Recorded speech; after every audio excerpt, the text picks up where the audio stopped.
Chapter 1. Ocean Survival, the Shark Crisis. The spacecraft Lunar Explorer, part of the Cosmic Space Station, was preparing for its return voyage when, to everyone's astonishment, the return protocol was initiated. The azure Earth had been completely transformed into an oceanic planet, with land masses almost non-existent and the surface command signals inexplicably vanished. Adrift on the boundless sea was a modest bamboo raft, upon which lay a strikingly handsome young man. Hiss. Upon awakening, Sukin found his mind utterly blank. What is happening? How did I end up in the ocean? Staring in disbelief at the small bamboo raft beneath him and the debris floating around in the water, he was bewildered. On the raft, a few items were scattered: a yellowed parchment book and a small bamboo fishing rod. He hurriedly opened the parchment. Remember, never lose this book? Tip: you start with a fishing rod. Resources are entirely dependent on your fishing skills. Quickly use the rod to gather resources from the sea. Sukin examined the fishing rod. The line and hook seemed quite sturdy. The resources mentioned in the book must refer to the debris floating on the surface. Not far away, he spotted some wooden planks, discarded bottles, and other unidentified refuse. Turning back to the parchment, he flipped the page. The bamboo raft is an essential initial base. The fishing rod is a vital tool for resource acquisition. Be sure to protect your base, never lose your tools. The debris on the sea is significant material. Do not underestimate it. If you wish to thrive, utilize the resources around you effectively.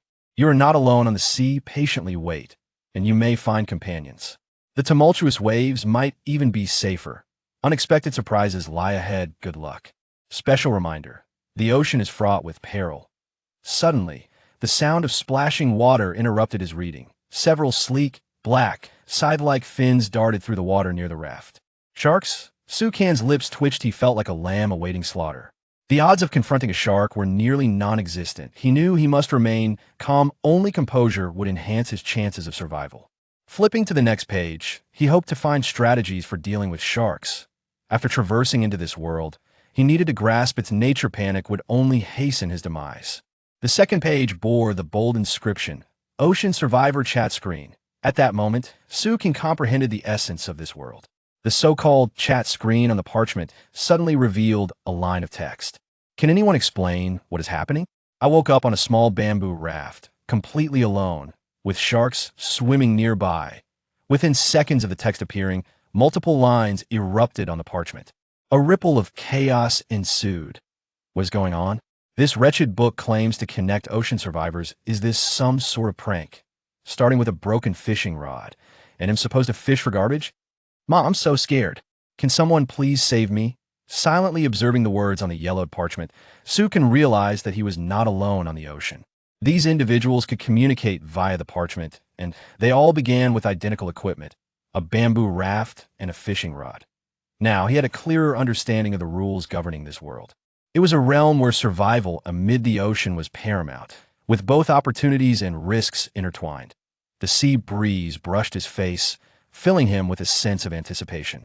He refrained from hastily gathering resources and continued to peruse the book, for indeed, wisdom resides within its pages. He needed to thoroughly comprehend the rules of survival before embarking on his journey. Flipping the page, he encountered the words Survivor Marketplace. The title suggested. Survivors could exchange resources and conduct trades through this page. The marketplace appeared desolate, clearly indicative of everyone's confusion and lack of available items. While Sukin pondered, the marketplace suddenly displayed a tradable item: a fishing rod for 1 bottle of mineral water. Additional note: I'm about to dehydrate. Is there anyone who can help me?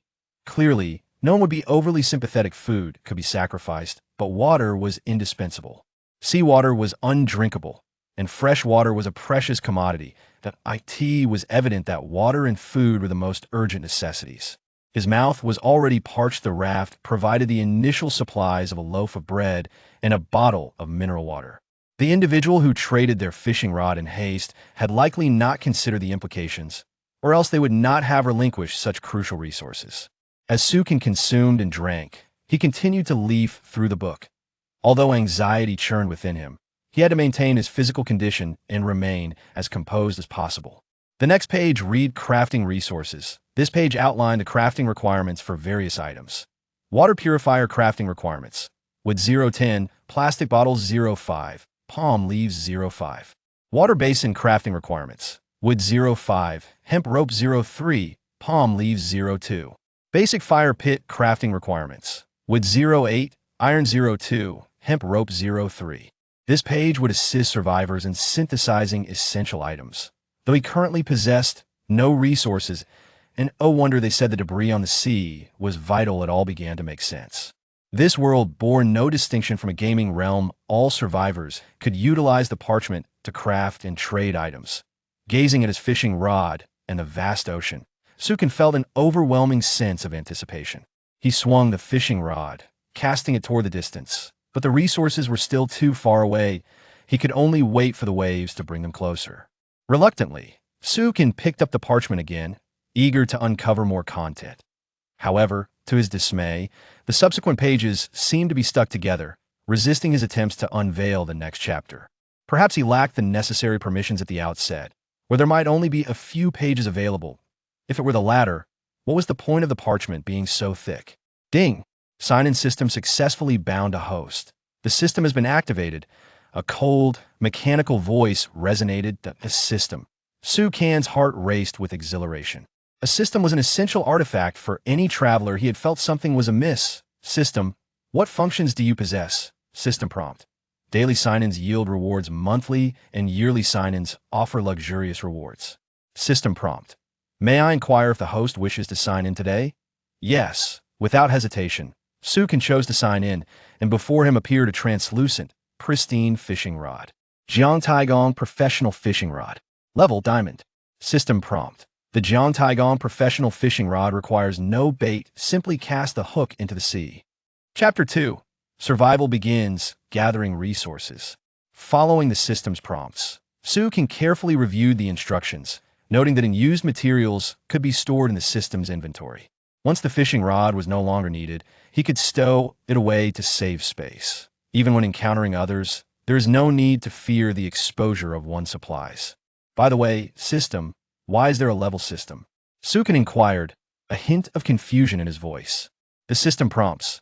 The levels of supplies are distinctly categorized as bronze, silver, gold, platinum, diamond, extraordinary, divine, and super divine. It seems the fishing rod possesses a commendable level. While contemplating the scarcity of food and water, it appears that food is no longer a concern. With this fishing rod in hand, the anxiety over supplies should also be alleviated. Excess food can be exchanged at the sheepskin bookstore for necessary items. To survive in this vast ocean, acquiring food and water is paramount. Food is undeniably important, yet water is indispensable for human survival. One may endure hunger temporarily, but without water, life will swiftly fade, especially upon the sea, where the saline winds and scorching sun induce an insatiable thirst. Fortunately, initial supplies of food and water have been provided to the survivors, allowing them to endure for several hours. Currently, food seems to be resolved, but the immediate priority is to secure drinking water. Gazing at the distant supplies, Sukin dared not delay any longer. Waiting for the waves to bring them closer, he suddenly cast his fishing hook, fortunate enough to reel in some timber. He piled the wood onto the boat, intending to see what could be exchanged at the sheepskin bookstore. With each cast of the fishing hook, Sukin grew increasingly adept at the technique. Several pieces of wood, palm leaves, and plastic bottles began to accumulate on the small bamboo raft. At that moment, Sukin's gaze fell upon the sea, where several large iron barrels floated, seemingly brewing barrels. However, brewing barrels are typically made of wood. What could these iron barrels signify? Could it be that these iron barrels, when taken to the sheepskin book, might yield a greater quantity of iron? Regardless, there was no time to ponder. He needed to reel them in first.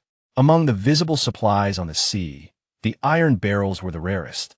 Furthermore, the fact that iron can float suggests they're well sealed, possibly containing valuable preserved supplies. Sukin targeted one of the iron barrels, inhaled deeply, and forcefully cast his fishing hook. Fortune smiled upon him. He landed a direct hit. With all his strength, he began to drag the fishing rod back, akin to hauling in a hefty fish, gradually bringing the iron barrel closer view. Sukin sighed in relief, collapsing onto the bamboo raft. He lifted the iron barrel, discovering it was tightly sealed. Using the pull tab on top, he wrenched the lid open. Bang! The sound of the lid being lifted echoed. Peering inside the barrel, he found only some timber, plastic bottles, and a few tightly sealed cans. Upon opening a can and sniffing, he was relieved to find it had not spoiled. Taking a glance, it was fish canned meat, which he devoured completely. Ding, system prompt. Acquired blueprint for a high-quality seawater purifier. Suka was taken aback. What was this? High-quality seawater purifier crafting requirements. Wood, 59, plastic bottles, 36, glass, 03. System prompt. The high-quality seawater purifier has 10 times the efficiency of a regular purifier. This seems quite promising. Sukin smiled faintly as he caressed the sheepskin book. Yet, the materials required posed a challenge. Glass was not visible upon the sea. Even if glass were present at a distance, he could not retrieve it with a fishing hook. Hesitating, he turned to the second page, curious about others' experiences. Survivor public screen. This wretched hook is utterly ineffective. I've fished for ages and only caught some seaweed worthless. I'm in dire straits. My throat is parched and I can barely hold on. This useless fishing rod is too difficult to manage. Clearly, others were equally perplexed by the fishing rod. Not everyone is surrounded by ample supplies. Some can only attempt to cast their rods as far as possible. Yet, this drastically reduces the likelihood of acquiring needed materials. Forget what you can catch. Focus on reeling in whatever supplies are nearby. If all else fails, trade them at the store. Some individuals had successfully snagged various items and hastily advised others. After all, some supplies might be useless to one, but desperately needed by another. Sukan, however, could not exchange the supplies in his possession and merely closed the book to continue fishing.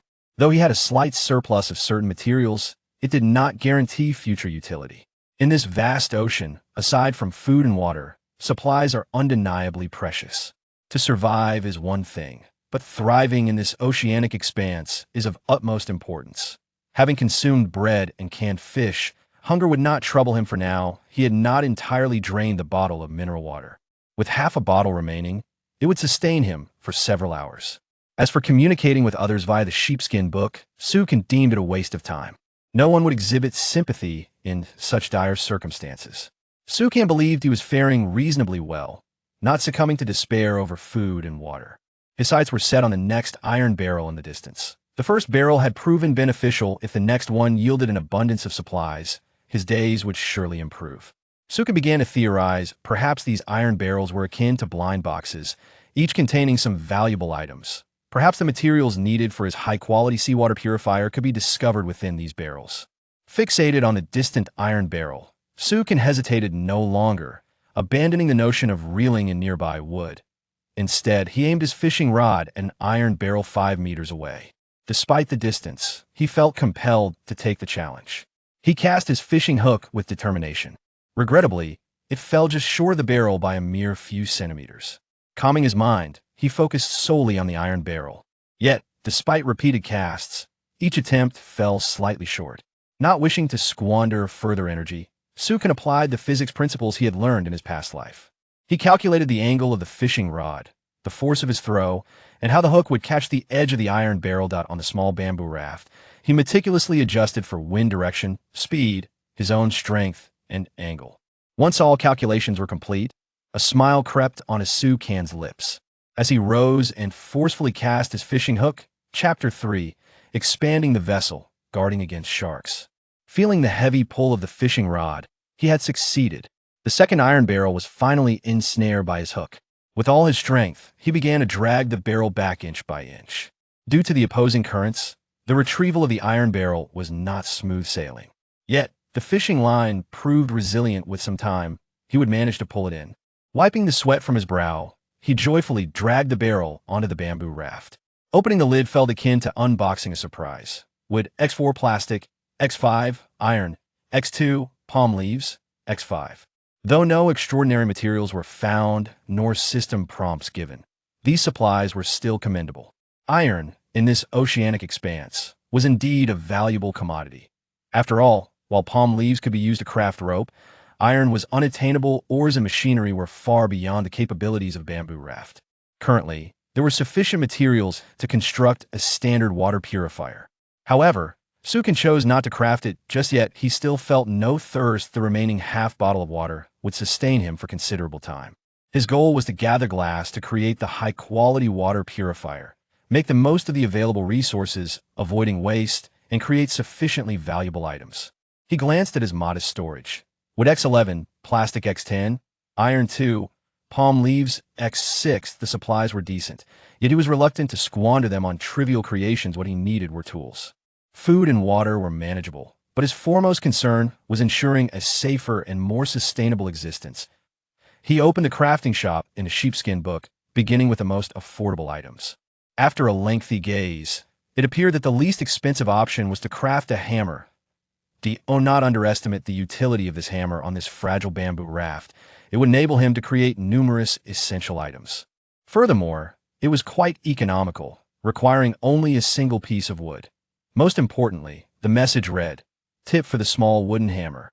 It is indispensable for constructing building materials." Without hesitation, Sukin chose to forge the hammer, and within moments, a small wooden hammer appeared on the raft. According to the sheepskin book, wood could be exchanged for bamboo raft flooring, which could then be constructed using the small wooden hammer to expand the raft. Observing his precarious bamboo raft, he decisively opted to enlarge it. After all, such a diminutive vessel could scarcely accommodate his supplies without reaching capacity. Leaving him without a place to rest, he had already devised methods for obtaining food and water, so the priority was to enhance his safety and comfort. This bamboo raft was teetering precariously on the ocean, presenting a significant risk. Even a modest amount of supplies could be easily capsized by the waves, not to mention the lurking sharks nearby. Should he be attacked by a shark, the tiny raft would be beyond repair in an instant. Taking action without delay, one piece of wood combined with one material could be exchanged for 1 square meter of bamboo raft flooring. Sukin immediately converted all his remaining wood and plastic, expanding his bamboo raft. Due to insufficient resources, he had to alternate between crafting and foraging from the sea. Shortly thereafter, the small raft transformed into a boat measuring 4 meters wide and 6 meters long. This little fishing boat appeared considerably safer. To enhance his comfort and provide shade from the scorching sun, he constructed a small awning and a chair at the rear of the boat, designed specifically for fishing. With his makeshift home now a tad more secure, he could finally exhale with relief. Next on his agenda was the procurement of food and water, but there was no rush. Sukin decided to lie down and rest for a moment while observing whether others had managed to acquire any precious supplies. He opened a sheepskin book shop. What could be exchanged for food? Plastic can be exchanged for bread. Palm leaves can be exchanged for wood. It was evident that these survivors had begun to gather essential supplies. The shop was no longer barren, and monotonous resources had become plentiful. However, regrettably, he did not find what he required.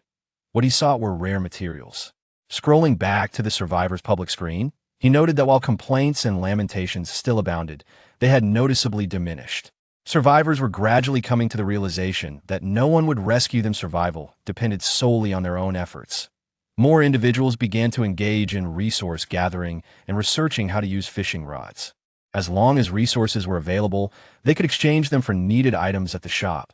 Just as Sukin was about to close the sheepskin book, a sudden message caught his attention. "I'm doomed. My boat has been bitten by a shark. The bamboo raft at the rear is ruined. I don't want to die." Clearly, these individuals have begun to face crises. Following this message, more survivors in similar situations began to wail in despair. "I'm nearly frantic. Your raft has been bitten too? The shark keeps circling around me. What should I do? I prepared myself to be swallowed by a shark. I'm utterly despondent. It's a pity I haven't spent my millions yet. My boat has also been bitten by a shark. I still need to go to Cannes for a fashion show. Sob. I don't even have a boyfriend." The screen was filled with the anguished cries of fellow survivors, each expression of despair painting a vivid picture of their hopelessness. Whether one was a former glamorous star or a wealthy individual, in the vast ocean, everyone was equal. No status conferred superiority. Survival was the only exception. In the eyes of a shark, one was merely a meal. You can exchange bamboo raft planks in a sheepskin book and use the small wooden hammer to repair your boats. Sukin spoke up for the first time on the survivor's public screen.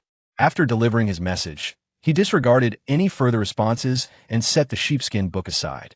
His words seemed to ignite a spark of hope among the survivors. They quickly realized the immense potential of the sheepskin book's functions and hurried to verify it. Moments later, the survivor's public screen was flooded with expressions of gratitude. However, for Su Kan, such expressions held little significance in the desolation of the ocean. Gratitude offered no tangible benefits. He fixated on the sharks swimming nearby, his mind swirling with concerns. How was he to address this threat? Su Kan pondered with his chin resting on his hand, initially believing that sharks would not attack unless provoked. However, he was dismayed to discover that in this world, sharks would indeed assault even small bamboo boats. This was disheartening news. Now, he feared that the fragile vessel he had painstakingly constructed might be destroyed by these predators. While there might be ways to fend off sharks while still on the bamboo boat, once he entered the water, the likelihood of survival was virtually non-existent. Chapter 4. Jiang Taigong, am willing to fish fortunately. The few sharks were still at a considerable distance from him, and would not approach anytime soon. Thus, he had time to devise a solution for dealing with them. It was evident that he urgently required a weapon to confront the sharks, at the very least a harpoon or something akin to it. Yes, he opened a sheepskin book. He discovered the crafting list for the harpoon. The requirements for crafting a harpoon were wood 0.5, iron 2.4, rope 3.0. The rope could be fashioned from palm leaves, and while wood was relatively easy to salvage, iron was rather elusive. Clearly, he needed to acquire resources swiftly. His health was still relatively robust, and he could endure for a few more hours without issue. However, securing food and water was now of utmost priority. Although a high-quality seawater purifier could not be constructed immediately, he would at least need to create a basic water filter, as the materials required were relatively easy to obtain today for food. While fishing was simple, consuming raw fish was out of the question. Sashimi might be acceptable, but given the current state of the contaminated seawater, it would be wiser to eat cooked food. He still needed to hasten the creation of a fire pit, gazing at the few drifting iron barrels in the distance. He resolved to retrieve them first. There might be valuable items within those barrels. In the distance, he spotted 3 or 4 iron barrels floating on the water's surface. They must all be retrieved. It was already afternoon, and the sun was nearing the horizon. He had to collect these barrels before nightfall. After all, visibility would be lost in the dark, and by morning, these barrels could drift to unknown locations. Furthermore, he needed to build a fire pit. Otherwise, the chilling night winds could very well lead to his demise from the cold. He promptly cast his fishing rod, and fortunately, before darkness fell, he managed to haul in all 5 iron barrels. The supplies within the barrels were quite substantial. Regrettably, he still lacked sufficient glass, possessing only 2 pieces, just one short of what he needed. However, the other materials were relatively plentiful. At this moment, his small storage held wood 30, plastic 20, iron 4, palm leaf 16, canned fruit 1, glass 2. You can finally exhaled in relief. Reclining in a chair to rest for a moment, he gazed at the tumultuous waves, listened to the howling wind, and watched the sun's rays fade over the horizon. Nightfall was imminent. Yukin decided against continuing to collect materials. The resources in his storage were ample to sustain him through the night. While many supplies were still floating on the water's surface, they appeared rather mundane, hardly worth the effort to pursue further. Moreover, after his extensive labors, Su Kan felt a pang of hunger and dryness in his mouth. Clutching the can of fruit, he found himself in a moment of contemplation. Should he consume it himself, or sell it at the sheepskin bookstore? It felt inappropriate either way, in this vast ocean. Fruit was a rare treasure, yet eating it would merely satiate his hunger and provide a bit of vitamin. Selling it at the store could yield valuable resources in return. However, given that glass could be used to craft numerous advanced items in the crafting shop, it was unlikely anyone would part with it for trade. Just as Su Kan wrestled with the decision of whether to eat it, bang! Su Kan was jolted back to reality by the sound of the bamboo raft's front end splintering. Turning his head, he saw a dark shark, its gaping maw lined with sharp, blood-red teeth, viciously biting into the bamboo planks. With just 2 bites, it tore a significant chunk from the bamboo. Instead of panicking, Su Kan squatted down and observed the shark without taking any defensive measures. After a moment of observation, he realized that the shark only damaged 1 plank of the raft at a time before creating a massive splash and disappearing. The plank that had been bitten off also vanished without a trace. If that were the case, Su Kan could feel a sense of relief that a single plank was merely a matter of 1 piece of wood and 1 piece of plastic. As long as he accumulated more resources in the future, even if several sharks attacked simultaneously, he would certainly be able to repair the damage faster than they could inflict it. Once I have the tools, I will devour you all, Sukin thought bitterly as he glared at the distant sharks. He then turned and picked up a plank, retrieving a small hammer from the storage to repair the damaged bamboo plank. Basic fire pit crafting requirements. Wood 8-8, iron 8-2, rope 3-3. Su can move to the center of the raft, ensuring that this location would not endanger his shelter, and began crafting. As the materials were extracted, they vanished, and a fire pit made of 3 intersecting wooden stakes emerged. Once the fire pit was constructed, he was notified that 3 additional pieces of wood were needed to kindle a fire. He promptly retrieved 3 pieces of wood. Bang! Flames leaped up from the fire pit, illuminating the bamboo raft with a bright glow. TSK, I thought I would have to start a fire by friction. Sukin shook his head, chuckling at his own folly, as he set down the prepared tinder. Who would carry a lighter while out at sea? If one had to rely on friction to start a fire, those pampered young ladies and wealthy folks back home would surely despair. It was no simple task. Without fire, one would likely freeze by morning, and with only raw meat to consume, despair would soon set in, leading to a significant loss of life. Of course, such thoughts were fleeting. He was indifferent to the fate of others. As long as there were still others in this world, he would not feel so painfully alone. Although he could not see these people for now, he was certain their paths would cross eventually. After warming himself by the fire, he moved the small reclining chair closer to the flames and retrieved the expert fishing rod from Jiang Taigong. A smile spread across Su Kan's face. It was time to prepare a meal that had been ages since he had savored grilled fish, and this would be the authentic outdoor barbecue experience, far more poetic than fishing and grilling by the small rivers in the suburbs. He casually cast the fishing hook into the sea and resumed perusing the sheepskin scroll to pass the time. Survivor S public screen. Has anyone crafted a water purifier yet? Can I trade for some drinking water? Do you have any surplus food? I have plenty of wood to exchange. I think my fishing hook has a mind of its own. I can't find iron, and it's so cold. I'm freezing to death. I just want to go home. Sukin sighed.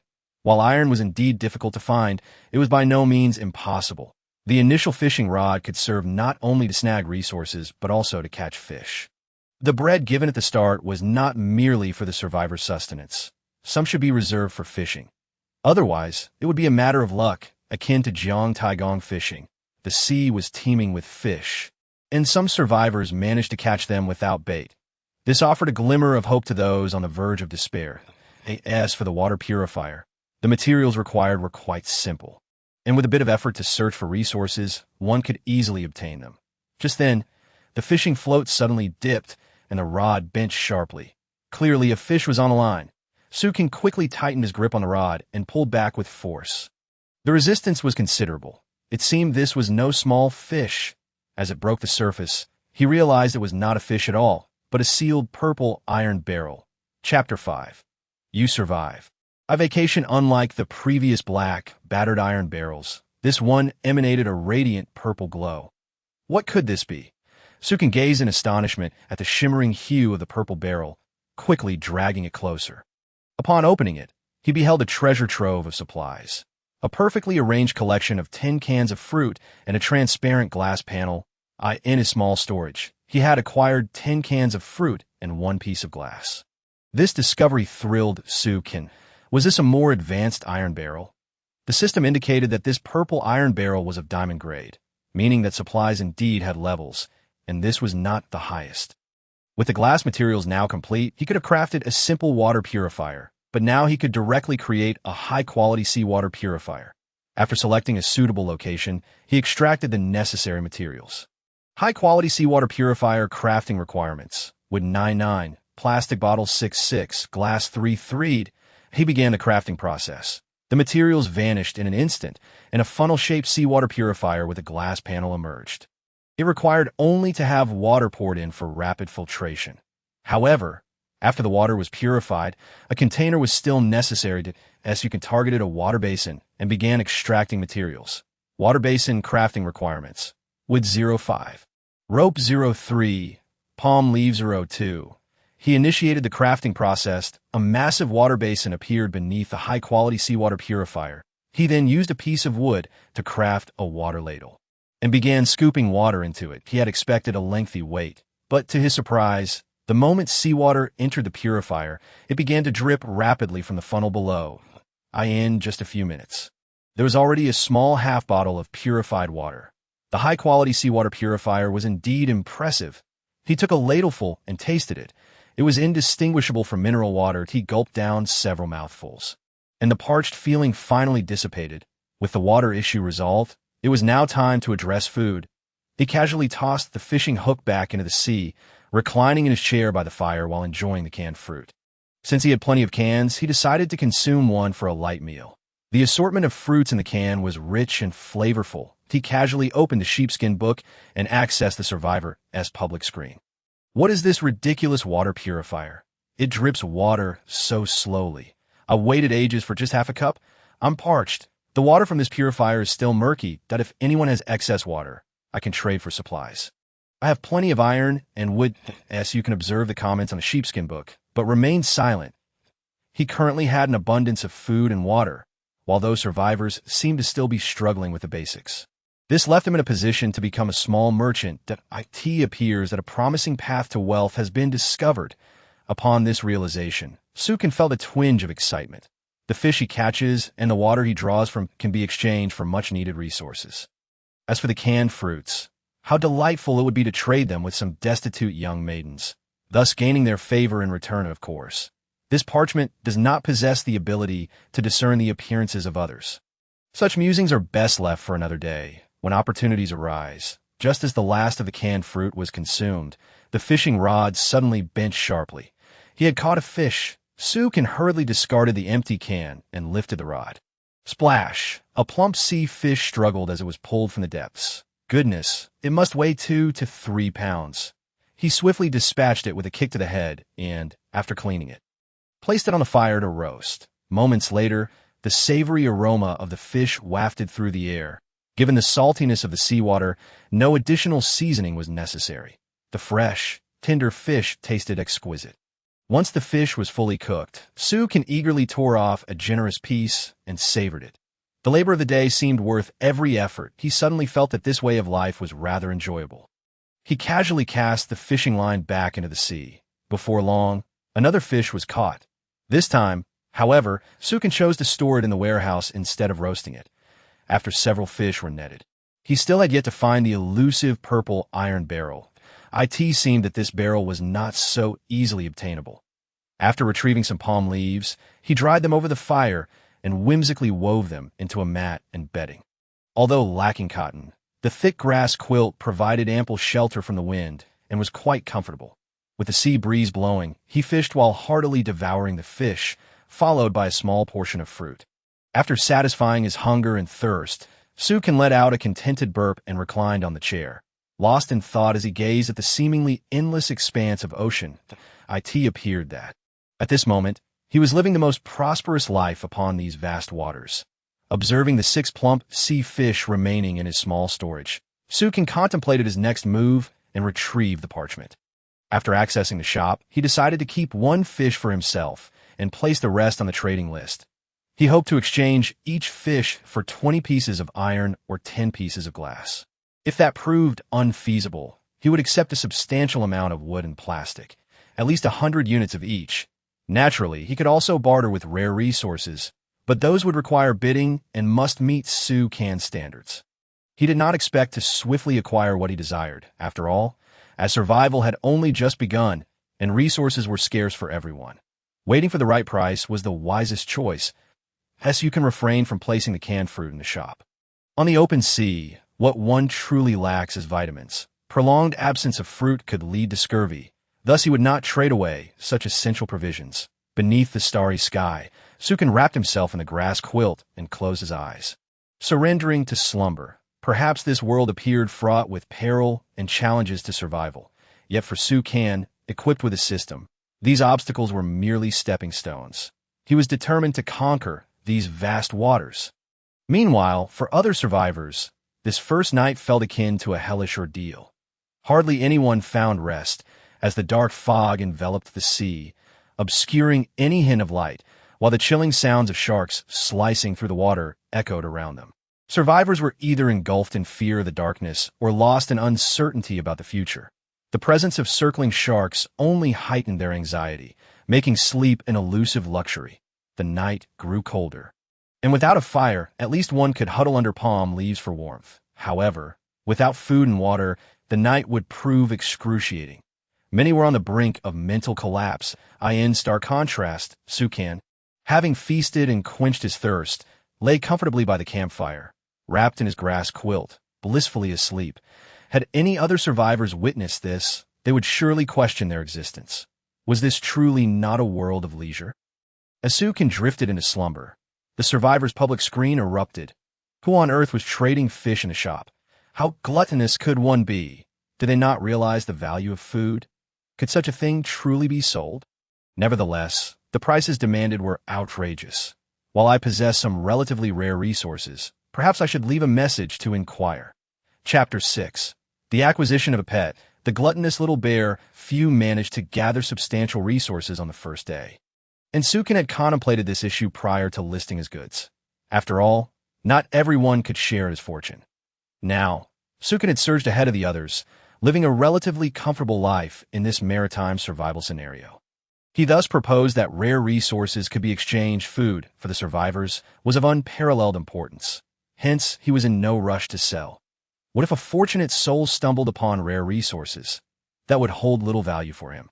Ultimately, even the rarest materials were useless without life to sustain.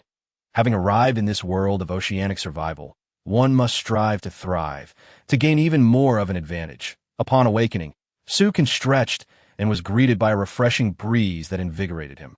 After splashing water on his face, he prepared the fish, roasting it over the fire and wrapping it in leaves to enjoy. Ding! System notification. Host has checked in for the day. Check-in successful. Reward: a diamond-grade treasure-seeking polar bear pet upgradable. What on earth? A polar bear? Sukan was momentarily bewildered. Could it be that he was now in the Arctic?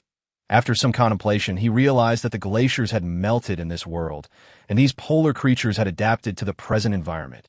However, he never anticipated that the check-in system would reward him with such a creature on the second day. While other survivors were still struggling for sustenance, he had begun to nurture a pet. Just as Sukan was pondering this, swish, swish, swish, in the distance, a small, fluffy creature sped toward him across the water. Upon closer inspection, it was indeed a miniature polar bear, seemingly a cub. Nearby sharks were immediately alerted, their jaws gaping as they pursued it. Clearly, this little polar bear was no match for the shark's speed. As a shark leapt, aiming to bite the cub, it narrowly escaped by leaping out of the water, landing squarely on the shark's head and using its momentum to leap onto the small bamboo raft. Once on the raft, the little polar bear appeared shaken, clinging pitifully to Sukan's left as Sukan crouched down and stroked its little head. This creature was undeniably adorable with its fluffy fur. Observing it tremble in fear, he scooped it into his arms. If this creature were to grow, its combat prowess would be formidable. The little polar bear affectionately licked Sukan's hand and face. Ah, indeed, it was a licking bear. Come here, let's calm you down, Sukan said with a smile, sharing half of his roasted fish with it. The little bear's eyes sparkled as it clutched the fish with its tiny paws and stuffed it into its mouth. Its cheeks puffed up as it relished the meal, glancing longingly at Sukan for more once it finished. This little one certainly had quite an appetite. Sukan raised an eyebrow. Surely they hadn't sent him a glutton? The little bear glanced at the half fish remaining in Sukan's hand, seemingly embarrassed, and scratched its head. Perhaps it was its first encounter with roasted fish, and it found it quite novel. Sukan decided not to be too generous. After all, if it became spoiled, he might struggle to support it. Hey, little one, how much can you eat in a day? Sukan asked playfully. Roar, roar, roar. The little polar bear bounced with excitement. Waving its small paws point for a fish, Sukan looked at the adorable creature, unable to suppress his laughter. The little bear nodded enthusiastically, pointing at the roasted fish in Sukan's hand and then at the fire pit. You want more roasted fish? Sukan chuckled. Realizing the little bear had developed a taste for cooked food, it seemed to have to double as the little bear's chef. However, having a companion in this vast ocean was indeed a pleasant thought. Through the system's introduction, Sue can glean the little polar bear's potential that IT could assist survivors in retrieving resources and actively seek out materials. The little bear patted its belly, leaping with excitement as it prepared to dive into the sea. It seemed determined not to eat for free, wanting to bring back something in return. As you can swiftly grab the little bear mid-leap, pulling it back from the brink. Hold on, you're still too small. It's unsafe for you to venture into the sea right now. Let's have you help me instead. As you can patted its little head, curtailing its eagerness to prove itself. If it wandered too far and encountered shark, it would be disastrous. He couldn't bear the thought of losing his newly acquired pet so soon. As you can explain that when he was fishing for resources, he would let it assist when it came to retrieving items like iron barrels. The little polar bear clung to Sue Can's leg, looking utterly bewildered. Come, help me fish. With a mischievous grin, Sue Can handed the fishing rod to the little bear, teaching it how to fish. The little polar bear excitedly embraced the rod with its tiny paws. Patiently sitting at the edge of the raft as it began to fish, surprisingly, the little one proved to be quite clever, making for a capable assistant. Before long, the fishing rod bent sharply. The little bear quickly raised the rod, pulling a lively sea fish from the water. Once tossed onto the bamboo raft, it promptly stomped on the fish with its furry little feet. Then, with two excited paws, it embraced the fish and ran proudly to Sue Can. Eager to show off its catch. You can fashion a small net that could be placed in the water, allowing the little bear to drop the fish directly into the net once caught, ensuring the fish remained alive. Otherwise, they would perish if stored in the warehouse. Though the fish may not rot in the warehouse, it is undeniably true that only fresh fish is truly delectable. Sue Can sat upon a chair, picking up the sheepskin book and flipping to the section on the marketplace that he sought to discover if anyone could fulfill his request to exchange for his fish. However, upon inspection, he found that not a single one of his 5 ocean fish had been traded. After some contemplation, he realized that it was indeed rare to find someone who could meet his needs on the very first day. Yet, the message board was brimming with individuals eager to trade for his ocean fish, each offering their own items for his selection. Why, good sir, I have a dozen pieces of iron and several dozens of wood. All for you. Please, grant me a fish to quell my hunger. I have caught a few pearls. Might I exchange them for a fish? If I don't eat soon, I fear I shall collapse. I caught a pair of shoes. Would you be interested? Sue Can shook his head in resignation, clearly uninterested in such offerings. Pearls and shoes held no value for him. As for the generosity of spirit, this was a world of survival. And it was indeed a harsh one. Yet, it was remarkable how these survivors had managed to procure an array of peculiar items. Shark teeth, chopsticks, water bottles. However, these items were of little use, and Sue Can merely glanced at them. In the next moment, he stumbled upon something that piqued his interest. Chapter 7. Obtaining soil and planting fruit. Among the listings was a wooden flower pot crafted from a trash bin, filled to the brim with soil. In this vast ocean, the availability of plantable soil was scarce indeed. Yet, it was not entirely non-existent. After all, the sea was not devoid of land. But according to the sheepskin book's guidance, land appeared to be perilously dangerous, making soil all the more precious. As Sue Can focused his gaze, he couldn't help but exclaim internally, "Goodness, this is no ordinary soil." It was in fact soil of golden quality, though he lacked seeds to plant at the moment. Such high-grade soil was a treasure he simply could not pass up. Just as he was reveling in his discovery, his eyes inadvertently fell upon the next item on the list. It was a platinum-grade seed for a pear tree. Such a precious item was being offered for exchange. No, wait. Sue Can suddenly remembered that not everyone in this vast ocean could discern the quality of items. This meant that only he understood the true value of the soil and the pear seed. Furthermore, in his possession, these two items could seamlessly merge. Perhaps only he could acquire both and begin the planting process. The soil appeared ample, and he could easily craft a basin for water, specifically for cultivating pears. With this thought in mind, Sue Can hesitated no longer and promptly chose to exchange. Such an opportunity was too good to miss. If he secured these two items, he would no longer have to worry about obtaining vitamins. In the ocean, fruits were exceedingly rare. Now that he possessed both soil and seeds, acquiring them would be a simple task. In the sheepskin book's marketplace, the 2 fish he had listed had vanished. A small flower pot now adorned his little bamboo boat, alongside a pouch of pear seeds in the sheepskin books marketplace. Once a survivor opted to exchange an item, it signified that the price was settled. As long as he reciprocated the exchange, he could claim the items directly. Golden grade soil. It is enriched with nutrients exponentially greater than that of ordinary soil. Even dying plants have a chance of survival when planted in it. And even standard seeds yield produce whose nutritional value far surpasses that of typical crops. Platinum grade pear seed. It requires highly nutritious soil and is quite particular about its growing medium. At least silver grade soil is necessary for planting. Provided there is sufficient quality soil, its growth rate is several times faster than that of ordinary pear seeds, and its fruit not only quenches thirst but can also serve as sustenance. Sukin smiled with satisfaction. If those two survivors knew the significance of this seed and soil, they would likely have opted to starve rather than part with them, even in dire need of food. They would not have traded them for merely a single fish, but such exchanges were a matter of mutual consent, akin to a fortunate find, where once a deal is struck, there is no room for regret. Crouching down, Sukin examined the soil closely. It was dark, dense, and evidently of high quality. Moreover, it seemed to carry a subtle fragrance, reminiscent of flowers and fruits, utterly delightful and refreshing. The little polar bear also caught a whiff of the enticing aroma and immediately abandoned its fishing rod, bouncing over in excitement, with its tiny paws cradling the flower pot. It was eager to bury its head in, hoping to find something delectable. However, after rummaging for a while, it discovered nothing edible and wore a disappointed expression. As if to say, there's nothing here. Sukin stifled a laugh and did not stop it. The little polar bear glanced up at Sukin and, noticing his amused expression, its face fell in an instant. Puzzled as to what was so special about the soil. Little one, you might not be human, but you shall soon understand the significance of this soil.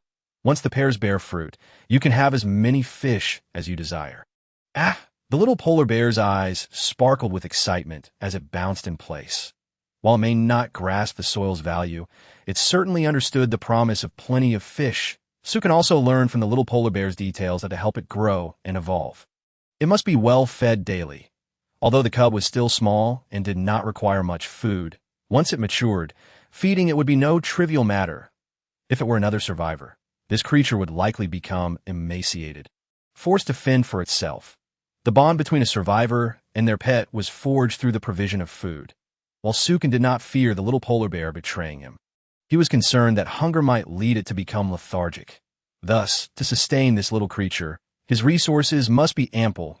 If the little polar bear reached full maturity, it could even tear apart nearby sharks with its bare hands.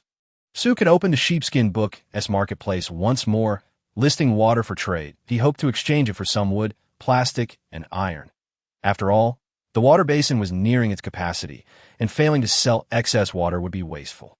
Moreover, given his current resources, he had no need to scavenge for supplies. He simply needed to exchange some surplus items. Before long, he successfully traded for 100 units of wood, 100 units of plastic, and several pieces of iron. Although most survivors were not lacking in water purifiers, their standard purifiers could hardly meet the daily hydration needs of a survivor. Furthermore, the water they provided was often murky, unlike the clean, clear water Sukin had purified. Hence, trading for supplies was comparatively easy. Through the survivor public screen of the sheepskin book, he gathered that it seemed the resources collected by survivors daily were limited. He had not seen anyone amass over 100 units of supplies, and even those who did likely obtained them through barrels.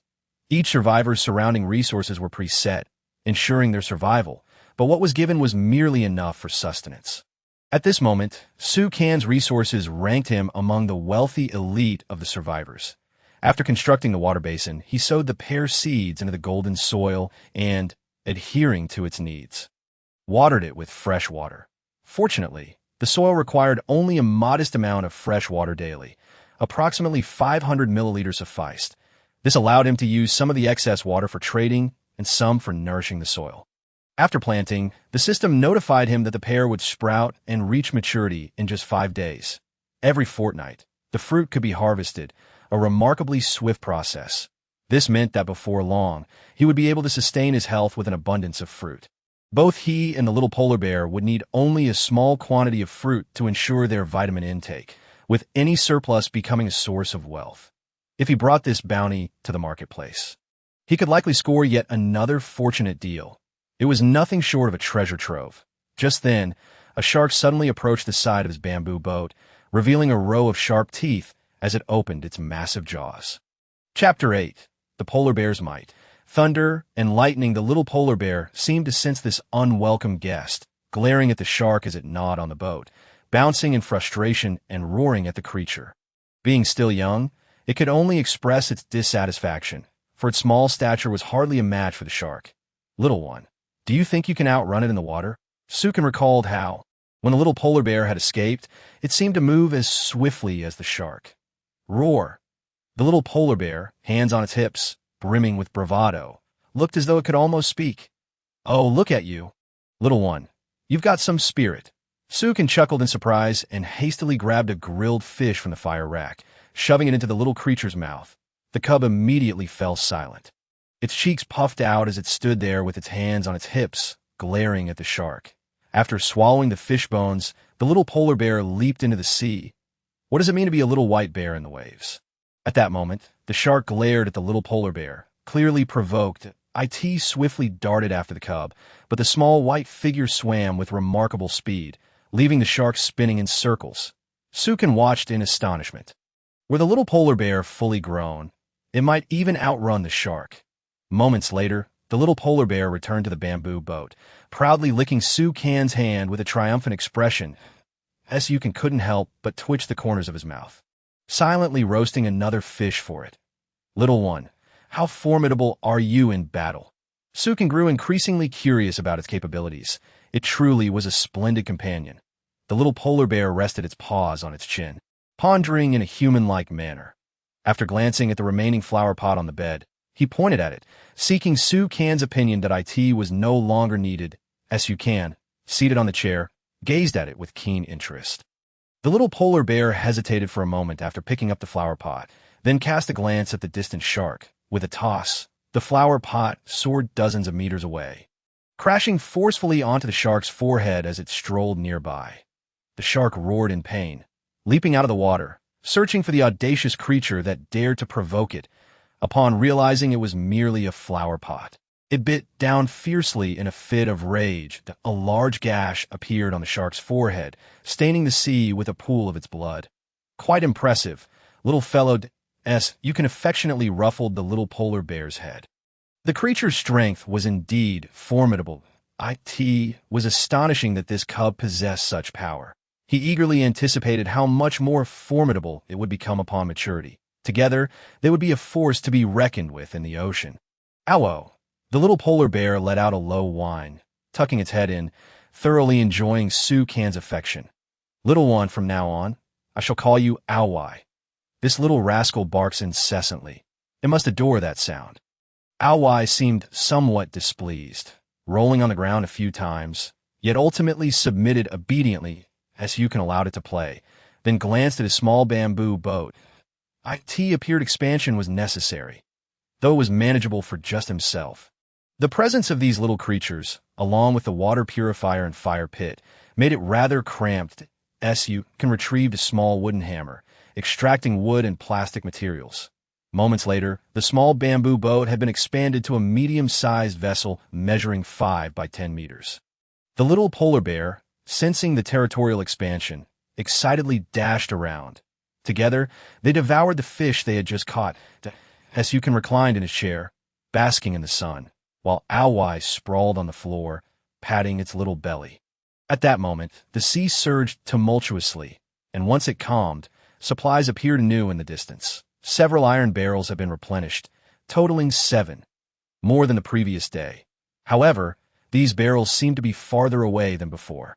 The nearest one was about 10 meters distant, that if they waited for it to drift closer, it might not arrive until nightfall. Once darkness fell, visibility would be lost, making retrieval impossible.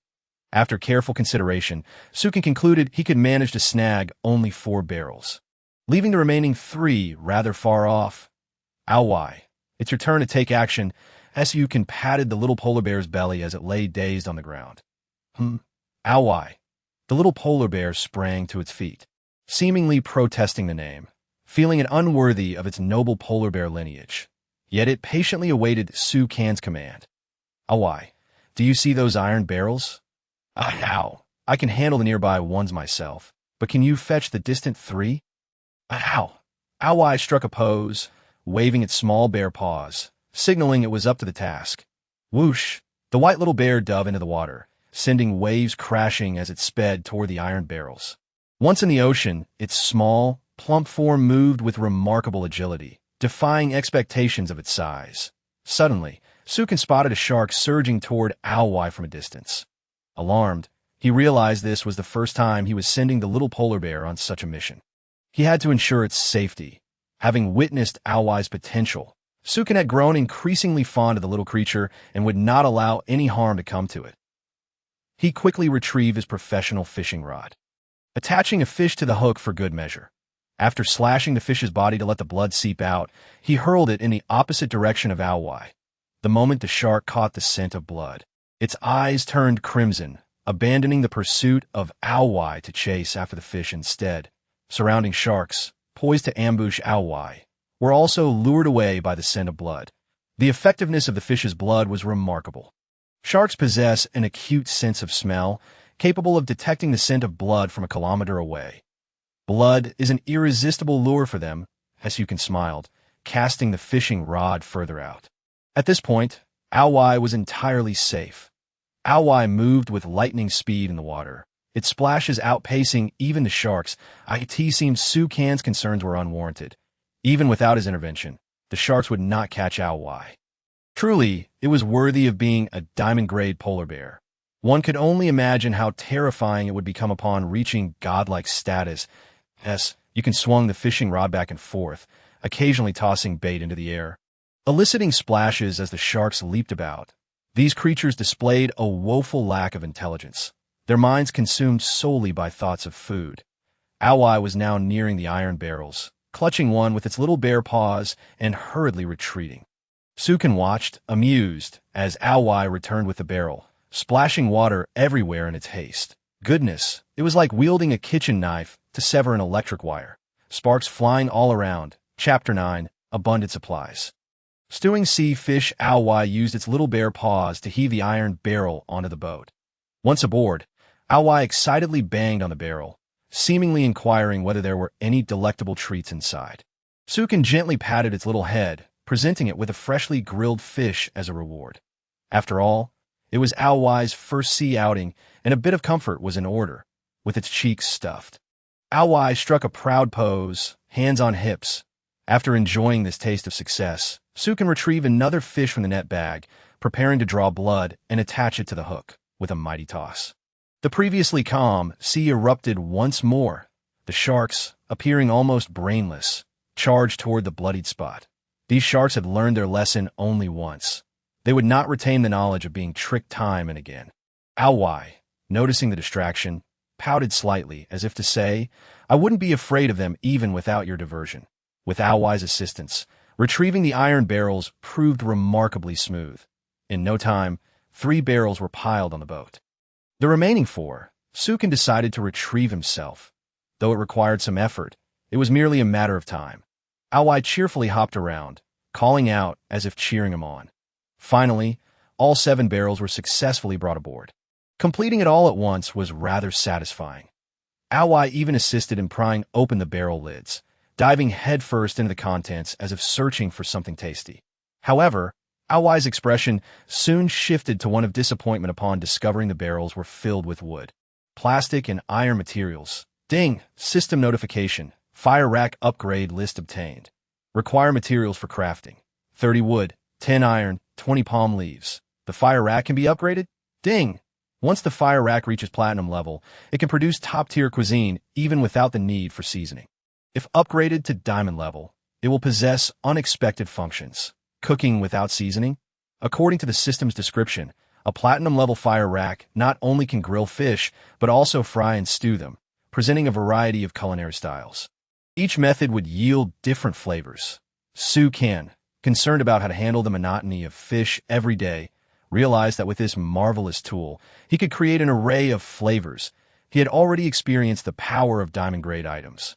exemplified by the professional fishing rod, which not only eliminated the need for bait, but also allowed him to fish out purple iron barrels. I could see that moment. Awai lay languidly on the floor, patting its little belly, a look of melancholy on its face that it was evident that it was hungry once more. "Little one, are you craving fish again?" Sukin teased, pulling a fish from the net to tempt it. "Ow!" Awai sprang to life, leaping up, its fluffy white paws pointing toward the fire rack, conveying its desire for grilled fish. It seemed the little rascal had exhausted its energy during the earlier antics. Hence its earlier lethargy. "Don't fret. I'll prepare something even more delicious for you." Sukin first sold the surplus water at the shop to exchange for wood and iron, though he had ample materials. It was wise to conserve resources, especially since he needed to expand the boat further. Next time, he aimed for a larger vessel. After all, this was a stronghold. The larger it was, the better it could withstand the waves and sharks.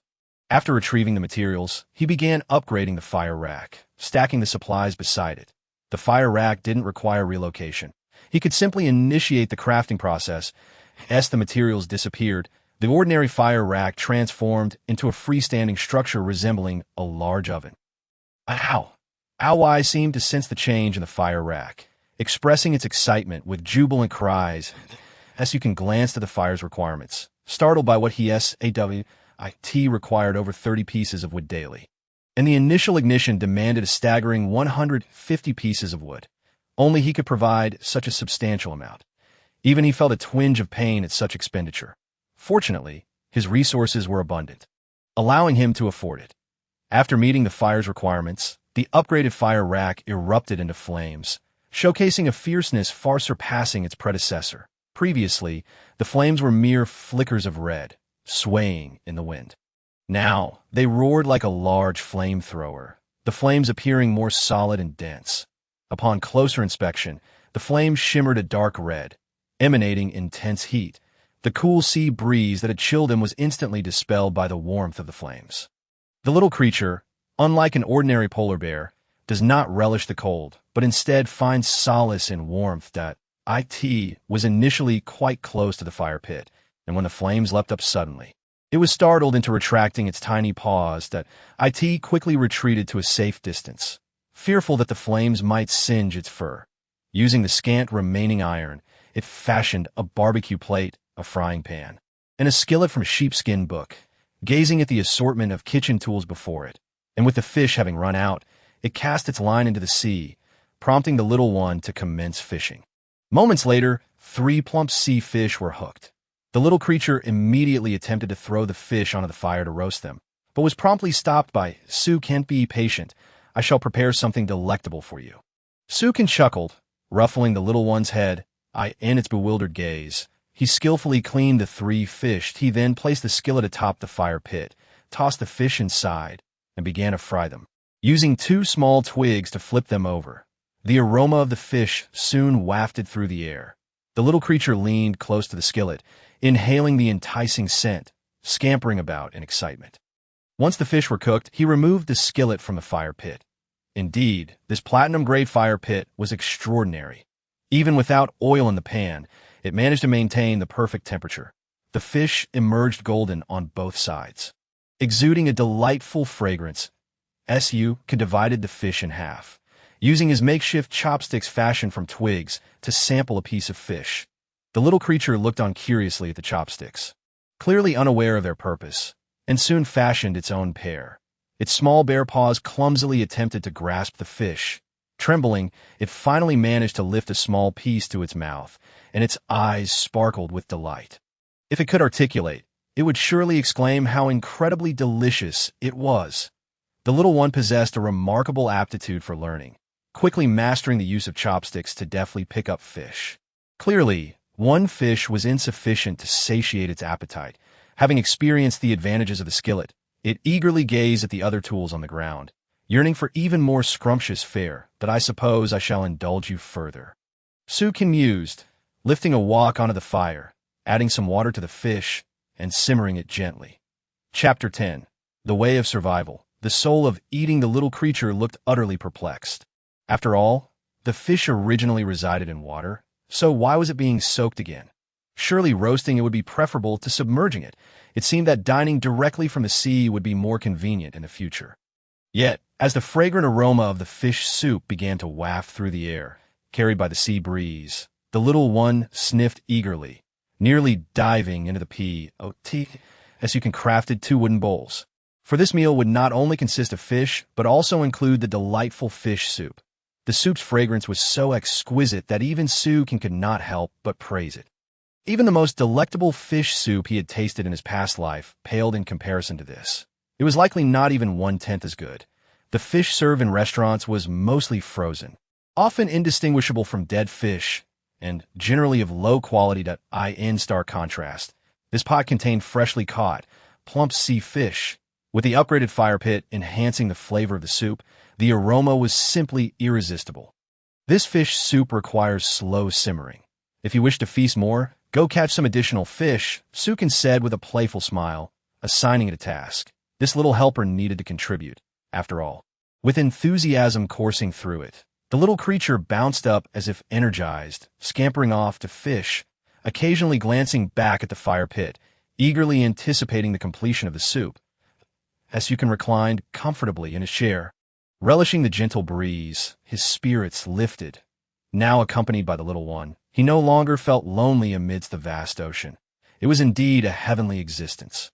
Opening the sheepskin book, he noted that the complaints on the global chat had diminished significantly.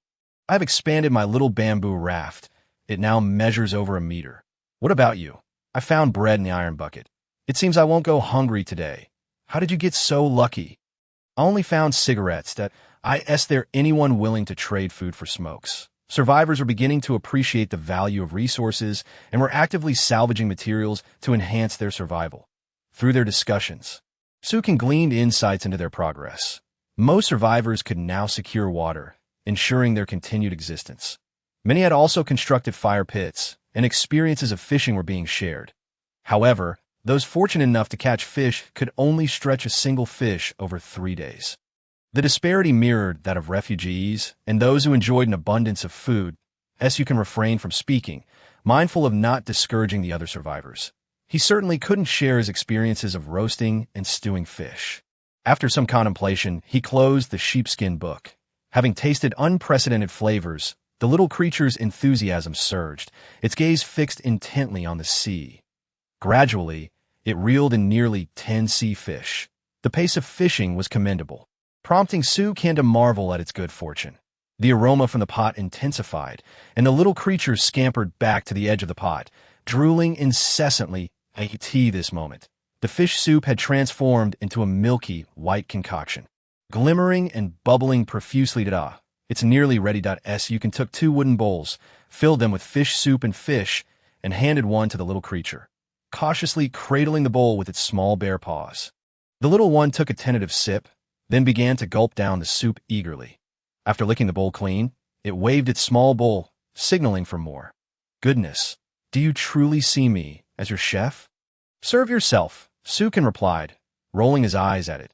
He had shown it the process to instill these basic skills, as he intended to delegate the cooking duties to it in the future.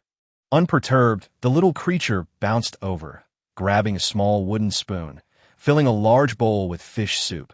After tasting the soup, Sukin found it even more delightful than it had smelled. While humans excelled in the art of dining and culinary pursuits, animals clearly outshone them in appetite. Before Sukin could finish his bowl, the little creature had already devoured 3.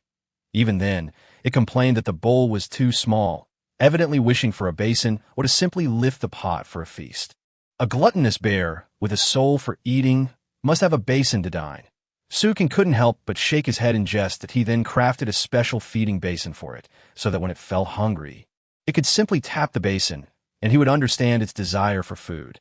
After clearing the large pot of fish soup, Sukin once again demonstrated various cooking techniques: frying fish, roasting fish, steaming fish, and so forth. Of the 10 fish, 3 were set aside for trade, while the rest were prepared. Facing each other, both Sukin and the little bear began their meal. This moment, Sukin realized that the fish he had prepared also possessed different grades. For instance, the basic roasted fish was merely of bronze grade, while the roasted fish from the upgraded fire pit achieved a golden rating AS for the fish soup. Its delectable quality reached a diamond level. Any one of these dishes could easily surpass five-star restaurant offerings, having truly elevated the inherent flavors of the ingredients. If these roasted fish could be traded, they would surely yield superior resources. However, this could only be done with well-developed survivors who had begun to demand higher quality of life. After all, for ordinary survivors, simply obtaining a fish was cause for great joy.To build a reputation.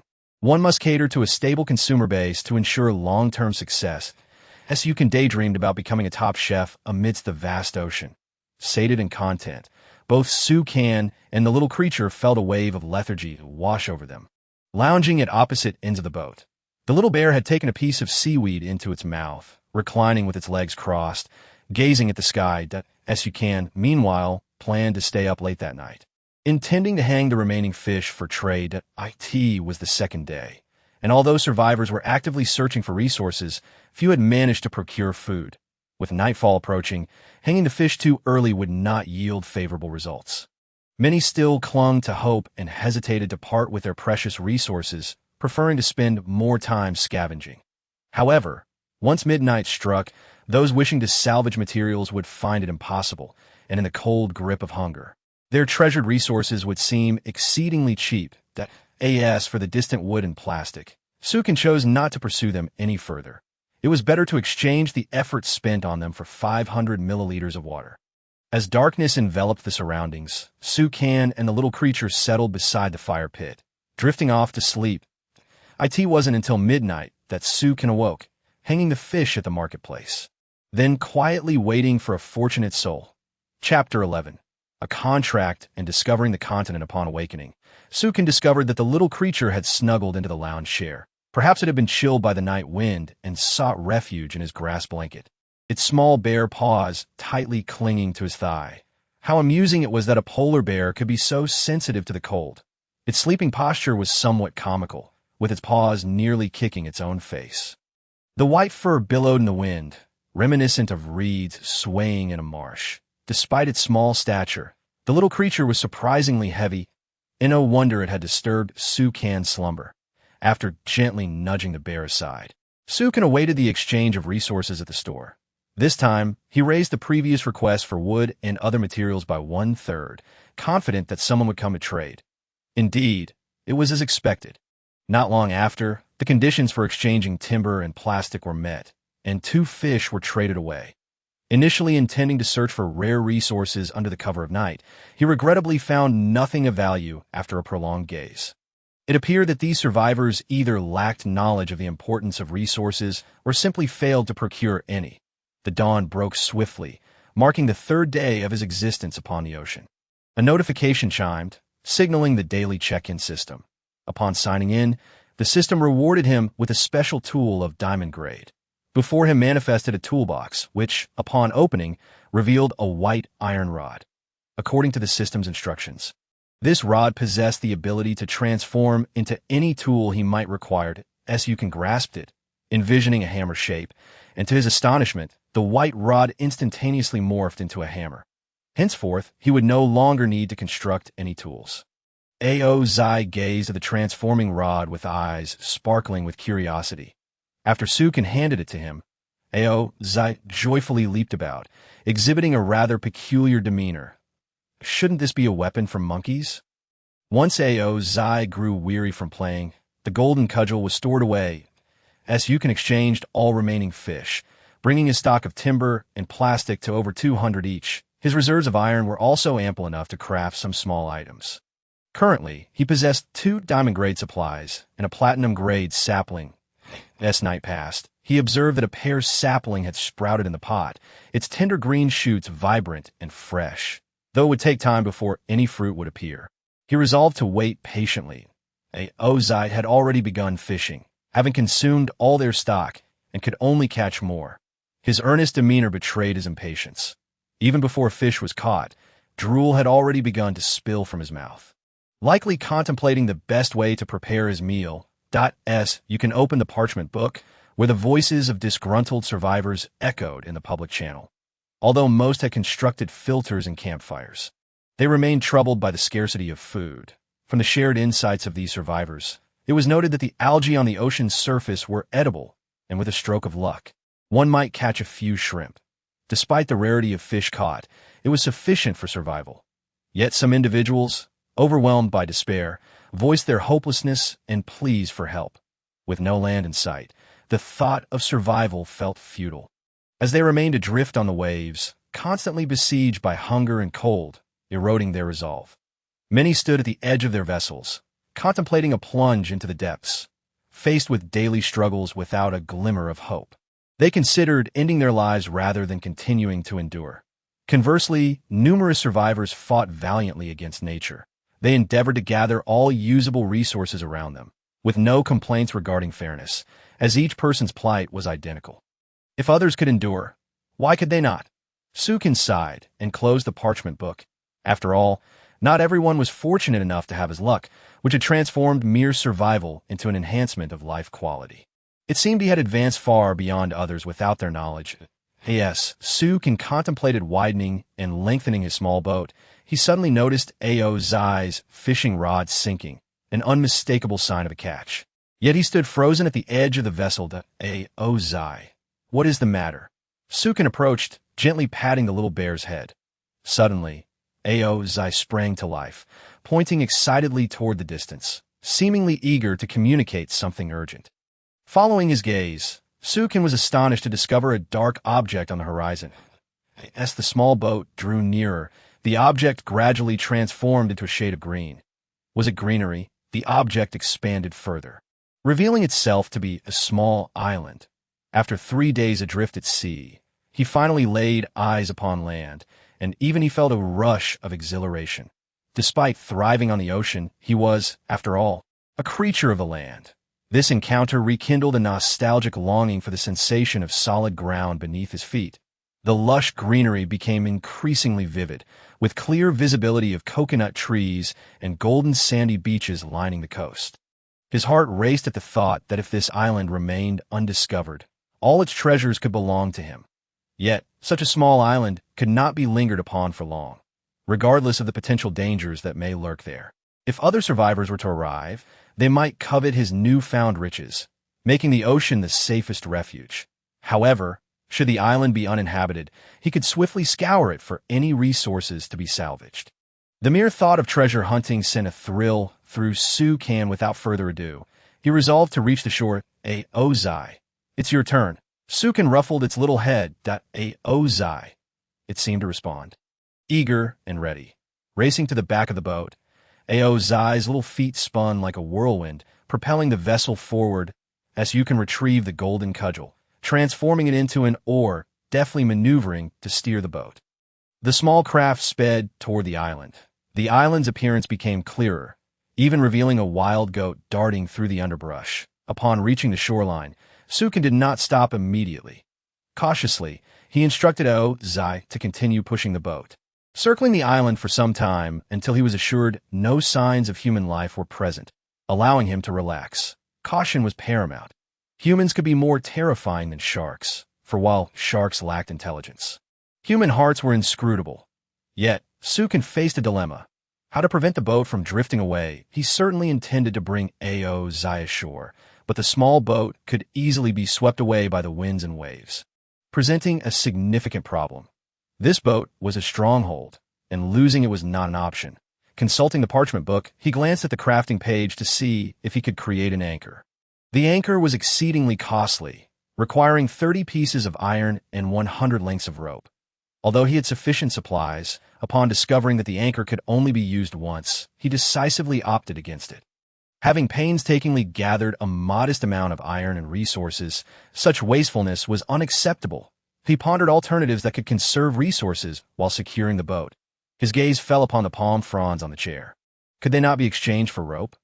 Observing the coconut trees not far from the shore, he realized that if he tied the rope to a tree, it would suffice, as you can promptly exchange for several lengths of rope, each measuring 1 meter, enough to meet his needs. Tying one end to the boat's stern, he instructed Ao Zai to swim ashore.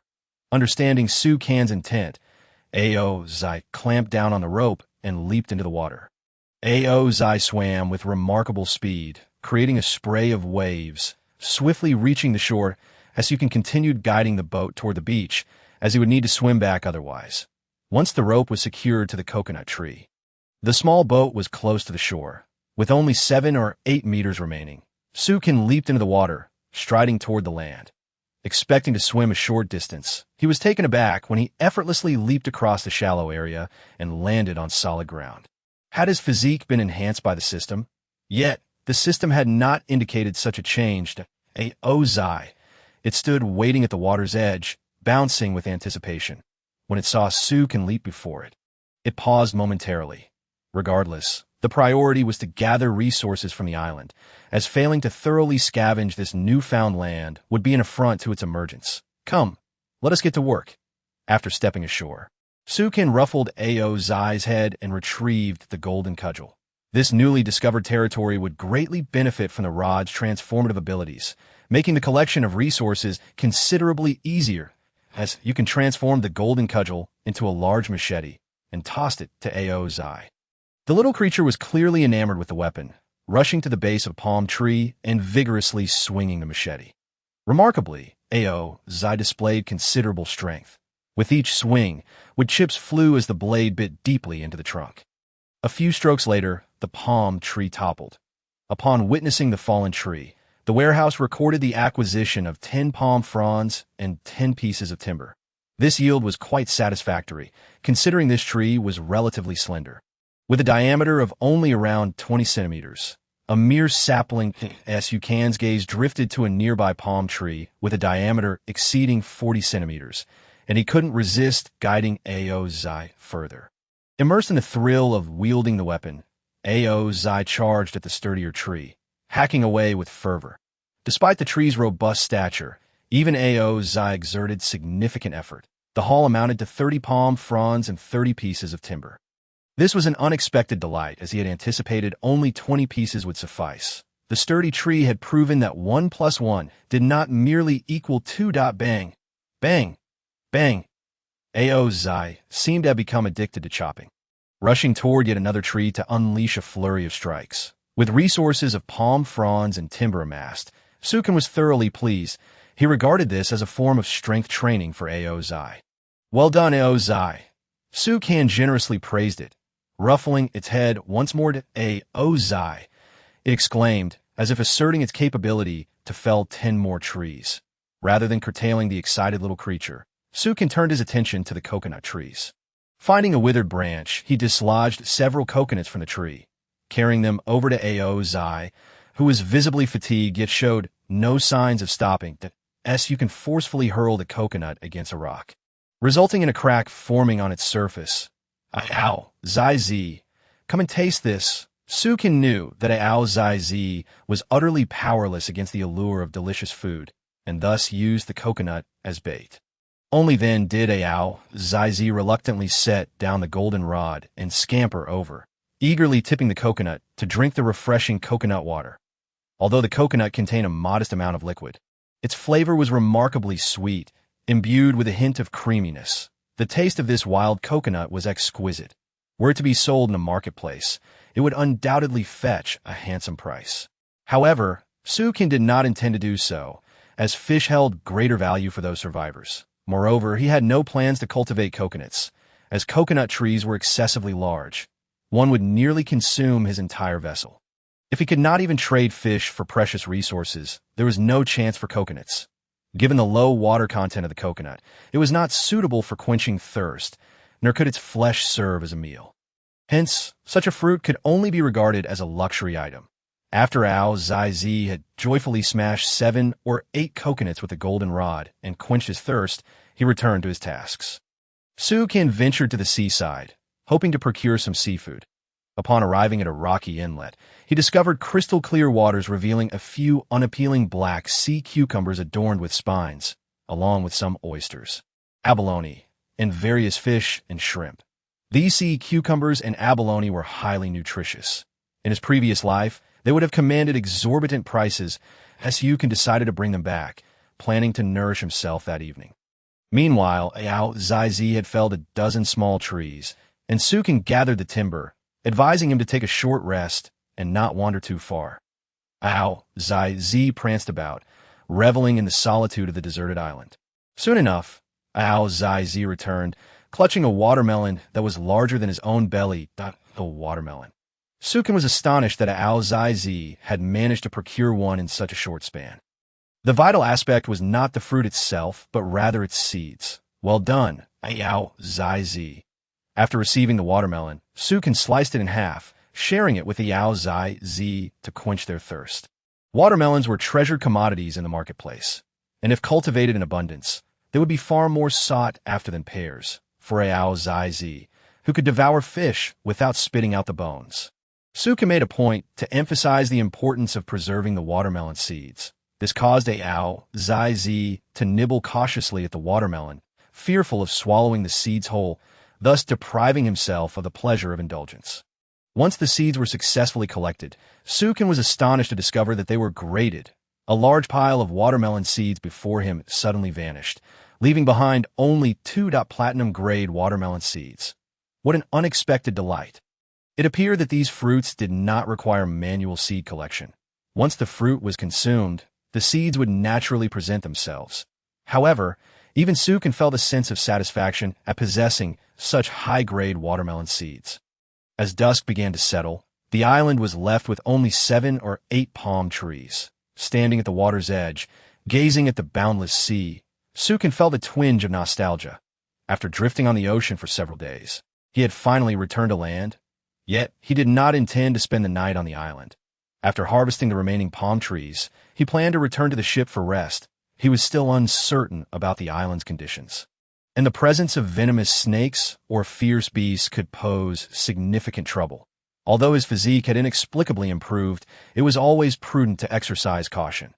Once the last few palm trees had been collected, Sukin and Ao-Zai made their way to the shore, lying on the rocks, coconuts in hand, as they watched the sun dip below the horizon.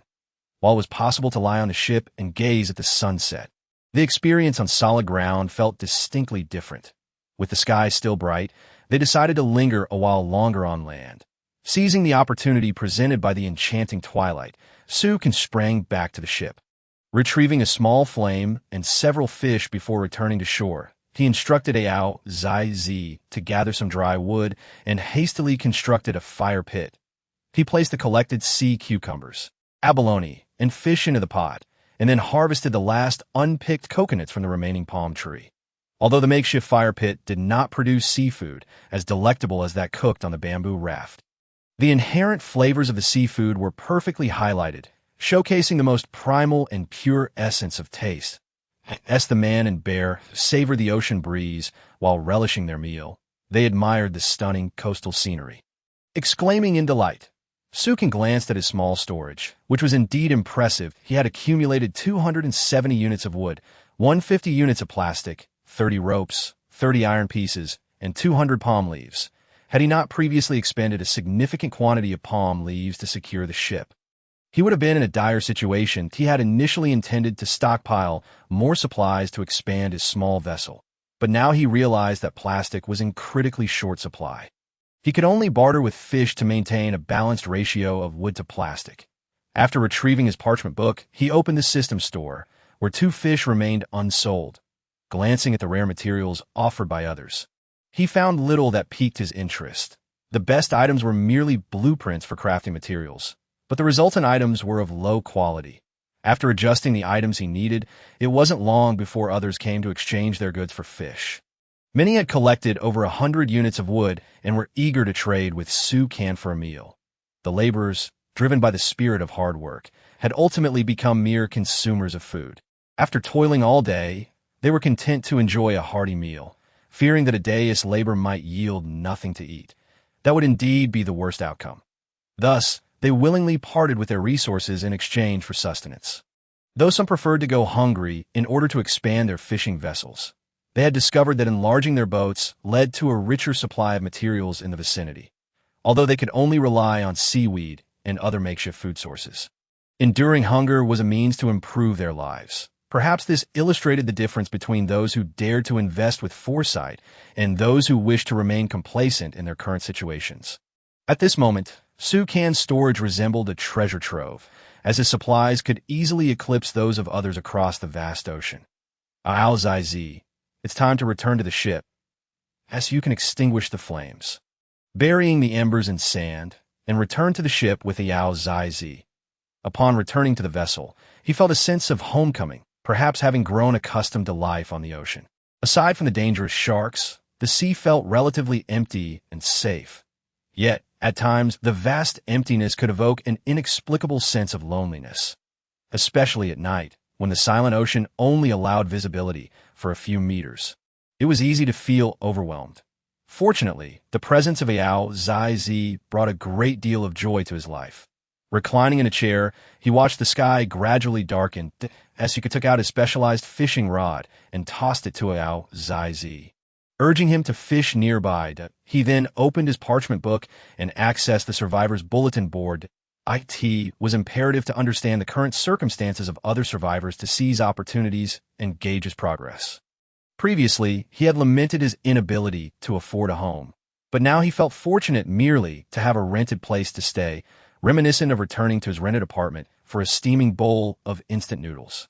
The daytime heat on the ocean was intense, causing bodily moisture to evaporate rapidly, rendering the 2 water purifiers he had constructed insufficient for their needs. While he had enough water, he was starving, surviving on little more than grass daily, his eyes now seeing stars from hunger.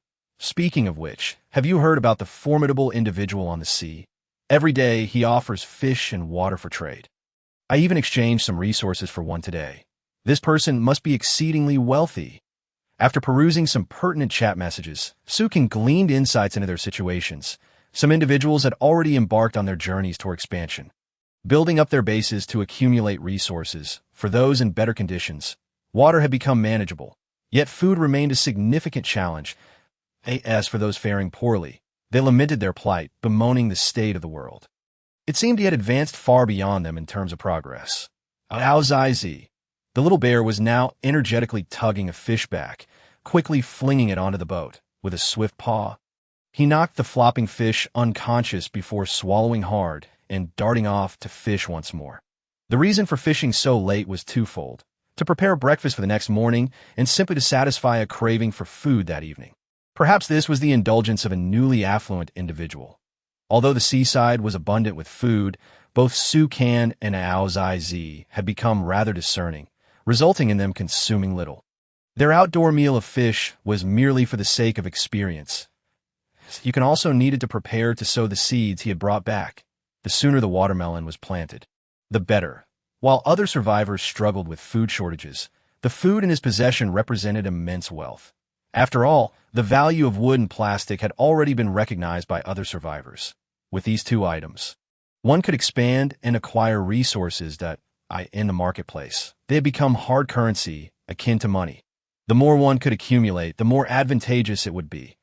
Wood and plastic would never depreciate, whereas items like fish and watermelon could only command high prices while he was ahead of others. Once other survivors began to obtain food resources and master cultivation techniques, these items would inevitably lose their value. He would not easily relinquish this island.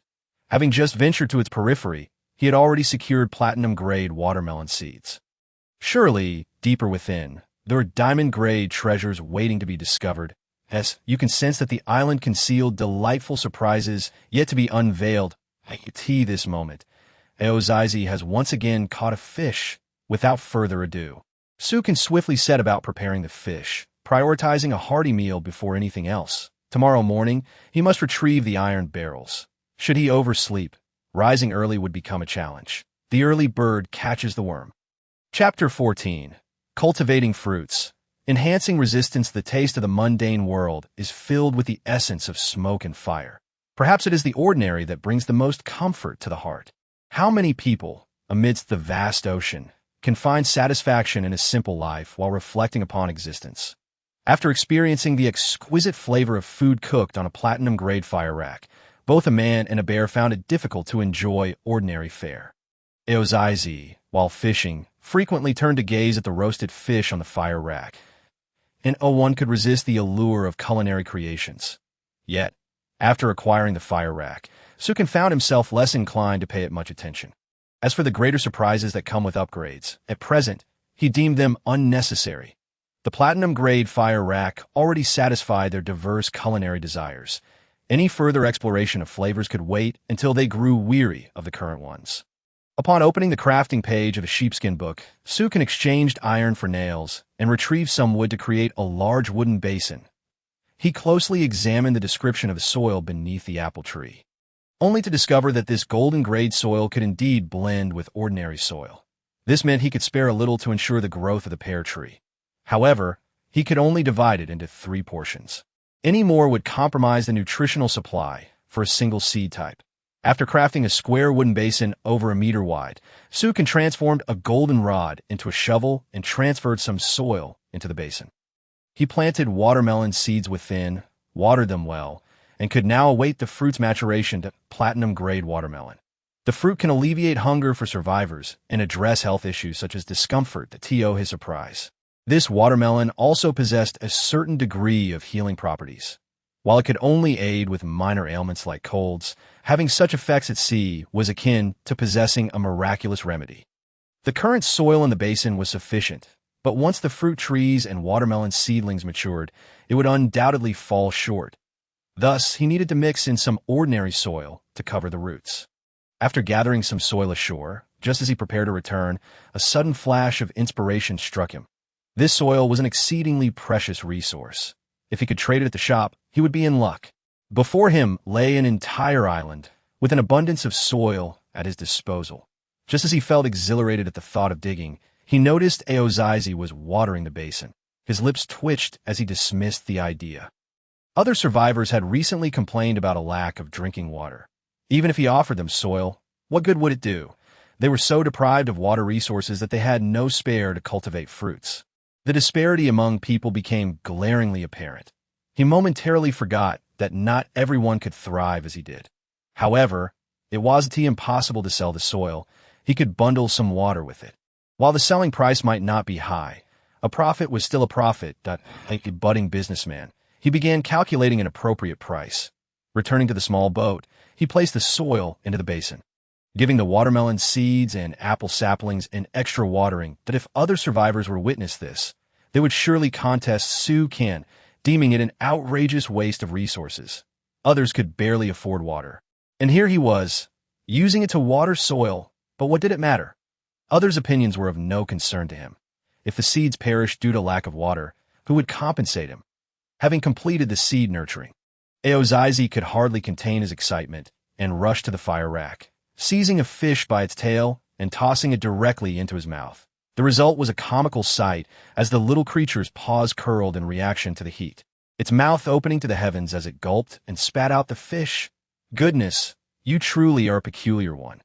Sukin couldn't help but slap his forehead, a look of exasperation on his face. This little creature exemplified the saying, remember the taste but forget the pain, having burned its paw countless times before. Yet Sukin was well aware of the little one's resilience. Once, it had plunged its paw onto a scorching iron plate, yelping in agony before jumping straight into the sea. However, upon returning to the boat, its paw had shown no sign of injury. This little creature was remarkably tough-skinned, but being young, it remained sensitive to pain. Shaking his head in resignation, Sukin chuckled at the little one while reaching for the fish, but upon realizing he was about to toss the fish away, he paused. What was going on? In his amusement, he had neglected to use chopsticks and was instead grabbing it with his bare hands. Yet the fish felt surprisingly warm in his grip. Sukin furrowed his brow and gently touched the reddened iron plate. To his astonishment, it was not hot at all. He began to suspect whether he had lost his sense of pain, for when he placed his entire hand on the iron plate, it felt merely warm, akin to holding a hand warmer. Could it be that his physical constitution had truly improved? Pondering thoughtfully, Sukin scrutinized the iron plate, which was situated above the blazing fire rack. Even the fish upon it had cooked. So it was unlikely that heat conduction was the issue. To confirm whether this was merely a figment of his imagination, he slyly glanced at Aozizi and coaxed it back. After a struggle, Aozizi had just managed to place the fish into a bowl when, with a reluctant expression, it approached Sukin, little one. Let us test your resilience. In the midst of Aozizi's confused gaze, Sukin pointed at the glowing iron plate. Before Aozizi could comprehend, Sukin swiftly seized its paw and pressed it against the plate. Aozizi was filled with questions, its pupils widening in shock. "Ao!" the little creature cried out in a high-pitched wail, its tiny feet flailing about in distress. The whole bear was in disarray. What the hammer? Wasn't it supposed to be harmless? Sukin lightly tapped its head, showcasing his own hand pressed against the plate. Hiss! Aozizi's eyes brimmed with tears, and Sukin felt a pang of guilt as he looked at it. The little one gazed at him with a look that seemed to say, "You're abusing me.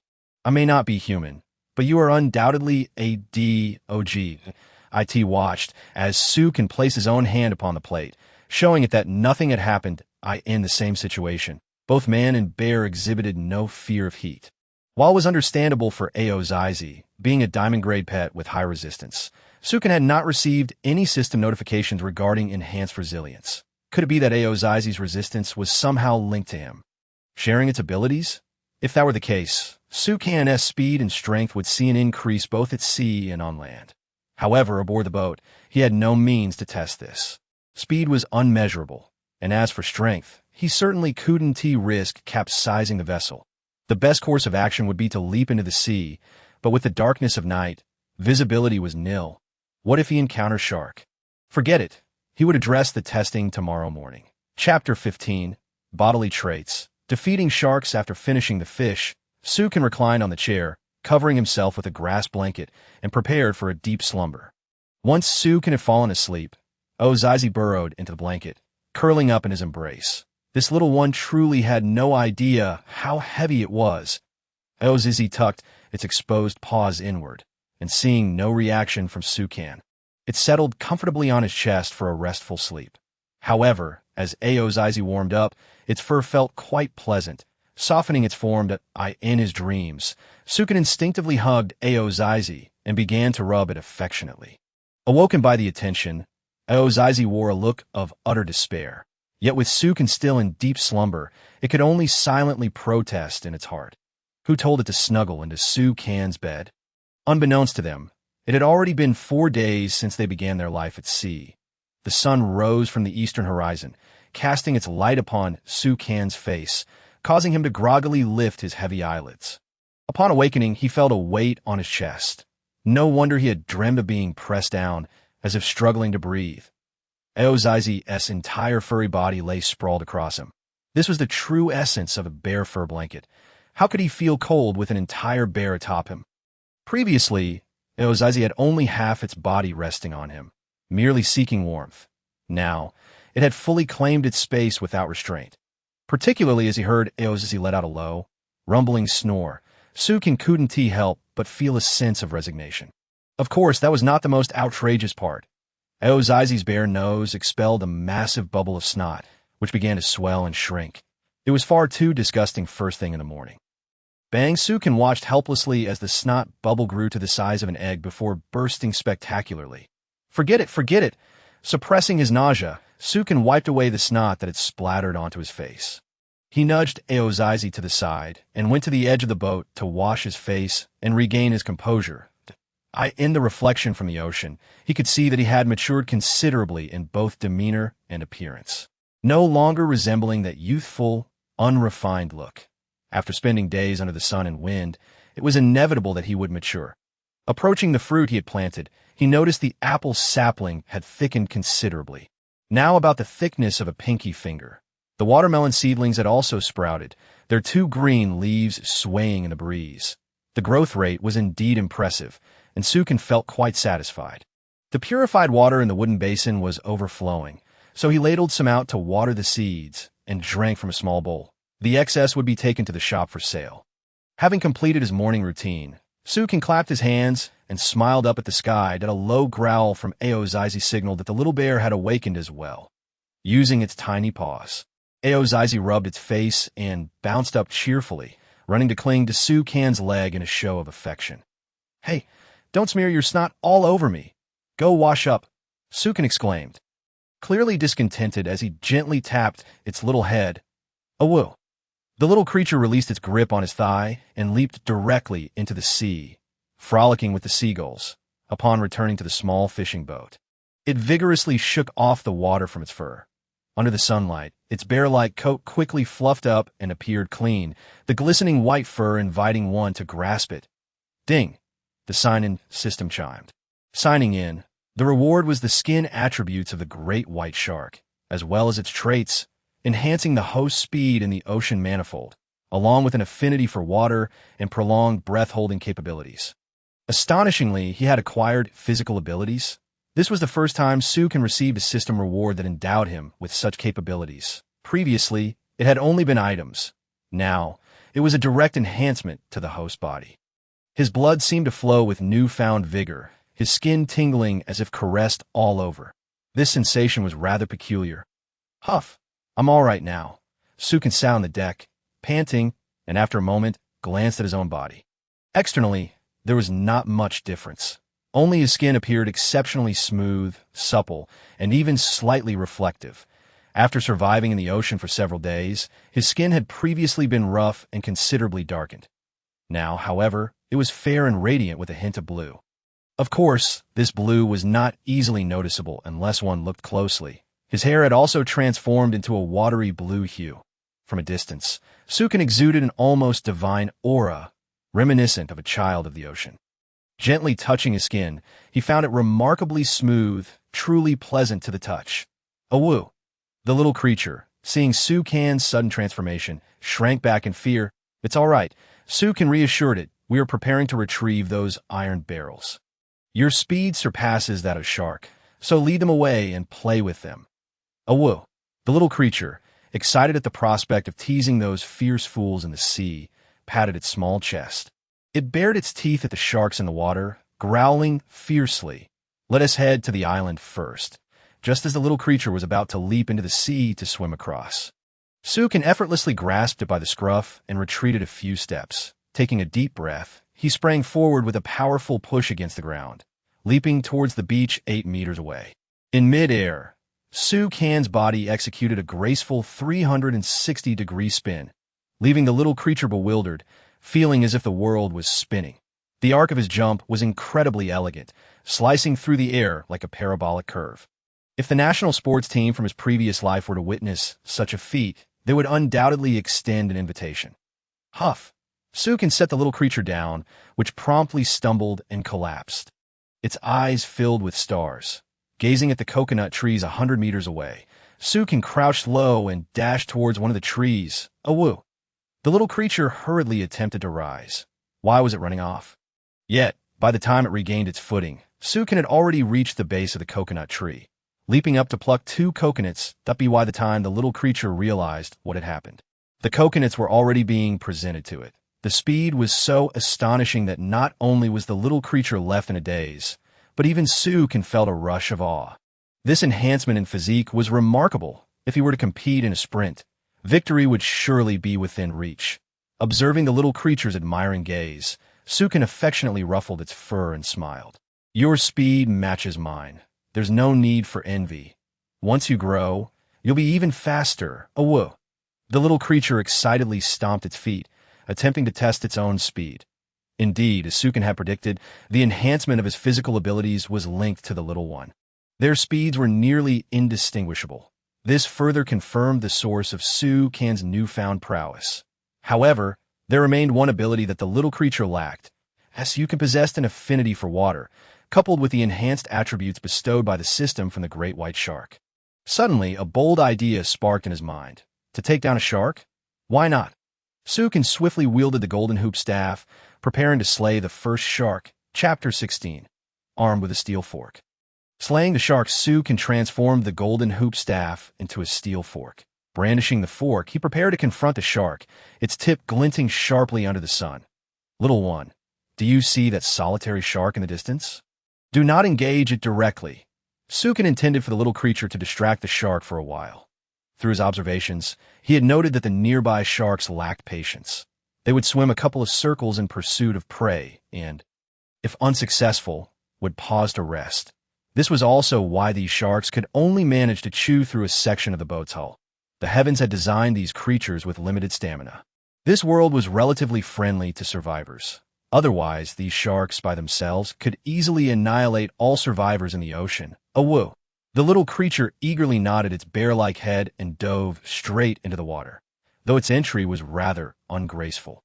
Once submerged, its speed soared, resembling a small polar bear racing through the waves, swiftly approaching the shark. The solitary shark, peacefully gliding just beneath the surface, sensed the approach of a living being and could hardly contain its wrath.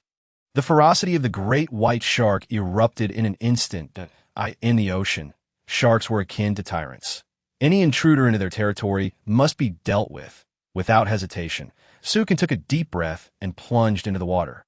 Feeling no resistance, as if he'd been born to thrive in the depths, he quickly maneuvered to the opposite side of the shark. The man and bear swiftly surged towards the predator. As anticipated, the little creature's speed surpassed that of the shark by an impressive margin, the sound of splashing water echoing as the shark pursued the little creature. Yet, it always fell short of capturing it.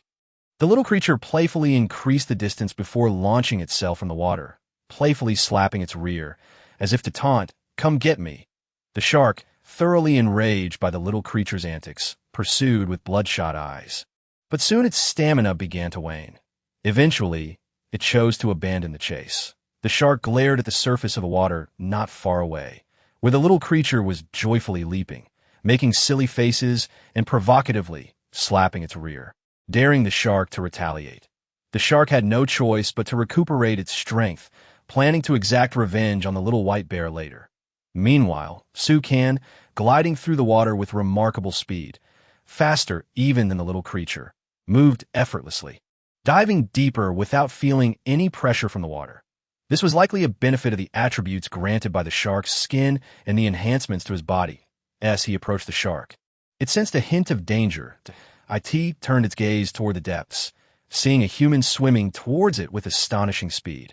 However, sharks are not known for their intelligence. They perceived this provocation as even more egregious than the little white bears, believing the humans sought to challenge them. Despite its fatigue, the shark lunged towards Sukin with what little strength it had left. It was a matter of pride ingrained in its very being. As a ruler of the ocean, it had never encountered such humiliation. As Sukin neared the shark, he burst forth from the water.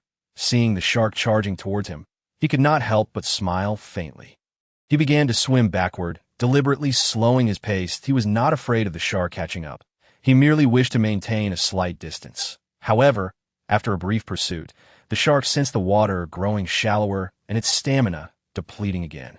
Instinctively, it knew it could not venture onto land without risking stranding itself.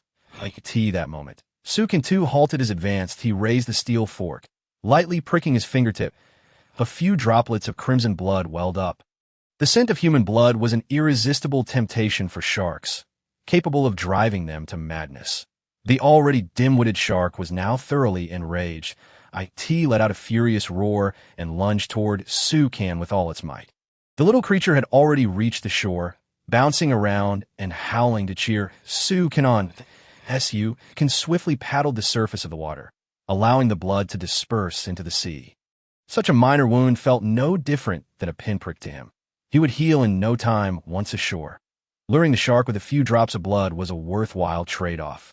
After all, it was his first attempt at such a tactic. Next time, he would need to use fish or the blood of other animals. With all his strength, Sukin accelerated, leaping onto the shore in one swift motion. Because he had maintained a close distance, the shark's gaze was fixated solely on him. Even forgetting that it had reached the beach, the shark, exerting all its strength, leaped into the air, opening its gaping maw to bite down on Sukin. Yet, this strike missed, for it could not leap as high or as far as Sukin once ashore. Sukin turned to glance back, witnessing the great white shark thrashing about on the beach. Its massive jaws snapping open and shut, revealing sharp, blood-red teeth grinding against one another. Its crimson eyes were locked on Sukin, unwavering in its desire to sink its teeth into this human. Sukin could only shake his head helplessly, chuckling as he tossed the steel fork to the little creature. With a fervent eagerness, the little creature, affectionately dubbed Yao, seized the steel fork and dashed excitedly towards the shark.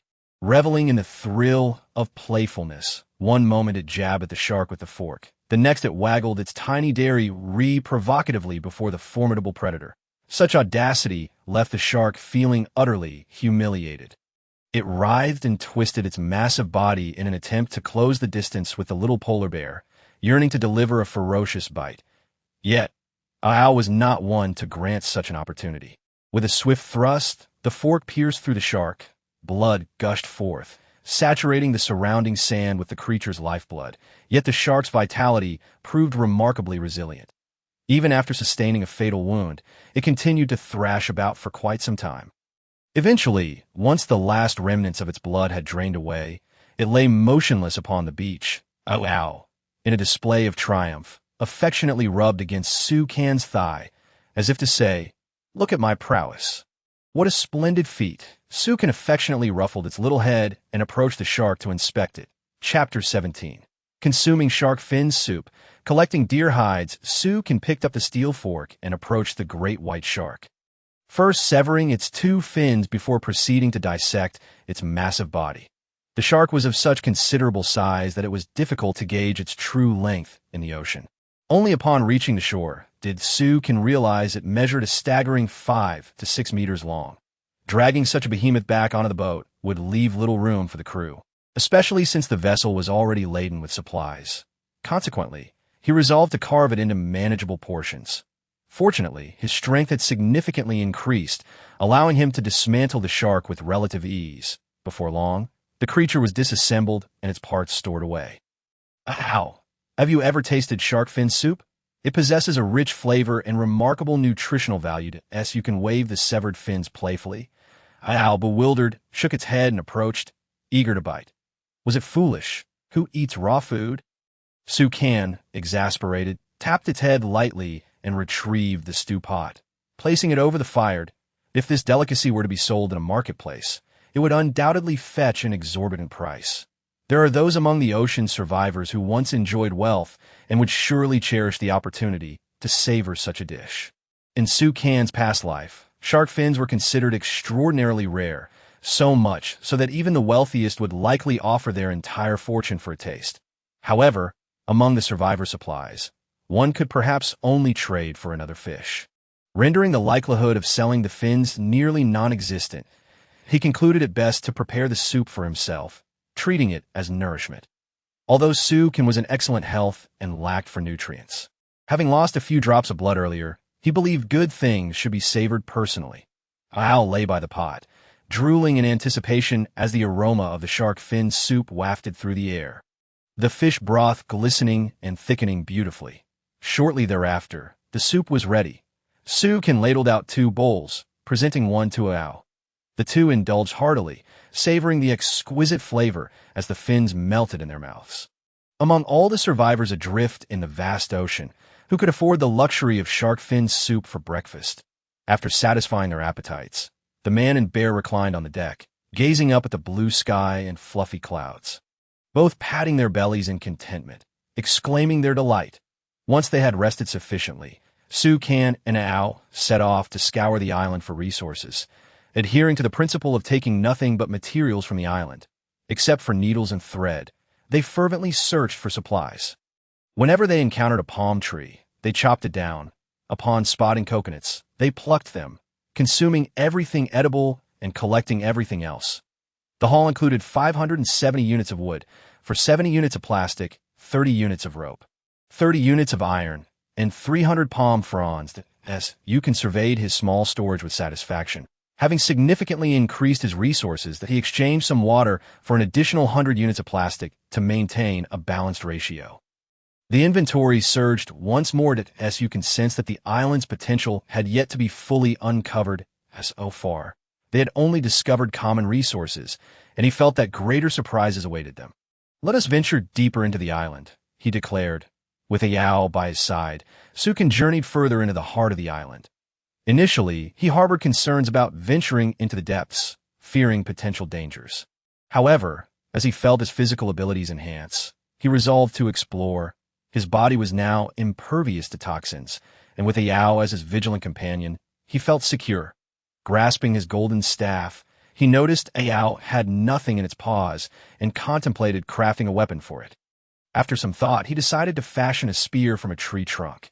Ao immediately understood Su Can's intention and, with a swift swipe of its paw, snapped a small tree with a diameter of 10 centimeters. Acquired wood, 10 knots suddenly. Sukin pondered whether he had misunderstood the situation. That wasn't a bear's most effective weapon, its own paws. What need had it for a weapon? It seemed he had wasted resources in the past by providing it with arms.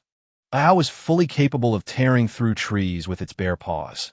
Never mind. Just use your claws if you encounter danger, Sukin thought, shaking his head in resignation as he dismissed the idea of arming an owl. Not long after, as they traversed the terrain, a wild deer suddenly burst forth from the nearby thicket. An owl! Catch it! Owl dashed off like a bolt of lightning, a white figure pursuing a brown one through the forest. Sukin quickly followed, attempting to flank the deer. The wild deer was remarkably swift in the jungle, having no natural predators. After all, this island was devoid of leopards or tigers, and even encounters with bears posed little threat. However, today, the deer appeared utterly frantic. If it possessed any intelligence, it would surely curse its fate. Who on earth are these humans and bears? Yet, it was merely a creature of instinct, unable to comprehend its predicament, only experiencing a peculiar sense of unease. Owl leapt ahead of the deer, skidding to a halt, its tiny paws clinging tightly to its head.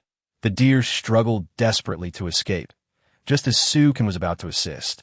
He witnessed a owl springing into action, delivering a swift kick that rendered the deer unconscious. Whether it was dead or merely stunned remained uncertain. Indeed, a bear's most formidable weapon was still its limbs. Sukin promptly approached to bleed and skin the deer, storing the meat in his inventory that he aimed to accumulate enough deer hides to craft a warm coat for the colder days, as a fire pit could not be carried everywhere. Just as Sukin completed his task, an owl appeared, bounding from the nearby bushes, its head adorned with a floral crown, a delightful sight. It pranced over to Sukin. Playfully seeking his attention, Sukin contemplated teasing it. He suddenly snapped to attention, hurriedly inspecting the floral crown on Owl's head. Owl, perplexed, tilted its head in curiosity, questioning. Flowers? Sukin was astounded. The blossoms adorning the crown bore a striking resemblance to blue roses, albeit smaller in size. Any flower with color could be a source of pigment. The sheepskin book contained instructions for crafting fuel from such materials, though the most precious resource was the material itself, capable of yielding color. Owl, where did you find this floral crown? Sukin pondered, recalling that he had not encountered any flowers during their journey. After all, this was an island. The beach was dominated by coconut trees and shells. Even upon entering the island's forest, he had seen no blooms. Perhaps other survivors would hesitate to touch such vibrant flowers, adhering to the jungle's law. The brighter the color, the greater the toxicity. Whether in animals or plants, deeper hues indicated stronger toxins. However, for Sukin, this posed little challenge, as he was naturally resistant to toxins. Owl pointed its little paw to the right, upon following Owl to the location of the flowers. Sukin was met with a vast clearing, bursting with clusters of blue blossoms. Chapter 18. Harvesting the island's bounty, reaping rich rewards harvest. 50 blue rose flowers, 5 seed. Sukin was somewhat taken aback. They were indeed blue roses, albeit likely a variant rather than the pure strain.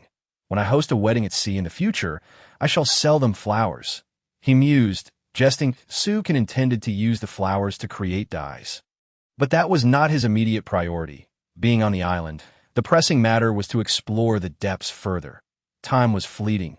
Noon approached, and each moment slipped away. After covering considerable ground, Sukin retrieved the roasted fish and water he had prepared earlier, replenishing himself before continuing deeper into the island. As Sukin and Owl delved into the heart of the island, I could see that moment. Sukin caught sight of a small rocky hill not far off, its color distinctly darker than the surrounding minerals, creating a striking contrast. As they reached the foot of the hill, they discovered a small cave that could accommodate their entry. This cave resembled a karst formation, and upon closer inspection, Sukin was astonished to find that it was a metal-rich mine that contained a wealth of elements. Gold, silver, copper, and iron were likely present. Previously, Sukin had worried about the ocean's corrosive winds damaging iron tools. But acquiring this would alleviate those concerns. Transforming his golden staff into a pick, he struck the small mountain with vigor. Several dark stones tumbled to the ground, vanishing almost instantly. Acquired. Metal or X2. The utility of this ore exceeded his expectations. It was not limited to iron or copper, but was a universal stone. Ow, help me gather. Collecting alone proved too slow, so he enlisted Ao to join in the mining effort. Thus, the audacious creature, a polar bear, found itself assigned to the task of mining. Remarkably, it seemed utterly oblivious to the degradation of its status, bounding along with unrestrained enthusiasm. The duo moved swiftly, their collection of metallic ores steadily increasing. However, Sukin soon realized a peculiar issue. The mine did not yield equal-sized ores for each count. Rather, it operated on an arbitrary basis. For instance, Sukin unearthed a piece the size of a fist, which, along with a handful of smaller fragments, only amounted to 2 pieces. This indicated that despite the mine's expansive appearance, the actual yield of ores was rather meager. Exhausted, both the human and the bear managed to gather a mere 10 pieces of metal ore. Nevertheless, this was not insignificant. The mine had been thoroughly excavated, a testament to their considerable strength and speed. Had it been any other survivor, they might have toiled endlessly without achieving such results, particularly without tools. Unlike Sukin, who possessed implements, and the bear with its powerful paws. Having nearly exhausted their collection efforts, Sukin sank to the ground. Panting heavily, it was then that a squirrel darted past, prompting the bear to grab a small stone and hurl it towards the treetop where the squirrel had vanished. The nimble creature evaded the projectile effortlessly. However, the stone ricocheted off the tree, nearly striking Sukin just as he was about to chastise the bear. Sunlight filtered through the foliage, illuminating the stone he had dropped.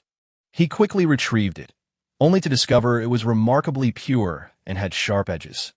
Could it be quartz? This mineral was essential for glass production, a commodity that was exceedingly difficult to find on the sea. Despite his prolonged efforts, Sukin had only managed to collect 3 pieces previously. The prospect of creating a high-grade water purifier with glass was tantalizing, as he had experienced the benefits of advanced filtration systems firsthand. Ordinary purifiers simply could not quench his thirst, enabling him to irrigate crops instead. Eagerly, Sukin scoured the vicinity for more quartz, and soon enough, he amassed a respectable quantity.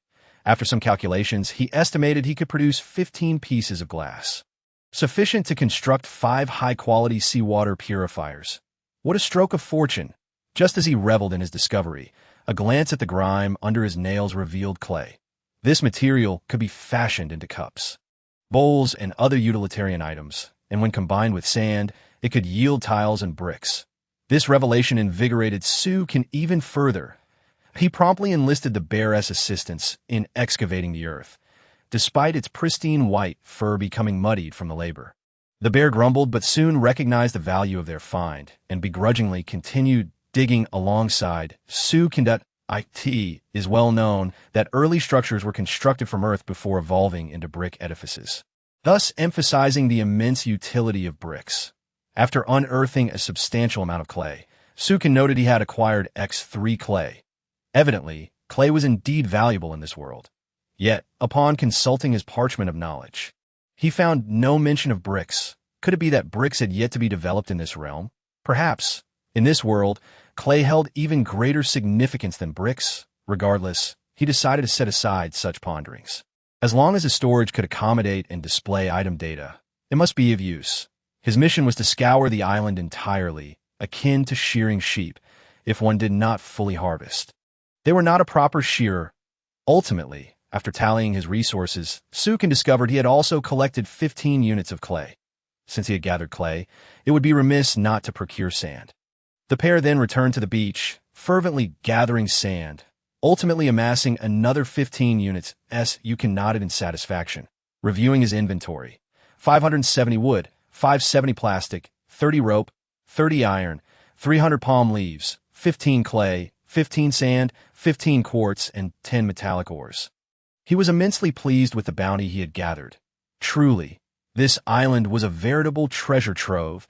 As he marveled at the wealth this island had bestowed upon him, he made a final sweep before departing, exclaiming in delight that he was fortunate to have searched once more. Discovering 3 additional palm trees, he set to work, for it would be a disgrace to squander nature's generous gifts. after thoroughly pillaging the deserted island. Su Can and the bear departed. Should other survivors venture to this island in the future, they would surely lament, "What a wretched island, devoid of resources." Upon returning to his modest vessel, Su Can's immediate thought was to expand his base. With an abundance of wood at his disposal, he pondered why he should not construct a larger fishing boat, especially when others, lacking basic sustenance, were already upgrading their vessels. It felt reminiscent of a past life where one could barely afford meals yet sought to purchase a home. Su Can contemplated how large to make his fishing boat. Chapter 19. Expanding territory. Planting flowers. Though the bamboo boat was relatively spacious compared to those of other survivors, it was insufficient for Su Can, particularly as the bear was growing daily. If it continued to thrive, it would easily reach 3 to 4 meters in length. At that point, Su Can feared he might have to sleep atop the creature or curl up in a corner. Moreover, the fire pit and the fruits like watermelon and pear each occupied nearly a square meter. The boat now seemed exceedingly cramped. If he so desired, Su Can could expand the bamboo vessel by an additional 600 square meters. However, such an expansion was unnecessary at present, as he had no immediate need to stockpile that much material. Each item only required a square meter, so an extension of a few dozen square meters would suffice. Su Can retrieved his small wooden hammer, exchanged wood and plastic for planks, and prepared to enlarge his boat several-fold.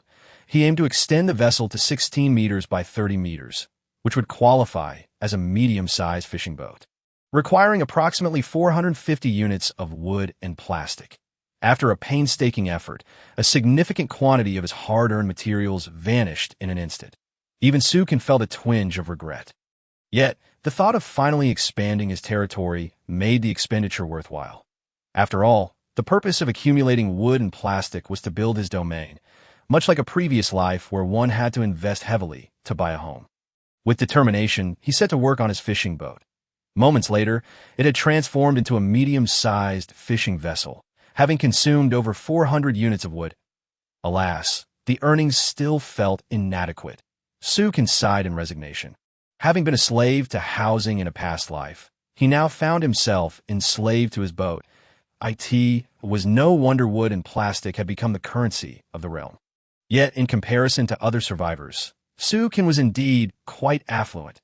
While others might gather a mere 20 units of wood and plastic daily, his consumption equated to nearly 20 days' worth of their efforts, approaching a month's labor. Were it not for the need to conserve materials for further constructions, he could have made the boat even larger. As the day waned, the bear's hunger grew palpable, patting its belly in anticipation of a meal. With the fish supply depleted, and after their extensive labor without securing food, they resorted to grilling the shark meat on the fire pit. Though tough and unpalatable, even when cooked on the premium fire pit, the flavor remained barely tolerable. The bear, however, relished the meal, being an unpicky eater. Yet if fresh fish were presented, it would undoubtedly forsake the shark in favor of the marine delicacy. After one taste, Su Can decided against a second serving. Although he had no intention of consuming the shark himself, it was still viable for sale. Given its abundance, the taste may have been lackluster. But in a world where survival was paramount, any meat was better than none. Other survivors, shark meat was a rich source of protein. Fortunately, he had not consumed all the shark fins, leaving 2 sizable pieces to ensure a hearty meal. Observing the bear devour its portion with gusto, Su Can chuckled to himself. Had the bear followed another survivor, it might have faced starvation or been forced to catch fish on its own. Instead, under Su Can's care, it enjoyed a life of abundance. Reclining on a chair, Su Can opened his parchment to review crafting materials. Brick crafting requirements. Furnace, sand X1, clay X1 furnace crafting requirements. Bricks X6.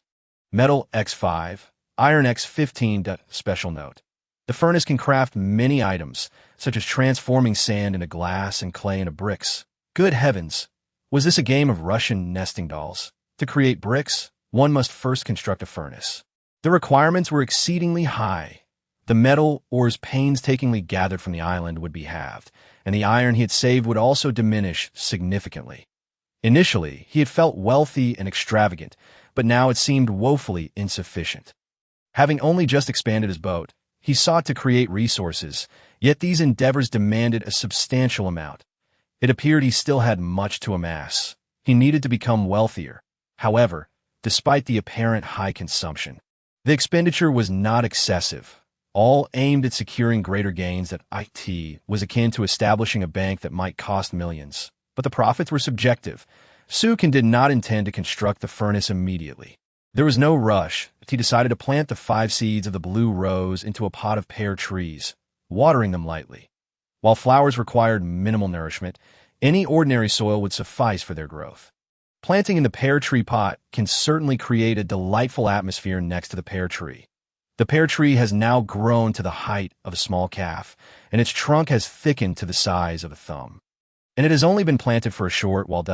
In the coming days, it will undoubtedly thrive even more rapidly, and I eagerly anticipate the day it bears fruit.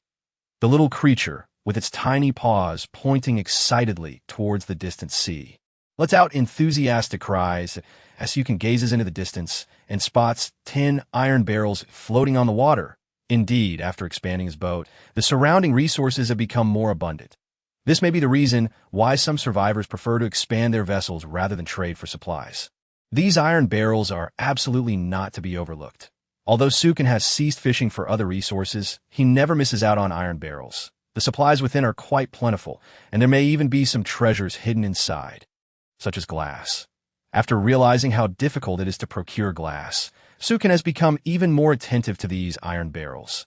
Even if it takes several days to find a single piece of glass in the barrels, it would still be well worth the effort. Besides, retrieving these barrels is not labor-intensive. Why not take advantage of the opportunity? Moreover, having witnessed the speed and prowess of the little creature, Sukin is even more determined not to let these barrels slip away. He need not fish for them himself. He only needs to entrust this task to the little one. The sharks in the sea pose no threat to the creature, having just eaten its fill. The little one is now idly bored, so Sukin sends it off. It cannot simply eat without working. This will serve to train its treasure-hunting abilities. After jumping into the sea, the little creature quickly darts towards the iron barrels. Moments later, it drags one back, tossing it onto the boat and grinning with a goofy smile, eagerly awaiting praise. You are becoming increasingly pretentious, fishing out a single barrel and expecting compliments. Sukin approaches, speechless, and gives its furry head a token pat, although he feels an urge to kick it away. Chapter 20. Treasure Hunting Bear. Crafting bricks. The little creature hums in dissatisfaction, but obediently returns to the sea to gather more iron barrels. Working bear, working spirit, a bear among bears. A few sharks, attracted by the little creature, attempt to surround it. The little one, unbothered, instead plays with them in the water, teasing the sharks until they tire of the chase, and then resumes its search for iron barrels. Soon, a second barrel is tossed onto the boat. Sukin sits at the edge of the boat, not in a hurry to open the barrels. He finds it more satisfying to open them all at once. Watching the little creature frolic with the sharks brings a certain joy, akin to observing marine animal trainers at an aquarium. But on several occasions, the little one, in a fit of excitement, allows a shark to catch up and playfully climbs onto its back. Soaring across the ocean at breakneck speed. Sukin muses that this form of play is quite enjoyable. He is tempted to try it himself. Riding a shark through the waters. What a sight it would be if other survivors were to witness it. Having only been in this ocean world for a few days, Sukin is increasingly adapting to life at sea and discovering its thrilling pleasures, far more engaging than his mundane existence in his past life. The little creature quickly retrieves all the iron barrels and tosses them onto the boat. Once aboard, it shakes its fur and playfully sticks its tongue out at the sharks swimming alongside the boat. The little one has certainly caused quite a stir among the sharks, who, harboring grudges, swim around the fishing boat for quite some time before finally venting their frustrations by biting at the boat, damaging 5 planks in total. Were it not for the shark and Sukin's storage still being uneaten, he would have surely gone after them. How dare they touch his newly expanded boat? They better swim far away. Otherwise, he would have dealt with them today. Grinding his teeth, Sukin reluctantly retrieves a small wooden hammer to repair his boat. Once the repairs are complete, it finally becomes time to open the iron barrels. At this moment, Sukin feels as though he is scratching a lottery ticket, uncertain of what he might uncover, hoping for something good today.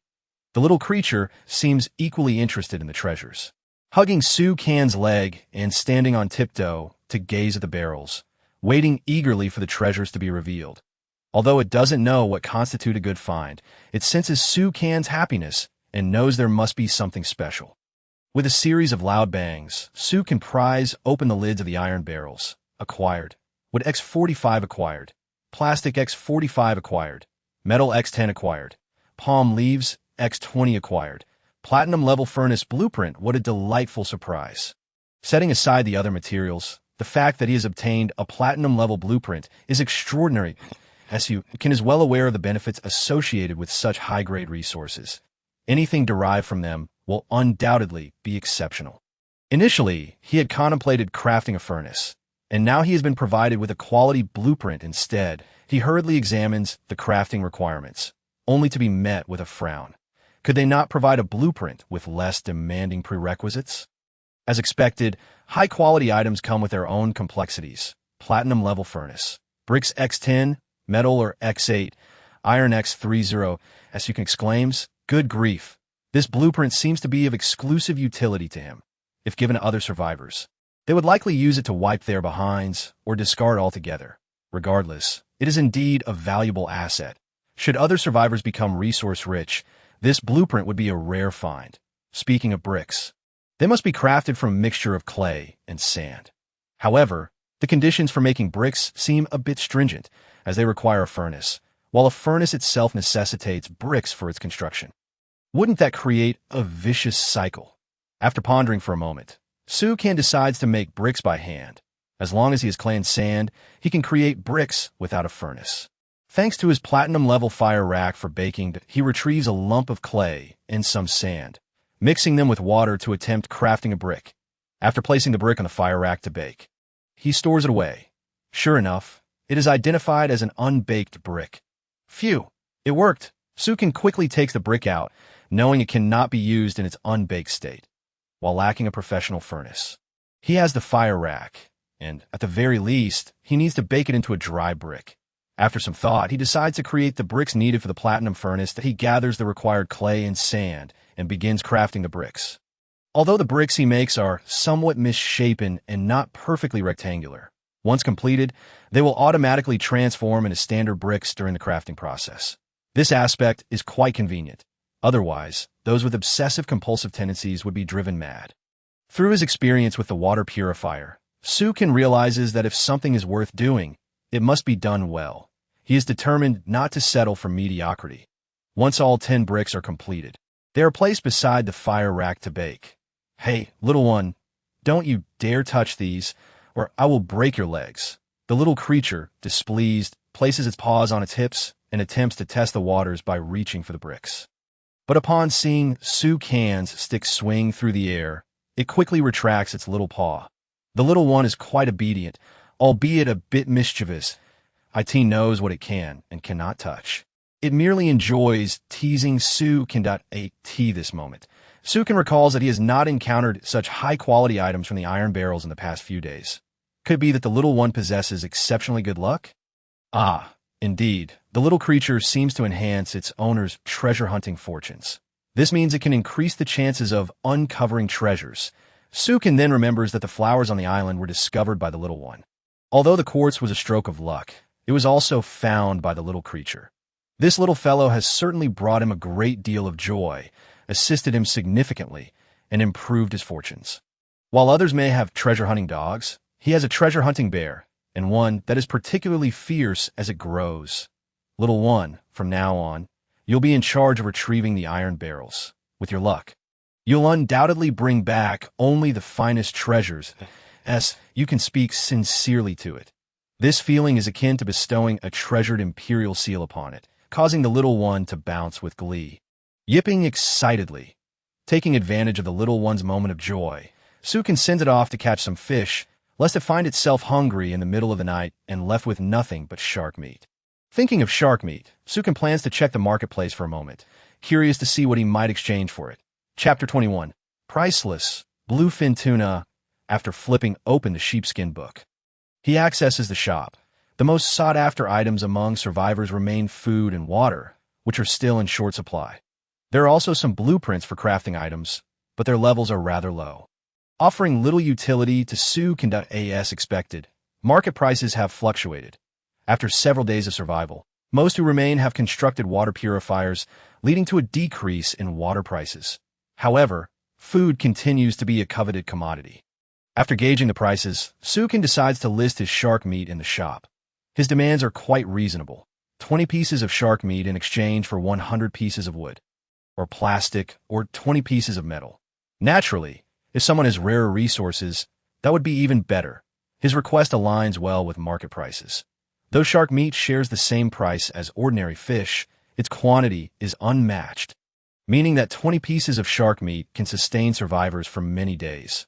Primarily, it is simply too unpalatable, serving merely as a form of sustenance. Even such a commodity is not something that everyone can afford. At the very least, one must be a survivor living relatively well to contemplate purchasing shark meat for their own provisions. You had initially considered raising the price slightly, but ultimately decided against it. As long as the shark meat did not remain in his possession, it was best to sell it quickly, given its decidedly inferior taste. After disposing of all the shark meat at the store, he finally breathed a sigh of relief. Reclining in his chair, he gazed at the blue sky and white clouds, reflecting on the time when he first arrived at the sea, with nothing to his name.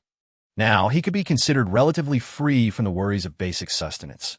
Especially notable was his expansion from a small bamboo boat that could only accommodate one person to a vessel where the little cub could run around freely. Observing the cub seemingly reeling in a large fish, Sukin was taken aback as it struggled against the creature, pulling it in with all its might. This was surprising, as the sea fish typically caught, while sizable, could be easily hoisted out of the water with one hand by the it appeared that this time it had indeed hooked a formidable opponent. Noticing the cub drenched in sweat and glancing up at the blazing sun, Sukin realized that this was unsustainable. The midday heat on the sea during this season was intense, but the nights turned remarkably cool, even bordering on chilly, when the boat had not yet undergone expansion. Sukin had constructed a shade for fishing. However, that shade was now insufficient, and it was time to consider an upgrade. Additionally, staying outside each night was not practical. The sea breeze could lead to health issues if exposed for too long. After pondering these matters, Sukin retrieved some timber and exchanged it for planks. His boat had now been expanded to the point where it could accommodate a small house, at the very least. A modest wooden cabin for shelter from the wind was in order. Moments later, he erected a small cabin measuring 2 by 3 meters. Although it was somewhat small, it sufficed for sleeping. The roof was fashioned from palm leaves, giving it an appearance reminiscent of a quaint cottage. He also constructed a large canopy on the deck, occupying half the boat's area. Ula, the little cub, was exuberant upon seeing the new construction, yet it did not forget to continue its struggle with the fish in the water. This only piqued Sukin's curiosity further. Despite having built a house, the cub had yet to reel in the fish. He proceeded to create a door for the small cabin, and the windows were fashioned from wooden slats. Avoiding the use of glass, this cabin was merely a temporary structure, intended as a cozy refuge for rest, thus did not require extravagant embellishments. He moved the fire pit inside the cabin, crafting a small bed in the corner, thickly padded with palm leaves for comfort. Next to the fire pit, he set up a small dining table accompanied by 2 stools. Although he had expended 100 units of wood and plastic, life had become considerably more pleasant at that moment. The cub was outside, making quite a commotion, as Sukin hurried out to investigate, only to be astonished. The cub was sprawled atop a sea fish measuring over 1 meter in length, and the position seemed rather peculiar. Rubbing his eyes in disbelief, Sukin realized that it appeared to be a bluefin tuna. No wonder the cub had exerted such effort. The little creature was practically draped over the fish. Struggling to maintain its hold, the fish flailed, shaking the cub's small frame as it bounced around the deck, providing quite the spectacle. The cub rolled its eyes in exasperation, but was powerless against the fish's antics. Sukin rushed over, stunned, and after knocking the fish unconscious, examined it closely. It truly was a bluefin tuna. Renowned as a noble fish amongst its kind, Sukin vividly recalled its value. Such a specimen could fetch a fortune based on weight. Easily worth several million, that he never anticipated such fortune upon arriving in these waters. Well done, little cub. Today you have struck gold. The cub pawed at Sukin's leg, nuzzling affectionately to Yukan's first instinct was not to sell it. Given the current state of the survivors, they likely could not afford even a gram of such a precious fish. This exquisite catch was meant for his own enjoyment. Even Sukin felt a thrill of excitement, for he had never been able to afford such a luxury before his journey began. Tuna is the ultimate ingredient for sashimi, with tender flesh that melts in the mouth. The meat boasts distinct fat marbling and a rich flavor, with fat content reaching up to 15, making it highly nutritious. It contains more unsaturated fatty acids than any other fish, along with various amino acids, including the 8 essential ones required by the human body. Rich in vitamins, iron, calcium, iodine, and other minerals and trace elements, bluefin tuna also enhances memory and has beneficial effects in preventing Alzheimer's disease, as well as specific therapeutic properties for cardiovascular ailments. The nutritional wealth alone attests to its immense value. Sukin swiftly and carefully began to fillet the fish into smaller portions. The cub had already set up the cooking pot over the fire pit, drooling in anticipation of Sukin's preparations. It would be a shame to stew such a fine fish.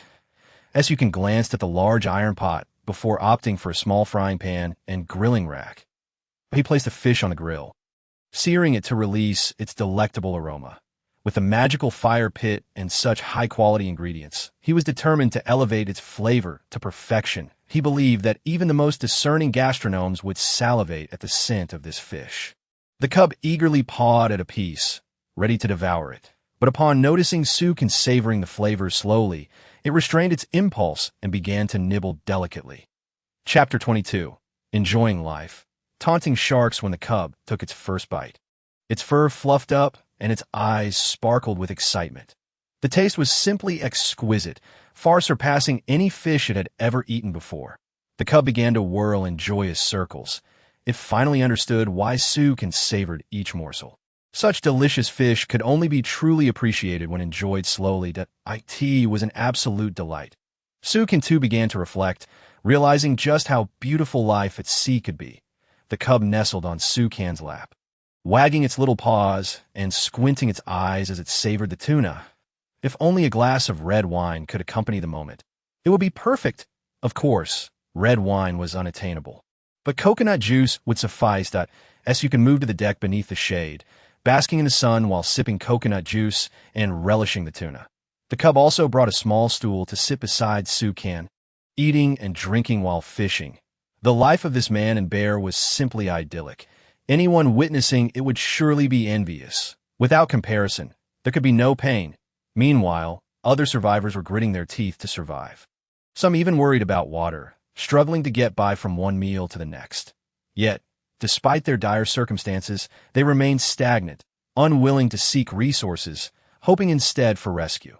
Those who had given up on themselves could hardly expect anyone else to save them.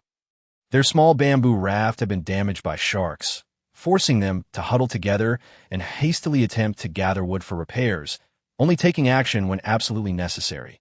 Just when they finally managed to patch things up, a shark would return, effortlessly biting through their raft once more. You can open the survivor chat on the sheepskin scroll.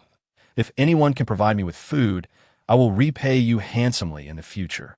I can barely hold on any longer. Who would have thought our esteemed Wang would face such a fate? In the past, whenever I craved something, my secretary would rush to fetch me coffee. But now I can't even get a sip of clean water. I miss my secretary every moment. At least you're still alive. My boat is nearly devoured by sharks, and I too will soon fall prey to them. Is there truly no rescue team? We've been stranded at sea for days without even a glimmer of a rescue helicopter. Are those rescuers merely figments of our imagination? Numerous survivors began to vent their frustrations. It was a final revelry, for with life plunging into despair, it was better to vent their anger aloud. Those despondent survivors sat in their small fishing boats, gazing at the sky with sighs of thirst and hunger. Overcome with thirst, some pressed their heads to the water's surface, gulping down seawater, only to retch violently afterward. Anyone who has tasted seawater knows how utterly undrinkable it is, unbearably salty and nauseating. One survivor, having managed to consume a bit of seawater and some seaweed to sustain a flicker of life, lay on a small bamboo raft, gazing hopelessly at the sky. Suddenly, he caught a whiff of earthy fragrance and sprang up to look ahead. An island. Could it be an island? The survivor stood frozen for a moment before frantically paddling his boat. He excitedly shouted in the survivor chat, "I've finally found land. No more hunger for me. You selfish bastards! I ask you for a sip of water, and you refuse. Once I reach the shore, I'll have an abundance of food and endless water. When you come begging, I won't give you a thing. I want to see you in despair." Ah! He exerted all his strength to stand, staggering towards the shore. The dawn of hope was within reach. Once on land, everything would be resolved. However, the moment he stepped off the bamboo raft, he felt no solid ground beneath him and plummeted into the depths of the ocean at a massive maw lunged toward him. And after a heart-wrenching scream, blood stained the waters. The island was merely a mirage conjured by his frail body, perhaps an illusion of the heat. Yet, no one cared about what had befallen him. In the end, he had met his demise. As you can gaze at the survivor's chat screen, noting that the individual had ceased to communicate, leading him to speculate on the likely outcome. If that person had indeed discovered land, given their nature, they would undoubtedly have boasted about their newfound possessions. Yet, the silence that followed was not born of modesty. They had most likely perished. The remaining survivors began to conjecture, offering little more than verbal expressions of sympathy. However, when faced with others lacking resources and struggling to survive, they remained resolute in withholding any assistance. No one would lament having an abundance of food or water. Those who had managed to endure amidst the vast ocean were acutely aware of the dire challenges that lay ahead. The notion of charity had long since been submerged beneath the waves, serving as fodder for sharks that, of course, the sharks would not express gratitude, perhaps merely belching contentedly before leaving behind a trail of waste. They might even find the offering too lean, insufficient to satisfy their hunger. Even those with ample supplies could only extend their generosity a handful of times. Perhaps only Su could spare a few lives. Yet amidst the countless misfortunes in these endless waters, could he truly save them all? What they required was not salvation from others, but the ability to save themselves. As you can retrieve 2 cans of fruit, handing one to the little creature beside him, quietly observing as it attempted to catch fish. The creature, having learned to be clever, secured the fishing hook with an object before plunging into the sea to tease the sharks. This was indeed a rather amusing endeavor. For the little one, provoking the sharks brought immense joy, and it seemed to have developed a fondness for treating them as playthings in these vast waters. There were few who could find such amusement in taunting sharks. Within mere seconds, the surface of the sea erupted in chaos as a white figure leapt from the depths, pursued by a massive black shadow. Furious in its chase, you felt no concern for the little one's safety. Its speed far surpassed that of the sharks. When the sharks grew weary, they would pause to rest on the surface, only for the little one to return and dance mockingly before them, eliciting irritation and forced pursuit. Whenever a shark showed signs of exhaustion, the little one would dart in front of it, provoking it with fervor, until the shark comprehended that the little creature was merely toying with it and could no longer be caught, ultimately coming to a standstill. After all, this fluffy white bear posed no threat to it. The little one poked at its nose and kicked at its tail, but the shark remained unyielding. This only served to frustrate the little one further, who cried out in exasperation, as if to say, "What are you doing? You're a shark, not a pathetic creature."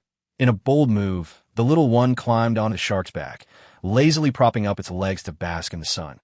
"Ow! Be careful not to play too recklessly," Su Kan admonished, his expression darkening with concern. Although the little one could easily dominate the shark, one must remember that even the most skilled can stumble near the water's edge. After a cheerful shout, the little one playfully swatted the shark's rear, prompting it to dash around the sea in a frenzy. Not long after, the inevitable happened. The shark's companions arrived, encircling the little one, who panicked and leapt back into the sea, swimming swiftly towards the boat as you can rush to rescue it. But the little creature proved resourceful, managing to evade the jaws of multiple sharks. Fortunately, it returned to the boat unscathed after several close calls. The little one, visibly shaken, clung tightly to Su Kan's leg, whimpering in distress. "Just wait until you get yourself into trouble again." Su Kan couldn't help but scold lightly, tapping the little one's head. It looked up at him with an expression of indignation as if to say, "Look at my state. and yet you still scold me.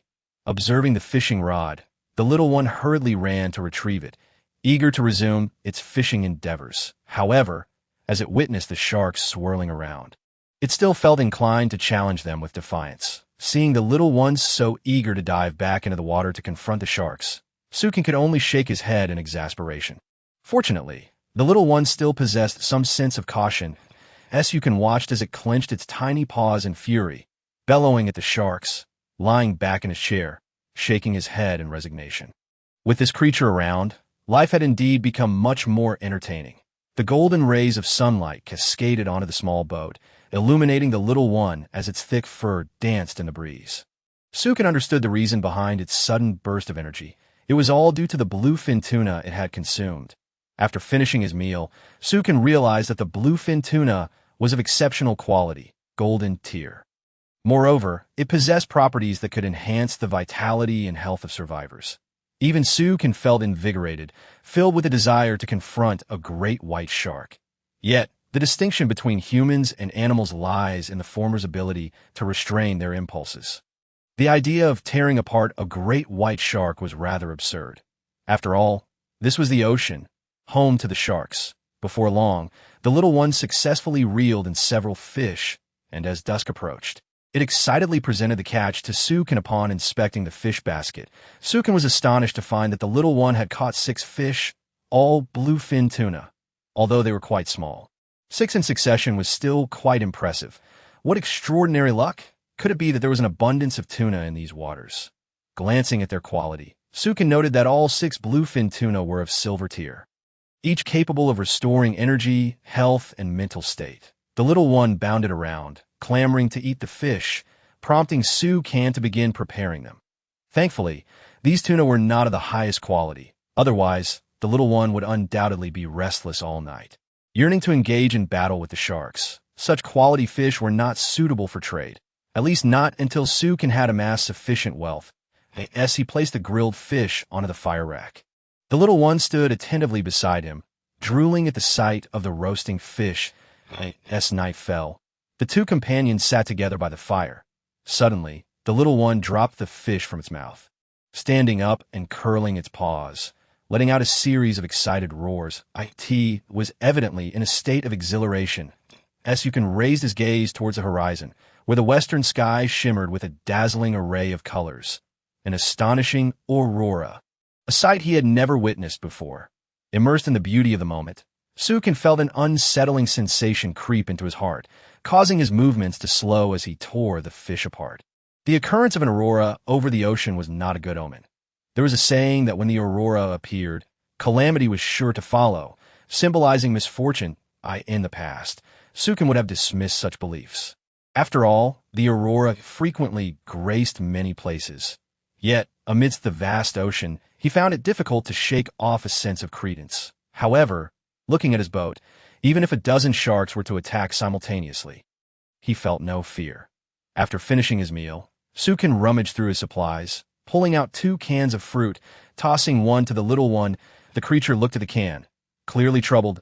It had eaten quite enough for the day. But adhering to the principle of not wasting food, it opened the can. Whether it could finish it or not was one matter. Whether it could continue eating was another. The little one believed it could manage a little more. But when it found itself unable to consume any further, it gazed at the half-full can. This daring little creature closed its eyes, opened its mouth wide, and proceeded to pour the contents of the can into its mouth. Sukin was rendered speechless, fearing the little one might regurgitate the contents, especially when he witnessed it spit out the fish it had just consumed only to swallow it again. Sukin's appetite vanished completely. Exclaiming that the little one was utterly revolting, could it not consider the feelings of those nearby? With a hearty belch, the little one patted its belly contentedly, sprawling out on the floor as if it were a useless bear. Basking in the moonlight. The boat was awash in moonlight, but its size rendered the firelight insufficient to illuminate it fully. In the vast ocean, the greatest fears were the solitude of night, the chill, and the absence of light. Now that the boat had expanded so considerably, it was time to create some sources of illumination. However, constructing another fire rack was out of the question. The wood consumption was far too great. A more inventive solution was necessary to produce light. Opening the crafting shop in a sheepskin book, Sukin naturally wished to create a few light bulbs, but this was the vast ocean. At present, everyone was still relying on fire racks for warmth, and some individuals had yet to even utilize those that, if he were to create light bulbs now, it would be a testament to an advanced level of technology. It would be akin to entering the electrical age while still in the primitive era, not to mention the challenges of generating electricity in the ocean. Surely, he could not rely on seawater for power generation. Even if it were feasible, his current supplies would not suffice. Dismissing the notion of modern urban living, he recalled the lanterns that once adorned city gates. Such items required only the crafting of candles. Glancing at the crafting shop's requirements for lanterns, he noted, Shark Fat One, would wonder if the criteria were surprisingly modest. Having just butchered shark, he certainly had an abundance of FAT. Sukin skillfully crafted and extracted shark fat along with timber. He promptly decided to create something useful. Moments later, the materials vanished, and 4 large red lanterns materialized in their place. Although these lanterns appear to be of mediocre quality, the system assured him that they would remain lit even when submerged in water, lasting for an entire week until their materials were fully consumed. Given the remaining supplies, he could illuminate the area for nearly a month, banishing darkness from the nights ahead. The little creature, Aozai, gleefully circled the lanterns, playfully nudging them with its tiny paws that, as you can hung the lanterns at the 4 corners of the small boat, illuminating it brilliantly, complemented by the glow from the fire pit in the center. Casting light for several meters around, Sukin's decision to construct these lanterns was not a whimsical one. He recognized their necessity, especially after witnessing the aurora. This reinforced his resolve to dispel the darkness. At least around his boat, should sharks indeed attack under the cover of night, he would be able to swiftly ascertain their numbers and prepare accordingly to ensure safety. He also placed several pieces of wood and plastic aboard the vessel. Once assured that everything was secure, he sighed in relief, though a tinge of unease lingered within him. Whatever fate awaited him would be determined by the heavens. All he could do was prepare for the unknown. Reclining in his chair, basking in the warmth of the fire and rubbing his overstuffed belly, he casually picked up the sheepskin book. Aozai promptly leaped onto the chair, sprawled across Sukin, its small paws clinging tightly to him. The little bear leaned forward to inspect the sheepskin book, seemingly engrossed despite its inability to comprehend the content. In that moment, it resembled an eager learner. And with a pair of glasses, it could easily pass for a scholar. Of course, this was not meant to insult anyone. Sukin opened the survivor's chat screen, observing the conversations of others. Though he couldn't see anyone on the vast ocean, reading their messages provided a semblance of companionship. He no longer needed to worry about water, as the food procured from nearby barrels was sufficient for his survival. It was fortunate that he had endured hunger to expand his boat. The surrounding resources had indeed flourished. Are you living so comfortably? I've just begun expanding my boat, and it's already 6 meters long. What about yours? Mine is rather average, just about 8 meters long and roughly 5 meters wide. Wow, your resources are abundant. Had I known, I would have expanded first. I traded most of my supplies for food and water, leaving just enough to repair the shark-damaged planks. Sukin, disinterested, closed the sheepskin book and fell silent. The atmosphere within the chat had clearly shifted. Some individuals, enjoying slightly better circumstances, began to boast about their lives, reminiscent of a social circle from a past life. Yet Sukin found little meaning in such ostentation. After all, they were strangers, unseen by one another, and it felt akin to bragging to ghosts. The sheepskin book buzzed incessantly with chatter, akin to the spiritual solace of those survivors, reminiscent of people glued to their phones. Endlessly conversing on this vast ocean, the thought of being entirely alone was daunting. Without any glimmer of hope, survival would seem impossible. While he perceived their discussions as mere time-wasting, he mused that they could better utilize their time by scavenging for resources to enhance their living conditions. Yet aside from Sukin, who had a pet, where could the others procure such companions? Not that it was impossible. He recalled from the sheepskin book that one girl had kept a fish along with a plethora of worms. With a sigh, Sukin gazed out at the distant sea, wondering when he might encounter other survivors. Aozai, what if we meet other survivors in the future, especially beautiful ladies? Before he could finish, Aozai leaped off him, striking a displeased pose with its paws on its hips. "Oh right, I forgot you were a female bear, but you are not human." Daisuke rolled his eyes, gently patting its small head. Although he yearned to meet other survivors, he felt an internal resistance. The desire to encounter others was instinctual. Yet even if he did meet them, he would surely maintain a cautious distance. The prospect of anyone boarding his boat was utterly out of the question. Even the most beautiful lady would warrant careful consideration. Those who survive in this vast ocean possessed formidable willpower and resilience. It was unlikely that any fragile individuals would endure. Those types would have long since been shark bait. Initially intending to retire to his cabin for sleep, Su Kan, having overindulged, dozed off in his chair, but he also wished to remain outside that night, ready to react promptly should any situation arise. Observing Su Kan's head drooping, Aozai tiptoed back to the cabin, retrieved a palm blanket, and draped it over him. After burrowing beneath the edge, it snuggled tightly against Su Kan, falling asleep once it confirmed he was unresponsive. The night air was chilly, with waves crashing against the small bamboo boat as it bobbed on the surface of the sea. As Su Kan slept soundly, he was abruptly awakened by a slippery sensation on his face, as if something was licking him. Opening his eyes, he found Aozai in his arms, visibly distressed. The little bear clung tightly to his clothing, trembling all over, desperately licking his face. Had the little creature experienced a nightmare?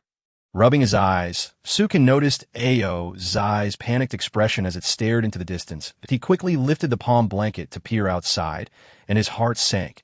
An ominous wave loomed on the horizon, towering like a skyscraper, rapidly approaching him. A tsunami. Shock coursed through Su Kan. The auroras had not appeared by mere chance, confirming his earlier unease.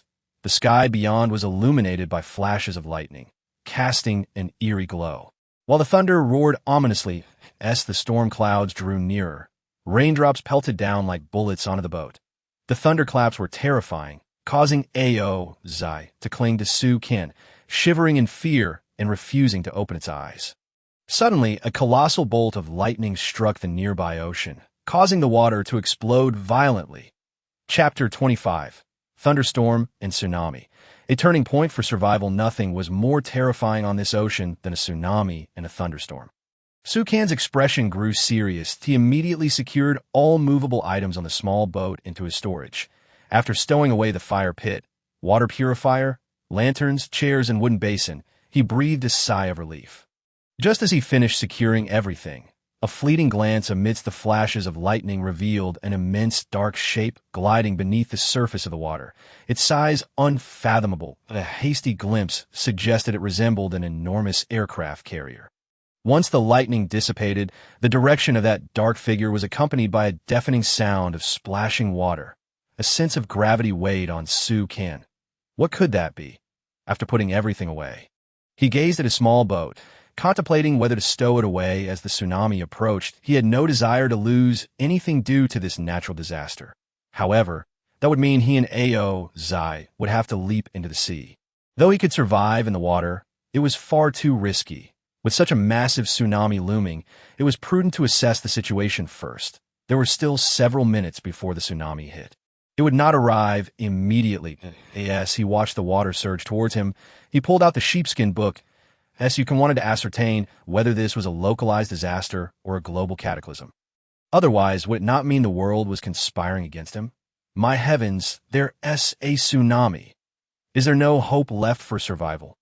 What a thunderous roar! I'm so scared. My precious supplies. Woe is me. My boat is going to capsize. Is there anyone to save me? I refuse to accept this fate. My 8-meter boat has been split in two by the waves. It took me so long to build. After putting away the sheepskin book, it became evident that this was a global catastrophe. The world was indeed cruel, and it served as a harsh reminder for survivors that danger lurked everywhere. Often unexpectedly, as long as they had amassed sufficient resources and constructed a sizable vessel, they might only suffer partial losses, avoiding total calamity. However, for those who merely sought a stable life, this would be a devastating misfortune. Those survivors whose boats remained unexpanded would likely face near extinction. In the face of such disasters, fear gripped everyone. Waiting for rescue was akin to courting death. some survivors hastily retrieved their supplies, eager to expand their fishing vessels before the tsunami struck. Better to be prepared than to perish in a dark mass of clouds, accompanied by thunder and a tsunami. Rapidly approached Suk, and he finally confirmed that no supplies remained on his boat. The only small cabin could not be stored in the warehouse unless dismantled. His mind raced as he calculated how to confront this calamity. He had to resist this disaster to the bitter end. Yet, amidst the vast ocean, battling the sharks was challenging enough. How could he contend with nature's fury? Zai clung to him, softly whimpering, its little eyes darting anxiously, fearing the tsunami would engulf them. Should they merely await the tsunami's arrival? Once it struck, the small bamboo boat and his wooden cabin would undoubtedly be swept away. Although one might survive even when swept into the sea, how could one possibly endure in the wilderness if they succumbed to fear? The small bamboo boat represented a significant amount of timber, and even Suk felt a pang of regret. He harbored a sense of unwillingness, yet could only stand on the boat, gazing into the horizon where the tsunami approached. The waves, driven by the tsunami, surged higher and higher, lifting the small vessel multiple times, forcing Suk to grip the bamboo boat tightly to avoid falling overboard. The wind howled ever stronger, causing his clothes to whip around him. The fur of Zai stood on end, and in the distance, a few sharks could be seen swiftly fleeing to the other side. That moment, a thunderous crack, as if tearing through the very fabric of space, echoed in the distant sky. In an instant, the entire heavens seemed to ignite, illuminating the world around him. A colossal wave surged forth, lifting the small bamboo boat into the air, as Suk clung to the boat in midair. He squinted into the distance, seemingly catching sight of an island. Could it be a mirage? The lightning grew increasingly fierce, casting light across the sea and sky. Unfortunately, the towering waves obscured Suk's view, preventing him from discerning what lay beyond. As another wave approached, he realized he could once more utilize the bamboo boat's lift to gain a better look at the island. He urged Zai to hold tightly around his waist. He had to see clearly during this wave's crest. Only by understanding whether this island could offer refuge and the direction of the tsunami could he chart a path forward. As the wave surged, Suk crouched low, gripping the bamboo boat tightly, his gaze fixed in that direction. In that moment, the wave lifted the small vessel several meters high. It was fortunate that both Suk and Zai possessed robust physiques. Otherwise, they might have met their end from such a fall.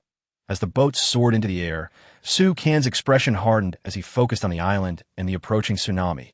Amidst the flickering lightning, he could clearly discern the island's features, confirming that he had not been mistaken.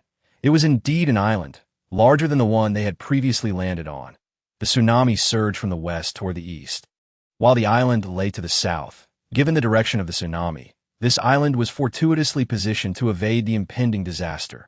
The moment the boat descended, a flicker of hope ignited within Suk. He had grasped the rules governing tsunamis in this world, which seemed primarily aimed at the ocean. This appeared to be a mechanism to rid the world of the unworthy survivors dwelling within its depths.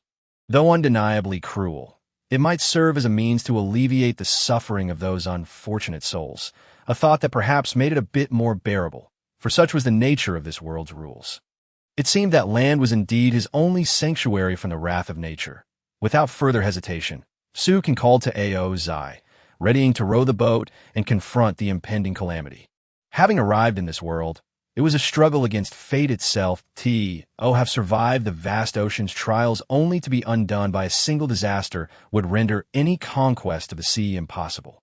Zai leaped from Suk's side, sensing his serious demeanor, and shed its fears. Preparing for battle, It seized the golden rod from Suk's hands, which had transformed into an oar.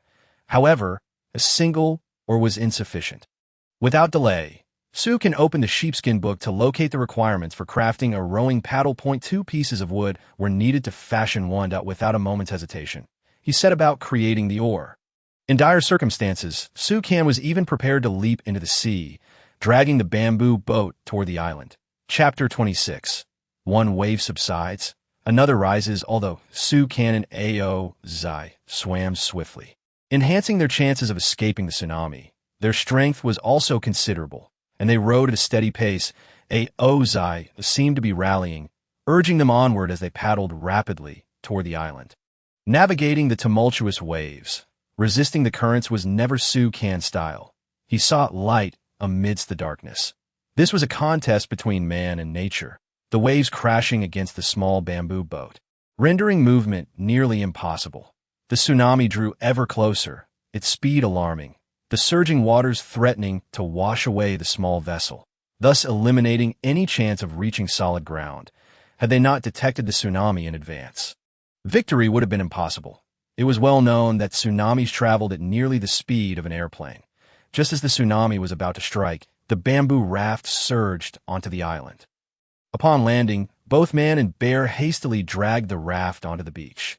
The moment they set foot on solid ground, the tsunami followed closely behind, just as Su Kan had anticipated, targeting everything upon the ocean surface. The land appeared to be a sanctuary, a barrier against the chaos, as the shoreline remained undisturbed, as if the tsunami and this place were two separate realms. Clearly, their decision to reach the island had been the right one. Gazing at the rampaging tsunami in the distance, rising to unfathomable heights as it receded into the horizon, mercilessly sweeping away everything upon the water's surface, he could even catch sight of a small bamboo raft caught in the current. There was no doubt that its owner had succumbed to the depths. This was his first encounter with another's raft, albeit under such tragic circumstances. The cruelty of nature weighed heavily on Su Kan's heart. Yet it only fueled his resolve and confidence. This was his destiny in this world, a struggle against nature itself, a fight against calamity. Ozai, trembling in fear, nestled behind Su Kan's legs, peeking out at the terrifying tsunami, letting out a low growl, its entire being seeming to wilt in the face of such terror. He cradled Ozai in his arms, retrieving the fire pit and setting his clothes on a rock to dry. After contemplating the merciless waves for a while, he lamented the relentless nature of calamity. As he awaited his clothes to dry comfortably, he took out 2 bluefin tuna. Having endured the tumultuous journey, their bodies bore the toll, and after expending considerable energy, the fish would serve as an excellent source of sustenance. But he placed a small tuna on the grill and prepared the larger one, slicing it into pieces for soup. With this nourishment, he could restore his health and strength. Watching the tsunami rage eastward, thankfully not toward the island, he felt a sense of relief. He moved the fire pit into the wooden cabin of the boat, where the warmth quickly enveloped him, dispelling the chill brought by the storm. After savoring a piece of fish and a sip of fish soup, the fatigue in his arms dissipated thanks to the remarkable effects of the bluefin tuna. Ozai, exhausted, slumped in Su Kan's embrace, having exerted itself greatly. The construction of the boat had been no small feat, and battling against the tsunami had drained its energy. It barely had the strength to eat. Appearing almost lifeless, holding it close, Su Kan waited for Ozai to regain some strength, feeding it fish soup and morsels of fish, which revitalized its fur, rendering it soft and even shimmering with a faint glow. Such were the benefits of the fish. Once revived, Ozai eagerly drank from the soup and devoured pieces of fish, its eyes sparkling with life once more, jumping about energetically. Su Kan exhaled in relief. They had narrowly escaped this disaster. Though they had survived this calamity, it was far from easy, as other survivors faced grave threats, confronting the greatest crisis since they had reached the ocean. Despair, hopelessness, and anguish relentlessly gnawed at their spirits. Su Kan had not experienced the tsunami's full force, thus he remained unaware of its true power. However, he believed that the rules governing this world must have certain boundaries. These boundaries were likely determined by the size of the boat. The larger the bamboo raft, the greater the chance of survival. Upon reaching the island and observing the aftermath of the tsunami, he noted the presence of 4 or 5 small bamboo rafts, but had yet to see any larger ones. This tsunami seemed designed to eliminate the underdeveloped human survivors, yet it could not eradicate all. Otherwise, the very purpose of existence in this world would be nullified. He simply could not discern the precise rules governing the tsunami. All he could do was wait for the storm to pass and seek answers within the sheepskin book. That moment, the tsunami reached its zenith. The survivor chat on the sheepskin book had fallen silent. The last messages mere minutes old, filled with despairing farewells. Su felt no sympathy for anyone. He could only lament the ruthlessness of the world's rules, if the world itself bore no compassion. How could he be expected to show any? After regaining his strength, Sukin took Aozai to the beach, gazing at the distant tsunami, which was now waning, nearly vanishing from sight. This disaster, a catastrophe for survivors worldwide, had arrived swiftly and departed just as rapidly, confirming Sukan's suspicions that it was indeed aimed at purging the weak. Those who had developed well enough could withstand the tsunami's wrath. The storm gradually subsided into a gentle rain, eventually dissipating completely, while the raging lightning in the sky calmed, revealing the moon as the clouds receded, as if nothing had ever transpired. The sea began to regain its tranquility, after consuming the bluefin tuna. Sukin felt no need for sleep to maintain his strength, so he settled onto a rocky outcrop on the beach, reflecting on the experience of the tsunami. Sukin found himself deep in contemplation.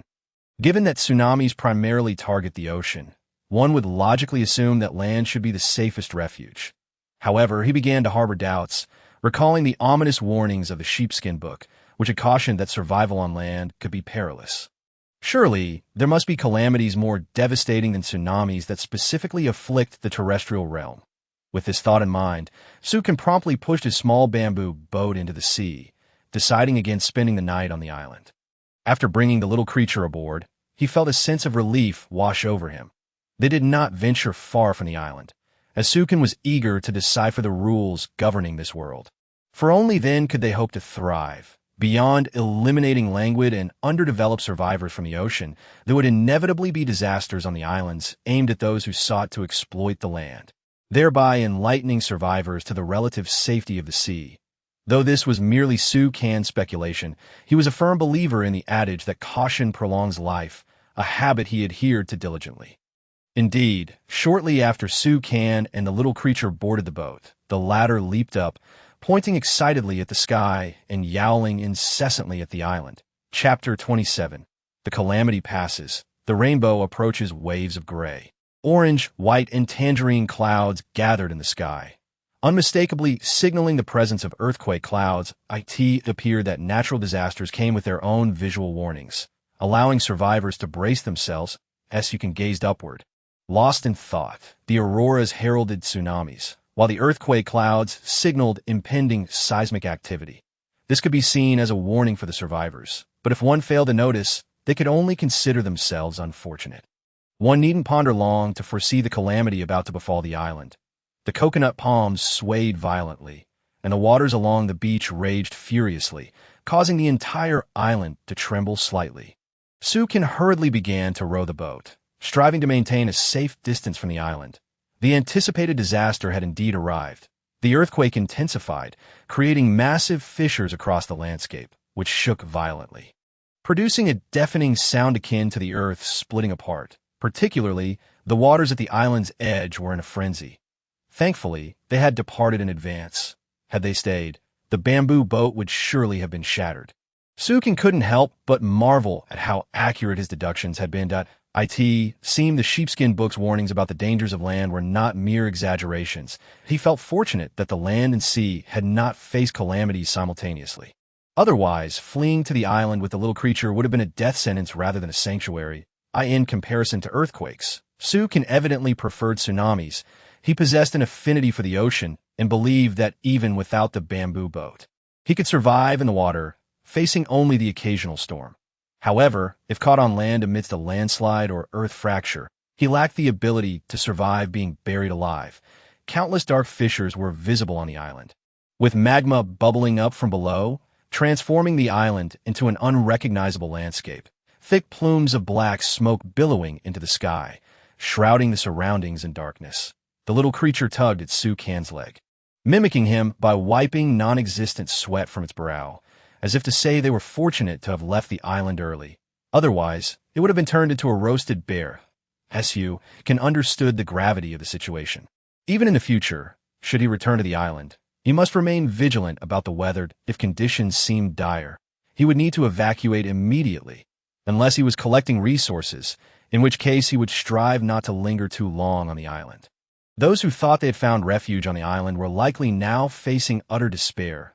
The few survivors had been on the island, poring over the sheepskin book, mocking the unfortunate souls while rejoicing in their own luck at having avoided the tsunami. Yet, when the earthquake struck, they realized the crisis was upon them. They could no longer laugh. Instead, they were gripped by fear and sought to escape the island. However, their small bamboo rafts were quickly destroyed, rendering their escape impossible. What they had believed to be a safe haven had transformed into a deadly trap. The tremors of the earthquake caused them to fall to the ground, staring at the enormous cracks forming beneath them, rapidly spreading toward their feet, faster than they could flee. They could do nothing but await their fate, helplessly gazing at the island. Surprises and unforeseen events are unpredictable. One can never know which will come first. After enjoying the island's benefits and indulging in a life of ease for so long, they should have learned to appreciate what they had. The island provided them with essential resources, enabling their survival on the ocean. But it was never meant to foster dependency, leading them to abandon their oceanic existence. These two disasters had finally awakened the survivors. They had thought their only challenges were cold, thirst, and hunger, until the calamities made them realize that to survive on this island, relentless effort was essential. Those lacking resolve were swiftly eliminated in the aftermath of this disaster. While some fortunate survivors may have endured, escaping this trial, how could they hope to evade the next? As dawn broke and the sun rose, Sukin stretched lazily. A smile gracing his face, he retrieved all his supplies, finding nothing amiss on the boat. He was likely the only survivor among the ocean dwellers to emerge from this ordeal unscathed. Not a single item had been lost. His boat remained intact, having successfully navigated through two disasters without a scratch. Only through hardship can one grow stronger. Such trials are the crucibles that forge resilient survivors who refuse to yield to adversity, embodying true strength. Suddenly, the little creature let out a howl toward the sky, startling Sukin, who briefly feared that the calamity was not yet over. Yet, this time, the creature's tone was devoid of fear. Instead, it exuded excitement and joy. Following its gaze into the distance, Sukin beheld a rainbow arching across the sky above the island. After the rain and storms, a magnificent seven-colored rainbow had finally emerged. This radiant arc seemed to convey a message to the survivors. All suffering had come to an end, and they were on the brink of hope. Sukin had not initially noticed the rainbow above the island. But now, gazing at its splendor, he exhaled deeply in relief. The rainbow was indeed breathtaking and vibrant, far more captivating than any aurora in the eyes of the survivors, despite the latter's more splendid hues. Yet, as in the wilderness of survival, vibrant colors often camouflage hidden dangers and toxicity. Sukin did not linger in awe of the rainbow for long, as he and the little creature had many tasks ahead of him. From a distance, he observed that the island appeared to have returned to its former glory, with lush green forests and tranquil waves, as if the calamity had never occurred. Could it be that the island could rejuvenate itself after such disasters? If so, then these so-called calamities would undoubtedly serve to eliminate the less capable survivors. As the survivors' lives gradually improved, would the power of future disasters intensify? If that were the case, it would be a truly terrifying prospect. Though Sukin deemed such a possibility unlikely, disasters would not perpetually cull the population. They were likely just initial warnings. Even if disasters were to reoccur, their potency should not differ from this one. Otherwise, the world would resemble a brutal competition for survival, systematically decimating individuals. Thus, Sukin dismissed the likelihood of such a scenario as mere speculation. No disaster could surpass the devastation wrought by tsunamis and catastrophic earthquakes. Sukin and the little creature swiftly maneuvered the small boat, landing once more on the island. After pushing the boat ashore, they ventured onto the island to see if any unexpected treasures awaited them. Scavenging the island was a source of joy for Sukin, especially after the benefits he had reaped from the last venture. Chapter 28. Survival of the Fittest. Landing on the island was not small in size. Upon setting foot on it, Sukin discovered that all resources had seemingly returned to their original state, as if the island had not experienced an earthquake at all. Even the ground bore no signs of the calamity. This meant that those who had perished on the island had left nothing behind. The lava from the earthquake had scorched everything, leaving no trace. Su sighed but felt a sense of relief. Had he not stayed on the beach, observing the potential aftermath of the disaster and predicting the island's calamity, he might have faced misfortune himself. Even though his physique had strengthened, he might have survived. But at a significant cost, his bamboo raft would surely have been lost. Such is the cruelty of nature's disasters. As Su can explore the island, he noted that it was indistinguishable from the last one he had visited. With numerous coconut trees lining the beach, heavy with fruit, he had no intention of forsaking these coconuts. While he could not savor fine wine on the ocean, coconuts were a rare and precious commodity. He entrusted the task of harvesting them to the little creature, transforming his staff into a bamboo pole before handing it over. The little creature accepted the pole with glee, enthusiastically poking at the coconuts and gathering them into small piles. It then called for Su-kan to help collect the coconuts into their storage. Though the little creature was unaware of Su-kan's intentions for the coconuts, it knew that he would surely share the delectable fruit with it. For even the little creature could not resist the allure of such a treat. While the little creature busied itself with the coconuts, Su-kan found a sunlit rock to bask upon. Retrieving the sheepskin book, he needed to gain insight into the conditions faced by other survivors in this world. This recent calamity would undoubtedly have inflicted severe losses on them. Surviving this ordeal would be a considerable achievement. After enduring countless days constructing a bamboo raft, now extending to 8 meters in length, I find myself devastated as a tsunami has scattered my vessel, leaving me with a mere 2 meters. My bamboo raft has reverted to its original size, and this natural disaster has obliterated all my supplies. Even my water purifier has been swept away by the sea. The fish and worms I had nurtured are all gone, leaving me overwhelmed with sorrow and heartache. Why must fate be so cruel? After struggling to survive, I am now left with nothing. Su-kan has begun to grasp the plight of the survivors. It is evident that they have exchanged their precious resources for their very lives. Yet rather than counting their blessings, they are consumed by their losses, failing to appreciate their continued existence. Those who have succumbed to the depths of the sea can no longer voice their grievances. Additionally, some survivors beseech others for resources such as water, food, and wood, promising to repay them in kind, but no one is willing to lend anything. Those who remain alive are too preoccupied with their own losses to consider charity. If there were still a benevolent soul among them, Su-kan would be left utterly speechless. These individuals, who now appear wretched, were once affluent and ostentatious, and during their prosperous times, when did they ever extend a helping hand to others? To now expect assistance from others is nothing short of absurd. The wheel of karma turns. This is the very essence of nature's justice. The public chat in the realm of the sheepskin book continues to buzz with messages, some expressing gratitude for their survival, while others lament their misfortune. The rapid flow of conversation persists. This calamity has imparted lessons to everyone, igniting a fervor for life and a yearning for a better existence. Paying no heed to their chatter, Su-kan opened the store instead. The shark meat hanging for sale had not yet been sold, and he promptly raised the price by 50%. Aside from requiring 150 pieces of wood or plastic, one could still exchange precious resources for it. After setting everything up, he stored the sheepskin book away. Though this may seem akin to profiting from disaster, it is imperative for survivors to recognize the significance of resources, especially in light of the drastic depletion of wood and plastic, which has rendered them increasingly scarce. Shark meat has become a coveted commodity. Every survivor longs to stay alive, for only by persevering can they gather resources. That night left them utterly exhausted. They would willingly trade all their possessions for any morsel of food as you can. However, harbors no illusions of benevolence. Those who survive will not express gratitude for his generosity. Once their fortunes are restored, they will revert to their true selves. Their misfortunes are of no concern to him. Why should their better days entitle them to free resources? This is the harsh law of survival in nature. If one is dissatisfied, they may choose not to trade their resources, for no one will force them into actions they do not wish to take. Su can instructed Ao Zai to push the small bamboo boat into the sea.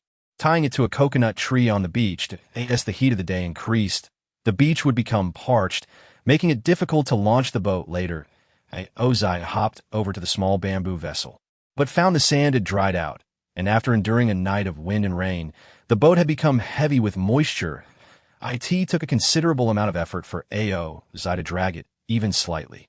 With a pitiful gaze directed at Sukan, the pleading look in its eyes seemed to say, I truly cannot manage this. With the assistance of the waves, they had managed to land not far from shore. Unbeknownst to Sukan, he had arrived at low tide shortly after disembarking, and now they would need to drag the boat at least 10 meters to return it to the sea.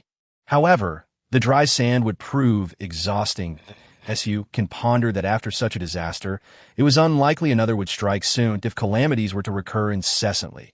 Even he would feel that survival in this world was futile, and perhaps it would be better to simply perish. With this in mind, he decided to linger on the island for a brief period, since he would frequently encounter islands in the future. He thought it prudent to construct something that would facilitate docking. Although tying the small boat with a rope would prevent it from being blown away, there remained a significant risk. If other survivors discovered his vessel while he was scavenging for resources, they might steal it away. Dragging the boat ashore would be arduous, and Sukan was certain that apart from himself and Zai, no other survivor could manage it. Moreover, the shoreline was lengthy and shallow, making it exceedingly laborious to drag the boat to the waterline, as they were currently experiencing. Thus, constructing a tool that would allow for a swift launch of the boat became imperative. Chapter 29. Scavenging the Island. Plundering wealth, he retrieved the sheepskin book and opened the construction page. Discovering a ramp for launching boats, it required a total of 22 pieces of wood and plastic to build. The ramp consisted of 10-meter-long wooden beams on either side, with 2 wooden wheels in the center that would enable the boat to glide down the ramp. This tool was both convenient and practical. When pulling the boat ashore, they would simply need to remove the ramp, place the boat upon it, and give it a gentle push to launch it back into the sea. Without hesitation, Sukan extracted 40 pieces of wood from his stockpile, which was still quite abundant. He was not concerned about the depletion of wood, as he had fish listed for sale in the store, and he was currently on an island that could replenish his resources. After retrieving the wood, he immediately set about constructing the ramp. Once a suitable location was chosen, he built a robust ramp measuring 15 meters in length and 8 meters in width. The ramp resembled a railway track, merely enhanced by a wooden board with gears on top, allowing the boat to be easily maneuvered onto it and swiftly launched back into the water. It proved to be exceedingly practical. Curious, Zai scampered over, peering at the construction. After Sukan explained how it worked, Zai nodded in understanding and dashed to the end of the ramp, exerting all its strength to hoist one end of the boat onto the board. However, the board was movable, and despite its efforts, Zai could not get the boat onto it. Sukan recognized the issue and tied a rope to the front of the boat, encouraging Zai to give it another try. He fashioned a simple lever mechanism. As long as the switch was not activated, the board would remain stationary. It was merely a hook made of rope. With determination, Zai grasped the rope, squatting down to prepare for an all-out effort. But to its surprise, it found that it required little strength to maneuver the boat onto the board. In truth, the boat was not particularly heavy. It merely had a small cabin on top, creating a large surface area that increased friction with the sand, making it seem heavier. If they were simply dragging onto the ramp, Zai could have managed it single-handedly. Once the boat was successfully placed on the board, Sukan removed the hook, allowing Zai to easily slide the board along the ramp and onto the shore. Sukan was quite pleased with this invention and stored the ramp away. His 30-meter-long boat was not something just anyone could push, even if it only had a cabin. Without a ramp, Sukan and Zai would find themselves utterly exhausted should anyone possess the audacity to steal it. They could have it as a gift. Anyone capable of constructing a ramp to steal someone else's boat surely would not lack for wood. Furthermore, Sukan had yet to encounter any other survivors. Such luck was nearly impossible. He built this ramp purely for his own convenience. With the docking issue resolved, the next order of business was to plunder the island. His stockpile of wood had dwindled dramatically, falling below 3 figures. He needed to replenish his resources from this island. Abundant palm trees were visible, and naturally, the laborious task of gathering them fell to Zai, since it was eager to hunt sharks. It was the perfect opportunity to keep it occupied. In no time, Zai had gathered 15 coconuts, They could enjoy roasted fish by the seaside, sipping coconut water while basking in the sun. Feeling a bit bored, he decided to send Aozai to chop down trees. Collecting coconuts was a task he could handle himself. Aozai, brimming with energy, rushed toward a palm tree, hacking away vigorously. Sending wood chips flying, the 20-centimeter palm tree soon lay on the ground. IT then set its sights on another tree, seizing the axe and swinging with abandon. Sukin admired Aozai's zeal. It seemed that whenever it needed to vent its energy, tree chopping would be the perfect outlet. Collecting coconuts while also gathering the wood that Aozai felled, he noted the harvest. Wood X20. Wood X30. Keep it up, Aozai. Tonight, I'll grill you a few extra fish, Sukin encouraged, pleased with the little creature's performance. That Aozai, even more excited, waved its little axe around and turned back to stick out its tongue, extending its tiny paw to indicate that it could chop down 1,000 trees more. Every palm tree visible on the island was felled by Aozai, though there were not many trees to begin with. In total, they collected 300 pieces of wood and an equal number of palm leaves. The supplies in the small warehouse had finally become abundant again, and Sukin felt quite satisfied. The island was not lacking in trees. The forest was dense, resembling a primitive woodland, complete with marshes and small hills. It was only Sukin who discovered that, apart from the palm trees, all other trees vanished from their spots immediately after being felled, rendering their timber unattainable. Those trees seemed merely ornamental, as if they were placed there for the sake of filling space.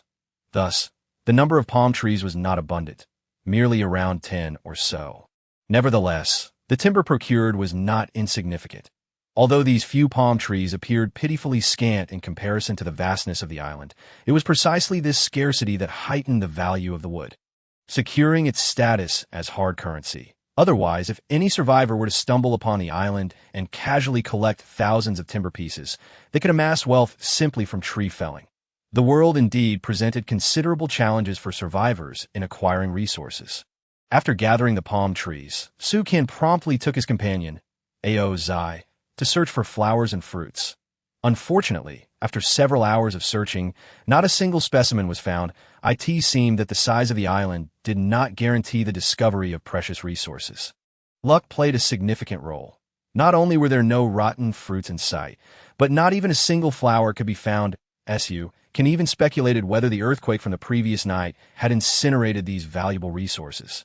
Nevertheless, since he could not locate anything growing from the earth, he decided to seek out subterranean treasures instead. Perhaps he might uncover rare minerals or valuable soil resources. Little Ha had exhausted much of its energy and was gulping from a small water bag. Once it had rested, Sukin beckoned it to venture deeper into the island. He harbored a glimmer of hope that perhaps he might find fruits deeper in the island, for surely the depths of the mountains concealed hidden treasures. It was a matter of chance that Sukin took out 2 coconuts, offering one to Aozai, and roasted 2 fish to replenish their strength. After their meal, with their energy restored, they set off to scour the mountains. It was time to thoroughly ransack the island. Chapter 30, Resource Supply. Planting grapes, delving into the jungle required utmost caution, and Sukin reiterated several times to Aozai to resist the temptation of touching any brightly colored flowers or small creatures they might encounter. Although Aozai possessed a robust constitution, and Sukin's own stamina had improved, they had yet to verify their resilience against poisons. It was uncertain whether they could withstand toxins, and without any medicinal recourse. They had to remain exceedingly vigilant. That it was this very prudence that allowed them to survive longer. However, caution could also lead to unexpected encounters. He inadvertently brushed against a plant whose venomous spines, upon entering the human body, would swiftly cause blood coagulation, leading to death within a short span. Observing the blood seeping from a small wound on his arm, Sukin felt no discomfort, and the injury healed rapidly. Indeed, his constitution was extraordinary, and Aozai was surely unafraid of such potent toxins. Realizing they possessed an immunity to poison emboldened him. Aozai, noticing Sukin's fixation on the vividly colored plant and his wound, cast several curious glances, leading it to misunderstand. It thought Sukin wanted it to try as well. Thus, it snapped off the flower and aimed to jab its own arm. Sukin hurriedly attempted to dissuade it from this reckless act. But it was too late. Yet upon witnessing the outcome, his face fell into a frown of disbelief. Although the plant's spines are remarkably sharp, they failed to pierce Aozi's thick bare hide, which was so robust that even a knife could not cut through it. The spines had softened, unable to penetrate. Indeed, the disparity between species was not trivial. Without further delay, upon entering the depths of the island, Sukin noted a distinct contrast from the last island he had explored. The woods were denser, and the soil was a deep black, even shimmering faintly with silver. The further they ventured, the more luxuriant the forest and the richer the soil became. In such fertile surroundings, it would be truly astonishing if not a single fruit could be found at tea that moment. Zai suddenly darted forward with remarkable speed, plunging into the thicket. Mere seconds later, it returned, cradling a large cluster of purple objects in its paws, presenting them to Sukin triumphantly. Well done. Upon closer inspection, it turned out to be a bunch of grapes of platinum quality. While its effects were similar to those of watermelon, they were decidedly more potent. Indeed, this was where Aozi's talent shone. The treasure-seeking bear lived up to its reputation. Given the bounteous appearance of the forest, it was only logical that it would yield some precious resources. And finally, they had found a gem. Lead me to it, Sukin urged eagerly. Aozi immediately took the lead into a small grove. This grove was unlike others, with trees spaced apart and a small clearing in the center. The soil in that clearing appeared to be sprinkled with silver sand, and in the middle, a grapevine clung to a young palm tree. A few clusters of grapes dangled from a vine. And after harvesting them all, they collected 4 bunches of grapes and 1 grape seed. In total, they had gathered 4 bunches of grapes, having feasted recently on either large fish and meat or sweet fruit preserves, or sugary apples and watermelons. The prospect of tasting these tangy, sweet grapes was exhilarating. Eagerly, Sukin plucked one and popped it into his mouth. The plump, juicy grape burst open, filling his palate with an exquisite balance of sweetness and acidity, a true delight for the taste buds. Aozi also sampled one, letting out joyful cries of delight. It seemed they would now have one more variety of fruit. Alas, the grapevine could not be transplanted, and as soon as the seed was harvested, the vine vanished without a trace. After storing the grapes and seeds in their inventory, Sukin turned his attention to the silver soil beneath them. This was the first time he had encountered such soil. Could it be rare? After digging up a small portion, harvest, brass-level soil X1, Sukin felt a pang of disappointment, having anticipated a higher quality. This level was of no use to him. Perhaps the grapevine had enriched the surrounding soil.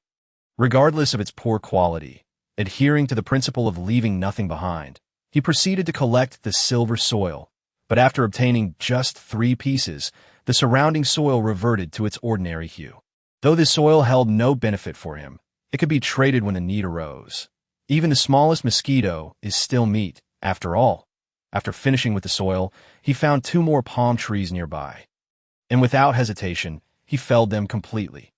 Harvested with X20, these 2 pieces of timber were clearly underdeveloped, likely having had their nutrients robbed by the grapes. Soon, they would reach the heart of the island, and he no longer hoped to find any more fruits. Instead, he simply wished to uncover some mineral resources, as he was currently in great need of such materials. Upon entering the deepest reaches of the island, he finally spotted rare minerals that a dark, small mountain stood before him, resembling the metallic mine he had previously discovered. Aozi, go. Aozi eagerly charged ahead, akin to a giant bear pouncing on its prey, and began to flail about. Acquired metal or X1. Acquired metal or X1.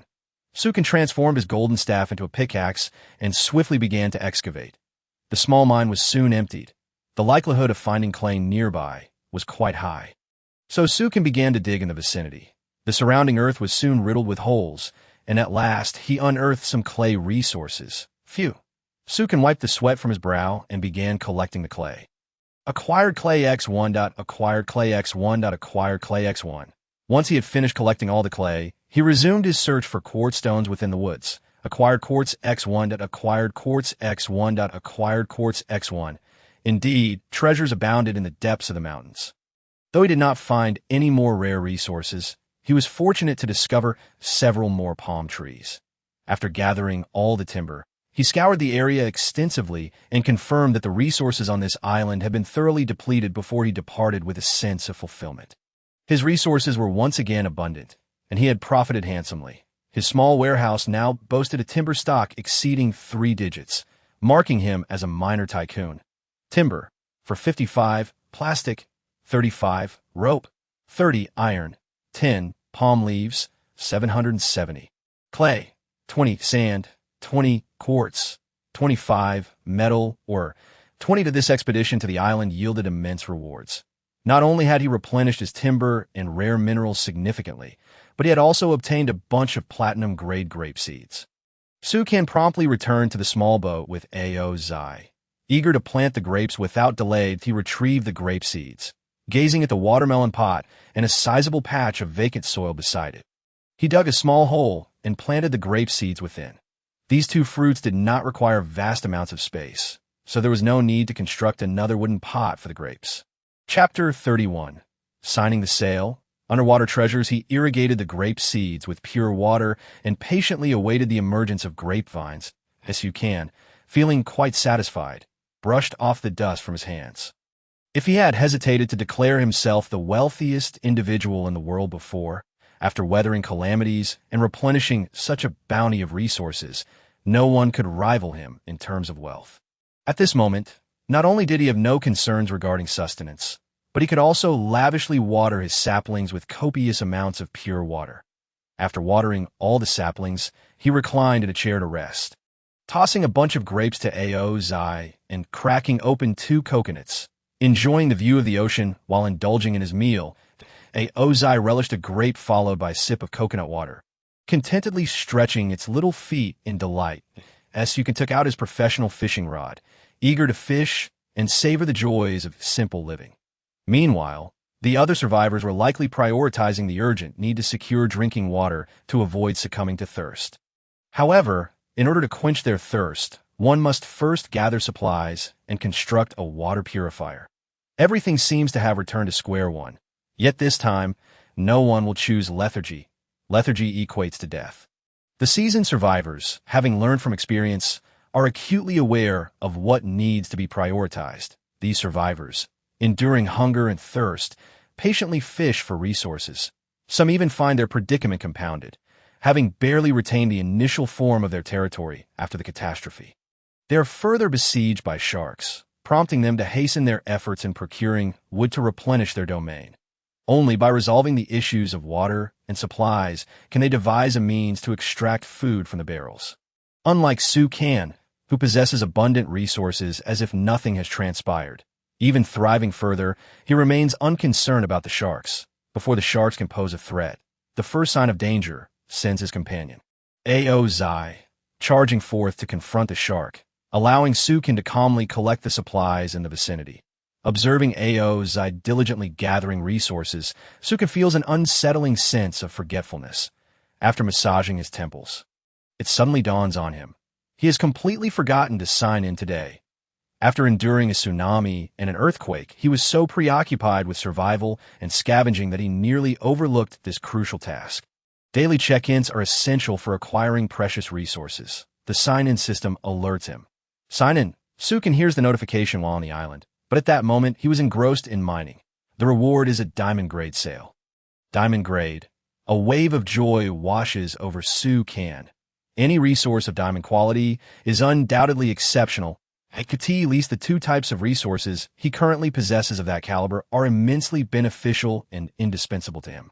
The Jiang Taigong fishing rod ensures he can catch food at sea without the need for bait, and the golden hoop rod, needless to say, not only aids in extracting mineral resources, but is also proven invaluable in his escape from the tsunami. Yet, a question lingers in Su Qian's mind. Where is the sale? Why can't he claim it? Upon inspecting the conditions for obtaining the sale, his lips involuntarily twitch. Although the sale is a direct reward, it is essentially akin to being given a crafting blueprint. The crafting requirements are extraordinarily high, bordering on absurdity. To craft a diamond-grade sail, one requires 200 pieces of wood for 100 palm leaves and 80 pieces of metal. Good heavens, Sukin exclaims in disbelief. Truly, these diamond-grade resources come with daunting demands. This is the first time he has encountered such a resource requirement. While he can procure the wood and has a substantial stockpile of palm leaves, he lacks sufficient metal. Even the landlord's surplus food does not extend that FAR.IT is only because Sukin is capable of gathering such an extensive amount of resources that he can even consider this. Had it been any other survivor, they would likely have sold the blueprint at the first opportunity. Even his 2 diamond-grade resources were received as gifts. However, this may not be a disadvantage after all. As the saying goes, one must invest to reap rewards. A sail with such high crafting requirements is bound to be extraordinary. Glancing at the sail's description, Sukin decides to examine its functions first. Should it turn out to be a useless item, he would have little interest in the blueprint. Yet, being diamond grade, it should not disappoint. The functional description of the diamond grade sail states, it can reduce wave resistance while sailing on the ocean, enhancing the vessel's safety and stability and significantly increasing its speed. This is indeed a splendid item. His ship is in dire need of a sail. The speed enhancement and stability provided by a diamond-grade sail are sure to be remarkable. However, he wonders if this sail's stability and speed would allow him to escape a tsunami at present. There is no way to verify this. He can only wait to see its effects once crafted. If it enables him to evade a tsunami, he will be able to effortlessly dodge similar natural disasters in the future. Nevertheless, he cannot construct it yet, as he is still short on metal. Even after scouring an island, he has only amassed 20 pieces. Yet, Sukin remains unconcerned about the materials.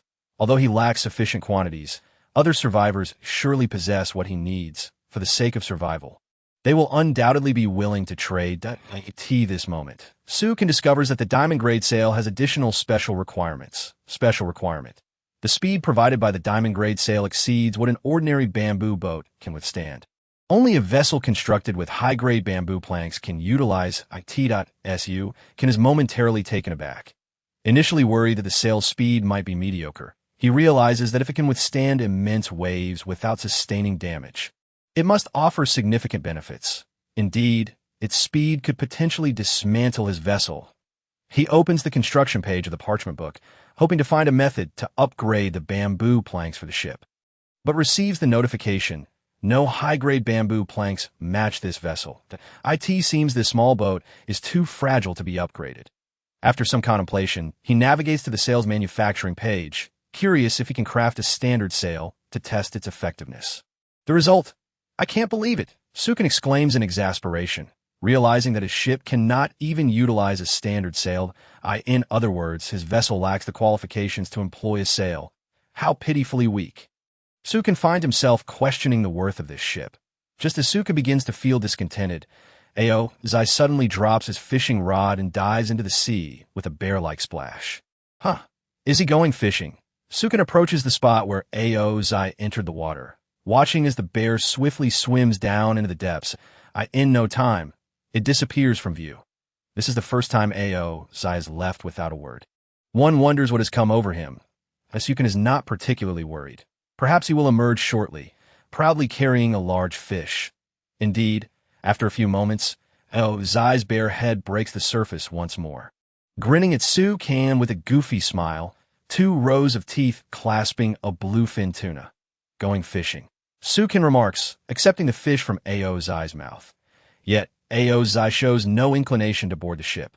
Instead, he flails about on the surface, gesturing fervently toward the depths of the ocean, attempting to convey something.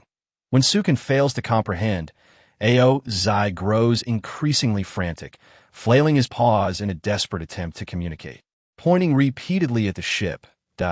Is suggesting that there is a sunken ship below, a sunken ship with a wooden chest that he cannot move? Zai energetically leaps from the water, seemingly excitedly affirming this notion. Let us go, show me. Sukin sheds his outer garments and leaps from the ship, joining Zai in the water. The hefty bear appears surprisingly agile in the ocean. Swiftly leading Sukin deeper beneath the waves, you can find himself swimming even faster than Zai, assured that he will not lose sight of him. Furthermore, he is not particularly concerned about the ship being swept away by the waves. As long as they avoid a tsunami, Their speed should allow them to easily track the vessel's direction, even if it drifts a short distance.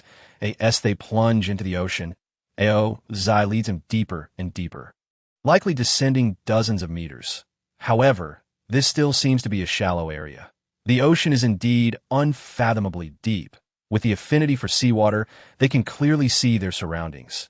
Yet perhaps due to the distance, Sukin cannot discern anything at the ocean floor, only a vast expanse of dark blue.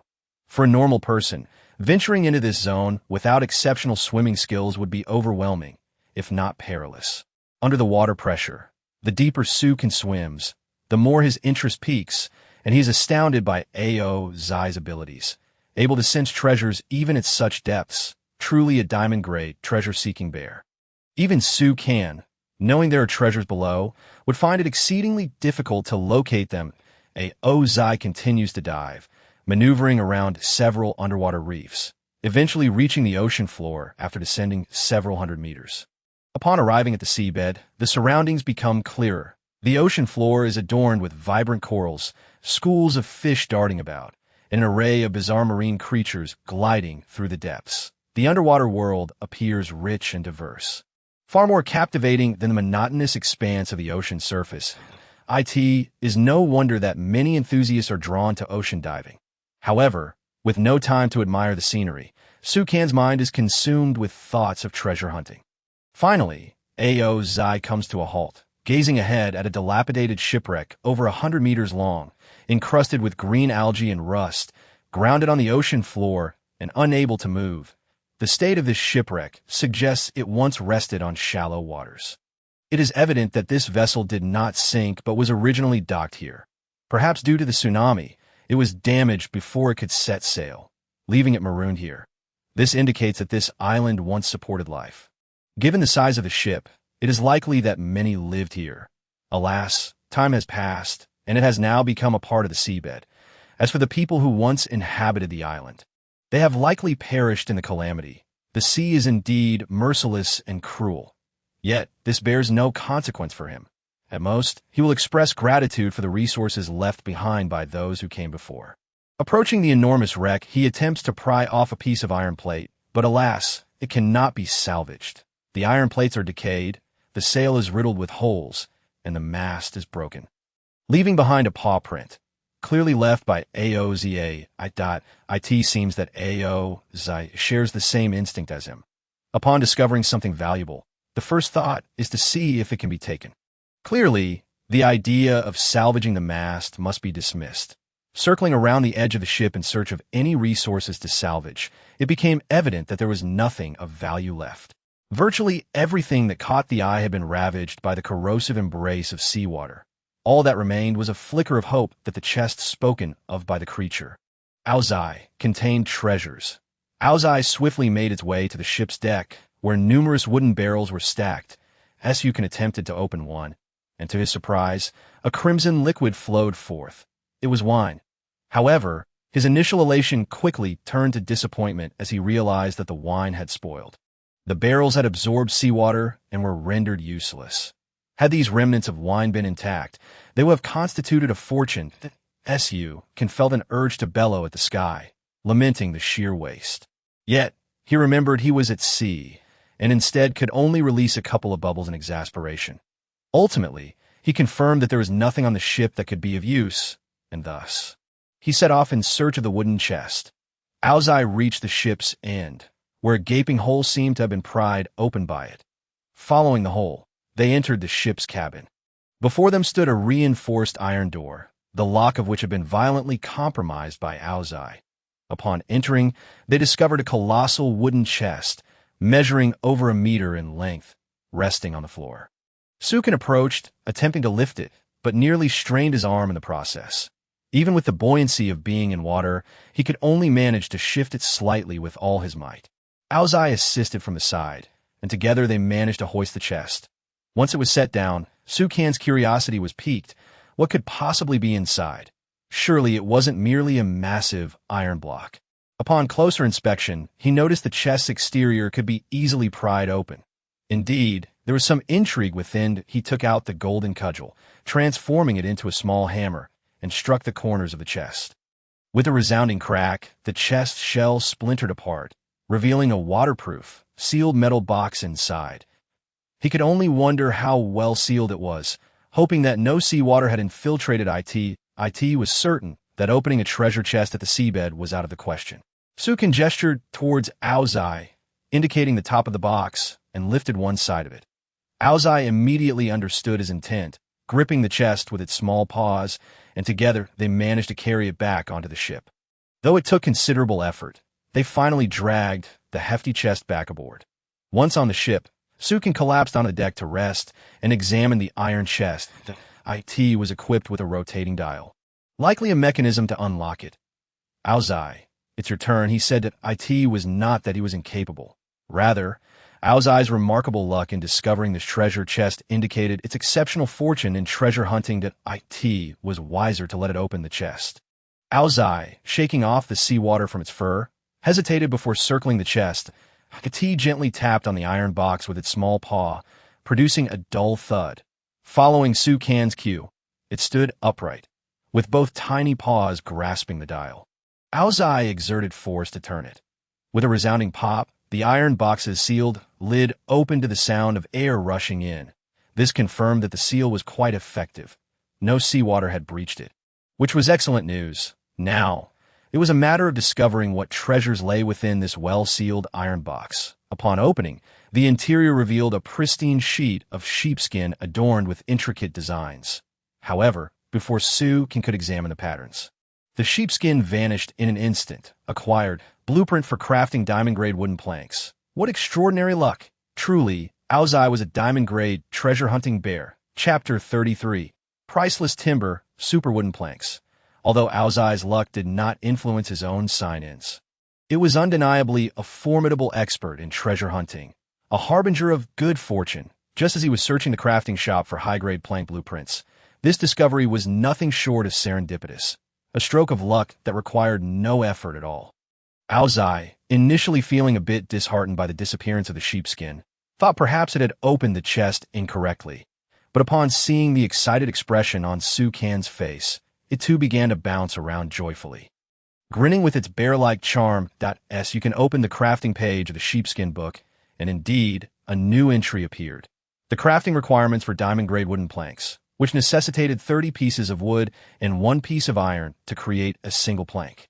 Sukin couldn't help but wipe the sweat from his brow. Good heavens, these requirements were outrageous. He had thought the demand for the ship's sails were absurd, but the requirements for the platinum-grade planks were even more ludicrous. In contrast, the sail requirements seemed like a mere trifle. The conditions for a single diamond-grade plank were 30 times that of an ordinary bamboo plank. Surely, this was an excessive demand. The total amount of wood he possessed barely sufficed for constructing a mere handful of diamond-grade planks. Moreover, his current supply of iron was insufficient. He could manage to craft at most 10. He quickly glanced at the functionality of the diamond-grade planks. Such high demands could not merely be for enhancing the ship's durability. Could they? However, upon review, it seemed that was precisely the case. It would make the ship exceptionally sturdy, perhaps even as resilient as one crafted from diamonds. That diamond-grade wooden plank. Vessels constructed from this plank can effortlessly brave the winds and waves, ensuring minimal material consumption even in the face of tsunamis or typhoons. That IT is also an essential component for crafting advanced ships. The substantial resources required to forge these planks justified the materials expended. After all, materials hold little value on the sea. A single tsunami could strip one of everything. The ship is the foundation of one's existence, an absolute necessity. Furthermore, only by constructing such a robust vessel could one aspire to craft platinum-grade sails. A sturdy ship paired with accelerating sails would allow for truly untroubled navigation across the seas. Even in the event of another tsunami, they could withstand the onslaught and emerge unscathed. Sukin tucked away the sheepskin book, striving to suppress the surge of excitement and anxiety within him. It was one thing to envision a beautiful future, but achieving that outcome was an entirely different matter. After careful consideration, he calculated that to construct a ship of the same dimensions as the current one, he would require a staggering 14,400 pieces of wood and 480 pieces of iron. Su Kan's head buzzed with disbelief. The material demands were utterly terrifying. Where on earth could he procure such a vast quantity of wood? Should he raise the price of fish further? Yet, he hesitated. It wasn't out of kindness, but rather an understanding that if the prices soared too high, the survivors would truly be unable to afford anything. Raising the market price to excessive levels would not necessarily yield favorable outcomes. The current prices were already elevated, and some survivors were still able to scrape together resources, albeit with great difficulty. However, if the prices rose too astronomically, many would be compelled to endure hunger in their quest for supplies. He needed to consider alternative strategies. He still had a few cans of fruit left. But even selling those would yield meager returns that he was still too impoverished. It was only when faced with such exorbitant expenses that he truly grasped the insignificance of his meager wealth. He retrieved the rain-soaked bricks from the previous day and set them on the ship to dry. He sent Aozai back to fishing. Not only did he need to ensure his own sustenance, but he also had to guarantee enough for trade. Following the recent tsunami, the demand for food would undoubtedly surge. With many resources already gathered, there would always be those unable to withstand hunger. Seeking to barter for food, he also pulled out the remaining 2 bunches of grapes and handed one to Aozai. Then he settled beside Aozai, clutching the sheepskin book, keeping it company while they fished, lest it grow bored. Upon opening the Survivor World's public screen, Su Kan was astonished to discover that the survivors were discussing the shark meat he had listed. It seemed that someone had taken an interest. Good heavens, who is this bold individual? Did they manage to slay a shark? How frightening. The shark meat was quite filling and reasonably priced. 150 pieces of wood for over half a month's worth of food was rather advantageous. Indeed, before the tsunami, that price was not exorbitant. But now, who could afford to part with such a substantial amount of wood? I have submitted the wood and await the seller's agreement. They probably haven't seen it yet. Wait, you have 150 pieces of wood. How did you evade the tsunami? I bow to your wealth. The public screen among the survivors was abuzz with discussion surrounding the shark meat. Through their chatter, Su Kan gathered that quite a few had successfully evaded the tsunami, preserving their supplies, while others were fortunate enough to have done so. Yet, Su Kan remained a silent observer. There was no need for him to engage in conversation. He couldn't very well ask, I need more than 10,000 pieces of wood. Could anyone lend me some? He would likely be deemed a madman by the other survivors. At that moment, Aozai had just caught a fish, bringing it aboard the ship before scampering off to deal with it. With practiced skill, it delivered a swift slap to the fish, stunning it. Such stunned fish typically succumb to oxygen deprivation quickly. Even if placed in a net in seawater, they would struggle to survive and soon perish, losing their freshness. Thus, the best course of action was, of course, to consume it promptly. Su Kan retrieved the remaining 4 small bluefin tuna, placing them on the fire rack, 2 for grilling and 2 for stew. Once Aozai caught more, they would continue to eat and grill simultaneously. Dividing the 4 fish into pairs, it was clear that neither Aozai nor Su Kan would be satiated. After enhancing his physique, Su Kan found his appetite had notably increased, which was only natural. The aroma of grilled fish wafted through the air, signaling mealtime. The most exhilarating moment for Aozai, akin to a fledgling bird awaiting nourishment. After Aozai caught another sea fish, it hurriedly brought it to the fire rack. Su Kan prepared the fish, flipping the grilled ones, and once they were cooked, they began to feast. Each held a coconut, stuffing their mouths with fish meat and expressing their enjoyment. Meanwhile, the wooden barrel resources had refreshed in the distance. Aozai, once we finish eating, go and retrieve them. After you bring them back, open them for us. Su Kan decisively entrusted this task to Aozai. Having witnessed its remarkable ability to uncover treasures, he was certain that the resources extracted from a mere wooden barrel would surpass what he could achieve on his own. Chapter 34. Surviving the Aftermath. A full fish feast. Su Kan was eager to test just how fortunate Aozai truly was that he planned to simultaneously open the wooden barrels they would catch later and compare the results to discern the disparity. Aozai managed to haul up 10 iron barrels onto the shore. It was once again time to unveil the treasures. They would each open 5 barrels. Without comparison, there can be no understanding of harm.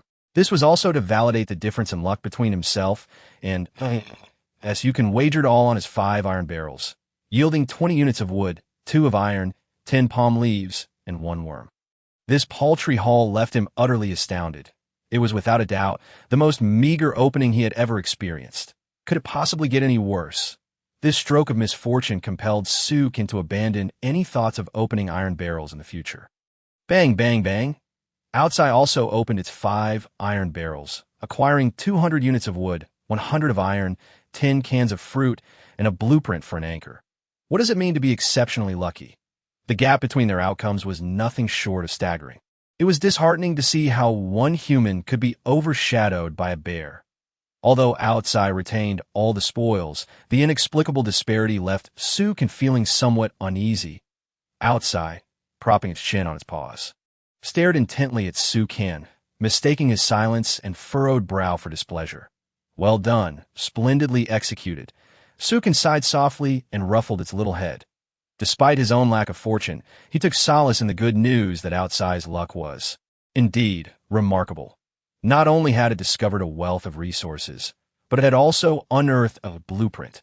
Outside, upon seeing Sukin's faint smile, sprang into a joyful dance. The IT was now confirmed that Outside was indeed a treasure-hunting pet, capable of assisting its master in uncovering greater resources. IT could even actively seek out treasures, such as this sunken ship. Were it not for Outside's discovery of the shipwreck and the unveiling of a diamond-grade blueprint for planks, Sukin would have faced significant challenges in upgrading his vessel. The blueprint for the oars would have been rendered useless. IT was only fitting to reward this little creature. Come, I shall prepare some grilled fish for you. Sukin resolved to grill an extra couple of fish, believing that a satisfied Outside would be even more motivated to find better treasures. The aroma of perfectly grilled fish wafted through the air, and as he set the dishes on the table, he brought out 2 cans of fruit. Outside sat on a small stool, gazing longingly at the feast. Its little paws clutched the cans, but it struggled to open them, fearing to resort to brute force lest it ruin the contents within.Oh, how could I forget? Your paws lack the dexterity. Sukin took the cans and deftly pried off the lids, even fashioning a small wooden spoon for Outside to prevent it from smearing the contents all over its fur. As he savored the fish, Sukin reflected on how other survivors managed their lives. Were it not for the fire pit enhancing the flavor, he feared he would have grown tired of fish by now. After the meal, Sukin patiently resumed fishing. Out on the ocean, perhaps fishing was the only way to alleviate boredom. The IT also served to cultivate patience, a vital trait in the monotonous existence of life at sea. Without it, one could easily succumb to despair and mental breakdown. As dusk approached the coastline, a tranquil fishing boat drifted on the calm sea, occupied by 1 man, 1 bear, and 1 fishing rod, quietly engaged in their angling. It was a picturesque scene, filled with poetic ambience.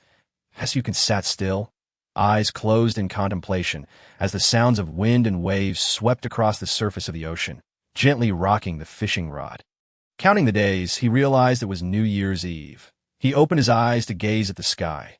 This night, it seemed, would bring sleeplessness for some, as thoughts of home lingered, while others quietly embraced solitude. The fishing rod dipped. He lifted it, casting the line back into the sea, tirelessly repeating the motion. Outside scampered over to stun any caught fish, having learned how to handle them, eagerly preparing the catch with a bounce in its step. The moon unveiled its silvery light, casting a soft glow over the ocean. By the afternoon, he had successfully caught 8 fish. 6 would be prepared for a New Year's feast, while the remaining 2 were destined for sale. Initially, he had intended to sell them at a higher price, but considering the survivors had just endured a disaster and were now facing a lonely holiday, he decided to offer them at the original price of 150 units of wood. Once he had thoroughly prepared the fish, he retrieved an assortment of pots, planning to create various flavors. The enticing aroma of fish wafted across the sea, merging beautifully with the moonlight. He hung red lanterns at the corners of the boat, and as the 8 fish were laid out on the table, Outside drooled in anticipation. With a smile, Sukin produced 2 boxes of fruit, gazing out at the stunning view, and began to indulge in their New Year's dinner. The meal continued well into the night. Sensing Sukin's somber mood, Outside scampered to the side, clutching a grilled fish, shaking its furry body in a dance to cheer him up. Little one, it's truly wonderful to have you by my side. Sukin expressed his heartfelt gratitude, stepping forward to teach outside a few dance moves. Together, they frolicked upon the sea, carefree and relishing the moment.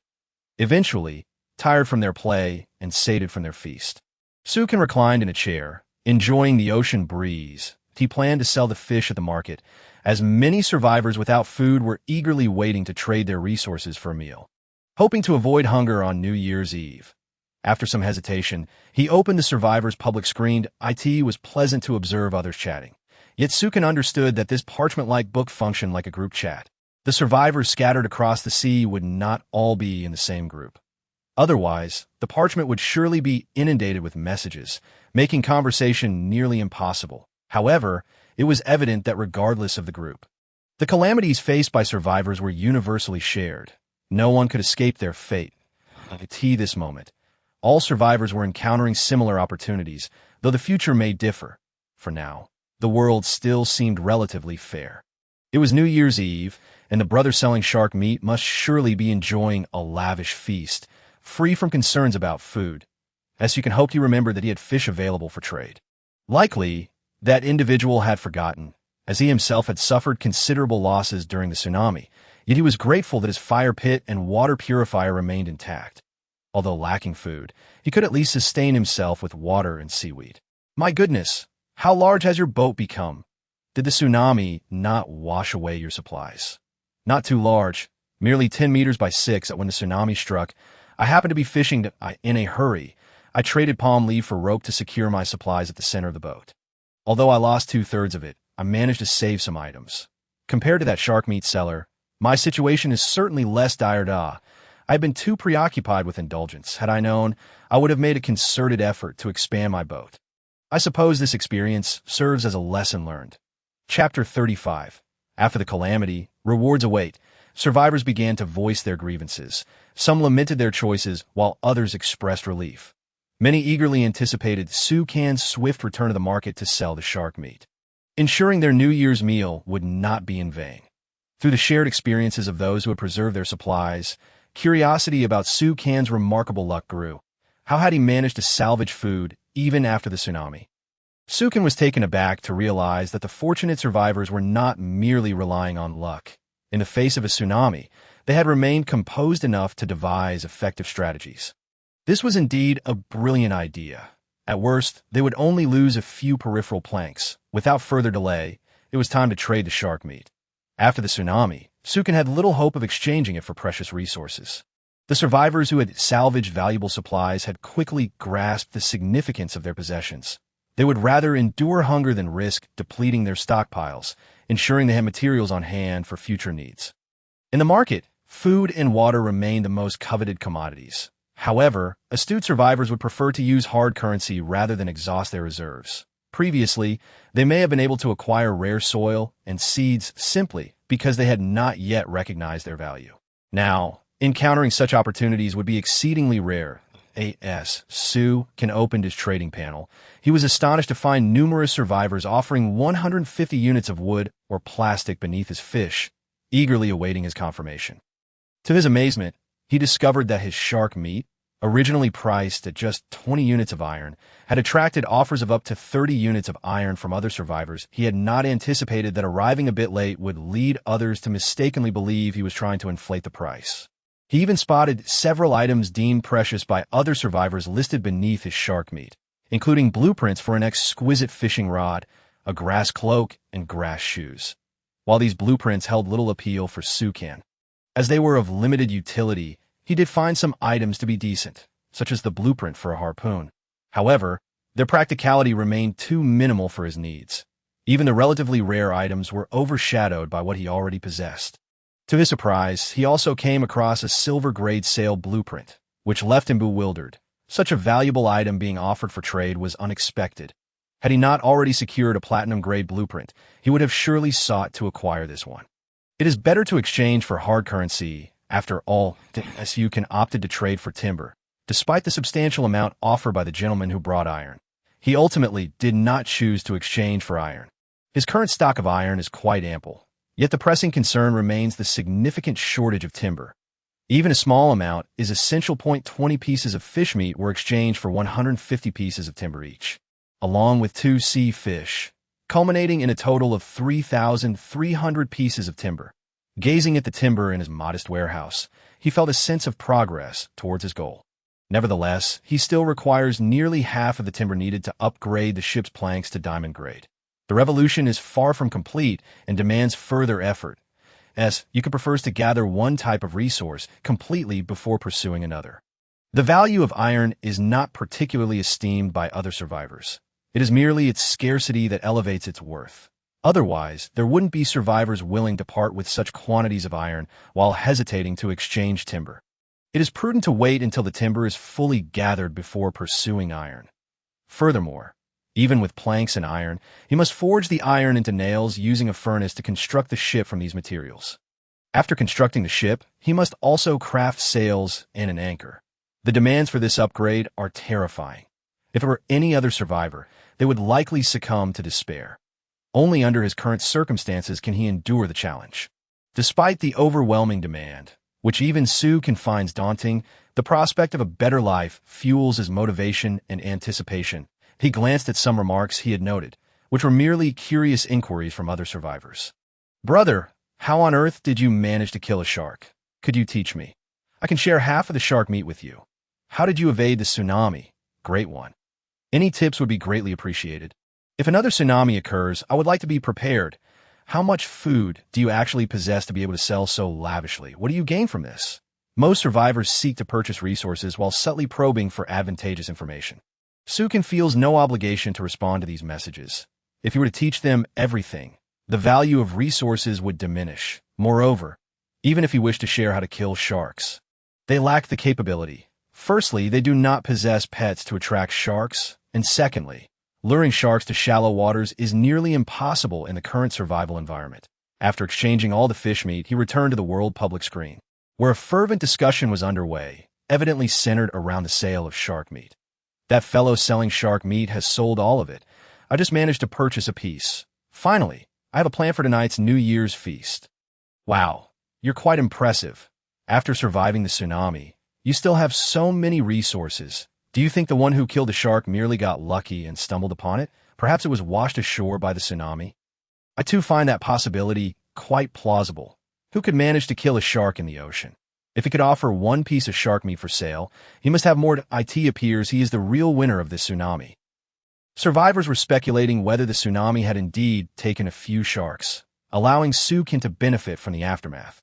However, this possibility was quickly dismissed, as once the sharks succumbed to the tsunami, they would rapidly sink, and the sharks would respawn after the tsunami had passed.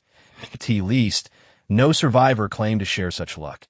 Just as Sukin began to feel bored and contemplated closing the parchment, a sudden message caused a stir, instantly shifting the topic of conversation. "My goodness, am I seeing things? I believe there's an island not far from me. Could it be a mirage? What? Wait, I see it too. It can't be that everyone is seeing a mirage. I too have spotted an island." Sukin was somewhat astonished at how so many survivors simultaneously discovered the island. Could it be a reward bestowed upon survivors after the tsunami? Yet many expressed skepticism, insisting it must be a mirage since they hadn't seen it. An odd thought suddenly struck Sukin. Could it be that a portion of people was meant to prosper first? Chapter 36, A Bounty of Islands. Stockpiling resources. Discovering an island is indeed a stroke of luck. After finding 2 islands, Sukin received a significant boost in resources, although he was not surprised by other survivors' discoveries. In fact, they had likely found them earlier, as many survivors had joyfully reported their discoveries. But the simultaneous nature of this event seemed somewhat abnormal. It felt as if, following a disaster, a special reward had been granted, akin to an increased chance of winning the lottery. Yet, this remained mere speculation. Perhaps it was simply a fortuitous coincidence that they all encountered the islands concurrently. After tasting some coconut water, Sukin continued to observe the situation of these survivors. The little creature nestled in his arms, peeking out with wide, confused eyes, was behaving like an old scholar engrossed in reading. Yet, despite being a diamond-grade pet, it could not recognize a single word. It remained merely a treasure-hunting companion. Nevertheless, Sukin's playful spirit led him to attempt teaching it to read. The little creature began to follow along softly, only capable of uttering the sound ah, yet it was evidently intelligent enough to learn. Sukin could now decipher its vocalizations and expressions to grasp its meanings. After realizing that it could indeed comprehend the meaning of words, he was pleasantly surprised by its rapid learning pace. It seemed this little fellow might truly become the world's first erudite bear, a discovery that filled Sukin with delight. Although direct conversation was impossible, it was akin to communicating with a deaf mute. Through its sounds and movements, they could engage in a normal exchange. "Little one, let me test your knowledge." Sukin's playful mood sparked as he picked up a small twig, dipped it in the charcoal ash left by the fire, and began to write on the planks. After testing it with a few characters, it astonishingly managed to reproduce them. Ah! The little creature, hands on its hips, demanded praise, spinning joyfully in place before leaping into Sukin's embrace. "Impressive indeed. I shall teach you to recognize characters daily. Now, let us see how the other survivors are faring." As Sukin set aside his playful mood and resumed reading the parchment, the little creature swiftly returned to his lap, attentively focusing on the survivor's public screen messages, resembling a studious child, occasionally emitting soft ah sounds as if reciting along. This amused Sukin, who shook his head in bemusement as he continued to read. "After the tsunami, I noticed an island before me. I assumed all of you had discovered it too. Many encountered islands this time. Perhaps some had slightly worse luck and discovered them later. I am preparing to head to the island for a closer look. I found a lake and even caught a fish. The resources on this island are astonishingly abundant." Sukin closed the parchment. It was evident that the discovery of islands was not an isolated incident, but rather a widespread occurrence among survivors. The prices of resources would undoubtedly fluctuate, yet Sukin remained untroubled. Through his 2 excursions to the islands, he noted that the resources available were not inexhaustible. Some islands were bountiful, while others were rather barren. For instance, on the island he had visited, if other survivors were to arrive, they might well be left in tears. Sukin had not completely depleted the resources. For instance, he refrained from disturbing the freshwater lake and the fish within, as well as some unpalatable wild fruits. If someone were to reach the shore, they would surely express gratitude. Even if it were through tears, he could not simply uproot the lake, after all, and catching the fish would be laborious. It was more prudent to gather timber and seek rare resources instead, while the bitter wild fruits were best left untouched. The unveiling of resources on the islands would inevitably lead to a dramatic drop in prices. But this decline would likely be brief, unless they were extraordinarily fortunate and continually discovered more islands. For Sukin, this was fortuitous. He could take advantage of this period to procure resources in abundance, especially since he felt the terrifying demand for his own supplies. The resources on the islands were indeed plentiful, and once this group of survivors set foot on the islands, it was likely many would find fruit, causing prices to plummet. Sukin glanced at a small warehouse, but ultimately decided against selling the canned fruits. If they couldn't be sold, he would keep them for himself, as they were indeed needed. "Little one, come and have some bluefin tuna." Sukin's eyes narrowed with a mischievous smile as he produced the remaining fish meat. This was the meat from a large bluefin tuna, and fortunately, some remained. He immediately placed the fish on the fire to cook. The little creature looked down at its small belly, gently patting it as if dribbling a basketball, clearly indicating it was already quite full. However, upon catching a glimpse of the fish on the fire, it couldn't help but drool in a bid to continue eating. It cheerfully cheered on the deck, beginning to exercise to digest the food within its belly. It even dashed into the sea, tussling with a sleeping shark for a while, before returning and obediently sitting on the floor, eagerly stuffing its mouth with fish meat. The little creature, who had nearly fallen asleep, found itself compelled to engage after finishing the fish. Once the spirit of the little cub surged with vitality, it found itself equipped with a fishing rod, darting to the edge of the boat to commence its angling endeavor. In recent days, the prices of food were bound to decline. Thus, it was imperative to stockpile provisions before these survivors stumbled upon any sustenance. This was precisely the reason behind his coaxing the little cub to fish with such enthusiasm. After all, the number of individuals discovering the island was considerable, and should they uncover a bounty of food, the prices in the marketplace would inevitably suffer a blow. However, having just weathered a tsunami, food prices remained remarkably stable. Instead of being anxious, Sukin felt a flicker of anticipation. Perhaps this time he could acquire a substantial amount of resources from others that, on the other hand, for some survivors who had fortuitously preserved ample supplies. This news was disheartening, as they had yet to discover the island. After toiling for days to amass their resources, they had believed themselves well off, only to find that luck could allow someone else to overtake them at any moment. The envy and jealousy stirred within those who had developed well, but were reluctant to speak, compelling them to erupt in inquiries and discussions about the newcomers to the island. Go for it. Little cub, you are the chubbiest. Sukin encouraged the little cub from the sidelines, resembling a sales pitch, rallying it with fervor. Although the little cub could not comprehend the meaning, it grasped that its master was praising it. And in its excitement, it incessantly waved the rod, even eager to leap into the sea to catch fish with its own paws. Chapter 37. Unexplained crisis, terrifying clouds of suspicion. It seems even bears require some mental encouragement. Sukin nodded in satisfaction as he tossed a plump sea fish onto the deck, promptly hanging it in the shop. As the number of fish he had displayed increased, the public chat of the survivors on the sheepskin book exploded with astonishment and admiration. Isn't that the brother selling shark meat? He keeps posting fish every little while. This is ruthless, nearing 10 already. It was clear that this brother had discovered a prosperous island. The shark meat was likely scavenged from a beach, which would explain everything. Moreover, he had reduced the price, with the fish now costing only 140 units of wood or plastic. Tonight, many would enjoy a prosperous new year, with 20 units of fish meat plus a sea fish still selling continuously. I even began to suspect this brother was an NPC, specially delivering benefits on New Year's Eve. Sukin closed the sheepskin book, continuing to encourage the little cub to fish. Many individuals had logged onto the island, securing food, and it was reasonable to lower the resource requirements to expedite sales. When the little cub caught 10 fish, still in a state of exhilaration, Sukin could no longer resist the urge to sleep. After consuming some bluefin tuna meat to restore his energy, he found himself yearning for rest. Humans are inherently inclined to slumber. Despite feeling quite energetic, the temptation to lie down and nap was ever present. Nonetheless, Sukin intended to reap a substantial harvest this New Year's Eve. Thanks to the festivities, the survivors were particularly generous tonight. Despite Sukin's price reductions, customers continued to flock in.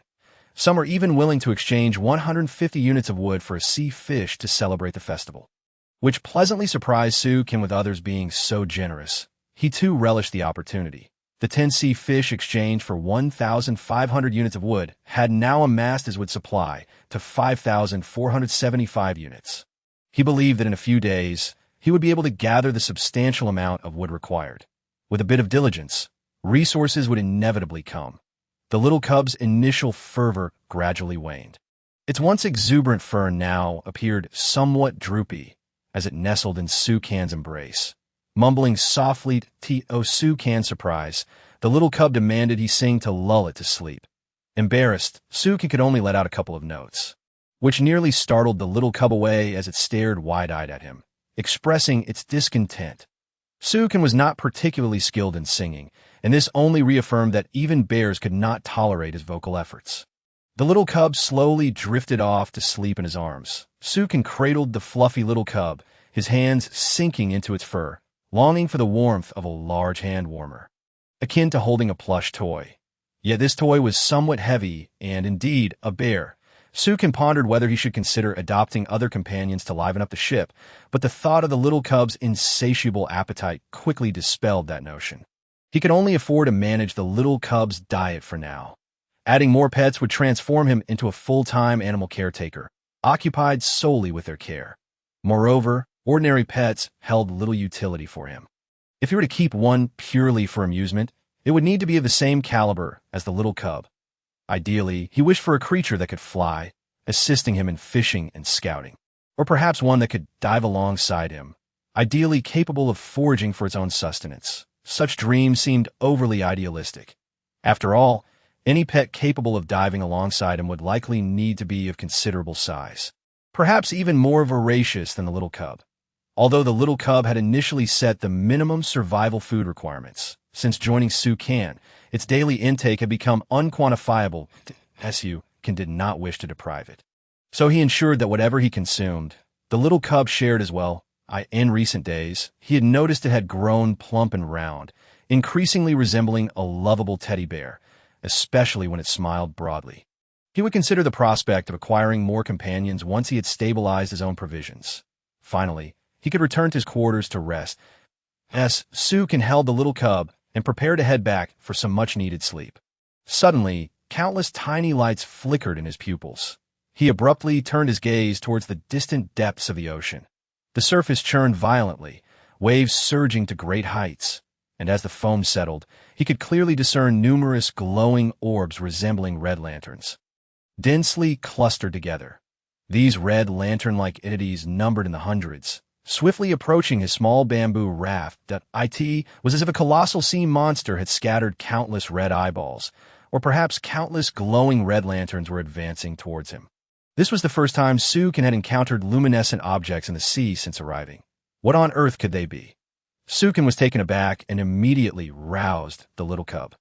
The little cub groaned in mild discontent, but upon opening its eyes and rubbing them with its diminutive paws, it noticed its master gazing intently into the distance. The little cub promptly leapt from his embrace.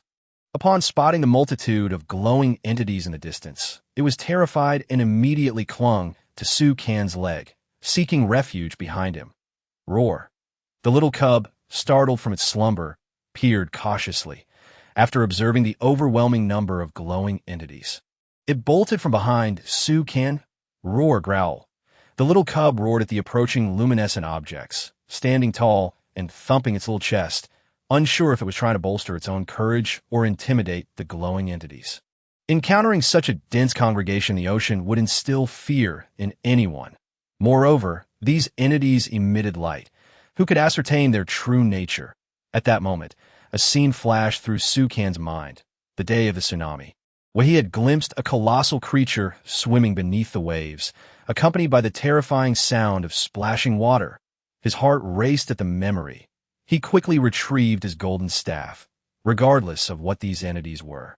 If they were heading toward his boat, he would plunge into the sea to confront them. On the fishing boat, Sukin could not engage with them, but once in the water, he and the little cub could unleash their full potential. Little cub, back away.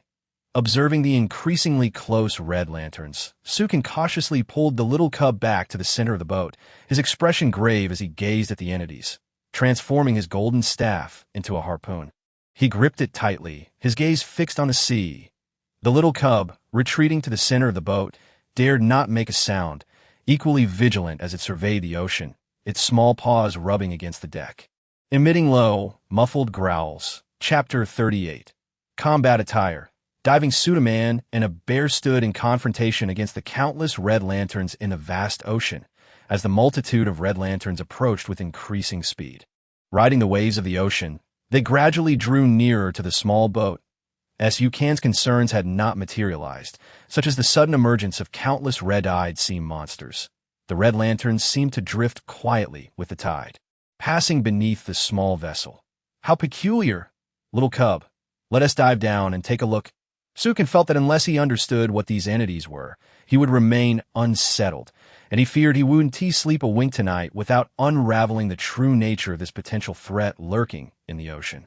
Roar! The little cub, too, was eager to plunge into the Sukin dove headfirst into the water, swimming several meters until he finally reached the glowing objects. Standing in the water, the little cub curiously gazed at the entities before them. These were not enormous sea monsters, but rather countless luminescent fish. However, whether these fish had eyes was uncertain. They resembled enlarged dolphins, yet bore a transparency akin to jellyfish if he were to label them. Sukin felt they resembled some form of fish eggs. Thus, the hauntingly ethereal entities he had witnessed earlier were merely these creatures. Scratching his head in confusion, he observed that these fish emitted a reddish glow, some twinkling like fireflies. Unsure what to call them, he decided to refer to them as lantern fish. The little creature gently cradled a basketball-sized object with its tiny paws, letting it float delicately before giving it a gentle poke, sending the red lantern fish soaring a great distance. Then, with a resounding bang, it exploded. A small vacuum area erupted around it, though the extent of its lethality remained uncertain. Su can swiftly took the creature aboard the ship. Since these entities were merely passing through, it was prudent to minimize contact. Upon returning to the vessel, they observed the red lantern fish gradually drifting into the distance. Time to sleep. Su can, and the creature retreated to their quarters, where the little one yawned, curled its small feet upon Su Can, and resumed its slumber. Just as Su Can closed his eyes, a sudden jolt rocked the small boat, reminiscent of a torpedo explosion in the sea. Though it was merely a fleeting sensation, the creature, however, remained blissfully unaware, continuing its slumber. Su Can, ever perceptive, deduced that the tremor emanated from the direction where the red lantern fish had vanished. Yet, if those lanterns had indeed exploded, would they possess such formidable power? Regardless, he deemed it unwise to dwell on such uncertainties that humanity's understanding of the ocean was already limited, and even the terrestrial realm remained largely unexplored. Who could fathom the myriad of peculiar beings and mysteries lurking within the boundless sea? As long as there was no immediate threat, Su Can closed his eyes once more, succumbing to sleep amidst the warm glow of the fire. That night was relatively calm. Many survivors had landed on the island. Yet having just endured a tsunami, they were devoid of wood to kindle fires, forced to take refuge in trees or find makeshift sleeping spots. The survivors at sea, though slightly better off, traded their meager resources for food. With few capable of constructing fire pits, even those who managed to create a fire had to make the most of their limited wood supply to keep warm and rest, for not everyone was as fortunate as Su Can. Who could afford to let his fire burn continuously? A fire that lasted through the night would suffice to extend their small vessel's area by 2 square meters, while some survivors dared to use their fire only briefly before extinguishing it, as such resources were invaluable to them. The chill of a night did not necessarily mandate a fire. Most survivors prefer to conserve their wood, crafting a 2 square meter wooden enclosure topped with palm fronds, creating a rudimentary windbreak. Others fashioned makeshift sleeping bags from palm leaves, burrowing inside for warmth against the wind, though this posed the risk of being unable to escape in times of danger. During the tsunami that fateful night, countless individuals within their makeshift sleeping bags found themselves trapped, swept away by the waves before they could react. Yet, the night was not without its comforts that a fish was exchanged for a celebratory New Year's Eve feast. And in the flickering firelight, they relished the joy of survival, gaining a clearer vision of their future lives. As the night faded, sunlight streamed through the window, illuminating Su Can's face. The creature had already risen, stretching lazily and letting out a couple of exuberant yelps. Be quiet. Su Can, still groggy, slapped its furry face and pulled it tightly into his embrace, rubbing it affectionately. The little one appeared both exasperated and resigned, unable to escape the grasp of this demon king, and settled down to enjoy the warmth.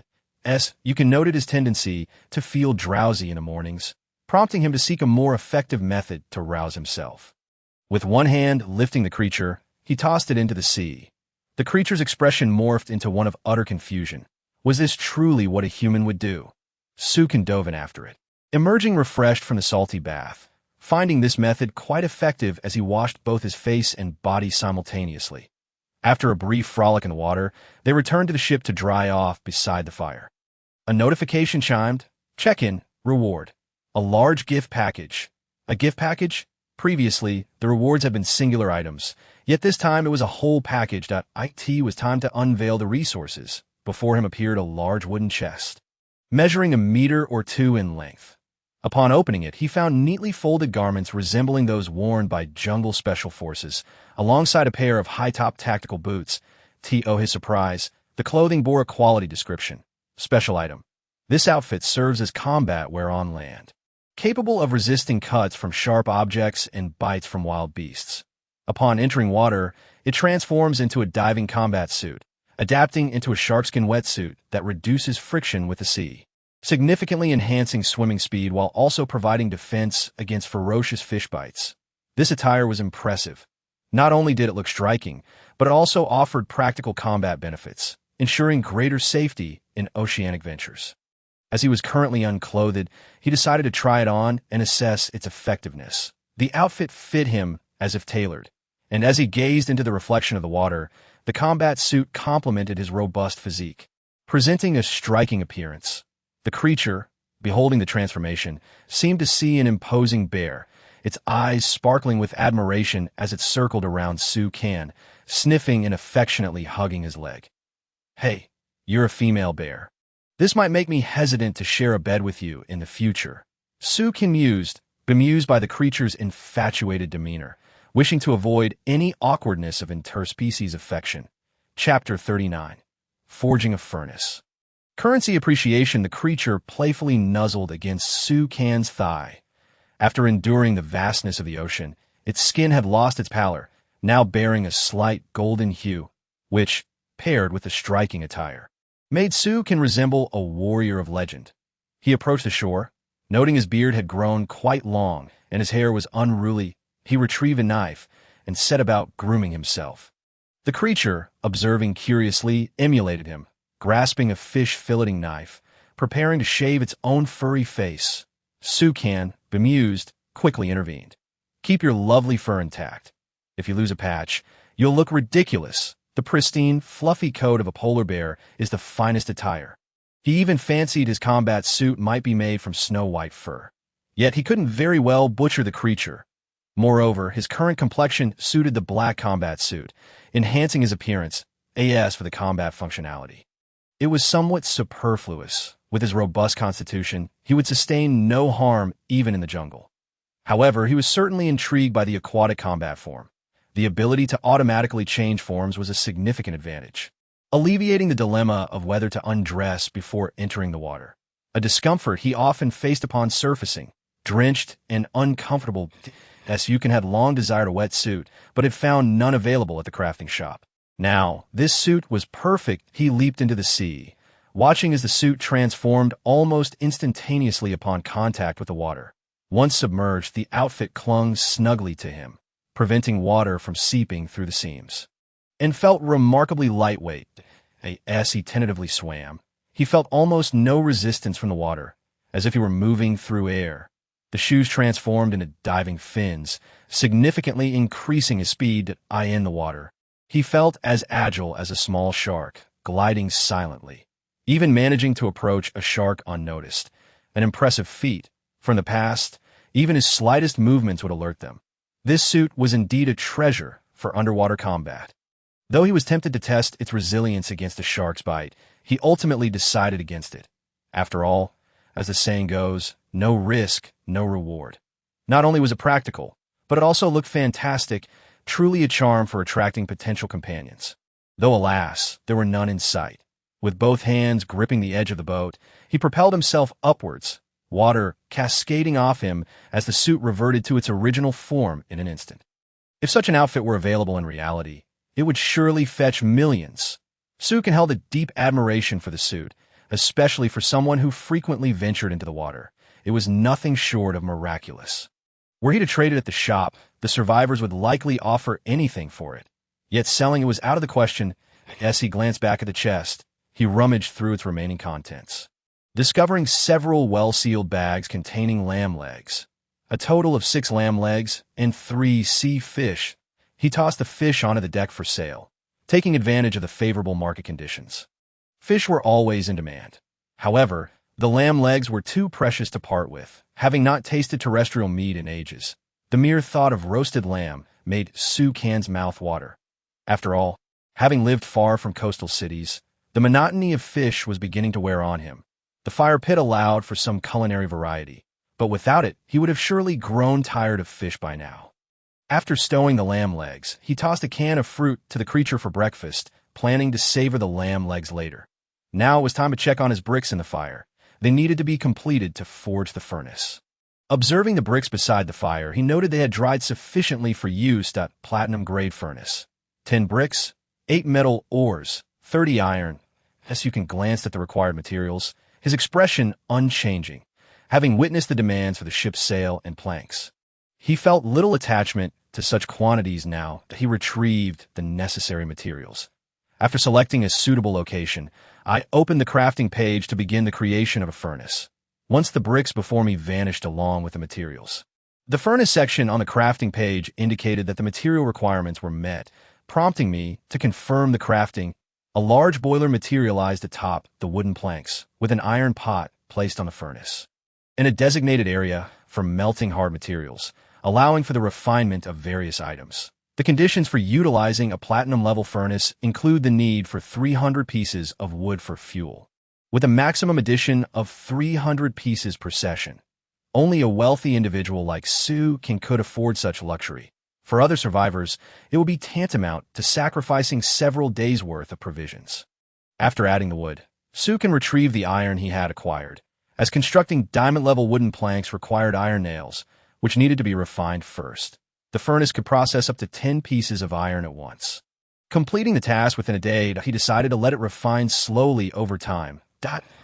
Present. His utmost priority was to gather resources swiftly. He still required 9,425 pieces of wood, 398 pieces of iron, and 68 pieces of metal to fully upgrade the ship. Iron and metal were yet to be recognized for their value by other survivors. Them. These materials were merely challenging to procure. Yet they were still willing to trade them, so Sukin was not in a hurry to collect them all at once. Given another 10 days to half a month, they would not reach the point of needing them either. For now, they remained a relatively scarce mineral resource. However, many high-tier items in the crafting shop required iron and metal, and once on the island, acquiring such resources would be relatively straightforward. Yet, one must possess a substantial quantity of wood to support the furnace's burning, as well as tools to exploit the island's mineral resources. Otherwise, gathering the materials for crafting the furnace will be nothing short of a fantastical dream. Currently, even the survivors who had landed on the island would likely find it exhausting to obtain even a small piece of ore. Probably still using stones to break open metal mines, but metal ore was exceptionally sturdy, far beyond what ordinary stones could break out. Of course, it was not impossible. It would merely take 10 days to half a month to acquire a single piece. Fortunately, the ordinary furnace did not require many metal materials. Thus, as long as the survivors managed to harvest enough wood, they would eventually be able to craft it. It was merely a matter of time.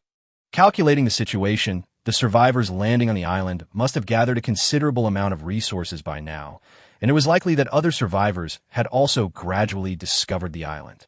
Sukin took out a sheepskin book and opened the shop page. Indeed, there had been notable fluctuations in material prices, with wood and plastic currency appreciating. In Chapter 40, the island's resources, roasted lamb leg meat. The price of fish had dropped to 100 pieces of wood. Apples had also decreased to 50 pieces of wood, as those who had landed on the island had caught fish from the freshwater lake and found fruits to sell. This led to a drastic decline in the market prices of fruits, which halved, and fish prices were also impacted, dropping by a third. Furthermore, these survivors were comparing their finds, boasting about how the watermelon they found could replace several apples, all at the same price, making it quite a bargain. Of course, the fruits listed in the shop were all of ordinary grade at first glance. The best among them was merely of silver grade, with the seller stating that these fruits had added benefits, claiming they could enhance a person's stamina, allowing one to go for a period without eating. In simpler terms, they merely masked the feeling of hunger temporarily. However, such effects only deceive the body. One would still feel hunger eventually, as physical stamina would dwindle, and the level of these fruits was not sufficiently potent, as Sukin had anticipated the drop in prices, which was why he had instructed the little one to fish over time last night.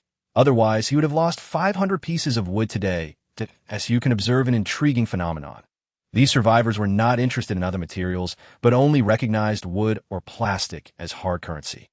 It seemed that a recent tsunami had taught them a lesson, making them acutely aware of the importance of wood. Su can surprise.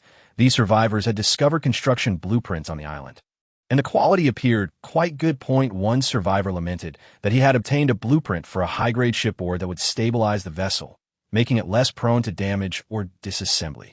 Through his sharing on a global chat, it was a silver-grade shipboard. Rather than feeling envious of his good fortune, Sukin silently prayed for his success in crafting it.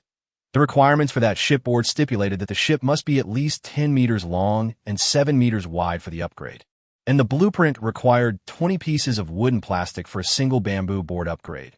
He would need a minimum of 1,400 pieces to successfully upgrade the ship. The survivor expressed both joy and exasperation, indicating that he would need to economize for quite some time, at least 1 or 2 months, to achieve the upgrade. Sukin shook his head with a wry smile, thinking Thank goodness you are unaware of my own requirements. Otherwise, you would surely be horrified. It was at least 10 times more than what he needed. Through the global chat, Sukin learned that many survivors had acquired construction blueprints. But most were of brass or silver grade. While the levels were low, the materials required were exceedingly expensive, which further emphasized the significant demand for wood as a vital resource that IT seemed that would, as a hard currency, would not depreciate for quite some time. Instead, it would likely continue to appreciate, especially as many blueprints were discovered. Thus, Sukin needed to accumulate wood resources promptly, as upgrading the ship was of utmost importance. Otherwise, when the price of wood rose again, he would find himself in a predicament. Observing the excess water in his basin, Sukin did not take it out for trade, but instead used it to water the fruits. It was akin to the feeling of milk that couldn't be sold being poured into the river.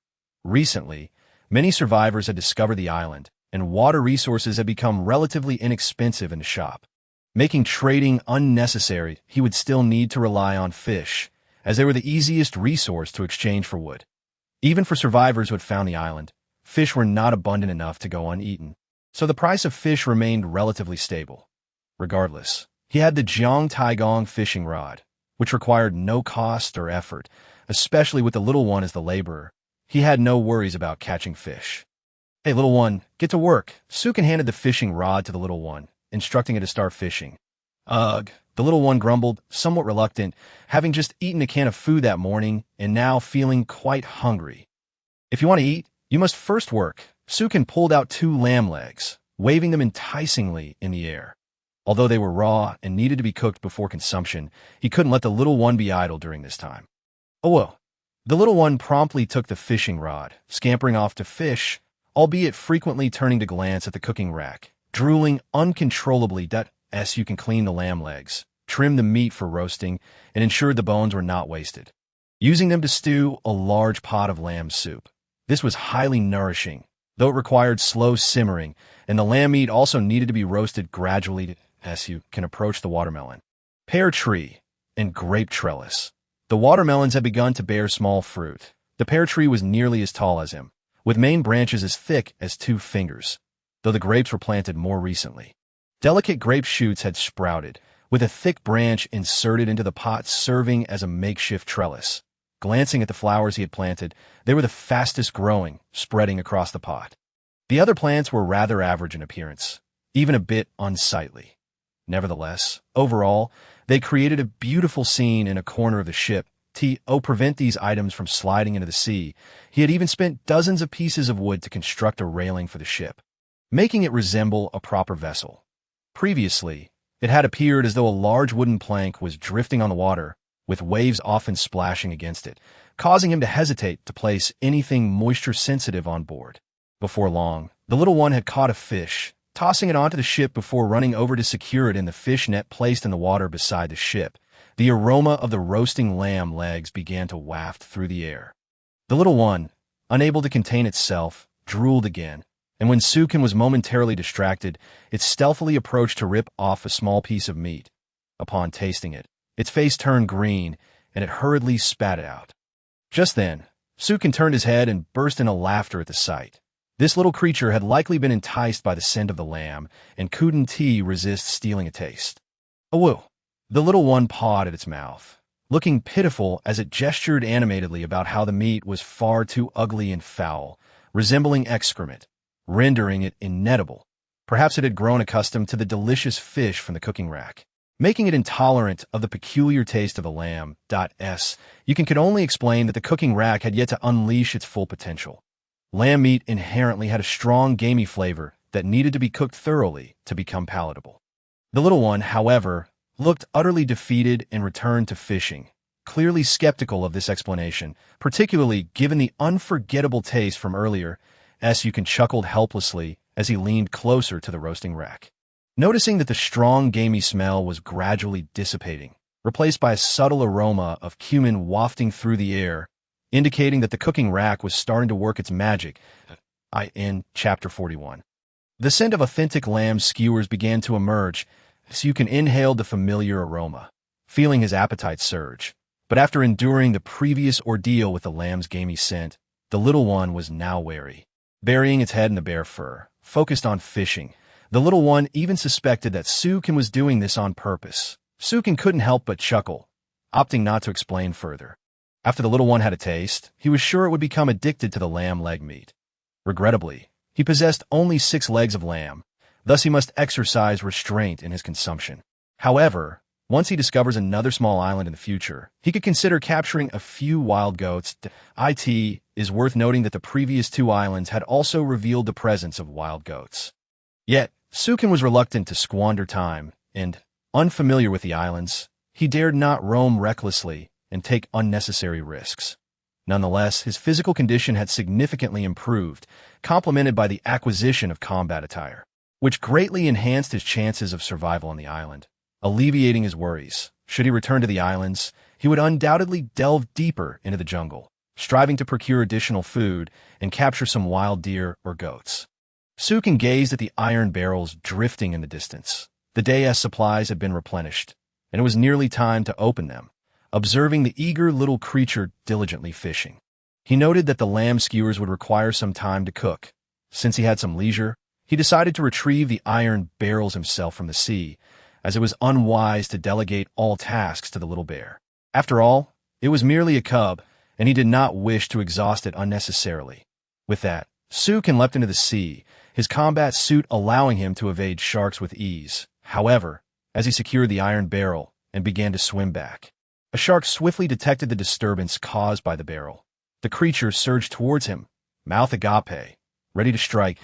Sukin quickened his swimming pace, one hand dragging the barrel as he made his way back to the boat. Even while pulling the barrel, he proved too swift for the shark, reminiscent of a nimble dragon gliding through the waves, reaching the boat in no time.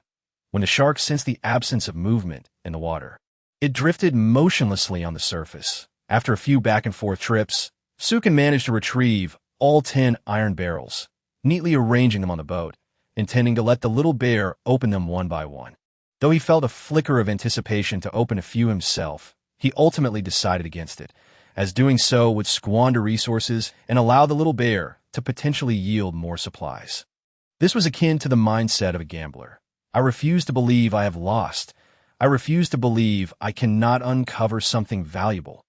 However, after reflecting on the 5 barrels he had opened the previous day and comparing them to those opened by the little bear, he resolutely chose to let the little creature take charge. He had to concede that luck was not on his side.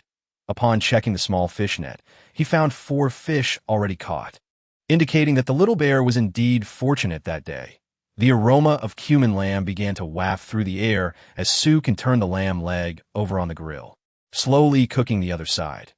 "Little bear, come, let us open the barrels," he called out, and no sooner had his words left his mouth than the fishing rod bent once more, and a fish was pulled up, landing right before him, perfectly ensnared in the net. The little bear scampered over, cautiously lifting its head to sniff the delicious aroma of the lamb, its face a picture of skepticism. After a more thorough investigation, it seemed to find the scent of the roasted lamb acceptable, relaxing at last. Otherwise, given its previous aversion, it might have developed an even greater distaste for lamb legs. This, perhaps, exemplifies the distinction between marine and terrestrial creatures. Their unfamiliarity breeds a certain aversion, yet with time and habituation, such sentiments fade. The little bear approached the iron barrels with palpable excitement. Having experienced the thrill of opening them, it realized that producing something valuable would bring joy to its master. As long as Sukin was happy, so too would the little bear be, a reflection of the innate nature of animals. With great enthusiasm, the little bear opened each barrel in succession, acquired 800 units of wood, acquired 700 units of plastic, acquired 100 units of iron, acquired 1 unit of paint, acquired a blueprint for a luxurious bed. Sukin was utterly astonished. The little bear's luck was indeed extraordinary this time. 800 units of wood. This was undeniably the most fruitful opening he had ever experienced, and the acquisition of 2 special items suggested that he could have potentially uncovered even more treasures last time. With a deep sigh, he acknowledged his astonishment that he retrieved the paint and examined its description. Invisible paint, capable of rendering any object coated with it perfectly undetectable, eluding the perception of surrounding enemies and even animals. Suitable for all items aboard the vessel, but not applicable to humans. As you can ponder this. If the paint could be used on people, it would be exceedingly powerful. Let us give it a try. He picked up a brush and approached the side of the boat. As he prepared to apply the paint, a prompt appeared, asking if he wished to coat the hull. After confirming, the entire vessel was enveloped in the paint. Under the sunlight, it exhibited a slight reflective quality, but it dried quickly.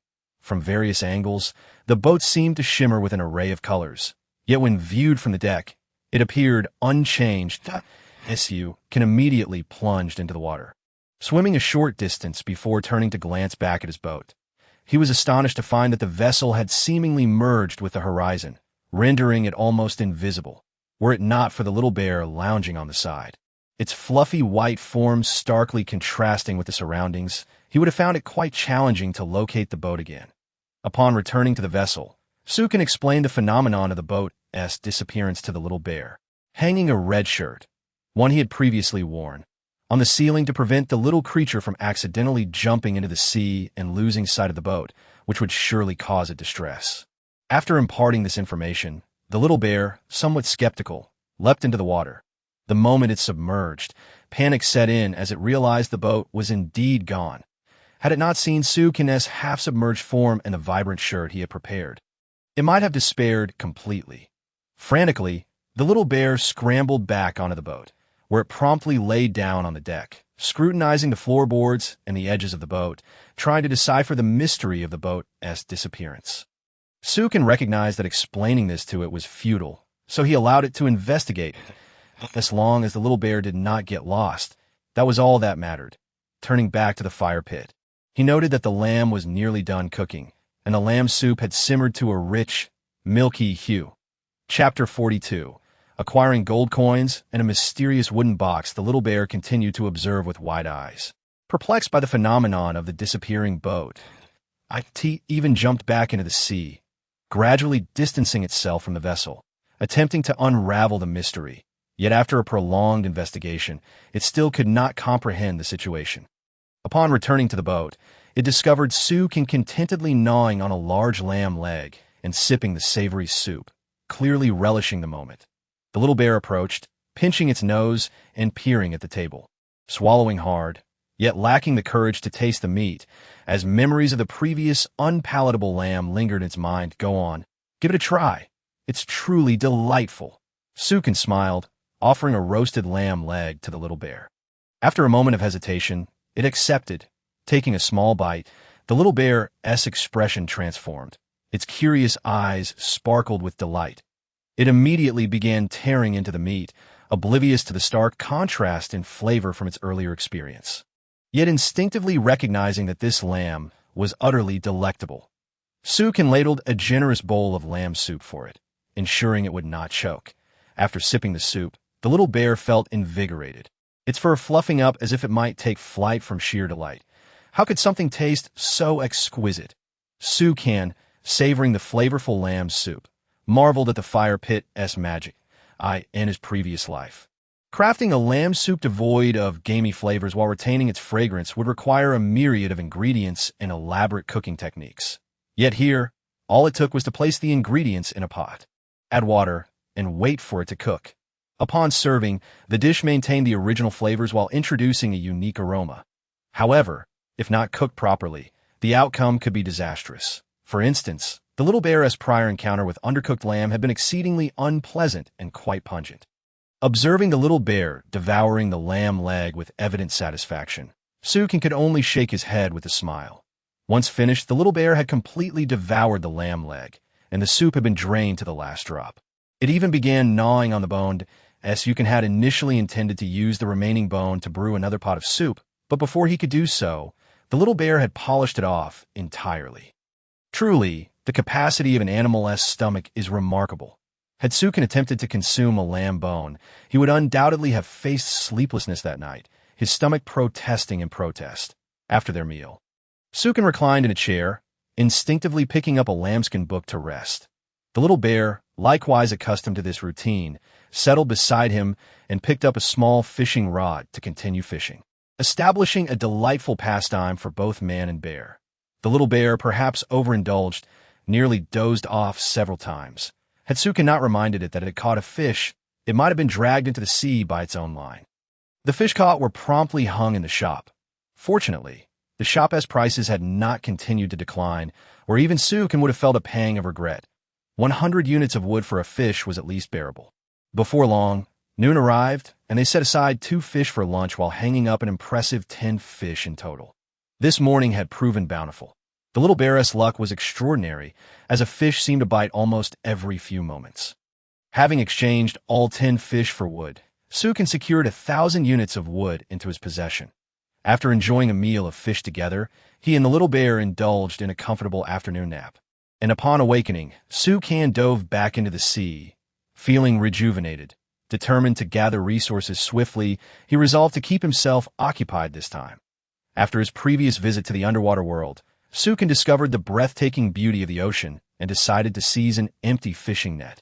Preparing to dive once more, he informed Outside to continue fishing peacefully, as he intended to plunge into the sea to catch some fish and perhaps procure a few delectable seafood delicacies. Although the taste of lamb shank was exquisite, only 4 remained, reserved for enhancing the flavor of their meals. Relying solely on fish was not a sustainable option, despite the enticing aroma of the grilled fish.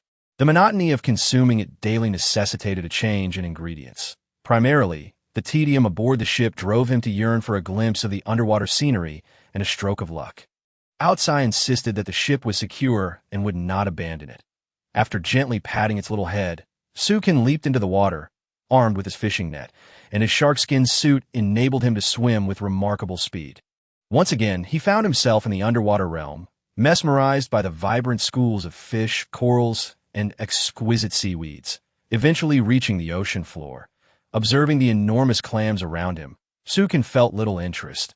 His gaze was fixated on a colossal shrimp nestled within a reef.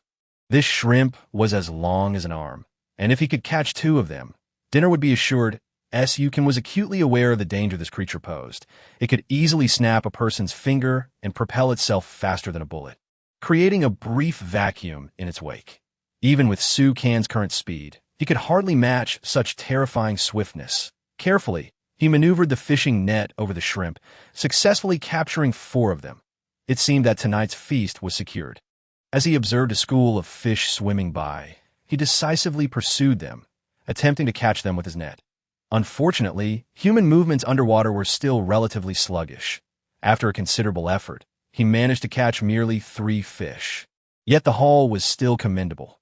Once back on the ship, he planned to sell these fish at the store, bringing him closer to constructing a vessel of his own, which filled him with a sense of excitement as he continued fishing. Just as Sukin prepared to return to the ship, a glimmering object caught his eye from the seabed, drawing his attention that he swiftly swam towards it, discovering a large rock where a coin was partially exposed in the sand. Shimmering moments ago, a coin? Sukin recalled that this area had once been inhabited, suggesting that this coin was likely buried by a previous survivor. He hurriedly unearthed the rose-tinted coin from the sand. It was not perfectly round and bore a chaotic shape with no discernible engravings. Contemplating, he resumed digging through the surrounding sand. Just as he was about to return empty-handed, he stumbled upon a wooden chest buried in the sand, causing a surge of excitement within him. Perhaps luck was indeed on his side. He quickly cleared the sand from around the chest and extracted it. The wooden box was severely corroded by seawater, prompting Sukin to decide to carry it back to the ship to investigate its contents. Chapter 43. The Lucky Ring. A Windfall. Upon returning to the ship with a small chest and fishing net, Sukin was met with an unexpected delight. Dozens of fish were flopping on the deck. How could there be so many? Was today truly a day of extraordinary fortune, destined for wealth? Outside rushed towards Sukin, clutching a small dried fish, its big, adorable eyes sparkling with joy. Outside, what on earth happened? Sukin exclaimed in astonishment, gazing at the deck where countless fish were bouncing about. This could not possibly be the result of Outside's fishing efforts alone. How could it catch so many fish so quickly? Even with unparalleled luck, it was improbable to amass such a number in such a short time. There appeared to be at least 30 or 40 fish. An astonishing quantity. Excitedly, Outside took Sukin's hand and led him to the other side of the room, where an old fishing net lay on the floor. Outside animatedly gestured, explaining that while fishing, it had accidentally caught a dilapidated net filled with numerous fish, but had lost many in the process, unable to haul up such a heavy load alone. Looking at the lively fish hanging from the tattered net, Sukin couldn't help but twitch his mouth. There must be over 100 fish. What did 100 fish signify? If other survivors were to witness this, they would surely be astounded. Sukin quickly inspected the net, regretting that it was too damaged to be of further use. It was unfortunate, as it could have been beneficial for continued fishing, just when he worried about the slow accumulation of resources. Relying on one fish at a time, Outside's fortuitous luck brightened his spirits. He swiftly removed all the fish from the net, aware that they would perish if left exposed on the deck for too long. So he needed to hurry to sell them at the store. Outside, you did splendidly. Tonight, I shall prepare a grand feast for you, Sukin boasted, showing off his small catch. Outside, filled with joy, took the net and cheered upon seeing the 4 lively shrimp within. Curiously, Outside noticed the wooden chest on the floor and scampered over to investigate. While Sukin busied himself selling the fish, he realized this would be a considerable transaction, enough to astonish all the survivors at sea, especially those on the islands. Such an impressive haul could only be achieved by someone like Sukin, who had dedicated himself to food from the beginning, combined with the fish he had caught. The total in the store amounted to 100 fish. Each fish could be exchanged for 100 units of wood, palm leaves, or 30 pieces of iron, with the possibility of trading for rare materials. Had he been able to exchange them the night before, he could have secured 5,000 units of wood, but that was merely wishful thinking, as the prices were plummeting across the sea. With no reason to lament, this unexpected fortune was a delightful surprise.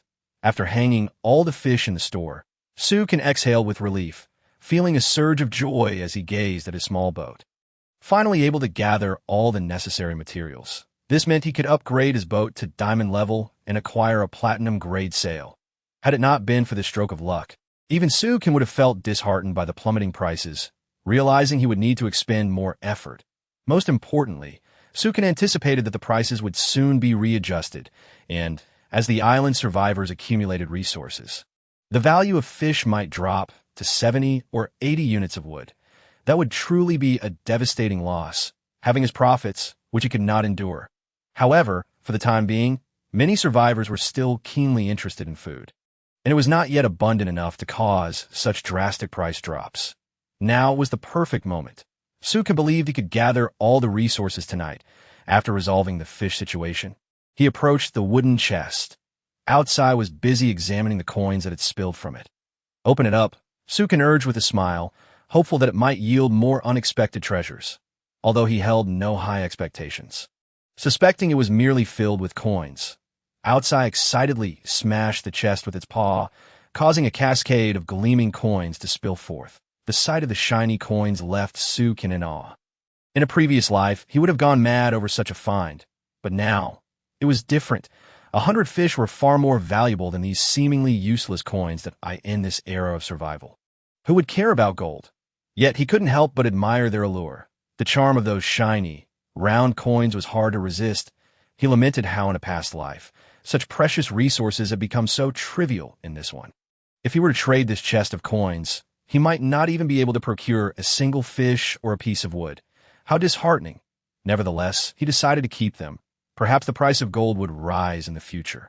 Just as Sukin was about to instruct Outside to find a corner to store the coins, Outside suddenly unearthed a peculiar object from among the coins. A dark ring adorned with a diamond the size of a pigeon's egg. The ring was hexagonal, seemingly a menace style. Sukin took it in surprise, rinsing it in seawater to reveal its original color, which appeared to be platinum. The diamond set within was dazzlingly brilliant. Just another useless trinket, Sukin mused, preparing to toss the ring to Outside for play. However, he was astonished to discover that the ring bore a description. Upon closer inspection, Sukin was filled with delight at this stroke of fortune. Special item, lucky ring, enhances the wearer's luck. Human use only. Sukin's expression turned peculiar. The description seemed oddly tailored to Outside. After pondering, he realized it indeed was the little cub is inherently a diamond-tier treasure-hunting companion. Should its fortune be further enhanced, it would indeed border on the absurd, for external factors currently hold no power to elevate its luck. Observing the cub's eager demeanor, Sukin chuckled and explained that this item only bestows benefits upon him, rendering it of little value to the cub. In Chapter 44, Noble Little Bear, Lavish Feast, the cub playfully extended its tiny paws, revealing its adorably pink palms, and pointed towards the gleaming coins, showing a clear preference for the shiny gold. Sukin was taken aback. Could it be that bears also have a fondness for gold? The cub seized a gold coin, squished it vigorously into a ball, and then skillfully shaped it into a small ring, which it proudly adorned on its paw. Gazing at the chest full of coins and contemplating his metallic ores, Sukin hesitated. Perhaps he could craft a little armor for the cub. However, after further consideration, he deemed the item too heavy and dismissed the idea that a glance at the cub's petite stature revealed a slight lack of sophistication. He now knew precisely what to create for it. Without delay, Sukin gathered a chest of coins and tossed them into the furnace, then opened the construction blueprint from the sheepskin book. The crafting schematics revealed: necklace, 2 gold; ring, 1 gold; crown, 3 gold; gold wire glasses frame. For gold, he promptly chose to forge these 3 items. Moments later, the furnace yielded 10 gold and 2 iron. To his astonishment, the seemingly useless blueprint from the crafting shop had now proven their worth. Although these items may not serve a practical purpose, they were undeniably charming trinkets. Upon completion, Sukin admired the magnificent gold chain, the gold wire glasses, and the bracelet made of spherical beads laid out on the table. "Cub, do you like this?" he inquired. The cub excitedly donned the bracelet, necklace, and gold wire glasses as you can place the dazzling crown atop its little head. The cub scurried to the edge of the boat, gazing at its reflection with sheer delight, then dashed back, ecstatic. Initially, the cub had been crawling, but fearing the crown would fall, it straightened up. That it was evident that it adored this new attire. Indeed, it exuded a hint of aristocratic bear charm. If only it had a fur coat to complete the look. Sukin couldn't help but chuckle. What a sight it would be for any future survivors to encounter this regal bear. The cub grinned broadly, especially as Sukin had informed it that it was now a bear of distinction. No longer the uncultured rogue it once was, and should take heed of its newfound elegance. The cub, mimicking the pose, stood tall at the boat's edge, paws resting upon it, shedding its jubilant expression to adopt a proud, aloof gaze towards the horizon. One could hardly deny that this stance was indeed formidable. An unsuspecting observer might mistake it for a royal bear from some distant kingdom. Even Sukin couldn't resist praising. So dignified, this surely must captivate the hearts of countless maidens. As the man and bear stood side by side at the boat's edge, gazing into the distance with resolute yet contemplative expressions, it was time to procure some delectable fare to celebrate this momentous occasion. Sukin retrieved 4 sea shrimp, 2 lamb legs, and 2 freshly caught fish. He also brought forth 2 cans of fruit and 2 coconuts. The cub, initially standing at the water's edge with a fishing rod, resembled a regal bear king. However, upon catching sight of the delectable spread Sukin had laid out, it could hardly contain itself, drooling profusely as its eyes sparkled with anticipation. After all, it was still but a gluttonous bear. Unable to resist, Sukin teased, "Today, you shall be well rewarded with a grand feast. Eat until your heart's content."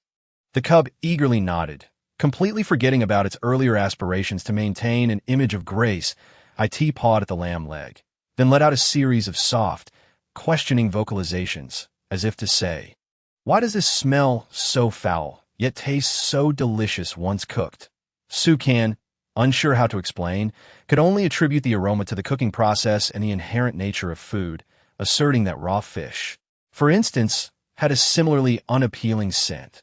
The cub appeared to grasp only part of the explanation, maintaining a safe distance from the lamb leg, overwhelmed by the pungent odor as the lamb leg sizzled on the spit. The aromatic essence of cumin lamb wafted through the air, while the lamb broth in the pot emitted wisps of steam, gradually thickening into a translucent, glistening concoction. The fish's skin became crisp and charred, releasing an enticing fragrance that heightened their appetites. The shells of the 4 sea shrimp burst open, revealing tender, succulent meat, their vibrant red exteriors making for a stunning presentation. Once everything was prepared, the cub rushed over to assist, bringing all the dishes to the table. The spread was nothing short of extravagant, complemented by coconuts and fruit, a veritable feast. Sukin found his appetite insatiable as he and the cub devoured the meal with gusto. Their appetites had swelled to accommodate the bounty, for even a single shrimp would suffice for an ordinary individual. After dining, Sukin reclined in his chair, rubbing his distended belly, while the cub sprawled across his lap. Resembling a thoroughly stuffed bear, the dining table bore witness to a remarkable cleanliness. The cub had not only consumed the shrimp shells, but had also devoured the bones with equal fervor. In its own words, it was in the midst of growing and needed to eat well. Waste was not an option. Sukin flipped through the sheepskin book and accessed the survivor's bulletin board. At that moment, the survivor's bulletin seemed to erupt with activity, as discussions erupted over the fish Sukin had posted. Did this fellow intercept a school of fish? Or did he discover a bountiful river on some island? This is utterly outrageous. He just bought a piece of shark meat, and now he is posting 100 fish. Good heavens, that is 100. This wealth is simply preposterous. How did he manage to catch so many fish? I am increasingly convinced that the shark meat he sold was indeed from a real shark. Others echoed similar sentiments, though the means of his success remained a mystery. The audacity of his actions was terrifying. It hardly seemed like mere luck. As Sukin had anticipated, the 100 fish he posted nearly sent those who fancied themselves fortunate into a state of shock. After all, Sukin had consistently stocked the shop with food, shark meat, sea fish, and now quantities that suddenly skyrocketed. How could this not terrify them? While other survivors toiled tirelessly to gather a few fish, they began to suspect that Sukin might not truly belong to their world. Was it conceivable that such feats were within the capabilities of a mere survivor? Sukin, however, made no attempt to clarify the situation, allowing them to speculate freely. Even if he did share the truth, it was unlikely anyone would believe him, nor would it aid them that he certainly couldn't send the other survivors on a fruitless quest for fishing nets. That would be akin to searching for a needle in a haystack. As he opened the shop, many survivors began exchanging their goods for fish. In Chapter 45, gathering supplies, upgrading the ship, Sukin refrained from confirming any trades just yet, since he intended to conduct a substantial exchange. It was wiser to wait until everything could be traded in one go, that a little patience could yield a more valuable bounty. Although Sukin felt this possibility was slim, survivors had indeed unearthed numerous precious resources on the island. But food scarcity had not yet compelled them to trade valuable items for sustenance. Especially now, as resources dwindled, they were reluctant to offer anything beyond wood or plastic in exchange for food. For Sukin, a wealthy individual, the decline in resources was rather unfortunate. However, for those struggling on the vast ocean, with no land in sight, this was exhilarating news. They could acquire food for a fraction of the usual cost, which alleviated their concerns. Thus, trading 100 sea fish would prove to be a simple matter. After a brief respite, Sukin planned to take the cub on a fishing excursion to digest their meal, diving into the depths of the sea primarily to catch shrimp. Shrimp were rich in calcium and highly beneficial to health. After having savored their delectable flavor, Sukin found himself yearning for more. The cub, too, was in high spirits, reveling in the underwater escapades. Dinner would not feature another lamb leg. He needed to conserve what little remained. This time, Sukin also discovered 2 plump abalones and gathered some seaweed for a delightful pairing.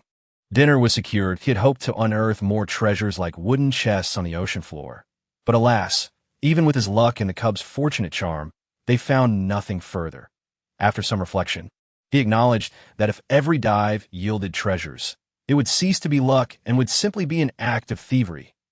As night fell, Sukin instructed the cub to prepare dinner. Having rewarded it at noon, he felt it unnecessary to always take on the cooking duties, especially since the cub appeared eager to learn. It delighted in watching the food gradually transform, particularly when the delectable aroma wafted through the air, causing it to salivate incessantly with glee.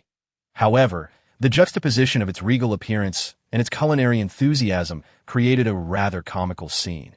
A stately bear king drooling over the cooking process, torn between maintaining its aloof demeanor and succumbing to the tantalizing allure of the food. Sukin had been diligently monitoring the fluctuations of supplies within the shop. It was only by evening that he finally sighed in relief. Fortunately, the prices had not dropped today. It seemed that the survivors, having experienced a night of excitement, were now somewhat fatigued and taking a rest. Now that they had arrived on the island, there was no rush to gather supplies. Instead, they could leisurely enjoy the food and water the island offered, followed by a refreshing slumber. As the survivors regained their strength, the sun began to set, prompting them to hastily seek ways to ignite fires for survival and gather supplies. Thus, on their first day on the island, although the supplies had been significantly impacted, it was primarily a few fortunate individuals who discovered resources upon landing, leading to considerable price fluctuations. However, the supplies had yet to reach a point of complete volatility. In a few days, the prices of fruits and seafood would undoubtedly be severely affected. By afternoon, Sukin finally confirmed the exchange of supplies. 80 fish were traded for a total of 8,000 pieces of wood, leaving him with a staggering 14,975 pieces. 10 fish were exchanged for 300 pieces of iron, resulting in a remaining stock of 482 pieces of iron. The remaining 10 fish fetched 300 pieces of metal, leaving him with 301 pieces of metal. What a display of wealth, gazing at the opulent quantity of resources in his warehouse. Even Sukin felt a rush of astonishment and exhilaration. With a 5-figure amount of wood, who among the vast ocean survivors could possibly amass such riches? They likely could not even conceive of it. Now, he finally had enough materials to construct diamond-grade hulls and platinum-grade sails. The speed at which he achieved this surpassed his expectations, largely owing to the other survivors, who currently lacked a significant understanding of iron and metal. Previously, one fish could fetch a maximum of 20 pieces of iron or metal. However, upon reaching the shore, many had gathered metal and iron, which caused prices to drop. In the past, some survivors would willingly part with 30 pieces of iron or metal for a single fish. Now, they were even more inclined to trade iron for food. After all, what was of utmost importance to them at present, it was time to upgrade the ship. Sukin took a deep breath, calming his excitement, and turned his attention to the required material for the ship and sail. The conditions for crafting a platinum sail included 200 pieces of wood for 100 palm leaves, and 80 pieces of metal, resources he had in abundance, though the ship itself consumed a significant amount. For the diamond-grade ship, which would expand from 16 to 30 meters, 480 pieces of iron and 14,400 pieces of wood were needed. Without hesitation, Sukin chose to place the 480 pieces of iron into the furnace. The furnace could only produce 10 nails at a time, so by adding a substantial amount of wood, he could expedite the iron production, a notable advantage of the platinum-grade furnace. He again retrieved 600 pieces of wood to add to the furnace, but he estimated that before nightfall, he would be able to forge all the iron into nails and then commence the construction of the ship. Even if a tsunami were to strike at night, he would remain unperturbed. Thankfully, his ship was sufficiently large, having piled up 14,000 pieces of wood to a height resembling a small mountain, fully occupying the ship's space. The materials for the sails, including wood, palm leaves, and metal, were also gathered, and once the ship was upgraded, he could immediately begin crafting the sails. Awazi, witnessing the sudden influx of supplies, was taken aback. However, Sukin briefly explained that their little vessel was about to become more beautiful and robust, which made Awazi leap with excitement and anticipation. This upgrade would consume a significant amount of Sukin's resources, a considerable investment. Other survivors might not have accumulated such resources in years. If other survivors were to find out, they would undoubtedly perceive the vast disparity between individuals. It was imperative to complete the construction before nightfall. Although the sea was presently calm, caution was essential in the event of another tsunami. He would truly feel heartbroken. Only after upgrading the ship could Sukin genuinely relax. As the sun approached the horizon, all the nails were finally forged. Without a moment's hesitation, he chose to commence the upgrade of the ship. Chapter 46. Transformation complete. Riding the waves. Awazi squatted nearby, observing intently that it was time to begin. He confirmed the crafting of the ship's flooring, upgrading it to diamond-grade. In that instant, the wood and iron nails swiftly diminished, while simultaneously, the flooring began to transform from the stern to the bow. Like a domino effect, each piece of flooring changed color. The ship's former wooden floor, which had been rough and uneven, was now replaced by flooring that gleamed like black gemstones, radiating a resplendent golden hue under the setting sun as all the wood disappeared. The final plank of the ship was completed. Compared to the previous rickety, yellowed vessel bobbing on the waves, it now resembled a work of art. Once the transformation was complete, the dazzling brilliance gradually faded into a more understated elegance. The floor, though no longer as radiant as at the moment of its creation, now possessed a richer texture, akin to a jadeite that had weathered the passage of years, its brilliance subdued, as you can jump into the sea from a slight distance. Noticing that the ship remained cloaked in invisibility, particularly after the hull's transformation, which seemed to better integrate it with the horizon. Unfortunately, the notion of maintaining a distance to observe his little ship further had to be abandoned. Upon closer inspection, he found the vessel remarkably stable on the water, especially when he returned aboard, where he could distinctly feel no difference from being on land. That it was extraordinarily steady, devoid of any turbulence. As if equipped with a gyroscope, Awazi, exhilarated, lay on the deck, examining the floor. As you can take out the golden rod and transformed it into a chisel, tossing it to Awazi. Here, give it a try, apply a little force. Awazi hesitated, seemingly reluctant, fearing the potential damage to the ship might upset his master. It's all right. Sukin reassured him inwardly, calculating that Awazi possessed significant strength, capable of cleaving through rock with bare hands, let alone with a chisel. However, this was also a test of the ship's flooring durability. If it couldn't withstand Awazi's strength, it wouldn't justify the substantial expenditure of wood, nor ensure safety during a tsunami. Awazi reluctantly lifted the chisel and applied a slight force. When the chisel struck the plank, the anticipated crisp sound of shattering did not occur. Instead, it emitted a dull thud.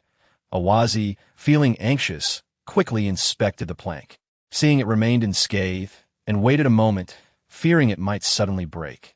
The worst-case scenario did not unfold. Ecstatic, Awazi resumed vigorously striking the plank with the chisel. This exuberance left Sukin somewhat exasperated. It seemed the little fellow was enjoying himself a bit too much, treating the ship as a toy. While the hull was indeed robust, caution should still prevail. The ship's flooring proved remarkably solid and secure, allowing Sukin to finally breathe a sigh of relief. All right, little one.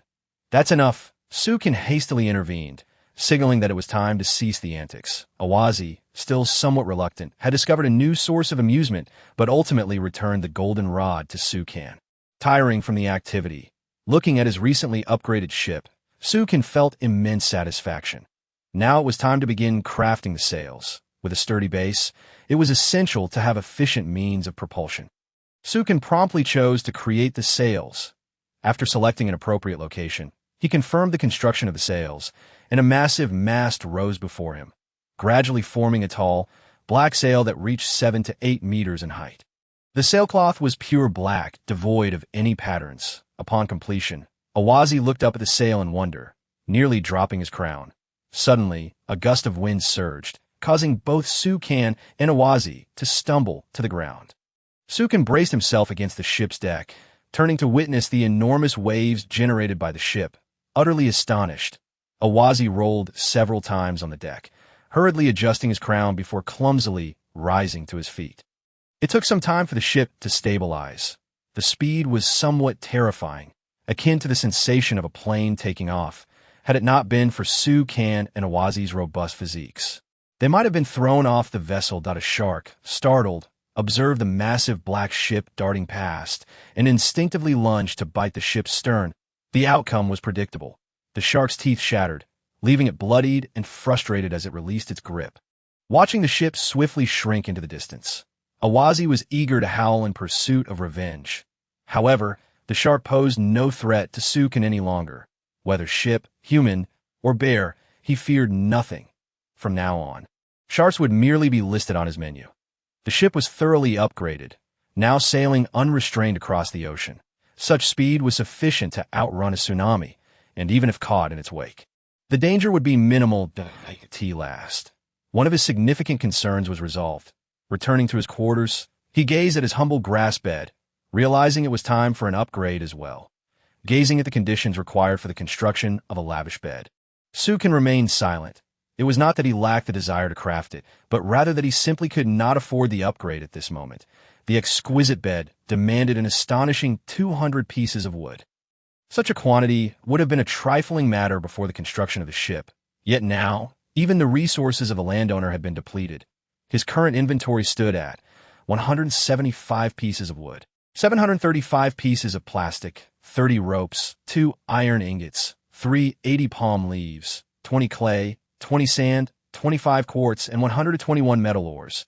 With only a little over 100 pieces of wood left, he was utterly unable to craft this luxurious bed. Perhaps it was best to defer this endeavor for another time. After all, the bed was still functional for the moment. Its requirements were not excessively high, and one could endure without it. He had often slept on chairs in the open air. After all, and in this vast ocean, survival was the priority. What need was there for unnecessary luxuries? Nevertheless, some essentials were still necessary. However, today he had no surplus fish to exchange, as he needed to eat dinner later. With a playful spirit, the cub scurried over to the cooking fire, excitedly beginning to prepare the meal.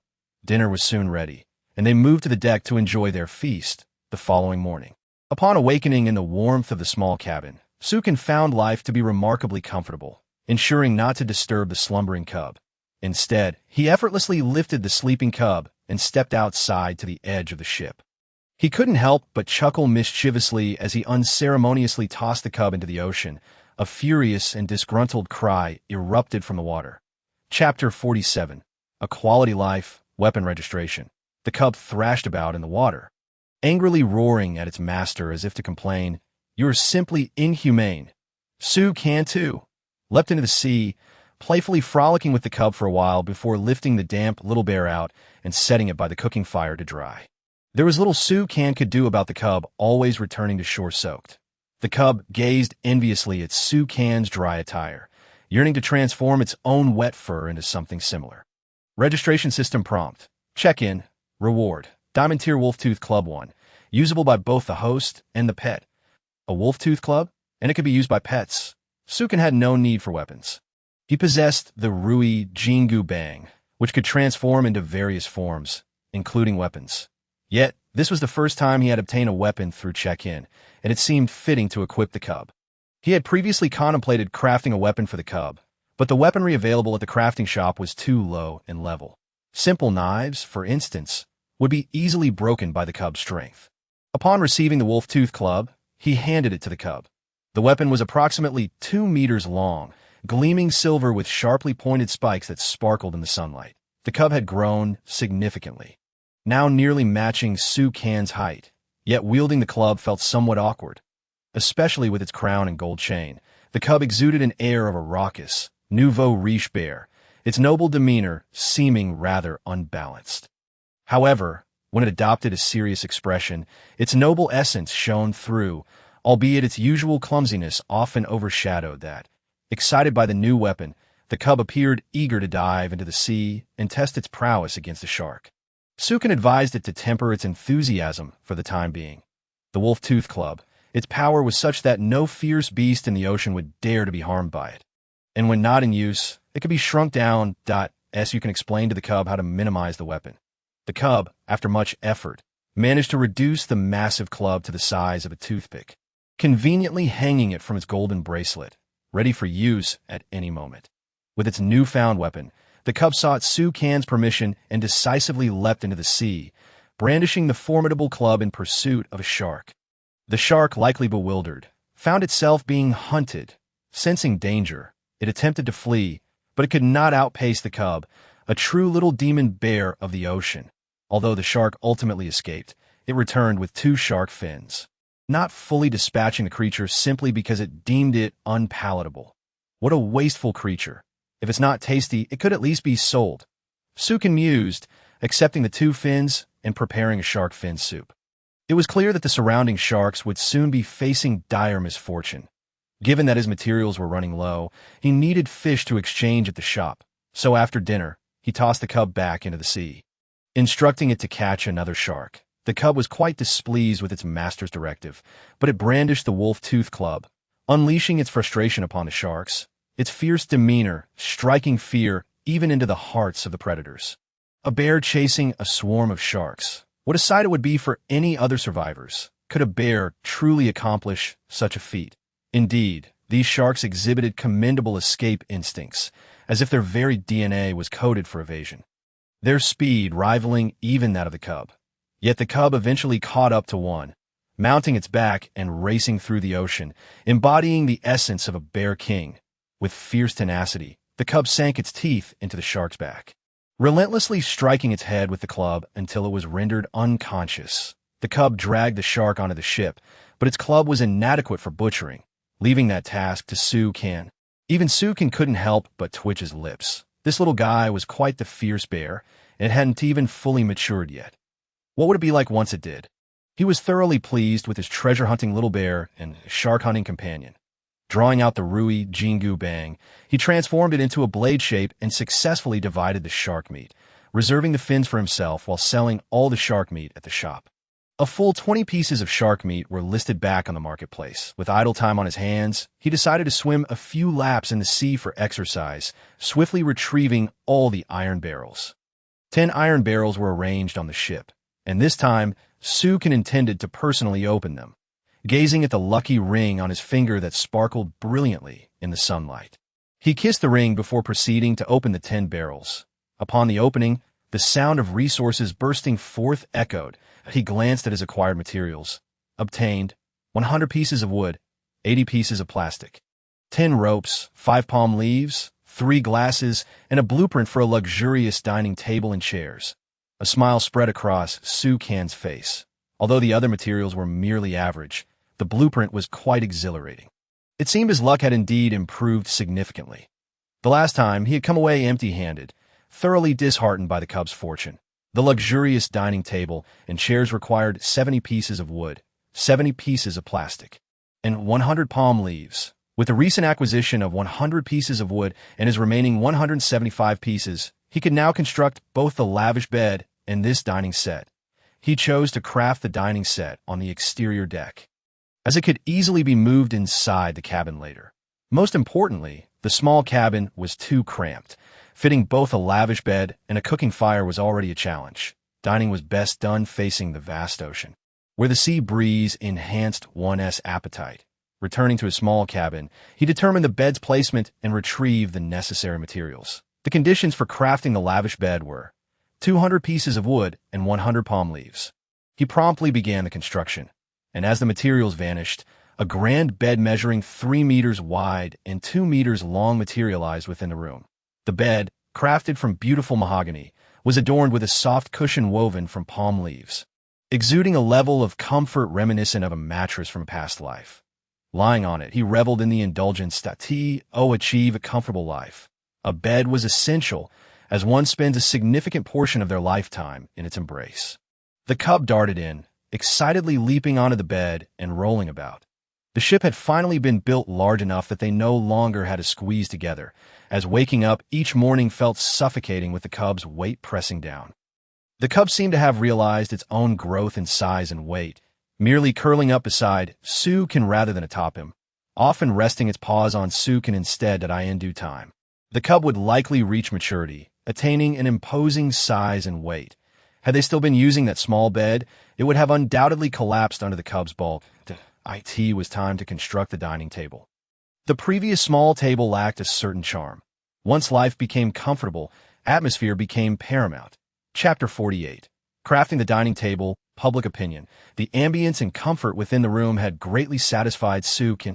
A dining table was indispensable that he stepped outside to finalize the location and prepare to begin crafting the table. Upon retrieving the materials, he commenced the creation of the dining table as the materials vanished. A 2-meter-long dining table emerged before me, a deep black adorned with wood grain, complemented by 4 chairs and 2 larger main seats. The chairs were crafted from a blend of palm leaves and wood, offering an exceptionally soft and comfortable seating experience. With the completion of these 2 pieces, life would undoubtedly be more bearable in the days to come. Su can felt akin to a newly affluent individual, indulging in extravagant purchases, only to realize with dismay that his funds had dwindled alarmingly quickly, his savings evaporating in no time. With a heavy heart, he gazed at his modest storage, where the timber had dwindled to a mere 5 pieces. It was imperative to earn more swiftly. He sensed that his recent expenditures had escalated, and he could not continue on this path. He pondered whether anyone was purchasing shark meat from the shop. The survivors on the island seemed to be faring well, which would likely lead to a decrease in the price of shark meat. For now, he chose to ignore it, as there would surely be someone in need. He decided to prepare a shark fin soup and enjoy a moment of indulgence. With the modifications to the boat and sail complete, a day of rest was warranted. Today would be spent fishing and basking in the sun. As he savored the shark fin soup under the warm sunlight, Zai, well-fed and content, dashed back to the sea, brandishing a wolf-toothed club and charging into the water. Although capturing sharks proved challenging, it was a simple task for him to snatch a couple of small fins. The surrounding sharks were no match for Zai's exuberance. Observing the fruits he had cultivated, a faint floral fragrance wafted through the air. The fruit had been growing for quite some time, and he anticipated a harvest by tomorrow. The watermelons had begun to sprout, reaching the size of half a palm, and he estimated they would be ripe by the following day. With a total of 6 watermelons, the pear tree was also in bloom, bearing numerous fruits that would likely be ready for harvest soon. Though the watermelons were larger, Sukin had a preference for pears. While their market prices were equivalent, the yield of watermelons was rather meager and insufficient for his needs. He resolved to swiftly place the pears in the shop. Currently, the prices of fruits had plummeted significantly, heavily impacted by the influx of survivors to the island. After finishing the shark fin soup, Sukin succumbed to slumber in his chair, oblivious to the pressure of his fishing rod, until Zai climbed over, took hold of the rod, and gathered the fish into the net. When Sukin awoke, the night had descended. Zai flashed a broad grin and pointed to the small fish pouch, which contained a commendable 10 fish. The aroma of grilled fish wafting from the fire indicated that Zai had taken the initiative to prepare a meal, and if Sukin didn't wake soon, he would have to be called. Zai had become increasingly sensible lately. He had adapted well to life with Sukin, and this existence brought him great joy. When they first met, Sukin could still carry him at that time. Zai was merely a small cub, perhaps growing quickly due to the abundance of food. Now, observing his plump form, Sukin felt compelled to suggest a diet. Fortunately, Zai's agility remained intact, merely a bit heavier, characteristic of polar bears who struggle to lose weight regardless of their activity levels. Adorned with a crown atop his substantial frame, Zai increasingly exuded an air of nobility.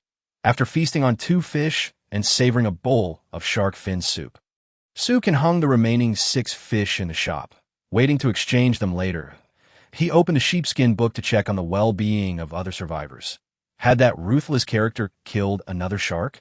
How else could he continuously sell shark meat? How was he managing this?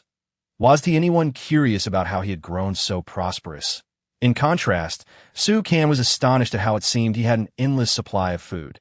Just yesterday, he sold over 100 fish and was still selling today. Glancing at the fruits he held, he suddenly found them less enticing, realizing the stark disparity between individuals. With a sigh, Sukin lost interest in further observations.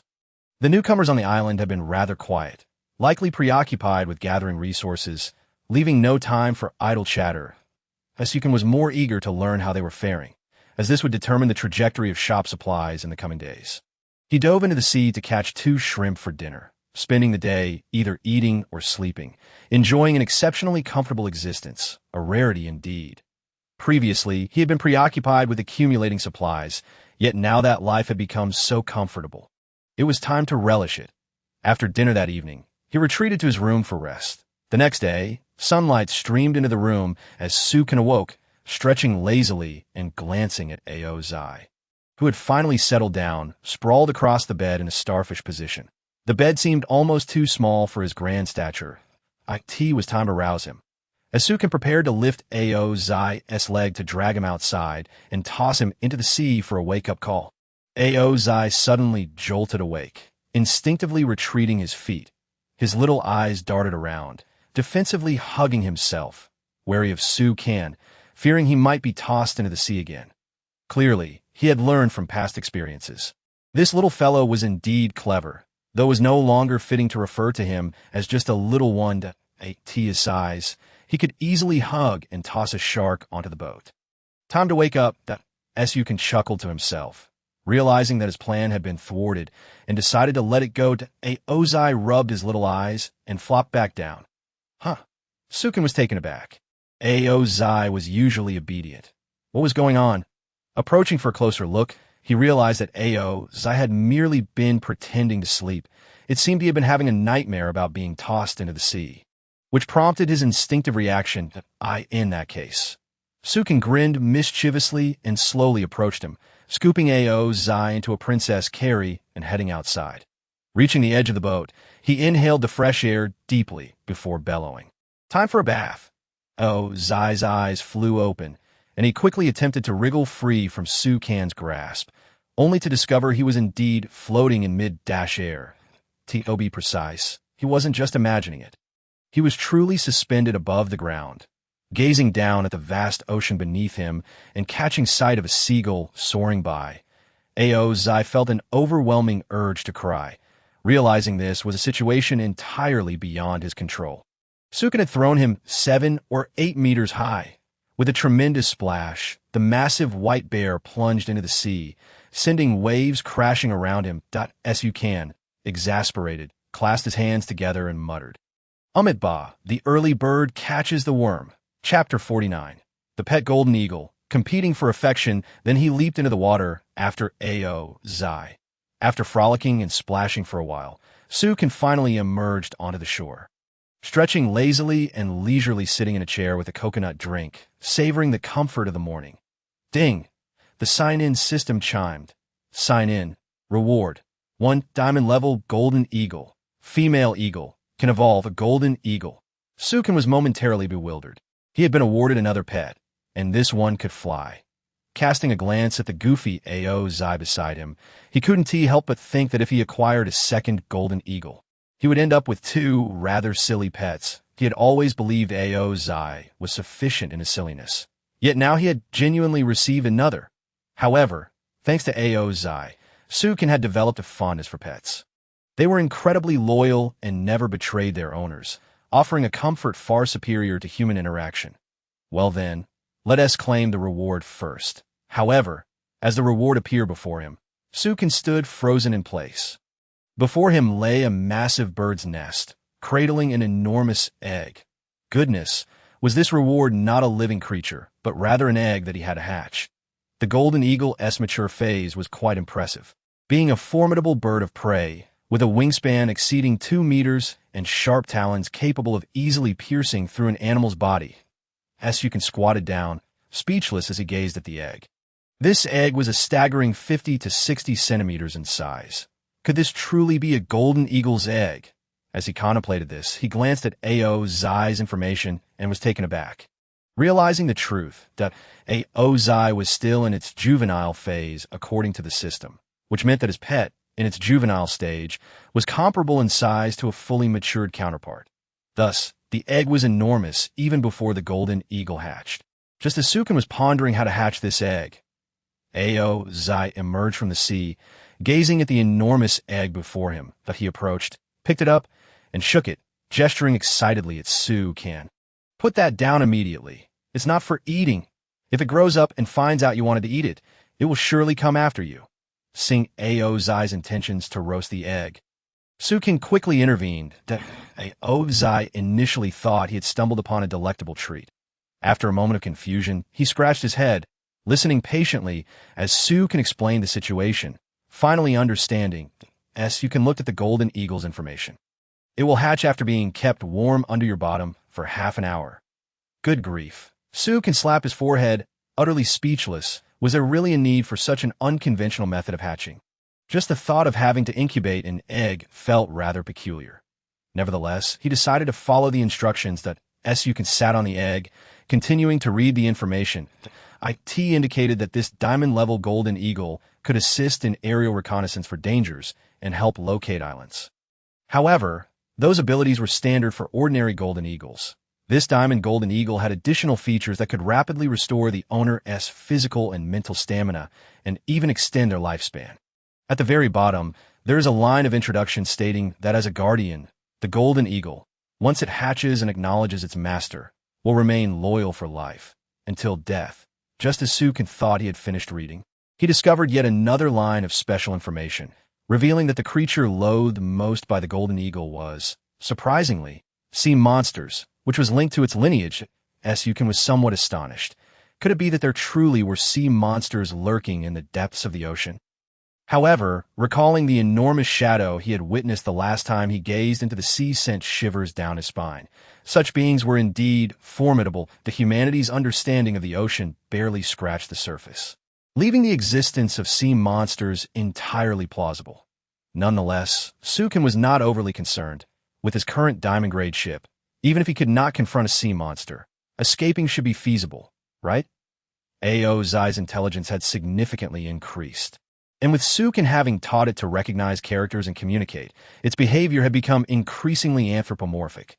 For instance, upon seeing Sukin's earnest expression while incubating the egg, Zai couldn't help but cover its mouth and burst into hearty laughter. Sukin was left speechless. Had it not been for the rule that only he could incubate the egg, he would have made Zai experience the process as well. Imagine a bear hatching a bird's egg. That would indeed be amusing. Stop laughing and get back to cooking.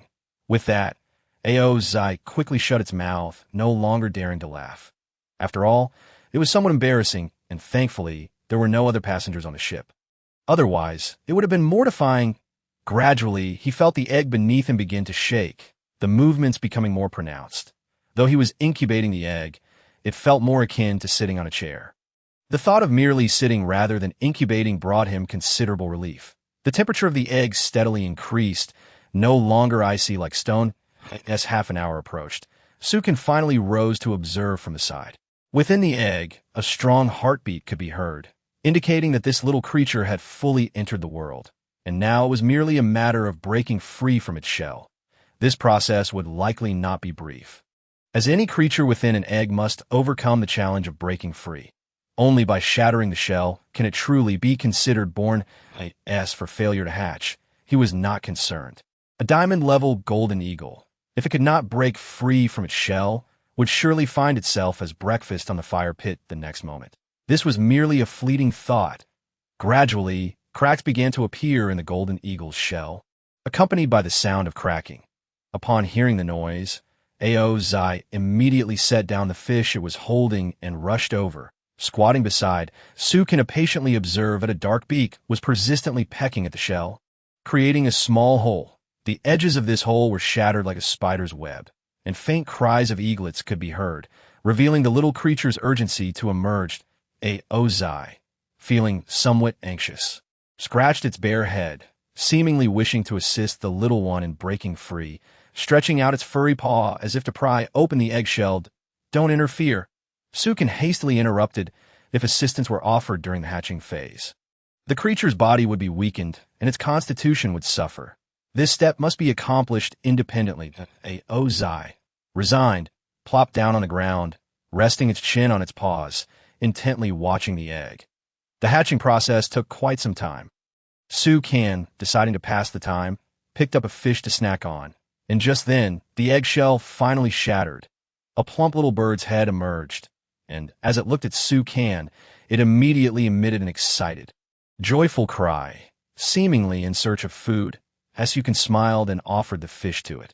With its tiny wings flapping vigorously, it struggled to free itself from the shell, and, casting a disgruntled glance at the shell that had confined it for so long, kicked it away. The shell flew up and landed squarely on Zai's head. Chapter 50. Renaming and abundant resources. 2 feathers drifted down from the air, the eggshell sticking to Zai's face. Zai, immediately displeased, swatted the shell away with a paw, smashing it against the floor with a single blow. How dare a mere hatchling provoke it? Yet upon seeing Sukin's joyous expression, it managed to suppress its temper. Sukin assessed the golden eagle, its beak as dark as a gem, sharply curved and exceedingly keen, while its body flashed a stunning black-gold hue. Countless golden patterns adorned its form, resembling some intricate design. Its eagle eyes were a brilliant blue, sparkling with a captivating allure. This truly a golden eagle. Sukin's mouth fell agape in astonishment. The golden eagles he remembered did not resemble this at all. The little creature flapped its tiny wings and nestled into Su Can's embrace, gently pecking at his face and nuzzling affectionately for quite a while, which only served to ignite Ao Zai's jealousy. This sudden arrival seemed to steal the affection that was rightfully its Ao Zai. Feeling slighted, nudged closer, its massive bare head rubbing against Su Can, only to be met with disdain from the golden eagle, which shot a look as if to say, "Who is this ugly creature?" Su Can had no choice but to embrace both, ensuring that neither felt neglected, lest Ao Zai's feelings be hurt. Even a child would be envious. Suddenly, a cacophony of sounds erupted, a chorus of cries competing in volume. Su Can rubbed his forehead in exasperation. The chaos had begun. Watching the two of them refuse to yield to one another was akin to a competition of who could shout the loudest. After a considerable time, the two finally quieted down. "Let me give you a name. From now on, you shall be called Wuwa." Su Can pondered for a moment, realizing that naming was indeed no simple task, and settled on a name at random.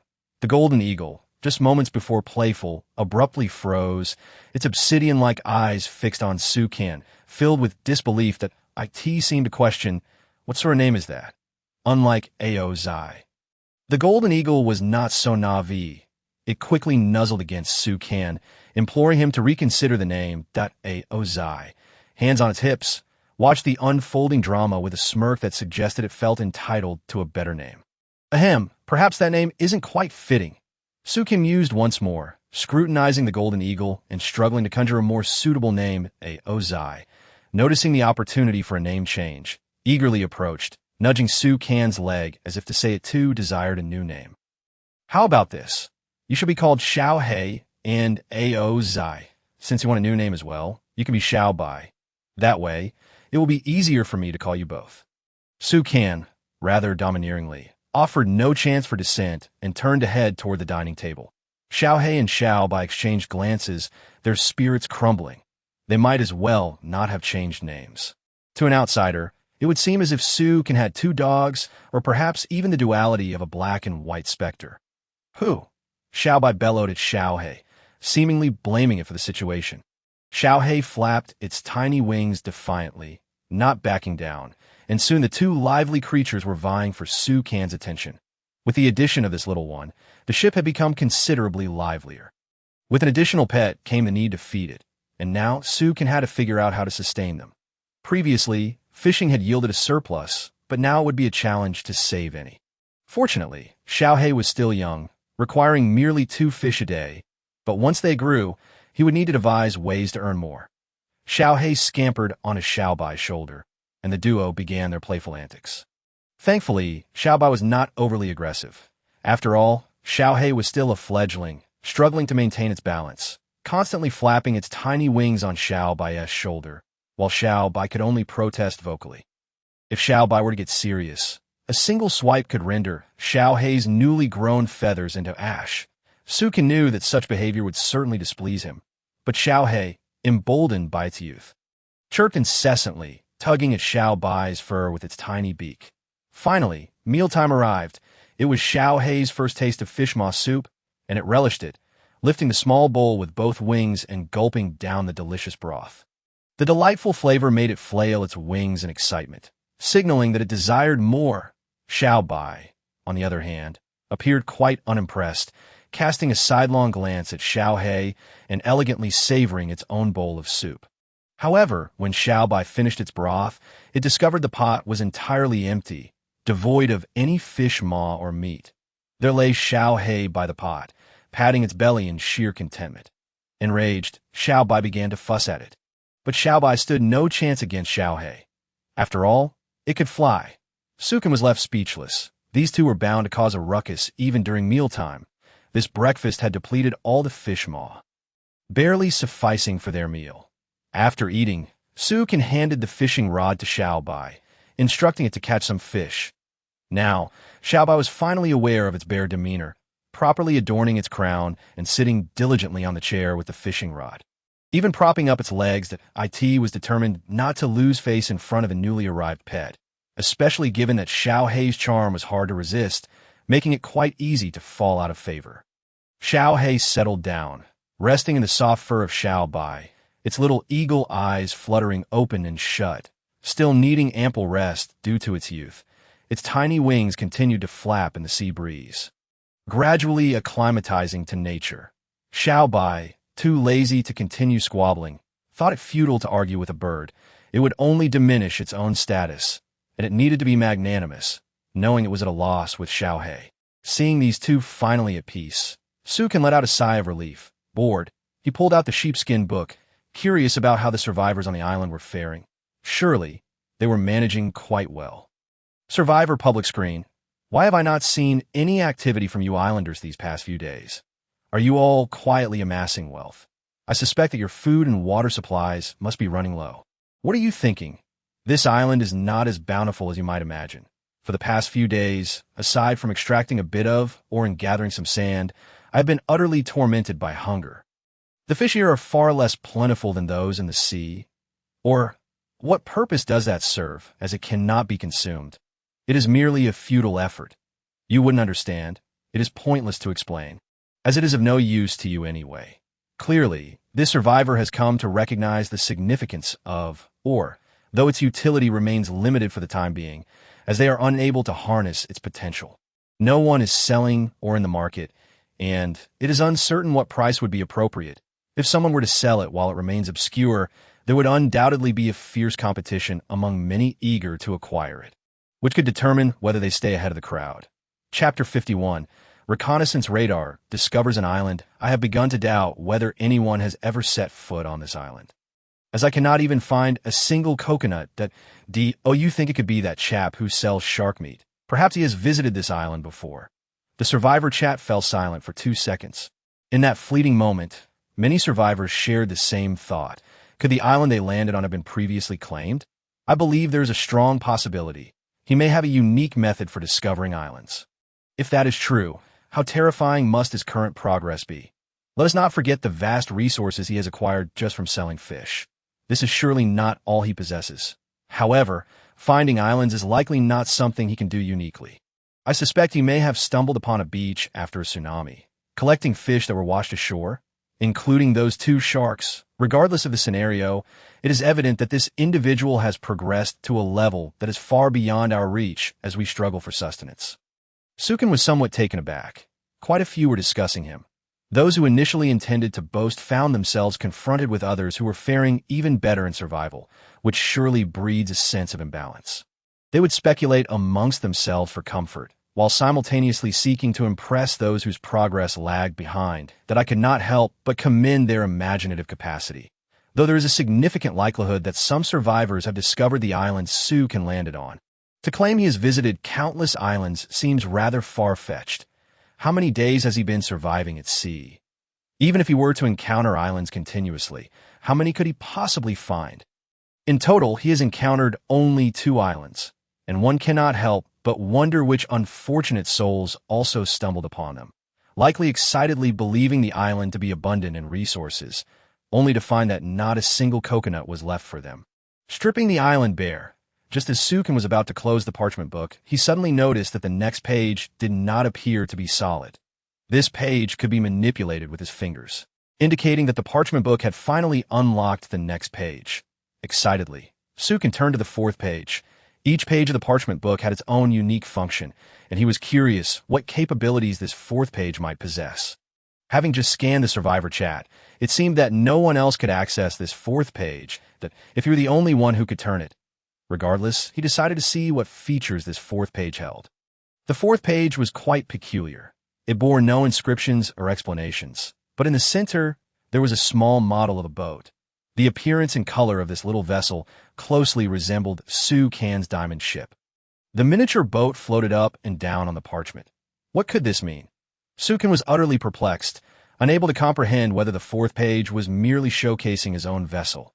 After a considerable time, without any discernible change, Xiao Bai suddenly began to chirp excitedly.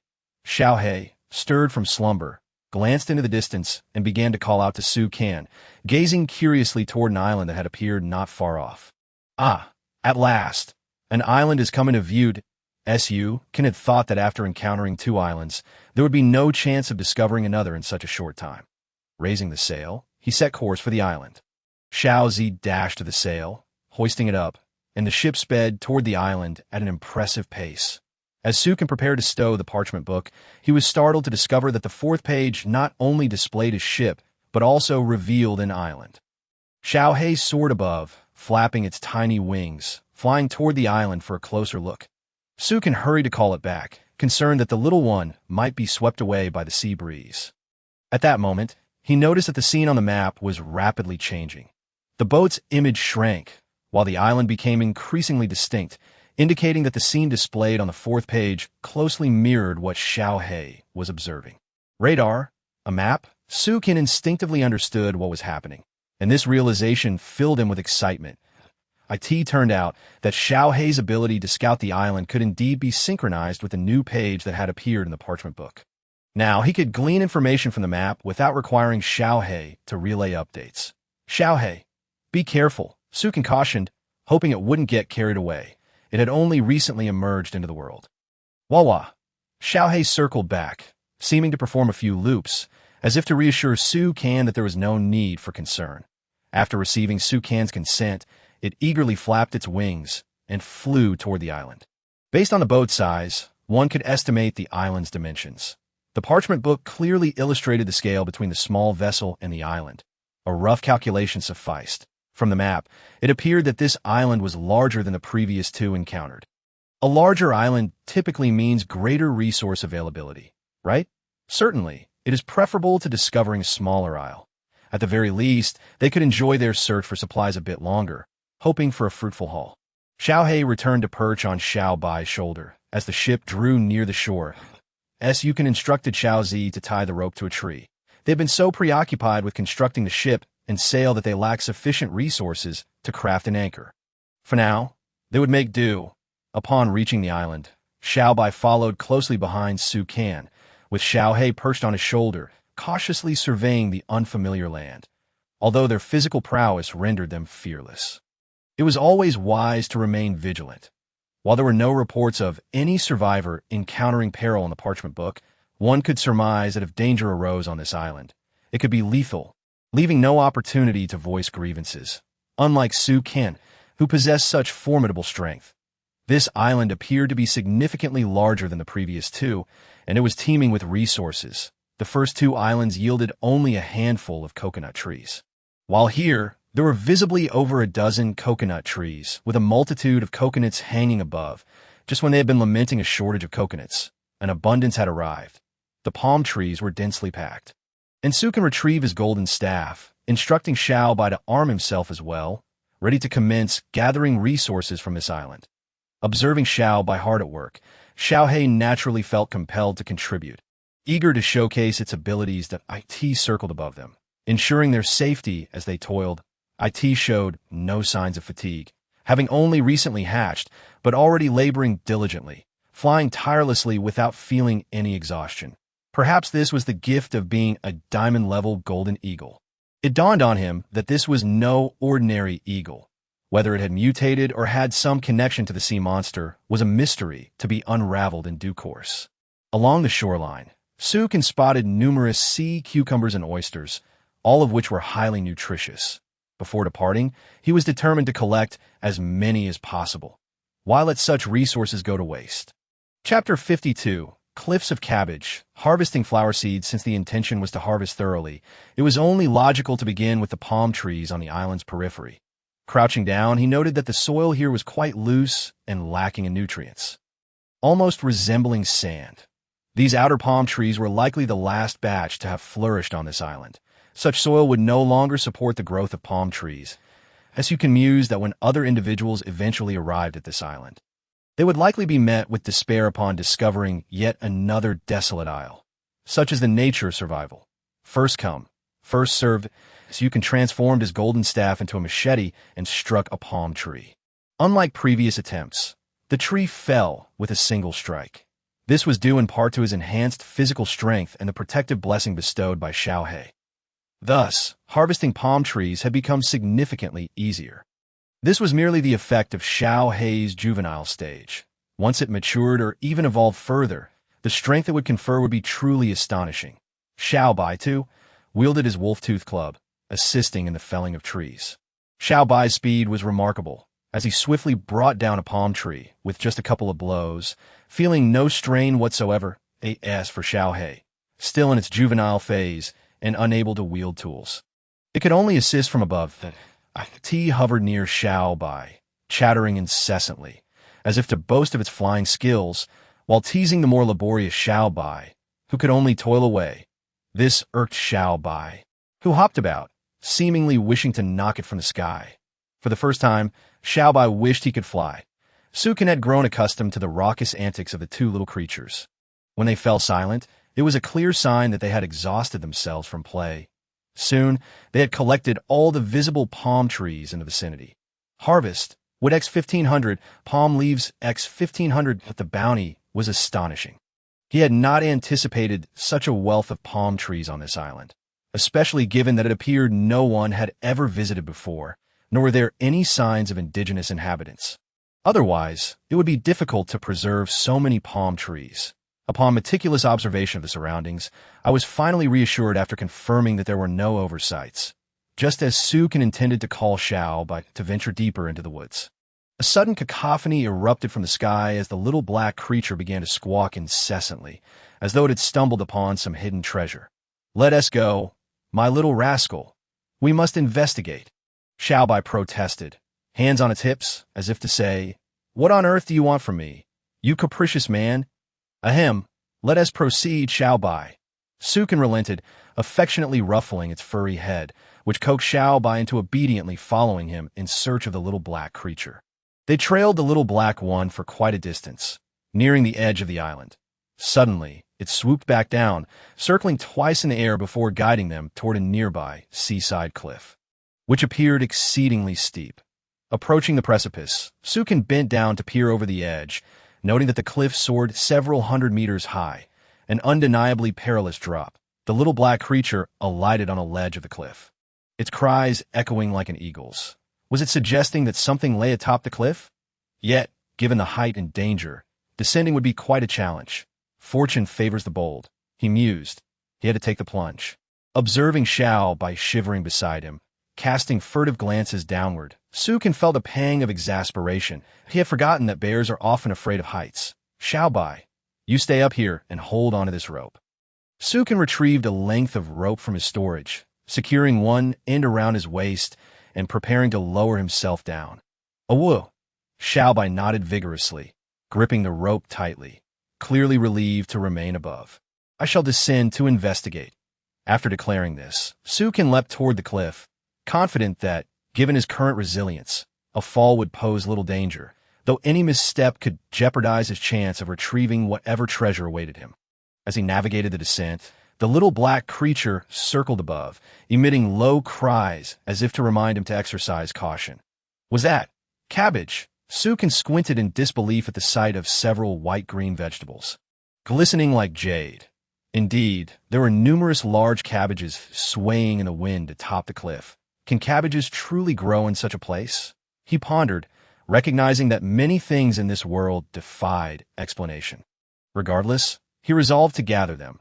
A total of 9 cabbages were collected, fortunate that his system's storage could accommodate such a bounty. Otherwise, he would have needed Xiao Bai to help carry them up. Harvested cabbage X9. Harvested cabbage seeds X3. It seemed the little black creature had exceptional luck. While he had worried about subsisting solely on meat at sea, a lack of vegetables could lead to nutritional imbalance.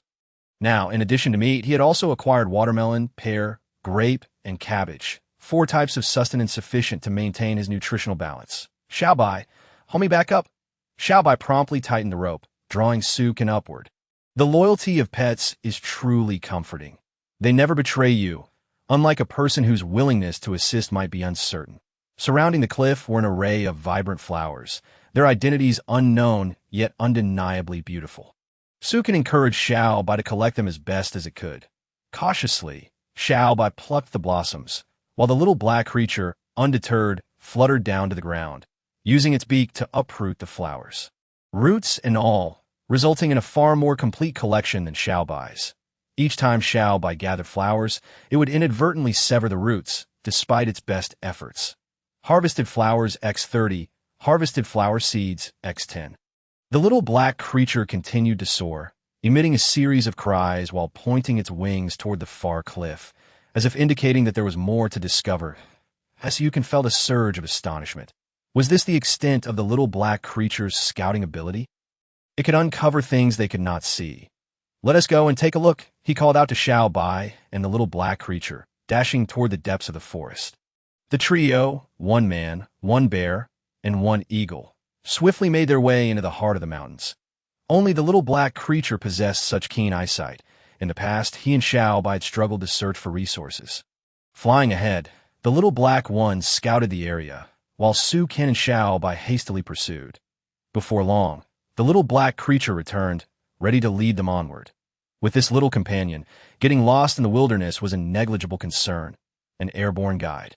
Indeed, as they delved deeper into the island, Su Ken began to sense something amiss. It was not merely danger, but the island soil was severely sandy, with the trees in the forest appearing quite sparse. It was as if the island lacked adequate water for irrigation, and the essence of nature was palpably thin, the ground visibly composed of sand. This island seemed destined for desolation in the near future. Observing a nearby area that seemed particularly off, Su Ken called for Xiao Bai to investigate further.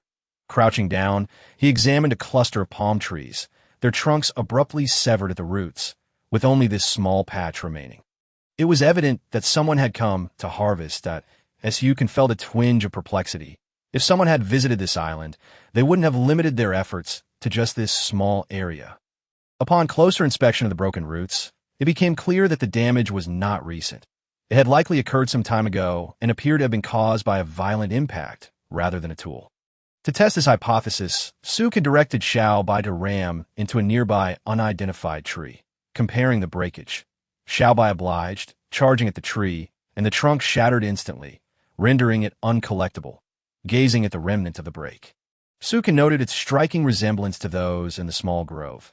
Could there be other creatures on this island capable of such force? Even a brown bear would struggle to exert such strength, while a diamond-gray polar bear could manage it. But Su Ken could think of few other creatures capable of such feats. Furrowing his brow, he cautioned Xiao Bai to exercise caution. If there were indeed living beings on this island, they might be the elusive sea monsters. Whoa!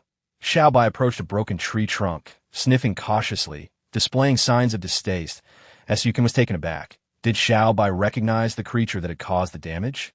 Inquiring further, he was met with a perplexed shake of Xiao Bai's head, its eyes filled with confusion. Regardless, they pressed on, determined to explore the depths of the forest. Along the way, they encountered numerous signs of destruction, evidence neither of nature nor human intervention. Suddenly, Xiao Bai veered off toward a patch of trees, returning moments later with 3 large, ripe pears nestled in its fluffy paws, glistening with freshness. "What luck!" Su Ken exclaimed, eyeing the fruit in Xiao Bai's grasp, but noted with disappointment that they bore no particular grade. Upon inspecting the pear tree, he discovered its roots were rotten, and only 3 pears remained, all of which had been plucked by his little companion. Harvested pear fruit X3, harvested pear seeds X2.1 for each of them, leaving the last for the little black creature. They continued toward the direction where the little black one had been circling. Recently, Su Ken had noticed a remarkable phenomenon. He was increasingly able to comprehend Xiao Bai's intentions, perhaps due to their extended time together, or simply because of their bond as pet and owner. He found he could even discern the little black creature's meanings with clarity. The little black one indicated that they were nearing their destination. They hastened toward the area it had indicated, soon encountering a towering mountain, standing several hundred meters high. As Su Ken and Xiao Bai quickly began the ascent, finding it effortless thanks to their physical prowess. Su Ken pushed off against a large rock, executing a somersault and continuing to sprint ahead. Xiao Bai's approach was more brutish. Whenever it encountered an obstruction, be it tree or rock, it swung its staff with force, clearing a path through the wilderness. Upon realizing the little creature's capabilities, Su Ken chose to let it lead the way, conserving his own energy. Eventually, they arrived at an impassable barrier, a cliff rising dozens of meters high, with no apparent route to ascend. It seemed they would have to climb it directly. Xiao Bai raised its head to gaze at the cliff, trembling as it clutched its furry head. Su Ken shot at an incredulous look. Whenever confronted with such heights, It transformed into a quaking mass, its earlier bravado vanishing entirely. "You won't die. You'll just be sore for a couple of days," Sukin chided, rolling his eyes at Xiao Bai's legs shook, and it protested, shaking its enormous head. "What shall we do? Will you wait for me here?" Sukin acquiesced, allowing it to remain behind. However, Xiao Bai glanced around uneasily, shaking its head again and trailing closely behind Sukan. Clutching the hem of his clothing, Sukan pondered silently, sensing that something indeed felt off about the island. Otherwise, Xiao Bai would not exhibit such behavior. Yet despite their journey, they had uncovered nothing, perhaps having missed whatever had disturbed the tranquility. Still, he was inclined to heed Xiao Bai's unease. Whatever caused its fear was best left unprovoked. This little demon of chaos is the one who dares to grapple with sharks in the ocean. Howl! Howl! Howl! Upon noticing Sukan's condescending gaze, Xiao Bai indignantly placed its paws on its hips and shouted twice. "Are you implying that you fear due to your youth? Just wait until you reach maturity. You'll obliterate that creature in a heartbeat. You don't even know what it is, and yet you boast so grandly." Naturally, Sukan was disinclined to believe it and retorted coldly, "Even when you reach maturity, you'll still fear heights. You certainly need to cultivate some courage." In an effort to help Xiao Bai overcome its fear of heights, Sukan retrieved a rope and summoned Xiao He from the sky. With a swift dive, Xiao He landed at the foot of the mountain, ready to seize the opportunity to mock Xiao Bai for its lack of courage. As Xiao He circled overhead, it incessantly taunted, while Xiao Bai hopped around, retorting in an attempt to defend its wounded pride. This method of provocation proved quite effective on animals, as Sukan handed one end of the rope to Xiao He, instructing it to tie it to a tree on the cliff, before tossing the rope down and fashioning a simple safety harness for Xiao Bai. Then approached the cliff's edge, its massive frame trembling violently as it slowly began to climb, letting out pitiful howls. Yet, Xiao He had come close by, flapping its little wings in mockery. For the first time, Xiao Bai refrained from retorting, instead focusing intently on its ascent, gradually increasing its speed. However, upon glancing down mid-climb, it was overcome with terror, shaking uncontrollably and nearly tumbling down. Sukan sighed, pondering how long it would take for this creature to reach the top. After a powerful run-up, he surged towards the cliff, launching himself with his legs as if flying upwards, grasping a protruding rock with one hand. With another vigorous leap, he surpassed Xiao Bai, which had been climbing for 10 minutes, in a mere 2 seconds. Small stones tumbled from beneath Xiao Bai as it watched in envy, admiring Sukan's agility and speed, which inspired it to hasten its own ascent. Perhaps this is the courage that a master bestows upon their pet. Xiao He ceased its mockery, instead following Sukan's swift ascent, its calls echoing like an eagle's, melodious and resonant. Soon, Sukan reached the last few meters of the cliff, where further climbing was impossible due to a lack of handholds. Above loomed a massive rock jutting outward, requiring a leap of several meters to grasp the branches nearby. With narrowed eyes, Sukan suddenly launched himself outward. No, it wasn't enough. He was merely half a meter away from grasping the branch. In that critical moment, Sukan swiftly retrieved the golden staff, transforming it into a rake that hooked onto the branch, using its momentum to propel himself upward. The speed was remarkable, executing a seamless motion as if it were all one fluid action. Phew! Sukan crouched at the cliff's edge, watching as Xiao Bai struggled up to the halfway point. Without Xiao He's taunts, Xiao Bai couldn't help but steal glances downward, repeatedly teetering on the brink of falling. Sukan couldn't help but chuckle at its clumsiness. While Xiao Bai was swifter than a tiger in water and on land, the cliff was a hurdle it could not overcome. In truth, if it could conquer its fear, its climbing speed would rival Sukan's, and falling would pose no danger due to its robust physique. However, this fear held it back. Initially, Sukan had intended to wait for Xiao Bai to overcome this obstacle on its own. But glancing at the sky, he realized it was nearing noon, and they could no longer afford to linger on this island. The island gave him an unsettling feeling, and Xiao Bai seemed uneasy as well. It would be wise to leave sooner rather than later. Xiao He, both Xiao Bai and I sense something amiss on this island. It feels as if something once thrived here. Do you have any instinct about it? Sukan thought of Xiao Hei's innate sensitivity to the so-called sea monsters, and since it had circled above the island numerous times, it should have detected any anomalies if they existed. Ooh, ooh. Xiao Hei tilted its head, responding earnestly as Sukan felt reassured.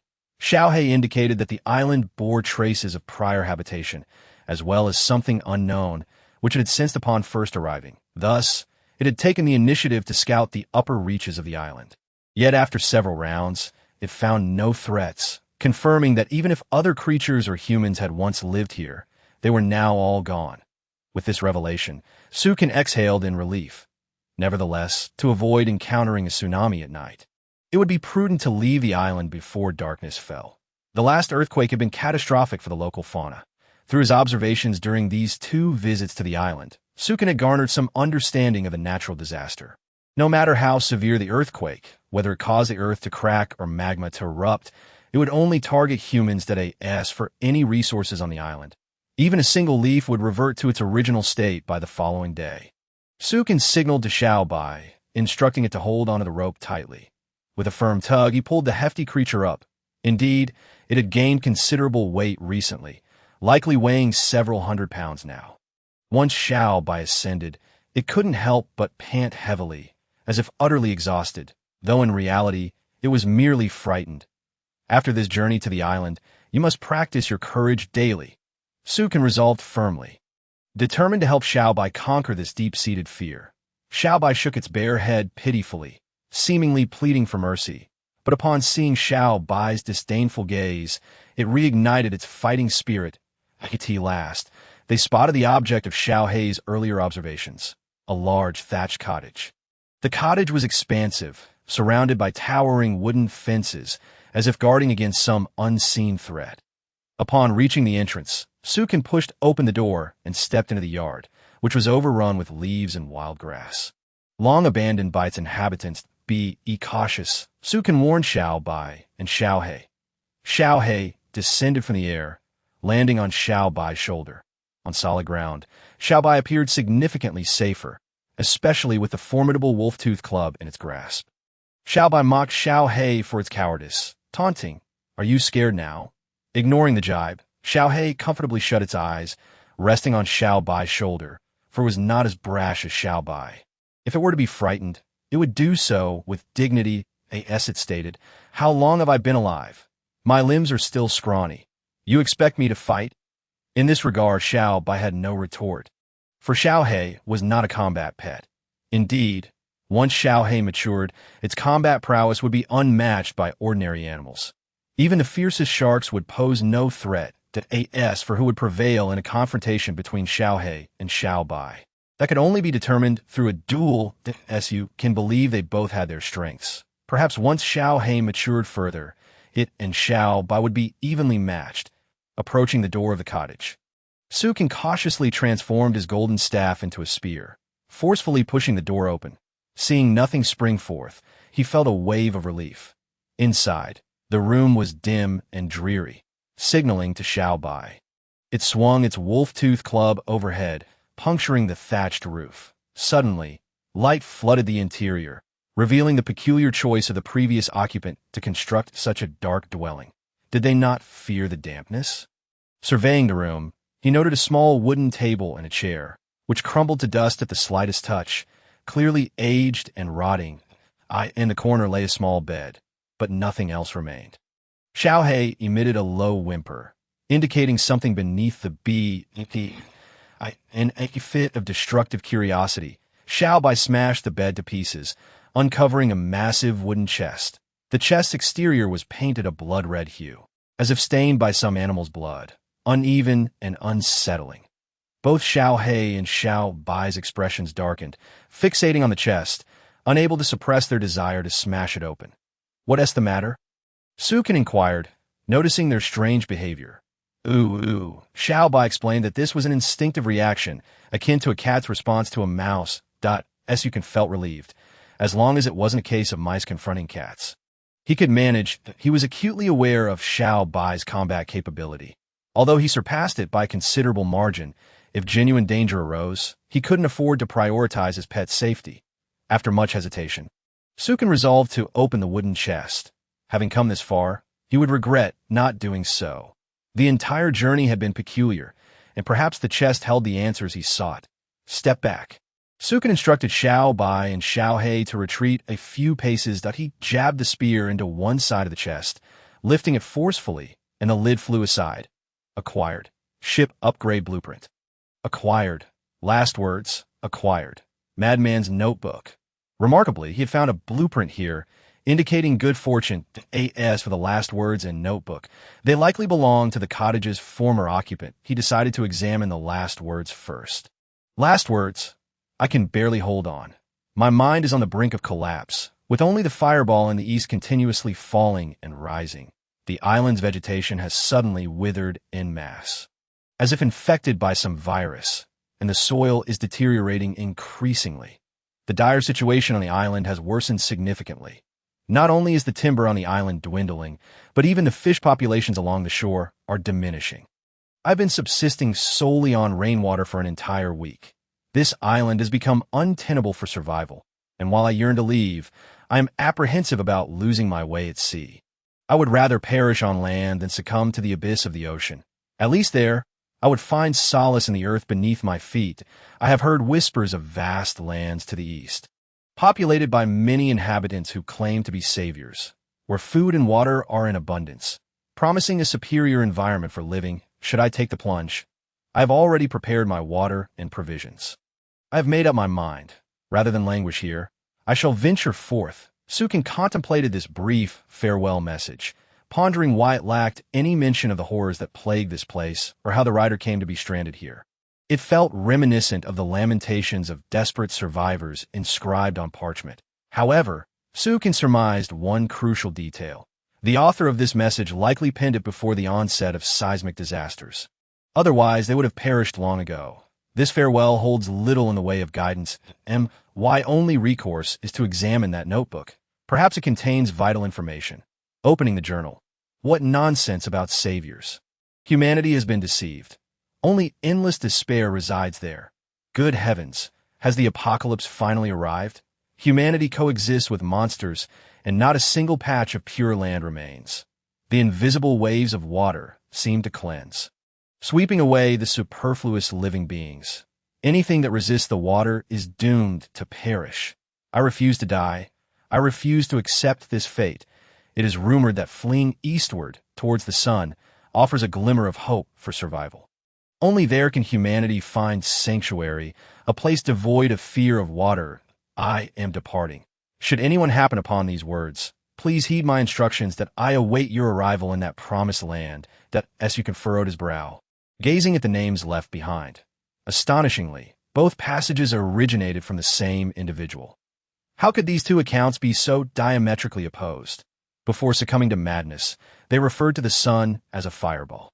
Yet in their insanity, they could discern with clarity. And what, pray tell, are these so-called waves? The notebook contained only this single entry, and once Sue can read it, it turned to ash and vanished. Chapter 55, Mysterious Patterns. The charismatic bear, Sukin, stood still, deep in thought, reflecting on the discrepancies and implications of these two messages. Although they perplexed him greatly, they heightened his curiosity about certain aspects of this world. However, there was no time for exploration. He needed to commit these words to memory. With Sukin's enhanced recollection and the protective boon from Xiao He, the memories became increasingly vivid, as if etched indelibly in his mind. Any ordinary person would have forgotten them by now. Each sentence bore extraordinary significance, and none could be overlooked. They might one day unveil answers to his lingering questions. After scouring the room once more, he found no further valuable information. It was time to leave. This place made him uneasy, and it would be prudent to depart sooner rather than later, especially with the island's resources still plentiful.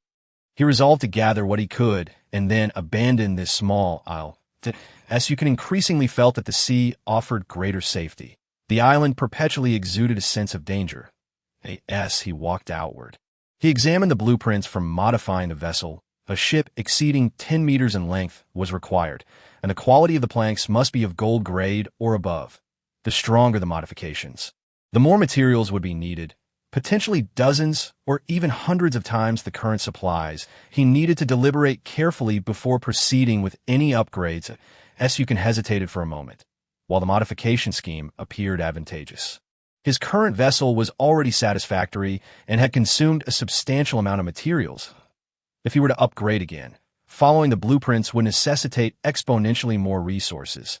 Wouldn't that mean needing at least hundreds of thousands, if not millions, of units of timber? The mere thought made him wince. It was utterly terrifying. If other survivors were to discover the scale of such timber requirements, they would undoubtedly discard this flawed blueprint. After all, what wealth could compare? He decided to set the blueprint aside for now. Discussions of further upgrades would have to wait. Besides, he couldn't help but wonder what terrifying quality his ship would attain if he did proceed. Perhaps it could even dispatch sharks with ease? Sukin did not linger over such thoughts. The sun had already traversed half the sky. Marking the afternoon, he and Xiao Bai hurriedly descended the mountain. Reaching the cliff's edge, Xiao Bai clutched the rope. Closing his bare eyes and taking a deep breath, before he could fully prepare, Sukin gave him a swift kick, sending him tumbling down. Xiao Bai's expression of terror was comically exaggerated, his plump bare face contorting in the air. Sukin leaped after him, grasping the rope and hurtling towards the cliff face. In midair, he caught hold of Xiao Bai's leg, just as Xiao Bai was about to hit the ground, mere centimeters from impact. Fortunately, Sukin was able to hold him up. Xiao Bai's heart raced in panic. Just as he rejoiced in being spared, he still found himself kissing the earth, his face pressed into the ground like an overturned onion. Xiao He circled nearby, mocking him while flapping his tiny wings against his rear. Xiao Bai, let us head to the beach and gather some seafood for a grand feast tonight. At the mention of food, Xiao Bai sprang up from the ground, grinning widely as he followed along. Sukin rubbed his wrist. Even with his current strength, he still felt Xiao Bai's weight, causing a twinge of discomfort, just as Sukin prepared to dash towards the shore. He abruptly halted and turned his gaze back to the cliff face. To his surprise, he noticed a carving at the base of the mountain that he had overlooked on the way in. The image appeared to be etched from stone, depicting two round objects resembling fireballs or perhaps the sun. Surrounding these suns was a wall of wave-like patterns, enclosing them both point to suns. Sukin pondered this, recalling the farewell message and the words from the notebook. If analyzed this way, could it be that both fireballs and suns exist? The waves seemed to form a barrier of sorts that Sukin felt he was inching closer to the truth. Yet something remained just out of reach. He could not afford to waste more time. The most pressing concern now was food. Having squandered an entire day on the island, he could not bear the thought of going hungry at night. He needed to procure ample provisions from the island. Otherwise, they would all suffer from starvation during their return journey, considering how small Xiao He was and how long they had been on the go. He needed to ensure the little one had sustenance to replenish its energy. As for Xiao Bai, he claimed he wasn't hungry, preoccupied with the pride of having bravely leaped from the cliff. Albeit with a nudge. This was his first encounter with fear.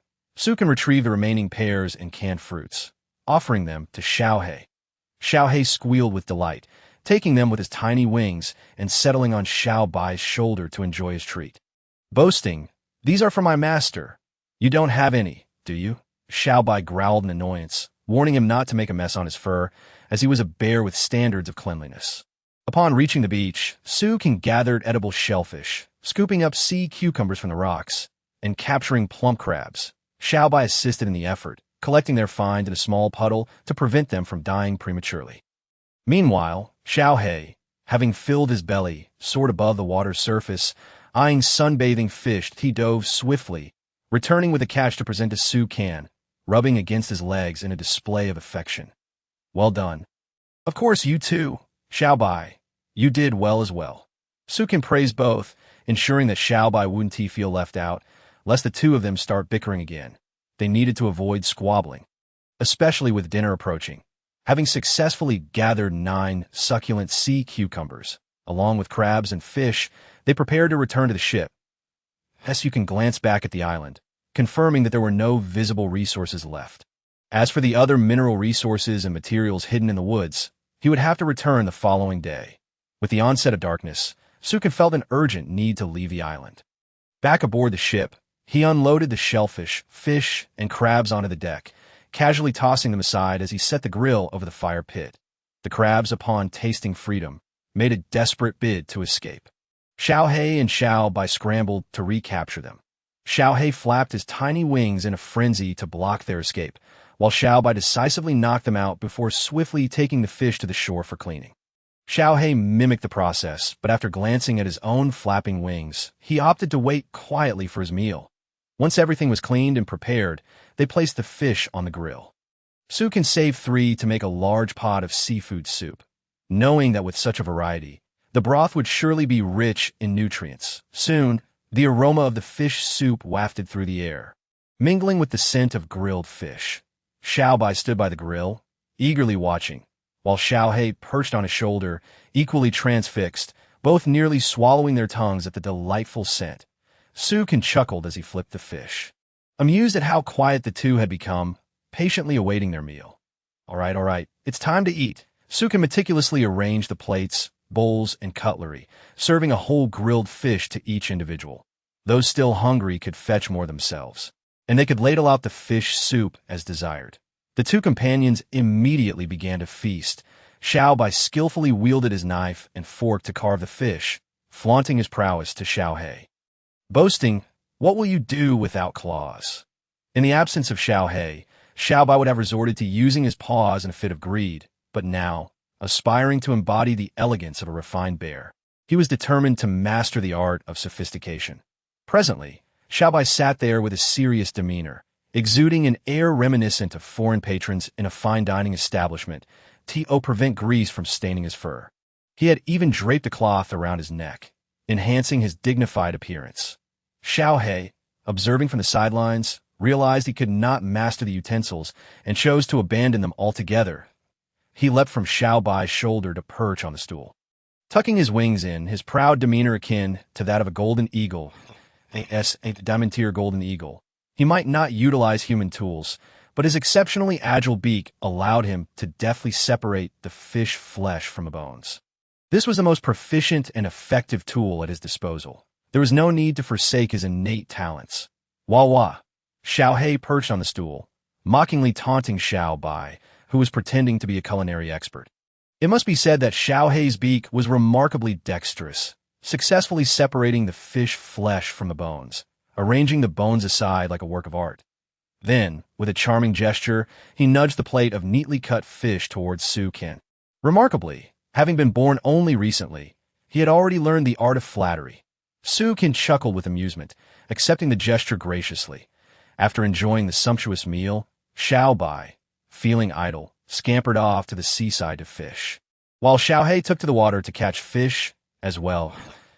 As long as these two were occupied, they could pursue whatever they pleased.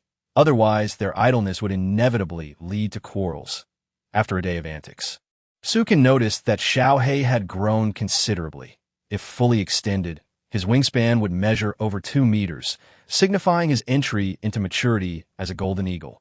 Yet he still bore the characteristics of a juvenile. Once Xiao Bai grew bored of fishing, he coaxed Xiao He to seek trouble with sharks, successfully leading him into a frenzy atop the waves, resembling 2 mischievous fiends. With aerial support, the sharks below found themselves in dire straits, their existence becoming increasingly perilous as you can access the merchant interface of the sheepskin book, selling off the shark meat for 2,000 units of timber. His small storage regained some abundance, although it still fell short of the peak it once reached, and the requirements for ship modifications seemed like a distant dream. Alas, such thoughts only brought him sorrow. He called Xiao He over to ask if he wished to stay in the house for the night. Xiao He eagerly consented, using his considerable wings to transport his original nest into the house. Hanging it from the beams, Su looked up at the nest, speechless and silent for a while. It was undoubtedly the largest bird's nest he had ever seen. Fortunately, Xiao He did not intend to crowd with them. Otherwise, the bed would hardly suffice. Xiao He hopped around, affectionately nudging Su Qian, informing him that the nest was incredibly soft and comfortable, also conducive to sleep. With his big, adorable eyes, he urged Su Qian to try the nest for himself. Su Qian felt a bit embarrassed. What sort of thing was it to sleep in a bird's nest? However, Seeing Xiao Hei so enthusiastic, he relented and leaped into the nest. The moment he lay down, he felt an unparalleled comfort, as if he were resting upon clouds, his entire being relaxed. Xiao Hei bounced off to find Xiao Bai for play. These two were lively indeed. They hardly required extensive sleep, needing only brief rests each day. As Diamantier pets, they could go without sleep for half a month without issue. However, Xiao Bai had grown accustomed to resting alongside Su Qian, which made him more inclined to sleep, especially since he often felt bored alone. Yet with Xiao Hei around, he had a companion to share in his antics. Su Qian paid them no mind. If they preferred to remain awake, it was perhaps for the best, allowing them to serve as sentinels while he could sleep more soundly. Ultimately, sleeping was more comfortable. Lying in the nest, Su Qian closed his eyes, his mind swirling with the day's events, the messages from the diary, and the peculiar stone carving that seemed to warn future generations, yet hinted at something deeper. As for the truth, he could not ascertain it at present. Better not to dwell on it too much. If danger truly lurked, he would confront it as it came. If even Su Qian could not withstand it, then no other survivor in this world could hope to endure. The rules of this world could not lead to the annihilation of all. Like natural disasters, they would not condemn everyone to ruin. In that moment, Su Qian suddenly open his eyes wide. Could it be that the so-called wave barrier resembled a tsunami? Yet the sun and the fireball remained perplexing. They defied explanation. Bah! Enough of this, time to sleep. In the middle of the night, Su Qian awakened, stretching lazily to see Xiao Hei and Xiao Bai joyfully frolicking on the surface of the sea. At this sight, Su Qian could not help but twitch the corners of his mouth. Goodness! Xiao Bai tied a rope around the neck of a shark, allowing it to swim freely while he stood on a plank. Engaging in a game of surfing, Xiao Hei perched atop the shark's head, flapping his little wings to guide it in the desired direction. These two were quite the playful duo. After all, it was a shark. Didn't it have any pride? Su Qian covered his face, unsure of what to say. Let them frolic as they pleased. The reason Su Qian had gotten up so late at night was that the more he pondered the events of the day, the more uneasy he felt. Standing on the deck, he contemplated the need for more thorough preparations. The blueprints for modifying his ship could prove invaluable, allowing him to reinforce it once more, ensuring that he would not fear even a tsunami at sea. Previously, even with the ship upgraded to diamond status, facing a tsunami posed a threat. He could only rely on the ship's speed to escape. However, he now faced potential dangers beyond mere tsunamis. Though uncertain of what lay ahead, he resolved to make his vessel sturdier for safety. Before modifying the ship, he would need to expand it first. It had been quite some time since he last enlarged the ship, and it was high time to do so again. Now that a new little friend had joined their ranks, it was not unusual for them to bring back a shark occasionally, and the ship would inevitably require more storage. A larger vessel would also provide greater safety on the open sea. Currently, the ship measured 16 by 30 meters. Su Qian aimed to expand it to 30 by 50 meters, necessitating an additional 280 planks of wood, totaling 8,400 units of timber, alongside 280 units of iron. He promptly dismissed the thought of hastily forging the ship. There was still a significant shortage of timber, and he needed to gather materials first. Once he had secured the resources for the expansion, he would then need to gather the materials for the ship's modification, which was a daunting task. A busy period lay ahead. After pondering for an extended time, feeling increasingly overwhelmed, he decided to return to his room for sleep, as he needed to gather supplies promptly the next day. Just as Su Qian was about to head back to his quarters, Xiao Hei and Xiao Bai rushed in, howling and chirping excitedly as Su Qian hurried outside. Had something happened to see again? Chapter 57. The Illusory Reality. The hunt for sharks. Xiao Bai dashed inside, frantically pointing outside and making a commotion. Xiao Hei flew in, landing on the ground, flapping his little wings while indicating that there was something amiss outside. Were these two little rascals being besieged by a horde of sharks? Su Qian initially assumed they had provoked the sharks' wrath and were being overwhelmed. Given their disregard for the sharks, such an outcome seemed highly probable. Xiao Bai appeared anxious to explain, and after a while, Su Qian finally grasped his meaning. Let us go outside and take a look. Stepping onto the deck, he gazed out at the ocean, where a tempest had suddenly arisen. The waves towered at least 10 meters high, and the distant sky resembled an apocalyptic scene. with terrifying lightning visibly cracking through the air. The sky seemed to have been torn apart, and a deafening thunderclap reverberated as fierce winds and monstrous waves surged toward the island. The situation in this ocean was even more alarming than a tsunami. Wait a moment. Sukin suddenly noticed that the waves at the edge of the ship were remarkably calm, a mirage. His astonishment grew. Could it be that everything unfolding before him was not real? Just as Sukin was lost in confusion, he beheld another transformation on the water's surface, a wall-like wave rising high in the air. This wave appeared to connect the heavens and the earth, and at the moment it surged from afar. It seemed as if the very essence of the world was dissolving, erasing all visible phenomena. Sukin was struck by the realization that this was akin to the wave depicted on the stone wall. Furthermore, the notes from the notebook in the cabin on the mountaintop described a similar scene. Was it possible that the messages contained therein were true? He quickly looked up at the sky, relieved to find that there were not two suns present at once. However, gazing at the receding wave toward the east, Sukin was astonished to discover a reflection within it. Indeed, the reflection of the sun. This meant that the words in the notebook had, after all, come to fruition. What does this truly signify? What message do the notes in the notebook seek to convey to him? A calamity is undoubtedly on the horizon. The precise timing and nature of this disaster remain unclear to Sukin yet. An increasing heaviness weighs upon his heart as he senses the ominous signs of an impending crisis. He must take immediate precautions. If the prophecies etched in stone are to be believed, then the mirages he witnesses will manifest into reality. Such news is nothing short of a nightmare for Sukin. Indeed, it would be a waking nightmare for any survivor, should such a scenario unfold. It would mean losing everything and starting anew, as all resources would sink beneath the waves. Sukin is resolute in his desire not to succumb to the harshness of reality after all his efforts. He must prepare before nature unleashes its wrath. The more he prepares now, the less he will lose in the face of disaster. From the notebook and that final message, it is evident that this calamity is indeed terrifying.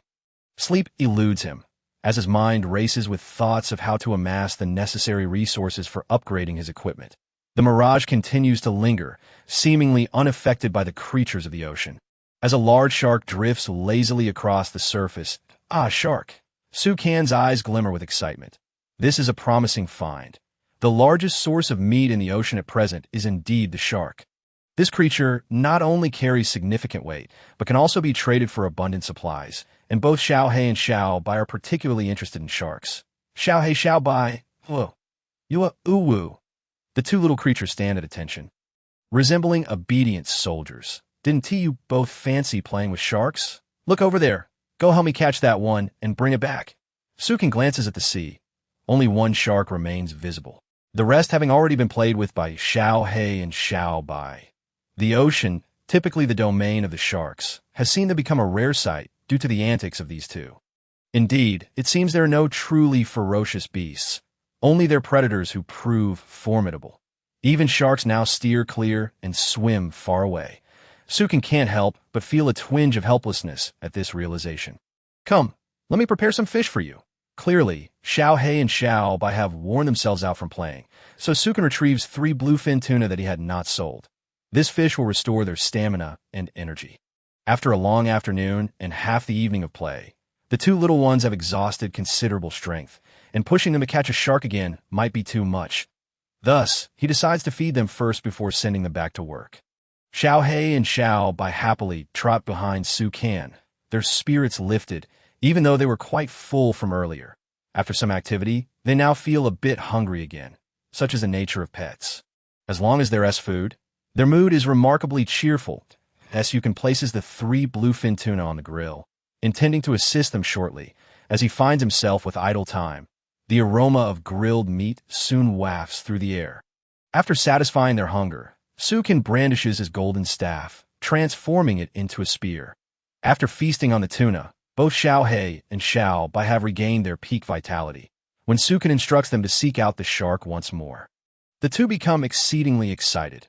Initially, Xiaohei had looked down on Xiaobai's enthusiasm, thinking that causing trouble for a mere fish was trivial. However, after spending the afternoon playing alongside it, Xiaobai has discovered the thrill in the chase. In these vast waters, perhaps the only true excitement lies in troubling sharks. Xiaobai leaps into the ocean, swimming towards the unsuspecting shark, while Xiao He soars above, diving down towards it from the sky. Sukin stands at the edge of the boat, gazing at the shark drifting on the surface. This seemingly oblivious creature must have only recently arrived, unaware of who reigns supreme in these waters. Otherwise, it would have fled long ago. Beneath the waves, Xiaobai peers at the shark, deliberately slowing its movements, mimicking the gentle drift of a jellyfish as it approaches. This skill has been honed through countless encounters with sharks. Allowing it to swim silently in the water as Xiaobai nears the shark, excitement causes its mouth to widen in a grin, releasing several large bubbles. Startled, it instinctively covers its mouth, fearing that the bubbles might alert the shark.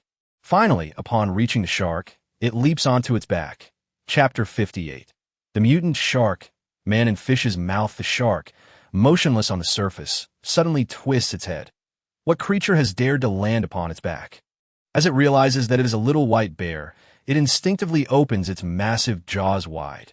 The shark rolls violently, attempting to shake Xiaobai off. This shark appears to be far more ferocious than the ordinary ones. Not only does it possess tremendous strength, but as it thrashes about, its eyes turn a deep crimson, and its teeth differ from those of typical sharks. This shark boasts 2 rows of sharp, blood-red teeth that seem almost capable of oozing blood, with some turning dark. The ocean erupts in tumultuous waves as the shark and Xiaobai engage in a fierce struggle. Sukin does not fear for Xiaobai. Rather, he feels a growing unease regarding the shark's abnormal behavior. Previously, when Xiaobai encountered sharks, they would merely struggle briefly before fleeing in terror. Yet this one seems intent on killing Xiaobai. Xiaobai clings tightly to the shark's fins, nearly losing its grip several times, almost falling into the water.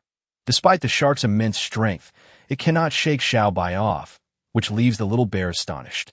This is perhaps the most challenging opponent Xiaobai has ever faced. Wow! Xiao He becomes serious, flapping its wings vigorously as it dives toward the shark. The 2 little ones fight valiantly against the shark, leaving deep gashes across its skin, yet it remains undeterred. The shark appears to have lost all semblance of reason, retaliating with wild ferocity against Xiao He and Xiaobai, compelling them to retreat momentarily. Faced with a crazed king of the sea, caution is crucial, especially as Xiaobai is shocked to discover that this shark can indeed inflict harm. Accidentally brushing against the shark's teeth, Xiaobai sustains a minor cut. Although it heals within seconds, this marks the first time Xiaobai has suffered a setback in its encounters with sharks. Its little bear eyes now reflect a newfound seriousness as it resolves to take this battle earnestly. One paw firmly grips the shark's fin, while the other wields a wolf-toothed club, striking forcefully at the shark's head, aiming to render it unconscious. In the past, Xiaobai would typically knock out a shark within minutes. But this one, despite being bloodied and battered, only seems to fight back with increasing tenacity. Sukin stands at the edge of the boat, gripping his spear tightly, sensing that something is indeed amiss with this shark. Upon closer inspection, it becomes clear that this shark is more robust than ordinary ones, adorned with red and black stripes across its skin, exhibiting an aggressive demeanor and possessing double rows of teeth. Its strength far exceeds that of a typical shark. Xiao He, Xiaobai, retreat at once. Sukin realizes that continuing this engagement may prove perilous. He cannot allow them to take unnecessary risks, despite the shark's battered appearance. It shows no signs of weakening or fatigue. Xiaobai feels somewhat frustrated, its paws aching from the effort. This shark seems impervious to pain. Its suffering only fuels its madness. Speed. Sukin perceives the shark's increasingly frenzied attacks and realizes they cannot delay any longer. With Xiaobai's club, a fatal blow is unattainable. It can only inflict superficial wounds. Likewise, Xiao He's beak and claws can merely scratch the shark's skin, failing to deliver any significant damage. The shark's tough hide means that only its heart and head are vulnerable, compelling Sukin to order Xiao He and Xiaobai to withdraw. Xiaobai leaps off the shark and swiftly returns to the boat, followed closely by Xiao He. The shark, its eyes blood-red, fixates on their retreat, swimming furiously towards the small vessel, consumed by a desire for revenge. This behavior starkly contrasts that of ordinary sharks. Typically, when they suffer a loss, they simply vanish into the depths. However, this shark is solely focused on Xiao and Xiao to test its resolve. Sukin deliberately raises the sail, urging the boat to speed away. The shark pursues relentlessly, its speed nearly matching that of Xiao. Though not quite out of course, it cannot catch up to the boat. Sukin controls the vessel's speed, and upon realizing the shark's unwavering pursuit, he fully raises the sail, propelling the boat to its maximum speed. In mere seconds, the shark is left far behind, disappearing from sight. Once the boat comes to a halt, Sukin stands at the edge. Gazing into the distance, he observes the horizon shift from tranquil waters to a small dark that gradually approaches. The shark's form becomes increasingly discernible, revealing bloodstains and its pitiful state. Xiao hops excitedly at the edge of the boat, eager to leap into battle against it, while Xiao flaps its wings, ready to join the fray. As Sukin squints at the shark, a sense of gravity settling in his heart. Although this shark is not a sea monster, it certainly appears to be afflicted by some form of virus. It seems that unless it is eradicated, the situation will remain unresolved. Since you are so intent on courting death, you might as well head to the store and put yourself up for sale. Sukin retreated a few steps, gripping the spear tightly in his hand. The shark swiftly approached the boat, closing the distance to 100 meters, then 50 meters, then 30. I can handle this myself. Sukin dashed toward the edge of the boat, leaping into the air, the spear in his hand shimmering with dazzling light. Roar! The shark burst forth from the water, its massive jaws wide open. Lunging towards Sukin, "Owo! Owo!" Xiao Bai and Xiao Hong shouted from the boat, cheering him on, just as the two pets were eager to see their master unleash his fury. The minuscule figure met the enormous shark mid-air. Under the moonlight, the shark's gaping maw appeared several times larger than Sukin himself. He resembled a soaring piece of sugar, swallowed whole by the shark in an instant. After the shark landed, it let out a hearty belch, then set its sights on the boat. The sea returned to a tranquil state, as if nothing had transpired, yet there lingered a sense of something amiss. Xiao Hong and Xiao Bai stared blankly. Speechless, unable to believe their eyes, they gazed at the shark, which seemed still hungry, as it slowly swam closer.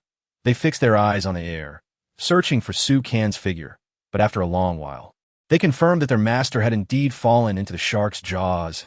Xiao Bai's bear-like mouth twitched as he exchanged glances with Xiao Hong. Had their master willingly offered himself as bait for the shark? Chapter 59. Slaughtering Sharks. Seeking sharks, the shark surged towards the boat with astonishing speed, closing in within moments. Xiao Hong and Xiao Bai, filled with rage, were ready to leap into the sea to avenge their master. Xiao Bai sprang into action, soaring into the air with a massive wolf-toothed club aimed at the shark's head. Xiao Hong spread his wings, extending over 2 meters, issuing a commanding eagle's cry, and clawed ferociously at the shark. Just as the two adorable pets prepared to fight to the death, they witnessed the shark leaping from the water, its back suddenly glowing with a white light in the moonlight. In mere seconds, its colossal body plummeted back into the sea.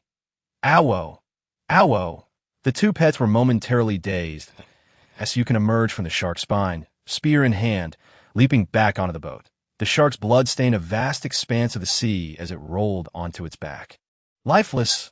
Owo! Wua! Xiao Hong and Xiao Bai excitedly rushed over, tightly hugging his legs, their eyes brimming with tears, having believed their master had been digested. "See, I'm perfectly fine, aren't I?" Sukin chuckled, wrapping an arm around each of the little ones, knowing they must have been worried sick.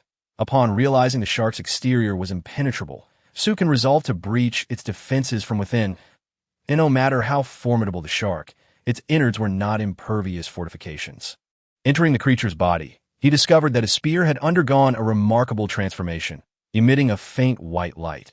Slicing through the shark's flesh with ease, it appeared that this diamond-grade golden staff, along with Xiaobai's wolf-toothed club, proved exceptionally effective against sea monsters. Thus, with minimal effort, he emerged from the creature's body. Had the pitiful shark taken a few bites of Sukin first, it might have posed some trouble. However, Sukin dared to take such risks because his current physique was on par with that of the shark. And with his combat suit, he naturally felt no fear. Owo! Owo! Xiaobai clung to Su Can's leg, refusing to let go. And after a long while, the two finally released their grip, both having contemplated fighting to the death moments earlier. Now, seeing their master return safely, they were overjoyed. After comforting them for a moment, Su Can instructed Xiaobai to poke the dead shark with a regular stick. Although Xiaobai did not fully comprehend his master's intention, he obediently took the stick and jabbed at the deceased shark, striking it fiercely several times, as Su Can understood that Xiaobai's wolf-toothed club had indeed proven effective, dragging the shark back onto the boat. Su Can took out the golden staff, transforming it into a cleaver, preparing to dismember the shark, which was significantly larger than any he had captured before, occupying nearly the entire deck. Wuwa, Xiaobai, and Xiaohong excitedly rushed to catch fish, eager to assist their master, knowing he had exerted tremendous effort and was likely famished. After such a long night, Su Can felt thoroughly exhausted, yet he increasingly recognized the advantages of his newfound strength. The weak could only be eliminated by nature and toyed with by beasts. With great effort, Su Can cleaved the shark's flesh into manageable pieces. This shark dwarfed the last one he had caught. Being not only larger, but also more robust, he enlisted their help to haul it onto the boat. Ultimately, they managed to gather 60 pieces of shark meat for fins and various other assorted parts. Most of these proved useless, and after discarding the inedible remnants, he planned to either sell them at the store or keep them for himself. For instance, shark fin soup was a dish that no one could tire of, especially out at sea, where shark fins were a rare treasure that, in the dead of night, Xiaohong and Xiaobai managed to catch 3 fish, only to find the shark had been completely dismantled, leaving just its head. After handing the fish to Su Can, the 2 little ones ran over and stomped on the shark's head with vigor. Had the shark not been a carnivore, the head would have made an excellent broth, enough to last for days. However, Su Can found the shark's head too grotesque to bear. Even cooked, he couldn't bring himself to consume it. After preparing the 3 fish, he placed them on the grill to roast. Sitting by the edge of the boat, he took out his sheepskin book and listed the 60 pieces of shark meat for sale. The prices for fish in the store had stabilized considerably. Over the past few days, survivors had either found valuable items or missed their chances entirely.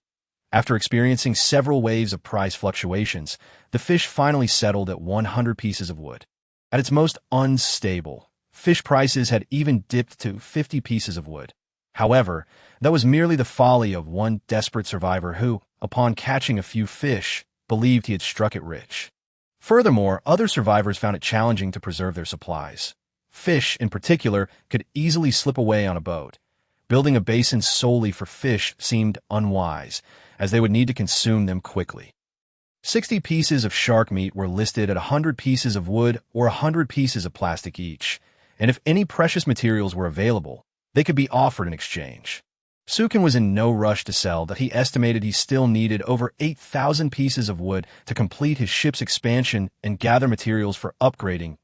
At present, sharks proved to be valuable assets, yielding substantial benefits despite the arduous task of hunting them. As Su Can contemplated whether he could seek out another shark, he instructed Xiaobai to raise the sails, utilizing the lanterns and moonlight on the boat. The night was ripe for hunting sharks. Upon realizing this, Xiaohong and Xiaobai also buzzed with excitement, as Su Can instructed them to keep a watchful eye on the shark's movements, alerting him at once upon spotting one. Currently, fresh water on the boat was dwindling, and the fruit trees had matured, likely ready for harvest by morning, though they still needed a little more time. Another seawater purifier was essential, and the materials required were trivial for Su Can's current wealth. For the island survivors, producing such resources was not overly challenging. The precious commodity remained the blueprint, which not everyone possessed. Thus far, the other survivors had barely enough water for their own consumption, despite having constructed several purifiers. Their basic purifiers could only yield a cup or 2 of water per day. Freshwater resources were scarce among survivors on the sea, except for those who had landed on the island. Fortunately, many island survivors were selling water in the store at relatively low prices, ensuring a sufficient supply. However, cultivating fruit on the sea remained nearly impossible for them. The aroma of the roasting fish soon wafted through the air, prompting Xiaobai and Xiaohong to eagerly approach, momentarily forgetting about their shark hunting plans. After sailing for nearly half an hour, The two little ones had dilated eyes, tears streaming down their faces, yet they had failed to spot a single shark. It seemed that their earlier antics had frightened away all the sharks within a 100-mile radius. Find a shark, they would have to venture further out. Chapter 60. Extraordinary Resources, Sacred Soul, Orbs. Let's eat first. We can discuss matters after we are full. Xiao Hong and Xiao Bai hurried over to relish the delectable fish. Having almost fully recovered their energy, the battle with the shark had only slightly drained their stamina. Now they were replenishing it to an almost excessive degree. Xiao Hong and Xiao Bai excitedly approached the edge of the boat, searching for traces of the shark. Xiao Hong flew to the top of the sail, his keen eyes scanning the surrounding waters, while Xiao Bai climbed the mast, striving to see farther from a higher vantage point. As the night deepened, fortune favored the determined. Ow! Ow! Xiao Bai quickly leapt down from the mast and hastily lowered the sail. Xiao He descended gracefully from the pinnacle of the sail. Spiraling around Su Can, they both detected the presence of a shark, and upon the vessel coming to a halt, they cast a glance at the nearby surface of the sea, where a shark lay languidly. The moment this shark sensed the commotion above, it instantaneously opened its massive jaws, preparing to surge forward. However, upon catching sight of the vessel before it, the shark's gaping maw gradually closed. A closer inspection revealed that standing at the edge of the boat were a white polar bear and a black and gold golden eagle. In an instant, the shark turned tail and fled into the depths. Goodness, this must be a shark that you've tormented before, Su Can mused, bemusedly watching the panic retreat of the great creature. After all, it was a ruler of the ocean. How could it have been reduced to such a state? Surely, the grudge it bore was etched deep within its very bones. Otherwise, why would it flee at the mere sight of them, devoid of any thought of vengeance? Wah! Xiao He immediately unfurled its grand wings and took flight. Chasing after the shark, Xiao Bai hastily leapt into the water, swiftly pursuing the shark as well. Their speed was undoubtedly beyond that of the shark, which found itself cornered once more. Xiao Bai leapt onto its back, wielding its wolf fawn club and delivering a series of punishing blows that left the shark bloodied and battered. Xiao He joined the fray, clawing at the beleaguered shark, which was on the verge of despair, desperately attempting to break free and plunge into the depths to escape them. Yet, Xiao Bai clung tightly, following the shark as it dove beneath the waves and resurfaced. The surface of the sea erupted into excitement as these two creatures, sensing the shark's vulnerability, began to toy with it like a cat with a mouse, almost extinguishing its last flicker of hope for escape. Su Can did not intervene this time, allowing them to engage in their playful antics. Although he was filled with energy himself, he refrained from joining in their frolics, content as long as Xiao He and Xiao Bai remained unharmed. From the demeanor of this shark, it was evident that it was merely an ordinary one. Not only did its size resemble that of the previous sharks they had encountered, but it also demonstrated an instinct for self-preservation, unlike the mutated shark that had pursued them even after they had sailed so far away. Su Can tossed the golden hoop rod to Xiao Bai, reminding it not to forget to haul the shark aboard once they were done playing, so they could subsequently butcher it. The shark's fate was sealed. Escape was impossible. Reclining in a chair, Su Can began to peruse the sheepskin book, observing the idle chatter among the survivors. How would he explain it this time? This ruthless individual had once again put a shark up for sale, and the quantity of meat was far from that of small shark. He was now convinced that this shark was undoubtedly a result of this person's handiwork. It was truly terrifying. One after another, sharks were being sold. How could he possibly achieve this? To openly confront sharks in the vast ocean and treat them as mere food. This person's development was beyond anything they could hope to catch up to. He was centuries ahead in evolution. Perhaps it was time for him to drink some water and get some rest. The survivors were left in a state of shock by the shark meat he had thrown out once more. If the first two instances could be attributed to mere luck, this third occurrence felt decidedly off. Who could be so fortunate? Yet, Su Can was unconcerned with how others perceived him. He was acutely aware that a crisis loomed on the horizon. If he did not prepare adequately now, it was quite possible that he too would be swept up in the turmoil. The extent of this impending crisis was unfathomable, as one could not imagine what they had never experienced. Closing the sheepskin book, he settled into his chair, enjoying the sea breeze as sleep overtook him. The following morning, Su Can awoke with a stretch, yawning as he jumped directly into the sea, using the refreshing cold water to awaken his senses. Upon returning to the ship, he discovered that the shark meat had been properly processed. Ultimately, it had not escaped its fate. Xiao He and Xiao Bai had returned to frolic upon the sea surface, while 3 fish roasted over a fire. These two had learned to assume some responsibility for their sustenance, which brought Sukin a sense of satisfaction.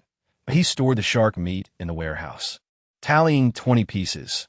Indeed, the disparity between the ordinary shark and a mutated one was significant, particularly in terms of the quantity of meat harvested.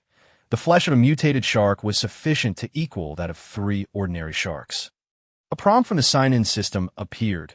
Sign in. Reward. 1 sacred soul pearl, capable of housing the soul of a dying creature. This soul can be affixed to an object, enhancing its power, or used as a consumable to heal the owner of the pearl. Furthermore, if the owner of the soul pearl meets their demise, the soul can be expended entirely to achieve resurrection. That Yukin was momentarily stunned. The ability to collect souls was extraordinary. What quality was this item? Upon examining its attributes more closely, his astonishment grew. An extraordinary grade item. Sukin had only ever acquired items of diamond grade. This time, he had received something of extraordinary level.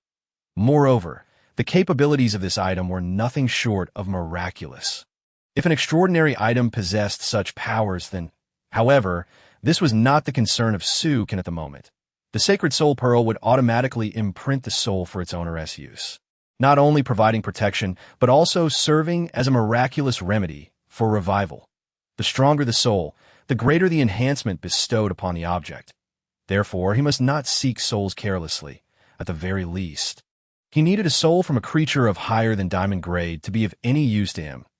As for pets, or being stronger than Xiao He and Xiao Bai, Sukin had yet to encounter any. This pearl was a consumable. Once the soul within had fulfilled its purpose, it would shatter and vanish, while any random soul would suffice for mere resurrection. Sukin was unwilling to waste the pearl's potential and aimed to seek out a high-quality soul. Such treasures were indeed rare. Most importantly, it had to be from a dying creature. Gazing at the pearl in his hand, shimmering with a brilliant blue light, it was undeniably captivating. Within it swirled a multitude of celestial bodies, resembling a miniature universe. Truly, it was an extraordinary grade item, its appearance strikingly unique. Sukin carefully stored the pearl, planning to study it further when the opportunity arose. This sacred soul pearl uplifted Sukin's spirits for the entire day. With this life-saving resurrection tool, he felt confident that he could withstand even the gravest of calamities. Summoning Xiao He and Xiao Bai back, he set off once again towards the small island. For the entirety of the morning, they thoroughly scoured the island, collecting 50 pieces of metal or 50 units of sand, and 50 units of clay. The yield from this island was remarkably bountiful, leaving Sukin quite satisfied. It was nearly time. The island no longer held value for further exploration, and it was time to depart. Just as Sukin prepared to leave the island, Xiao Bai suddenly emerged from the water. Pointing below and gesturing eagerly, IT indicated that there was a cave beneath the water, housing a safe.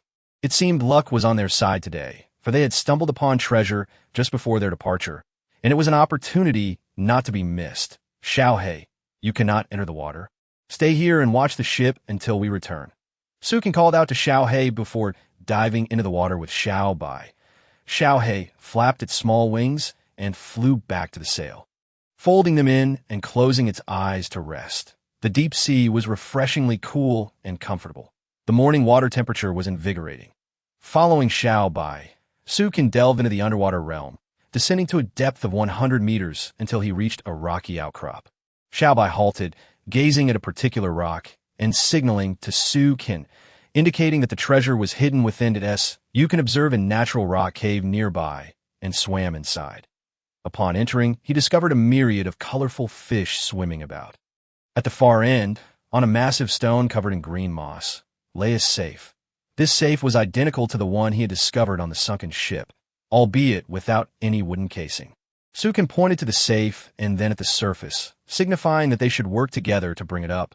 Although buoyancy aided them in the water, the safe was quite heavy due to its airtight seal. Xiaobai promptly positioned itself on the opposite side, and through their previous collaboration, they swiftly maneuvered the sealed safe to the surface. Upon seeing them emerge, Xiaohei let out a few excited calls and swooped down to assist. Using its beak, Xiaohei nudged one corner of the safe to help bring it aboard the ship. "You can open it," Sukin said, shaking off the water from his body, his clothes drying almost instantly. The exuberant Xiaobai rubbed its tiny paws together before crouching down to manipulate the mechanism on top. A pop signaled the entry of air into the safe, indicating that it had been well preserved without any water damage. Once the safe opened, it revealed a blueprint within. Acquired. One pair of research goggles. When worn, they allow you to uncover additional functionalities of ordinary blueprints and enable you to independently research blueprints. Independently researching blueprints. Did this not imply that he could create blueprints in the future? This was nothing short of a stroke of genius. With this, rapid development would be merely a matter of moments. Just this one functionality alone was enough to send Sukin into a fit of excitement. There is no need to rush into research. After offering a compliment to Xiaobai, it would be prudent to prepare some food first. As these two little rascals have been playing so energetically for quite some time and are likely feeling famished, I took the shark's fins and stewed a large pot of shark fin soup. Life has been improving steadily, and just this shark fin soup alone has been a frequent indulgence. Each time I consume this nourishing dish, I find myself rejuvenated with vitality. While the shark fin soup simmers, I recline in a lounge chair, enjoying the morning breeze, and I retrieve my sheepskin book to open the shop. I listed all the shark meat for sale in the store, a full 100 pieces of shark meat. Enough to drive many survivors into a frenzy, clamoring to exchange for it. Chapter 61. Ancient Ruins, a heavy responsibility entrusted. After I posted the shark meat, my instinct urged me to exchange it all for wood and metal, as these resources are of paramount importance at this juncture. Just as I was about to finalize the transaction, my gaze inadvertently fell upon an item someone wished to exchange, accompanied by a message. A mysterious blueprint seeking 5 pieces of fish meat. The message read, "I assure you this blueprint is worth at least 5 pieces of fish meat. I painstakingly searched for it on an island. And if I weren't on the brink of starvation, I would never part with it. I am truly at my wit's end. I implore you, you will not be disappointed. I nearly overlooked this blueprint, as it lacked any description of manufacturing capabilities, essentially a gamble. This was also the reason the survivor had been unable to procure food. However, for me, the situation was entirely different, and my hands trembled slightly. Regardless of what this blueprint entailed, I had to acquire it. Upon inspection, I discovered it was of extraordinary grade. I understood well what an extraordinary grade signified. The sacred soul pearl was of that caliber. Today has truly brought me exceptional fortune, encountering 2 extraordinary resources in quick succession. Without hesitation, I chose to exchange for the blueprint. Inside the shop, I found myself down by 5 pieces of fish meat, but now possessed a blueprint. To my astonishment, this blueprint was not merely a crafting plan. Its exterior was a mere facade, concealing a genuine treasure within. It revealed itself to be a nautical chart. A treasure map. Clearly, the survivor had expended considerable effort to obtain this blueprint. Attempting to decipher its purpose before ultimately deciding to exchange it for food on the surface, it appeared flawless, making it easy to deceive others. Yet he failed to realize he had missed out on a true gem. Acquired. Extraordinary grade treasure map. A remnant from the ancient giant whale's fall. The blueprint bore enigmatic symbols, reminiscent of the 5 elements and the 8 trigrams. With a pointer at its center, I moved. The pointer also shifted, steadfastly indicating a western direction. This meant the site lay to the west of the sea. By following this chart, I could seek it out. The whale fall site, extraordinary grade. I could hardly contain my excitement. Fortune favors the bold. Perhaps this location holds the sacred soul pearl I require. I endeavored to calm myself. I must not allow exhilaration to cloud my judgment. Was this truly a stroke of luck? Encountering 2 extraordinary items in succession placed me leagues ahead of other survivors, especially concerning this significant site, which held vital information about this world. Such knowledge illuminated my path forward, urging me to take decisive action rather than languishing in resource gathering. a crucial step in widening the gap. Little Black and Little White observed curiously, noting my unusual demeanor but refraining from interrupting. For them, the presence of food and drink sufficed. The aroma of the shark fin soup wafted through the air, prompting them to rush off and savor their delightful breakfast. I reclined in the chair, taking a few deep breaths before moving the table closer and placing the nautical chart upon it. Sitting upright, I scrutinized the chart, initially believing it to be a mere compass-like treasure map. Suddenly, I noticed astonishing changes within the chart. My mental focus seemed to become ensnared within it, as if the chart possessed a powerful allure. Compelling me to continue gazing, I quickly redirected my attention, wiping a bead of cold sweat from my brow. This extraordinary-grade blueprint exhibited such peculiar effects. Could there be danger lurking within? Gripping the chart tightly, I hesitated momentarily before once again immersing my consciousness in its depths.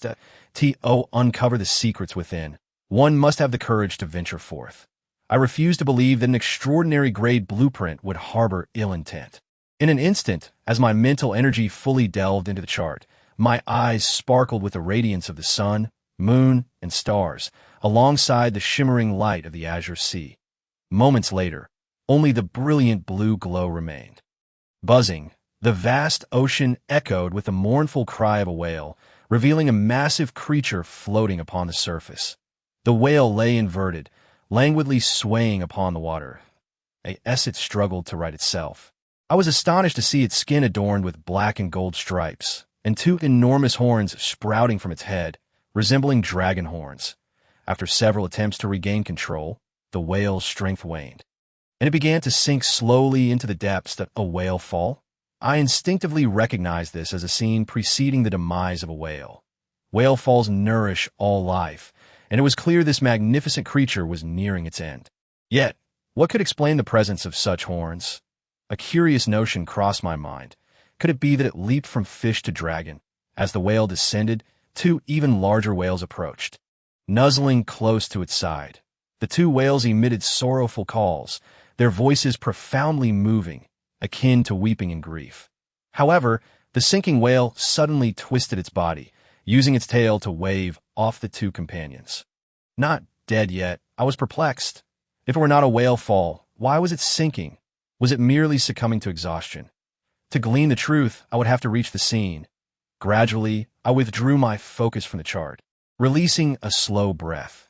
This whale fall sight was proving to be far more captivating than I had anticipated. Just as I prepared to fold the chart, it underwent a startling transformation, emitting countless star-like blue lights. Little Black and Little White were startled by this spectacle, hastily setting down their bowls and cautiously approaching my side. Furrowing my brow, I fixated on the chart, bewildered by this strange occurrence. What could account for such a phenomenon? From the chart emerged a miniature whale, over a meter long, its head slowly surfacing amidst the celestial blue radiance. Eventually, its entire form hovered in mid-air, surrounded by a cascade of starry light akin to a silver meteor shower. Glistening upon it, the little whale swam gracefully in the air, twirling in delight, a scene of breathtaking beauty. Little Black and Little White gazed in astonishment at the creature, exchanging looks of sheer amazement. Just as I too was struck by wonder, the little whale noticed me, its big, blue, watery eyes glancing my way before it swam directly toward me. This charming little creature posed no threat.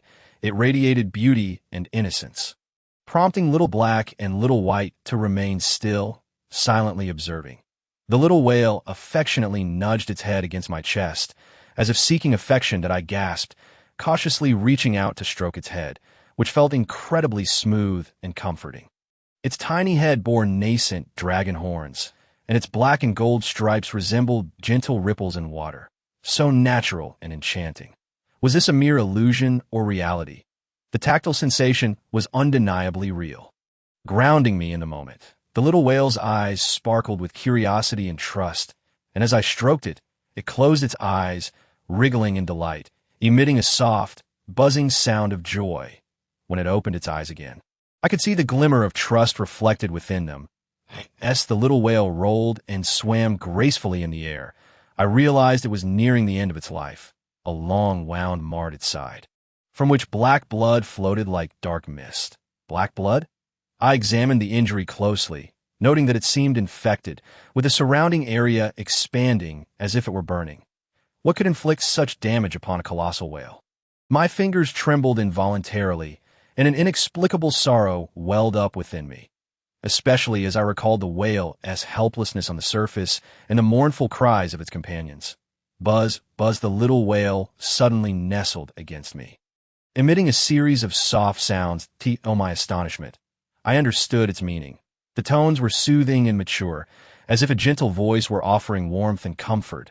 It seemed to face death with no fear, instead gazing at me with a hint of hopeful expectation.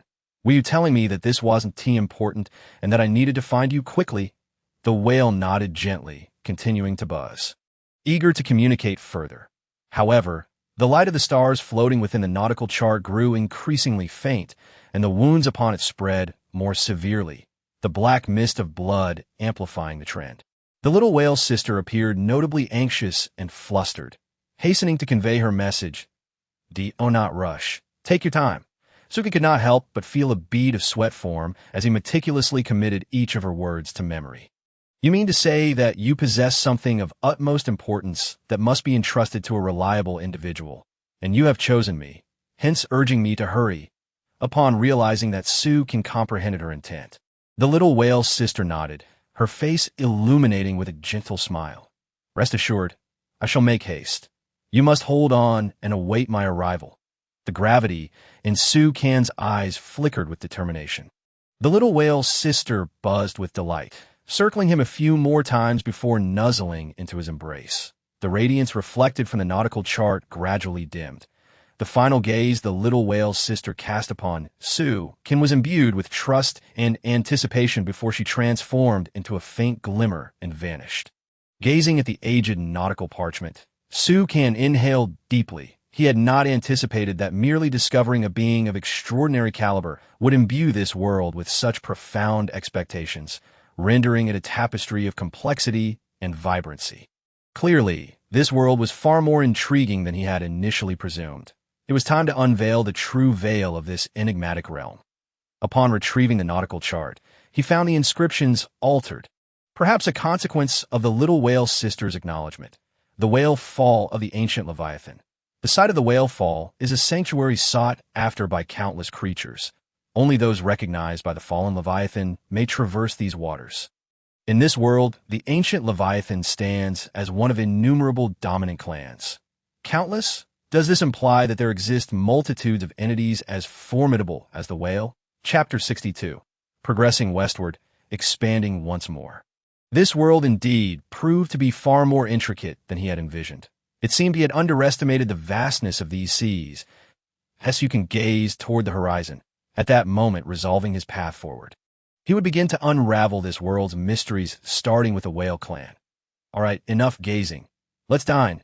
Sue Can, feeling a pang of hunger, approached the table and heartily consumed the shark fin soup. The upcoming tasks would be burdensome, and the unknown challenges ahead were greater than he had imagined.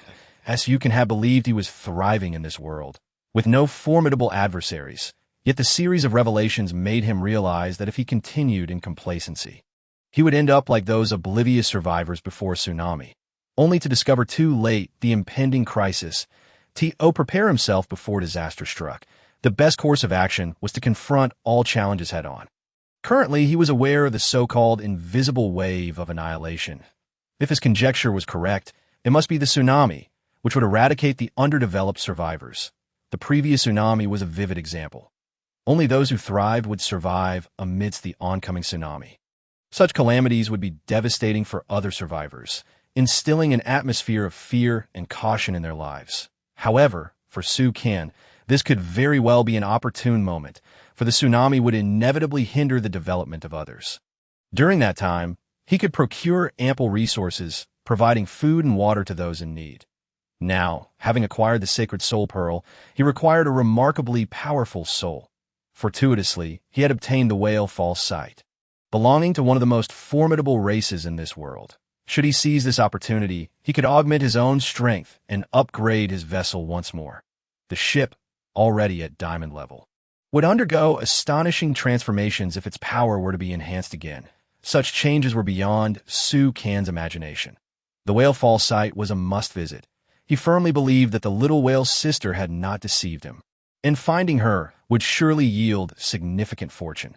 Animals are far simpler than humans, especially the little whale's sister confronting dire straits. After satisfying his hunger, he instructed Xiaobai to set sail toward the western whale fall site. This journey, even if the ship's speed were maximized, no one could predict when they would arrive. As you can recline in a lounge chair, pondering, his gaze fixed on the starry sky while listening to the relentless roar of the waves, his heart brimming with anticipation. Xiaohei and Xiaobai approached him. Xiaobai, akin to a sycophant, began to knead his shoulders, while Xiaohei, in a bid for favor, propped up his legs with its small wings. These two little creatures had become increasingly adept at flattery. It was then that Su Can noticed that Xiaohei had indeed grown considerably, now measuring over 3 meters in length. Even when it retracted its wings and squatted down, it nearly towered over Su Can. Xiaobai had also matured significantly, surpassing Xiaohei in height. Should this creature venture into the deep mountains, adorned in a coat of black fur, it would surely be mistaken for a monster. Moreover, its fur had become increasingly soft and comfortable, still sporting that silly expression. The crown atop its head accentuated its regal demeanor. Xiaohei, have you been sneaking snacks lately? Otherwise, how have you grown so rapidly? Xiaohei immediately feigned innocence, hastening its leg massaging. Awuzai then chimed in, claiming that Xiaohei had been fishing on the sea and hoarding its catch, having been caught twice. Woo! Xiaohei lowered its head, confessing it couldn't control its appetite, always feeling hungry. It simply couldn't help but grow when well fed. All right, I'm not blaming you. It's just that you, Xiaobai, can't be innocent. As you can shot a glance at Xiaobai's belly, which could only be likened to a human's beer belly. One could only wonder how many fish it had secretly consumed to grow so plump. Oh. Awuzai patted its little belly, hastily sucking it in and revealing 2 rows of pearly white teeth, grinning sheepishly as it claimed it had only nibbled a little. Just a tiny bit, right? Su Can shot at an exasperated look.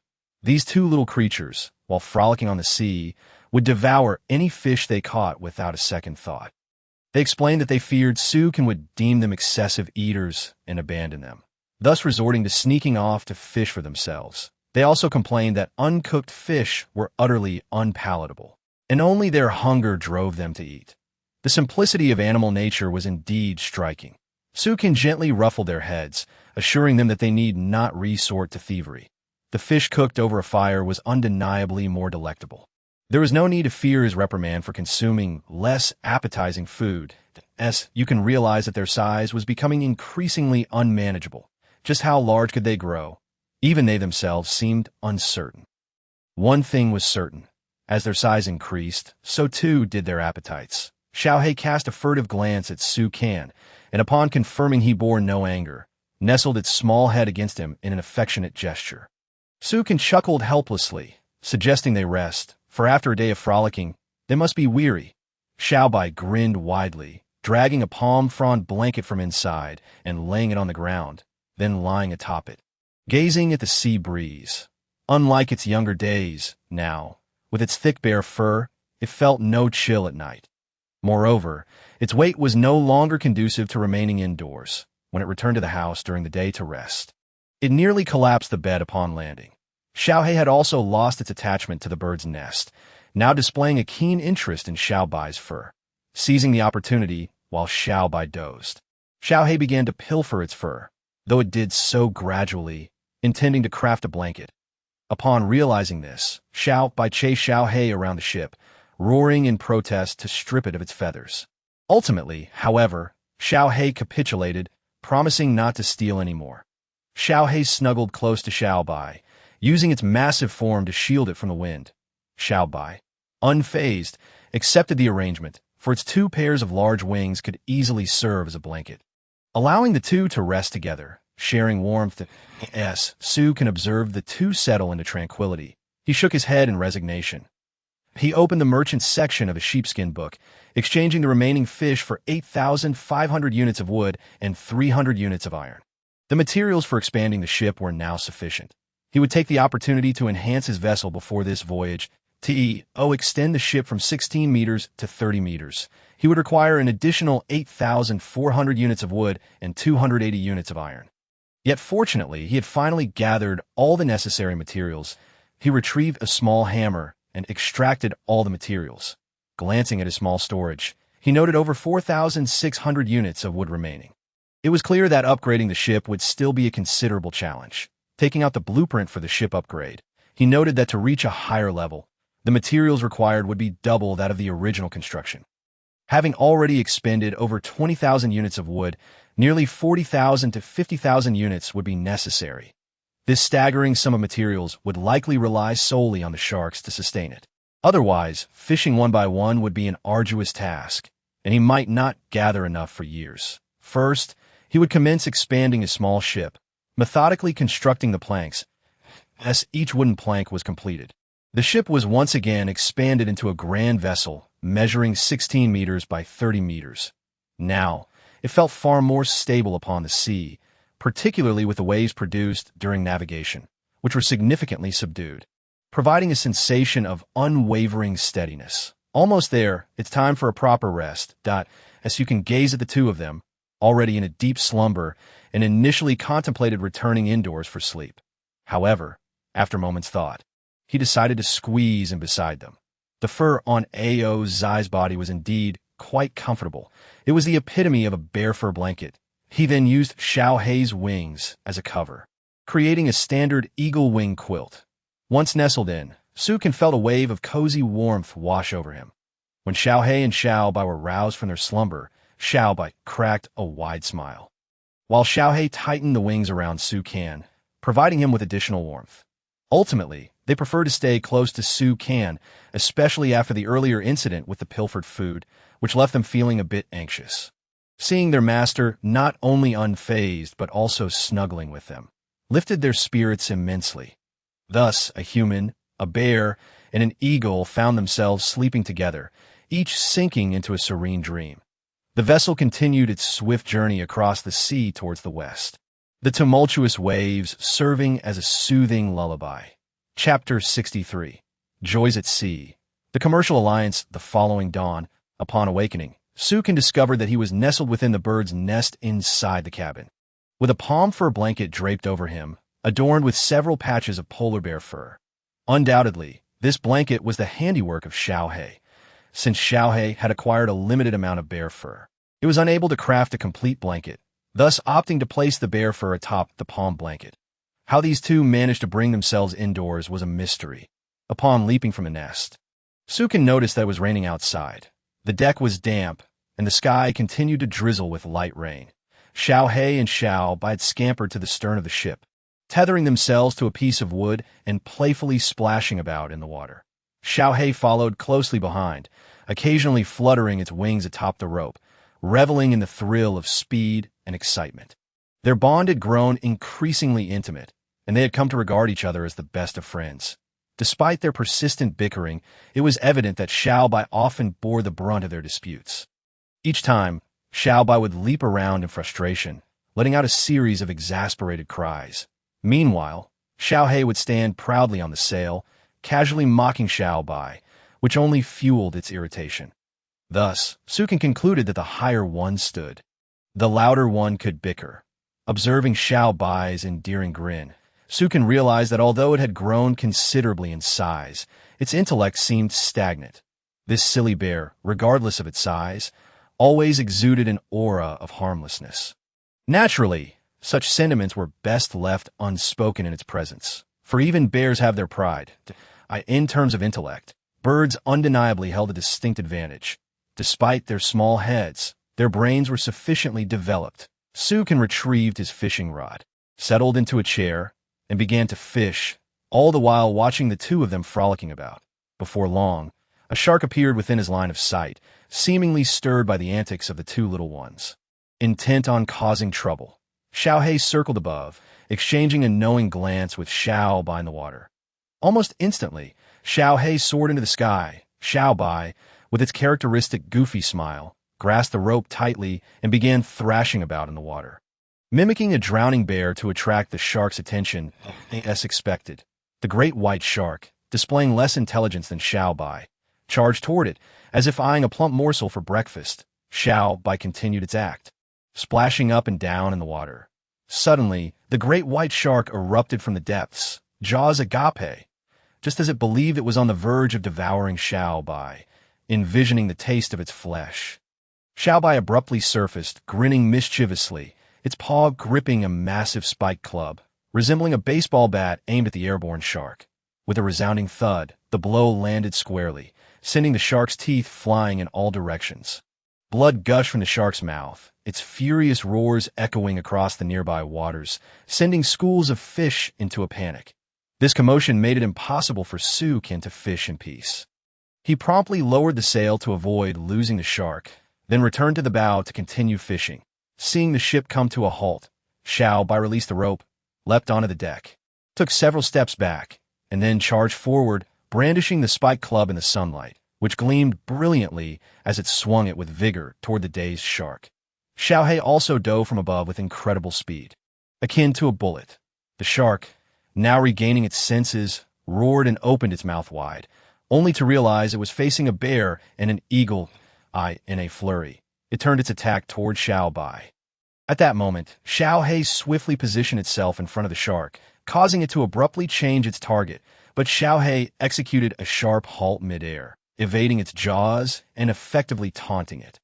Bang! Just then, Xiao Bai's spiked club arrived, leaving the shark no opportunity to retaliate against Xiao Bai, as it was forcefully struck on the head instead of its mouth. The impact was so severe that it cracked the shark's skull, its eyes bulging, blood streaming from its body.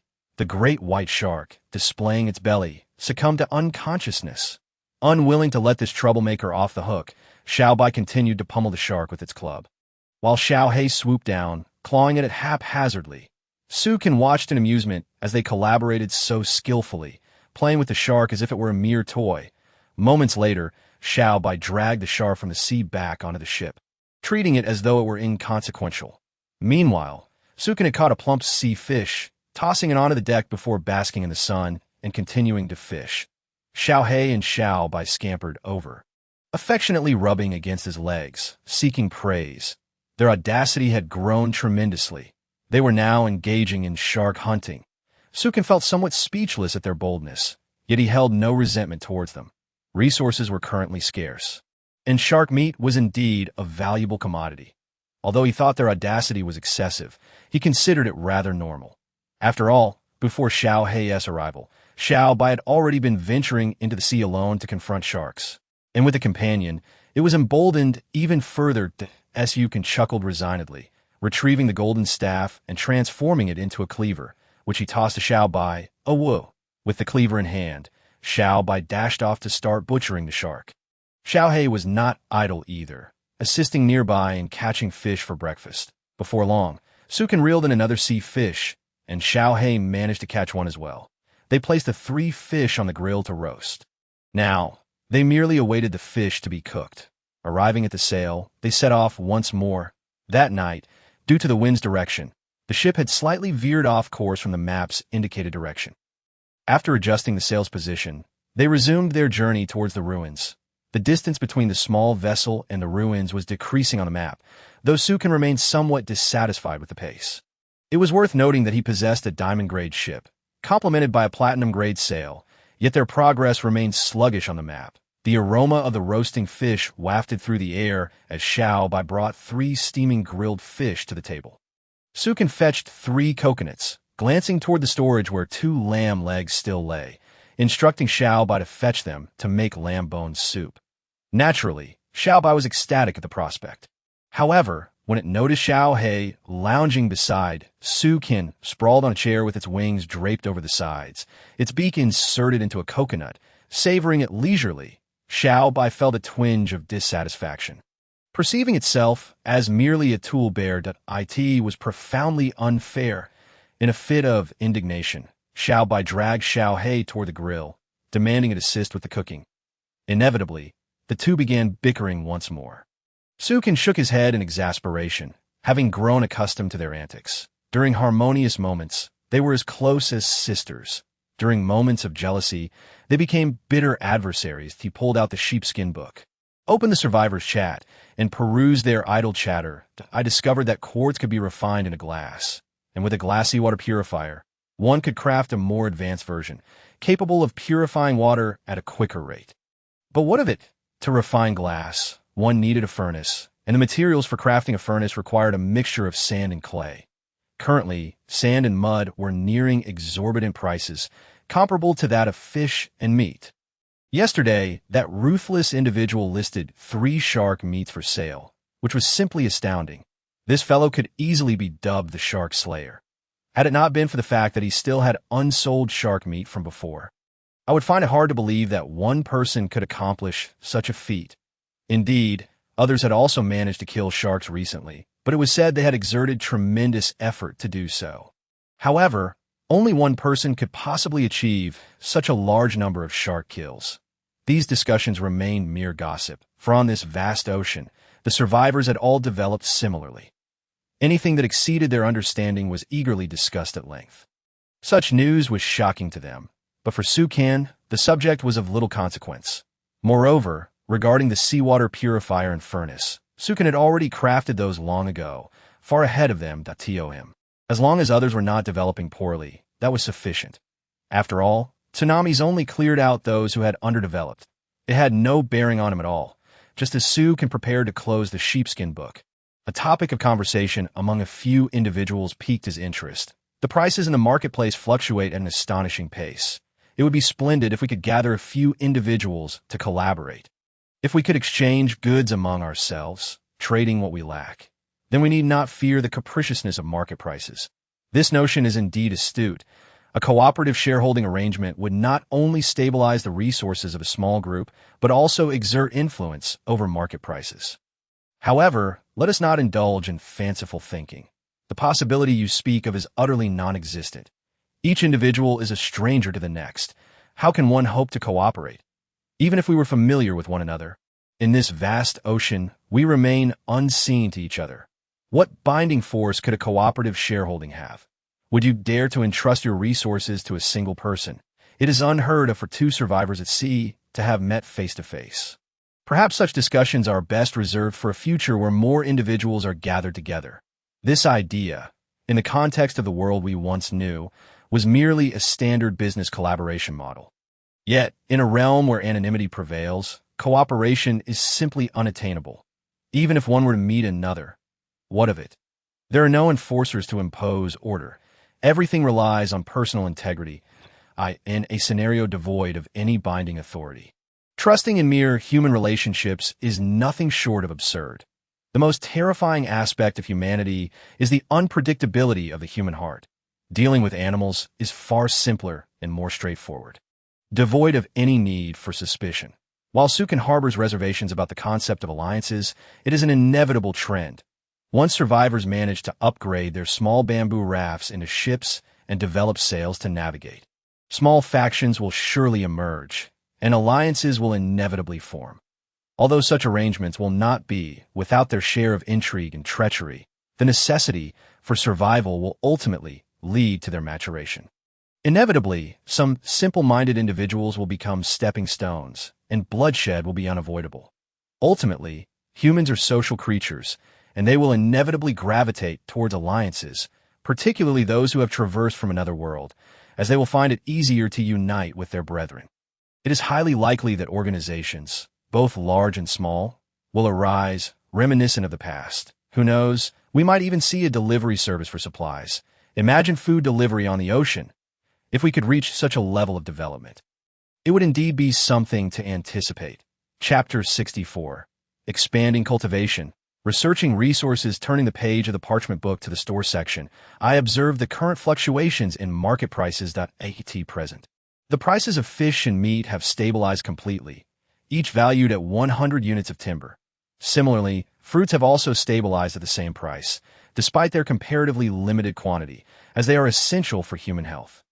The increase in fruit prices can be attributed to the many survivors who have failed in their attempts to cultivate them. Their soil, obtained from the islands, has become a troublesome factor due to water scarcity. Although the price of water is currently only 1 unit of timber per liter, it is also the most volatile resource. There was a day when it peaked at 100 units of timber per liter. The price fluctuations of water are bewildering. Today you may squander it freely, while tomorrow you may find yourself unable to afford even a sip, should the price of water continue to rise.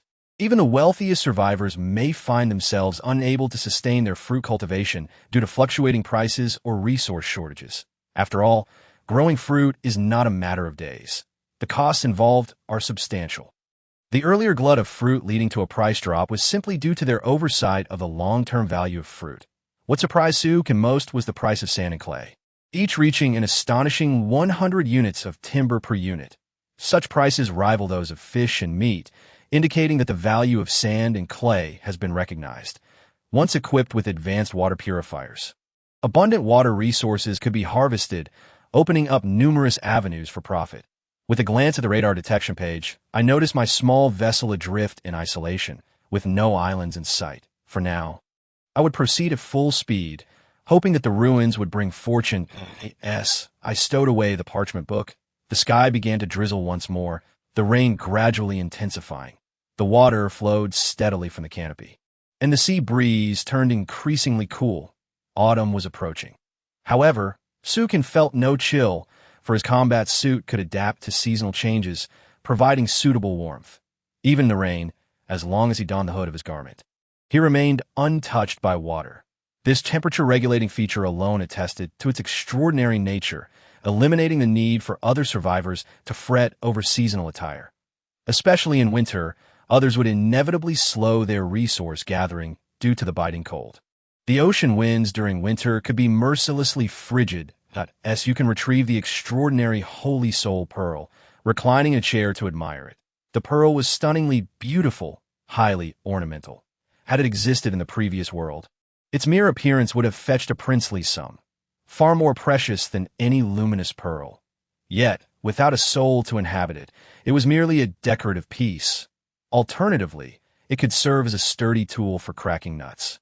The Holy Soul Pearl's essence could not be destroyed by external forces as long as the soul remained intact. Naturally, once it bore a soul, not only could it heal injuries, but could also elevate an item's rank or even serve as a resurrection tool. Each of these functions would undoubtedly astonish every survivor in this oceanic realm. If cast away, countless individuals would surely vie for it. For survivors, healing and resurrection are as valuable as holy medicine. No one could remain indifferent. Even Sukin felt a stir of desire, which was why he had traveled such a distance to the ancient whale ruins, seeking a powerful spirit. Yet he wondered how much longer it would be before reaching the ruins. Impatience began to creep into him. Sailing swiftly aboard his diamond-grade vessel, the sea chart revealed that he was merely progressing at a leisurely pace, a source of great frustration. In such rainy, windy weather, the most suitable activity would be fishing or napping. Yawning, Sukin continued to fish, while the aroma of the lamb soup simmering from Xiao Bai's pot wafted through the air, perfectly complementing the baked fish. Indeed, good food pairs wonderfully with rainy days. Xiao Bai presented the lamb soup, and in this chilly weather, a hearty bowl of soup was immensely satisfying. The two companions, Xiao He and Xiao Bai, began to indulge in the feast, prompting Sukin to set down his fishing rod and savor a generous bowl of lamb soup. Xiao He, now quite comfortable, no longer cared for appearances and boldly dipped its beak directly into the pot. Sukin, exasperated, urged it to exercise some decorum. Though he acknowledged that its beak was clean, yet something about it felt off. Dipping one's beak into the pot was hardly civilized, and in a fit of irritation, Xiao Bai pressed its head into the soup. Thus commenced yet another round of bickering indeed. This added a lively atmosphere to the ship. A bit of commotion is always more enjoyable. After the meal, Sukin reclined in his chair, feeling utterly relaxed. Xiao Bai sprawled lazily on its back, while Xiao He lay atop it.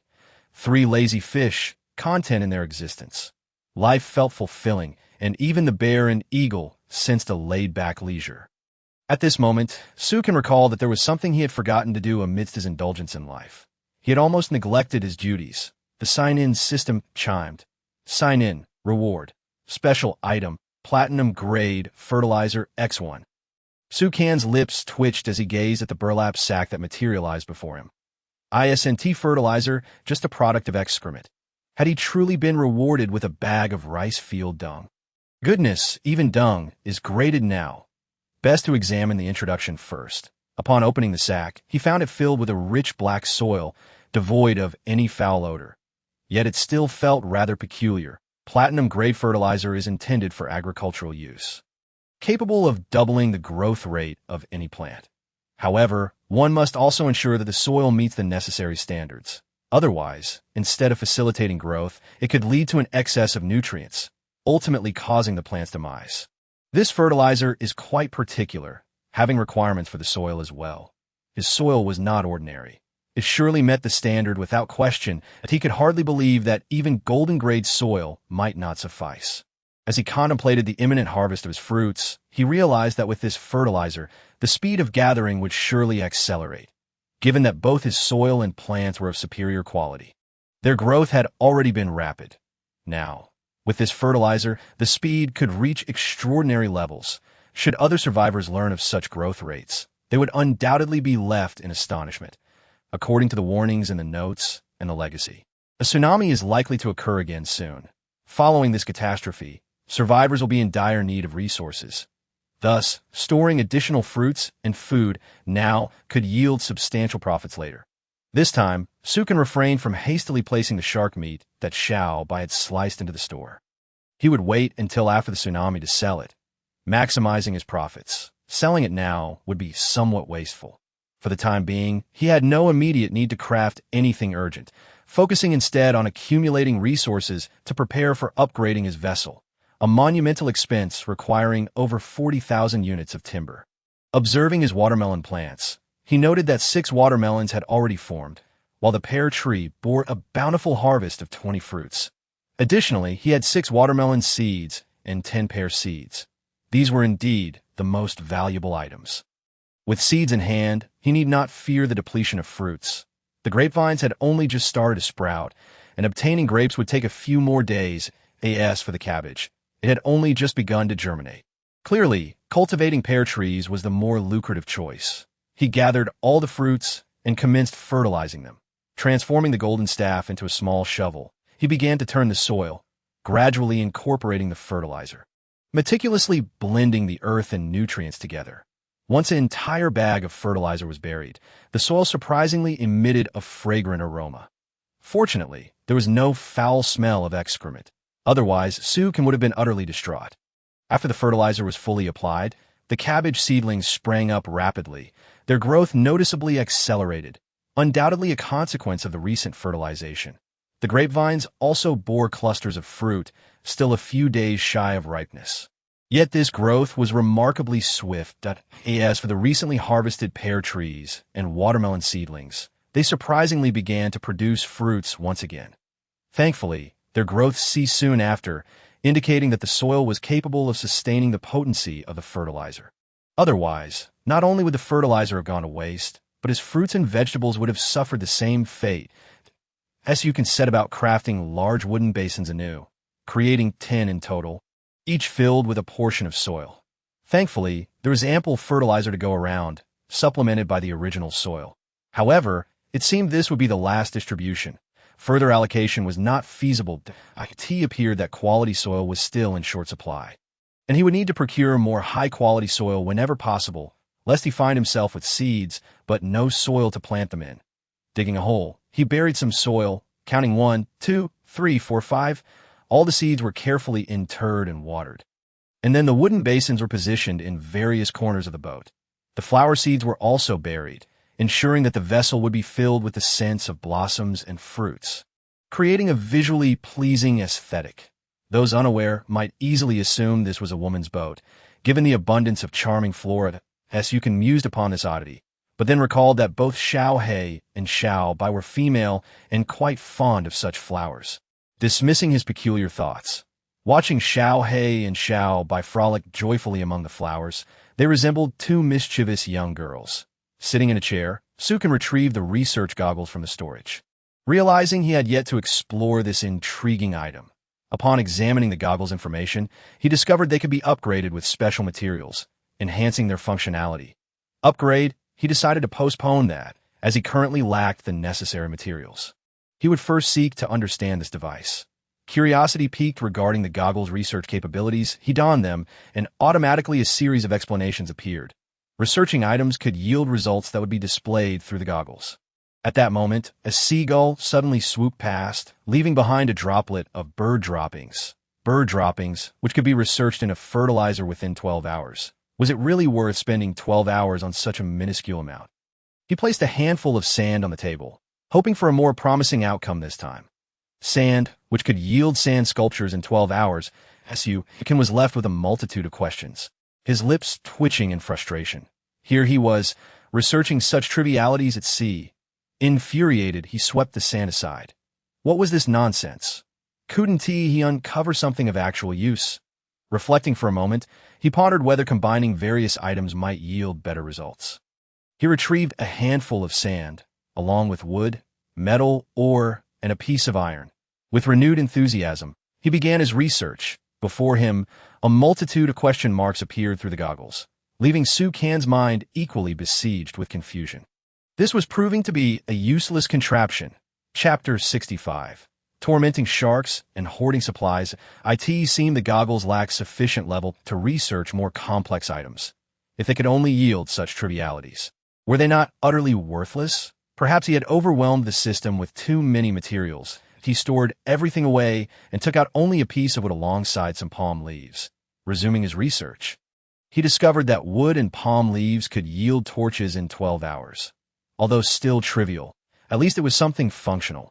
From this, Su Kan concluded that the goggles could only research relatively simple items for the time being, and more intricate creations were beyond their current capacity, that he seriously doubted that even if he strained the goggles to their limits, he would be able to research anything of higher quality. Moreover, he had to experiment with the ratios of materials, as many combinations rendered the goggles useless. For instance, attempting to research fish meat alongside or resulted in a barrage of question marks, akin to a system error. To discover something useful, he would have to exercise his unique imagination. After much contemplation, he quietly retrieved a piece of wood and began his research anew. Although devoid of any combination, he would start with the simplest item. What could yield a refined wooden bottle in 12 hours? Well then, a bottle would suffice. It was at least something practical for everyday use. For the so-called refined wooden bottle, it was hardly a high-grade item. Merely a touch more aesthetically pleasing than one he would carve himself. Confirming the research, Su Kan realized that while researching, he did not need to wear the goggles continuously. It sufficed to wear them for confirmation. Then place them in an appropriate location within the house to enable continuous crafting. He hastily fashioned a frame from a few broken branches, allowing the goggles to research on their own. After all, wasting 12 hours for a mere vase would be madness. Ignoring the goggles for the moment, he turned to the maritime map, which revealed that the pointer's position had deviated from the intended course. He quickly scrutinized the map, calculating the course based on the sun's position. It was clear he had not strayed off course. They had indeed been heading westward. Yet the map indicated a deviation of about 30 degrees. If the pointer was malfunctioning, then Su Kan's heart raced with excitement. Was he finally on the brink of discovering the ruins? Initially, he thought it would take a long time, but the sudden shift in the map's pointer suggested that he was nearing his goal. When the distance to the ruins was considerable, he merely needed to continue westward, and even a slight deviation would be nearly imperceptible. However, the sail he had just adjusted that morning was now indicating another significant deviation. This could only mean they were very close to the ruins, necessitating yet another adjustment to their course. With urgency, Su Kan readjusted the sail, his anticipation growing.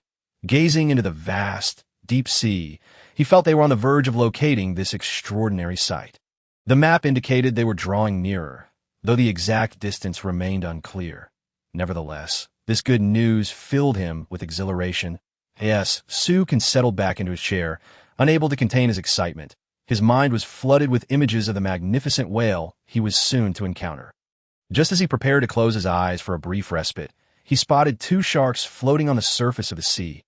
Sharks? This was a treasure trove of resources. Su Kan's eyes gleamed with delight. Perhaps he was one of the few who would feel such joy upon encountering sharks in these waters. Of course, two others were even more thrilled than he. Xiao Bai brandished her wolf-toothed club, swinging it enthusiastically, eager to charge at the sharks. Meanwhile, Xiao Hei flapped her wings excitedly, yearning to join in the fray. This was an opportunity best left to them. He could only hope for the best. However, Sukin intended to minimize the time spent on this endeavor. Given Xiao Hei and Xiao Bai's personalities, they would undoubtedly relish in tormenting the sharks for far too long.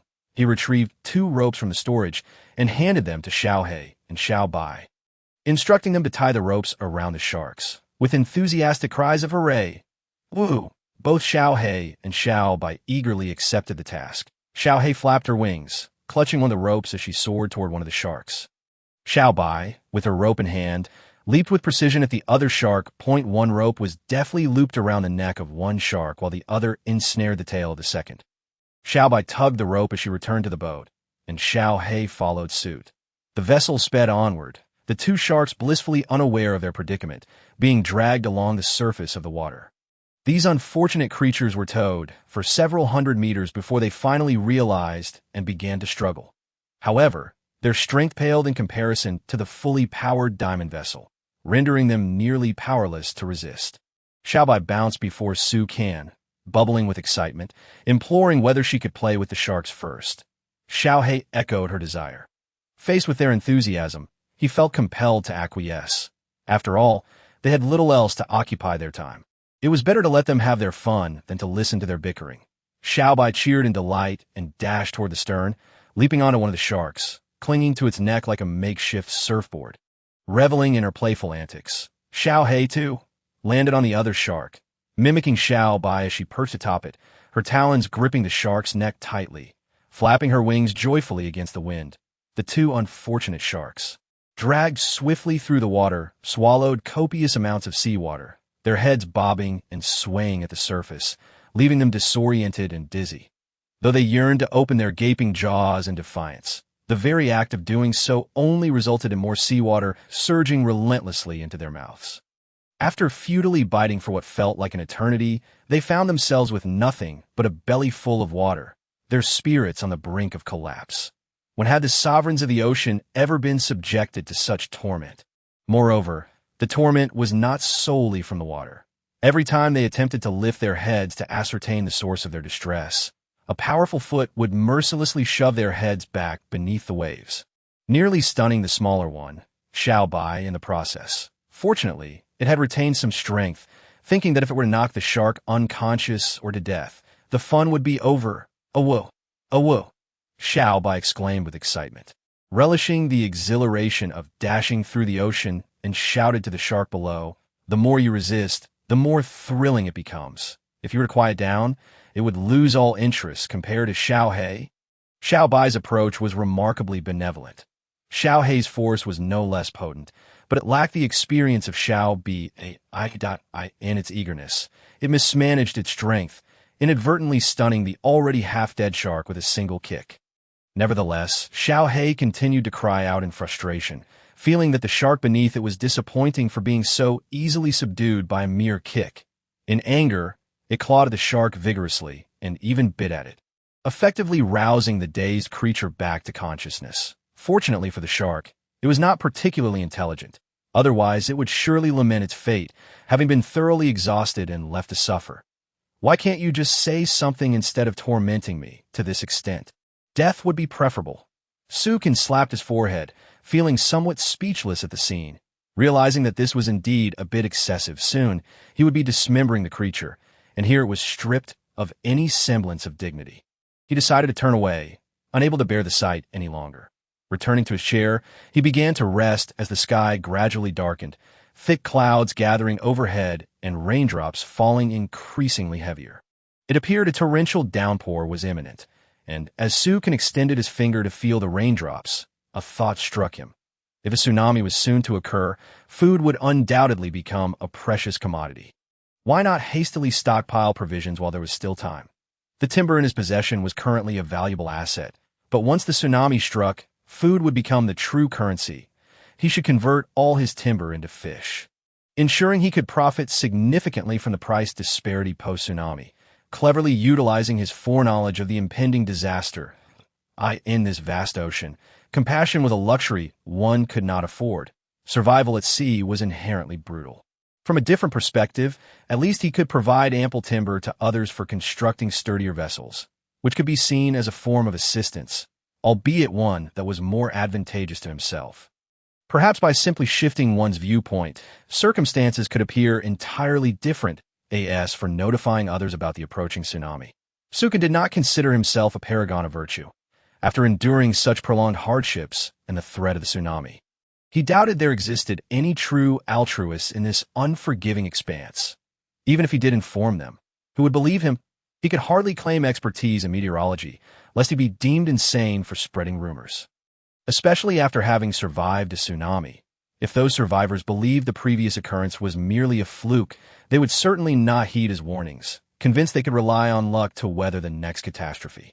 If one fell once and failed to be cautious of the path ahead, could they justly blame others? Sukin promptly retrieved a sheepskin book, navigated to the shop section, and selected the meat category. Filtering for all available fish, he prepared to make a substantial purchase of meat supplies, stockpiling them for future needs. After all, the fish stored in his warehouse would not spoil, so he intended to accumulate as much as possible, as these would serve as capital for upgrading his vessel. Chapter 66. Tempestuous winds and market turmoil. Sukin pulled up the complete list of fish, leaving only the category of sea fish available for sale. Presently, he had just over 4,600 pieces of timber remaining. Given the market price of 100 pieces of timber for a single fish, he could acquire 46 fish. Without hesitation, he opted to stockpile extensively, depleting all his timber. This bold move would inevitably impact the shop's prices. With fish meat so stable, the sudden influx of large transactions indicated a clear intention to hoard. How others perceived this was of no concern to him. The priority was to gather as many resources as possible. The sky darkened further, and the inclement weather suggested a thunderstorm was on the horizon. Whether a tsunami would occur remained uncertain, but to be safe, Sukin decided to stow away everything that could be secured on the ship. The warehouse had ample capacity, and it was a straightforward task. However, should calamity strike, even if the ship withstood the storm, its contents could be swept away by the sea and wind. Only the fire pit and some furniture remained, which could be dealt with later. As for the items in the small cabin, if conditions escalated severely, everything would need to be stored away as well. After all, the cabin contained nothing of value, constructed simply of ordinary bamboo boards, easily damaged by the wind. Not to mention the makeshift shelter made of palm fronds, which would be difficult to withstand a gust.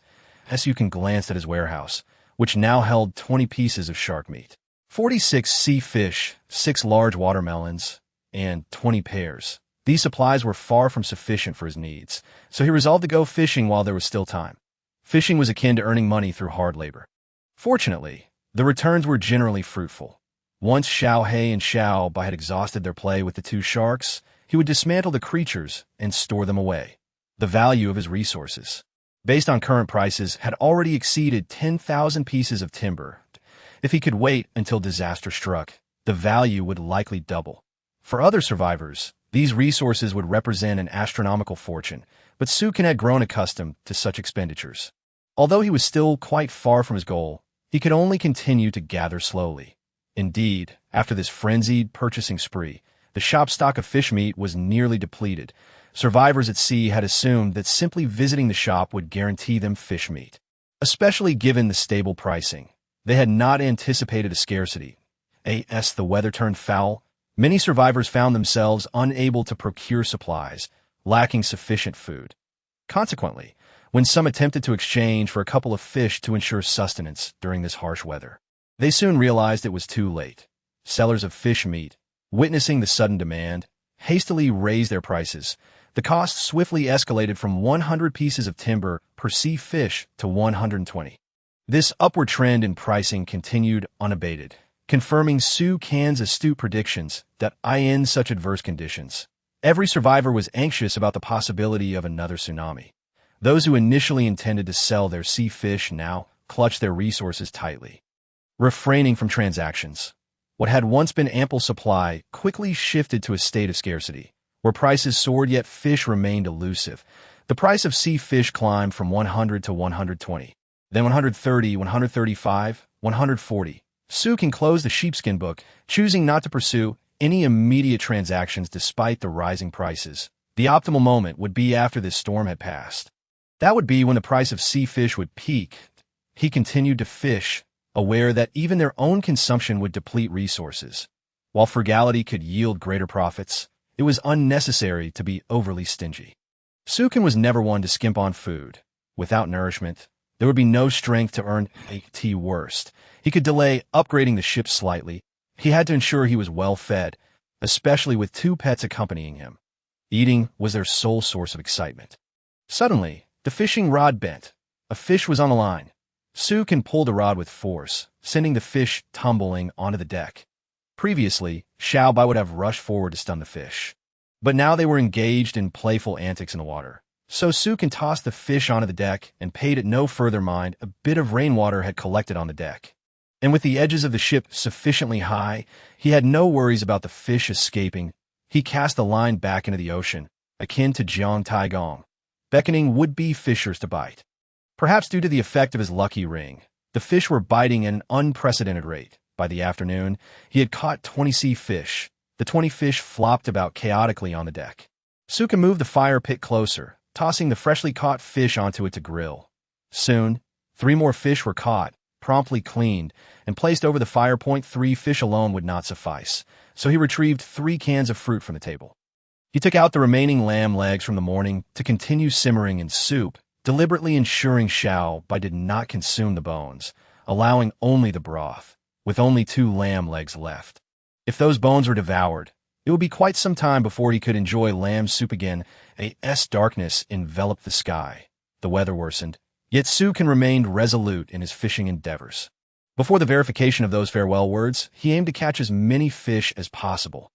Xiao He and Xiao Bai had tormented the 2 sharks for an entire afternoon, finally granting them a moment of respite. For the sharks, it had truly been a day of survival fraught with uncertainty and despair. Especially the shark beneath Xiao He, which has rendered it unconscious countless times. For it, fainting is often the purest form of happiness, while death would be a release. After the 2 sharks had been skillfully dismembered, the 2 creatures began to compete for the opportunity to stun the fish on the deck. Gradually, all the fish succumbed to a serene unconsciousness. Sukin collected all the fish meat, enriching his supplies once more. That moment, the fishing rod suddenly jerked downwards, and he instinctively pulled up with force. Yet this time, it nearly jarred his arm. This fish was exceptionally heavy. He quickly rose and forcefully hurled the fish onto the boat. Xiao Bai immediately dashed over, eager to stun the fish with a slap, but paused in confusion at the sight of the grotesque creature before him. How? Xiao Bai, perplexed, rested his paws against his mouth, muttering about the fish's hideous appearance, unable to bring himself to strike. Xiao He flapped its little wings and hopped over, gazing disdainfully at the sea creature on the ground, which was soft and slimy, adorned with numerous tentacles. Sukin stood up and took a glance. What a colossal octopus! This cephalopod stretched over 1 meter long, its tentacles exploring the boat in a frantic search for escape, sending shivers down one's spine as they elongated. What are long legs? Is there anything that can surpass the length of its limbs? The flavor of grilled octopus is indeed delightful, and this creature is perfect for barbecuing. The tentacles of an octopus possess remarkable regenerative abilities. When faced with enemies, if it cannot win, it sometimes offers a tentacle to the foe, making a swift escape. In winter, an octopus may consume its own tentacles to sustain itself, ensuring its bodily needs are met. After just over 10 days, the tentacles regrow. Seems tonight will provide a splendid feast. Hey, thank you for your legs, Mr. Octopus. Sukin chuckled as he approached and severed 3 tentacles.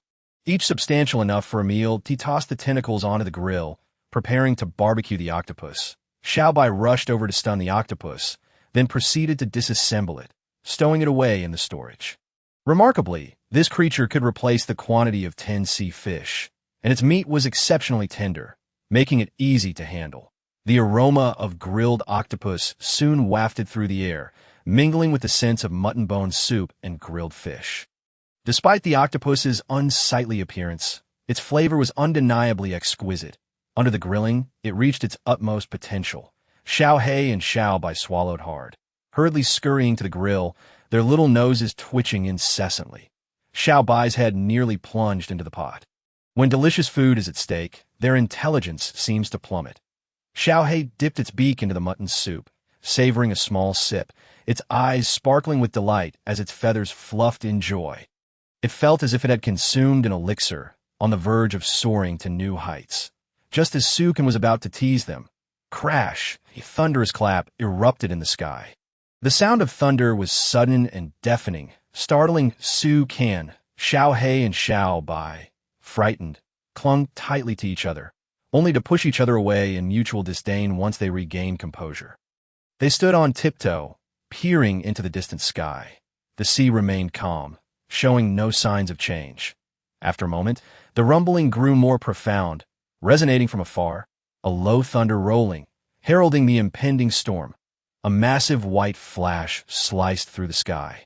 A bolt of lightning tearing through the heavens, as if to cleave the sky in two. Dark thunderclouds intertwined. The atmosphere was brewing a more significant tempest, the rumbling thunder akin to suppressed exhalations. Boom! A second thunderclap sounded suddenly, illuminating the entire coastline in an instant. Raindrops fell like beams from the heavens, pelting the sea with intensity. The fierce winds and the downpour disturbed the tranquility of the ocean, causing tremendous waves to surge. You can quickly move the grill indoors. Although the flames would not be extinguished by rain, food exposed to rainwater would lose its flavor. Xiao Hei and Xiao Bai also assisted in bringing the tables and chairs back inside, as this sudden downpour was astonishingly fierce. Thankfully, their vessel remained unscathed amidst the stormy weather. Currently, the ship was described as resilient enough to withstand even a tsunami with minimal damage. However, this would not bode well for other survivors. As the storm approached, the temperature plummeted, forcing them to seek refuge in their palm frond shelter. Fortunately, most survivors had constructed makeshift huts, providing a more comfortable haven. Some even rushed to place their water-collecting containers outside to gather rainwater. Inside, the grill filled the room with warmth and a delightful aroma from the various foods, creating a unique ambience amidst the storm outside. Yet, Sukin glanced at Xiao Bai's substantial form, which occupied nearly half the room, while Xiao Hei had tucked its wings closely. Earlier, Xiao Hei's feathers had nearly been scorched by the grill, the scent of roasted bird flesh wafting in the air, with no choice but to avoid becoming a meal themselves. They both retreated to the bed. The room was too cramped. It seemed time to consider an expansion after the storm had passed. Sukin instructed them to keep an eye on the food while he planned to venture outside to assess the storm's intensity. He needed to see if any changes were imminent. Chapter 67. Pet Rivalry. Fur Coat's Howl. Xiao Hei and Xiao Bai insisted on stepping outside to feel the sea breeze, as remaining indoors would likely lead to their bickering once more. Sukin moved a chair to the shelter outside, where Xiao Hei and Xiao Bai gathered beside him. Xiao Bai shielded one side of Su Kan from the wind with its large body, while Xiao Hei extended its expansive wings to offer further protection. Observing the turbulent winds, flashing lightning, and surging seas, he exhaled in relief. This was indeed the most significant storm he had faced since arriving at sea. Fortunately, this tempest did not bring a tsunami with it. It appeared that tsunamis were not as frequent as one might fear. Taking a careful look at his diamond-grade vessel, it remained remarkably stable amidst the towering waves, showing little sign of disturbance. Indeed, the storm posed minimal threat to his ship. Yet, the shelter overhead swayed precariously, threatening to be swept away by the winds. Sukin cast a resigned glance at it. Just as he pondered how much longer the shelter could hold, with a swift whoosh, it finally succumbed, whisked away like a kite with a broken string, disappearing into the distant sea. Time to head back inside. Sukin shook his head in resignation. He had hoped to stay outside a while longer, but he couldn't remain drenched in rain. He was fine, as the rain hadn't touched him. But Xiao Hei and Xiao Bai would surely become drenched birds and bears. Despite the tempestuous winds outside, the alluring aroma of food wafted into their nostrils. Upon returning to the room, he beheld the golden, succulent exterior of the octopus tentacles, the mutton soup glistening and thick, and the grilled fish boasting a crisp, flaky skin. Time to eat. Howl. Sukin pierced a tentacle with chopsticks, taking a gentle bite, and the juices burst forth, filling his mouth. The flavor of the grilled octopus was indeed delightful. Xiao He and Xiao Bai began to devour their portions with gusto. The sounds of the storm outside felt like a musical accompaniment, devoid of any sense of survival, instead resembling a unique vacation experience. After the meal, Xiao Bai collapsed onto the bed like a lazy bear, patting its little belly with a satisfied burp. Xiao He sprawled lazily, leaning against Xiao Bai. When they were quiet, they resembled loving sisters. When they bickered, it was as though they bore a vendetta against each other. Their current calm was simply due to the exhaustion from their feast, leaving them with little energy to quarrel.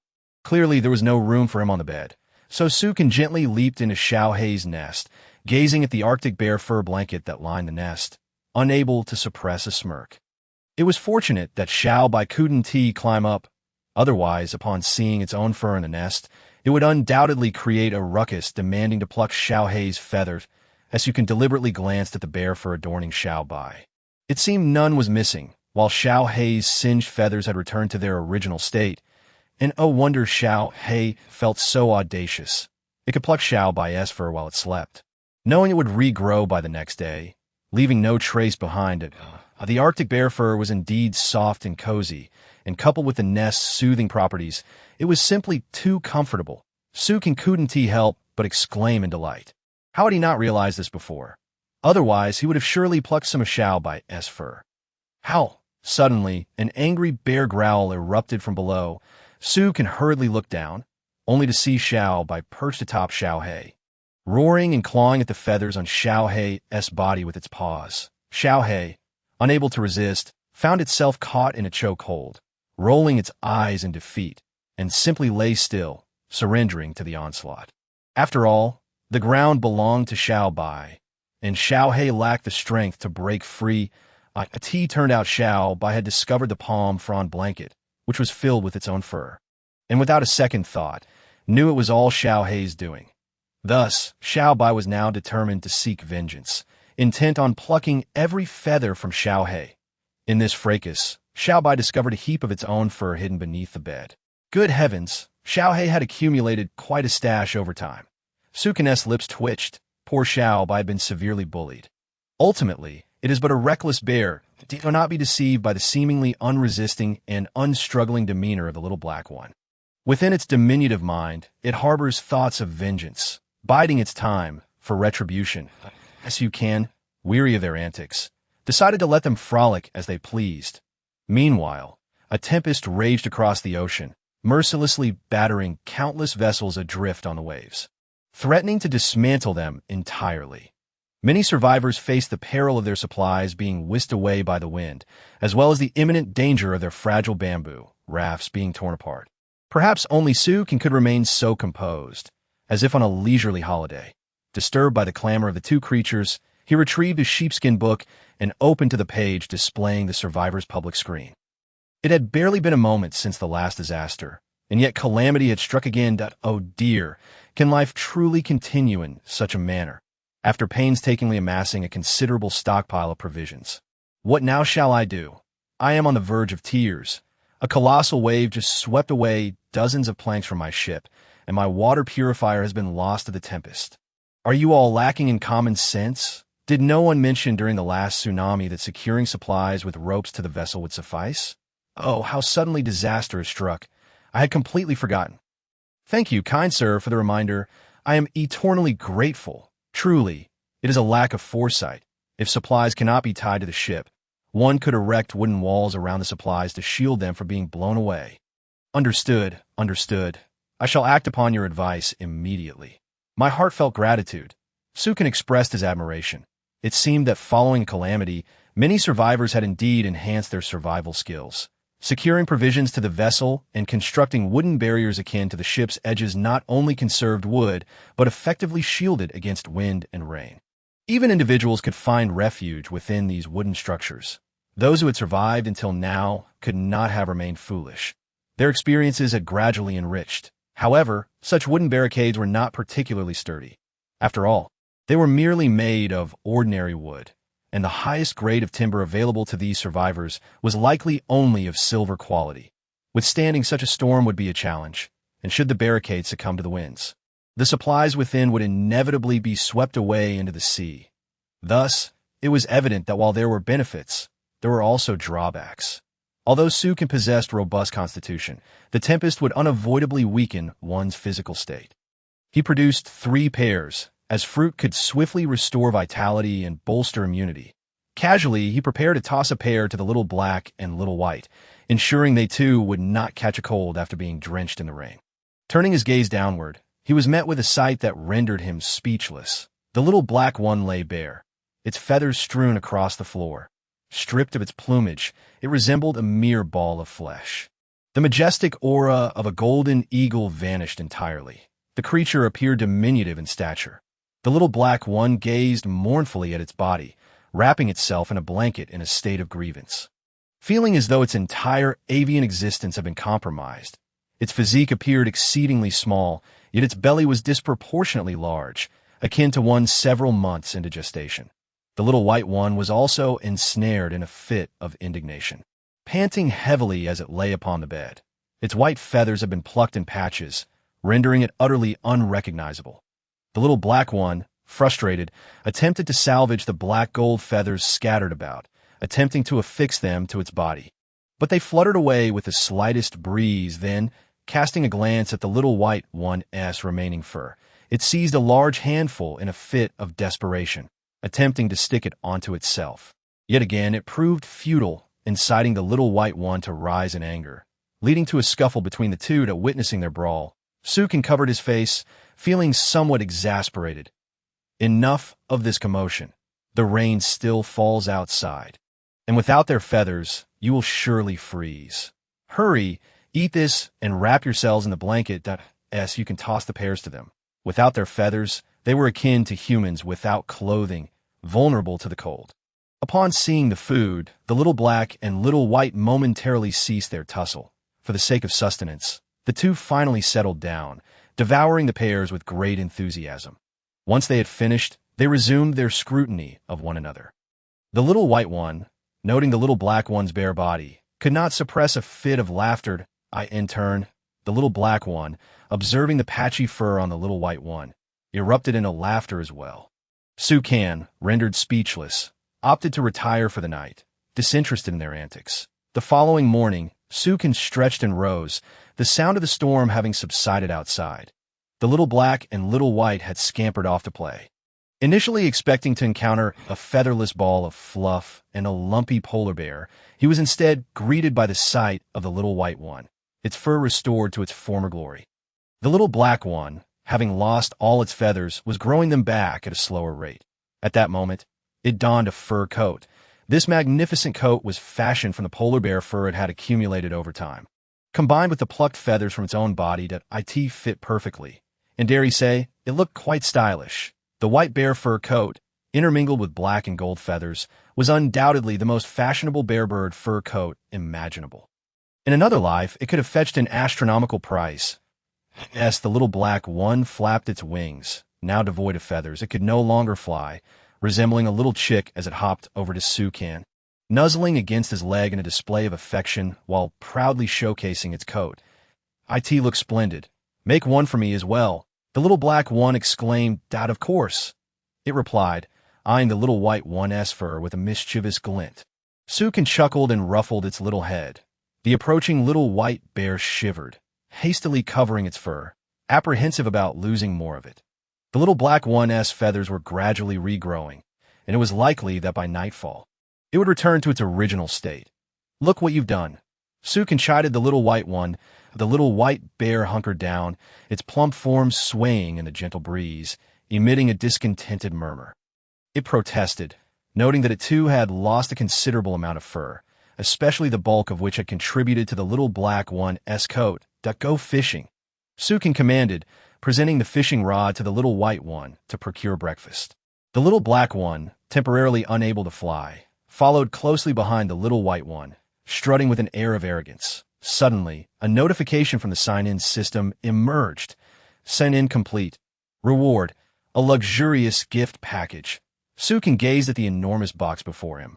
Measuring over 2 meters in width and length, that he was curious about its contents and hastily opened it. Chapter 68. After the storm, the harvest of Baijio. Upon unveiling the gift package, he discovered it brimming with fresh fish and an abundance of fruit. The reward consisted entirely of supplies, precisely what he required to trade for resources. This timely boon was most welcome. He extracted all 30 fish and 30 apples from the package. While the contents were limited, they were still quite satisfactory. His reserves for survival had now significantly increased, yet the time was not right for selling. The survivors, having recently endured a storm, would prioritize consolidating their resources before seeking food. By midday, hunger would strike them most acutely, making it the opportune moment for trading. For now, fishing was paramount, as expanding his supplies remained essential. As the sun emerged, the little black one stored its fur coat inside, its feathers visibly regrowing before his eyes. Especially with the sea breeze blowing, its coat became increasingly fluffy and thick. Tentatively, the little black one attempted to flap its wings against the wind, but due to insufficient feathers, it could only soar a few meters high. This was also influenced by its current weight. Having dined well under Sukin's care, it had gained considerable mass. Observing the little black one flitting about the boat, Sukin deemed it time for more exercise. If it continued to gain weight, it might soon resemble an ostrich. The little creature quickly caught a plump fish, and while they were preoccupied, Sukin seized the opportunity to leap into the ocean. Diving beneath the waves, he plunged deeper until he reached the seafloor, where he spotted numerous succulent shrimps and crabs clinging to the rocks. He swiftly began capturing them, soon securing 3 shrimp and 3 crabs into his net. Preparing to return to that moment, he noticed something protruding from the sand. Swimming towards it, he cleared the surrounding sand to reveal a small safe. This safe was different from those encountered before. It was smaller, manageable enough for a single person to carry onto the boat. What a delightful surprise! Sukin hurriedly embraced the safe and swam back to the surface. Upon surfacing, the little white one promptly leaped into the water to assist in dragging the safe onto the boat. The little black one hopped excitedly to inspect the large box, eager to discover its contents. And in the meantime, the little white one had already caught 3 fish, as Sukin instructed the little white one to prepare the shrimp and crabs. Declaring that they would forego lunch in favor of a hearty dinner later, the little white one tossed the shrimp and crabs into the pot to boil while placing the fish on the grill to roast. Before scampering over to the safe, IT rubbed its little paws together, brimming with anticipation to open the safe, but first sought Sukin's permission. Gazing up at him with eager eyes, "Go ahead." Sukin waved his hand, acknowledging that the little white one's luck might surpass his own. Perhaps it would unveil something extraordinary. The young rascal exerted considerable force to turn the mechanism above, and with a resounding bang, a familiar sound echoed, assuring him that the contents within were undoubtedly well preserved. He had acquired 6 bottles of fine liquor. Could it be that this chest contained such a treasure? Indeed, it was a splendid find, capable of warding off the cold, while simultaneously allowing one to unwind, making all worries fade away. As Sukin felt a surge of excitement. Since his arrival at sea, he had not savored a drop of alcohol for quite some time. To have the opportunity to enjoy a drink amidst this vast ocean was nothing short of a celestial existence. Xiao Bai, perplexed, uncorked a bottle of liquor, inhaling its aroma with an expression of disgust. Meanwhile, Xiao He, troubled by its lack of fur, sought permission from Sukin and eagerly plunged its beak into the bottle, sipping away. However, after just a small taste, it dashed aside, retching violently, clearly unable to tolerate the taste. Sukin chuckled, shaking his head in resignation, as he settled into a chair and beckoned Xiao Bai to bring the liquor over. He left 1 bottle on the table, stowing the rest away in the storeroom. Sukin, not particularly adept at holding his liquor, found that even a mere 2 ounces would suffice to reach his limit, while the 2 pets, having never tasted alcohol before, would find this single bottle more than enough for the 3 of them. Go fetch the fish, crabs, and shrimp. The enticing aroma of seafood wafted through the air, indicating that it was surely ready. This breakfast was destined to surpass any previous meal, especially with the addition of alcohol. Sukin distributed the liquor among his companions, and as he led the way in taking a sip, Xiao Hei and Xiao Bai exchanged glances, reluctantly joining in the drinking. The seafood was soon devoured, and the bottle of liquor was drained to the last drop. Xiao Hei and Xiao Bai patted their little heads and stumbled away from the table, wobbling across the deck of the ship. Their antics suggested they were on the verge of drunkenness, with Xiao Bai grinning broadly and playfully tugging at Xiao Hei's wings to dance. These two little creatures had begun to revel in the delightful stupor brought on by the alcohol, experiencing that ethereal sensation of bliss. As for Su Kan, he remained relatively unscathed. This modest amount of liquor merely provided him with a slight relaxation. Even amidst the bounteous ocean, he could not shake the underlying feeling of restlessness that lingered within him. Although he refrained from displaying it outwardly, as you can long to truly unwind, yet found himself constrained by the limitations of the sea, where solitude was an inevitable companion, and the urge to seek out fellow survivors had to be stifled to avoid unnecessary troubles. Expressing his troubles to the two animals would be futile. They would likely not comprehend, for their innocence and carefree nature stood in stark contrast to his own burdens. The discovery of the liquor had granted Su Kan a much-needed respite. Causing all his worries to dissipate, he approached the edge of the ship, buoyed by the alcohol, and leaped into the sea, swimming a circle before returning to his bed, exclaiming in sheer delight. He then resumed his patient fishing, seeking tranquility and self-cultivation. Xiao Hei's plumage recovered even more swiftly than Su Kan had anticipated, particularly after the indulgence in liquor, as if it had stimulated its growth system. By midday, its feathers were nearly restored. The fur coat naturally belonged to Su Kan, as these two little rascals had caused quite a ruckus through the night, ultimately benefiting him. Xiao Hei soared erratically in the sky, while Su Kan, intrigued, retrieved the sheepskin book and turned to the fourth page, the radar section. However, despite Xiao Hei's prolonged flight, no islands were detected by the radar. As the morning passed swiftly, Su Kan glanced up, realizing that other survivors were likely preparing for lunch. Those who had just weathered the storm were probably famished. They needn't worry about meal preparations, as it had not been long since breakfast. And Xiao Hei and Xiao Bai, still affected by the alcohol, were sprawled on the deck, blissfully asleep. Although these two little creatures appeared to be in a state of contentment, one could only surmise that upon waking, they would resume their antics. Opening the survivor's communication screen, Su Kan pondered how the others had fared after the tumultuous night. He had done his utmost to secure supplies, yet had still lost a significant amount. Upon waking, he was dismayed to see the exorbitant prices of food in the store. Was there truly any difference from outright theft? Had he known yesterday to barter more supplies for food, today he would find it nearly unaffordable. Where did all those early days go? Even if given the chance to return to yesterday, one would still hesitate to hoard supplies. Yet the advice from that fellow survivor yesterday had proven ineffective.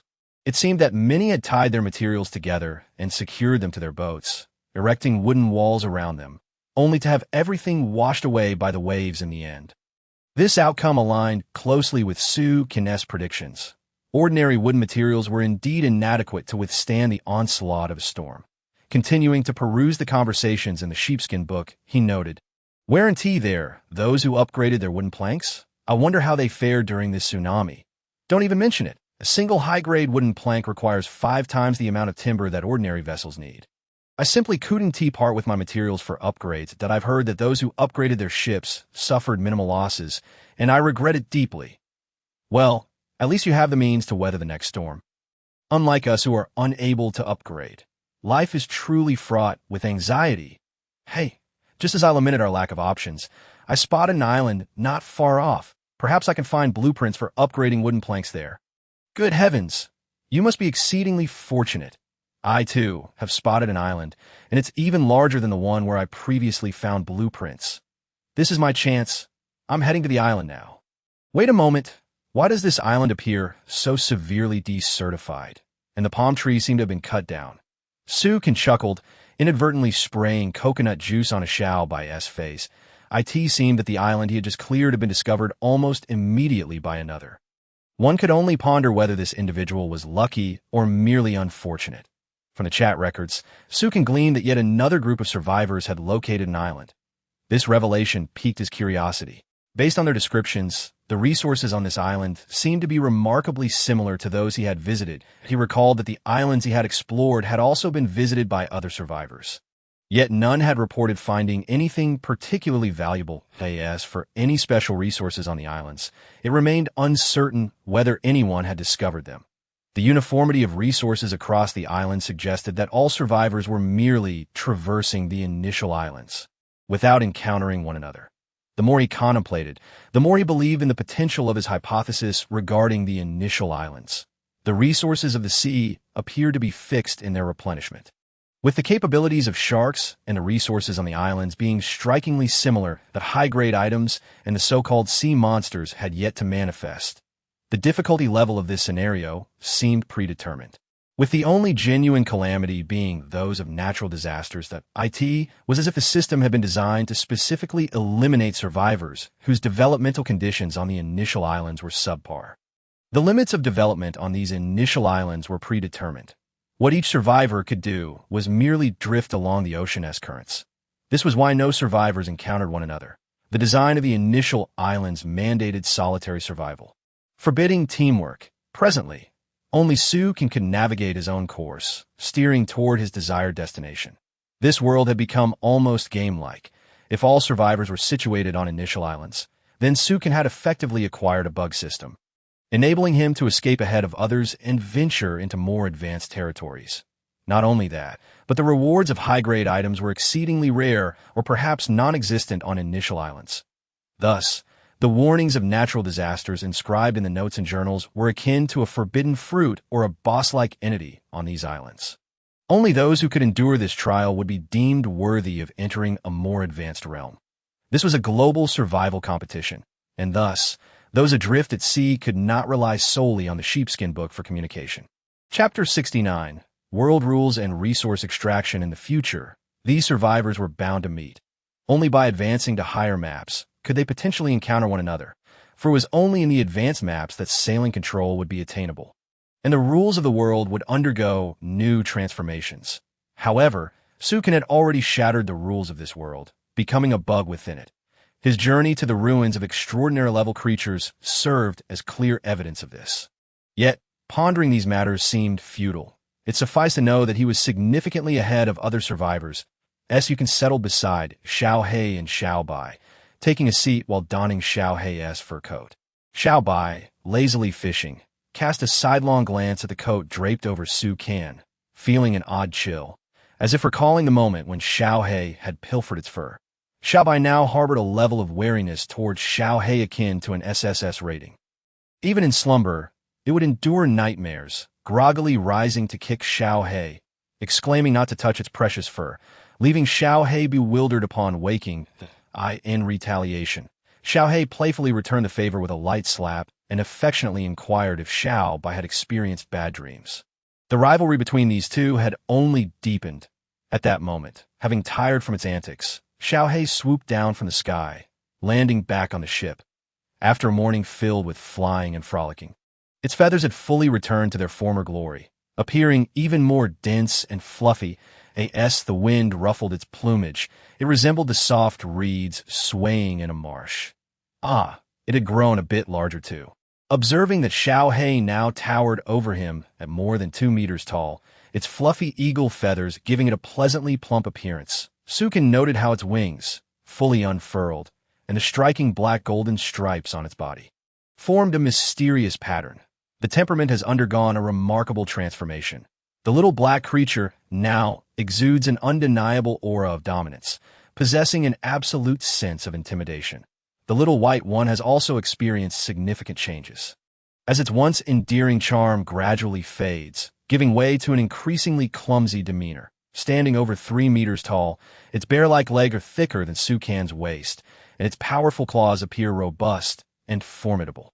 Its fur is no longer purely white. In the sunlight, a faint rainbow hue can be discerned. This creature is becoming increasingly beautiful, and when adorned with a golden crown, it embodies the regal presence of a queen. The changes in these two beings are indeed a positive sign, indicating their gradual progression toward a higher level of evolution. You can muse with amusement, wondering if the little white one would ultimately evolve into a rainbow bear. The thought of its multicolored fur, combined with its silly appearance, provoked an involuntary chuckle. You are a majestic polar bear, yet it feels as though your evolution has gone awry. Shouldn't it be the little black one transforming into a vibrant phoenix instead? He dismissed their transformations, prioritizing strength above all else. Continuing to peruse the sheepskin book, he opened the page for the trading shop. As expected, the prices of fish and meat had surged dramatically, the increase astonishingly steep. He had anticipated a return to 150, but was taken aback by the fact that a single fish could now be exchanged for 200 pieces of wood, with fruit prices similarly elevated to 200 pieces of wood. Aside from these primary food items, the price of water had also risen to 10 pieces of wood per liter. The prices of other supplies remained largely unchanged. As they were not essential items for post-disaster emergencies, the cost of food had shattered historical records, even surpassing the prices following the last tsunami.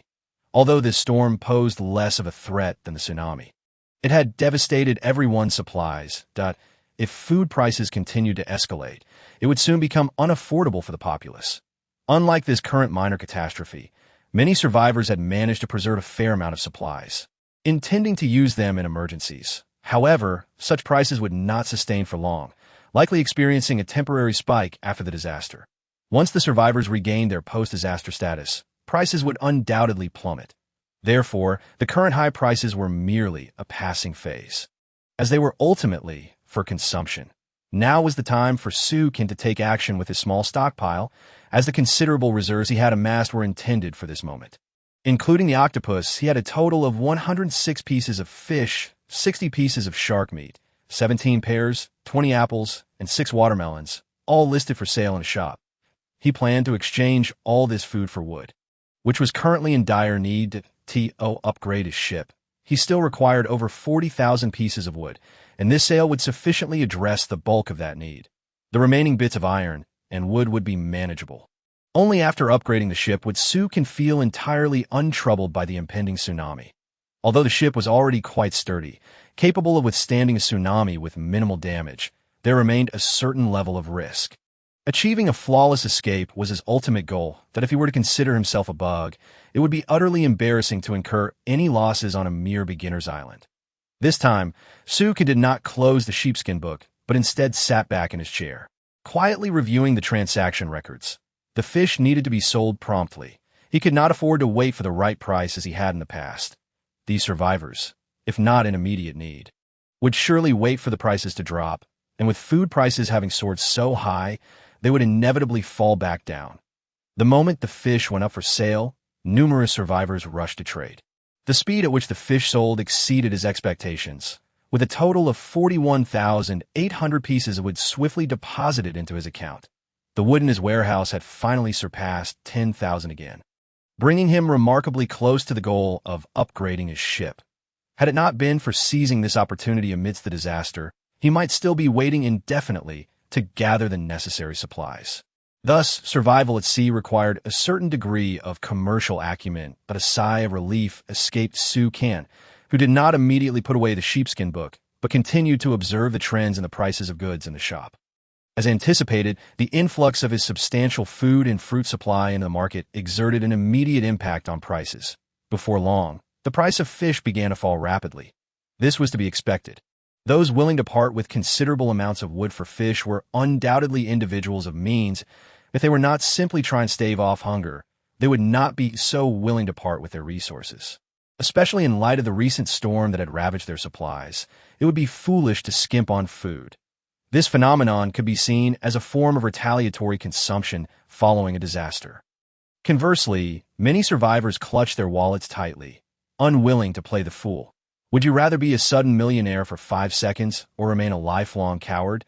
The prudence of these cautious individuals had indeed proven advantageous, as careful cultivation was the true path to success.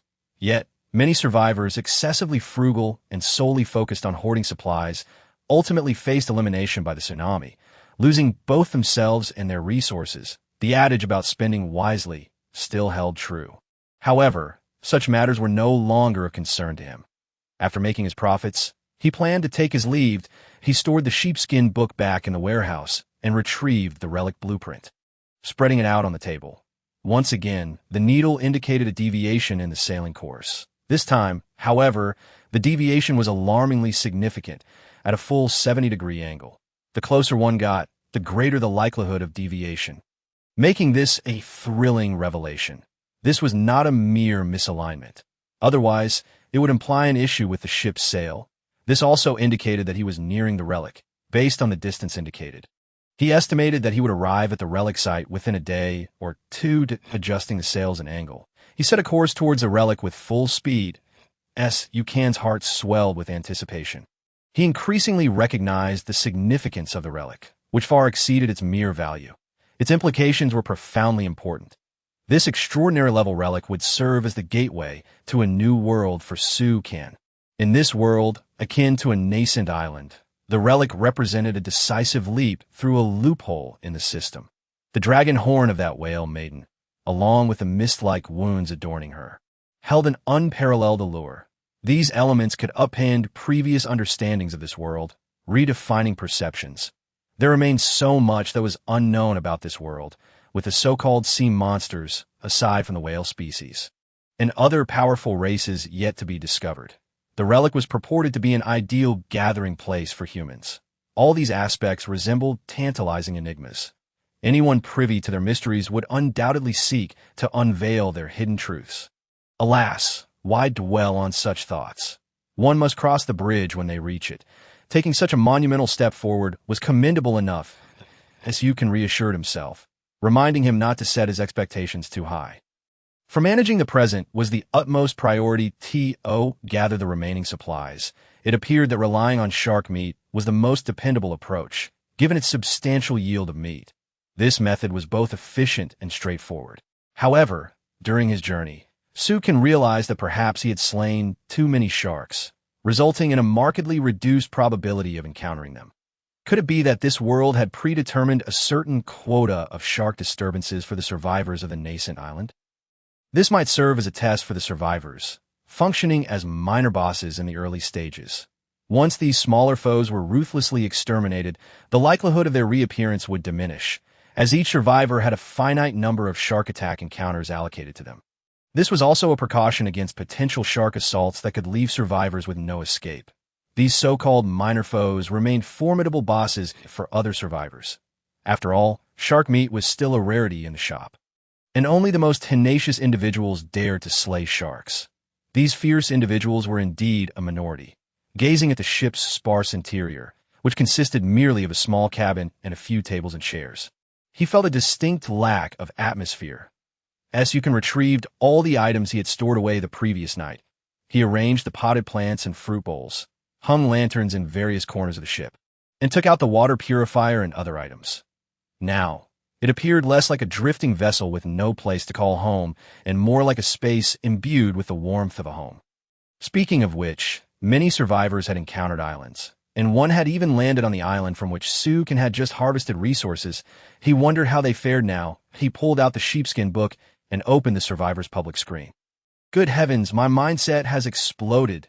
This island is utterly massive, but where are the resources? Why is there nothing here? Don't even mention it. The island I landed on feels like it has been dug up to its core, with massive pits everywhere. At least you have an island. I haven't even seen what an island looks like yet. I have a feeling that those who develop more poorly encounter islands at a slower rate. So we unfortunate souls likely find islands only after they have already been claimed by others. That I share that sentiment. When I found an island, I hadn't seen anyone else mention finding one. By then, my bamboo raft was already 10 meters long. My ship is only 8 meters, so I must be in the second batch to find an island, right? My 5-meter-long ship still hasn't encountered one. Could it be that the slow ship expansions are the reason? Good heavens, I regret this so much. Only then did Su-kan comprehend why he had encountered islands earlier and more frequently than others.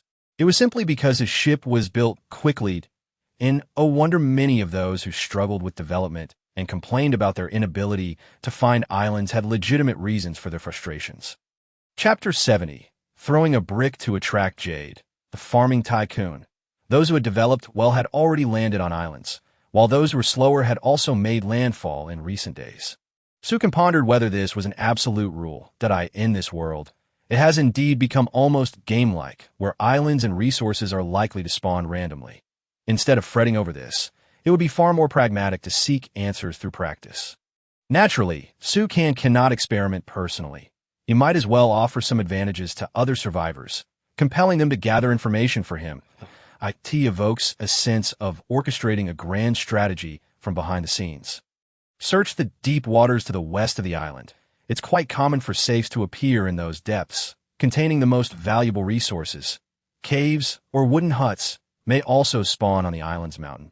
Where safes can similarly be found you can tentatively throw out a suggestion to see if the other survivors could uncover anything of worth. Wow, you're quite the expert. How many islands have you logged into? I'm off to search right now. Are there good things in the safes, resources, or crafting blueprints? Both could be possible. Got it. I'm heading out immediately. Following this, the chat was filled with expressions of gratitude. It quickly flooded the screen as they rushed to try their luck. You can initially wish to caution them that the deep waters aren't easy to navigate, and those with poor swimming skills should reconsider.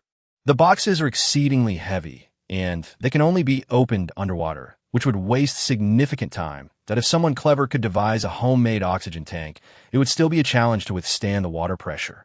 Moreover, the island's mountain is not easily ascended. The cliffs and precipices pose considerable risks. Yet, Su can refrain from voicing his concerns. This, perhaps, is a rule of this world. To obtain valuable items, one must exert commensurate effort. If they find themselves in an impasse, they will ultimately abandon their search. Some will inevitably be left questioning their luck, while others will emerge to express their gratitude upon discovery. You can harbor no concern for those who doubted him. Instead, he felt a twinge of anticipation for those who might find the safes and unveil their treasures. After all, it was unrealistic to expect everyone to uncover the safes. Otherwise, their value would diminish significantly. This was also why Su-kan chose to share information with other survivors. Even if someone told them where resources lay, it didn't guarantee they could obtain them. It was a rare act of kindness. Primarily for the purpose of testing the waters, as time ticked by, Xiaobai had already caught 10 fish. The survivors' chat remained filled with idle banter, with none reporting any discoveries. It was unclear whether these survivors had perished or simply fallen silent. Not even a single complaint was voiced. Bored, they roasted fish and glanced at the shop's fish meat prices, which had plummeted to 110 units of wood. It seemed likely to continue its descent, stabilizing around 100 units soon. The aroma of roasted fish wafted through the air. Had it not been for their boredom, they would have been disinclined to eat at all, having eaten a hearty breakfast. Xiaohei felt a bit peckish after a morning of toil, while Xiaobai drooled over the fish, their little belly too full to consume more, a consequence of their earlier indulgence. Su-kan munched on fish. He monitored the chat. The day was nearing dusk, yet no one had updated him on their findings. If they continued their search until dark, the dangers would escalate, especially for those scaling the mountain. They would have to wait until the next day to descend. Just as Su-kan began to lose hope and prepare to close the sheepskin book, someone finally initiated a discussion. I exerted every last ounce of strength, nearly breaking my legs, but I finally climbed this mountain. I found a safe inside a cave and uncovered a silver-grade machete blueprint. I submerged underwater, nearly bursting my lungs, yet I found that safe and opened it to reveal a gold-grade water purifier blueprint. Haha, your luck is incredible. I got a silver-grade water purifier blueprint, which is still quite decent.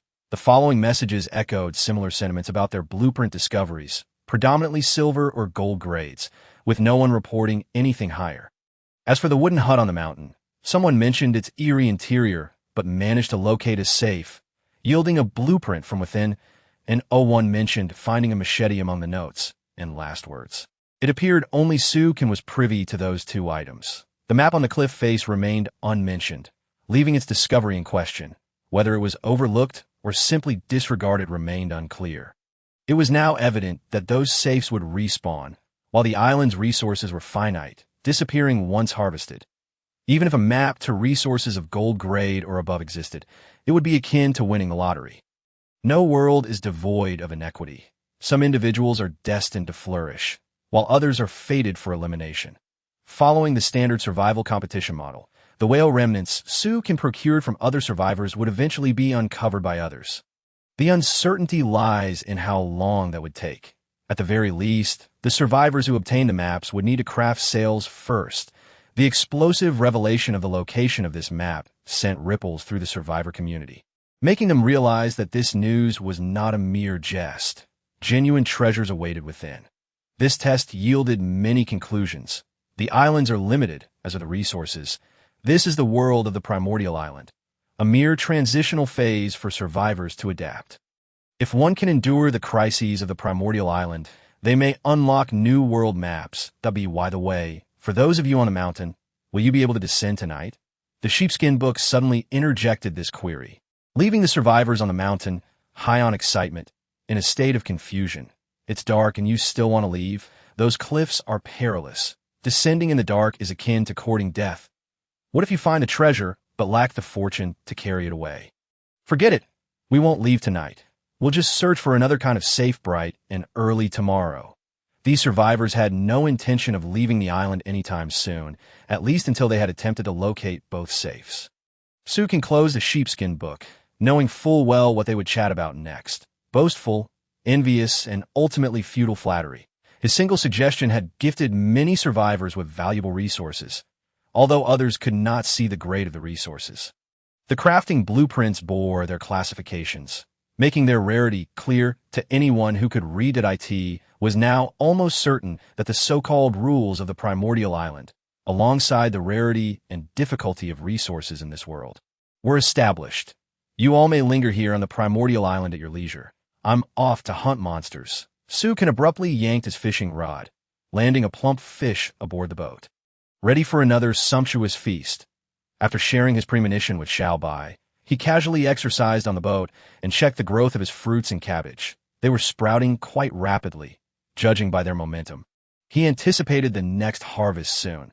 After contemplating for a moment, Su can opened the sheepskin book again, eager to see if anyone in the shop was selling seeds. For other survivors, seeds weren't particularly valuable. Even if they possessed seeds, they couldn't cultivate anything, making them more inclined to trade resources instead. However, such items were rare, as most were being hoarded for future long-term development. After a lengthy search in the shop, just as he was about to give up, he stumbled upon 2 cabbage seeds. The price was extraordinarily low, even more affordable than he had anticipated. Cabbage seed X3 for 100 units of wood. Note, I can't even afford water. What use do I have for this? Suka could almost sense the lament, helplessness, and sorrow in those words. Therefore, he decided to act generously and purchase them all. Extracting 100 units of wood, he awaited the seller's confirmation of the transaction. Seeds are a guaranteed investment. They wouldn't lead to losses in his possession. Currently, about 60 to 70% of the space on the boat was filled with pear trees, grapes, watermelons, and cabbages, with each large pot also adorned with flowers. There remained ample room in those wooden pots for smaller vegetables and fruits. There was always room to squeeze in more. Once these fruits mature and the trees blossom, the boat would be enveloped in a rich aroma of fruits and vegetables. Not only would it be delectable, but visually appealing as well. Vibrant fruits and vegetables, embellished with blooming flowers, would imbue the vessel with a pastoral charm. Coupled with the small wooden house Sukin had constructed, the ambience would be even more reminiscent of rural farming. Cultivating crops and nurturing flowers at sea seemed a feat only Sukin could accomplish. As long as there are seeds, Sukin would seize them. Seeds yield fruits, and fruits can be harvested for both consumption and further seeds. This cyclical process would generate income over time. Just after purchasing the seeds, he inadvertently glanced at the survivor chat and saw discussions about planting crops. This piqued Sukin's interest, prompting him to examine further. Goodness, I managed to grow 5 bunches of grapes, yet only harvested a single seed in the end. My mindset is shattered. This investment has left me bankrupt. You're fortunate.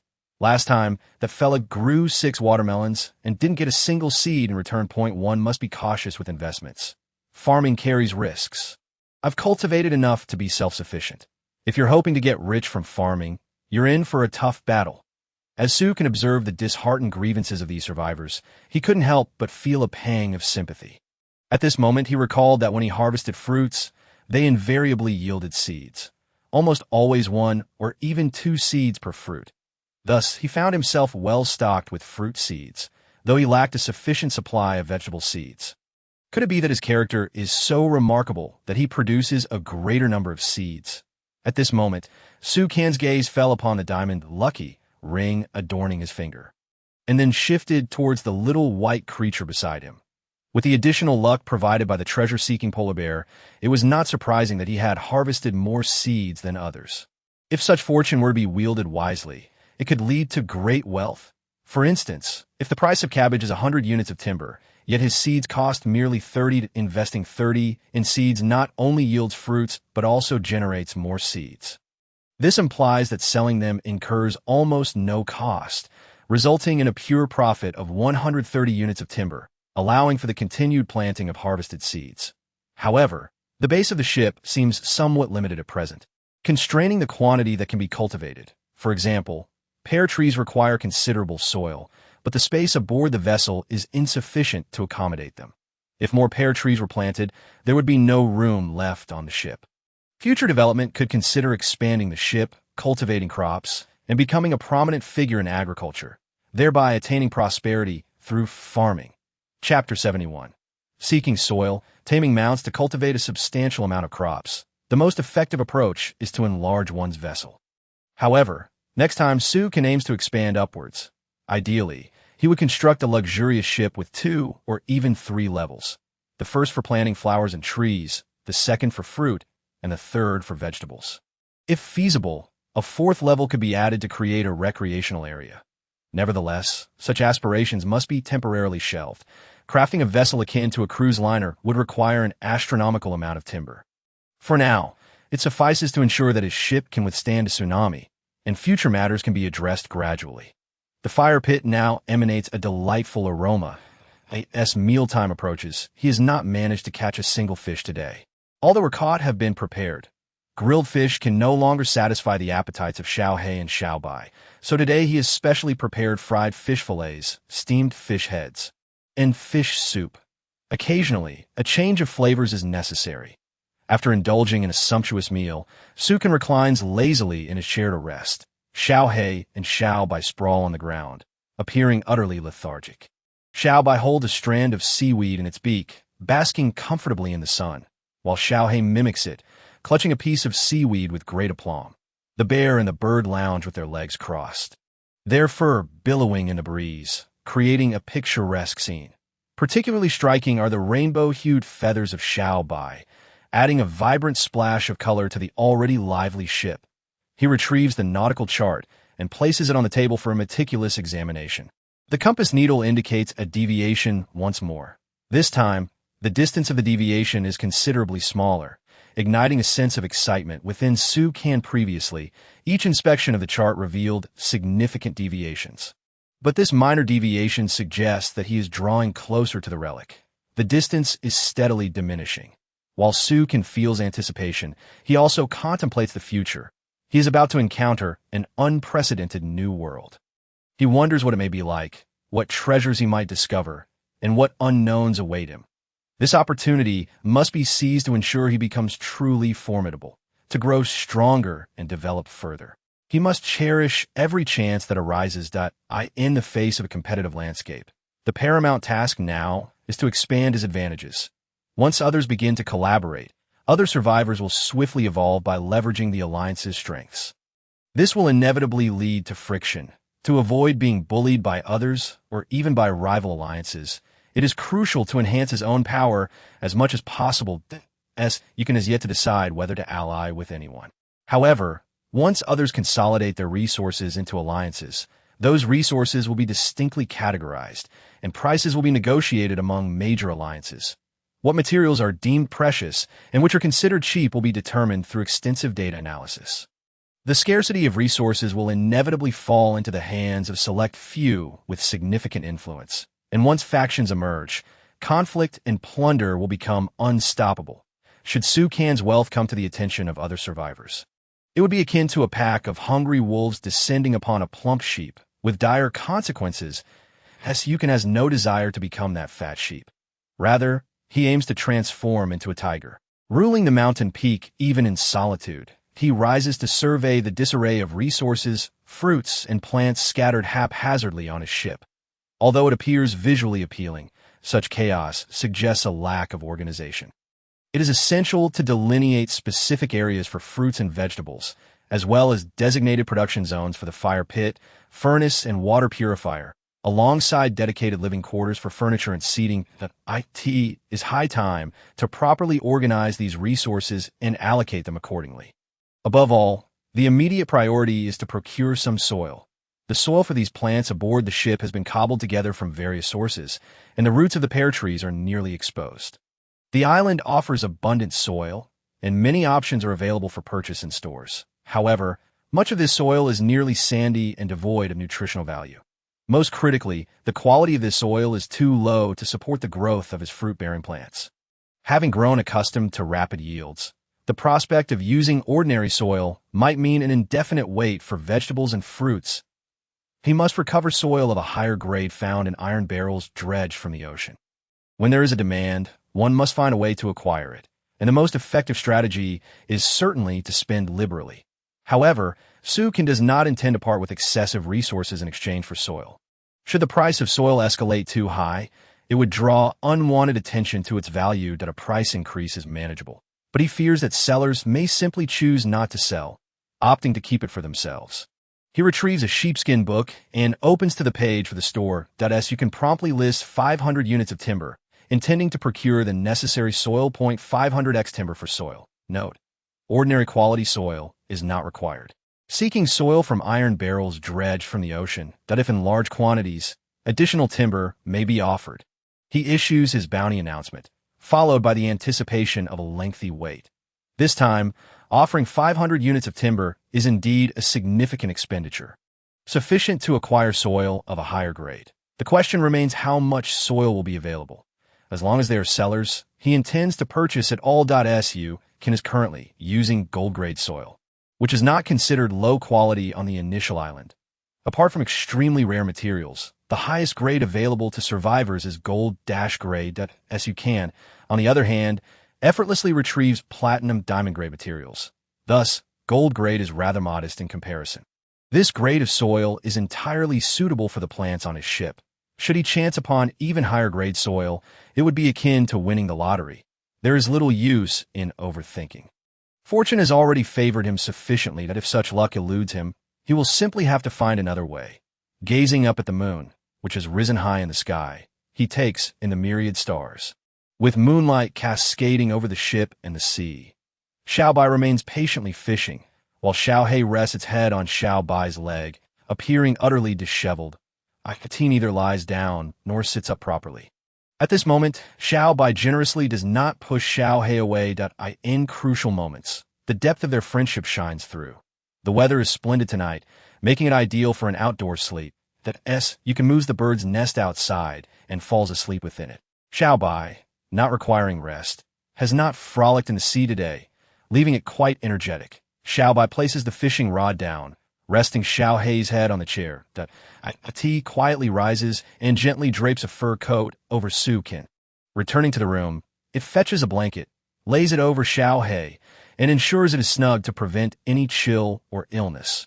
Xiaobai resumes its patient fishing, but as the long night drags on, the absence of Xiaohei's playful companionship leaves it feeling exceedingly lonely and bored, prompting it to seek something to do. At last, it spots a shark gliding through the water, a welcome change after feeling like sharks had vanished in recent days.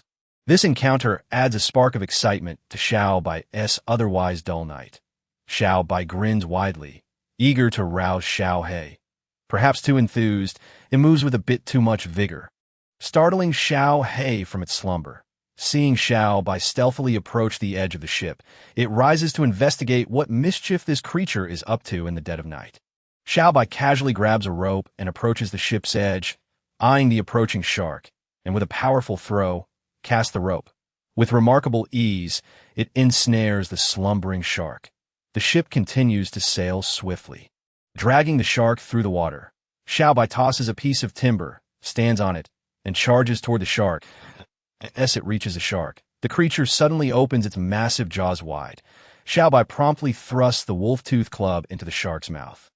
The shark instinctively clamps down, causing it to bleed profusely. "How does that wolf-tooth club taste?" Xiaobai taunts with a mischievous grin. Xiaohei leaps into the air, landing on the rope to quietly observe Xiaobai's antics. Is it possible that Xiaobai is once again tormenting the shark? The shark thrashes wildly in the sea, while Xiaobai rides on its back, astonishingly refraining from striking the creature this time. Who? Xiaohei ponders, perplexed. Has Xiaobai suddenly developed a heart of gold? Xiaobai gently strokes the shark, offering words of comfort, while simultaneously chattering away. The shark, hearing its words, becomes increasingly enraged, thrashing even more violently in the water. With the massive wolf-tooth club in hand, Xiaobai continues to engage the shark in a philosophical dialogue. Xiaohei stood by, utterly speechless yet amused as he continued to observe the unfolding scene. After a lengthy period of listening, he finally grasped the situation. Xiaobai was attempting to persuade the shark to become his mount, employing a blend of coercion and charm. This shark, a veritable monarch of the ocean, could hardly tolerate such indignity. Despite its near-total lack of intelligence, it could still comprehend that Xiaobai intended to use it as a seat beneath him, which was utterly unacceptable. The night swiftly passed. As dawn's light cascaded upon the vessel, Sukin awoke, stretching lazily and noticing that both Xiaohei and Xiaobai were absent from the ship. Had they ventured off to frolic in the sea? Approaching the edge of the boat, Sukin's gaze fell upon Xiaobai, who was riding a great white shark, trailing the boat while tethering a rope around the creature's neck. "Ow, ow, ow." Xiaobai exclaimed, reveling in the exhilarating rush of surfing, his cries echoing through the air. Surprisingly, the shark exhibited no signs of resistance, although its bloodied appearance suggested that Xiaobai had exerted considerable effort throughout the night to convince it. Ultimately, reality had won out, along with the threat of a formidable weapon. Xiaohei hovered above them, anxious that Xiaobai might encounter further trouble. As Sukin's lips twitched in disbelief, was Xiaobai truly capable of taming him out? He harbored no illusions regarding the shark's loyalty. It was simply a case of a fierce creature being subjugated, and should it catch even a whiff of an opportunity to escape, it would undoubtedly flee without a second thought. Thus, the shark's fate was all too predictable. It was destined to become sustenance, merely biding its time for a moment of reprieve. Enough of this nonsense. It's time to fish. Otherwise, you'll find yourself dining on your own mount. Sukin cautioned Xiaobai. With a look of disdain, Xiaobai regarded the shark beneath him, finding its flesh unpalatable and thus preferring to keep it around for amusement. He tossed the rope to the stern of the boat, securing the shark as one might tether a dog after a walk, allowing it to experience the thrill of the waves. Once everyone was back aboard, Xiaobai eagerly took up the fishing rod, ready to catch some fish. After a night of revelry, he was weary, primarily due to his gnawing hunger as Sukin retrieved a coconut, settling into a chair to sip contentedly, gazing at the shark, which was helplessly battered by the waves. Drifting listlessly, Sukin began to ponder. It had been many days since he had encountered such a shark. Was there some change in the ocean that had led to a decline in the shark population? Chapter 72, Golden Soil. Encountering an expert savoring the coconut juice, Sukin also pulled out a sheepskin book to check on the current status of other survivors while casting a glance at the store. He noted that someone was selling shark meat, and complaints were already surfacing on the survivors' public screen. Early in the morning, several sharks had gathered around, causing quite a bit of damage to his boat's planks. Why couldn't they come later? One lamented, "They asked for me. It seems there are considerably fewer sharks around. Only a few come to wreak havoc daily." Another chimed in, "Have you noticed that the larger the boat, the fewer sharks seem to be nearby? My boat measures 10 by 8 meters, and there are only 3 sharks lurking around me, akin to clocking in for work each day at noon to nibble on 3 planks. I have an 8 by 6 meter boat, and I'm surrounded by 5 sharks, but their visits are unpredictable. That explains it. I wondered why I was seeing so many sharks, at least 7 or 8. I have a 6 by 4 meter boat. It seems I need to upgrade quickly." Indeed, this observation aligned with Sukin's suspicions. The more developed one became, the lower the probability of encountering sharks. However, this was not the entire answer. From the conversations of other survivors, it was evident that even as the shark population dwindled, the resources around them did not diminish. This suggested that only those who thrived could do so with greater peace of mind. Yet, Sukin glanced at the nearby sea, where resources seemed to be dwindling to near nothingness. Over the past few days, as he sought out relics, he had noticed a correlation. The farther he traveled, the scarcer the resources became. Was it possible that the settings of this ocean world-s novice island restricted movement beyond certain boundaries? After all, other survivor ships could only drift aimlessly. Only Sukin had the capability to venture wherever he pleased, indicating that resources were concentrated in specific areas, akin to a circle where all survivors were confined, with resources spawning solely within that boundary. Straying from this zone meant straying from resources, representing an invisible sanction against those seeking to escape. This revelation was a silver lining, further affirming that he had distanced himself from other survivors. He had no intention of relinquishing the novice resources. One could not expect to capture a wolf without first sacrificing a child. It was utterly impossible to forsake the extraordinary relic of the shark for a mere handful of resources. Besides, even when resources were abundant in the ocean, Sukin had little desire to continue scavenging. The time spent collecting those resources was better invested in fishing or tracking down the elusive sharks, which are the true treasures you can muse. At the appearance of this nautical map on the novice island was perhaps not intended for survivors to seek out, but rather a precursor to what lay ahead, with its utility only manifesting upon entering the next world map. After all, no one could dictate their own course of navigation. Thus, even if other survivors uncovered the secret of the map, it would bear no significance. As for the platinum-grade resources, they were not entirely absent. Initially, he had procured a platinum-grade pear tree from other survivors. However, at that time, they had scarcely enough water to drink, rendering such acquisitions unremarkable. Even if platinum-grade resources existed, they were likely exceedingly rare. While others on the novice island were still arming themselves with mere knives, he, with his Gatling gun, was likely the only one capable of breaking the rules that, as you can took out the nautical map. Noticing that this time the deviation was minimal, further confirming that he was nearing the ancient whale-s carcass site. With a slight adjustment of the sails, he gazed out at the distant ocean, whispering softly to himself, "Miss Whale, hold on. I am almost there." With a sigh of relief, he stored the sheepskin book away. The sign-in system prompted him. Sign in, reward, 1 bottle of concentrated soil conditioner. Before him appeared a glass bottle, roughly the size of thermos, containing a vibrant green liquid, soil conditioner. What purpose does this serve? Sukin wondered aloud, picking up the bottle and unscrewing the cap. A refreshing scent, reminiscent of mint, wafted out. Invigorating his senses, weighing it lightly, he noted its substantial heft, as if it were filled not with liquid, but with solid iron blocks. Let us first ascertain its utility, as you can meticulously examine the item's description. Concentrated soil conditioner. Grade, gold. Just a small amount poured into the soil can elevate its grade by 1 level, potentially reaching gold status. Estimating the quantity required, he realized it could significantly improve a considerable amount of soil. Remembering that he had previously acquired a batch of soil on the island, which was graded silver, he decided to retrieve some from his storage, having long since neglected it. Now was the perfect opportunity for an upgrade. Gold-grade soil was more than sufficient, so he placed a bucket of soil before him and poured a portion of the vibrant liquid onto it. That moment, the soil seemed to corrode, releasing a plume of green mist. Yet, the aroma was not unpleasant. Rather, it mingled with the earthy fragrance of the soil. This was likely the process of purging impurities, marking an improvement. Moments later, the mist dissipated entirely, revealing that the soil had transformed into a loose, rich black earth, brimming with nutrients. Gold-grade soil. Sukin felt a flicker of excitement. He had been worried about his insufficient soil, resorting to ordinary soil and fertilizers as substitutes. Though he still required more, at least this would adequately cover the roots of the pear tree. Now, I wonder how the store purchases are faring. He first distributed the soil among each wooden planter.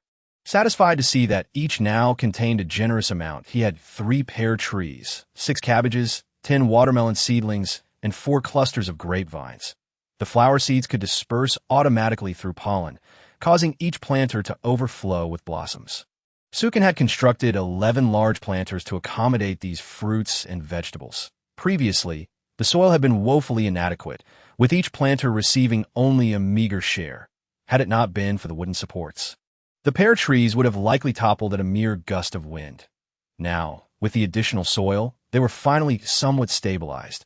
However, it was still insufficient. He retrieved the sheepskin book and opened the store's purchasing section.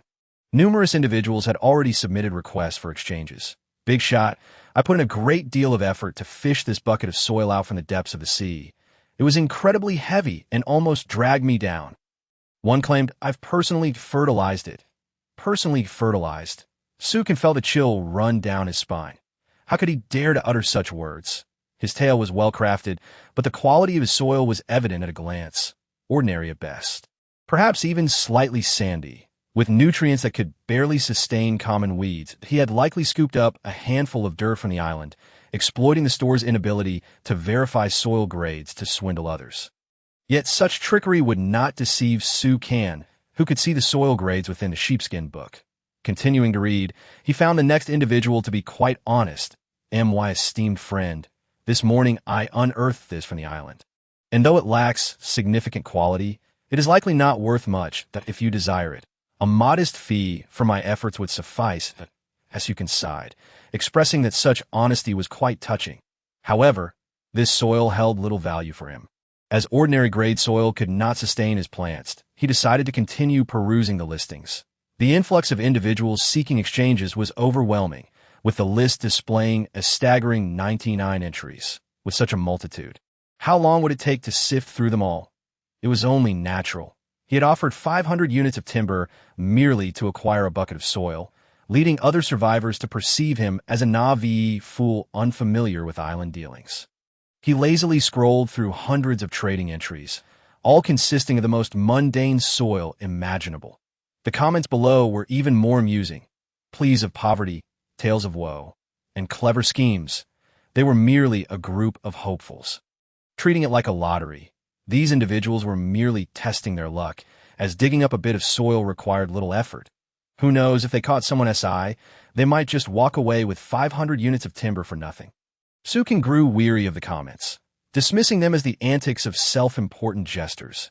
Anything lacking a grade label was swiftly scrolled past, not even warranting a glance. This method of searching for desired soil proved quite simple. One merely needed to keep scrolling down. The experience of sifting through resources felt akin to selecting a bride, dazzling yet exhausting, with the fear of missing out, just as Sukin was about to close the listings after final scroll. Did he just miss something? It seemed there had been an entry with a quality grade that he had inadvertently passed over. He hurriedly scrolled back.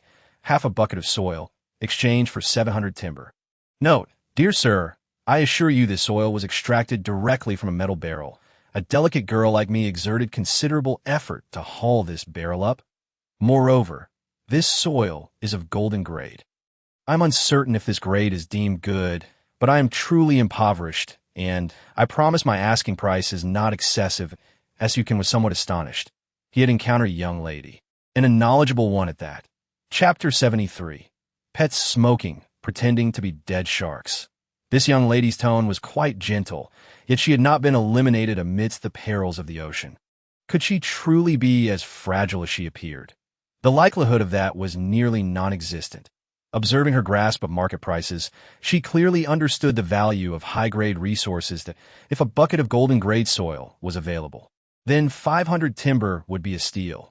Half a bucket should command more than 500, but not as high as 700. He had initially hoped to acquire silver-grade soil, which would have been a stroke of luck, especially since he possessed potions for upgrades. Yet it turned out that all the sellers of soil were swindlers, and the only genuine offer he found was for golden-grade soil. What serendipity! Given the opportunity, he certainly could not let this chance slip away. Half a bucket of golden-grade soil should be priced around 650 timber. 700 seemed a tad excessive. This young lady was likely testing him to see if he understood the trade. Note, Miss, I can offer 600 timber. If you find this price unsatisfactory, then let it be a matter of fate. Sukin adjusted his offer and added a message that, if he could not secure this soil, it would not be too regrettable. although an additional 100 timber was insignificant compared to the 40,000 he had amassed. It was a different story for others. Moreover, this timber had been painstakingly gathered. The importance lay not in that 100 timber, but in not wanting to be seen as a fool. He would rather forego the soil than be taken for a ride. 600 timber was still a considerable sum, enough to upgrade a 10-meter vessel to silver grade. With timber to spare, Su can maintain a calm demeanor, stretching his neck and moving his body. This trade was nearly assured. As long as the other party was sincere in selling, she would likely agree to the deal that in the vast expanse of the ocean, it was probable that he alone would be willing to part with such a sum for soil. While other survivors viewed soil as merely soil, indifferent to its grade. After all, for them, mere survival was the utmost priority. While many survivors aspired to improve their living conditions, they had yet to delve into planting or enjoying life to that extent. Most survivors cultivating vegetables and fruits were still focused on self-sufficiency. The thought of selling produce had likely not yet crossed their minds, as Yukon did not peruse the parchment further, but instead dove into the sea for a brief swim. Upon returning to shore and shaking off the water, he once again glanced at the parchment. To his surprise, the young lady had not immediately accepted. It appeared her patience was equally commendable. She sent a message. I feel I would incur a slight loss at 600 timber. However, I do have a bucket of silver-grade soil as well that, if you're willing to take both, I can offer them for 1,001 timber if you prefer to only trade for the golden-grade soil. Then I must insist on 650 timber. Should this not suit you, then let us consider it a matter of fate. Please think it over and reply. Goodness, Sukin was somewhat astonished. Could this young lady have been a worm in a past life? She possessed an entire bucket of silver-grade soil. However, her tone had suddenly grown serious, which earned Sukin's respect. He had anticipated she would halt the trade at the slightest disagreement. Yet now he found himself intrigued by this young lady. Observing that she had indeed listed the soil in her shop, and that it was genuinely of silver grade, even Sukin felt a twinge of admiration. To possess such a vast quantity of high-grade soil was remarkable. It raised the question of whether her luck was fortuitous or unfortunate. After all, such high-grade resources would be far more valuable if exchanged for other commonly sought items. Yet soil appeared rather useless, as evidenced by the dismal seed germination rates among other survivors. Attempting to cultivate crops was a futile endeavor. Otherwise, she would not be so eager to part with it. She likely hoped to sell at a higher price, but regrettably found no buyers. Fortunately, she had encountered Su Kan, who recognized its value, prompting her to seek to sell all. Her pricing was astutely calculated, reflecting her firm understanding of her limits. She was not the type to engage in business simply to avoid losing money and being taken advantage of. Very well, I shall take it. Sukin promptly adjusted his offer to 1,001 timber for 2 buckets of soil. The young lady swiftly agreed. Note, it has been a pleasure doing business with you.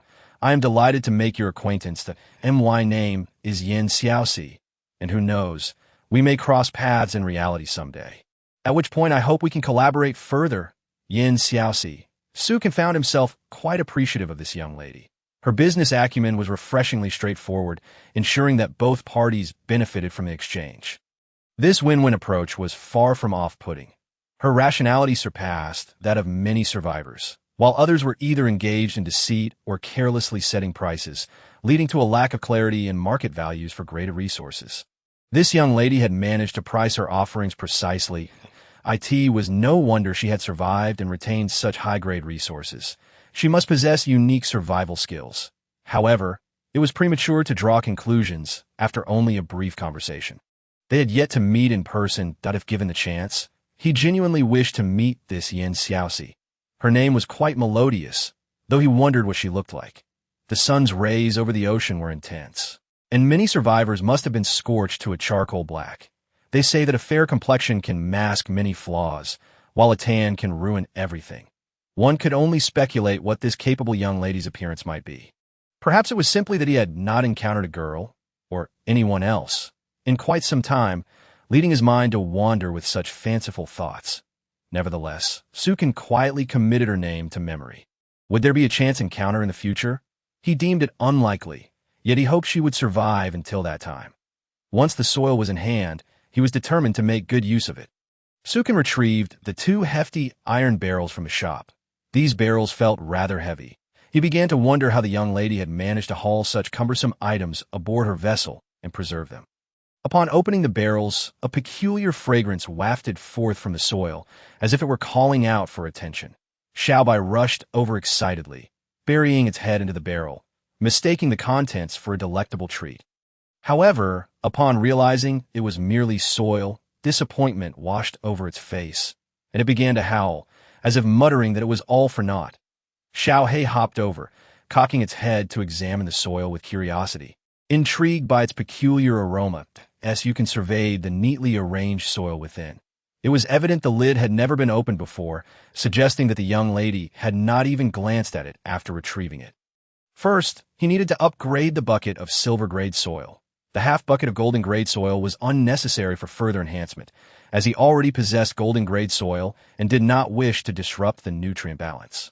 After closely inspecting the differences between the two types of soil, he noted that the golden-grade soil was markedly denser, with a deeper hue. When he grasped the silver-grade soil in his hand, it felt somewhat coarse, riddled with clumps. Unlike the golden-grade soil, which was smooth and fine, he retrieved the soil enhancement agent and poured it entirely into the barrel containing the silver-grade soil. This time, even more smoke billowed forth. The barrel emitted a thick green mist, reminiscent of a signal smoke indicating distress. Fortunately, the smoke is not unpleasant. In fact, it has a rather pleasant aroma that seems the smoke will linger for a while longer. As the two little ones, Xiao Hei and Xiao Bai, are sprawled beside the iron barrel, their heads nearly submerged, they appear to be indulging in a great smoke craving, vigorously twitching their little noses. Utterly absorbed in bliss, their eyes rolling back in delight. Xiao Bai even managed to exhale a smoke ring. Xiao Hei's feathers are all fluffed up. Why does it feel as though they are two great smokers? Su Kan, with a look of exasperation, couldn't help but mutter, "What kind of image is this? If this were in the past world, the enforcement officers would have taken you away for an investigation long ago." Deciding to ignore them for now, he focused on fishing and preparing breakfast instead. Xiao Bai had already caught 2 fish. One more, and he could start cooking. Before long, a sea fish was pulled up. Quickly preparing the fish, he placed it on the fire rack to wait for it to cook.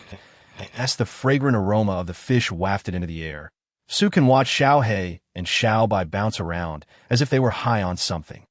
The enticing scent of food seemed to have an irresistible allure for them. How could a majestic diamond-ranked polar bear and a diamond-ranked golden eagle be so enchanted by it? At that moment, Su Kan noticed that the shark tethered at the stern of the boat, which Xiao Bai had been keeping, had rolled its eyes and was showing its belly. It seemed to have succumbed to the relentless waves. "Xiao Bai, go check on your mount. It's probably done for," Su Kan reminded him, suggesting they quickly haul it aboard and butcher it before it spoiled. Resources were still scarce, and relying solely on the fish they caught would take too long. Shark meat was certainly more valuable and delicious. One shark was worth as much as 20 sea fish, and Su Kan had a keen interest in it. Xiao Bai hurriedly left the iron barrel, diving into the sea to swim over to the shark and tap its head. Seeing that the shark showed no signs of life and was nearly stiff, he quickly dragged it back onto the boat. Just as Xiao Bai untied the rope from the shark's neck, the creature suddenly sprang to life, snapping its massive jaws at Xiao Bai with ferocity. What a trickster! It had been playing dead. It seemed that while in the water, it had been conserving its strength. After being tormented by Xiao Bai for so long, the shark's intellect appeared to have sharpened. Perhaps this was a form of biological evolution. Without hesitation, Xiao Bai enlarged his wolf-fang club and delivered several powerful blows, rendering the shark truly unconscious this time. He quickly dispatched the shark, and Su Kan stored it away in the warehouse. Xiao Bai grumbled in dissatisfaction. After all that effort to tame him out, it turns out to be so disobedient that it deserves to be food. Su Kan shook his head, bemused that you're probably the only bear in the entire ocean bold enough to ride a shark. The green smoke from the soil improvement had gradually dissipated, and the aroma of fish became increasingly pronounced, signaling it was time to eat. Xiao Hei and Xiao Bai seemed to have developed an insatiable appetite after catching a whiff of the enriched soil. Rapidly devouring the fish, after their hearty meal, Su Kan approached the soil. It was time to allocate it wisely for planting. Chapter 74. Soil Upgrade. Discovering the island golden level soil. It contains nutrients dozens of times greater than ordinary soil. Even dying plants have a chance of survival, and even common seeds yield produce with unmatched nutritional value compared to other crops. The soil transformation was a success, and Sukin first distributed half a barrel of soil into the wooden planters designated for crops. After all, having more soil would not harm the plants. He decided to temporarily store it in those wooden planters until he needed to distribute it further. After distributing, he retained a little less than half a barrel of soil for future use. He crafted 3 large wooden planters, each measuring 2 by 2 meters, and filled 2 of them with a newly allocated soil. Next, he contemplated what to plant. If he only cultivated items like grapes and cabbages, each planter could accommodate a mere 6 cabbages. However, if he planted pear trees alongside cabbages and grapes, he could maximize resource utilization. Most importantly, he needed to use up all the seeds he had on hand. Currently, he possessed 7 pear tree seeds, while others could only be harvested once their fruit matured. Thus, he decided to plant the pear trees first, planning to purchase additional seed from the store later and then strategize their allocation in the planters. He took out his golden hoop and transformed it into a small shovel, beginning to dig little holes in the planters to bury the seeds. Covering them with soil afterward, he instructed Xiao to bring over a large bucket of water and proceeded to irrigate the planters. As the soil became moist and darkened, everything seemed to be in order. With 10 pear trees planted, he anticipated a bountiful harvest when the time came. The planting area now occupied a significant portion of the ship, resembling a garden and distinctly separated from the living and manufacturing areas. This arrangement offered a sense of rural seclusion. The garden was resplendent with vibrant colors, and the rich vitality breathed life into the previously desolate vessel. As he strolled through the garden, admiring his cultivated crops, he noticed the pear trees were unlike any he had seen before. The trunks were a striking white, resembling jade, interspersed with delicate green stripes of vitality. Smooth and pleasant to the touch, they appeared polished, as if they had undergone millions of years of petrification. The branches even bore hints of golden stripes, adding to the tree's extraordinary appearance. Not only the pear trees, but the grapevines were equally stunning, shimmering with a purple-golden hue, serving as both embellishment and an essential beauty in the garden. They were like the final strokes that bring a dragon to life in a painting. The watermelon vines sprawled across the ground like emeralds of vivid green and pure white, perfectly complementing the black earth beneath. Standing in this garden, one felt as though they had returned to a rustic village, yet could still hear the roaring waves of the ocean and feel the sea breeze against their face. The essence of the countryside and the ocean melded together seamlessly, as you can felt his spirits lift considerably. While Xiao He and Xiao Bai seemed restless, unable to appreciate the serene comfort of the setting. Xiao Bai's mind was preoccupied with thoughts of capturing another shark as a mount, determined to tame it properly this time. This lifestyle was simply too delightful. How wonderful it would be if it could continue indefinitely.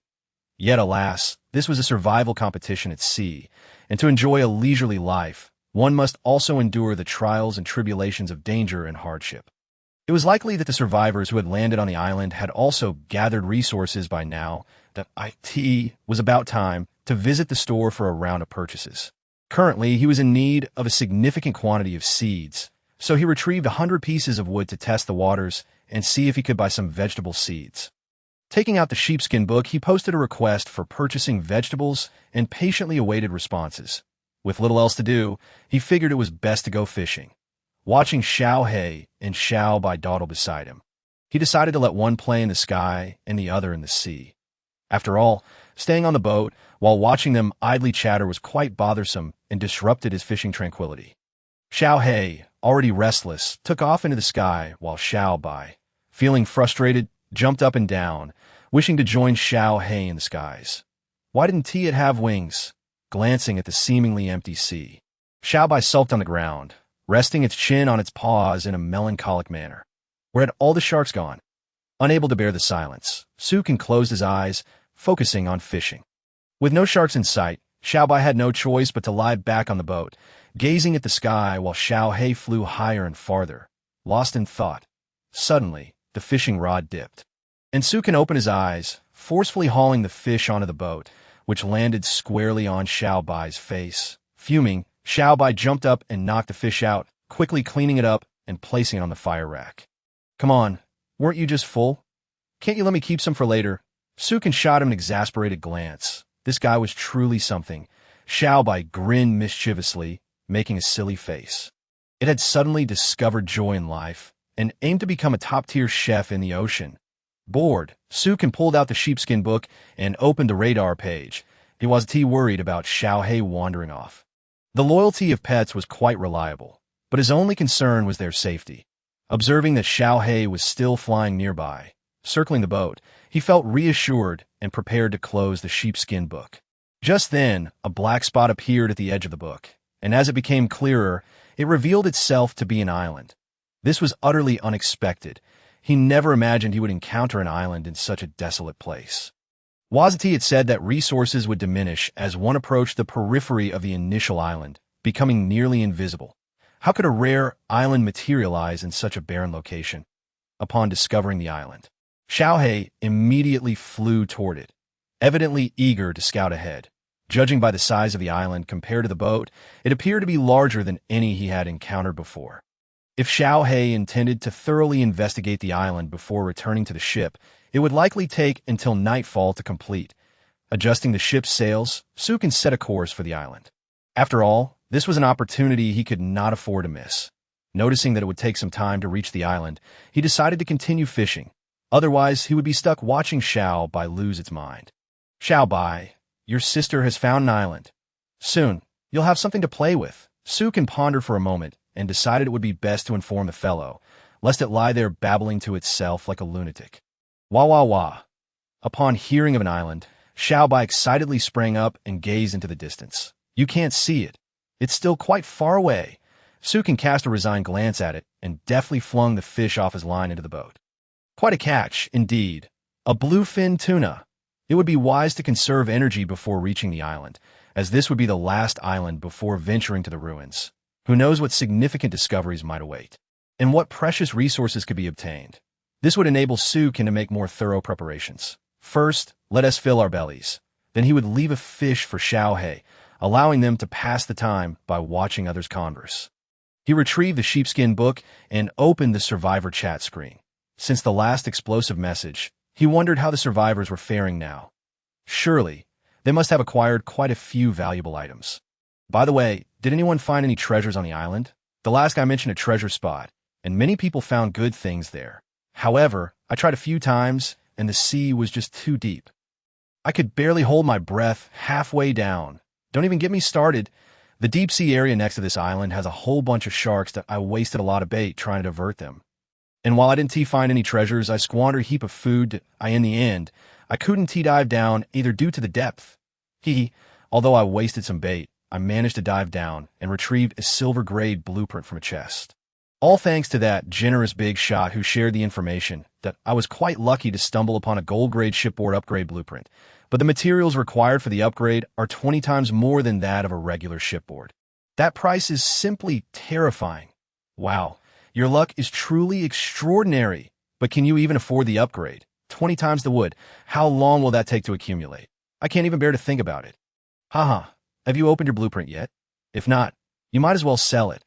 I'd be happy to help you with that burden. Get lost. If I hadn't opened it, how would I know the requirements were so high? Good luck. Big shot. Such a fine blueprint would be a shame to waste. I'd rather perish than let it go to waste. Sukin couldn't help but chuckle at how amusing these survivors were. Those without blueprints were exceedingly envious, while those who had them were filled with distress. They were no better off than those who had never set foot on an island, who only thought about how to survive the next day, as they had no alternative. Hope often carries the heaviest burdens, a pressure that not everyone can withstand, as you can smile quietly.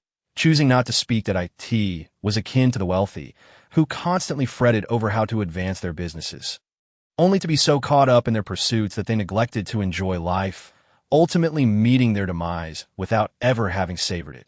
They were far better off than those living at the very bottom, who, despite only thinking about food and earning meager wages, sought ways to find joy in their existence. None of this pertained to Suk, and he was now focused on how to enjoy life and how to progress further. A level of understanding far beyond theirs.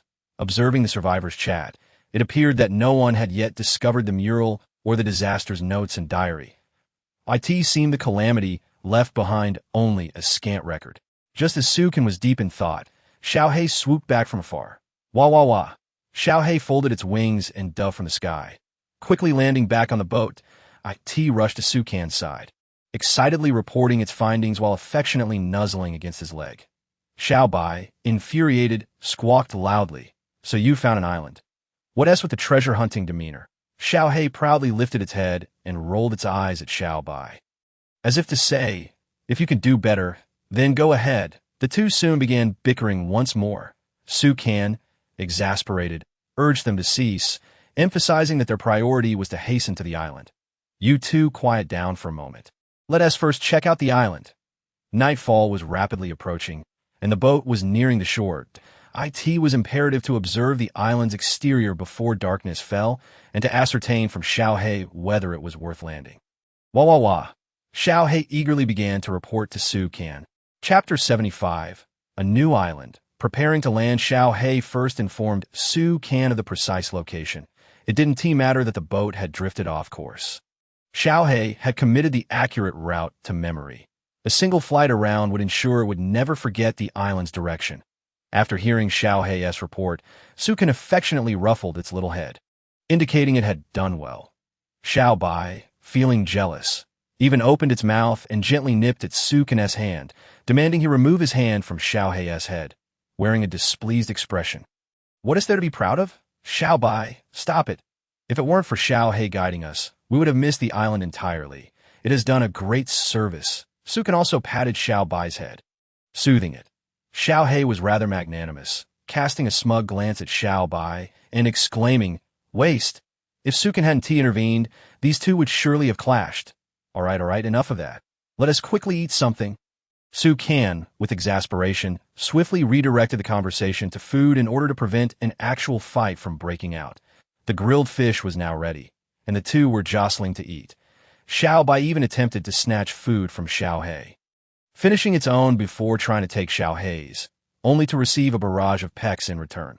Now that Xiaohei's wings had grown, it could utilize its speed to circle around Xiao Bai outside, leaving Xiao Bai no choice but to endure the punishment in frustration. Seeing he could no longer intervene, Suka decided to let them be. Following Xiaohei's guidance, the island was still some distance from the boat, and even upon arrival, they wouldn't be able to land until morning. He settled into a lounge chair to rest, fishing while perusing the sheepskin book. Having slept quite a bit during the day, he figured he might as well fish and chat to pass the time. Sukan suddenly remembered he had yet to complete a task. Gazing at the research goggles on the table, he noted that the vase had successfully been studied. Approaching it, he admired its beauty. It was adorned with verdant patterns, exquisitely crafted, appearing like a porcelain vase despite being made of wood. It was nearly a centerpiece for the dining table. Sukan picked some flowers and arranged a bouquet in the vase, filling it with a riot of colors that added considerable atmosphere to the dining table. That looks quite nice. Sukan gazed at his creation with satisfaction. At the very least, it served a purpose, especially for someone who cherished life's finer details. Ambience could indeed elevate the quality of life. Contemplating the research goggles before him, he wondered if he could devise something more practical. After all, having them merely sit there as decoration would be a waste. Why not put them to work?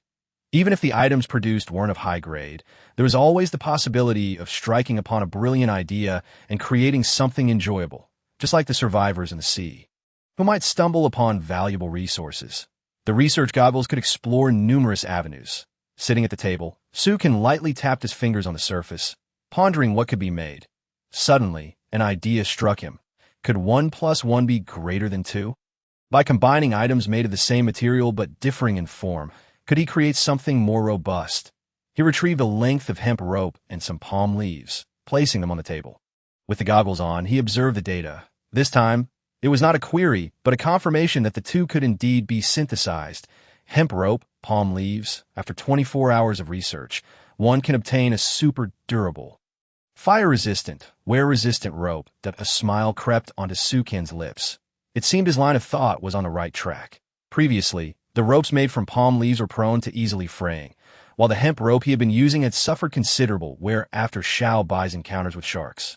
If the rope were to snap at a critical moment, the consequences would be dire. After all, Ropes generally serve purposes such as climbing cliffs or securing essential supplies. Their durability must be assured. 24 hours wasn't too long. He could research at a leisurely pace, while also contemplating what other useful items could be created. This night enveloped the sea. Only a small boat advanced swiftly under the glow of lanterns and the lighting rig. To ensure every corner of the boat was illuminated, Sukin had taken the liberty of crafting 6 additional lanterns, placing one at each interval along the vessel. Now the entire boat was aglow. Given that Sukin still had over 100 shark fats remaining, he decided to use them without hesitation.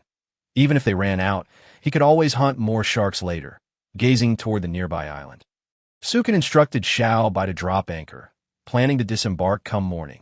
The next day dawned hot and oppressive, the autumn heat raising temperatures to stifling levels. Fortunately, Sukin's clothing was temperature regulating.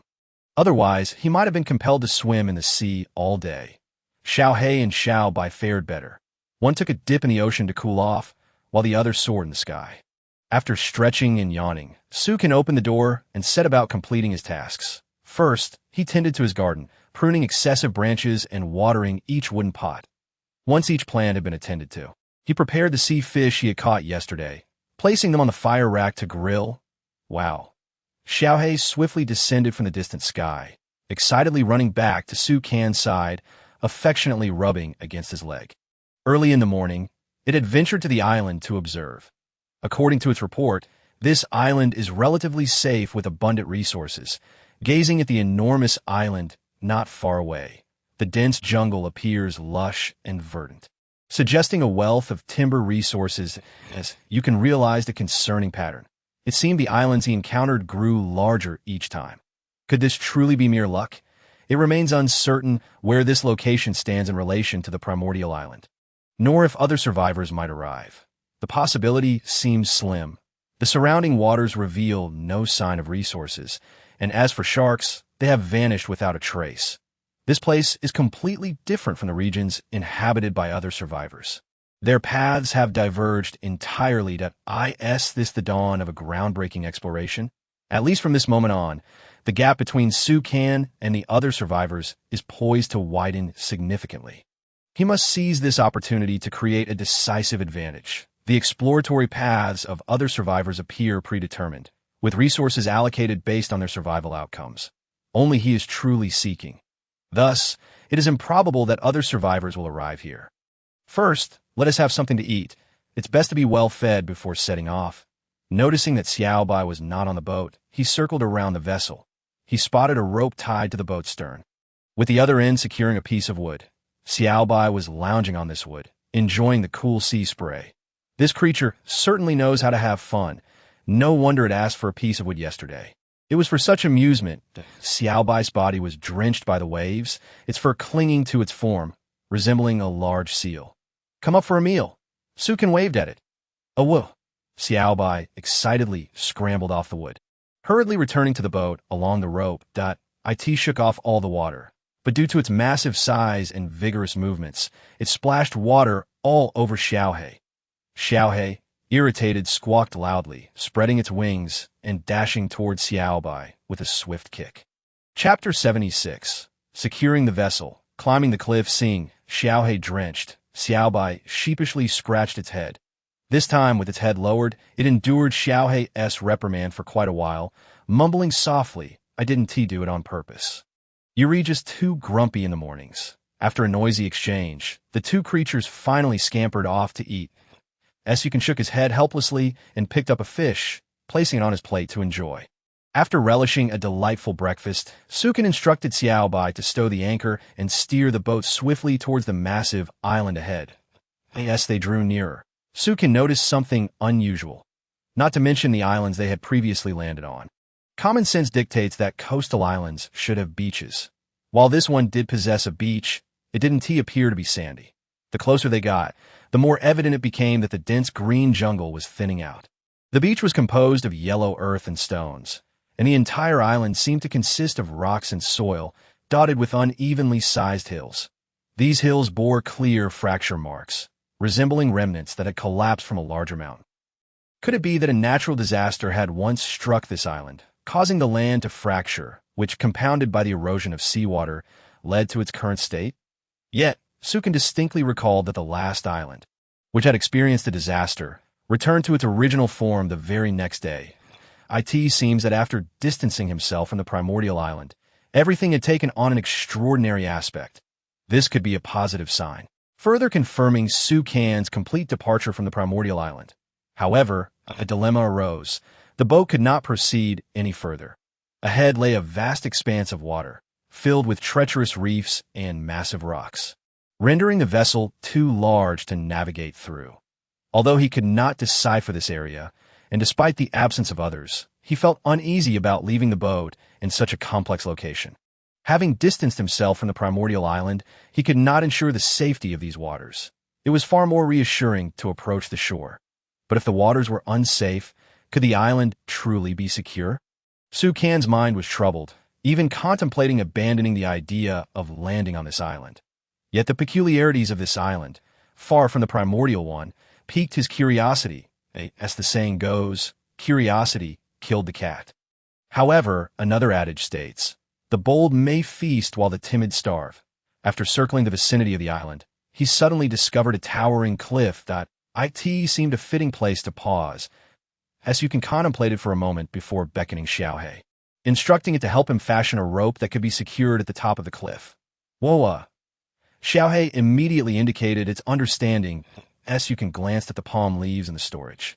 Taken aback to find a staggering 1,685 leaves, he had not anticipated such a bounty. Typically, palm leaves were seldom utilized in crafting, resulting in an unintentional accumulation. Observing that the cliff stood nearly 100 meters high, he decided to exchange for 300 meters of rope, as the abundance of palm leaves alleviated concerns about waste, as you can cut the rope in half, tying it to both the bow and stern of the ship for added security. First, he adjusted the sail to bring the boat closer to the cliff's edge, dropped the anchor, and secured the ropes to the vessel. He lowered the sail to prevent strong winds from exerting excessive force on the boat, fearing the ropes might come loose. Once the anchor submerged into the sea and the vessel stabilized, Su Can exchanged a knowing glance with Xiaohei. With its claw-like talons, Xiaohei grasped the ropes tightly, unfurling its wings and soaring into the air. Unbeknownst to whether it was intentional or not, the gust from its wings sent Xiaobai's fur into disarray, leaving it flustered in the wind. "Oh!" Xiaobai indignantly raised its head and bellowed. "You scruffy bird! How dare you bully this bear? One day I'll clip your wings." Su Can ignored it, instead focusing intently on the island. The shape of this island was rather peculiar, featuring two prominent mountains that resembled two bowls. "Come into the bowl." Su Can grimaced, shaking off such errant thoughts. The ropes coiled on the boat were swiftly pulled taut, indicating that Xiaohei was tightening the knots. Considering that the ropes might not be particularly sturdy, the dual ropes added an extra layer of security, coupled with the anchored boat, allowing him to finally feel at ease. "Xiaobai, it's time for us to ascend." Su Can leaped into the air, his body soaring several meters high, swiftly grasping the rope to climb. His combat suit accentuated the muscular definition of his arms. Su Can's physique was not overly bulky. Instead, it bore the streamlined elegance of one who had been sculpted by the ocean's tides. This leap startled even him. He felt as light as a feather, exerting little effort, and could almost float without clinging to the rope, using only his hands to navigate up and down. With his feet planted on the rope, his speed and agility resembled a swift run along the line. It appeared that Xiaobai had bestowed him with additional strength, likely due to its significant evolution. This was merely its juvenile phase, making one wonder just how formidable Xiaobai would become in maturity. However, who has ever seen a juvenile polar bear towering over 3 meters? Watching Su Can ascend rapidly, Xiaobai felt a twinge of envy, but was also somewhat fearful of heights. Hesitantly, it touched the rope, engaging in an internal struggle. "Xiaobai, if you don't want me to kick you back down, you better climb up here obediently." As Su Can paused mid-air, turning back to issue a warning. This creature would undoubtedly succumb to its inner fear unless it received a nudge. "Oh!" Xiaobai seemed to recall the last time it was kicked off the cliff, hastily scrambling up the rope like a wild boar, momentarily forgetting its polar bear demeanor. What does dignity matter? Survival comes first. In less than a minute, It was nearly at the edge of the cliff. Sukin gave a powerful thrust of his body, leaping into the air, tracing a beautiful parabolic arc before gently landing at the cliff's edge. Xiaobai was still panting as it climbed, it near the top. Sukin grasped its paw firmly, hoisting it up alongside him. Xiaobai lay on the ground, gasping for breath, but soon mustered the courage to peer over the cliff's edge, only to be overwhelmed by fear. Trembling uncontrollably. Chapter 77. Discovering Treasures, an Interesting Soul Woa. Xiaohei surprisingly refrained from taunting Xiaobai, instead complimenting it. Stinky bear, you've grown quite brave. Xiaobai proudly lifted its head, striding forward with an air of arrogance, exclaiming, of course, I am a paragon among bears. Sukin surveyed the scene on the island before him. The two bowl-shaped mountains were adorned with vibrant green vegetation, revealing a plethora of cactus-like plants upon closer inspection. From a distance, this island appears to be a verdant paradise, seemingly adorned with lush vegetation and trees, yet upon closer inspection, it reveals itself as a desolate expanse, populated only by flora that would typically thrive in arid deserts. The resources here are virtually non-existent, as the island is strewn with brown stones, exuding an overwhelming sense of barrenness.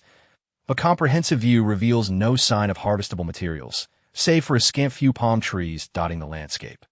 This island cannot sustain any plants of value, and its resources are undoubtedly meager. Xiaohei, ascend above this island. I wish to survey its entirety. Sukin commanded. He retrieved a sheepskin book, flipping to the radar page. Eager to discern whether the island was uniformly barren, perhaps other areas might harbor some resources. Xiaobai pointed at Xiaohei, gesturing towards the sky and commanding it to take flight. Ignoring the order, Xiaohei spread its wings and soared upward, quickly reaching the island's altitude. It ascended higher. It circled above, while Sukin scrutinized the sheepskin book, confirming that the island matched his expectations, immense yet nearly devoid of useful green vegetation. His hope now rested on the mysterious vault. Perhaps it might contain something of value. Yet, he feared there might not even be a vault. Let us search. Fortune may yet smile upon us, Sukin declared. Hastening down the mountain with remarkable speed, his figure darting between the rocky terrain. Observing his master's astonishing pace, Xiaobai expressed envy, following suit on all fours, for being a bear granted it an advantage in speed. Xiaohei, wings unfurled, swiftly ascended above, trailing Sukin, astonished to find its master keeping pace with its flight. The trio, a man, a bear, and an eagle, raced through the rocky landscape like a flash of lightning, their forms vanishing amid the thickets. The sound of wind rushing past them attested to the velocity they achieved. While dashing forward, Sukin took in his surroundings, noting the brown soil and stones that rendered the island starkly desolate. A thought crossed his mind. Had he strayed too far from the designated route, leading him to this resource-scarce island? The sea offered no supplies, and now even the island seemed barren of resources. Couldn't the system provide some special compensation for those who discovered a bug? After searching fruitlessly for an extended time, he vented his frustration by kicking a palm tree, snapping it, and storing the wood. Harvested wood. 20 as he pressed onward, it became evident that this wretched mountain yielded nothing. Unwilling to relent, he resolved to check another bowl-shaped mountain. During times of misfortune, one must not lose hope. Perhaps a single step forward could turn despair into fortune. Sukin refused to succumb to superstition. Such a vast island must have some resources to offer, and the palm tree stood as testament to that. Upon arriving at another peak, Xiaobai suddenly let out a couple of cries, abruptly skidding to a stop and kicking up a cloud of dust. Once the dust settled, Xiaobai's figure had vanished from sight. In the nearby thicket, a path of trampled dead wood and cacti lay evident. Had he stumbled upon something special? Excitement twinkled in Sukin's eyes. After all, Xiaobai was a treasure-hunting companion, thriving even in such a desolate locale. However, gazing at the disarray of cacti, he exchanged a knowing glance with Xiaohei, already envisioning Xiaobai resembling a hedgehog. Let us follow, he urged, promptly changing direction to pursue Xiaobai's trail, with Xiaohei closely trailing behind.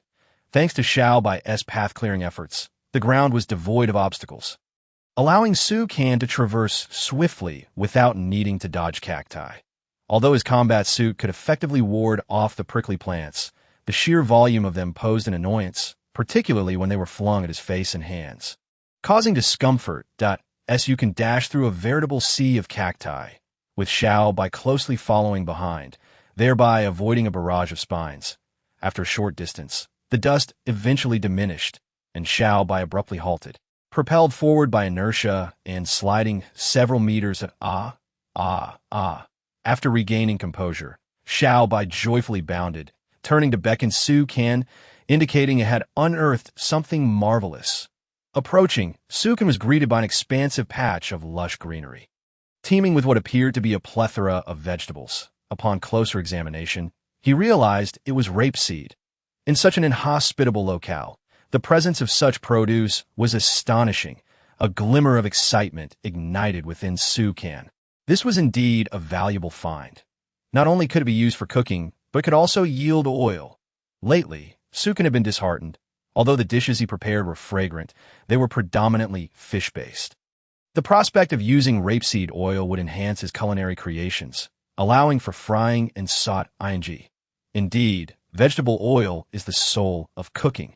The rapeseed and weeds cohabited harmoniously, and given that this patch lay beneath a vast rock, Xiao Hei's aerial reconnaissance had missed it entirely, and no wonder he had struggled to find anything. Su Kan smiled, wishing to ruffle Xiaobai's head, but upon approaching, Xiaobai stood erect, much to his chagrin. He contemplated petting another part, but a glance revealed that Xiaobai was nearly transformed into a cactus, grinning foolishly with its mouth agape. Xiao Hei hopped around Xiaobai, teasing it for resembling a hedgehog. Xiaobai scoffed, clumsily pawing at the spines adorning its body. Yet its girth made many areas inaccessible, particularly as it struggled to reach its back, causing it to whirl in frustration. The realization of its size struck hard, and it howled in exasperation. On the verge of tears, Su Kan found Xiaobai's antics both amusing and exasperating, quickly joining Xiao Hei to assist. Indeed, a delightful spirit weighing over 300 pounds. Xiaobai's weight surpassed that of several amusing spirits combined. Xiaobai roared in indignation, turning its head to give Xiao Hei a playful swipe. While the cactus thorns were not painful, a playful jab from that mouth surely was. Chapter 78. The Pet's Fury, Mysterious Creatures. Xiao Hei, apologetically, allowed a comforting call, scratching its head with a wing, cautiously using its claws and beak to help remove the spines from Xiaobai. After a considerable time, all the spines were finally cleared away. Xiaobai plopped down, panting heavily as it watched Su Kan harvest the vegetables, feeling utterly exhausted. The run had seemed effortless, yet now, the barrage of spines had left it frazzled. Harvested, platinum-grade rapeseed, platinum-grade rapeseed seeds. 1. The realization that he had acquired platinum-grade rapeseed stirred an inexplicable excitement within Su Kan. It seemed that this island had not been visited in vain, yielding such high-quality vegetables. As the notifications of his harvest continued to stream in, he was determined to leave no vegetable behind in this desolate place. Even if he did not harvest them, it was unlikely any other survivors would come by any time soon. And by the time they did, these crops would likely be rotting. Acquiring these vegetables was undoubtedly a boon, but more importantly, the seeds would provide him with a continuous supply of rapeseed oil. Given the abundance of golden-grade soil he had, these seeds would perfectly fill the void in his wooden basin, that if he were to purchase seeds of this caliber from a shop, it would surely cost a fortune.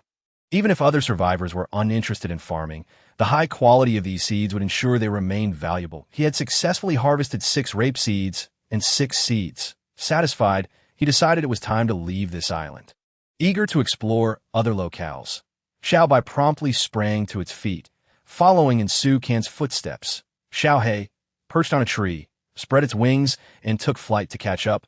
Hovering above, Xiao Hei hesitated for a moment, fixating on a distant spot, yet ultimately followed Su Kan. Su Kan sprinted ahead. He leapt forward, grasping a withered tree trunk firmly, spinning rapidly before launching himself into the air.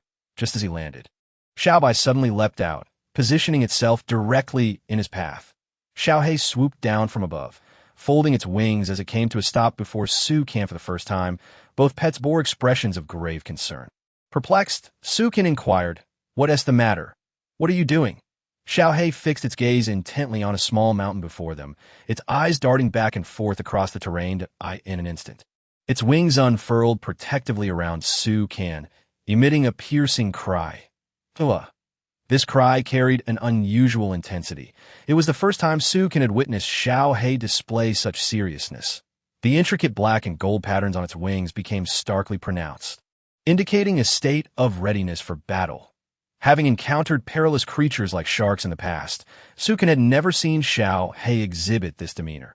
This further elucidates that the formidable creatures encountered now far surpass the dominion of the ocean's apex predator. The shark.It is not merely Little Black that has activated its defensive mode. Little White, upon straightening its form, forcefully stomped its feet upon the ground, unleashing a prolonged roar. Roar! Ow! At that moment, the earth quaked, and a nearby rocky hill was unexpectedly cleaved apart, fracturing into pieces. Particularly, the ground beneath Little White erupted in a web-like pattern of cracks. This marked the first instance of witnessing Little White's ferocity, showcasing the true might of its diamond-grade Arctic bear lineage. The endearing and clumsy demeanor of Little White was entirely absent, replaced solely by an imposing and regal aura. Observing the unusual behavior of these two creatures, Sukin grew cautious and promptly retrieved his golden staff, transforming it into the shape of a spear. What manner of entity lurked within that rocky hill, causing these two to adopt such a state? Yet, in the face of danger, it was imperative not to allow them to confront it alone. Only in perilous moments can one truly discern the loyalty of pets, a bond that humanity cannot rival. Moved by this realization, Sukin adopted a serious demeanor. Little White removed the wolf-toothed club from its bracelet, enlarging it, and struck the ground with tremendous force. Roaring once more, a massive stone was shattered into fragments beneath its might. From her warning cries, Sukin discerned that something perilous was concealed within the rocky hill. They were issuing a threatening warning to whatever dwelled within. The rocky hill obstructed Su Kan's path, necessitating passage alongside it. Thus, the threat within the hill had to be confronted. Otherwise, further exploration of this island would have to be abandoned. Although the resources on this island were scarce, Sukin held little hope for the remainder of its offerings. Yet his curiosity was piqued regarding what lay within the rocky hill. This could very well be the key to unveiling the mysteries of this world, and the source of discomfort for both Little Black and Little White. He inquired of them whether they felt equipped to handle it. If the entity within was indeed too dangerous, Sukin would not hesitate to forego his curiosity and depart with Little Black and Little White. "Ow! Ooh-wah, ooh-wah!" Little White cried out, despite its ignorance of what lurked within, feeling an unsettling aura emanating from it, urging for its annihilation. Little White was singularly focused on charging forth to engage in battle with the entity within. Little Black, however, conveyed to Sukin that the creature inside was indeed perilous, yet it was undeterred, equally repulsed by the lingering aura. Let us investigate. Su Kan's mind was made up, since Little Black and Little White felt confident. There was no cause for fear. This also served as a measure of their strength. Although he possessed greater speed and power than Little White, should the entity pose a threat to them, Sukin would not risk his companion's safety. There remained too many unknowns in this world. Having merely emerged from the initial island, prudence was paramount. Just as Sukin prepared to advance, he noticed that the nearby rocky hill was shedding small stones. The entrance to a cave gradually revealed itself. This cave was no small affair, appearing to be 4 to 5 meters high, hinting at the formidable being concealed within. What could possibly be hiding within that would warrant such concealment? Stones continued to tumble down, suggesting that a ferocious creature within was desperately attempting to break free.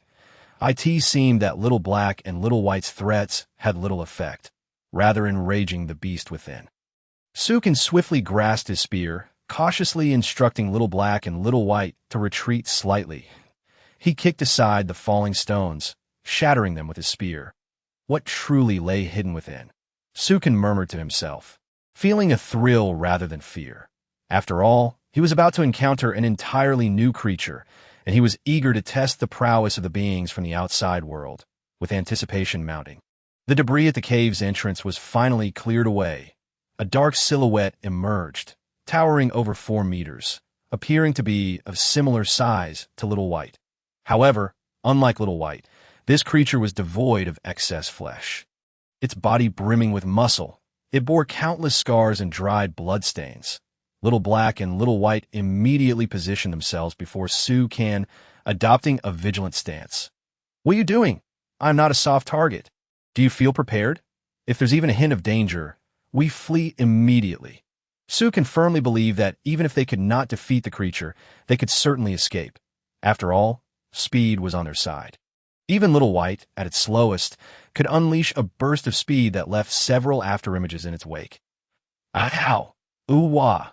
As Little Black and Little White's fighting spear intensified, Su Can refrained from further questioning. Little White dug fiercely into the ground, brandishing the wolf-toothed club and charging forward with a roar. Little Black leaped into the air, speeding towards the formidable creature. Chapter 79. The Rampaging Black Bear. A battle of wits and strength as they neared the cave. Su Can finally discerned what lay within. It was a colossal black bear. If one were to categorize it, it would indeed belong to the same species as Little White. However, the bear before him was unlike any black bear he had previously known. Its size was utterly astonishing.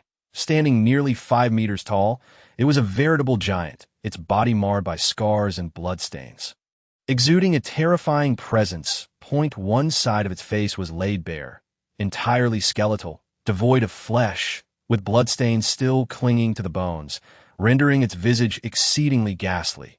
Its muscular form was starkly visible beneath its skin, with red muscle fibers accentuating its massive and powerful build. How could there be a black bear in this desolate place? What could have inflicted such wounds upon it? Su Can inhaled sharply, dismissing any further contemplation. The immediate priority was to deal with this creature. Until he knew what it was, he would harbor some anxiety. What if it proved to be a formidable adversary? However, upon realizing it was merely a black bear, he pondered whether it could possibly surpass the strength of a diamond-grade Arctic bear. While not overly concerned, he remained vigilant. The black bear charged out of the cave, roaring ferociously and beating its chest to assert its strength. Yet before it could fully display its dominance, Little White had already approached, delivering a powerful strike with its wolf-toothed club to the bear's head. The bear's head tilted slightly, a significant chunk of flesh torn away by the blow. In battles among kin, Su Can was not worried about Little White wielding a weapon. After all, its wolf-toothed club was of diamond grade, a weapon feared by all creatures. However, this strike exceeded Su Can's expectations. He recalled that even the resilient shark would be dazed for some time after receiving such a blow. Yet this creature merely tilted its head, sustaining only minor injuries.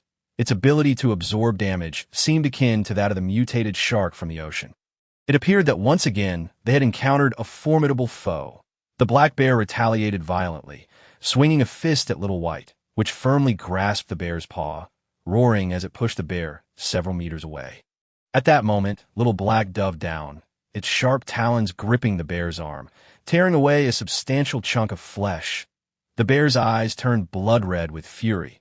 The pain only intensified its rage. The bear, already terrifying in its natural form, became even more fearsome with its crimson gaze.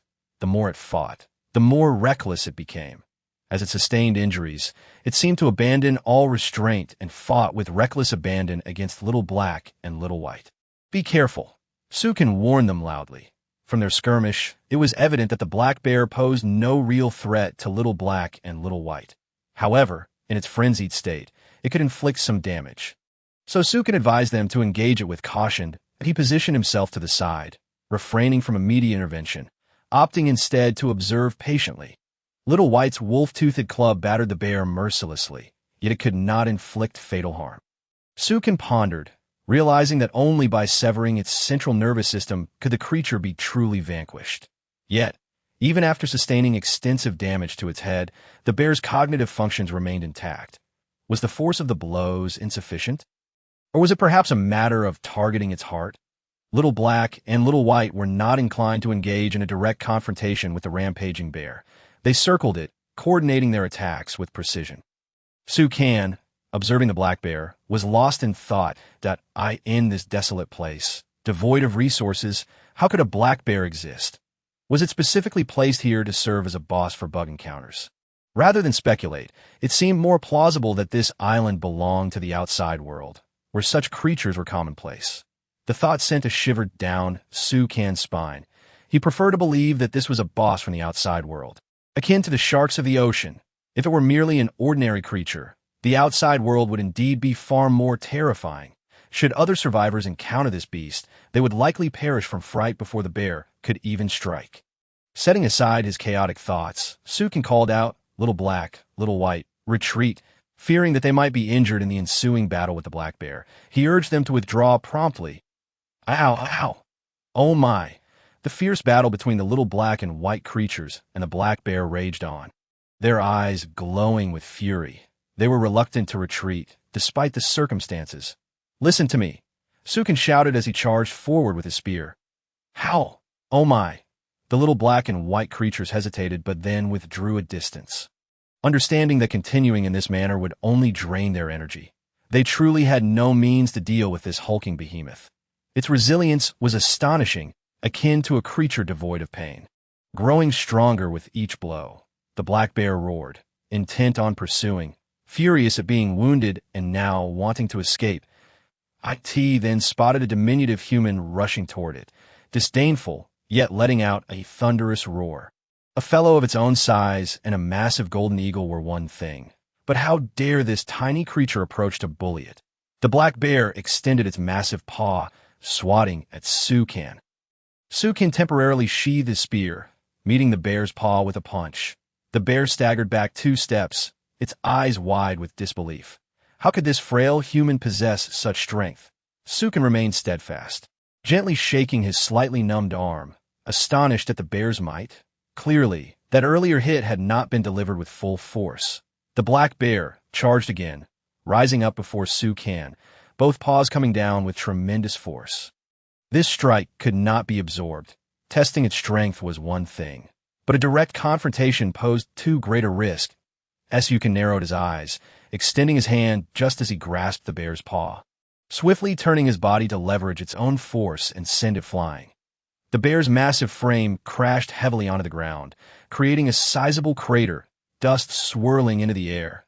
Dazed, the bear shook its head and rose, its movements appearing slow, yet it reacted almost instantaneously. Upon standing, it charged directly at Su Kan. Su Kan stood his ground, observing the bear's approach, noting its apparent lack of intelligence. Merely brute force, the bear reached him. Su Kan thrust his spear into the ground and leapt into the air. The bear lunged at nothing but air, angrily searching for Su Kan's whereabouts. Yet, to its bewilderment, Su Kan had vanished from sight. At that moment, Su Kan crouched upon the bear's shoulder, examining its wounds, transforming his spear into a small knife, and gently stabbing at the bear's shoulder injury. When the bear showed no reaction, he plunged the knife deeper, causing the shoulder's muscle to twitch instinctively. Indeed, the bear's pain receptors and sensory nerves were remarkably dulled. Otherwise, how could it fail to notice Su Kan perched upon its shoulder? The bear continued to rampage, leaping and pounding its chest in fury, but with its target vanished, it reluctantly turned its gaze to the little white and black creatures. The little black one squatted atop a withered tree, cheering for its master, while the little white one lay across a branch, both worried for their master and mocking the great black bear. The black bear approached the tree, fiercely striking at it, causing it to sway perilously, with cracks appearing in the already dead wood. Were it not for the tree's considerable girth of over 2 meters, it might have succumbed to the bear's might. The bear relentlessly battered the tree, seeming on the verge of breaking it apart. The little black and white creatures prepared to flee at any moment, had their master not instructed them to stay back. They would have leapt down to engage the black bear in a fierce battle, but let's not prolong this any further. We must swiftly bring it to an end. Su Kan yanked the knife from the bear's wound, provoking an enraged roar from the creature. The bear, now aware of Su Kan's presence on its shoulder, abandoned its assault on the tree and swatted at its own shoulder. Su Kan nimbly leapt. Balancing on the bear's head, he thrust the knife toward the bear's skull, but it penetrated only a few inches, failing to deliver a fatal blow. As the bear's paw came crashing down, Su Kan hastily dodged. The bear's strike landed squarely on its own shoulder, exacerbating the already exposed bone, a resounding crack echoing as it broke. The bear howled in agony, thrashing wildly in place, attempting to dislodge the human who had alighted upon it. Its speed and strength intensified. Sukin was astonished to discover that the bear seemed to grow stronger as it sustained more injuries, observing the force with which it had shattered a large stone with a single blow. He realized that even he would hesitate to confront it directly now, that a single hit could shatter bones, and worse, cause internal organs to rupture and lead to death. Even with Su Kan's formidable physique, a hit would not be without consequence. Little black, little white. Stay put and do not approach. Su Kan's expression turned grave as he swiftly leapt away, landing and crouching down to keep a watchful eye on the bear. Engaging in a direct confrontation was not a viable option. While the bear may not feel pain, Su Kan certainly did. Coupled with the bear's terrifying speed, even he found it challenging to keep up. No, he needed to outsmart it. Surveying his surroundings for useful tools, Su Kan quickly sprinted toward the cliff's edge, planning to use the precipice to eliminate this foe. Little black, little white, hurry to the base of the cliff and gather some dry branches to lay out. He instructed as he evaded the bear's relentless pursuit. Howl! Oh my! The little black and white creatures understood and hurried toward the cliff. The normally acrophobic little white one, forgetting its fear, gripped the rope and slid down. The little black one retrieved several dry branches, racing down the mountain to hand them to little white. Meanwhile, Su Kan found himself in a precarious situation. The bear's speed was alarming, closely trailing him. Its claws nearly grazing him several times. Su Kan exerted all his strength to topple a nearby dry tree, causing it to crash down, allowing him to escape once more. The bear's paw narrowly missed him, and enraged, it let out a furious roar as it continued its pursuit. The chase ensued. Su Kan intentionally darted through treacherous rocky terrain. The bear, now frenzied and blind with rage, carelessly followed, ignoring the dangers ahead. Soon, the bear bore numerous wounds, blood streaming from its body, a dark crimson hue that resembled putrid blood, a sinister shade of our ed. Isn't done yet. Su Kan felt the weight of the pursuit pressing down on him. This creature was growing more and more frantic as its injuries piled up. The foul stench emanating from its wounds was becoming unbearable, and he could scarcely avoid the splatter of its blood. Thankfully, his battle attire remained unstained, though the contact with his skin was utterly revolting. Pushing his speed to the limit, Su Kan made a sharp turn, shaking the bear once more. Had he not aimed to eliminate this bear with minimal effort, he would have instantly turned to confront it directly. The exertion was exhausting, and should further dangers arise, it would be troublesome. Howl! Howl! Howl! The little white one called out loudly, signaling that they had set the trap and it was time to lure the bear down. Su Kan darted toward the cliff, and as he reached the edge, he turned, spear in hand, standing his ground. The bear barreled forward, its blood-red eyes fixated solely on Su Kan, intent on ending his life. This time, Su Kan chose not to flee. As the spear sliced through the air, he charged toward the bear. In that instant, the clash between man and beast ignited sparks. However, Su Kan had no intention of engaging in a direct contest. Just as they were about to collide, with a deafening roar, the bear unleashed all its might, its claws swiping at Su Kan's spear, willing to be pierced if it meant connecting a strike. Su Kan quickly retracted the spear, launching himself into the air, soaring over the bear's bulk. In midair, he grasped the bear's shoulder, vaulting over its head, and driving his feet powerfully into its back. The bear, unable to control its momentum, careened forward, propelled by the force of Su Kan's kick, tumbling toward the cliff's edge.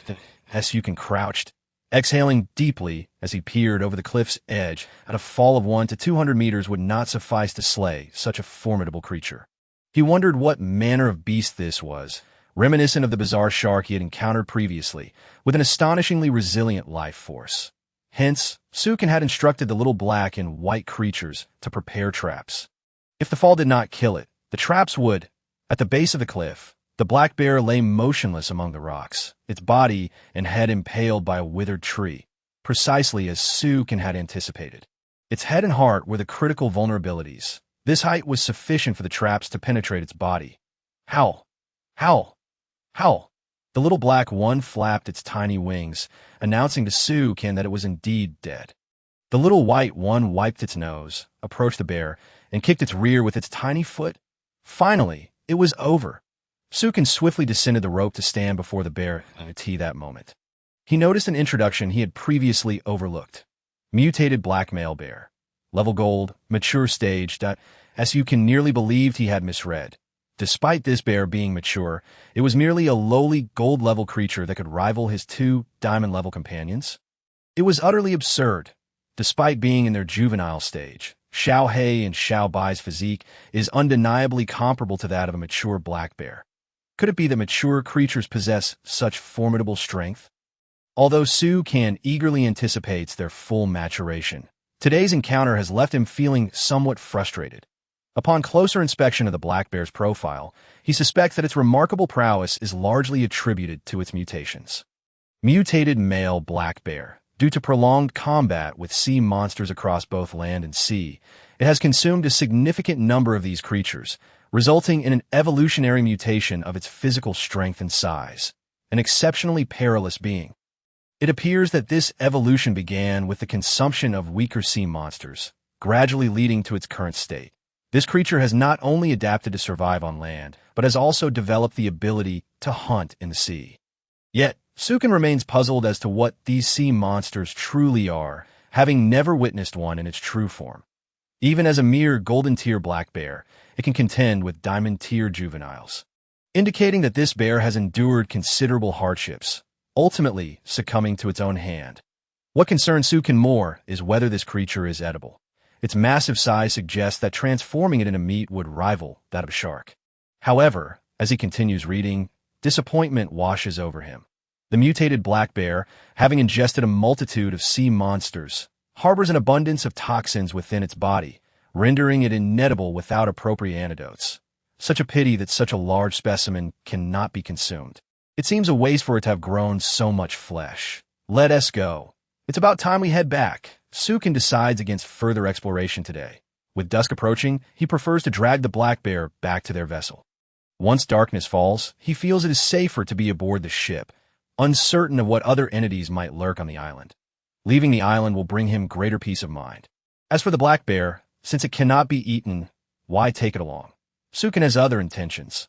This creature, having reached such a formidable size, undoubtedly possesses research value. There are numerous secrets within it that he yearns to unravel. However, this location is far from secure. Especially after landing on the island, he has increasingly realized that the sea is comparatively safer. Fortunately, there is only one of these creatures. Had there been more, even Sukin would find it overwhelming. Ow, ow, ow. Ugh. Xiao He and Xiao Bai swiftly make their way back to the ship as you can, with one hand hoisting the black bear, descends into the water. Once submerged, the bear becomes less cumbersome, thanks to the buoyancy of the seawater. Combined with Su Kan's affinity for it and the combat enhancement from his attire, he effortlessly drags the black bear back to the ship. Upon reaching the vessel, Xiao Bai and Xiao He hurriedly assist in pulling the bear aboard, albeit with lingering confusion as to why they are bringing it back. Particularly, Xiao Bai appears quite disdainful. Although the black bear is a fellow creature, it pales in comparison to the vibrant fur adorning Xiao Bai. Xiao Bai is thoroughly unimpressed by the bear's appearance, vocalizing its distaste, calling it an ugly beast with muscles. As you can, and Xiao He share a laugh, surprised to discover that Xiao Bai has a penchant for aesthetics. I am keen to understand how it acquired those wounds. As you've all seen, such a powerful black bear, what sort of creature could inflict such injuries? Sukin patiently explains to Xiao Bai. Ow!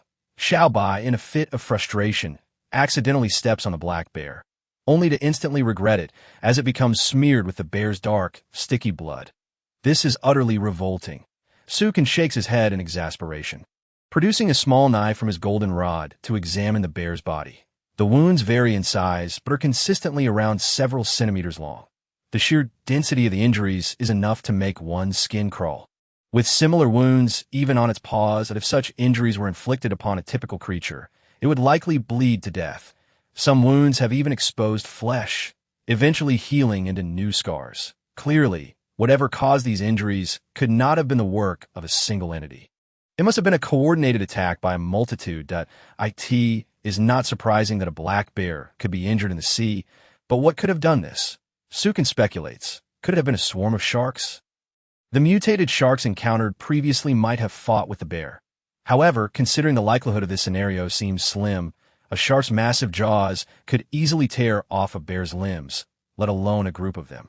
If a horde of fish with fangs, akin to mutated piranhas, were involved, that might explain it. Yet, piranhas are carnivorous, and once they set their sights on a living creature, they will mercilessly devour it. However, the wounds on the black bear suggest that while it was injured, its flesh remains intact. Surely, mutated piranhas wouldn't simply bite for sport. This seems more akin to damage inflicted by sharp instruments, perhaps from mutated crabs or the pincers of shrimp. Regardless, it is best to secure the bear for now. It may prove useful in the future, as you can instruct Xiao to clean the bloodstains from the ship, as they will soon emit an unpleasant odor. It appears that the so-called sea monsters are not particularly clean either. Having spent the day in such a manner has left Sukin feeling quite hungry. He retrieves the fish he had saved for the journey and asks Xiao to prepare it. Xiao gazes at the tail end of the ship where the seawater has been tainted a dark red by the bear's blood. Feeling quite nauseated, even the sea will take some time to wash it away. Once Xiao has cleaned the fish, Sukin takes out the vegetables he had gathered earlier and instructs Xiao to add them to the pot.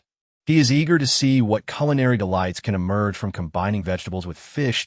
He even whimsically suggests adding some coconut milk, hoping for a unique flavor. After tea first, they lack appetite, but as the aroma intensifies, it gradually masks the foul smell, rekindling their desire to eat. Before long, a delectable meal is prepared, and indeed, Sukin's culinary intuition proves correct. The fish soup, enriched with fresh vegetables and delightful coconut milk, is utterly mouth-watering. After devouring their meal, they retreat to their quarters for rest. Uncharacteristically, Xiao and Xiao fall into a deep slumber, having exhausted themselves during the day's battle, as the moonlight spills over the island and the ship. An eerie occurrence unfolds. Countless creatures with blood-red eyes emerge from the depths of the ocean. After briefly scanning the surroundings, they surge towards the island, the traps set by Xiao and Xiao. An uncountable number of these crimson-eyed beings are already feasting upon the remnants of flesh and blood. Some even engage in a greedy struggle for the scraps. And after a while, like scavengers, they hastily retreat back into the sea. Having cleaned up the remains, Sukin slumbers soundly. He remains oblivious to the extraordinary events unfolding not far from the ship, where such a transformation has taken place. Chapter 81.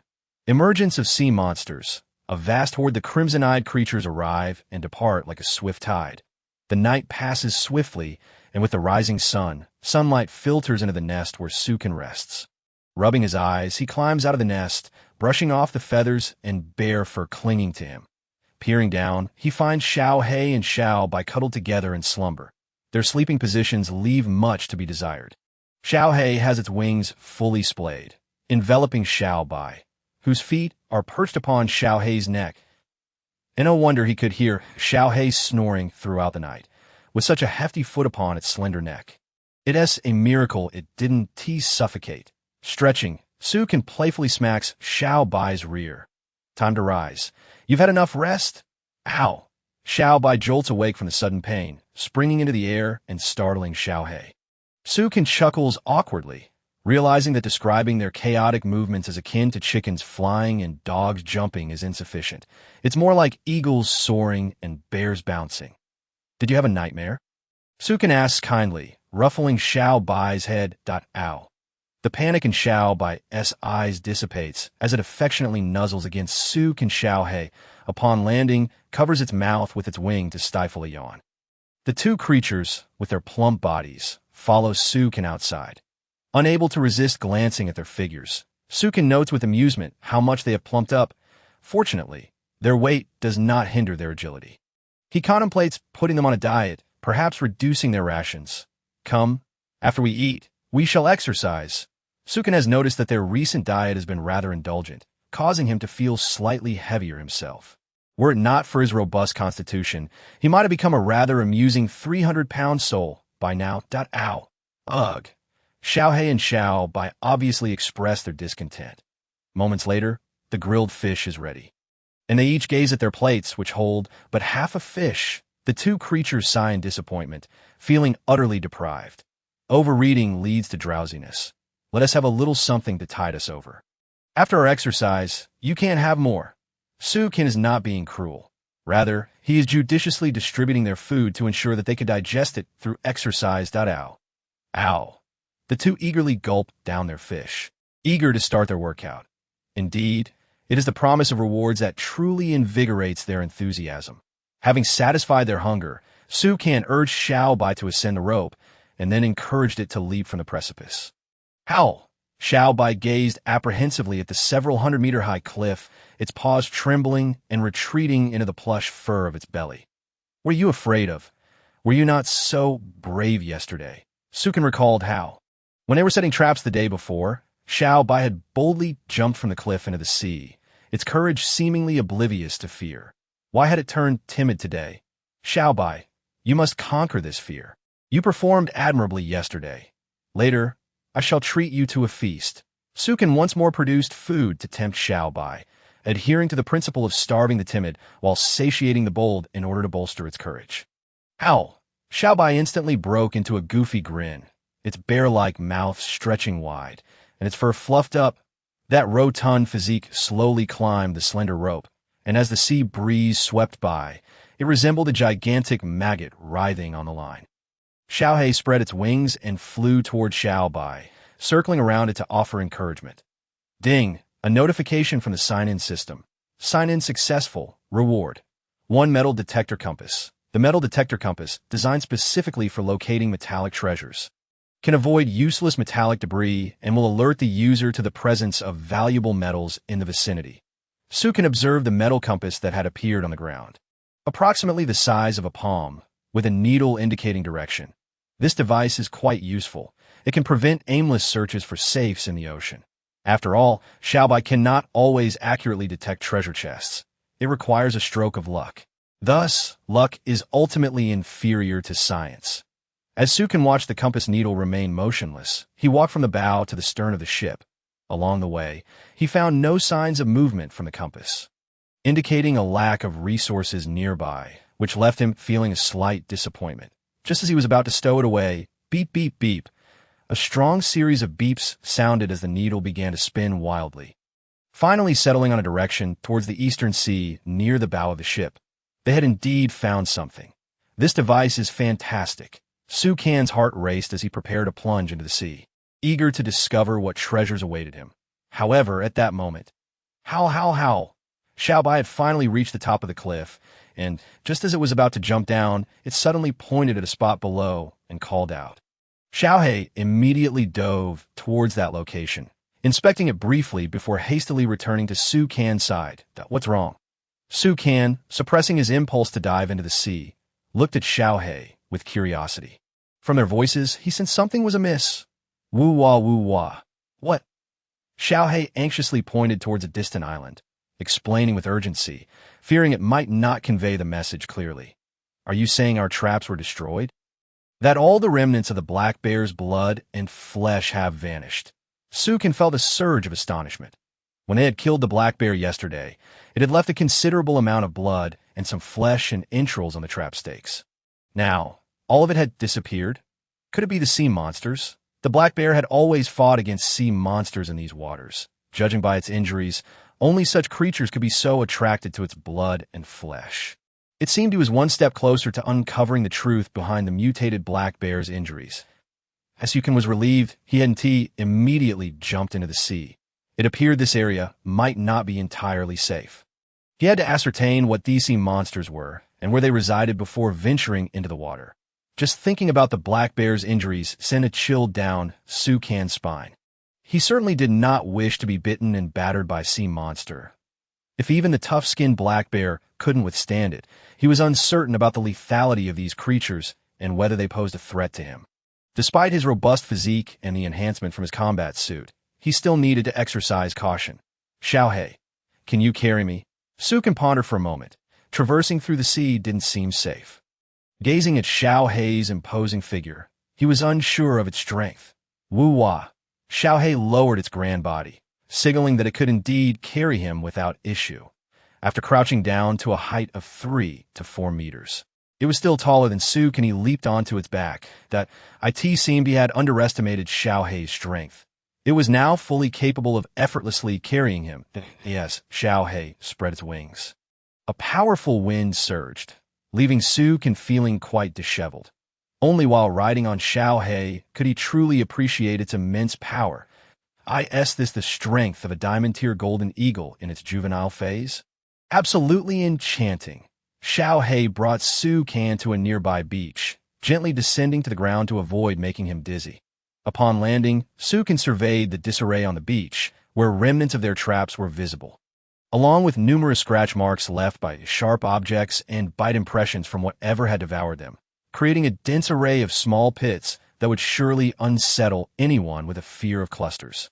The blood that had once stained the beach had been entirely cleaned up, and the stakes were devoid of any remnants. Judging by the size and shape of the bite marks, they closely resembled the wounds on the black bear, indicating that a horde of sea monsters had indeed passed through. Becoming increasingly cautious, Suk watched as Xiao Bai slowly descended the cliff, only to leap down midway. Upon landing, Xiao Bai yelped in pain, quickly rising to rub its sore rear. Observing the beach, it shrank back in fear, seeking refuge behind Suk, and it seemed that the black bear's blood and the remnants of its flesh had been cleared away by these sea monsters. And it was possible that the creatures were lurking nearby in the shallows. They needed to be vigilant. Suk meticulously scanned the surrounding waters, spotting no signs of sea monsters. Only countless traces leading away towards the sea could be seen, gradually washing away until they reached deeper waters. These sea monsters must possess considerable strength, and undoubtedly, they bore sharp claws. The beach was not merely composed of fine sand, but rather a combination of brown stones and rocky sand. Thus, the presence of marks on such hard surfaces further convinced Suk that the black bear had been injured by these creatures. Suk inspected the area around the beach closely. Finding no sign of the sea monsters, "You all stay here.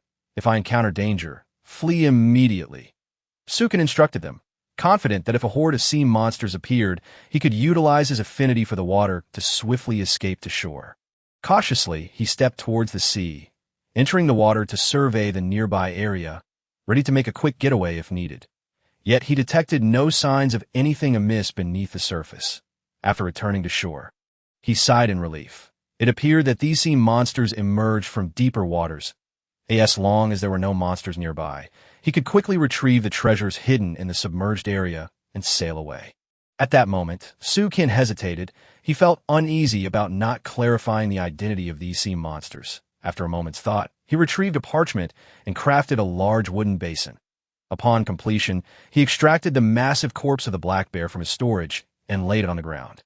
Transforming the golden hoop staff into a sharp knife, he sliced open the black bear's body, and blood gushed forth. He then proceeded to cut off some of the bear's flesh and carelessly discarded it on the ground. Finally, he stored the bear's remains back in his storage. The surrounding rocks and sand became saturated with blood, and chunks of flesh were scattered haphazardly across the beach. If sea monsters truly roamed near this beach, they would undoubtedly be drawn to the scent of blood.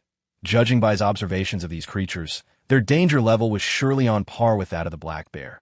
The primary concern was their numbers. Judging by the traces left on the beach, there could be hundreds or even thousands of them, perhaps more. Therefore, he needed to be adequately prepared. If he could handle these sea monsters, that would be splendid. If not, he must find a suitable and safe position to hide. "Xiao Bai, you go to that large rock over there." Suk pointed to a massive rock protruding from the cliff about 10 meters high, which was large enough for all three of them to seek refuge. Howl. Xiao Bai, believing the sea monsters were imminent, hurriedly scrambled up the cliff. Chapter 82. Luring away sea monsters, underwater resources at this moment. Xiao Bai exhibited no hesitation, as the multitude of traces had made its bare body tremble, its heart racing. "Let us go, Xiao Hei. We'll first observe the sea." Suk did not immediately hide behind the rocks, but instead had Xiao Hei carry him into the air above the sea, allowing him to discern the waters from which the sea monsters emerged. Woo! Xiao Hei folded its wings and lowered its body, waiting for Suk to secure himself before unfurling its massive wings and soaring skyward. The wind whistled past his ears, and the speed dazzled Sukan's senses, taking him some time to acclimatize to the rapid pace. Truly, a diamond-tier flying companion can soar far faster than any diamond-tier vessel. Sukan opened his mouth, only to have the wind fill it instantly. He quickly closed his mouth. The speed at which Xiao He ascended into the sky provided Sukan with a genuine feeling of being pushed back. A sensation far superior to any he had experienced while flying in an airplane in his past life. Gripping the feathers on Xiao He's back, Sukan discovered that they were incredibly sturdy. It is easy to imagine the tremendous effort that Xiao He and Xiao Bai exerted during their last tussle, as if they were engaged in a life-or-death struggle, stretching for dozens, hundreds, even thousands of meters. Xiao He continued to ascend, from such a height allowing a clear view of the vast ocean below. After circling in the high skies for quite some time, there was no sign of a multitude of sea monsters emerging from the waters. Could it be that these creatures dwell not in the depths? Or perhaps they refrain from appearing during daylight hours? Sukan furrowed his brow, intently scrutinizing the waters beneath. Suddenly, Xiao Bai began to screech loudly, calling out to them. Bouncing on the rocks, Xiao Bai waved its paws towards the sky. Was there a development? Sukan commanded Xiao He to descend. If there was indeed something amiss, why had they not observed any signs from above? As they lowered to a height of several dozen meters, Sukan realized that his previous line of thought had been misguided. Before him lay the beach, where countless mounds of sand and stones were undulating ominously, a sight both dense and frightening. From these mounds emerged crabs of a dark brown hue, each the size of a face. Their formidable pincers, measuring over half a meter in length, suggested that the wounds on the black bear must have been inflicted by these very claws. The eyes of the mutated crabs glowed a sinister red, and from above, one could see a multitude of crimson lights scattered across the shallows. They scuttled rapidly towards the area marked by the black bear's blood. Sukan felt a chill run down his spine, unable to suppress a gasp of cold air. Good heavens, these so-called sea monsters had been lurking perilously close all along. It was possible that he had brushed past one moments ago. Perhaps even stepping on one's head. That moment. Sukan felt a mix of fear and an instinctive curiosity. Could these creatures be edible? With such massive claws, they must harbor a considerable amount of meat. Far more than that of ordinary fish. Xiao Bai, terrified on the rocks, instinctively curled its stout body, cautiously lying down, barely daring to breathe as it peeked down. Xiao He, when those crabs leave, let us rush in and see if we can catch a few for research. Woof! Xiao He immediately signaled its agreement, continuing to spiral in the sky. Observing these crabs, it became evident that they were creatures with an extreme thirst for blood. They would not emerge unless enticed by a sufficient scent of blood. This behavior bore a resemblance to that of sharks. Sharks show little interest in human flesh, but are highly sensitive to blood, capable of detecting it from several kilometers away. Typically, a shark might approach out of curiosity, take a bite, and then, disgusted, swim away. Then another shark, attracted by the scent of blood, would do the same. Eventually, Sukan speculated that the black bear's injuries were likely due to a lack of food on the island, prompting it to hunt these sea monsters, and oh wonder the black bear managed to survive on such a desolate isle. It truly relied on preying upon these creatures. Hunting such mutated crabs would inevitably result in injury and bloodshed, leading to a vicious cycle. Thus, the bear bore numerous wounds, but could also attract the mutated crabs with the scent of its own blood. This was a brutal method of survival, reliant on self-harm. It was no wonder the black bear was nearly covered in scars, all inflicted by these mutated crabs. Sukan recalled the minimal blood left on the boat yesterday, grateful that Xiao Bai had washed it away in the sea. Otherwise, the thought of these sea monsters coming aboard at night sent shivers down his spine. Indeed, what his mother had said held true. It was essential to secure the doors at night from now on. Every night the doors would be bolted, and the windows would require barriers. These crabs surged towards the remnants of the black bear's blood, consuming every trace until the beach bore no hint of crimson. They were indeed thorough in their feasting. Some crabs, unable to find food, even scoured the area in vain. After a moment of hesitation, Sukan retrieved a live fish from the storage and instructed Xiao He to lower their altitude further, targeting a massive crab to drop the fish upon. The fish landed atop the crab, then bounced onto the ground, flopping energetically. Startled, the crab raised its formidable pincers in defense, but upon realizing the writhing creature posed no blood, it quickly lost interest at that moment. The fish inadvertently scraped against a rock, its scales tearing, blood seeping forth in an instant. Several nearby crabs dashed towards the source, devouring the fish in mere seconds, leaving nothing but a skeleton behind. This behavior resembled that of leeches, yet bore a hint of shark-like characteristics. It seemed as long as one remained uninjured, there was no danger, as you can deduce that it was no wonder they had been so close to these creatures without encountering any peril. It was simply a matter of not provoking them. However, should they feel threatened, one would face the onslaught of a massive horde. No one wished to encounter such a swarm of mutated crabs. After cleaning the remnants of flesh on the land, the mutated crabs quickly retreated into the sea, seeking refuge among the rocks and sand. Seizing the opportunity, Xiao He dove down. Sukin transformed the golden staff into a slender steel fork and, as he approached a crab about to enter the water, thrust the fork into its body. The enormous mutated crab reacted swiftly, its massive pincers clamping firmly onto the fork, exhibiting immense resistance. The fork shook violently, and Sukin could distinctly feel the crab's strength through his grip. Xiao He did not linger, swiftly returning to the vessel. Dark red blood oozed from the mutated crab, dripping onto the rocks. Unfortunately, its kin showed no inclination to return. These crabs displayed indifference to the blood of their kind. Not even a single one approached to investigate. Once the crabs had moved far away, Xiaobai did not dare descend, but rather climbed rapidly up the sheer cliff, eventually making its way back to the boat via the ropes. Upon returning, Sukin retrieved a large wooden basin he had just prepared and tossed the impaled crab inside. Despite its injuries, the crab exhibited remarkable vitality, struggling fiercely to escape. Xiaobai stood guard with a spiked club, repeatedly thwarting its attempts to escape, as you can crouch down to closely observe the mutated crab. New flesh was visibly regenerating over its wounds at a remarkable pace.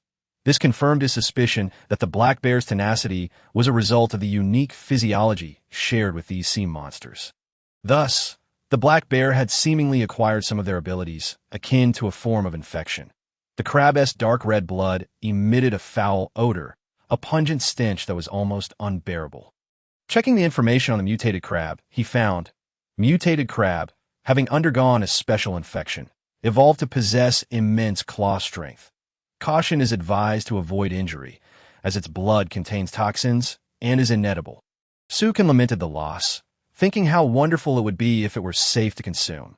Those claws must contain a wealth of crab meat. Useless creature, alas. Sukin shook his head in resignation, directly plunging the steel fork into its head, ending its life, and flinging it into the sea, where it was quickly washed away by the waves. Through capturing this mutated crab, Sukin gleaned a wealth of information. For instance, the varieties of these ordinary sea monsters were likely diverse. One type, similar to this crab, was a native mutated species, while another was infected, akin to the black bear. The term ordinary sea monster was merely Sukin's way of expressing their perceived weakness. As their abilities did not seem particularly formidable, he distinctly remembered the introduction of the whale, which was merely one of the dominators of the vast ocean.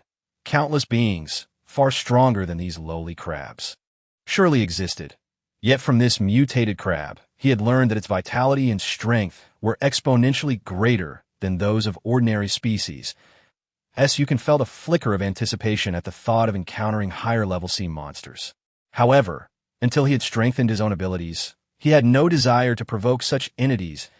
Sukin directed Xiao He to take him to the beach to retrieve the black bear's corpse, which he disassembled and discarded carelessly. He discovered the location of a metallic treasure chest just on the opposite side of the island. Luring away these crabs was also essential for safely entering the water. Although he knew these creatures posed no threat to him, the thought of them remained somewhat nauseating. It was best to ensure their absence for safety's sake. Soon, the mutated crabs surged forth once more, hastening towards the beach. "You all wait for me on the boat." The instant he entered the water, his clothing transformed into a combat suit suitable for the sea. He retrieved the metal detection compass and swiftly swam in accordance with its guidance. After swimming over 100 meters, Sukin was surprised to find that the compass had yet to sound an alarm. This indicated he had not yet reached the treasure's location. Reluctantly, he continued his search for the chest. Gradually, the compass emitted a faint beeping sound. This indicated he was nearing the treasure site, and soon the sound grew louder. The water here was not very deep, so Sukin directly dove to the seabed, where brown rocks and patches of sand and mud lay beneath him. The beeping intensified, signaling he had located the hiding place of the treasure chest. Yes, you can search among the rocks, but there appear to be no crevices suitable for hiding anything. Everything within sight was plainly visible. Surely, it could not be that there was no treasure chest. Sukin transformed the golden hoop rod into a small shovel, even scouring the surrounding raised sand to no avail in his quest for the treasure chest. With a hint of existential doubt, he gazed at the metallic detection compass in his hand, wondering if it might be malfunctioning. However, upon further reflection, he dismissed the notion. Could it be that he had overlooked other metallic resources? After all, minerals too are classified as resources.It was no wonder that the compass had been incessantly beeping.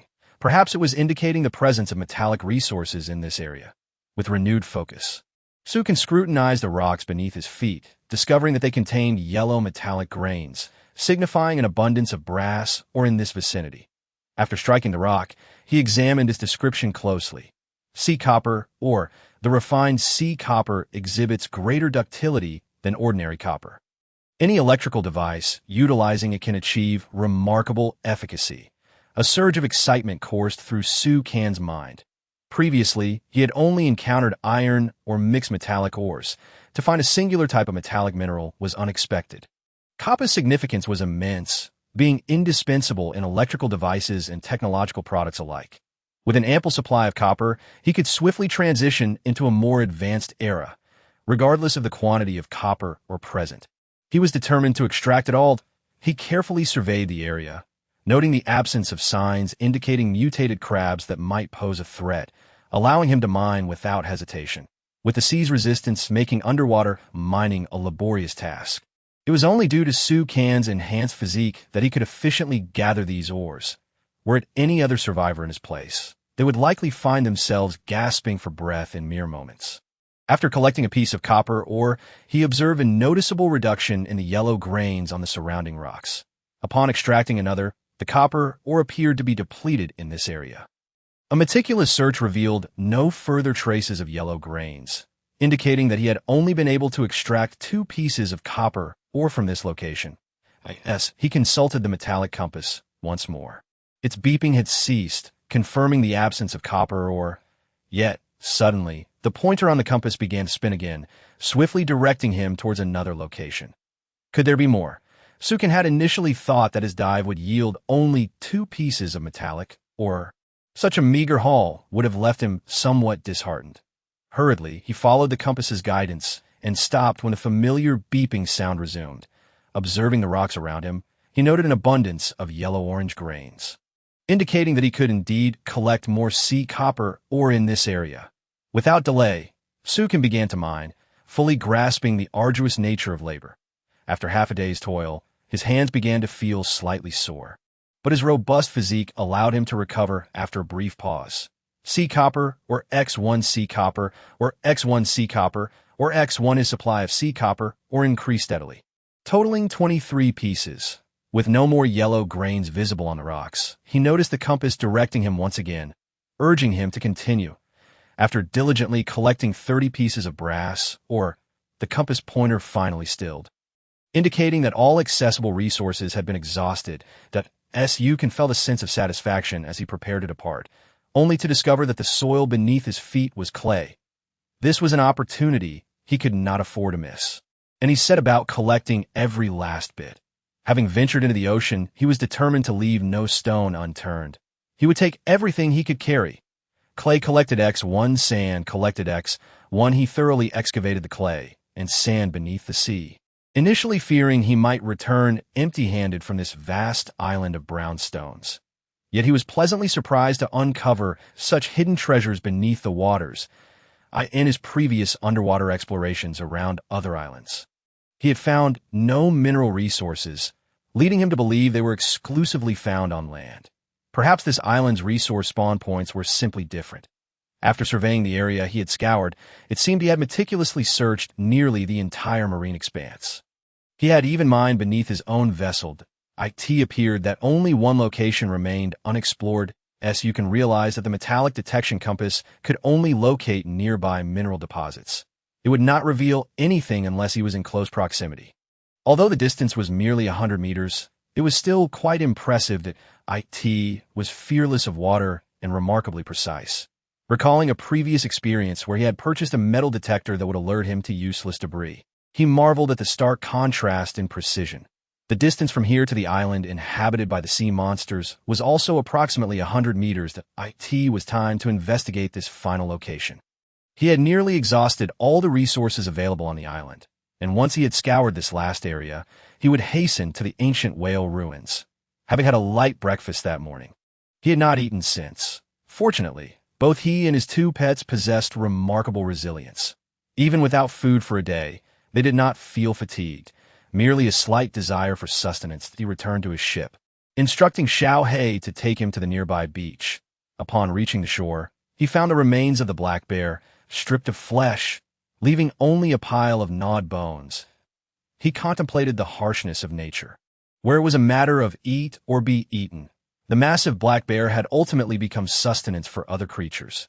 His reflection was brief, as he knew that in this world, countless survivors met their demise daily, and such matters were of no concern to him. Drawing forth his metallic detection compass, he began his search. Contrary to his expectations, the compass did not spin wildly. Instead, it turned slowly, as if scanning for nearby resources. After encircling the beach, the pointer continued its leisurely rotation, indicating a lack of metallic resources in this area. In the surrounding waters, aside from this particular spot, traces of yellow metallic grains were sparse.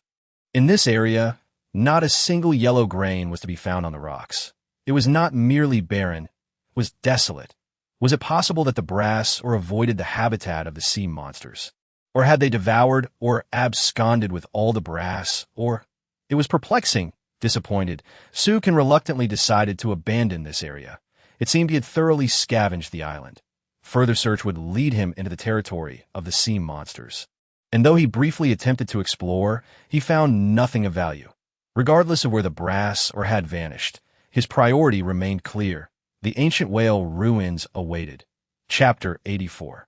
Training Bear Gallbladders. A return to baldness, Sukin attempted to probe deeper into the waters, but the compass remained unresponsive, confirming that this island was indeed devoid of resources, for the mutated crabs lurking in the sand. He held no interest in them. They were ineatable, a disgrace to the food chain. Wasteful. He had no desire to squander time on such useless creatures. Understanding their nature sufficed, as long as they did not disturb him. He had no qualms. Should they behave like the black bear, aggressive and prone to biting, he would have no choice but to eradicate every last mutated crab in the vicinity. Their survival was purely a result of their docile temperament. Quickly ascending the rope along the cliff, he arrived before a colossal palm tree and swung his machete with vigor. The palm yielded to his blow with a crack, and he added its bounty to his stockpile. With collected X30 feeling content, he thought to himself that even the smallest mosquito was still worth something. Having come alone, he would leave with his hold brimming, a true testament to the skills of a competent scavenger. Descending the cliff, he returned to his ship, stowing the rope away. Setting sail, he raised the anchor, hoisted the sails, and embarked on his journey. The fierce sea breeze was invigorating and refreshingly cool. Glancing at Xiao Bai, he noticed it lazily perched at the bow, dipping its wolf fawn club into the water. Xiao He, perched at the top of the sail, closed its eyes to rejuvenate. Xiao He, Sukin called out. Contemplating its strength, he wondered how much weight it could lift. With a tilt of its head, Xiao He pondered, seemingly searching for a reference point. After a moment's hesitation, it scampered to the stern of the ship. As it grasped the ship's edge, it flapped its wings vigorously. Goodness! Sukin exclaimed in astonishment, witnessing his vessel decelerate visibly under Xiao He's exertion. He gestured for it to cease, demonstrating its strength. Its capability surpassed his expectations. Despite standing 3 or 4 meters tall, With a wingspan of 5 or 6 meters, it still appeared small beside his ship, which measured dozens of meters. He had not anticipated that its strength could be so formidable. Capable of dragging a ship of such size, especially one equipped with platinum-grade sails. Xiaohei, I have a task for you. Immediately, Xiaohei perked up, leaning in closer. You can cast a glance at the language Xiao Bai and discreetly shared his instructions. Woo! Xiaohei's eyes sparkled with excitement as it let out a couple of enthusiastic cries before hastily flapping its wings and darting towards Xiao Bai. What an odd sight it is. Reminiscent of a village goose, Sukin gazed curiously at the little white creature, flapping its wings as it sprinted along. Pondering whether this peculiar being could truly be a golden eagle, he retrieved his fishing rod, reminiscent of Jiang Taigong's, and began to fish. The warehouse's stock of sea fish had dwindled to just 3, and having gone a day without sustenance, it was essential to replenish his strength that he extracted a coconut, savoring its juice while casting his line. Suddenly, a frantic cry erupted from Little White. It attempted to turn, only to realize that its substantial bare body was not cooperating. It felt a pair of salty claws gripping its thigh. Lifting it upside down, Little Black's enormous talons had ensnared its legs, soaring into the sky with a powerful flap of its wings. Su can intended for Little Black to assist in overcoming Little White's fear of heights. Little White was thoroughly terrified, its face paling even further, although it was already a pale creature by nature. Little Black's eyes darted mischievously, and it appeared to be lost in thought, chuckling incessantly. After all, it was merely a joyous golden eagle. What malice could it harbor? Little White struggled desperately, wishing to descend, but as it ascended higher, tremors coursed through its body, prompting it to lift its torso in an attempt to cling to Little Black. However, it soon realized that its large belly hindered its efforts. With a triumphant screech, Little Black reveled in the predicament, contemplating how it was now reaping the consequences for the last time Little White had plucked its feathers. Sukin watched as Little Black flew ever higher, shaking his head in resignation, muttering a wish that Little White wouldn't faint. The thrill was only just beginning. 1,000 meters, 3,000 meters, 5,000 meters. 10,000 meters! As they soared above the clouds, Little Black and Little White vanished from Sukin's sight. Just then, a small white plummeted from the heavens, descending rapidly. Sukin's surprise morphed into laughter.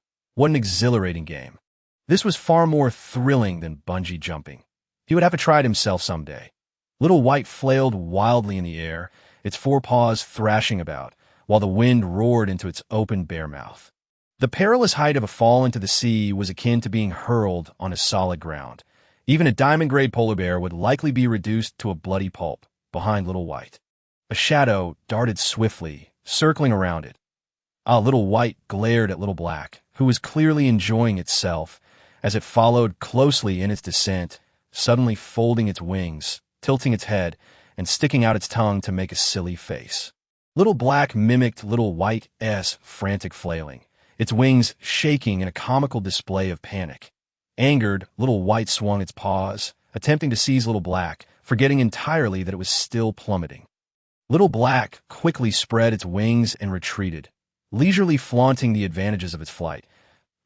As Little White neared the ocean, now a mere kilometer above the surface, it felt a wave of despair wash over it, crying out to Little Black in desperation. Covering its bare eyes, it wished that if it were to perish from the fall, its owner would not share its flesh with that insufferable bird. 100 meters, 50 meters, 30 meters, 2 meters. Little Black deftly grasped Little White's leg, diving close to the water surface before shooting back up into the sky, when Little White finally removed its paws from its face. It was aghast to see that they were indeed still airborne, nearly fainting from a mixture of fear and disbelief. Sukin could hardly bear to watch. This was a trial of hellish proportions for Little White, and he anticipated Little Black's intentional ruthlessness. With a catch, he flung the fish onto the boat and continued fishing. Soon, he had 3 fish to clean. Just then, a pitiful little cry filled the air as Little White plummeted down, pleading for mercy. Yet before it could finish its plea, a dark shadow dashed past, snatching it back into the sky. Unbeknownst to Little White, it began to feel less terrified. Its courage had grown considerably. realizing Little Black would not truly let it fall into the ocean. However, it still underestimated Little Black's mischievous nature, as this time, Little Black caught it from several dozen meters up before unceremoniously tossing it into the water. Emerging from the sea, Little White shook its drenched head, bewildered, contemplating its identity and whereabouts. What had happened to their promise of unwavering loyalty? Where was the trust between bear and bird? With no warning, it felt abandoned, and, as it surfaced, it found itself utterly forsaken. Once the fish was placed on the grill, Sukin retrieved some metallic ore and tossed it into the furnace to forge. There was no rush. He planned to take his time, lest he waste an excessive amount of timber. First, he needed to distribute the rape seeds into wooden basins before attempting to study the sea copper ore, hoping for unexpected discoveries. Additionally, he needed to prepare food for the next day, as there was much to accomplish. Due to a slight deviation in his course, he had found himself on this island. Causing his ship to drift away from its destination, he pulled out the extraordinary sea chart, correcting his angle according to the coordinates.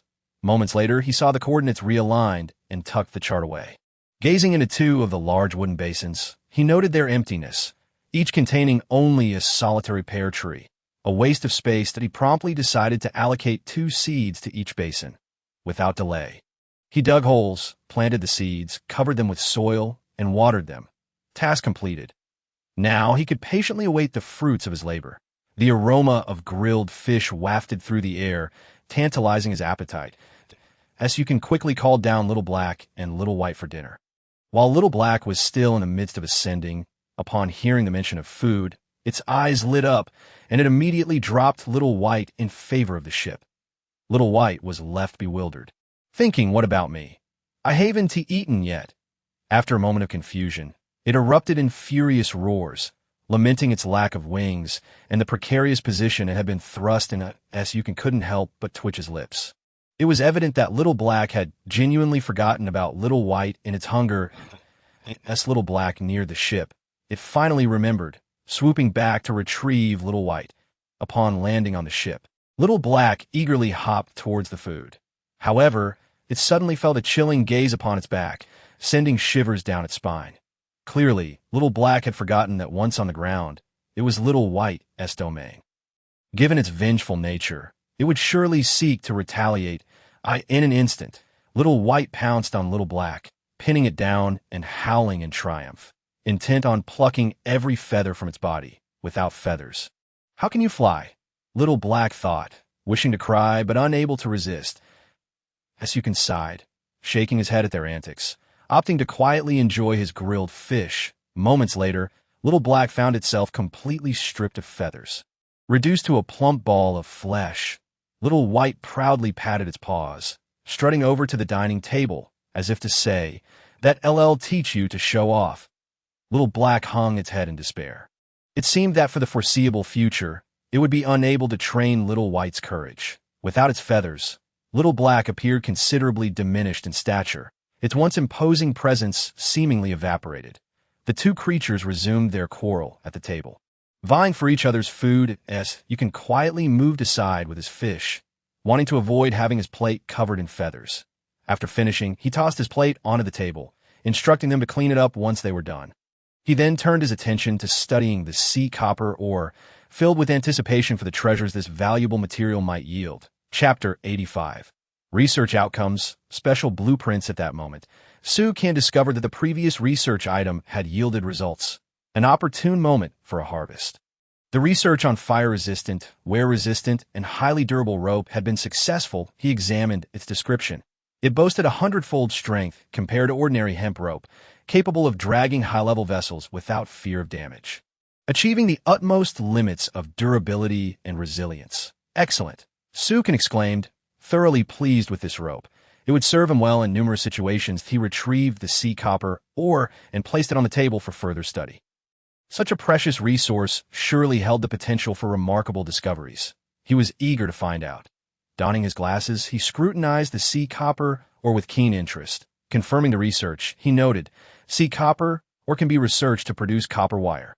24 hours, copper strips, essential for any technological product requiring metallic copper wire. The copper wire produced through this method possesses core valuable attributes. far surpassing metals refined through ordinary forging techniques, that a smile spread across Su Can's face. Once this was developed, he could begin creating some fundamental electrical appliances. After all, this world operated on a semi-gamified basis, where many required materials did not have stringent demands, allowing him to bypass numerous steps. He promptly confirmed the research. Remaining time, 24 hours. It appeared that arriving at this island had been fortuitous. This unassuming sea copper or had the potential to catapult Su Can from an era of primal existence straight into the age of electricity. This represented countless possibilities, enabling him to surpass all the other survivors on the ocean. While any single resource could make one the wealthiest individual in these waters, transcending the current era would mark a qualitative leap. In the dead of night, Su Can once again consulted the sea chart, verifying the course deviation. Having sailed for so long, he was pleased to find there was no sign of error.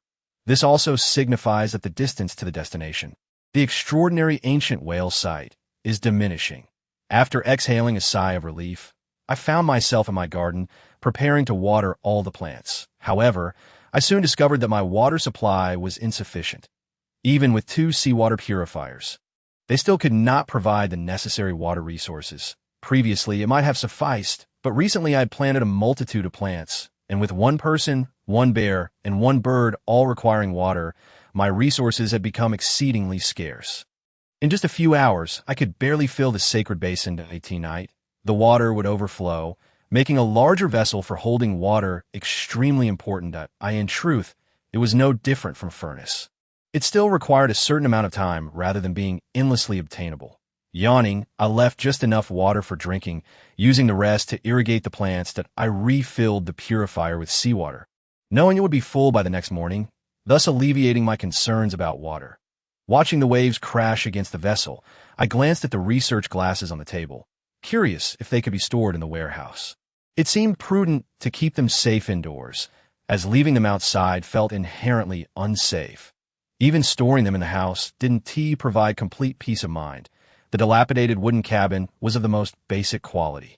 Not even upgraded boards that, if it were up to me, I would have dismantled it long ago, as it merely served as a windbreak, providing little comfort for sleep. Ultimately, one prefers to sleep indoors. This structure could easily be swept away by the sea breeze, and the research glasses could very well be whisked away. After storing the research glasses along with the seawater copper ore in the warehouse, I checked the glasses and found that the progress had not been interrupted. This meant that in the future, I could retrieve them for research and return them to the warehouse once I confirmed their crafting. This moment, I felt considerably reassured. Unless I completely failed, I wouldn't lose them. Ooh. At that moment, Xiaohei trotted over, lowering its head to complain about its lack of fur, pondering how it could prevent Xiao Bai from plucking its feathers. Xiao Bai ambled over, eavesdropping, unconvinced that a bird could outmatch it on land. I made my way back to the house. I climbed up to the bird's nest, lazily yawning, and tossed a fur coat crafted by Xiaohei onto it. Lest it appear like an exhibitionist. In the future, when Xiao Bai pulls your feathers, if it takes from your left wing, you should willingly offer your right wing for it to pluck. I languidly stated, savoring the comfort of the nest. Woo. Xiaohei quickly grasped the idea, indicating that it understood. This way, Xiao Bai would not feel embarrassed to pluck. With tolerance, generosity, and persuasion, Xiaohei could win over Xiao Bai. Meanwhile, Xiao Bai pondered over this, seemingly feeling a bit bashful. You understand nothing. At least it appears more balanced this way. Since resistance is futile, why not enjoy it? I turned over, dismissing them. Xiaohei, struck by a sudden realization, stood frozen in place for a long while, seemingly pondering the profoundness of my words. Xiao Bai couldn't help but burst into laughter, mocking Xiaohei once more. Xiaohei silently retreated to the bed, draping the fur coat over itself, lamenting why it was always the one suffering. Life had become unbearable. The next morning, upon waking, I stretched and yawned. Glancing at the bed, I noticed that Xiao Bai was indeed quite caring. It had thoughtfully covered Xiaohei with a blanket and embraced it while sleeping. Despite their playful antics, I believed that if danger were to arise, these two would go to great lengths for one another. It was likely a sentiment of ownership. My bird, my bear, only I can bully them. After getting up, I headed to the garden to water my plants, observing the vibrant array of lush flora. My spirits lifted. However, I was nearly out of water, with some plants still needing irrigation. This was unacceptable. I had to ensure my drinking water supply was secured for further planting. Perhaps it was best to construct another purifier. Ding! The sign-in system chimed. Signing in. Reward. Special item blueprint. Advanced water tank. How fortuitous! I exclaimed in delight at the system's generosity, then perused the tank's description. Advanced water tank crafting requirements. Wood X100, plastic X200. Seawater copper wire X10. I was quite speechless. The requirements were rather demanding. While I could certainly procure wood and plastic, the quantity of seawater copper wire seemed excessive.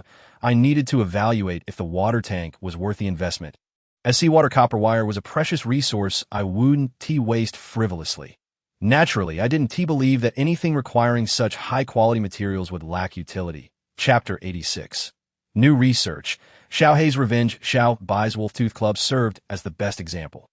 Although it was diamond tier, it appeared to possess no special functions beyond its durability and sharpness. For some time now, I've been melting metal in the furnace every morning. All the metal ores have been transformed into metal blocks. Although such materials were not easy to find, I had a sufficient stockpile. Currently, I had 171 metal blocks, ample for constructing several advanced water tanks. Given that these were special materials, it was prudent to stockpile them when possible. The special material water tank could infuse water with various minerals, enhancing the flavors and providing survivors with additional mineral supplements that I felt quite satisfied, enjoying the prospect of this tank. Although my seawater purifiers could swiftly produce water, the lack of flavor rendered it unpalatable. The infusion of various tastes would be akin to enjoying different beverages, not only enhancing the enjoyment, but also supplying essential minerals to my body, while storing a considerable amount of water. With this water tank, I would no longer worry about the sacred basin overflowing at night and wasting precious resources that I decided to manufacture at first. As long as I was using particularly valuable materials, it was acceptable. For instance, while copper wire was a precious resource, I knew that once researched, its blueprint would appear in the crafting shop. However, the seawater copper ore remained the most vital material. Ordinary metal ores were typically abundant on the island, and purchasing them was also feasible. Advanced water tank crafting requirements. Wood X100, plastic X200, metal block X10. I arrived at the area between the garden and living quarters, deciding to place the water tank and purifier here for convenience in watering plants and easily accessing drinking water. Retrieving the necessary materials. I selected a location and confirmed the crafting process. As the materials gradually vanished before me, the water tank began to materialize. Success! The 2 meter by 2 meter water tank was completed, equipped with 2 pipes for connecting to the purifiers. And the lid effectively prevented dust from entering the tank. I moved the 2 seawater purifiers to either side of the water tank, allowing purified water to flow directly into it. When I needed water, I could simply open the lid and draw some out. I just needed to remember to use the stored water before it reached capacity, as the seawater would suffice for daily use and irrigation. I could always construct more purifiers and water tanks later if necessary.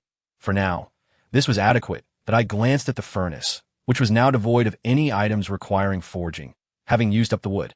I considered putting sand and clay in to create bricks. Suddenly, I had a whimsical thought. Could I forge seaweed? If sand and clay could be processed, perhaps this could as well. Seaweed was plentiful at the sea surface and easy to gather, so I thought I might as well give it a try out. I began collecting seaweed near the boat. Collecting seaweed 1. Collecting seaweed 1.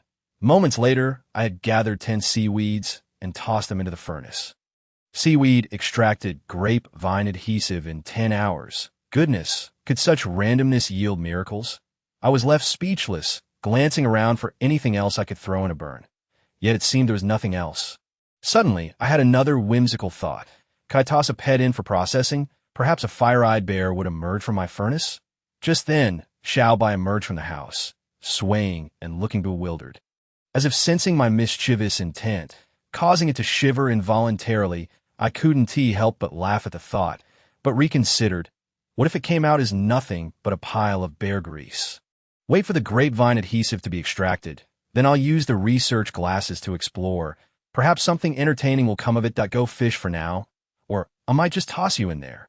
I I retrieved the Jiang Taigong fishing rod and tossed it to Xiaobai before diving into the sea for a refreshing swim. I wasn't too sure if it was due to Xiaobai's enhanced abilities, but I distinctly noticed my strength and speed had significantly improved, that I could easily surpass the speed of my diamond-tier vessel, gliding through the water like a nimble fish, propelling myself several meters with each stroke. Xiaobai gazed in astonishment at the water's surface, witnessing me swim as if I were flying, causing it to cheer excitedly for me. Upon returning to the vessel, Su can observe Xiao He stealthily emerging from the room, eyes darting about as it fixated on Xiaobai. Inching closer, cough, hand me the fishing rod. Xiaobai took the rod from its grasp, and Xiaobai looked at him in confusion, wondering why he didn't want it to fish. Just as this thought crossed its mind, Xiao He approached from behind, seizing Xiaobai with its talons and soaring skyward. Awoo! Xiaobai flailed in a panic, bewildered by Xiao He's swift recovery of feathers. How had it forgotten? Now, high above, it was at the mercy of Xiao He, destined to suffer. What was it like to be targeted by an eagle? Given time to recuperate, Xiao He would surely plot revenge. Having had its feathers ruthlessly plucked the day before, it was determined to make Xiaobai feel the same agony. Now, its plumage had returned with astonishing speed, restored to its former glory after just one night, appearing even more luxuriant than before. Moreover, its stature seemed to surpass that of Xiaobai by a considerable margin. While Xiaobai stood a mere 4 or 5 meters tall, Xiao He loomed at an impressive 5 or 6 meters, its wingspan amplifying its grandeur. This creature was growing at an alarming rate. Su Can, speechless, continued fishing, realizing that with their current sizes, a mere couple of fish would hardly suffice for their appetites. It seemed imperative to procure a greater bounty. Since departing the novice zone a few days prior, he had not kept track of the other survivors' circumstances. Unaware of their progress, he retrieved the parchment book and opened the public board for survivors' updates. Finally, someone has extracted a treasure chest from the sea. This marks my 3rd island venture. That damn shark almost knocked all my provisions from me just as I was about to dive.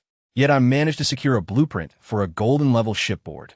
Goodness, you're doing quite well. I haven't dared to plunge into the depths yet. Forget the shark. Based on the depths you've described, is it even feasible for a person to descend?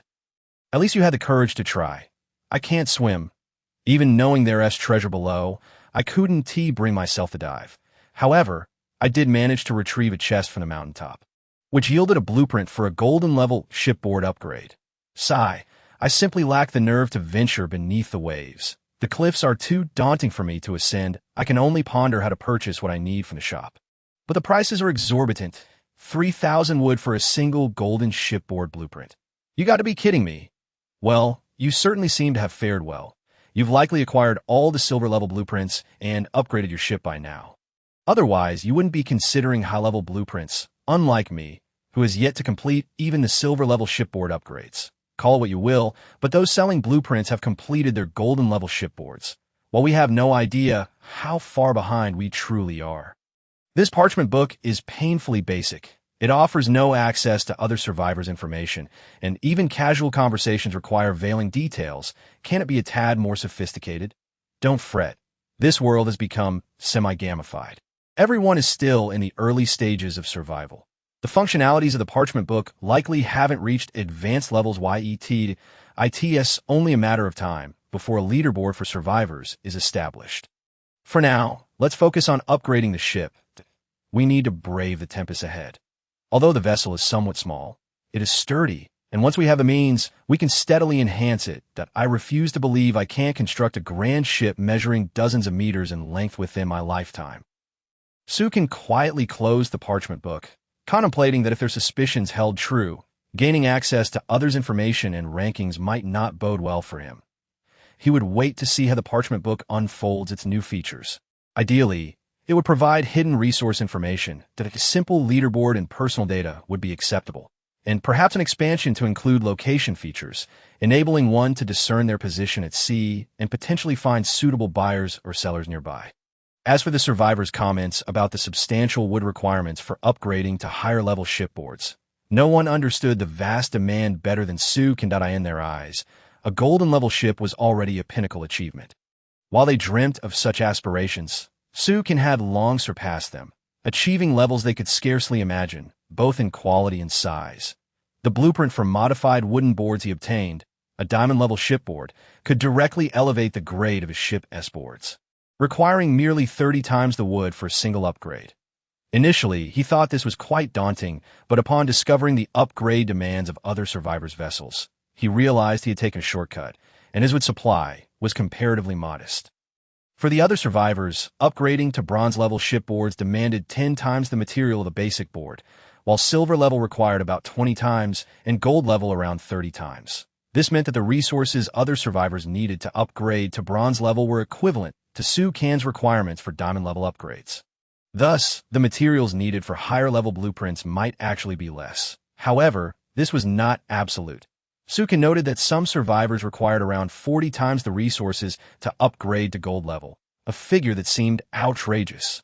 Thus, the materials required for each individual blueprints varied, influenced by their respective circumstances, especially since they were all on the novice island, where disparities wouldn't be too vast. For other survivors, upgrading their ships wasn't particularly challenging. But constructing a vessel that was both large and of high grade posed a significant difficulty. They couldn't simply upgrade directly upon acquiring high-level blueprints. They needed to ascend incrementally, which meant expending vast quantities of resources to first reach bronze level before advancing further. For Su Kan, this was undoubtedly unacceptable. Upgrading directly to diamond level had already cost him a fortune in resources, and the thought of grinding through levels one by one would be immensely burdensome. This, perhaps, was the advantage of Su Kan's extraordinary circumstances. Chapter 87. Constructing a house, acquiring pipes. If other survivors were to discover the magnitude and capabilities of Su Kan's ship, which he was further modifying to withstand tsunamis, their morale would likely shatter. The weather suddenly turned gloomy, with light raindrops pattering down. Recently, the weather had been quite erratic, alternating between sunny showers and overcast skies. Watching Xiao bind the sky, resembling a fluffy ball as Xiao He tossed it about. Xiao He, not wishing to remain aloft in the rain for fear of being struck by lightning, carelessly flung Xiao Bai onto the ship. Xiao Bai, sprawled on the deck, wore a forlorn expression. Xiao He swooped back to the ship, flapping its wings to fan Xiao Bai while squawking excitedly. Xiao Bai glanced up at it, grudgingly refraining from moving its paws. Ultimately, Xiao Bai succumbed to Xiao He's antics. It could manage to pluck some of Xiao He's feathers, but it would take merely a night for Xiao He to restore them, and the ensuing torment would hardly seem worthwhile. Good gracious, Xiao He, you truly possess a knack for this. Su Kan couldn't help but praise. As Xiao He not only subdued Xiao Bai's temperament, but also gradually instilled a sense of bravery in it. Xiao He cackled gleefully and bounded over to Su Kan, affectionately rubbing against him. However, it had to lower its head. Otherwise, Su Kan couldn't reach its head. Standing beside Su Kan, Xiao He resembled a colossal creature. Though Su Kan was quite sturdy among humans, he appeared diminutive in comparison to Xiao He and Xiao Bai. Gently stroking its feathers, awoo, Xiao Bai grumbled in discontent, feeling neglected as its master conspired with Xiao He to bully it, feeling wronged as it crawled over to Su Kan, nuzzling its massive head against his leg in a display of cuteness. How can you be so shameless? Both of you are growth-oriented creatures, yet Xiao He was born much later than you. Look at you now, shorter and smaller, with no courage to speak of. Su Kan shot an exasperated glance, but still gave its head a symbolic rub. Oh, whoa. Xiao Bai suddenly sprang up, startling Su Kan upon standing. Its eyes sparkled with excitement as it proclaimed its determination to overcome its fear of heights, envisioning Xiao He as its steed. Oof, Xiao He, hands on its hips, scoffed at the declaration. If you can conquer that fear, I'd gladly take you soaring through the skies every day. Su Kan, uninterested in their banter, seized the opportunity to fish, successfully reeling in 3 fish. Instructing Xiao Bai to continue fishing at a leisurely pace while he prepared and cooked their catch to ensure these two grew further, he needed to provide them with ample sustenance. Although Xiao He and Xiao Bai insisted that 1 fish per meal would suffice. How could they possibly grow without eating more? Su Kan, too, felt a sense of anticipation for how these two would develop once they matured fully. Thankfully, their ship was now sufficiently spacious, Otherwise, a smaller vessel of merely 10 meters would hardly accommodate these two creatures. Xiao He nestled against Xiao Bai, playfully splashing its wings in the water while Xiao Bai patiently fished. Now, it no longer requires a stool. The size of this fellow has rendered the original stool utterly flattened beneath its weight, leaving Sukin quite overwhelmed. Even in the sleeping quarters, these two must enter one by one to fit inside. Moreover, that bed cannot accommodate both of them, necessitating that one sleeps on the floor, gradually constraining the space within the room. Clearly, it is time to construct a new abode. Just as Sukin was contemplating this, a sudden gust of sea breeze swept through, seemingly carrying something away. Unable to resist, Sukin turned to look and exclaimed, "What happened to my house?" All that remained on the boat was a bed and a bird's nest, while the small wooden cabin drifted away on a nearby sea. Xiao He hurriedly attempted to retrieve the cabin, but Sukin waved him off, reasoning that he needed to renovate his wooden house anyway, so it was a perfect opportunity to build a larger one. After all, it was a bit unjust for such a large vessel to be accompanied by such a small dwelling, which often forced them to crowd together. He first stowed away the bed and the bird's nest, then identified the residential area for the vessel and chose a suitable location before entering the crafting shop. The crafting requirements for a brass-level wooden house specified 4 wooden planks per square meter. This meant that for 100 square meters, 400 planks were necessary, which was not an exorbitant demand. Originally, the house was merely a tool for shelter against the elements. If the requirements were too high, it could be forfeit without regret. After selecting the location, he commenced the construction. He retrieved 400 wooden planks, and, as the materials disappeared, the wooden house gradually materialized. Upon completion, Su Kan was delighted to discover that the quality was indeed far superior to what he had constructed himself. The brass-level wooden house boasted solid construction, capable of withstanding minor winds and waves, with only tsunamis posing a threat. As you can realize that as long as the wooden house was built, it could endure typical small storms. Provided the vessel remained intact, the wooden house would follow suit. Presumably, higher-grade houses would simply be sturdier and more aesthetically pleasing. You can look forward to upgrading the vessel to a point where he could construct a palace upon it. However, contemplating upgrading to 3 stories was daunting, as the required materials were exorbitantly high. Just considering the timber required for a 3-story house. If converted into food, how many survivors could it sustain? At that moment, Xiao Bai suddenly hoisted the fishing rod, and a white object emerged from the sea. Xiao Bai excitedly yelped, informing Sukin that they had caught something good. Sukin retorted with irritation. "How can you still have the audacity? You call yourself a treasure-hunting expert, and after all this time, you finally reel in something that isn't fish. It better not be garbage." Xiao Bai, clearly incensed, sprang up, declaring that if it were not something valuable, it would have been devoured on the spot. Ever since they began fishing for supplies, Sukin had not caught anything else. It had been nothing but fish, leading him to believe that the availability of other materials was limited. As Sukin approached for a closer look, he couldn't believe his eyes. Wasn't this a drainage pipe from a toilet? Goodness, it truly seemed they couldn't catch anything worthwhile. Xiao Bai held the long segment of pipe. Utterly bewildered, wondering what it could possibly be that moment, Sukin thought of a water purifier and realized how this item could be utilized. It was indeed a valuable asset. Well done. He made sure to praise Xiao Bai. Xiao Bai treated the pipe like a treasure, flaunting it to Xiao He, who merely shot at a disbelieving glance, as if regarding a fool. Chapter 88. Expanding the house. Researching bottles? Xiao Bai suddenly roared in displeasure. If you're so capable, why don't you try fishing?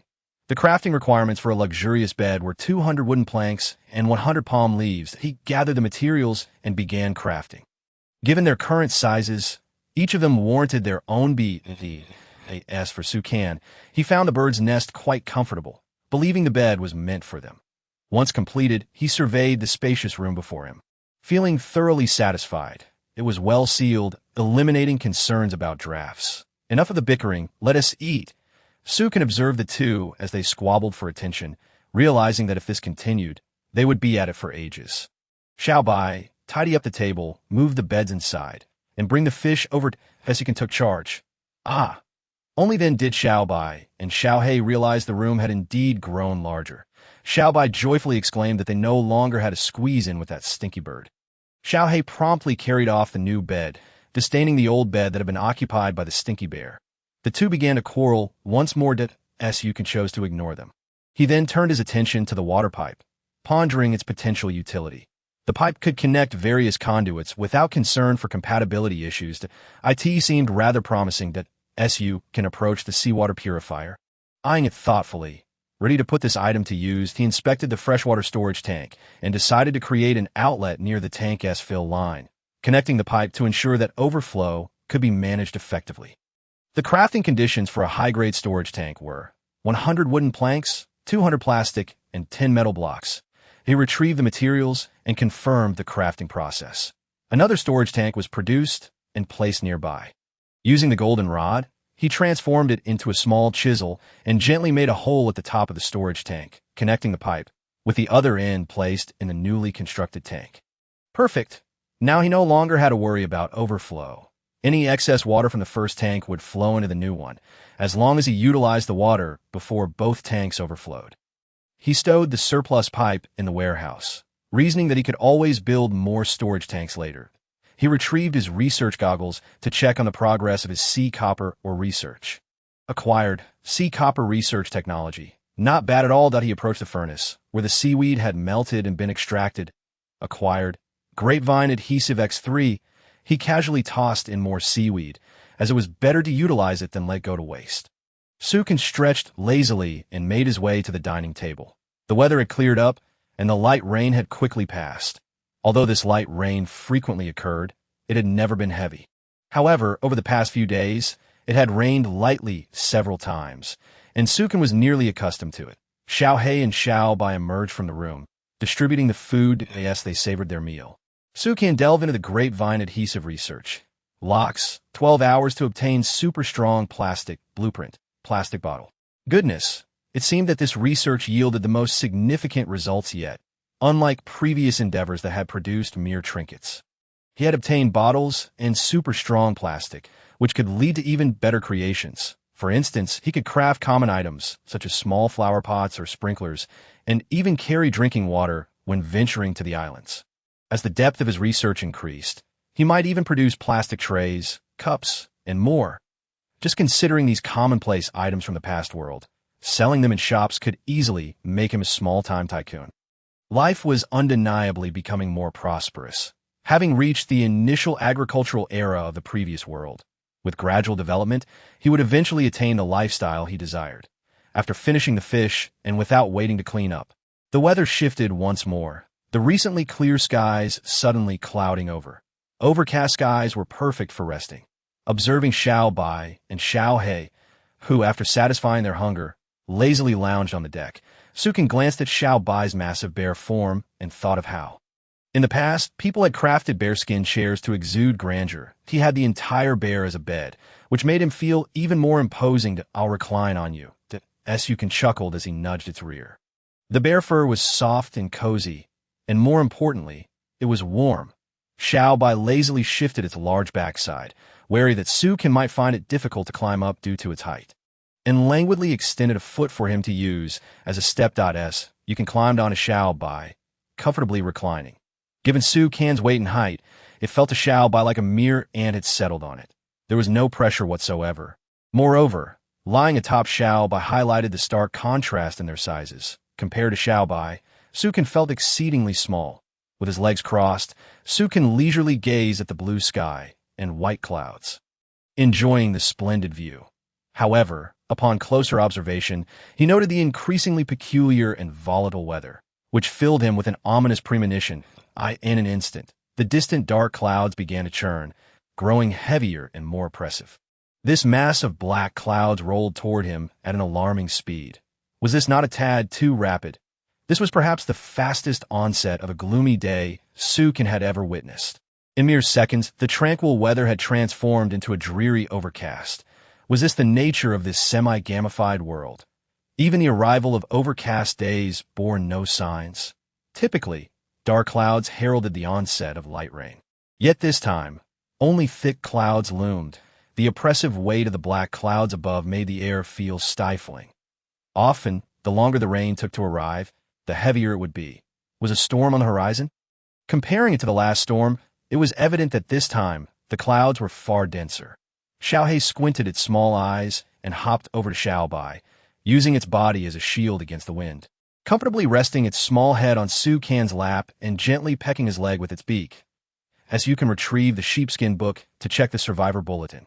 Recently, life has been improving significantly. I have managed to acquire 4 advanced crafting blueprints, and there is an ample supply of drinking water. However, procuring food remains a challenge, consuming a considerable amount of my time each day. It seems that no one dares to claim they have enough food. We are all merely surviving from one meal to the next.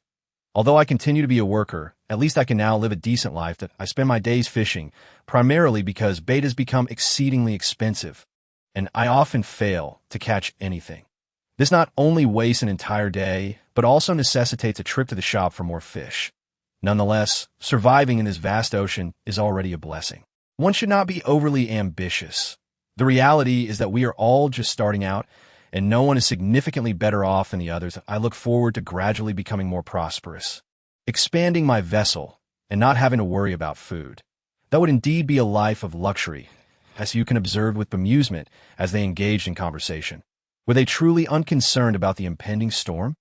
The ominous clouds clearly signaled a severe downpour, yet they continued to chat leisurely. Had the survivors at sea grown indifferent to such weather? Had their lives improved to such an extent? Suddenly, Su Kan's mind clicked.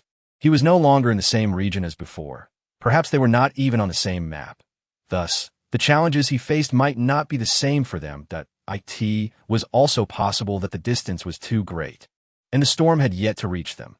After all, he was navigating a remarkably swift vessel, and he had been traveling away from them for quite some time. Therefore, the storm he perceived might be unique to his situation. Su Kan was determined to clarify whether the other survivors would experience the same tempest. He decided to test the waters. Survivor public chat. Is your fruit supply sufficient? I planted a watermelon seedling, and it should bear fruit soon, that it's hard to cultivate. It consumes too much time and energy I want to eat watermelon too. When your watermelon grows, could you share a small piece with me? Su Kan felt reassured that they were indeed not facing dire weather. Otherwise, they would have been preoccupied with more pressing concerns than discussing watermelons. What if a storm struck and swept everything away? In response to the sunny weather, one survivor remarked that it was unlikely to rain in the coming days. Another echoed the sentiment, noting the clear skies, while yet another insisted that the pleasant weather was a good sign. Su Kan felt a surge of determination and opened the shop. He glanced at the prices of supplies. The cost of fish had stabilized at 100 pieces of wood, and fruit prices remained the same. To his astonishment, multiple sellers were offering shark meat, indicating that some had discovered techniques for dealing with sharks. However, the price of shark meat was exorbitantly high, double that of regular fish. It made sense, considering that shark meat was substantially more substantial than ordinary fish. Initially, when Su Kan sold shark meat, others found it unpalatable despite its size, resulting in a low price. Yet, once they truly managed to catch sharks, their perceptions shifted. After all, risking one's life to hunt should command a higher price than regular fish. Su Kan privately formulated a plan. He had to buy, having profited significantly from the last storm. He could not afford to miss this opportunity. The currency of the ocean was gradually transitioning from wood to fish, which represented true wealth. With a stockpile of 43,500 pieces of wood, he could purchase 435 fish. Regardless of whether this calamity would affect other survivors, acquiring this stock of fish was a sound investment. Worst case, he could simply sell them all later. Even if prices fluctuated slightly, the potential profit was substantial if he guessed right. This was a gamble, and having gained wealth from maritime disasters before, Su Kan felt confident. He swiftly placed an order for 435 fish, confirming the transaction. Soon, the fish arrived. That moment, raindrops began to fall, initially small but quickly intensifying. The dark clouds loomed lower and thicker. The sky unleashed a torrential downpour, escalating in intensity, while his companion, Xiaohei, spread its wings to shield Su Kan from the rain. With the recent growth of Xiaohei's feathers, they no longer feared the water. Droplets flowed off them without worry of becoming soaked. Su Kan pondered and left a note in his leather-bound journal. A severe storm is expected in the coming days. prepare accordingly, and seize the opportunity to prosper through this disaster. He had made his warning clear, but would anyone heed it? The survivor chat erupted in chaos. Is this person a fool? Just moments ago, someone worried about rain, and now he claims a massive storm is coming. I suspect he's hoarding supplies and spreading rumors to instigate competition among survivors and inflate market prices for his own gain that I'd rather believe it might be true. What if his ominous predictions come to pass? It doesn't hurt to keep a few supplies on hand. Are there really people gullible enough to fall for such nonsense? Do you not realize you're falling into his trap? I'll give it a try. After all, I have plenty of wood that I'll take a portion to test the waters. Worst case, I can sell it later. Honestly, it feels like there aren't enough fools in the world anymore. Yet people still believe this nonsense. The survivors continued to mock one another, some blindly following the crowd, dismissing the possibility of a disaster simply because they did not believe. Some individuals seemed to derive satisfaction from proving themselves right, even at the cost of others. Yes, you can. Uninterested in their banter, focused on his own preparations, he began to gather his supplies, anticipating the sudden storm. First, he collected the plants to prevent them from being ruined by the rain. He swiftly moved to the industrial area, gathering the furnace and other miscellaneous items. Next, he went to the living area, collecting the water purifier, dining table, and lanterns, ensuring nothing was left exposed. He carried the fire pit indoors for warmth. Every item aboard his vessel was stowed away. He was determined not to lose anything to the impending disaster. Once everything was secured, he turned to leave for the cabin. However, he discovered Xiao He and Xiao by watching him from the eaves. Having chosen to leave him alone to face the downpour, their indifference felt cruel, cold, and heartless. After all, they were not human. Suk and sheltered beneath the eaves, gazing at the sky, where flashes of light flickered ominously within the dark clouds. Thunder rumbled within, and bolts of lightning flashed with increasing frequency. Yet the sound of thunder had yet to erupt. This indicated that even more formidable thunderclouds were brewing, ready to unleash their fury.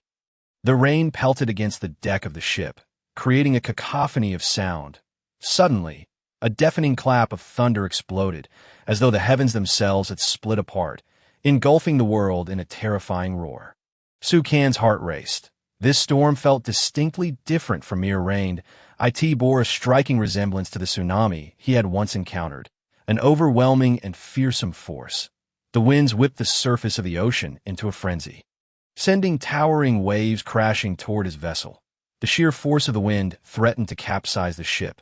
Yet, as the first wave surged forth, the ship merely swayed with the motion of the sea, bringing him a moment of relief.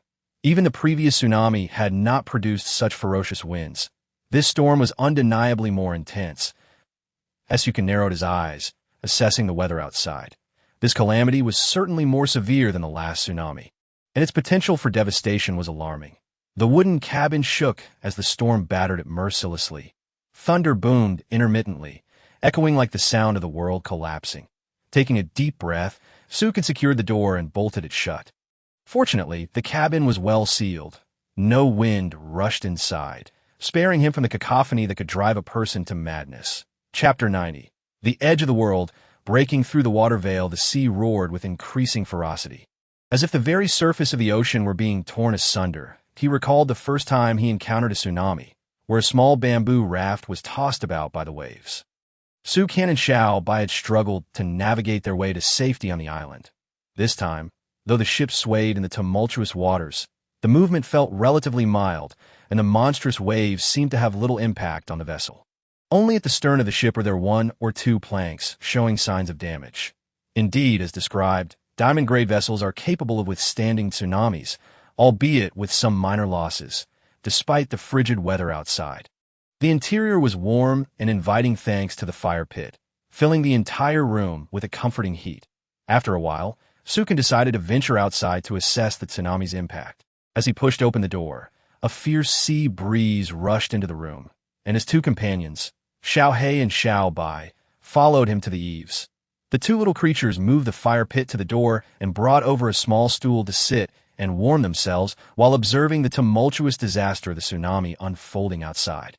Nearby, towering walls of water surged, reaching heights of over 10, even dozens of meters, while the diamond-grade ship rode the crests of the waves like a surfer, landing smoothly thereafter, which allowed Sukin to finally relax. The force of this tsunami was incredibly intense. A mere bamboo raft would surely be shattered into pieces by such a force. As Sukin marveled at the scene, he noticed a white line emerging at the horizon. Seemingly connecting heaven and earth.It resembled a wall of water, standing firm. Sukin hurriedly rubbed his eyes, questioning whether he was mistaken. Upon closer examination, he realized it was indeed real. Gasping, Sukin inhaled sharply. As the ship reached the apex of the waves, the view became clearer that on one side of that white line, dark clouds roiled and winds howled, while the waves obscured the sky. Yet on the other side, the sky was clear, bathed in sunlight, calm and serene. It resembled the end of the world, the other side of misfortune. Was this a mirage or reality? Xiao Bai and Xiao He began to chirp, pointing at the scene in the distance that if this were true, it would signify a divide between regions. Much like his past experiences where a city could be beset by storms on one side and basking in sunshine just a street away. However, the sight before him was utterly extreme, even more astonishing than anything he had encountered before. As the ship drew nearer, Sukin could see more clearly the divide between the two worlds.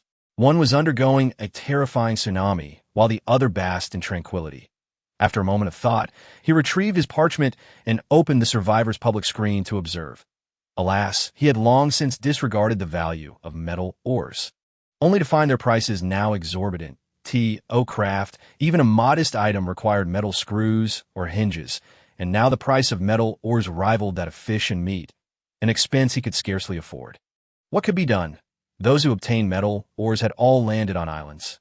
Yet even if they encountered a metal mine, they knew well the arduous effort required for extraction, far more challenging than catching a fish.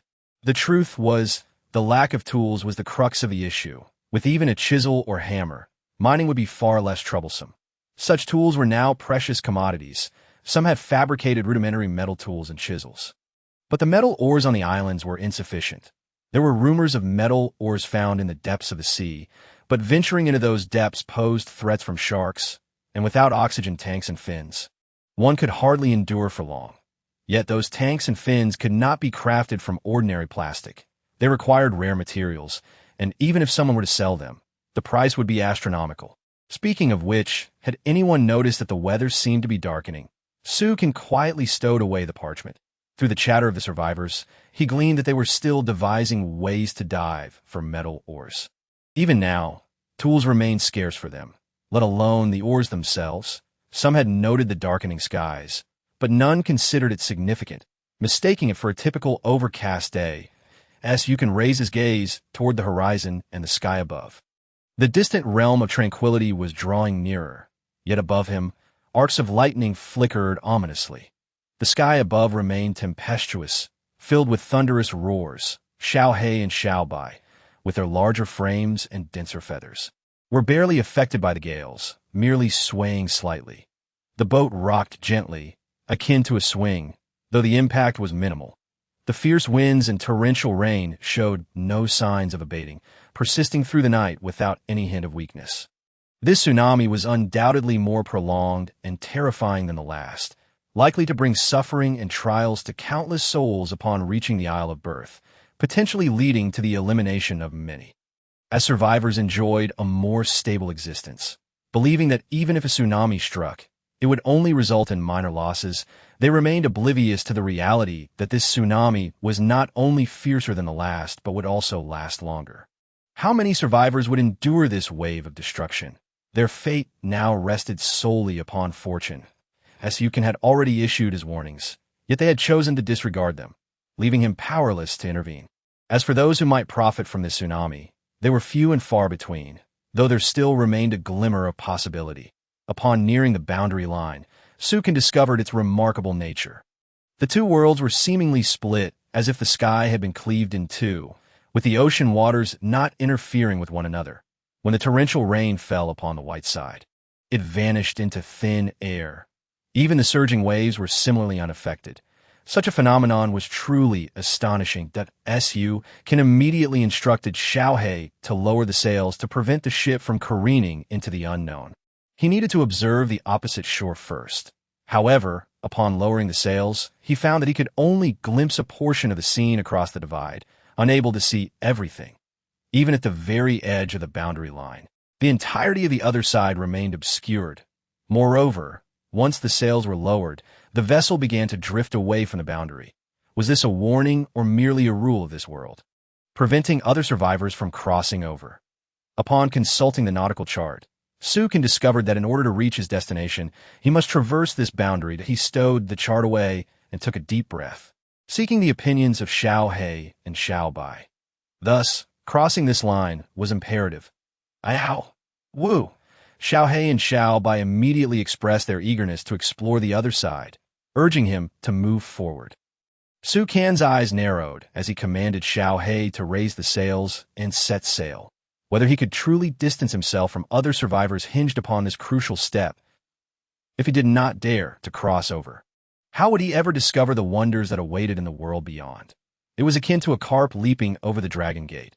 If one did not leap, their vision would forever be limited to the relentless storms and tsunamis before them. Su Kan skillfully maneuvered the ship's speed and direction as they surged toward the barrier. Contrary to his expectations, the sensation of breaking through the water did not manifest. Instead, the vessel rebounded as if it had struck a transparent, resilient membrane, sending it bouncing back. What was happening? Su Kan furrowed his brow, gazing at the barrier, which remained eerily calm. Not even a ripple disturbed its surface. Was it that he lacked the qualification to pass?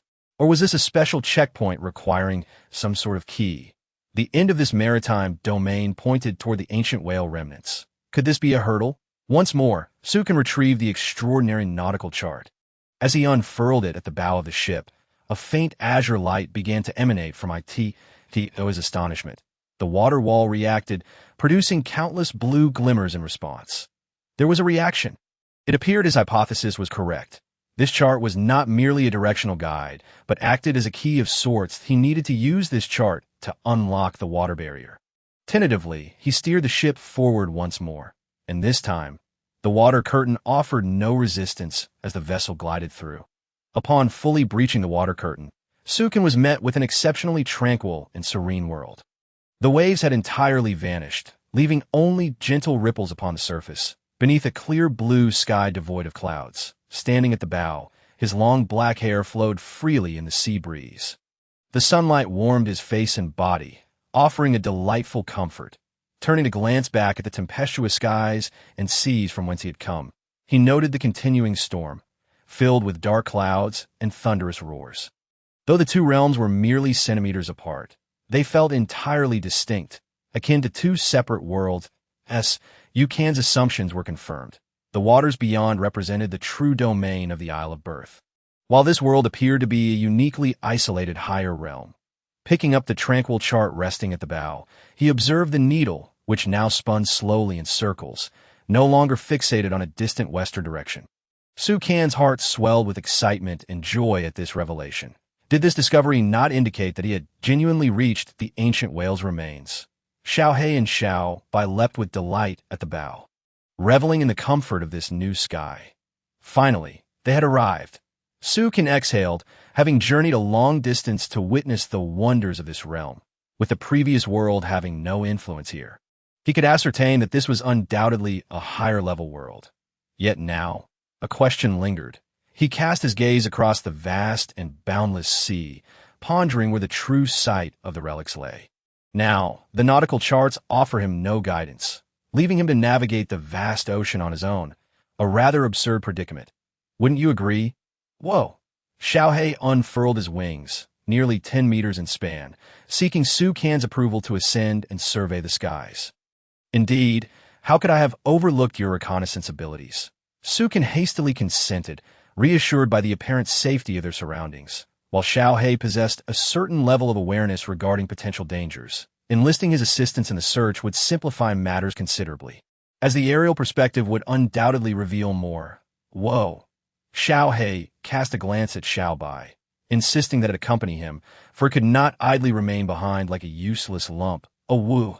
Xiao Bai, visibly annoyed, acquiesced, leaping onto Xiao He's back. As you can chose not to follow. knowing that his human vision paled in comparison to the far-reaching sight of his high-level companions. Thus, he settled comfortably on the ship, awaiting their return. Chapter 91. Breaching the barrier, a new world with a powerful flap of his wings, Xiao He soared into the heavens. The moment he fully extended his wings, Sukin noticed that Xiao Bai's considerable bulk seemed to dwarf Xiao Hei's size by a significant margin. It appeared that Xiao He had been growing rapidly of late, reaching such impressive dimensions, leaving Sukin curious about when he might level up. To his astonishment, Xiao Hei's wingspan had grown to over 10 meters, while Xiao Bai stood at more than 5 meters tall. How could these two still be classified as juveniles? Sukin couldn't help but wonder, had the heavens ever witnessed a juvenile Polaris or a golden eagle measuring over 10 meters? Nevertheless, this was a positive development. As long as Xiao He and Xiao Bai continued to evolve, it boded well for their potential if they could reach such sizes in their juvenile phase. How formidable would they become in maturity? Sukin's anticipation grew ever stronger. However, glancing at his vessel, he couldn't suppress a sigh. Given their growth rates, it wouldn't be long before his 60-meter ship would no longer suffice to accommodate them. Suddenly, he found himself wishing they would grow a tad slower. Sukin retrieved a sheepskin scroll, examining the radar display, which indicated that the ship was ascending higher above sea level. Yet, after a considerable time, no other objects appeared. As the ship's image on the radar grew larger, it became evident that Xiao He was returning soon. He must have made some discovery. However, Sukin puzzled over the sheepskin scroll. Why were there no findings on the radar? Was it possible that what Xiao He could perceive was beyond the radar's capabilities? Xiao He circled and gracefully landed on the vessel, his wings creating a gust of wind that momentarily obscured Sukin's view. Whoa, whoa. Xiao He pointed toward the distant sea, eager to explain. Woo. Xiao Bai, even more impatient, sought to convey something to Sukin. The two seemed rather anxious, prompting Sukin to urge them to speak one at a time. Whoa. Xiao Bai gesticulated frantically. What? You say there are several terrifyingly massive shadows approaching us from the depths. Sukin was taken aback. If Xiao Bai described them as terrifyingly large creatures, they must be colossal indeed. How large? Woo. Xiao Bai indicated with his paws. You mean to say that compared to those shadows, Xiao Hei's wings are insignificant, at least a dozen times smaller? Sukin's mind raced, concluding that these must be relatives of the Miss Whale he had encountered in the nautical charts. Nonetheless, he did not allow himself to be complacent. He understood that whales were merely one of the dominant species of this world. It was entirely possible that other dangerous creatures lurked within these waters. Xiao He, Xiao Bai, if things seem amiss, we must abandon ship and flee immediately. Sukin inhaled sharply, gazing into the distance, although he held a deep concern for his vessel, if the approaching beings were not whales. Or if they were mutated whales, their current capabilities would likely prove insufficient to inflict significant harm. Even if they could engage, the risk would be too great, in comparison to the value of life. All material possessions could be forsaken. With the resources stored in the warehouse, as long as they could find a safe stretch of sea, they could construct a makeshift vessel, though it would take considerable time to restore their current resources. At least their lives would be preserved. Whoa! Xiao Hei's wings opened slowly, preparing to whisk both Xiao Bai and Sukin away at a moment's notice. Beneath the surface of the distant waters, several enormous forms were clearly approaching. Sukin's heart raced as he fixated on the massive silhouettes. Just then, a geyser erupted, a water column several meters wide shooting upward, sending seawater soaring dozens of meters into the air. More geysers followed suit, spraying from below. Sukin exhaled, feeling a wave of relief wash over him as the creatures paused a few dozen meters away, seemingly aware of his presence, preparing to surface. A rainbow arched across the sky as the mighty water columns crashed down, creating tumultuous waves. These jets of water were the whale's natural breathing instinct. The ship, in comparison to their gigantic forms, was utterly inconsequential. The whales had approached as soon as he arrived at the ruins, which must have had its reasons. Sukin was not fooled into thinking that the small whale depicted on the nautical charts had come without purpose. As a shark's skin surfaced, its smooth, azure hide only confirmed Sukin's suspicions of the whale's identity. Recalling the records of whales from his previous life, the largest measured just over 30 meters, Yet these whales surpassed 100 meters in length. What an astonishing revelation. The ship, boasting a length of over 60 meters, was still dwarfed by these whales, which were at least 2 or 3 times its size, making it impossible to gauge their true length visually. They towered like skyscrapers of 50 or 60 stories. 3 colossal whales emerged, their heads breaking the surface, 6 enormous azure eyes curiously fixed on Sukan, adorned with 3 black gold horns atop their heads. This closely resembled the Miss whale he had encountered. One could only appreciate the enormity of those horns up close. They were at least as large as Xiaobai. What purpose could these decorative appendages serve? Sukan instinctively pondered a curious thought. With Xiaohei and Xiaobai consuming so much, how much would these giants require to sustain themselves? If Sukan were tasked with their care, he would surely face financial ruin. Thank goodness the system had not bestowed upon him a whale. Hello? Can you understand my words? Sukan called out to the 3 colossal beings. Puff, the central whale, nodded slightly, expelling a spray of water, indicating that it could comprehend him. Such expressive communication. Unfolding the nautical chart, Sukan explained. Here lies the situation.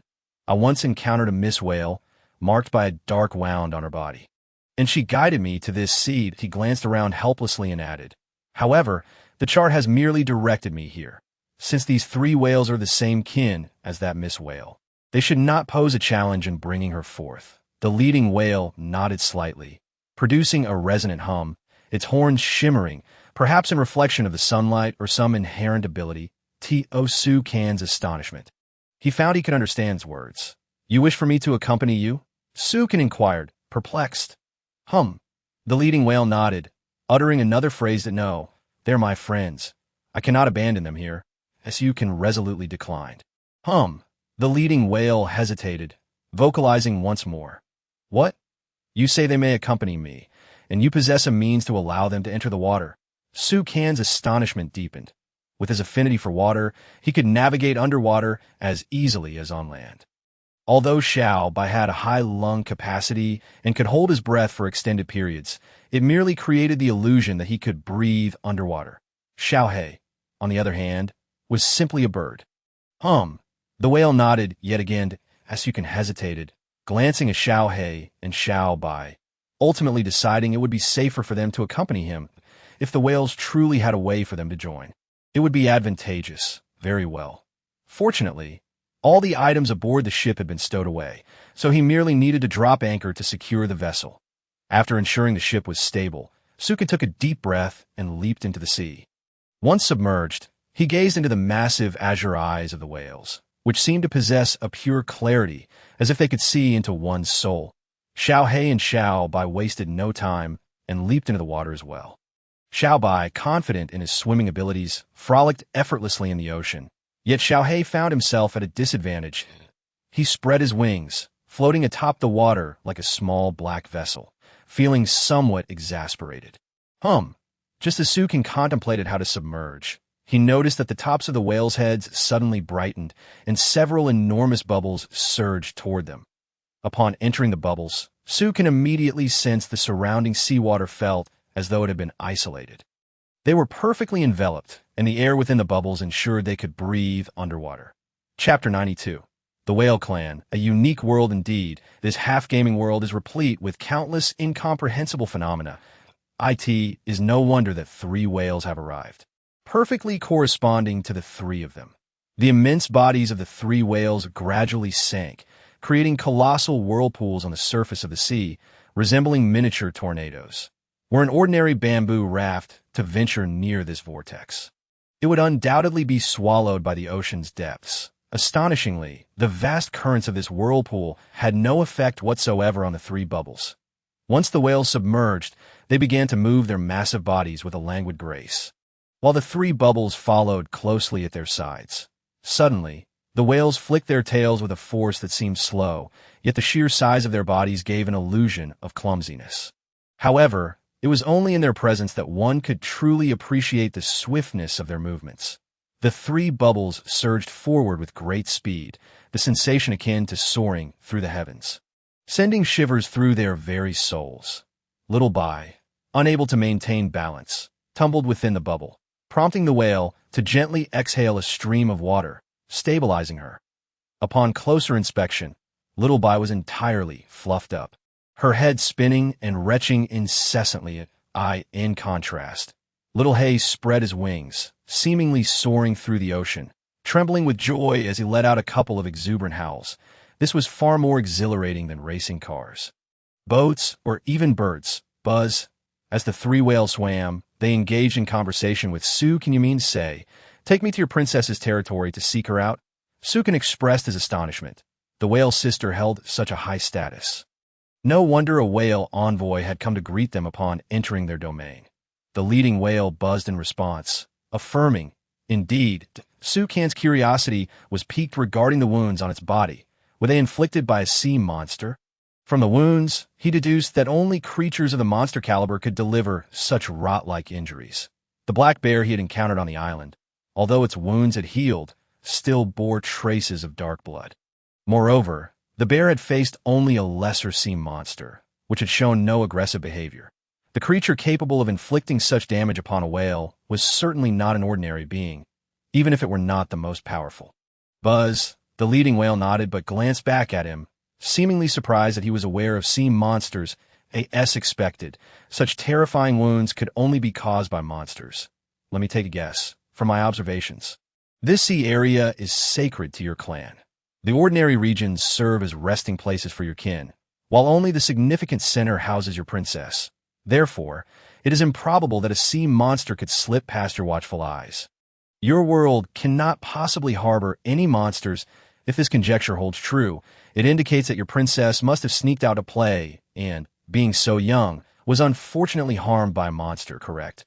Su Kan's words struck a chord. From his observations on the maritime map, he surmised that the whale's sister appeared significantly smaller than other adult whales, measuring only a few dozen meters. The map indicated that she was surrounded by several massive whales, implying her high status. Yet being injured suggested she had ventured out unsupervised. The three whales visibly shuddered, their collective astonishment evident as they turned to gaze at Su Kan, their enormous blue eyes filled with disbelief. How could it be that a mere human survivor was privy to their clan's most profound secret? They did not respond but remained engulfed in shock. From their expressions, Su can discern the truth. The vastness of this marine world was beyond his imagination, yet undoubtedly filled with wonders. While he had no idea how many whales inhabited the clan, even a single one could sustain countless survivors within its habitat. The whale soon led Su Kan and his companions to depths of several hundred meters below. His surprise, the sunlight still penetrated down to this level. In previous sea explorations, visibility diminished significantly beyond 100 meters, becoming quite dim. This was a result of the semi-gaming nature of the world. Otherwise, in his former life, darkness would have enveloped them much sooner. The underwater realm was not only vibrant, but also breathtakingly beautiful. Countless varieties of marine life, fish of various hues, shells, and corals adorned the seafloor, far surpassing any aquarium. The reason these whales thrived in this domain was undoubtedly tied to its beauty, though many complex truths remained unclear to him. Sukan wasn't overly concerned about their motives, as they held little relevance to him. His primary interest lay in capturing the whale sister's soul within the sacred soul sphere of transcendent rank. Naturally, he would not take her without due consideration. After all, she was their princess. Her soul would be able to survive within his divine sphere, benefiting both her and himself. He would undoubtedly repay the whale clan in the future. Yet for the time being, Sukan felt he possessed nothing of value to entice them. They soon arrived at a dark reef area, where an immense stone gate loomed. An invisible current flowed at the entrance of this rocky threshold, easily overlooked unless one approached closely. After the three whales halted, they emitted soft humming sounds, releasing gentle streams of water toward the water wall, which began to warp, ushering Su Kan and his companions inside. What lay beyond was a veritable wonderland, akin to another world altogether. Here, the diversity and abundance of marine life were magnified by hundreds, even thousands of times. The seafloor was adorned with vibrantly colored seaweed and corals, creating a stunning underwater tapestry. Massive schools of fish swam above, frolicking among the seaweed, forming intricate shapes. The splendor of this underwater realm left Sukin awestruck, and he couldn't help but inhale sharply. What a spectacle. Oh. Little Bai was somewhat unfazed, having previously visited an underwater realm, and thus could tolerate the sight. Little Hay, on the other hand, stared wide-eyed, utterly astonished by the beauty before him, hardly able to believe that such splendor existed beneath the dark ocean, far more breathtaking than anything he had glimpsed from above. Sukin surveyed the surroundings, realizing they must have entered a significant area for the whales, yet no other whales seemed to be present. Just then, the 3 whales simultaneously released a resonating hum that echoed throughout the ocean. From the distance, the water began to swirl rapidly, and 3 massive whales, accompanied by a few smaller ones, gradually swam closer. The smaller whales measured only 20 meters or so in length, appearing both young and bashful. They concealed themselves behind the larger whales, peeking out with curious little heads to observe Sukin and his companions. Chapter 93. The whale clan leader, on the brink of collapse. What peculiar creatures are these? Why do they look so strange? Indeed, that one is said to be human, and that one is a bear, but why is the other one so dark, with such large feathery wings? One of the smaller whales recalled what their father had said before leaving. We must not mock other creatures for their appearance. They too are pitiable. Sukin felt a slow trickle of exasperation forming on his forehead. Indeed, their perspectives were utterly divergent.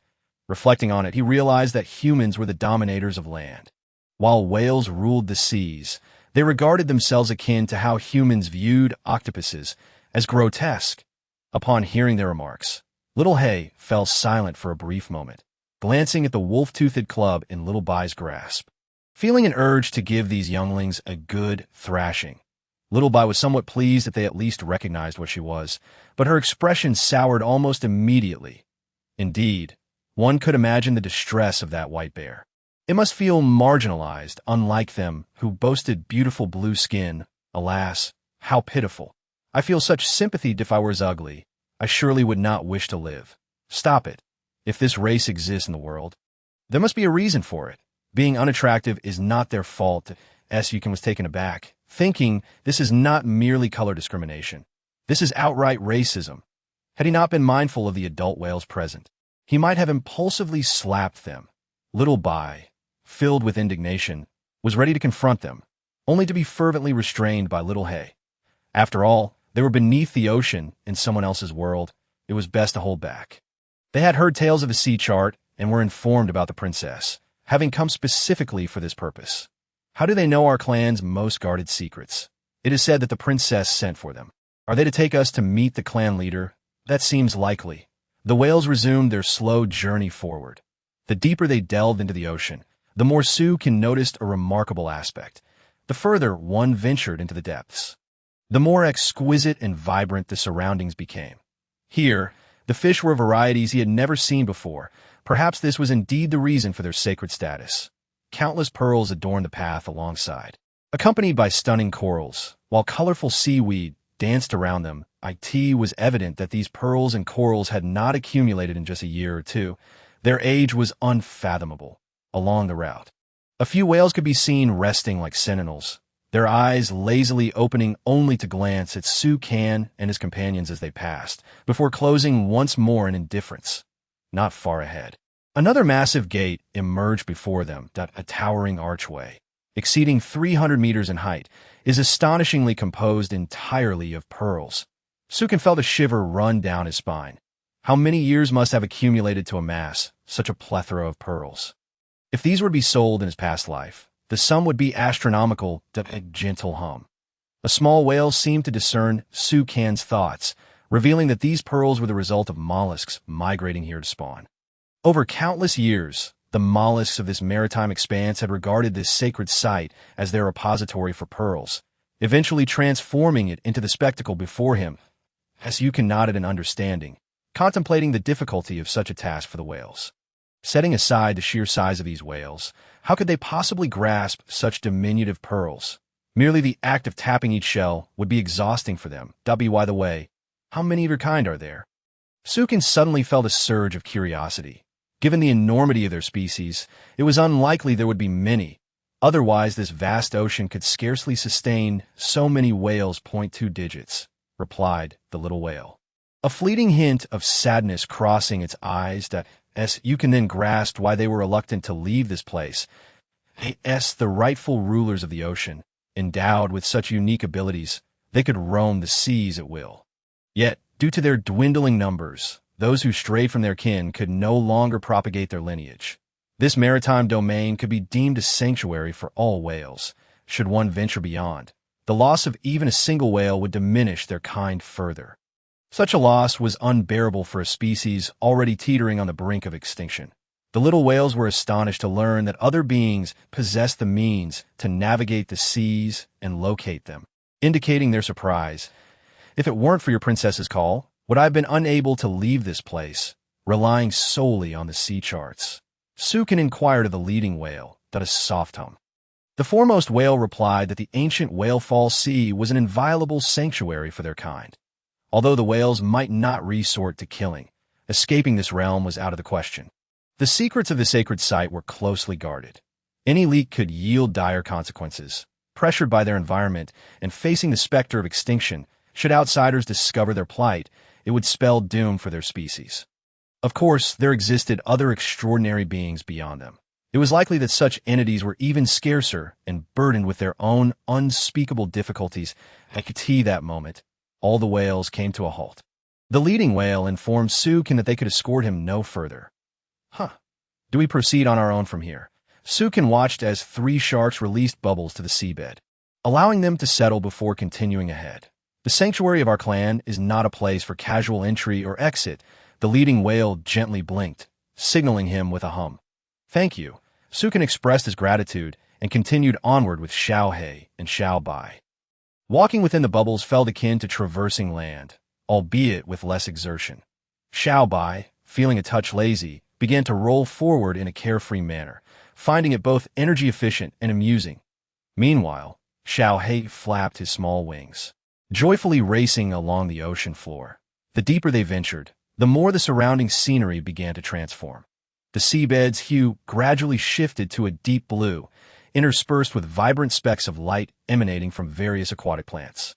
After traversing several hundred meters, they beheld a vast expanse of seabed, woven together by blue seaweed and other flora, evoking a dreamlike quality reminiscent of fairy tale where a nymph alights upon a meadow. There lay an enormous whale, over 200 meters in length, its girth comparable to that of a juvenile whale. Despite being a sovereign of the sea, its eyes reflected profound sadness, despair, and confusion, observing its helpless form.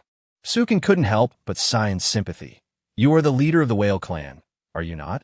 Is the whale princess your offspring? Sukin hesitated before approaching to inquire .Confronted. The colossal whale leader shifted slightly, affirming with a nod. You appear frail. You are on the verge of whalefall, aren't you? Sukin gently prodded, sighing. The whale leader's gaze betrayed no emotion or vitality, revealing the imminent end of its life. .Confronted. The whale leader nodded faintly, its eyes now brimming with deeper sorrow. That if I am not mistaken, the whale princess is your sole child, correct? Sukin asked. Curiosity piqued. .Confronted. The whale leader blinked slowly, pain evident in its expression.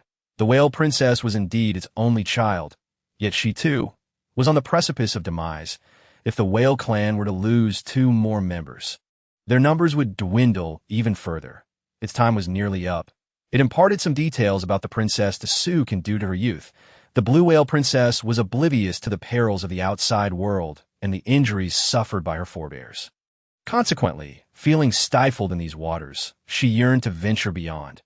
However, shortly after embarking on her journey, she was ambushed by external sea monsters.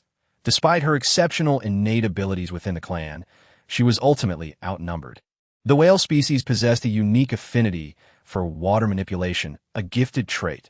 The blue whale princess was truly a rare prodigy since the inception of the whale lineage. Yet, she lacked combat experience, sustaining internal injuries and teetering on the brink of death. After a moment of contemplation, Sukin stepped forward, saying, though the princess's body cannot endure much longer and is on the verge of whalefall, I have a means to ensure her survival in another form. This proclamation, The aged whale leader's eyes widened in disbelief. How could this be possible? In that instant, it seemed to regain its former majesty, its gaze now filled with life. Initially, it had merely sought to understand why this survivor could communicate with its daughter. The other members of its clan were taken aback and astonished by this revelation. They were well aware of the extraordinary maps that had escaped their grasp, but they only anticipated the slightest leak of information. The aged whale leader had not expected this survivor to offer assistance to its daughter.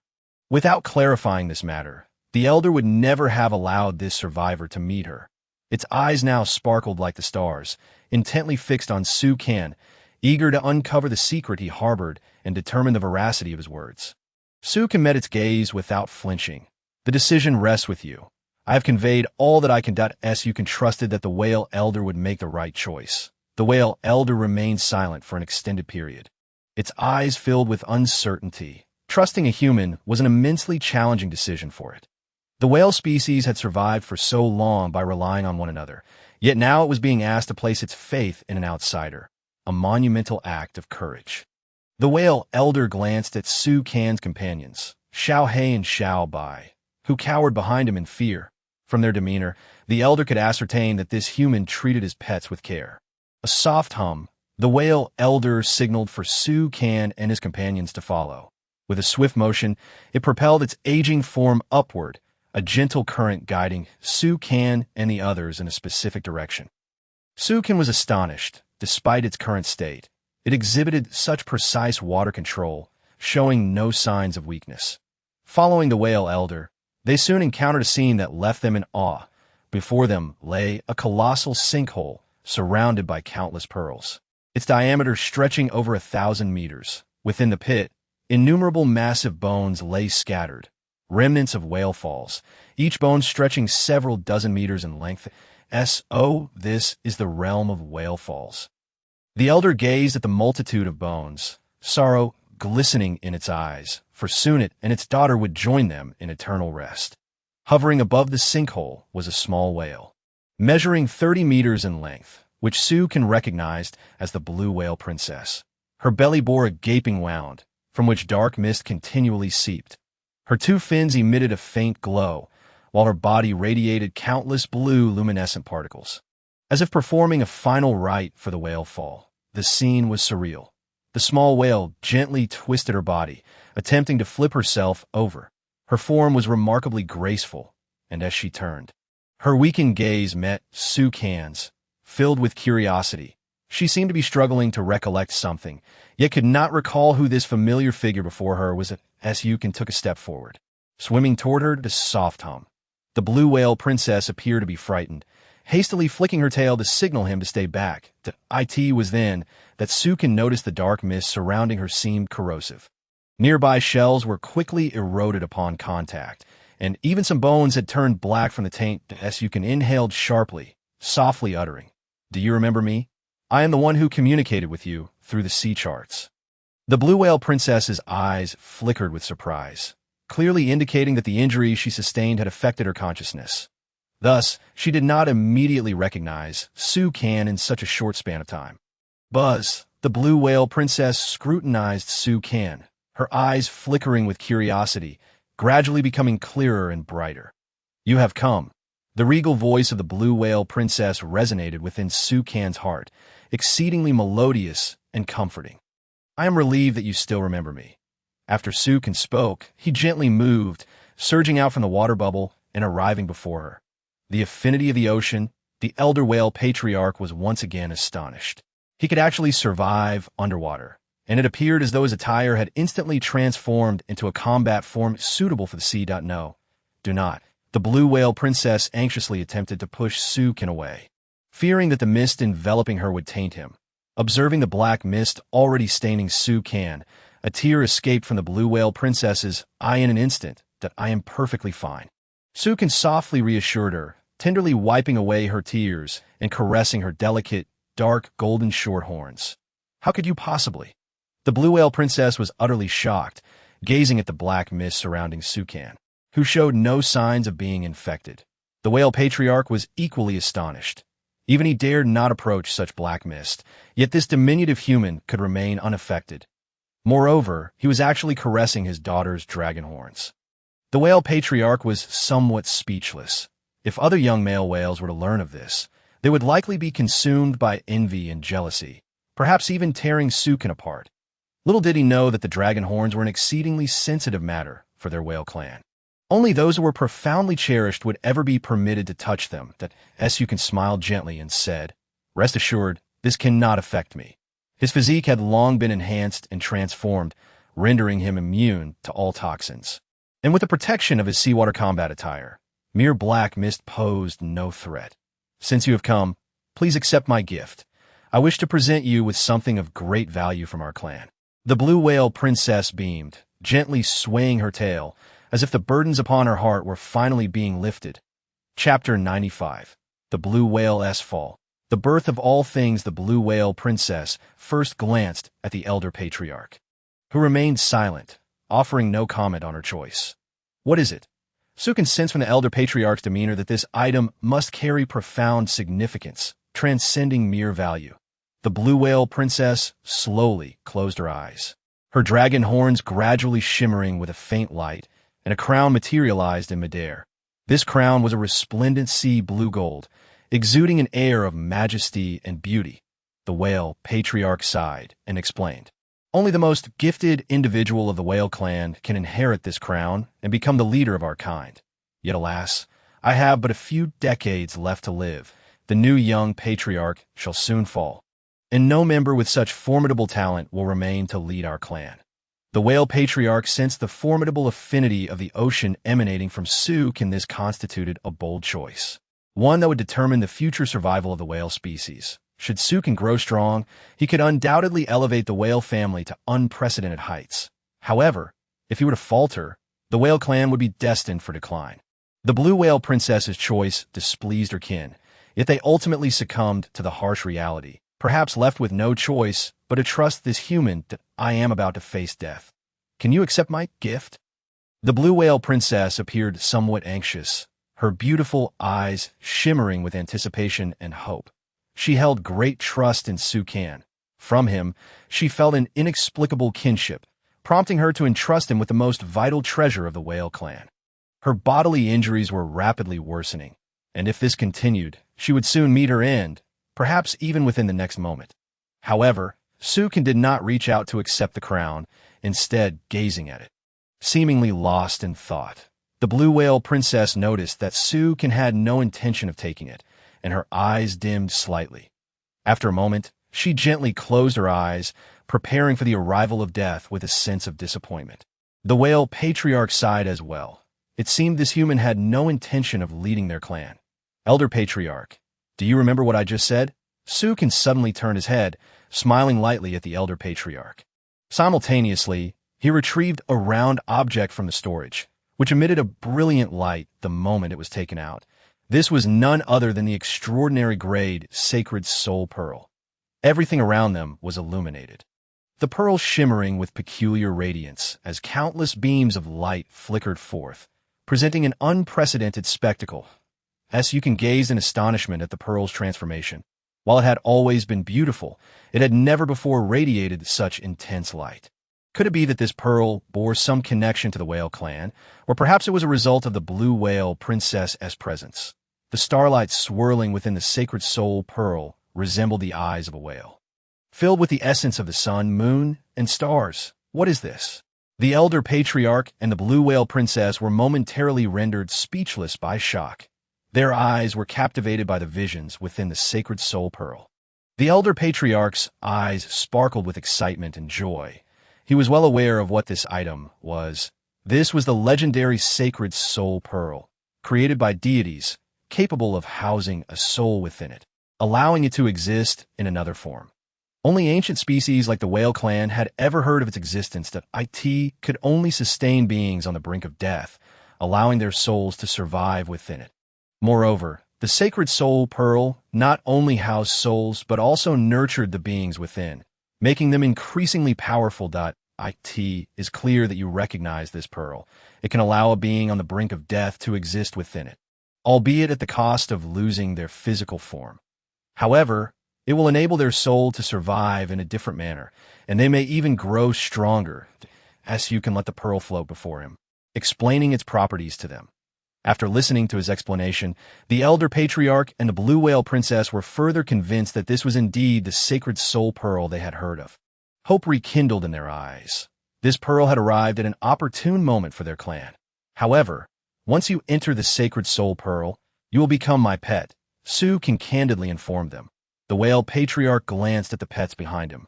He seemed to regard them not as mere pets, but as partners, as they held deep trust in their master. I would be willing to become your pet, the blue whale princess replied gently. Smiling, Sukin raised his head and softly said, however, I intend to embark on adventures across the vast ocean in search of opportunities, so I will not remain in one place for long. If you choose to accompany me, you will have to leave here with me. Are you still willing?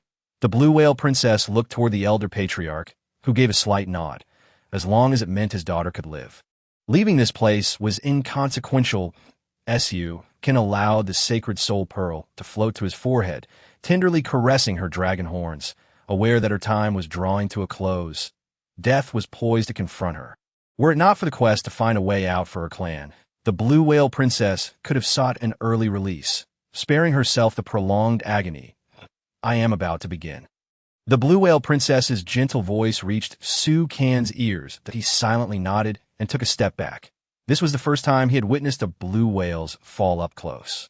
The blue whale princess closed her eyes, her massive form no longer floating upon the ocean surface, but gradually descending into the abyss. One whale falls, and all things live. The carcass of a whale can sustain a decomposer-based ecosystem for a century. In the deep sea, whale falls support at least 43 species and 12,490 organisms, fostering the prosperity of deep-sea life. Thus, whether a whale fall is a blessing or a curse depends entirely on the perspective one adopts. As the blue whale princess's body continued its descent, it rapidly began to decompose, a process markedly different from the familiar whale falls of the past. Countless blue, crystalline lights cascaded downward, resembling a beautiful galaxy. Leaving Sukin utterly astounded, Xiao He and Xiao Bai similarly stared in a daze at the blue whale princess, rendered speechless by the scene before them.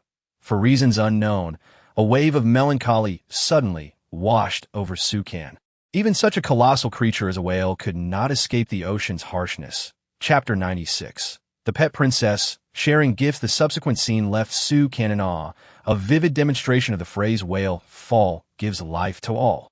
Profoundly expanding his horizons, the blue whale princess breathed her last. The underwater world erupted into a magnificent display of seaweed and other flora, unfurling their radiant leaves as though in a gentle call or mourning. The underwater realm appeared to be illuminated, dazzlingly vibrant, with colors so intense they nearly blinded Sukin and his two pets, their eyes reflecting the starlight from the sacred soul pearl and the brilliance of the ocean floor. In that instant, the soul of the blue whale princess ascended from her vast form and the radiant light, ultimately entering the sacred soul pearl. This moment, the sacred soul pearl once again erupted with an even more blinding radiance. Rendering Sukin unable to open his eyes, that he shielded his gaze, failing to discern the scene before him. That a low hum resonated as the ancient whale elder suddenly exclaimed in astonishment. Xiao He and Xiao Bai also stared in shock at the sacred soul pearl and Sukin, their eyes filled with disbelief and astonishment. Sukin was puzzled by their reactions, gazing curiously at the sacred soul pearl, where he beheld a beautiful little whale swimming back and forth that a crown floated above its small head. The very crown she had intended to gift to Sukin earlier.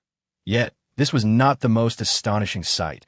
Following the gazes of the whale elder and the others, Sukin looked upwards, only to find a crown composed of light and rippling water patterns floating above his head. How could there be another? Sukin was genuinely astonished as he glanced at the crown hovering above him. Wasn't this crown a treasured artifact of the whale clan? Why had two appeared, and the one above him appeared so vivid, not at all resembling a mere illusion? Sukin inhaled sharply. The crown spun continuously, radiating an array of dazzling colors, strikingly beautiful. Especially clad in oceanic battle attire, with his dark hair and the crown atop his head, his demeanor exuded a noble and elegant aura. his eyes shimmering with a hint of pale blue. In that moment, had Sukin stood before his kind, he might have been revered as a deity that instant. Congratulations, host. You have acquired an extraordinary level ancient whale. The little whale princess, capable of evolution. Congratulations, host. You have successfully activated the sacred soul pearl. Congratulations, host. You have obtained the abilities of the ancient whale pet, which can be shared with the little whale princess's innate talents. Reward: Monthly Deluxe Gift Pack 1. Reward: Daily Gift Pack 3.S. Yukin was profoundly astonished. It was the first time he had received such a plethora of rewards. This expedition to the ancient whale's legacy had indeed been worthwhile. Each item acquired was no longer something one could casually obtain.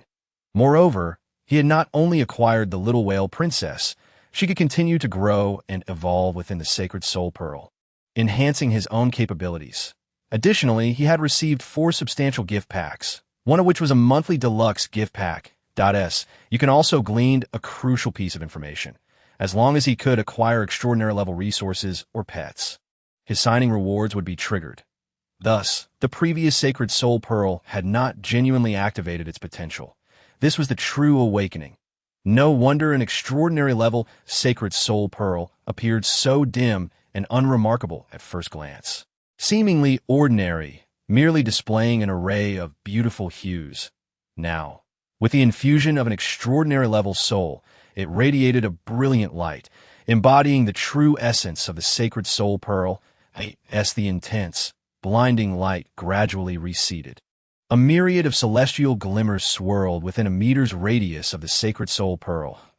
If this were placed in a room at night, it would transform the space into a miniature world, allowing one to witness the enchanting glow of myriad stars, unaffected by rain or gloom. Just this aspect alone attested to its immense value. This was far beyond the cheap star lamps of his previous life. Sukin took a deep breath, gently raising his hand, causing ripples of water to emanate around him, without even a hint of splashing. It was evident that his affinity with the ocean had intensified. The sacred soul pearl floated towards his palm, resting within the emptiness of his grasp. Gently cradling the sacred soul pearl, Sukin swam towards the ancient whale elder. However, the moment he moved slightly, he vanished from his original spot, reappearing instantly before the elder. The ancient whale elder was taken aback. What speed was this? Here was a mere human survivor, possessing not only an affinity for water, but now a swimming speed surpassing human limits. One that even he could scarcely rival. Previously, his pace had been slow. The sudden acceleration left the ancient whale elder bewildered and astonished. Yet he refrained from questioning further. He sensed that Sukin harbored many secrets. And his primary concern was the sacred soul pearl, for within it swam the little whale, his child. The ancestral crown of the whale clan seemed to undergo a transformation as well, its colors deepening and adorned with streaks of black and gold. As if it had evolved to a new tier, Sukin extended the sacred soul pearl towards the elder, allowing him to observe his daughter closely. Had Sukin not willingly offered it, no one could have taken the sacred soul pearl from him. The ancient whale elder gazed lovingly at the sacred soul pearl, feeling Sukin's trust and the immense spiritual power contained within. Closing his eyes, a tear of bittersweet emotion fell, but upon reopening them, a smile emerged, a glimmer of hope igniting within his gaze. The future of the whale clan lay in this very hope. With a reluctant sigh, the ancient whale elder nudged the sacred soul pearl back towards Sukin. As long as his daughter lived, the whale clan still held the hope of resurgence, and he could feel Sukin's strength. Sukin understood that the elder wished for him to care for her, hoping for his continued growth. The elder cast one last glance at the whale princess before turning to return to his lair. Aware of his own frailty, he wished to safeguard the whale clan a little longer. Knowing he could not roam freely, it was best to rest within the nest, but even that would only last a few decades. Perhaps even just a decade or so. Watching the elder depart evoked a sense of sunset, a poignant reminder that this once mighty ruler had reached the twilight of his existence. It was truly heart-wrenching. And Sukin realized that the ancient whale elder still had words unspoken. Yet, in the end, silence prevailed. Sukin understood the elder's intentions. The little whale princess would grow alongside him, a companion in their journey. Chapter 97. The Sacred Soul Pearl, the sacrifice of souls as the elder departed. Su can let out a deep sigh. Xiao Hei and Xiao Bai scampered over, curious about the diminutive whale princess within the Sacred Soul Pearl. Once a grand size, she now barely measured a palm's width. Observing their expressions, Su could discern their thoughts and playfully swatted them. This is merely her juvenile phase that we're about to add a new member. The whale princess is now your elder sister. Su smiled at the little whale princess, addressing Xiao Hei and Xiao Bai. The whale princess, being 20 years old, was indeed fit to take on the role of their sister. Sukin retrieved a sea chart from the system and, to his surprise, witnessed it fragmenting, revealing a compass. Recognizing the compass's significance, he understood it would allow him to locate the whale tribe indefinitely. The whale tribe was the whale princess's homeland, a suitable refuge for her to visit frequently. Furthermore, the locale was indeed conducive for recuperation and rest.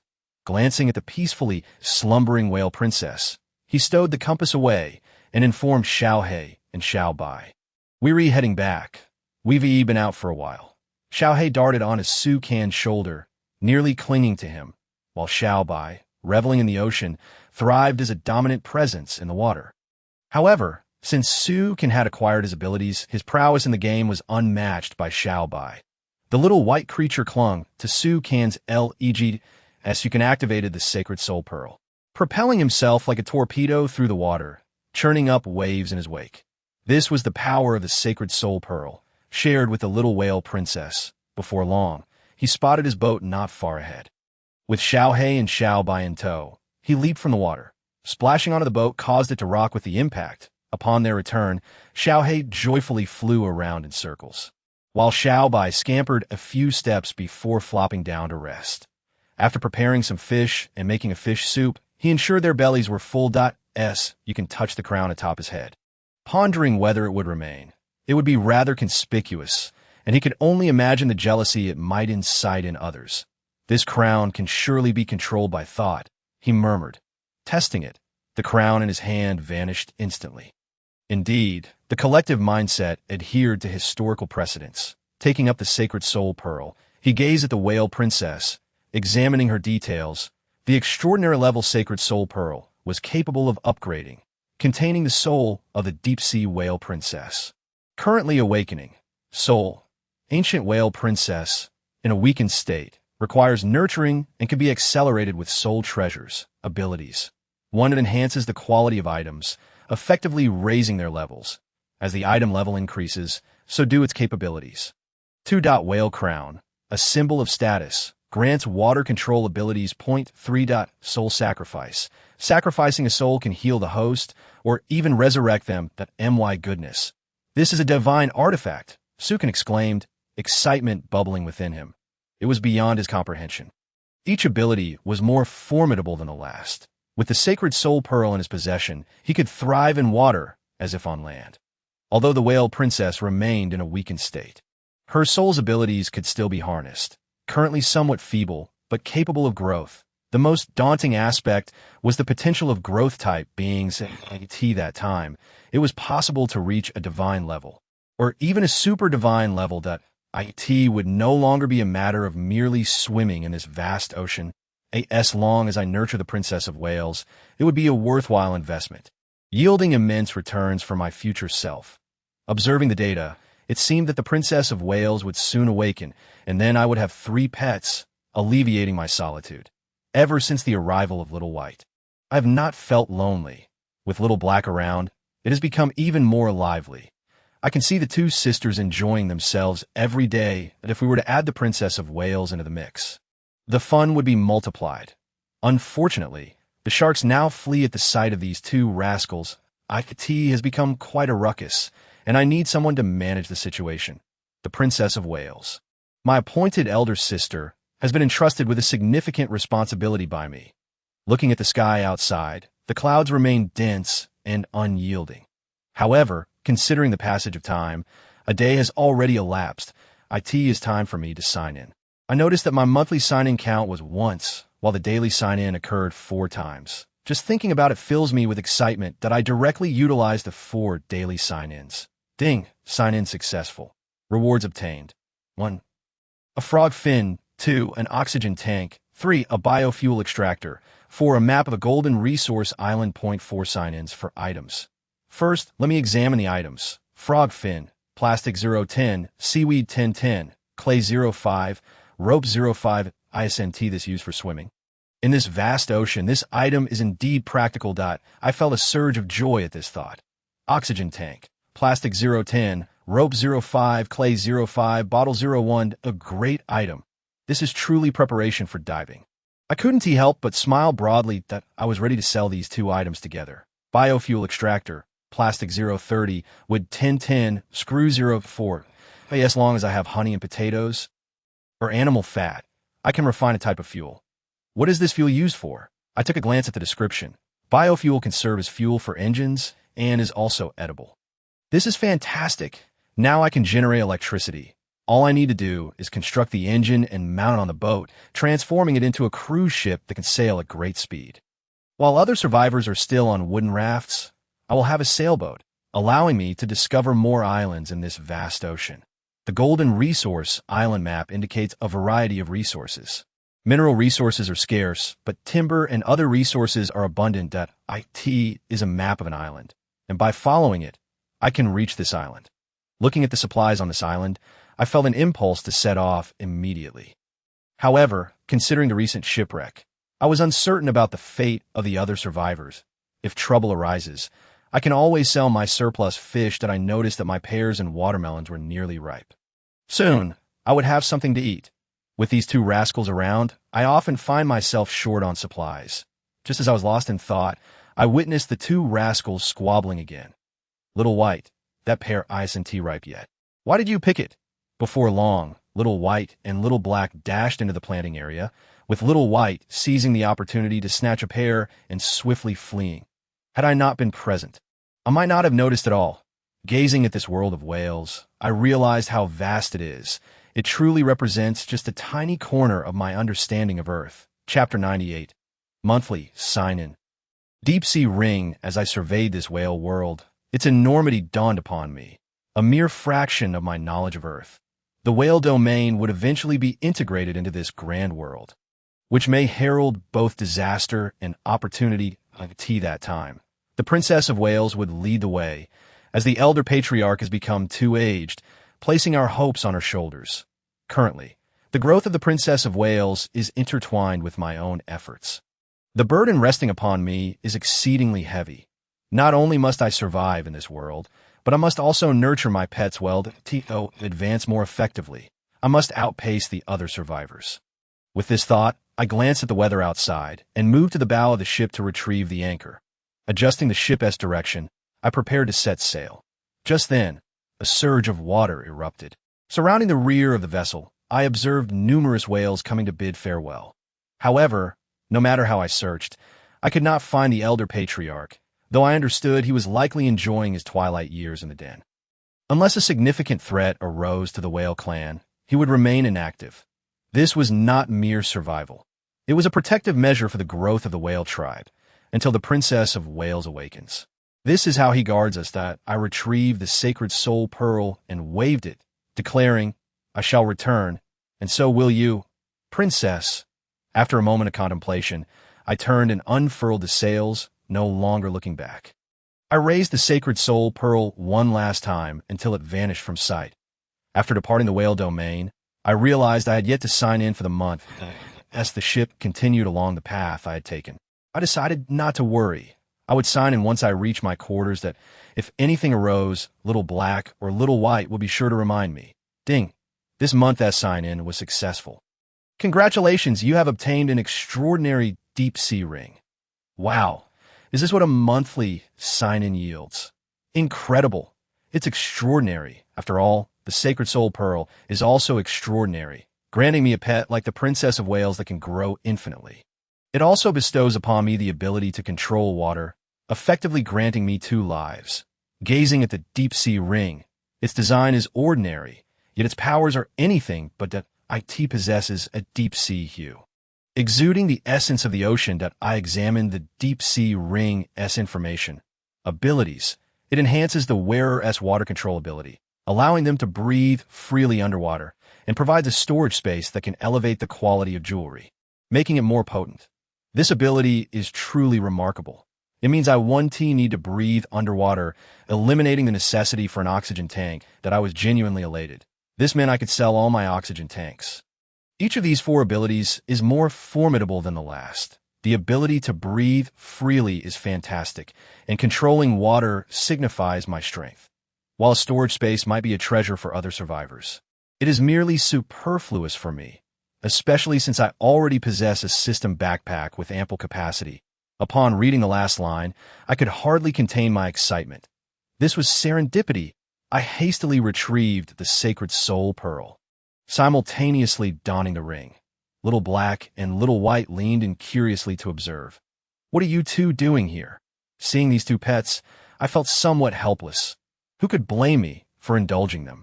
I initially wished to see the changes, only to be met with a pair of bewildered, large eyes fixated on me. Awake now. This was entirely unexpected. I hadn't anticipated the Princess of Wales would awaken at this moment. I had thought it would take a few more days. Observing the tiny whale, merely 10 centimeters in length, with its blue hue and large, innocent eyes, it looked rather pitiful. Were it not for the crown upon its head, it could easily be mistaken for a toy. "What is your name?" I asked the Princess of Wales. Buzz, the sound that emanated from the princess resonated in my mind, conveying that she had no name. The sound waves produced by whales can only be comprehended by certain creatures, yet, fortified by the sacred soul pearl, I shared a profound connection with the Princess of Wales. Looking at her vivid blue form, I suggested, "How about we call you Little Blue?" Upon uttering the name, I couldn't help but chuckle. Little White, Little Black, and now Little Blue. Together they embody a triad of colors. Just imagining what it would be like to gather 5 colors, or even 7, fills me with anticipation. Hearing the name Little Blue, the princess regarded me, blinking her eyes as if approving of the name. Then, she soared into the air, circling around me several times before finally hovering in front of me. This revelation astonished me. The whale could fly. I had previously considered the need for a large tank to protect her until she matured, if I were to release her into the ocean. Who could predict what might happen at night? But now, it was much simpler. Little Blue could fly and could also rest within the sacred soul pearl. Reminded of the sacred soul pearl, I had yet to examine the deep-sea ring-S abilities. When I brought the sacred soul pearl close to the deep-sea ring, it gradually diminished in size until they finally touched, merging seamlessly and creating a dazzling display. Seeing her dwelling now adorning the ring, Little Blue swam to my finger, but before she could reach it, her form shrank further until she slipped inside. Moments later, a voice echoed from within, stating that her spirit was recovering rapidly. I encouraged her to rest inside and restore her strength. Upon emerging, Little Blue approached me and affectionately kissed my face before darting back inside. This entire sequence transpired in the blink of an eye, witnessed by Little Black and Little White. Little White immediately enveloped me in an embrace. The 3-meter-tall giant nearly knocking the breath out of me. It's worth noting that my body has undergone evolution. I hadn't expected this clumsy bear to evolve so swiftly. Little Black, not to be outdone, sought a hug and a kiss as well. However, that was simply not feasible. If that sharp beak were to peck me, I would surely lose my face. I promptly pushed the 2 rascals away. Little White, with an expression of sorrow, rendered me both amused and exasperated. Ultimately, the 2 pets returned to their playful antics that I was nearing the boundary of the whale domain and needed to sell the fish. To gain an advantage in this world, one must ensure that their vessel consistently outpaces others. This will enable an earlier discovery of islands and a prompt acquisition of resources, leading to superior development. However, the scarcity of quality timber poses a significant challenge. Hence, the current cargo must be sold to facilitate upgrades. After navigating out of the whale-infested waters and returning to familiar territory, the storm has subsided, leaving only a gentle drizzle, indicating that no significant turbulence is anticipated as you can first cast the anchor, allowing himself a moment of respite before hastily departing, with the primary focus now on selling the fish. Seeing Sukin at ease, Xiaohei and Xiao Bai approach, expressing their desire to play. Aware that denying them would only result in unrest aboard the ship, Sukin acquiesces, Xiaohei soars into the sky. Tethered to a rope held by Xiaobai, who stands on a plank, propelling themselves through the water. With the absence of sharks, they rely on Xiaohei's assistance. After observing them for a moment without concern for their safety, Sukin turns his attention to his sheepskin book, noting their ongoing chatter. He laments not heeding the advice of a certain expert regarding fish purchases, now filled with regret over missing out on substantial profits. The price of fish is nearing 200. It feels maddening that I've lost my mind for not following instructions and buying fish. By the way, where have those who purchased fish in recent days gone? Come out and speak up. Ah, you were looking for me? Let me clarify. I made a modest profit, enough to upgrade to silver-grade timber without a doubt. I knew the fish would rise in value. Thankfully, I followed the expert's guidance. Those of you who merely complain are blind to others' gains. Action is necessary. As Sukin observes the discussions, he notes a pattern of either those who have made small profits or those who lament their missed opportunities.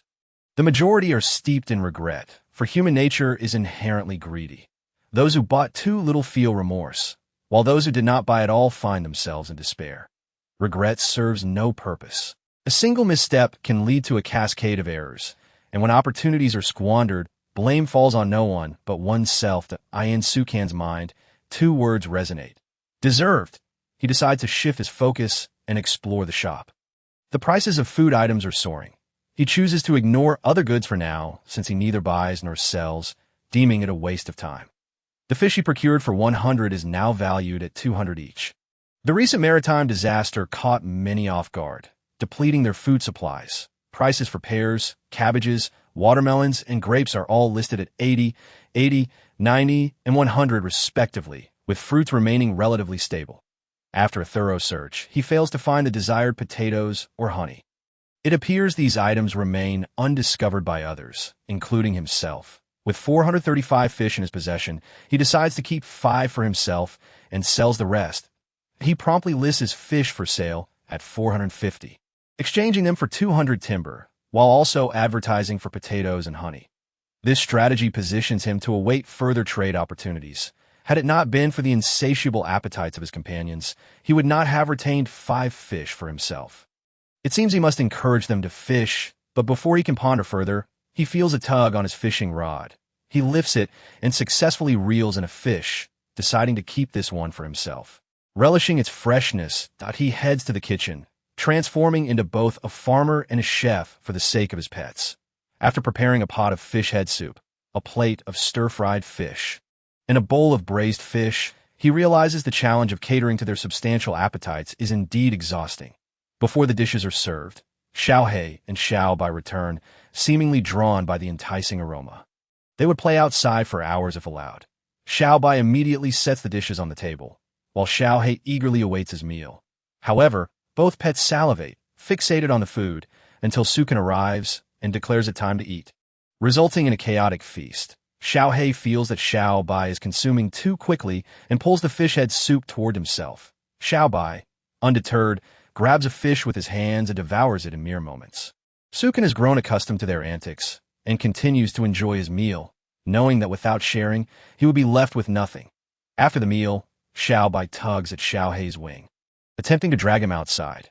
Xiaohei, initially wishing to linger as Sukin finishes, finds himself compelled to follow as these two gluttons eat at an astonishing pace, fearing someone might steal their food. They hasten to consume what they can.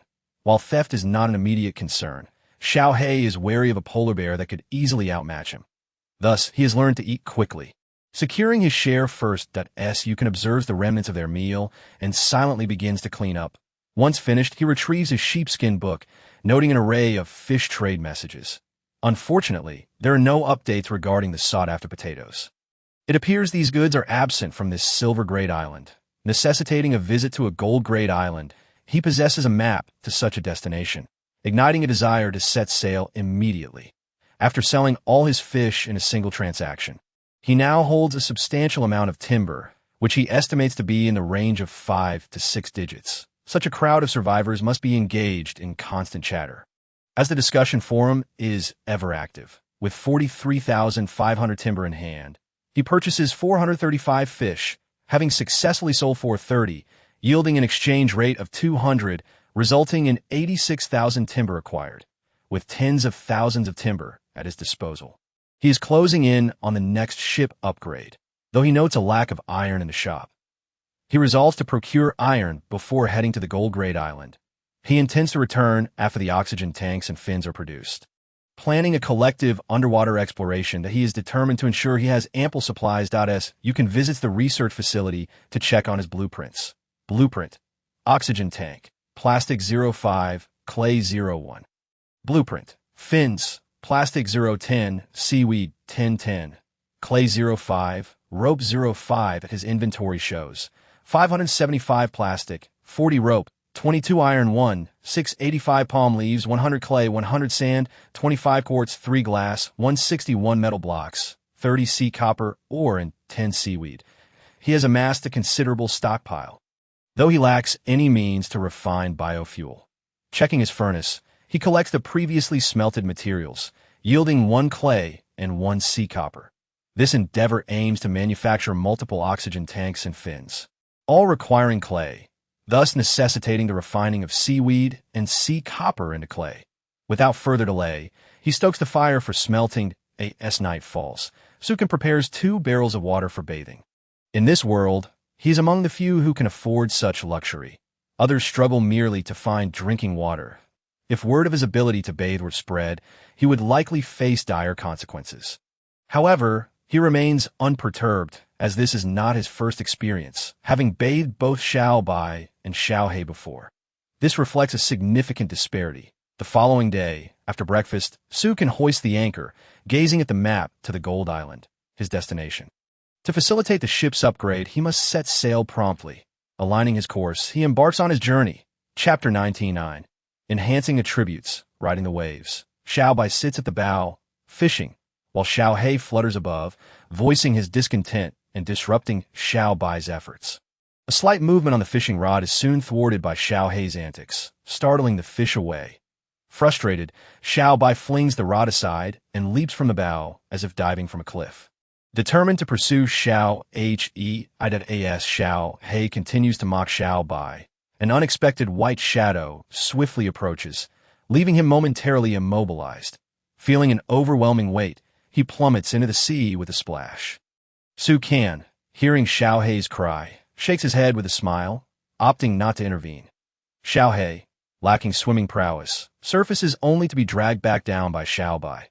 After repeated attempts, Xiao He surrenders in exhaustion, allowing Xiao Bai to haul him back on a boat. Soaked and bedraggled, Xiao He lies motionless on the deck, unresponsive even when Xiao Bai tugs at his feet.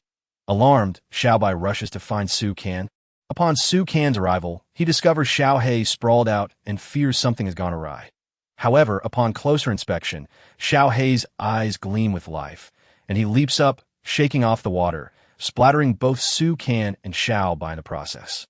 He rushes to Su Kan's side, pointing at Xiao Bai and barking in protest that he seems to convey his grievances about being bullied by Xiao Bai, who now appears quite pitiful, as you can understand that in their playful exchanges. Xiao He often ends up on the losing side due to his later arrival in the world. While the ocean might be unforgiving, the dynamics shift when Xiao He takes to the skies. Sukin offers a few words of admonition to Xiao Bai, who lowers his head in response, prompting Sukin to cease further remarks. That moment, the whale princess, Xiaolan, emerges from the sacred soul pearl within Su Kan's deep sea ring. Upon catching sight of Xiaolan, both Xiao He and Xiao Bai fixate on her, eager to engage in play, as this is their first encounter. Xiaolan, intrigued, drifts toward Xiao Bai, who attempts to embrace her, only to find her passing through his grasp. Xiao Bai, taken aback, alternates between examining his hand and gazing at Xiaolan, bewildered by the occurrence. Xiaolan, equally perplexed, floats toward Xiao He. Little Black extended his wings, hoping to shake hands with Little Blue. However, while the aspiration was beautiful, reality proved harsh. Once again, Little Blue passed through Little Black's wings, petrifying another. This left Little Blue bewildered, struggling to comprehend the situation. Subsequently, it repeated the process multiple times with the two pets. When Little Blue flew through Little White's chest, Little White instinctively placed his paw on his heart, believing he was injured and attempting to cover the wound. only to discover there was none, filling him with curiosity instead. Exhausted from playing, Little Blue then flew in front of Su-can extended his hand, and Little Blue hesitated briefly. Ultimately, it floated upwards, this time able to make contact, which delighted Little Blue, as Su-can's hand was lively and animated. This scene left Little Black and Little White wide-eyed in disbelief, unable to fathom the spectacle before them. You exist in a spiritual state and cannot interact with non-spirits. But since our souls are bound together by the sacred soul pearl, contact is possible, Su-can explained kindly to Little Blue. Little Blue appeared to grasp only part of this. How could I have forgotten this ability? Little Blue thought, realizing it possessed the power of enhancement, which could also elevate the items involved. That IT had already determined that the item for this enhancement would be the most vital vessel in this world, as its development was paramount. Without a ship, one could be deemed rootless in this world, leading to failure, a fate Su-can dreaded. Here, a ship is fundamental, a home. Without it, one would be homeless, potentially perishing in the next disaster. If he fell, Little Black and Little White might also follow suit. Thus, enhancing the essential ship was imperative. Receiving Su-can's approval, Little Blue began preparations that IT circled around and eventually arrived at the ship's control room. Gradually, it merged with the vessel. The ship, which had been painted, slowly transformed into a shade of blue. After the assimilation, the entire ship was enveloped in a thin membrane, undergoing a tremendous metamorphosis. Not only did the colors change, but the seams of the ship's planks gradually vanished, culminating in a structure resembling a sculpted piece of solid wood. It was truly astonishing, a marvel beyond belief.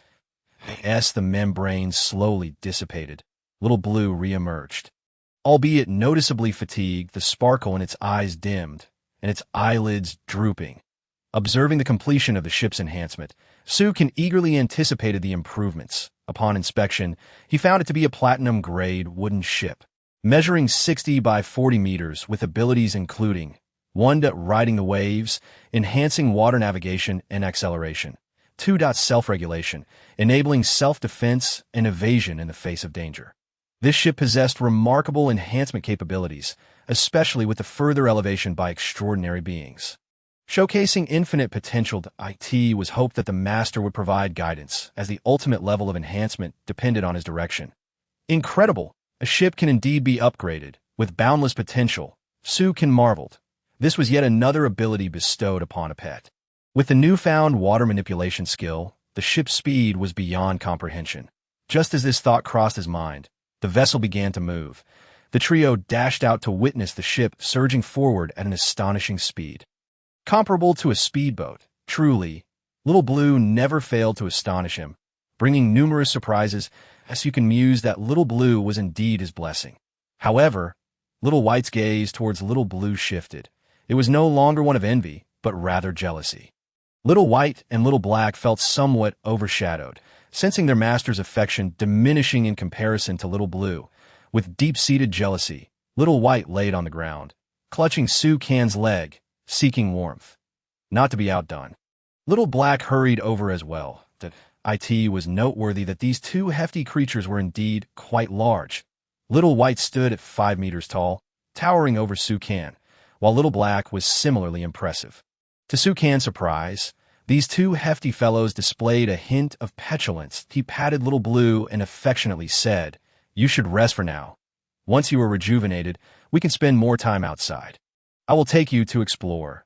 Little Blue emitted a sound, as if in agreement, before drifting towards the sacred soul pearl, ultimately disappearing in a Su-can's deep-sea ring. It seemed that Little Blue's newfound ability included water control, though how to utilize it remained a mystery. Yet, with Little Blue returning to recuperate, Su-can decided it was best not to summon it again, especially given its recent exertion in enhancing the ship. "Sigh. I shall have to wait until next time to inquire further," Su-can lamented. Watching Little Blue depart, he realized he still needed to soothe the other two pets, lest they succumb to jealousy, which would only complicate matters. Jealousy was a frequent occurrence.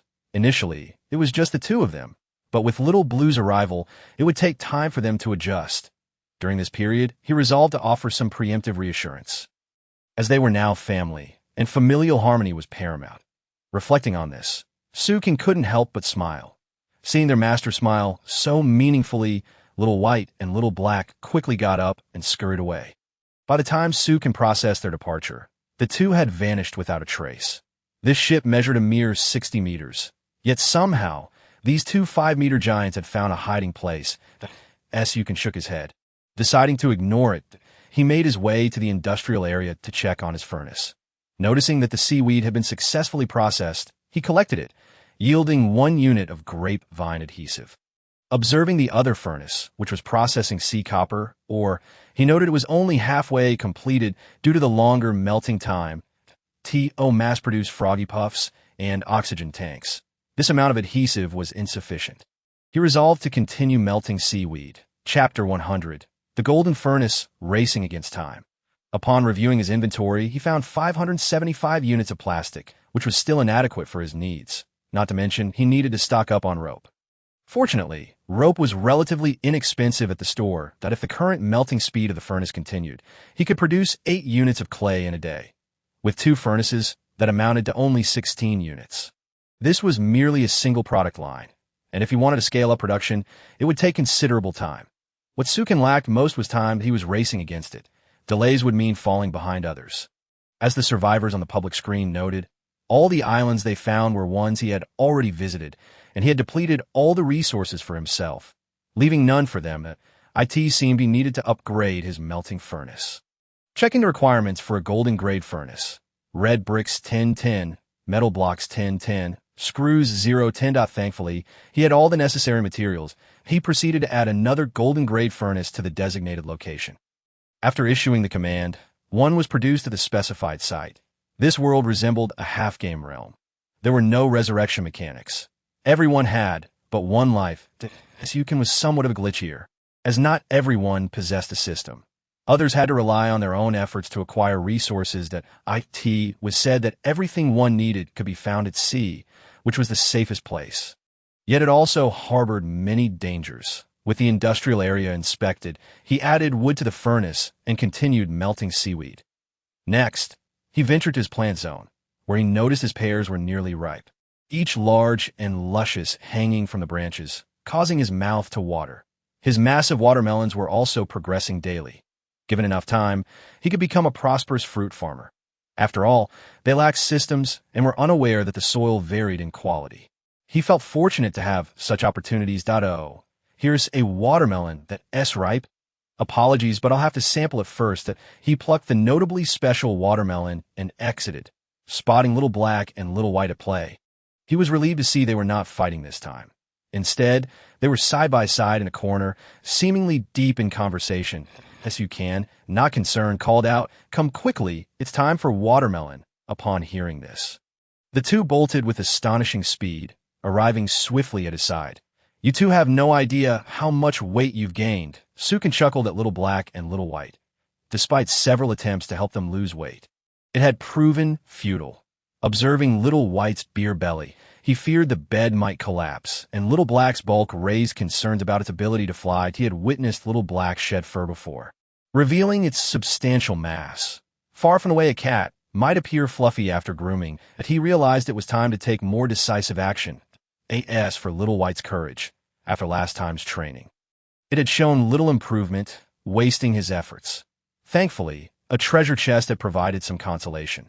Otherwise, this creature would have faced severe consequences. Indeed, it was the only term fitting for the situation. Sukin had meticulously planned for this.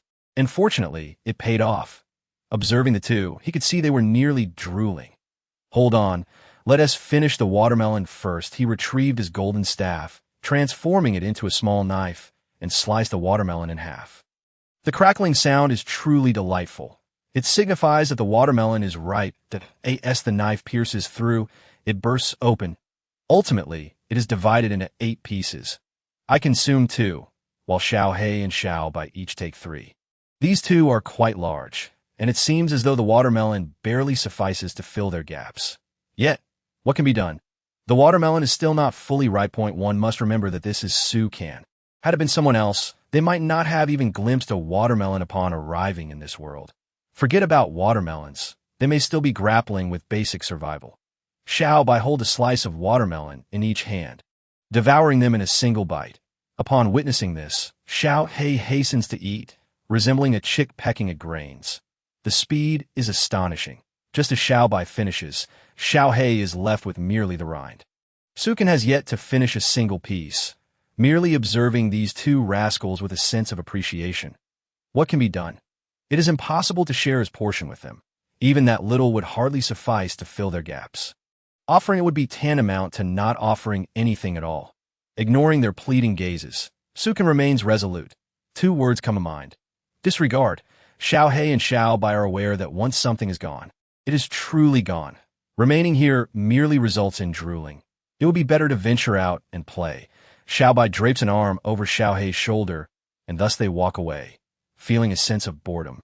Sukin stands alone on the vast sea, devoid of any conversation, naturally leading to ennui. Currently, only these two pets accompany him, and they certainly cannot engage in conversation. Consequently, Sukin often pulls out the sheepskin book to check the public screen area. Although he frequently remains silent, observing others' dialogues allows him to glean a wealth of useful information. For instance, when disasters strike, he is able to compare his sailing journey with other speeds, foreseeing impending tsunamis, seizing the opportunity. He capitalizes on a large influx of fish, thereby reaping substantial profits. His investment doubles. Had he sought resources independently, he would have been left waiting indefinitely to upgrade his ship, although an upgrade has not yet occurred. It is imminent, with only a few iron pieces remaining. Presently, he has posted a buying notice in the shop, and it will not be long before news arrives. Glancing at the survivor's public screen, he exclaims, "What on earth? Why hasn't food prices dropped yet? I am on the verge of starvation. If one can perish here, it indicates their utter helplessness." He regrets not heeding the elder's advice that day to purchase some fish or the like. "Are you still dwelling on that?" he grumbles, tired of hearing it. Everyone is lamenting the same. After all, we just experienced a disaster. Many are on the brink of bankruptcy, where they find surplus provisions. Much has been swept away by the seas. As time progresses, the severity of disasters escalates. Many boats have yet to be upgraded and have been, to varying degrees, suppressed. Some vessels have even capsized, leaving their occupants homeless and awaiting the arrival of death. Sukin remains oblivious to the number of individuals in this world, nor does he know how many are on the public screen. Regardless, he has yet to encounter a single person. Perhaps this is a novice zone, allowing people to develop before moving on to the next area, where chaos may ensue. In Sukin's perception, that transition is not far off. Thus, he feels a sense of urgency, racing against time. Although he possesses a system, the uncertainty of what may come next is truly frightening. Chapter 101. A New Crisis. Once again, purchasing fish after watching Xiao Bai fish for a while, Sukin observes that Xiao Bai often wields the Jiang Taigong fishing rod. As it is his task, this is also his source of sustenance. If he does not fish, there will be nothing to eat. Eventually, it will be he who suffers from hunger. After finishing the watermelon, Sukin glances at the survivor's public screen. Finding no useful information, he then retires to Xiao Bai's naturally soft bed for sleep. It is incredibly comfortable for Sukin ever since his first experience of slumber. He finds himself reluctant to leave. He constantly thinks about cuddling while he sleeps. Additionally, Xiao Hei's bed is quite warm, entirely comprised of his feathers. Presently, the only leather coat he possesses is crafted from the fur of Xiao Bai, the polar bear. Most of the bedding consists of Xiao Hei's fur.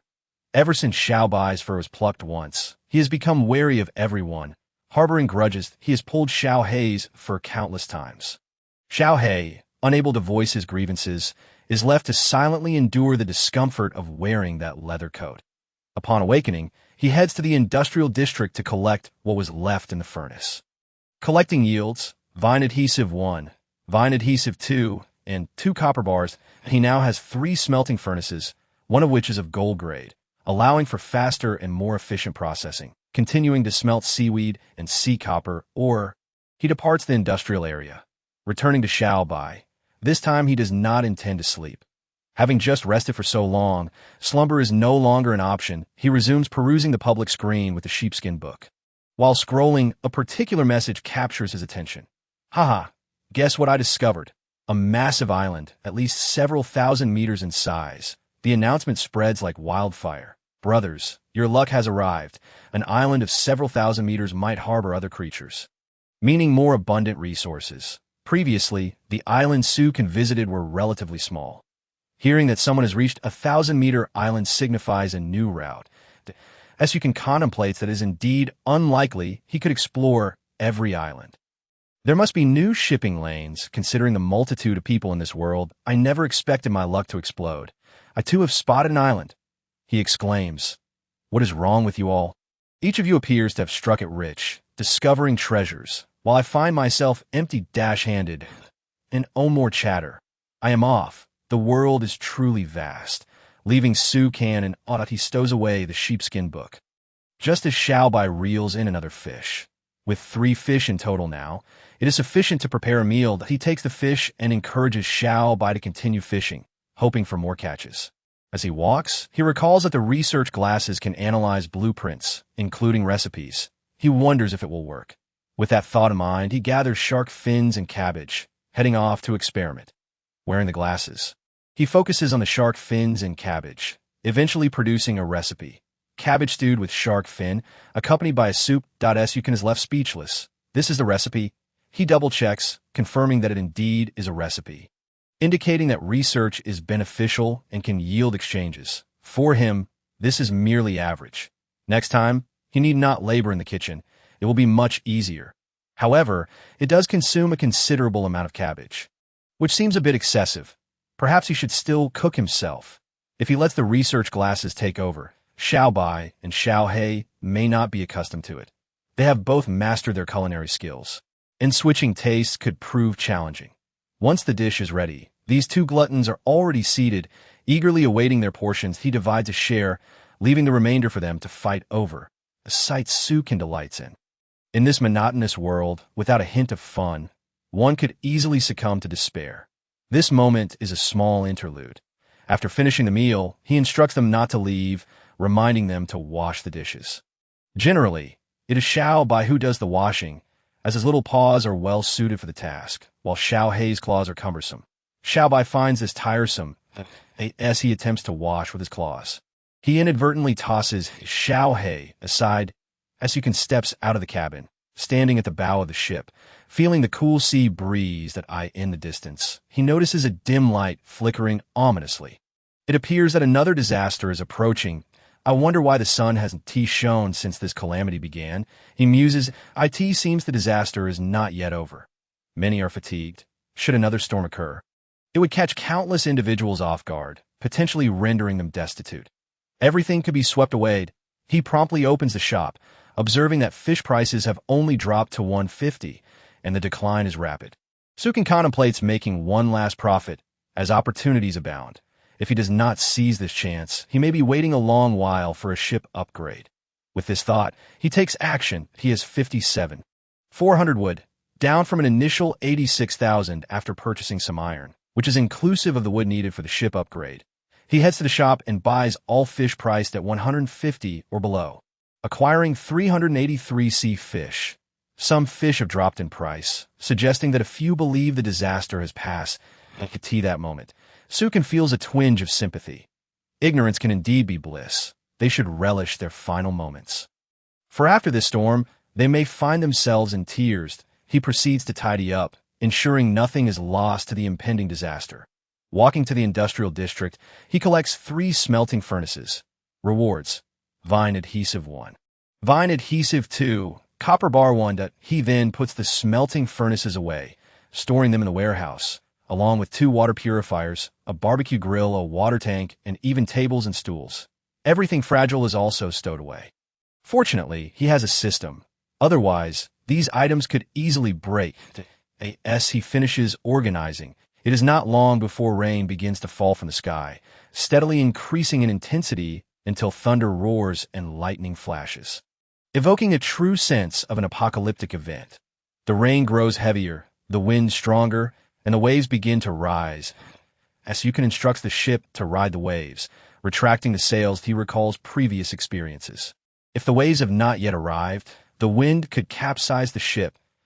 Sukin and his 2 pets remain in the cabin, observing the outside world, reluctant to venture out, despite their formidable sizes. Should they step outside, they could vanish in an instant, possibly never to be found again. Caution is advisable. After all, the novice manual states that staying on the ship is the safest option. This implies that one should never leave the ship. For survival is intertwined with IT in reality. Sukin knows he could go anywhere. With the deep-sea ring, he need not worry about breathing underwater. However, it is a rule that to thrive in this world, the ship is fundamental. Furthermore, with Xiaolan having enhanced the ship's attributes, he is not intimidated by this calamity. If Sukin were to perish, the fate of the other survivors would be even less fortunate. Sukin felt quite at ease regarding this matter. He was merely a tad bored in the confines of the room. Chapter 102. One person, three pets, playing Dodiju. By the way, he had forgotten to check in today. You can almost overlooked the most crucial task. Ding! He obtained a silver-level acceleration potion. Just silver level. Sukin felt a twinge of disappointment. After all, he had already acquired plenty of gold-level potions. He found himself devoid of anticipation for the silver-level ones, to the extent that he barely glanced at them that moment. The best way to pass the time was undoubtedly by playing Dodiju. One person and two pets was just perfect. IT was quite simple to play, merely a small process that need not be elaborated upon. Why? For someone who did not study diligently, these were merely the basics. After explaining the rules to them, they began only when both pets nodded in agreement that let's play a round, and there will be no penalties this time. However, the next round will involve face stickers. Sukin informed Xiao He and Xiao Bai. He dealt the cards, distributing 17 to each. I declare myself the landlord, Sukin announced. Naturally, since neither of them understood, they passed. Upon glancing at his cards, he thought they were utterly terrible. Cards ranging from 3 to 8. With a missing 6 in between. With no significant cards in hand, he only possessed a small king and a 2. It could only be described as a dismal hand. Nonetheless, having declared, he had to play it. Especially since there were no penalties this round. He played a 3. Taking it slowly, he played one card at a time, taking advantage of these oblivious opponents. Xiao He, sitting next to him, played a 5. And Xiao Bai followed with a 7. Well, now I can play my 8, he thought to himself. The process was simple. These opponents, whose minds had yet to awaken, were easily outmatched. Ultimately, he won narrowly, largely due to the terrible cards he held. Were it not for his luck and the clever suggestion he made, Xiao Bai, if you have an A, play it first. Then play the 2, he would have lost if he did not bully them. Who would he turn to for advantage? Everyone understood how to play by now, and the penalties would commence from this point forward. With that, they began again, dealing the cards that I declare myself the landlord. He shouted, without even glancing at his hand. Xiao He looked at his cards and passed. Xiao Bai raised his hand and let out a sound, indicating, I want to take it. He examined his own cards and was taken aback. He had no 2s. Only a king. It seemed that Xiao Bai was on a lucky streak, so he passed as well. Thus, the first round concluded with Su Kan's loss. This defeat was not unjust. Anyone could win with Xiao Bai's cards. Even if they were just managing them, the game continued. Everyone became accustomed to it that moment. A whale princess emerged from the deep-sea ring. It had not been long since the little creature had the energy to frolic about. The deep-sea ring indeed provided substantial benefits. Xiaolan perched on Su Kan's shoulder, observing the game and listening to Su Kan's explanations. In no time, she grasped the rules and even floated over to Xiao Bai and Xiao He to take a look. However, an unfortunate situation arose. Someone was cheating, and it was blatant. Xiaolan floated over to Xiao He and Xiao Bai to glimpse their cards, then returned to Su Kan to offer insight. 1 round could be overlooked. 2 rounds might be forgiven, but if it continued, how could they play the game? Everyone stood up to denounce this act, demanding that Xiaolan either remain silent or play on her own. Ultimately, the fun was lost, and they ceased playing. Seeing this, Su Kan also lost interest. Xiaolan, do you know how to utilize your water control ability? Su Kan finally asked Xiaolan about the ability he had shared with her. His affinity for water was remarkably high. It was not merely that he was adept with water, but rather that most of the abilities he possessed were related to it.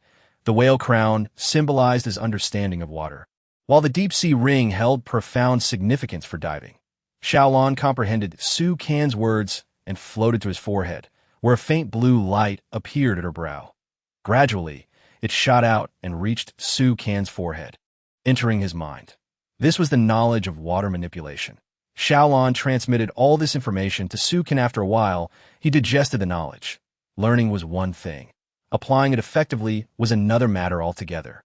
How do I use this, Xiaolon? He inquired, not feeling embarrassed, especially since he was alone. There was no one else to witness his queries.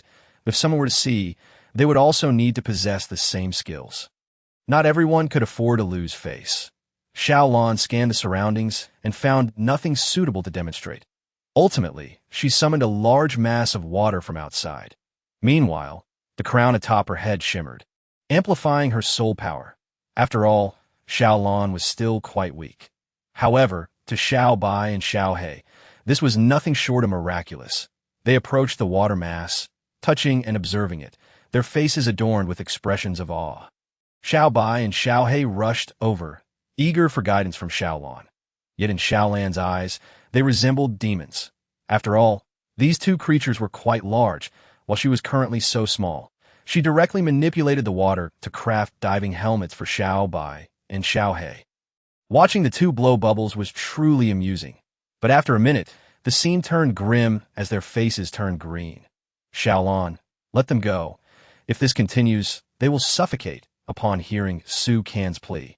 The crown atop Xiaolan's head flickered. The water mass enveloping their heads receded. Xiao Bai and Xiao He were saved, gasping for breath, relieved to escape that suffocating sensation. Their gazes toward Xiaolon shifted dramatically. She was not to be trifled with. This was the standing of the elder sister. Not to mention Xiao He, who had always been bullied by Xiao Bai. Now, with this older sister's prowess surpassing his own, it was truly disheartening. It felt as though love had vanished from the world. Fortunately, their master was present, as Su Can immersed himself in the essence of water, attempting to control it himself. He pondered continuously in his mind, contemplating the nature of water and its status as a friend. He possessed an affinity for water, and the crown and deep-sea ring were all connected to it. Eventually, he resonated with the water in his mind. Gazing at the water mass before him, he began to move it slowly. After shifting it a few centimeters, he felt a throbbing headache. After a brief pause, he resumed, managing to move it even further this time, about 10 centimeters. This spectacle genuinely startled Xiaolon. Why? Xiaolon knew how challenging the water control technique was. It was not merely a matter of Su Can being human. Even among their whale kin, few possessed such a talent. If other races caught wind of this, the whale clan could face dire consequences. After some time, Su Can lost himself in the enjoyment of moving the water mass back and forth. Having played for a while, he began to feel fatigued. Do you have any way to prevent the rain from falling in that direction? Su Can asked, not holding out much hope. Merely inquiring casually to his surprise, he received a response. A water screen materialized, blocking the rain from falling. Upon hearing this, he thought it was quite a brilliant change. Chapter 103. Acceleration Potion, Guidance of the World. He directly summoned a mud pot filled with large cabbage plants, creating an overhead canopy that shielded the rain from falling. Much like holding an umbrella over his head, it worked remarkably well. It seemed feasible to erect such a canopy in the plant area to shield against wind and rain. Truly, this was quite suitable for the plants. With the first canopy in place, it appeared highly practical. Without further ado, he retrieved the pot of cabbage to the storage. He then rushed to the plant area to seal the top. Erecting a canopy that prevented the rain from falling, he arranged the 8 pots back in their original places and took out the silver-level acceleration potion, distributing it among the pears, cabbages, and watermelons, ensuring they all received a dose. Once the potion was applied, they would soon mature and could be harvested for sale at the shop. Just after administering the potion, the fruits began to grow at an astonishing rate. He observed as the small watermelons transformed into large ones, and the pears ripened rapidly. The speed of maturation was astounding, prompting him to collect them. Collection: pears 20, watermelons 10, watermelon seeds 12, cabbage 12, cabbage seeds 15, grapes 8, grape seeds 10, flowers 100, flower seeds 120. Finally, he gathered all the fruits. There was plenty to eat. He returned the plants to storage, wiping the sweat from his brow. The canopy had proven somewhat exhausting. This was only the first time, yet it had created such a stir. Truly, it was no small feat. He was unaware of the profound impact this had on Xiaolon. She had never encountered someone with such a remarkable affinity for water. Upon returning to the room, he found Xiao He and Xiao Bai sprawled out, unable to do much else. With the rain pouring outside, there was nowhere to go, so they curled up in bed and unknowingly drifted off to sleep. Sukin pulled out the sheepskin book and browsed the product page. He noted the quantities. Pears 100, cabbages 90, all of which he possessed, considering that disaster was imminent and the price surge for fruits was not significant. He decided to sell them. He directly sold the pears, watermelons, and grapes, keeping 4 large cabbages for his own cooking. Eating fish daily could become monotonous without some fresh vegetables to enhance the flavor. He listed these items, and it was long before they were purchased by others that, in total, he earned 6,400 units of wood. While this was not a substantial amount, Sukin found it acceptable, knowing it was merely a side business that, if the side business yielded such results, the main endeavor must be even more profitable. The primary business could yield thousands, just like the fish he sold yesterday. With the wood acquired, he decided to buy more, relishing the thrill of high-stakes transactions. Noticing that the sea fish remained around 150, unable to rise or fall, he thought to consult the officer, but he directly purchased 42 sea fish, bringing his total to 427 fish in storage. With so many fish at his disposal, it was time to feast. Initially, upon seeing the 2 creatures asleep, he felt an urge to join them. However, he had already napped too much earlier in the morning. I shall now prepare a meal and resume our conversation shortly, should it be delayed. Presently, numerous supporting systems are lacking, and many condiments are nowhere to be found. However, there is oil available, so the foremost task is to regulate the fire meticulously. Sukin has fried some fish, which emits a delightful aroma, crisp and crunchy. Fish soup is indispensable, as it is considerably easier to prepare. I find myself reminiscing about the flavors of crayfish and abalone. We are about to reach the island, and it is imperative to clear it out completely. Suddenly, the atmosphere becomes animated. After stir-frying the vegetables, the glutton has yet to awaken. IT must be sleeping soundly, oblivious to the fun it has been having, leaving it too weary to even stir. Given the current state, it is even less likely to rouse itself. I shall call upon Xiao He and Xiao Bai to join me for a meal instead. Dining together is the most enthusiastic pursuit, leaving no room for debate. Truly, I am a person devoted to my meals, a culinary soul, aspiring to become a deity of sustenance. Soon, the scene transforms into a chaotic melee. Oh, but that is not combat. IT is merely the customary behavior of food enthusiasts, engaging in a friendly tussle for morsels. You take from mine, and I shall seize from yours. Ultimately, it boils down to who can eat the fastest.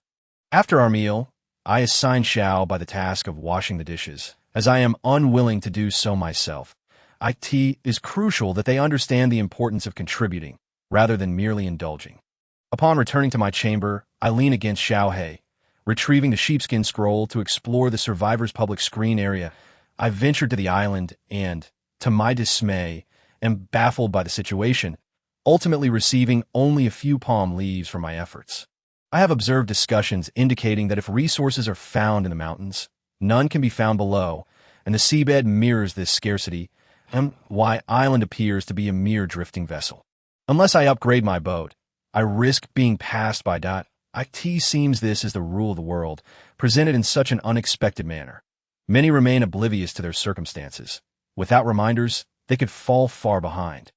These enhancements vary, suggesting that each individual has differing choices. Who orchestrates this? Who determines the paths we tread? Perhaps there's a watchful eye on this world, monitoring all occurrences. Witnessing this scene, Sukin feels a pang of dissatisfaction.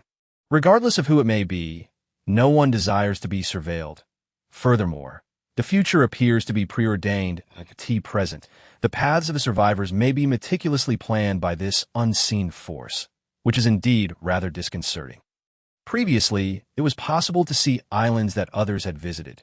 Perhaps after this encounter, each individual will tread a different path. One must ponder how long survivors must endure. With such an approach, the destination remains uncertain. Sukin remains unperturbed, for he possesses a system. In the days to come, many may rise, their latent potential finally realized. This may be part of a grand design, ensuring that this imposter does not become stagnant in thought. To navigate this world alone while knowing that many will choose to surrender is a daunting prospect. This timely reminder serves to guide everyone towards rapid growth to the next opportunity. It will depend on personal capability. Will they explore and uncover greater treasures for their development? This action will highlight the disparities between individuals that in the near future, significant changes will unfold. Particularly, the polarization will become increasingly stark. The strong will grow stronger, while the weak will diminish, ultimately leading to their demise and being passed over. This is the realm of survivors that if one does not exert effort to protect oneself, what right do they have to exist in this world? This is an opportunity. Seizing it may lead to soaring success. In Su Kan's eyes, these others are inconsequential, but he can afford to be disdainful, as he possesses the means that he has a system, a treasure-seeking bear, and a flying eye, in addition to a capable Shaolon. This is the capital of pride, unmatched by other survivors. If only he could traverse their islands to ensure nothing is overlooked. Chapter 104. After the storm, the Princess of Seashells. Matters concerning the survivors must be viewed through the lens of the world's trajectory. At this stage, any discourse is premature, as no one can predict the next steps. Fortunately, I have a system, along with Xiao He and Xiao Bai. And now, a Shaolon. I possess water control abilities, ensuring my survival in this realm. My focus now is on living better. Sukin reflects on the recent events in this world and compares them to his own circumstances. Lying in bed, lost in thought. Outside, the rain continues to fall, and it appears this storm will linger for another day. Yet the weather has calmed somewhat. There is little to be done outdoors as these two rascals are both fast asleep. Perhaps I shall take a stroll, as sleep eludes me. After pondering for a while, I decide to venture out, arranging all the pots and pans. Next, I head to the plant area to relocate the fruits and vegetables. This back and forth is indeed exhausting. In just one day, I have moved twice. Were it not for this endeavor to amass wealth, I might have disregarded it altogether. Neglecting it is not an option. I must ensure my sustenance. In this vast ocean, lacking fruits would lead to scurvy. I dig up the vegetables and will replant them. Of course, I do not intend to plant cabbage again, as I have sufficient for my needs. I primarily consume more, while these two rascals prefer meat. Thus, the cabbage holds little allure for them. Watermelons must be planted. That is a given. I shall not replant pears, but I will cultivate more flowers and grapes. Even if they are not consumed, they can be fermented into wine. Although I am not particularly fond of alcohol, I do enjoy watching Xiao Bai and Xiao He indulge and become tipsy. I recall the last time they drank and feasted on crayfish. The vigor of that moment now brings a smile to my face. Once the plant area is tended to, I must proceed to the industrial section. With the newly upgraded gold-grade smelting furnace, both speed and output have improved. That I gather the smelted items. Harvest. Grapevine adhesive 1. Grapevine adhesive 2. Copper bar 1. The copper bars are not immediately needed. I shall prioritize essential materials for smelting. Sukin contemplates and begins to work, setting all 3 furnaces to smelt seaweed. With the fire stoked, I can continue. Once these tasks are completed, the rain outside has ceased. I take my fishing rod and head out to fish. It has not been long before Xiao Bai and Xiao He come bounding out. These two rascals know when the rain has stopped and rush out to frolic. Sukin is aware that they can go without sleep for half a month. Their slumber follows his lifestyle. Upon seeing their owner fishing, Xiao Bai eagerly scurries over, plopping down beside him, taking up much of the space with its ample rear. Soon after, Xiao Bai lifts Su Kan and places him on its lap. My goodness. This fleshy sofa is truly delightful. It is no wonder so many people prefer bear pelts as cushions. Sukin finds himself once again reflecting on this. Xiao He also approaches, observing from the side. The scene is heartwarming. Before long, Sukin feels the fishing rod tugging. There's a fish on the line. He lifts the rod and reels in a beer bottle. My goodness, Sukin is taken aback. Never expecting to catch such an item, that he examines the beer bottle, which is empty, but a piece of paper lies inside, sealed by the cork. Upon inspecting the bottle's description, he discovers it is a message in a bottle. That he wonders what it contains and eagerly anticipates its contents. My goodness. Forgive my exclamation. This truly excites me, arriving in this world without encountering another soul. This represents my first interaction with others, that I have no idea what the message may say, but I am determined to find out, that I cannot let my imagination run wild, and instead focus on the task at hand. Pulling the cork from the bottle, I retrieve the piece of paper, holding it to my eyes to examine, only to find it blank. I carefully unfold the sheepskin paper, though being cautious proves futile. Upon unfolding it, I reveal yet another blank page. My goodness, Su can erupts in frustration once more. Who is playing with whom? Here I am, with a perfectly good message in a bottle, only to find a blank sheet within. This is truly a cruel twist of fate, offering hope only to snatch it away. Su can inspects the sheepskin paper from various angles, yet remains devoid of any writing. In exasperation, he tosses the paper aside toward Xiao Bai, who mistakes it for a toy and examines it, ultimately finding it uninteresting. Xiao He also leans in to investigate, equally perplexed, just as Xiao Bai contemplates letting it flutter away with the wind. Xiao Lan emerges from the depths of the sea. She informs Su Can that she can decipher the message, as it requires the sacred soul pearl for language sharing. Thus, Su Can retrieves the sheepskin paper once more. Following Xiao Lan's guidance, he finally comprehends the meaning inscribed upon it. Oh, those who are destined to find this. I am Noah, a princess of the seashell clan. The message conveys that their home has been ravaged by humans, who are not of this world, relentlessly causing destruction. Regardless of the individual, humanity exploits resources, uprooting vegetation, mining gold, and wreaking havoc on the ecosystem. Ultimately, their clan was victimized by humans, who pried open their shells and stole the innate spirit pearls, leading to the demise of many kin. The message warns not to trust any humans, for they are all demons. Once Su Can finishes reading the letter, it shatters with a crisp sound, disintegrating into fragments that drift away with the breeze. From a letter, Su Can learns that this world is inhabited by many humans, and there are even more humans among the Seashell clan. In other words, during the subsequent events, the survivors could gather and encounter one another. However, the emergence of a tragic extinction raises questions for Su Can, who struggles to comprehend it. Perhaps it is related to their spirit pearls. From this, it becomes evident that the forthcoming journey is fraught with challenges, possibly even tinged with bloodshed, which causes Su Can some concern. Noticing her master deep in thought, Xiao Lan furrows her brow, sensing a worry of sorts. She drifts over and plants a kiss on Su Can's cheek, leaving him in a state of amused bewilderment. Realizing what she has done, he playfully scolds, "You little rascal, how dare you take advantage of me?" Xiao Lan sticks out her tongue and quickly retreats into the depths of the sea ring. Meanwhile, Xiao Bai and Xiao He seethe with jealousy. Had their gazes been lethal, Xiao Lan would have perished countless times. They had never anticipated that Xiao Lan would steal their master's affection within just 2 days. Yet there was nothing they could do. They were powerless to retaliate and could only endure their frustration. Chapter 105.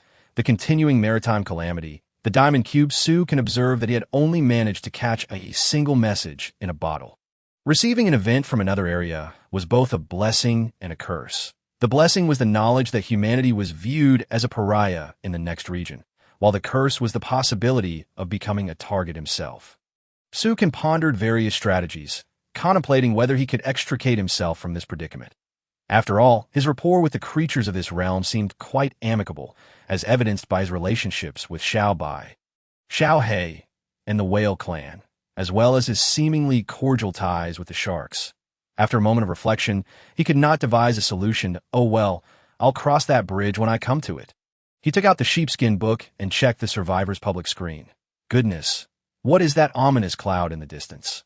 It appeared as though the clouds were converging, having just endured a calamity. Surely, another could not be on the horizon. What did I see? Lightning. Another maritime disaster was approaching. Noticing others chatting, Su Can realized he was still in the forefront. He knew he had just survived a disaster, albeit without serious harm, thanks to the numerous attributes of his ship and the considerable investment he had made in its modifications. He was in a favorable position.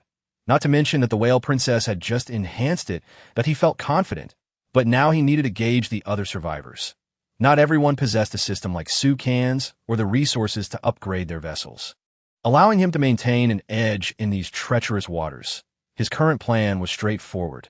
After the disaster, he would sell the fish, gather supplies, and ultimately upgrade his ship, enabling it to soar across the seas. At that moment, Xiao Bai placed a paw in front of Su Qian, swaying it back and forth while calling out insistently, as if urging him to awaken. When Su Qian noticed a bare paw waving in front of him, he felt a surge of annoyance. "Xiao Bai, go away!" In a fit of playful irritation, he plucked a few of Xiao Bai's fur tufts, a habit that had stemmed from an incident involving Xiao He, who had once taken some of Xiao Bai's fur to create a leather item. Ever since, Xiao Bai had been protective of his fur, fearing it would be completely taken, and had often retaliated against Xiao He for past grievances. Had it not been for the fact that it was his master pulling the tufts this time, Xiao Bai would have undoubtedly erupted in fury that Su can retrieve the Golden Great Island sea chart and check the route to ensure he was on course. Confirming he had not veered off track, he instructed the ship to set sail. Fortunately, this world functioned as a semi-game environment. Otherwise, navigating alone would be impossible. The oppressive heat made it difficult for the fish to take the bait. Leading Su Qian to abandon fishing altogether, he decided to return to his room to play a game of Do Di Zhu with Xiao He and Xiao Bai. They had only just learned the game that morning, and had Xiaolan not caused a ruckus, they would still be engrossed in it. While they were still playing, just picking up where they had left off, the back and forth was quite enjoyable, if it weren't for Su Qian's lack of skill. Defeating these two novices would be a piece of cake. Though the two appeared somewhat foolish, they picked up the game quickly, especially when it came to holding grudges. They had a knack for escalating their antics. This prompted Su Qian to call out for the landlord role, leading to a fierce competition between them, resulting in the stakes multiplying several times over tea times. The two would team up against him, infuriating him to the point of nearly tossing his cards aside. He never expected to lose so miserably. With an indomitable spirit, Su Qian plastered his face with paper notes and insisted on continuing to play. Just as he laid down a 3, Xiao Bai countered with an ace, wasting his 2 in the process. "Are you doing this on purpose?" Su Qian lamented, tears of frustration welling up. They were both experts, and he had brought them along. Yet they had mastered the game in no time. Su Qian leaned against the wall, tears streaming down his face. "I'm done." Eventually, Su Qian could no longer bear it and tossed his cards onto the table. Collapsing onto the floor, Xiao Bai and Xiao He exchanged glances, contemplating whether to discard their cards. Gradually, they revealed their hands, starting with Xiao Bai, who played 3 cards. Xiao He followed with an even larger play. The back and forth continued until Xiao Bai unleashed a bomb, leaving him with only a pair of cards. But Xiao He countered with a trump card, causing Xiao Bai to question his existence. In the end, Xiao Bai picked up Su Qian's cards to inspect them. The best he had was a single ace, and he lacked both a sequence and a big card. Xiao Bai had initially thought Su Qian held a strong hand, but was left disappointed. He couldn't fathom why, despite playing for so long, he consistently drew poor hands. It seemed that luck was always in favor of the novices. Having played Do Di Zhu for a while, it was time to visit the smelting furnace to collect his goods. He headed to the industrial zone, muttering as he gathered supplies. Glucose adhesive 1, glucose adhesive 1, glucose adhesive 2. After collecting these items, he continued to smelt seaweed, adding some wood to keep the fire alive. He then returned to his room to sleep, noticing that neither Xiao Bai nor Xiao He appeared tired. Su Qian initially thought about finding a living mattress to sleep on, but seeing their energy, he decided to sleep alone instead. He took out the piece of leather and wrapped himself in it. Xiao Bai, sharp-eyed, recognized the leather, and his eyelids began to twitch. Ultimately, he turned his head away, opting not to see it. Throughout the night, Xiao He and Xiao Bai were engrossed in their cards, seemingly studying something. Upon waking, Su Qian found the two joyously playing a game reminiscent of his childhood, the details of which were now lost to time. He chose not to disturb them and stepped out to freshen up. Washing his face felt invigorating, especially in the early morning light, as he noticed a sunbeam breaking over the horizon. This indicated that today would be sunny, with the rain having cleared. The recent calamity appeared to have passed, with hundreds of fish still in the warehouse awaiting sale. Fortune seemed to be on the horizon. However, before selling the fish, he decided to check in for the day and see what rewards awaited him. Ding! Congratulations, check-in successful. Reward, Diamond Grade Mental Power Cube. This cube could be used to regulate quality with mental energy. The more it was turned, the more energy it consumed, but it could enhance mental power. Upon seeing the cube, with its 6 colorful faces and 9 squares on each face, Sukin felt it was a fortuitous gift tailored for him. The cube was familiar, reminiscent of his past experiences. Holding it in his hands, he attempted to manipulate it with his mind, turning it first one way, then another, and shaking it on the third turn. But it still refused to cooperate. This indicated that his mental energy was insufficient to rotate it many times. That IT started at the lowest quality, but after one rotation, the quality would double as a novice. He knew he needed to practice diligently. Chapter 106. Selling Fish for Wealth. The frog's turmoil after playing with the cube for a while, Sukin found it too exhausting to continue. Just a short time spent on it left him feeling utterly drained, his head heavy with fatigue, that if he kept it up, he would collapse and not awaken until the next day. This is a fine item, he muttered to himself, but it drains mental energy too quickly I have too much to attend to daily. Xiaobai rolled his eyes at him, seemingly mocking. What are you busy with? All you do is play all day. Xiao He chimed in. Once Sukin stowed the cube away for later and noticed the sun had risen. The disaster had indeed passed, and it was time to sell the fish in the warehouse. He took out the sheepskin book and flipped to the survivor's public screen. That yesterday's storm came so suddenly that I almost lost everything. That I'm devastated. Will this calamity never cease? Will we be left with nothing? Just as I began to accumulate some wealth, it was all swept away. Thank goodness I'm still on the island. Had I ventured out, I might have suffered severe losses. What? You're still on the island? Didn't they say the risks are greater there? I'm starving, brothers. Does anyone have any fish? Not a chance. We're all starving here. Who knows if another storm is on the way? I still have 1 fish. But I'm keeping it for myself. These messages signified that the disaster had passed, and a new storm was on the horizon. One that would bring customers to buy sea fish. He quickly checked the store. Fish prices had soared to 200 wood per unit. Within a single day, he had made a 50 profit. Truly, fortune favors the bold and punishes the timid. That he listed his 427 fish for sale, reserving 3 for breakfast and putting the rest up for sale.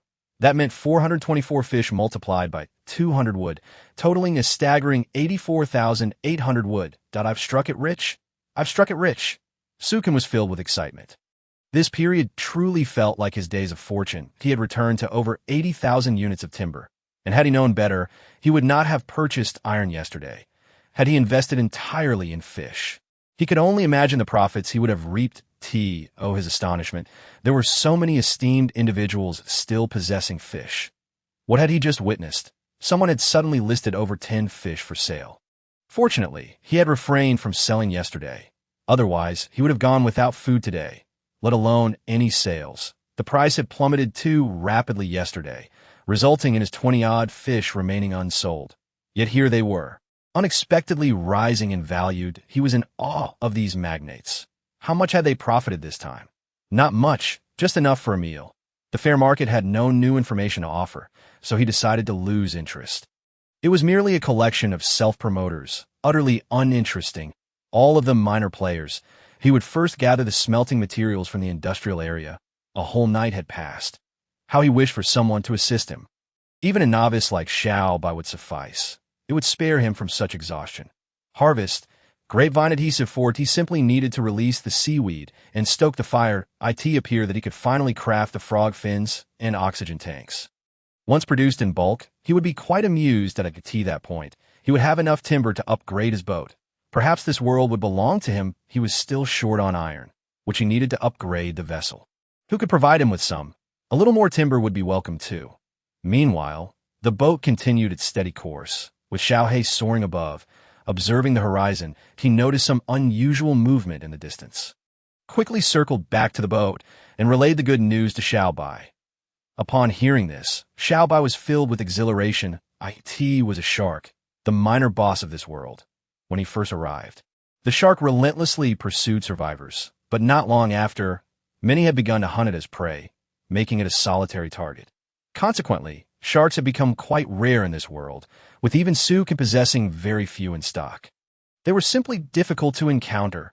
At that moment, Xiao He remarked that he had spotted a shark in the distance, which was a delightful surprise for Xiao Bi. T had been a while since he had played with a shark, and his heart raced with excitement. He dashed toward the area where the shark was performing a graceful water ballet. It felt as if he were flying. In an instant, he found himself right before the shark, landing a blow with a spiked club before the creature could even react. However, the shark was not defenseless.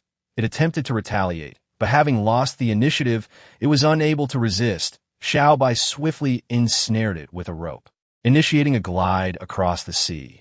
Initially, the shark pulled vigorously, but soon its pace slowed. The consequence of this sluggishness was yet another strike from the spiked club, leaving it dazed.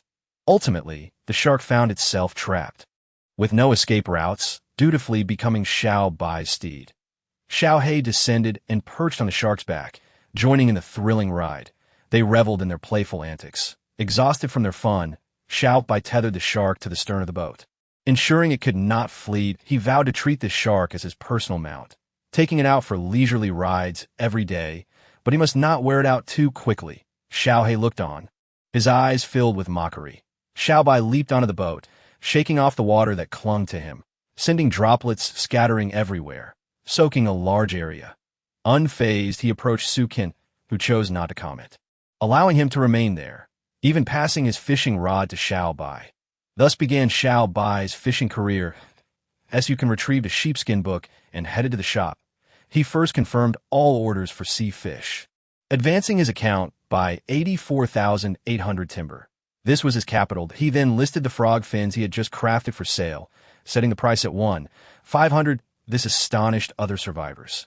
What was this? Frog fins. What an impressive figure. How had they crafted such an item? He too desired one, but it was far too expensive for his budget. Such items were only for the elite, their prices exorbitant. This truly stirred the waters. With frog fins, one could swim underwater at over 3 times the usual speed. Indeed, a minor miraculous artifact. Yet for the majority, it was merely a sight to behold. Their pockets were utterly empty, to his amazement. The bidding for the frog fins escalated, climbing beyond 1,600. Witnessing this, Su Qian realized it might even reach 1,700. He had never anticipated such a windfall. Initially, he had thought to produce them in bulk, selling by volume, but this was merely the first frog fin, and it had caused such a commotion. The excitement was palpable, and soon inquiries began to flood in. Chapter 107. Golden Soil, Shark Assault. Having listed the frog fins, the market surged back like an atomic explosion. These fins would enable individuals to discover more resources underwater, a crucial advantage. Many began to leave messages. Young man, could you sell me one? I'm a soft-spoken girl, and I can be quite charming. Su Qian felt a chill run down his spine. He had no way of knowing whether this person was male or female, and with no video to confirm. He wondered how he would react if it was a burly man. Such scenarios were not unprecedented. He chose to ignore it. In this world, everything was virtual. The most critical aspect was survival and striving for a better life. Hey, I'm a swimmer, and those frog fins are vital for me. This 1,820 timber represents my life savings. Could you sell them to me? Pleaded one of the bidders, now the highest offer, after waiting a moment without further bids. Su Qian sent a message to this highest bidder. Once the exchange was completed, the transaction was successfully finalized through the system. After that, Su Qian began to browse the shop, searching for items he desired. The array of goods dazzled his eyes, making it hard to choose. Fortunately, there was a search function to help him find what he needed. He first checked for honey and potatoes, but found none. After all, he had only searched yesterday, and with the storm beginning in the afternoon, how could anyone have time to search for items? Next, he looked for iron, essential for upgrading his boat. There was indeed iron available, albeit only about 20 units, priced at 100 timber each. Without hesitation, he made the purchase. Now, he sought quality soil. He was on the verge of becoming a gardener, specifically cultivating vegetables. To his delight, he discovered someone willing to sell. The soil was a golden hue, which in Su Qian's eyes resembled a bucket of golden-grade soil that he wasted no time, placing an order and securing the purchase. The seller confirmed the transaction within seconds. Congratulations, you have acquired a bucket of golden-grade soil. This was a splendid find.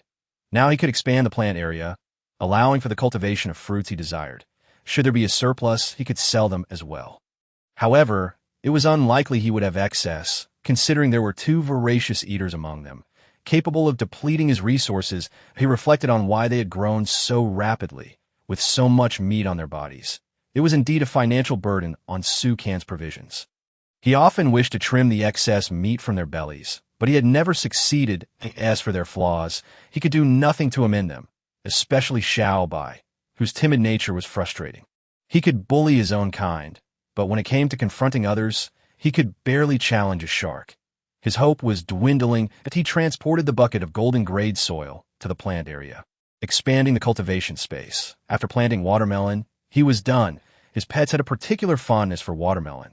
Previously, he had planted too many pear trees, but there had been insufficient soil to add watermelon. Now, that issue was resolved. After finishing his tasks, he stepped outside to prepare some food. Having been busy for so long, he felt a pang of hunger. Before tackling any other tasks, he needed to fill his belly. However, as he exited the cabin, he was met with a spine-chilling sight. His boat was surrounded by numerous sharks. Indeed, it was a genuine encirclement, and Sukan found it hard to believe. Ever since Xiao Bai had dispatched so many sharks, they had typically fled at the sight of him. How daring were these creatures to mount an attack? Were they not afraid of death? This was a bounty of flesh, free for the taking. He informed Xiao Bai and Xiao He, and they prepared for battle. Upon closer inspection, Sukan noticed something peculiar about these sharks. Their eyes were all bloodshot. Had they contracted some form of red-eye disease? The sight of those crimson eyes sent chills down his spine. That moment, Xiaolan, from the Sacred Soul Pearl, joined the fray. With her large, adorable eyes, she was quite charming, almost kawaii. Had it not been for the crown atop her head, which added an air of authority, one might mistake her for mere decoration. SU can retrieve some timber from the warehouse. Let us get to work. With Sukan's command, the atmosphere turned bloody. Xiao Bai, no longer afraid, began tossing timber overboard. Leaping down himself, he enlarged the spiked club and landed on a shark's back, striking its head with a mighty blow. The surface of the sea turned crimson, the blood growing increasingly vivid, attracting more sharks. Xiao He, not to be outdone, dove from the sky, his claws striking with lethal precision. He either hoisted the sharks into the air or slammed them against the boat or into the sea. Ensuring their demise was inevitable. However, Xiaolan was even more relentless, charging towards one shark after another while unleashing a torrent of water, striking each shark until they were pierced through. Yet, the sharks were unable to bite Xiaolan and were instead impaled. This left the sharks bewildered, questioning the situation. Why can you strike me, yet I cannot retaliate? Meanwhile, Sukan summoned the golden cudgel, but refrained from diving into the sea to slay the fish. In Sukan's mind, with pets around, why trouble himself? He could simply reap the rewards while standing on the boat, observing the sharks leaping about, a spectacle to behold, especially their eyes, which seemed to reflect a vendetta against the sharks. Akin to avenging a father, the chaos was indeed fitting for the scene. He watched as Xiao Bai either leaped atop a shark's back or traversed the recently discarded timber. Most notably, there were those sharks with their bellies exposed, which appeared as shining stars in Sukan's eyes. These were all food, adhering to the principle of not wasting sustenance. Sukan contemplated selling the meat later or drying it for convenience, enabling him to steam it when desired. If the sharks were to discover that their bodies were being coveted, they would surely seek to eliminate Sukan first.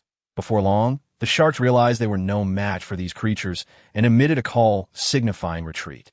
Seeing the sharks depart, Xiao He was eager to pursue them, but considering the numerous injuries among their ranks, he hesitated. It would be unwise to venture out alone in such circumstances. He first instructed his companions to clear the sea of sharks, while Xiao Bai gathered them onto the boat. These were all timber. After all, they needed to head to the shop to hang the meat for sale.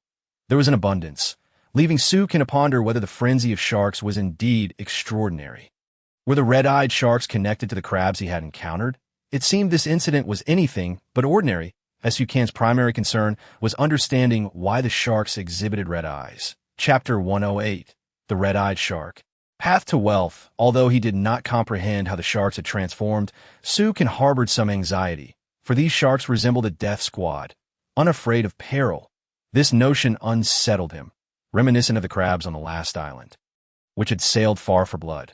The current sharks, too, seemed attracted by the presence of humans, possibly lured by the scent of blood, coupled with a message from the bottle he had retrieved yesterday. Mentioning the seashell tribe, it suggested that humanity shared a similar madness, driven by selfish desires. Ken was truly apprehensive about the world to come. After pondering for a while, he could not devise a solution. So he set aside his thoughts. The sight of a boat full of sharks filled him with elation. Why? Because this was timber. Timber was akin to hard currency. Possessing it would enable him to upgrade his ship. Allowing him to survive longer at sea and grow stronger, he transformed the golden cudgel into a knife and began the task of meticulously disassembling each shark. After a flurry of activity, he realized that the boat was still brimming with sharks, and his hands grew weary. He delegated the task of disassembly to Xiao Bai and Xiao He while he retreated to the kitchen to prepare a meal. He had yet to satisfy his own hunger, and without nourishment, he lacked the energy to work. As the saying goes, sharpening the axe does not delay the work of cutting wood, so he allowed himself a brief respite. Shark meat may not be palatable, but shark fins were delightful, a taste that lingered on the palate. This time, he prepared shark fins accompanied by stir-fried cabbage. Since acquiring some vegetable oil, cooking had become a fragrant affair. After cooking 3 fish, he sat down to eat. Xiaolon, having driven away the sharks, returned to the depths of the sea to recuperate. Xiao He, eager for more shark soup, resorted to a clever trick. Observing his master separating the shark fin soup, he leaned over the basin to drink directly. This left Xiao Bai dumbfounded, unaware that Xiao He would dare such an ascete in a swift motion. She seized Xiao He by the neck, preventing him from swallowing the soup. You can watch as Xiao He's neck swelled to the size of a balloon, threatening to burst at any moment. He quickly moved away with his dish, fearing a spray that might ruin his soup. Xiao He's face turned crimson, and ultimately he tilted his head to the side. Alarmed, Xiao Bai quickly released her grip. Terrified that Xiao He might perish, should that happen, she would face the wrath of their master and lose a companion. Playful as it was, it could not be taken too far. Thus, Xiao He was freed. Hastily gulping down the soup lodged in his throat. Upon witnessing this, Xiao Bai erupted in fury, rushing to capture Xiao He once more. This time, however, Xiao He was not so easily caught. He had only been drinking soup and had merely slipped up. He vowed that if he were to be caught again, he would allow himself to gain an additional 5 pounds. If Xiao Bai were to learn of his thoughts, she would surely take drastic measures against him. Not to mention, Su Chong would do the same. Thus unfolded the joy of dining. You can still left the dishes for them to wash. As he put it, it was essential to cultivate their sense of responsibility from a young age. He stepped out, noting that the sharks were not yet fully processed, that if someone could buy all the sharks at once, that would be ideal, sparing him the need to disassemble them. He hung a portion of shark meat in the shop. Observing that the sea fish had climbed to 220 in timber value, you can regretted selling too early, not anticipating that the price would rise. It was uncertain for anyone, including Su Can, what the market would dictate. Who could predict that this calamity would strike twice? Many were left without food, and when hunger became unbearable, they had no choice but to purchase. Others were fishing, but none could catch as effortlessly as Su Can. He had a knack for it. It should be noted that Su Can was using Jiang Taigong's fishing rod, which allowed willing fish to bite. Others were relying on the rods they had brought into this world, which required bait, an expensive commodity that was hardly worth the trouble to that moment. The survivor chat exploded with activity. Are there still sharks to be caught? How could there be so many? One person cannot possibly kill them all. I suspect these sharks must be in a waterway. A gentle strike would suffice to catch them, indicating that this person is exceptionally lucky. Really? Are there such foolish sharks? I now question the intelligence of those upstairs. They treat other creatures as if they were simpletons. Hey, who are you calling simple? Are you looking for a fight? 2 more individuals began to quarrel. This was all sparked by Su Can, who did not intervene. You can realize that to sell his products, he needed to amplify the chatter surrounding them. Understanding how many fish he had to sell depended on market demand. Thus, he decided to hang more shark meat, ensuring more people could access meat. He continued to dismantle the sharks when Xiao Bai emerged from the kitchen. The trio, basking in the sun, continued to process the sharks for the benefit of all. At that moment, Xiao He prepared to take a knife to dismantle Xiao Bai's mount, swaggering about and making a ruckus to ensure Xiao Bai noticed. Xiao Bai sensed Xiao He's intentions, wielding the knife in a manner that was anything but cautious. With your skills, you think you can have a mount? You're dreaming, Xiao He thought to himself as they were locked in a love-hate relationship. Once they finished processing the sharks, Sukin settled at the stern of the boat to fish once more. Xiao Bai and Xiao He set about cleaning the blood from the deck, ensuring that no one became too complacent. After considering his next steps, Sukin retrieved the map of the Golden Level Island, eager to ascertain how far the island remained after a full day of sailing. Even though they had stopped for a while, it had felt like an eternity, observing his vessel on the map as merely a small red.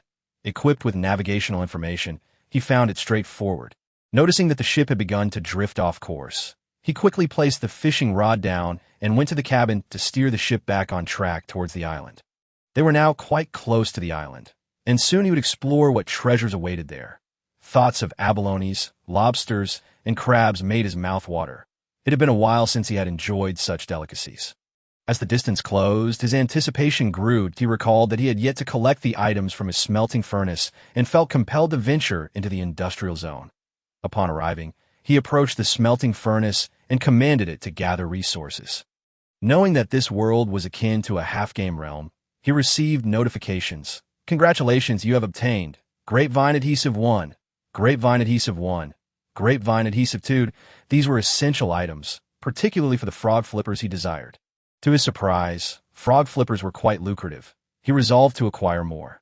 Continuing to stoke the furnace, he smelted seaweed to produce what he needed. Chapter 109.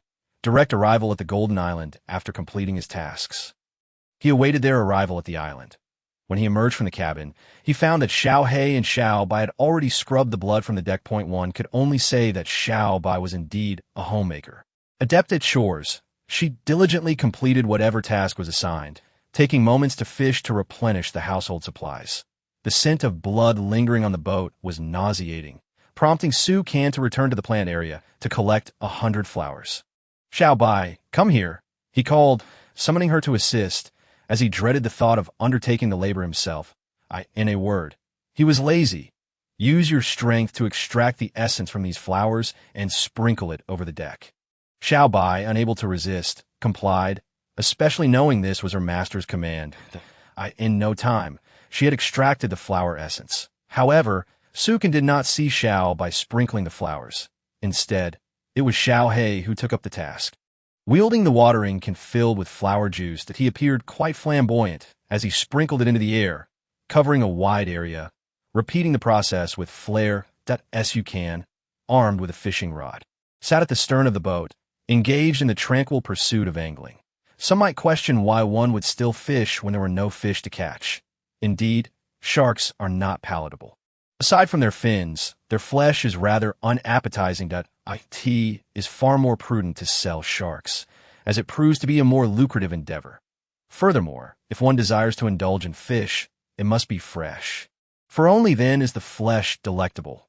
Dead fish have congealed blood that permeates their meat, rendering it quite unappealing at present. The act of fishing serves merely to pass the time. Golden Island was now visible, yet it still lay at a considerable distance, lacking the ability to fly. Otherwise, one could have ventured over to take a closer look. Fly. It seems we have a creature capable of flight. Xiao He, come here, he called, summoning Xiao He with a firm gesture.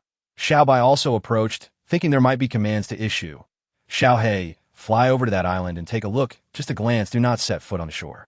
Return and report anything you discover. With the task assigned, Sukin resumed his fishing. This arrangement was born from a concern for any potential creatures on the island.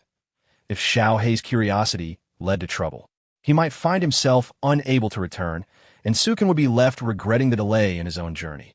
Although he knew Xiao He was astute, this creature had a penchant for causing mischief. He was reluctant to let it embark on a risky venture without adequate admonition. Upon receiving the task, Xiao He unfurled its wings, each spanning over 10 meters, and ascended into the sky in an instant. A gust of wind erupted as Xiao He flapped its wings, filling the boat with the fragrance of blossoms. Xiao He's speed was remarkable. Soon, it was but a distant dot on the horizon. Sukin stroked Xiao Bai, appreciating its soft fur. He climbed atop it, resting against its belly, marveling at how soft Xiao Bai's girth felt. Previously, he had contemplated various methods to reduce its beer belly. Xiao Bai, how vast do you think this world is? Su Can, unsure of what to converse about, spoke whatever came to mind.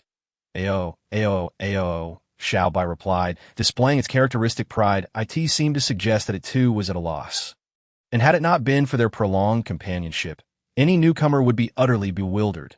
Now that Xiao Bai had grown, its head alone towered over 7 meters. If the boat were not upgraded soon, it would struggle to accommodate such a beast. Xiao He was similarly thriving, feasting on the bountiful provisions, leading both creatures to grow increasingly robust. When will this belly of yours shrink? Su Can remarked, patting Xiao Bai's abdomen. Xiao Bai protested, clutching its belly, unwilling to entertain the notion of a diet. Su Can merely jested, genuinely not wishing to dwell on it further. They continued to fish, engaging in casual conversation as time slipped by. Eventually, Xiao He returned to the boat.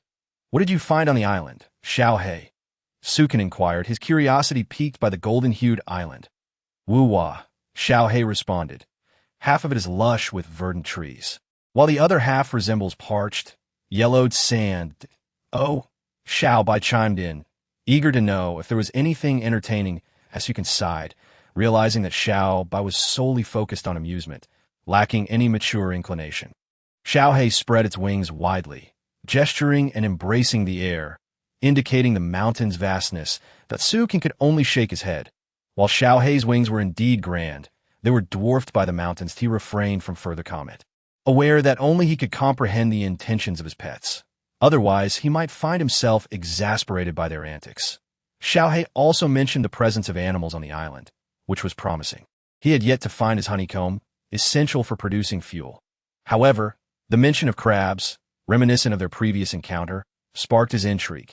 Coupled with the sighting of red-eyed sharks in these waters, something significant seemed imminent. It appeared that a storm might be brewing. Regardless of what awaited, he resolved to upgrade his boat first, ensuring a swift escape when the time came. As the sun began its descent, Su Can estimated that reaching the island would take until late evening. Should darkness fall, the uncertainty of spending the night at sea was daunting. He had been forewarned that the boat was the safest refuge in this world. The idea of overnighting on an uncharted island filled him with trepidation, even as he yearned to set foot on it. With the passage of time, they arrived at the island before the sun dipped below the horizon. However, the sight that greeted them was one of sheer cliffs and steep precipices. The green side was dauntingly high, measuring over 30 meters. After circling the island, they located the lowest point, which still towered 10 meters high. He instructed Xiao He to ascend and secure a rope. Given Xiao He's intellect, this task posed little challenge. A single demonstration would suffice. As Su Can and Xiao Bai climbed the rope, they discovered a barren expanse showing signs of desertification. This area had undoubtedly seen better days, as evidenced by the numerous tree stumps dotting the landscape. Together, the trio meticulously scoured the surroundings but unearthed nothing of value. Even the treasure-seeking bear seemed absent, leaving no trace behind. Su Can found it hard to believe that this was a golden-grayed island, devoid of resources. According to the system, metal materials were scarce here, but surely there must be more than none at all. This situation was indeed peculiar. After another thorough search yielded no results, the sun dipped lower, diminishing visibility further. It was time to retreat. He called back Xiao He and Xiao Bai, instructing them to return to the boat. Tomorrow morning would offer ample opportunity for exploration. As Xiao He and Xiao Bai left, Su Can turned to see a pair of red eyes watching him from a distance, startling him. What could it be, and why were those eyes red? He recalled the crabs and the sharks. Certainly, sharks could not venture ashore, but crabs might. Just as he reached for his golden cudgel, intending to confront the mystery, Xiao He swooped in, and the eyes vanished, with visibility waning. It was clear night had fallen. The sun had set. The red eyes would be more pronounced in the dark, and if they were still present tomorrow, he would investigate closely. Returning to the boat, neither Xiao He nor Xiao Bai had noticed the mysterious eyes. Remaining blissfully unaware, Su Can headed to the kitchen to prepare dinner. The meal was unremarkable. Shark fins, some vegetables, and a fish. When he managed to procure a greater variety of food, he could diversify the menu. While others struggled for sustenance, Sukin pondered the prospect of culinary variety. Why was there such a vast disparity in development, given similar beginnings? Without the system, Sukin might have been just like any other survivor. But that was mere speculation. If it were otherwise, they would not have found themselves in this world, tasked with survival missions. After dinner, he retired early to his quarters. Xiaobai scampered over, one hand tugging at Sukin while the other brandished a deck of cards. Sukin instantly recognized that this silly creature wished to play a game of landlording. All right, let us play a few rounds. Sukin acquiesced, deciding to indulge in a few games before attending to other matters. Having eaten dinner rather early, he realized he would need to occupy his time until morning. Nearly 10 hours lay ahead. Thus, the trio commenced their card game, so you can observe an amusing phenomenon. Whenever Xiaobai played a card, a mere glare would prompt it to lay down a smaller card. It was exceedingly easy to outwit this naive creature.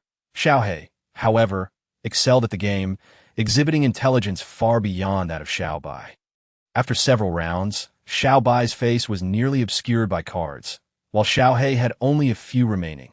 Had it not been for some unfortunate draws, they might have triumphed. Yet he found himself partnered with Xiaobai, a bear of a teammate, making victory elusive. Xiaohei, on the other hand, was adept at claiming the role of landlord. Sukin was less concerned about facing Xiaohei as an opponent than he was about Xiaobai's clumsiness. Time and again, Xiaobai would play a single card when its opponent had but one remaining, leaving Sukin speechless. In the end, Xiaobai cast a sorrowful glance at Sukin, hoping to best Xiaohei. However, with Sukin as an ally, defeat was inevitable. Despite several fortunate hands, Xiaobai insisted on outplaying him, making the game increasingly frustrating. That moment, Xiaolan appeared, and the atmosphere shifted, with Xiaolan now present. The dynamics changed as Yukin enlisted Xiaolan to guide Xiaobai in playing its cards. The age-old adage rings true. Two heads are better than one, especially when it comes to overcoming the formidable Xiaohei, who was reveling in his dominance, boasting about the cards on his face. But for now, the game continued. With Xiaolan's assistance, they devised a strategy to outmaneuver Xiaohei, should Xiaohei relinquish the landlord title. Xiaolan would seize the opportunity, allowing Xiaobai to take charge. The odds of victory appeared favorable. Ultimately, it was Xiaohei who faced defeat, bested by the enchanting and clever Xiaolan. After 2 hours of play, Sukin recalled that he needed to rise early for the next day's expedition. He decided it was best to retire for the night, leaving Xiaolan to entertain the others. These creatures possessed boundless energy, capable of going days without rest. Wrapping himself in Xiaohei's leather, Sukin settled down. Remembering the magic cube he had obtained earlier, he retrieved it, eager to enhance his mental fortitude before sleep. Focusing his mental energy, he manipulated the cube with precision, a fitting end to the day. The initial lap was rather effortless. However, from the second lap onward, the intensity had to be doubled, consequently increasing the strain on my mental fortitude. After merely 4 laps, I was utterly exhausted. I found myself gasping for breath, the depletion of my mental energy occurring at an alarming rate. After a brief respite, I endeavored once more, yet once again managed only 4 laps before conceding defeat to my own limitations. 2 attempts had left me fatigued, my head feeling somewhat dizzy. Should I persist in turning the Rubik's Cube, I might very well collapse. Thus, Sukin decided to forego further attempts and succumb to slumber. Incrementally enhancing my mental strength each day would suffice. Even with the augmentation provided by my 3 pets, I was bested by this diminutive cube. This merely attests to the prowess of the cube. Rather than reflecting poorly on Sukin, if Sukin were truly inept, then the survivors in this world would be even less than trash. Last night, Sukin dreamt of feasting on delectable hairy crabs. The meat succulent and easily paired with a dipping sauce. The crab roe was equally delightful. Imagining those crimson crabs, he envisioned taking a knife to sever their formidable claws, devouring them with a sprinkling of chili for an exquisite culinary experience. The entirety of the night was spent either indulging in food or on the way to it. The following morning, with the sun shining brightly, Sukin lay sprawled on his generously sized bed, large enough to accommodate an additional small white creature. This small white creature was so sizable that it could tumble twice on the bed. With thoughts of rolling about, Sukin carelessly flicked his hand, inadvertently striking the small white creature that had somehow found its way to the edge of the bed. Waking it abruptly as the small white creature stirred, it gazed at Sukin with bleary eyes. "Did you have a nightmare?" Sukin inquired, gently ruffling its head. Nightmares cause headaches," the small white creature pondered, uncertain. Observing its naive demeanor, Sukin could only smile. With the small white creature now awake, it was time to rise. There were matters to attend to. Sukin began his morning routine before heading to the industrial district to collect materials from the smelting furnace. Acquiring grapevine adhesive X1, grapevine adhesive X1, grapevine adhesive X2, he continued to gather timber and smelt seaweed. Once he had thoroughly explored the island, he would proceed to manufacture oxygen tanks. In the botanical area, he collected all the ripe fruits, bringing them directly to the dining table. Pears, watermelons, and grapes. "Xiaohei, Xiaobai, come to breakfast," Sukin called from the entrance before taking his seat. Upon entering and witnessing the abundance of fruit on the table, Xiaobai's mouth watered, while Xiaohei looked on with curiosity. "Why didn't you eat breakfast earlier?" "This is breakfast, just casual eating," replied Sukin. Xiaobai, unable to contain itself, eagerly snatched a bunch of grapes. Seeing Xiaobai devour them so quickly, Xiaohei joined the fray. Chapter 111. Diamond Beehive, defeating the black bear after finishing their meal. It was time to complete the daily check-in, something Sukin eagerly anticipated. Daily check-in successful. "Congratulations, you have received Diamond-level Beehive Evolvable. What a splendid acquisition, truly a case of wanting something and having it manifest." He had been contemplating how to produce biofuel, yet had seen neither honey nor potatoes until now when the system presented him with a beehive that would merely require capturing some bees. Particularly since this beehive was capable of evolution. Much like his 3 pets, it seemed the deep-sea ring had similar properties. These were treasures indeed. Beehive quality, diamond level. This beehive is an irresistible temptation for any bee, possessing a lethal allure. When a swarm enters the hive, it can develop special abilities. This beehive can control the swarm residing within it, accelerating honey production and enhancing its flavor if a queen bee is present. She can yield 2 drops of royal jelly daily, with 1 drop available for collection each day. Consuming this royal jelly can bolster physical strength and restore mental energy. The royal jelly remains potent for 7 days, after which it becomes toxic. Further abilities remain unlocked. What a remarkable find, akin to possessing a divine artifact. With this beehive in hand, would one ever fear a shortage of honey? As long as there was honey. And with potatoes cultivated, biofuel would surely follow to that point. He would become a tycoon of fuel, wielding the power to dictate his desires. With an abundance of biofuel, the world would transition into an era of electricity, bypassing the age of steam. According to the system's nature, this island must harbor a swarm. Otherwise, the beehive would not have been presented at this juncture. As you can retrieve the beehive, marveling at its hexagonal, golden structure, partially obscured by dark yellow spots. He could scarcely believe it was a beehive, let alone one capable of evolution. Previously, he had only seen such things in videos, which had been altered by agricultural practices, devoid of actual beehives.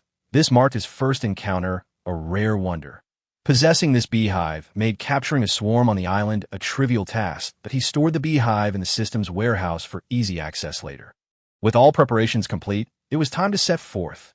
As Sukin uttered his command, Xiaohei seized the opportunity to catch Xiaobai off guard, lifting it up while it squawked in protest at the sudden elevation.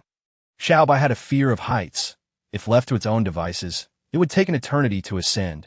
Shortly thereafter, Xiaohei returned to assist Sukin in reaching their destination. Once there, they ventured to the area where he had spotted the pair of crimson eyes the previous day. Although the creature was absent, he discovered a series of deep footprints in the earth. Xiaobai curiously placed its foot beside them, realizing that aside from the size difference, there was a resemblance. With a goofy smile, it kept patting its head, seemingly indicating, "These aren't my footprints. Mine are larger. And I haven't been here before." Seeing Xiaobai's innocent antics, Sukin felt reluctant to chastise it. Recognizing the prince, he recalled a previous encounter on another island where he had slain a mutated bear. its body marred by wounds likely inflicted by mutated crabs. This bear must have undergone a mutation as well. Otherwise, why the red eyes? Xiaohei, fly up and see if there are any caves nearby. Sukin instructed, well aware that bears could not soar through the skies.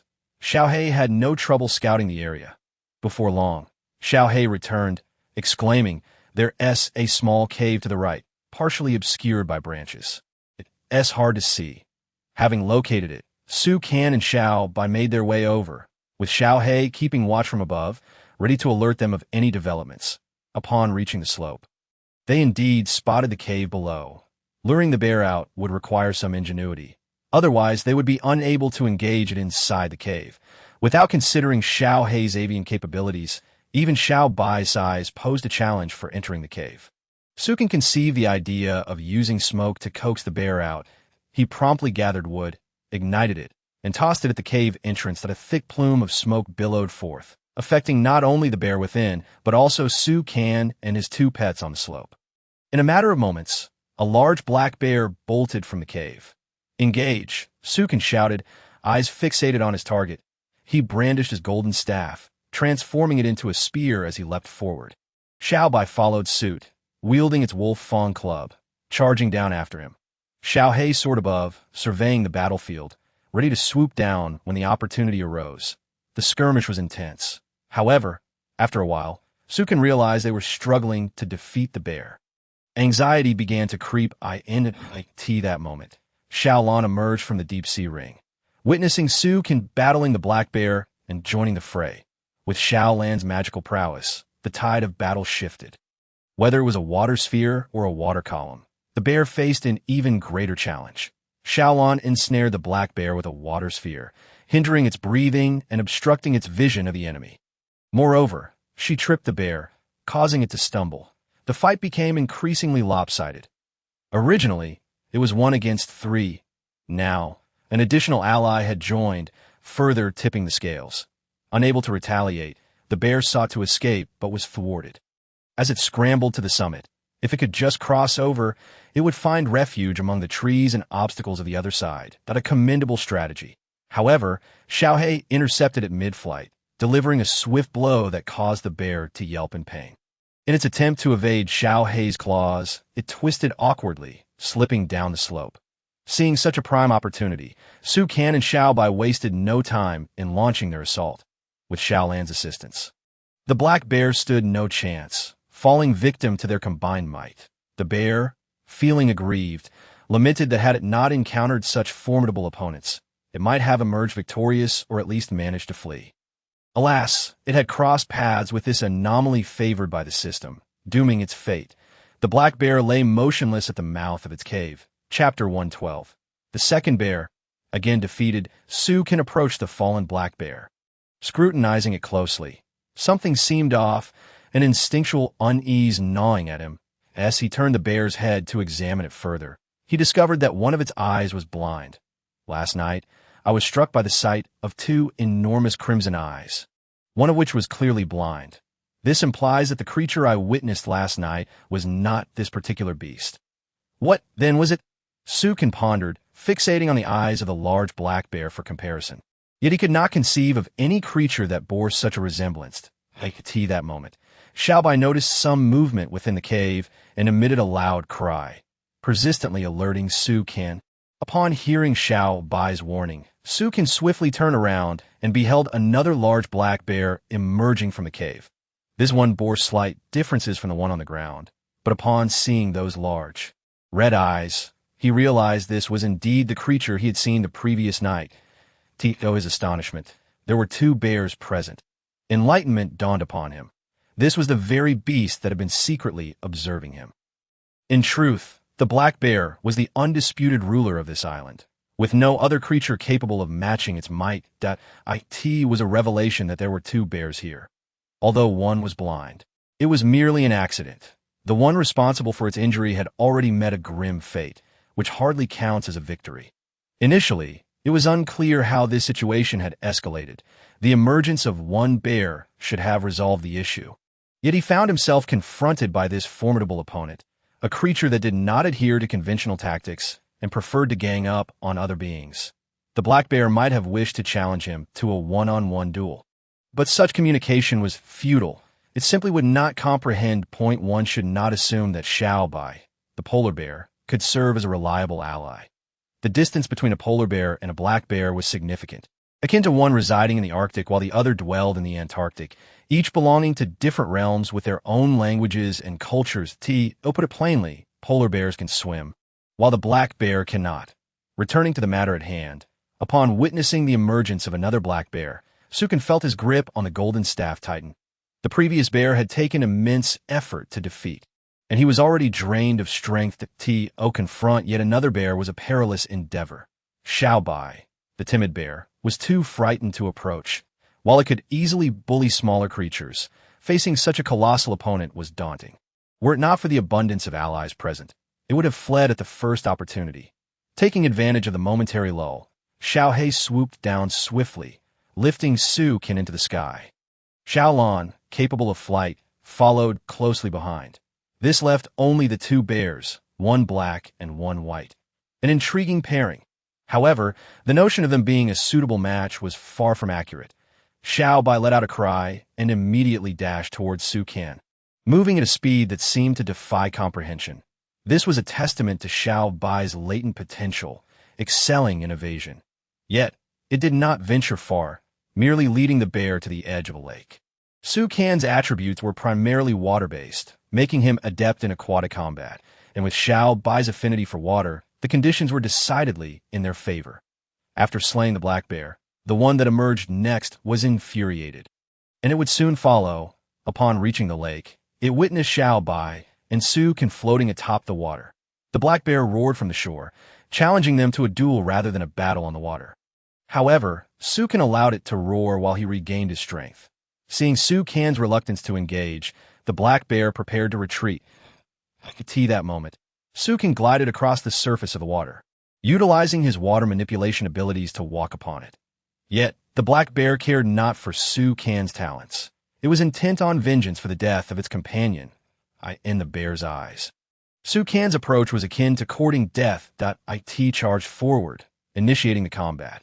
Xiaolan, unwilling to remain idle, descended first to drench the bear, adding weight to its body and causing its footing to become precarious, thus diminishing its strength. The black bear roared in anger, frustrated that it had yet to land a blow but was already being attacked. Its fury reached a boiling point. Before Sukin could strike the bear, Xiaobai swung the wolf fawn club, leveraging its strength and the weapon's assistance to overwhelm the black bear. The relentless assault, compounded by Xiaohei's aerial harassment, left the bear unable to defend itself.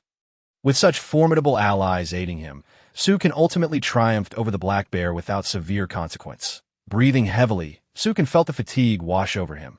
This was no mere human endeavor, and one misstep could result in injury. If it were not a matter of personal survival, he would have refrained from engaging. Xiaobai, too, sat nearby, panting with exhaustion. Had Sukin not been present, it would not have dared to approach, let alone engage in combat. At that moment, Xiaolan drifted over, emitting soft sounds that, though unintelligible, conveyed a sense of shared understanding. "Are you offering to help me recover?" Sukin inquired. The answer was affirmative. It seemed that from the sacred soul pearl there lay the potential for healing, even resurrection, albeit with considerable strain on Xiaolan, but he inquired about the effects on its health. The response indicated that while it would deplete some spiritual energy, recovery was possible thereafter. Given this information, Sukin consented to the healing, requesting Xiaolan to pause, noting its evident fatigue. After regaining some vitality, he deemed it sufficient. A night's rest would restore his spiritual energy by morning. Approaching the fallen black bear, he promptly stored its corpse in the system's warehouse, planning to dissect it upon returning to the ship, particularly valuing the bear's hide and fur, assets of significant worth. One must recognize that such creatures are often regarded as national treasures, and to have slain two in this realm was truly unexpected. The thought of consuming bear paws filled Sukin with anticipation, reminiscing about a time when such beings were revered and protected. Now, he could indulge in this delicacy, and the mere thought made his mouth water. Remembering the bear, yet lingering at the cave entrance, he hastened back, eager to retrieve the second black bear. Upon arriving at the cave's mouth, he swiftly collected the remaining bear, noting the system now housed 2 bears, promising a feast of bear paws to come. Chapter 113. The mutated black bear and the swarm of mutated bees. Su can gather the bear corpses and called for Xiao He and Xiao Bai to join him on the return to the ship. He retrieved some fruits, instructing them, "Eat this first. I shall return to rest." With that, he retreated to his quarters, ignoring their concerned gazes, utterly exhausted from the battle with the black bear. His spiritual energy had been overstretched, leaving him drowsy and disoriented. Upon reaching his bed, he collapsed without hesitation, slipping into slumber almost instantaneously. Noting how soundly Su can slept, Xiao Bai opted not to disturb him and instead settled onto Xiao Hei's bed. The warmth of Xiao Hei's bed was inviting, layered with an unknown number of feathers. Each time Xiao Bai plucked a feather, Xiao Hei would painstakingly gather them to line his beak. Yes, Xiao Bai lay down. A flurry of feathers ascended into the air. Seeing Xiao Bai occupying his bed, Xiao Hei felt a surge of irritation. But he could neither confront him nor forcibly remove him. Incited disturbance would only risk awakening their master, which would be far worse. Ultimately, he resigned to lying beside Xiao Bai, relieved that the bed was spacious enough to accommodate them both without collapsing under their weight. They slept soundly from morning until afternoon. And even as night fell, neither stirred by the time they had consumed all the fruit. Sukin was still in slumber, prompting them to remain quiet. Initially, they had considered engaging in a game of cards. But upon seeing their master asleep, they chose to forego it, understanding the toll his efforts had taken. Su can awakened the following morning, feeling remarkably rejuvenated, as if his spiritual energy had been replenished. Rising from bed, he stepped outside to find the day bright and clear, a splendid opportunity to explore the island once more. After a moment of reflection, he proceeded to wash up. Upon finishing, he discovered Xiao Bai and Xiao Hei seated at the stern of the ship. Fishing as he approached, he noticed they had already caught 3 fish. "Well done. You've begun gathering provisions early," he praised. Xiao Bai turned, grinning broadly, his expression adorably foolish. Xiao Hei also smiled, but it appeared more mocking, especially with the roll of his eyes, which revealed disdain for Xiao Bai. "I declare that today's breakfast shall consist of sea fish and fruit. How does that sound?" Sukin inquired. The enthusiastic responses of the 2 pets echoed in the air. Sukin laid out the dishes and fruits on the table, urging, "Dig in. You barely ate anything yesterday." With a chorus of eager sounds, they dove into the meal with remarkable speed, having consumed only a small amount of fruit the previous day. They felt far from satisfied. The prospect of eating raw fish was unappealing, as they were accustomed to cooked meals. Thus, they could only watch hungrily as their master prepared their feast, aware that their size meant a day without food would leave them famished. Watching them devour their meal rekindled Su Kan's own hunger, for he had gone to bed without eating. After the meal, he inspected the black bear, discovering that it was on the verge of mutation due to repeated consumption of the mutated bees. This transformation was purely physical, leaving its mental state unchanged, a benign mutation, rendering it fit for consumption. Upon being spotted by Su Kan, he realized that there was a swarm of bees on the island, which meant that the beehive he possessed was indeed useful. The system would never bestow upon him a superfluous item without reason. His beehive was upgradable, and with the presence of this mutated swarm, it seemed a perfect match. Additionally, he had a supply of biofuel that required honey to craft. This was a promising development. Elated, he decided to finish his tasks aboard the ship before heading to the island to capture the bee swarm. He proceeded to the industrial zone to collect the sticky residue from his grapevines, yielding 4 units. This was essential for crafting the frog propeller and oxygen tanks. Gathering seaweed was a simpler task. He could easily scrape it from the bottom of the ship. He continued to smelt the seaweed, adding wood to fuel the fire. Next, he ventured to the botanical area to gather all the ripe fruits. He noticed he had consumed quite a bit of fruit lately and realized he needed to moderate his intake. You can recall that from yesterday to today, both Xiao Hei and Xiao Bai had been indulging in the fruits. And given their size, it was no small feat for them to finish a watermelon in one sitting. After devouring their fill, they would even require packing. It was particularly amusing when Xiao Bai exclaimed, "I'll be hungry again soon." Sukin looked at Xiao Bai's protruding belly, feeling a mixture of exasperation and amusement. Glancing at Xiao Bai's silly face, his irritation dissipated. It was quite infuriating, though, as this was certainly not a thought that Xiao Bai could conceive. Xiao Bai, with its adorably foolish demeanor, had been nurtured by Su Can over their prolonged companionship. He didn't possess such bad habits himself. So who could it be? Su Can began to doubt himself. However, a glance at Xiao He, who was grinning in the corner, brought clarity. Xiao He truly lived up to its name, for despite its dark exterior, its heart was cunning. Xiao He, come here, Su Can called out, and upon hearing his master, Xiao He rushed over, albeit confused as to why it was summoned. What are you thinking about all day? Su Can remarked, tapping Xiao He's head. Standing tall, Xiao He matched Su Can's height, and when it spread its wings, they spanned nearly a meter wide. Woo! Xiao He innocently replied, adding, I'm thinking of you. Su Can was left speechless. These two pets were simply delightful, living carefree lives akin to perpetual play. He decided to leave them be for now. If they overindulged and could no longer move or fly, he could always stew them for a meal. The thought of whether to steam or braise them crossed his mind. Once he finished his tasks, the most exhilarating part of the day awaited him. The daily sign-in reward, diamond level stopwatch. What a splendid item. He examined the watch on his wrist. It was now past 8 in the morning. This meant that with this watch, he could keep track of the day's time. It was explained that this watch could accurately time anywhere, in any space, and was waterproof and fireproof, ensuring it would not break. One could say this watch was unique in this world, but he decided to wear it, even if just to show off a bit. Looking at himself in the mirror, he felt the essence of a successful gentleman. Quite dashing. He couldn't help but commend himself. With the watch on, he sought out Xiao Bai. Xiao Bai, do you notice anything different about me today? Su Can asked, proudly displaying the watch on his chest, making it gleam.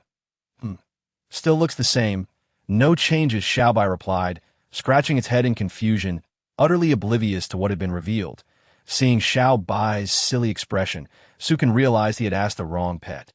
Chapter 114. Felling Trees. Treasure chest at the bottom of the lake. After attending to his ship's affairs, Su Can called for Xiao Bai and Xiao He to gather around. Let us go. Today, we will explore the island for valuable resources. We shall claim them all, Su Can declared boldly. Awoo! Xiao He and Xiao Bai echoed enthusiastically. Subsequently, Xiao He carried Xiao Bai to the shore before returning to fetch Su Can. He decided to venture towards the forest today. Yesterday, he had visited the exchange point, not far from which lay a lake, and beyond that, a small slope leading into a forest abundant with trees. He anticipated finding a bee swarm there, something he had longed to see for days. In this world, the desire for something useful had lingered in his mind for so long, and now he finally saw a glimmer of hope. Su Can resolved to fell some trees first, as this would provide a clearer view of the area, leaving nothing hidden on the island. Once he had cleared the space, the elusive mutated bee swarm would be easy to locate. Accompanied by Xiao Bai, he made his way into the forest, with Xiao He soaring above, scouting for any potential dangers. That, of course, this was somewhat of a jest, as it was hard to imagine any real threats in this place. The two massive black bears they had encountered yesterday had already been dealt with. If any dangers existed, they were unlikely to fly. Thus, Su Can felt assured about Xiao He's safety, step by step.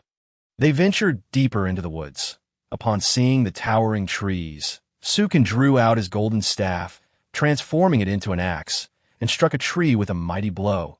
The sound reverberated throughout the valley. Yet the tree remained unbroken, only bearing a shallow notch. As Su Can stared in astonishment at the dent, bewildered by the unexpected lack of strength in his swing. Xiao Bai, nearby, laughed while clutching its belly, looking quite comical. As Su Can felt an urge to swing the axe at it. Xiao Bai, the task of felling trees is now yours. Give it your all, Su Can said with a mischievous grin.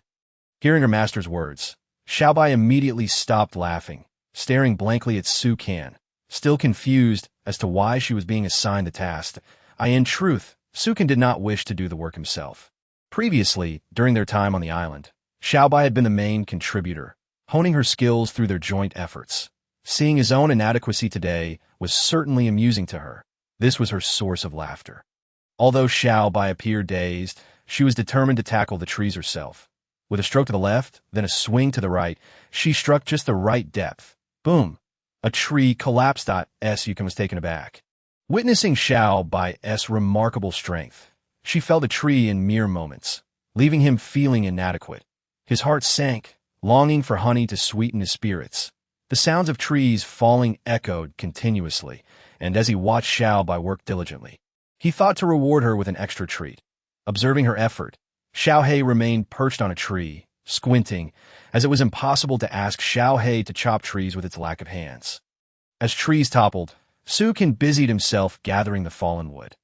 Harvest, wood 30 harvest, palm leaves 20. Thus, the entire morning was consumed by felling trees. With the help of Xiao Bai, the speed at which they collected timber was astounding. Total, 75 trees harvest, wood 75 30 22 50 harvest. Palm leaves 2075 1500. Su Ken was thrilled with the significant haul from just one morning's work, although it did not quite match the earnings from fishing. It was a result of his own labor, the fruits of his hard work. That it was akin to manual labor, exhausting yet fulfilling, a testament to his sweat and effort. Reflecting on the wood needed for upgrading his ship, he realized he had more than enough, yet he still lacked some iron. Just a couple of days prior, he had collected all the iron available in the shop. Consequently, he found himself short in the end. Needing to post a request in the shop for items he desired, he had almost forgotten to check if anyone had responded. After a tiring morning, he, along with his 2 pets, settled by the lakeside to roast fish for lunch. Given Xiao Bai's contributions, Su Ken added a watermelon and pear for her, reminding her to stay hydrated during the sweltering heat while engaging in such physically demanding tasks, lest she collapse from exhaustion. As they enjoyed their fish, Su Ken noticed something glimmering in the lake. What could that be? He pondered. The system had mentioned that this island was a resource-rich haven, albeit with fewer metals. Yet, even a scarcity meant there were some to be found. Perhaps within the lake as well. I'll go take a look. You two wait here, he announced. Despite his words, Xiao Bai curiously followed him. With the deep-sea ring in his possession, he could effortlessly navigate the waters without needing to breathe. And it provided enhancements to his water attributes. The crown shared with Xiao Lan, along with the sacred soul pearl, also contributed bonuses. In the water, he felt akin to a mermaid, gliding effortlessly without resistance. As he swam towards the source of the light, as he drew nearer, he discerned the object clearly, a treasure chest bound by chains. What a wonderful find! Su Ken swam closer, attempting to break the chains but found them unyielding. Transforming his golden staff into an axe, he managed only to create a shallow notch. Fortunately, Xiao Bai soon arrived, taking the axe and attacking the chains with vigor. Sparks flew as the chains finally broke free. After handing the axe back to Su Ken, she clutched the treasure chest and began to swim upwards. As you can scan the surrounding area, noting the absence of other metallic objects. However, in the distance, a vast darkness obscured any further visibility. Hesuken did not seek further, fixated on the treasure chest, and followed Xiao Bai upstream. The sound of splashing water resonated as Xiao He watched Xiao Bai and Su Ken ascend, joyfully barking. Upon arriving at the fish roasting site, they beheld a chest measuring 30 in length and 20 in width, similar to other treasure chests, with no discernible differences, save for more intricate patterns adorning its sides, rendering it more aesthetically pleasing. Noticing a lock on the front, Su Ken examined it multiple times, only to find it lacked a keyhole. This peculiar lock, which Su Ken had never encountered before, left him in a state of contemplation alongside his 2 pets. He knew he held little hope. No, Su Ken had never harbored any expectations for these 2 creatures. Initially thrilled to have Xiao Bai, a companion who could speak when silent, he now faced a predicament. No key and no password. This conundrum perplexed him, as he pondered endlessly for a solution to unlock it. Just then, Xiao Bai, cradling the chest, gently twisted the lock, and miraculously, the chest opened. Sukin stood there, dumbfounded, after racking his brain endlessly. It was Xiao Bai's simple action that had achieved what he could not. The creature, initially deemed unhelpful, had unexpectedly come to his aid. Thus, it was said that the southern style of learning was complex, while the northern was straightforward, favoring direct approaches such as explosions. Golden Level C map chest friendly reminder. This world is replete with treasure chests, each containing a plethora of items. The variety of chests corresponds to the diverse treasures within. This particular chest contains a sea map, guiding you to the next island, abundant in resources. However, be aware that treasure hunting entails risks. Please proceed with caution. This information about the chest indicated the existence of numerous treasures in this world. Sukin had acquired many, yet this was a golden-level chest. The chest held a sea map, leading to an island rich in resources, accompanied by the warning of potential dangers. Naturally, danger lurked wherever one ventured. Even remaining still at sea could result in calamity. He decided to open the chest and found a sea map, strikingly similar to the one he had previously obtained. That a question arose in Sukan's mind. If this map served as a pass to an island, could it be that only one survivor could enter at a time? Once inside, no one else could enter until the survivor exited, leaving the island's resources unchanged. This notion suggested it could be likened to a dungeon, allowing only one survivor at a time, with resources awaiting the next adventurer. This could explain why he had yet to encounter another survivor. Perhaps they were all trapped in their respective dungeons, some of which may have been previously explored. The resources varied among these dungeons. Golden-level small island sea map. This island boasts an abundance of fruits and rich underwater resources, possibly including special items. Stay tuned. Fruits, special items? Sukin was genuinely astonished. While he had previously expressed dissatisfaction with the limited fruit varieties, news of even better prospects invigorated him. He envisioned cherries, pineapples, and ideally, oranges, as they provided significant energy at sea. His anticipation grew, especially regarding the special items. The allure of the unknown was undeniably captivating. He yearned to set sail for that island immediately and collect all the treasures. However, considering he was currently on a resource-rich island, with much still to gather, he chastised himself for his greed. Woo, oh woo. Xiao Bai and Xiao He were still observing nearby, curious about the extraordinary object that had captivated Su Kin's attention. Their desire to inquire was palpable, yet they remained silent. Noticing their gaze, Su Kin felt a flush of embarrassment. Let us continue searching for resources, he stated calmly. Xiao Bai resumed chopping trees, while he and Xiao He sought other resources. Initially, they merely wandered around without discovering anything of value. However, upon reaching a rocky cliff, they spotted a bee buzzing about. Thanks to Xiao He's keen eyesight, they followed the bee to a narrow crevice. Goodness, it's hidden in this crevice. No wonder it was so hard to find. I expected it to be among the trees or cliffs, Sukin mused, though he understood that if it weren't here, the bears might have devoured it. As he approached, he noticed bear tracks at the cliff's base, indicating that black bears frequented this area. Honey dripped from the honeycomb above, suggesting the bears could not ascend the cliff and were forced to scavenge for honey on the ground. Additionally, the system had indicated that this bee colony was mutated, and for the better, truly a rare find. As Sukin observed the bees buzzing and the honey on the ground, he realized the hive must be substantial.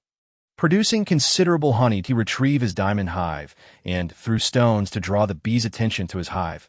This hive, provided by the system, was irresistibly enticing to the bees. Yet the bees needed to recognize the hive as presence. Otherwise, they would not approach. This was why Sukin tossed stones, to attract the bees. Trusting the system, he held only the hive, with nothing else in hand. If the hive did not function as described, he would be swarmed by bees, potentially facing a life-threatening situation. Xiao He guided Sukin to the base of the mountain and observed his next move from a distance, as it was unfamiliar with the system. It flew away, ensuring that if any stings occurred, they would not affect it as it hovered above. It watched the swarm of bees converge around Sukin, obscuring his clothing from view. Oh, Xiao He called out, worried for Sukin's safety, fearing he might not return. Yet it was not long before the bees gradually dispersed, all drawn into the hive in Sukin's hands. Woo! Xiao He descended and landed beside Sukin, astonished that the small hive could accommodate so many bees, its eyes gleaming with excitement. Sukin felt a connection to the hive. Sensing he could communicate with the bees within, he mentally beckoned a bee to land on his hand. Buzz, buzz, buzz. Shortly after, a bee emerged, landing delicately on his fingertip, motionless, truly adorable. Chapter 116. capturing bees, harvesting honey as he gazed at the hive in his hand. Excitement coursed through him. After such a long wait, he had finally found bees. And these were mutated ones capable of producing superior royal jelly. Coupled with an evolving hive, it was indeed a perfect combination. Once he fully understood the hive, it would no longer be a rarity. However, he decided to return and safely store the hive, fearing it might be damaged and result in a loss. He did not wish to transfer the bees into the system. Yukin climbed onto Xiaohei's back, instructing it to take him back to the boat.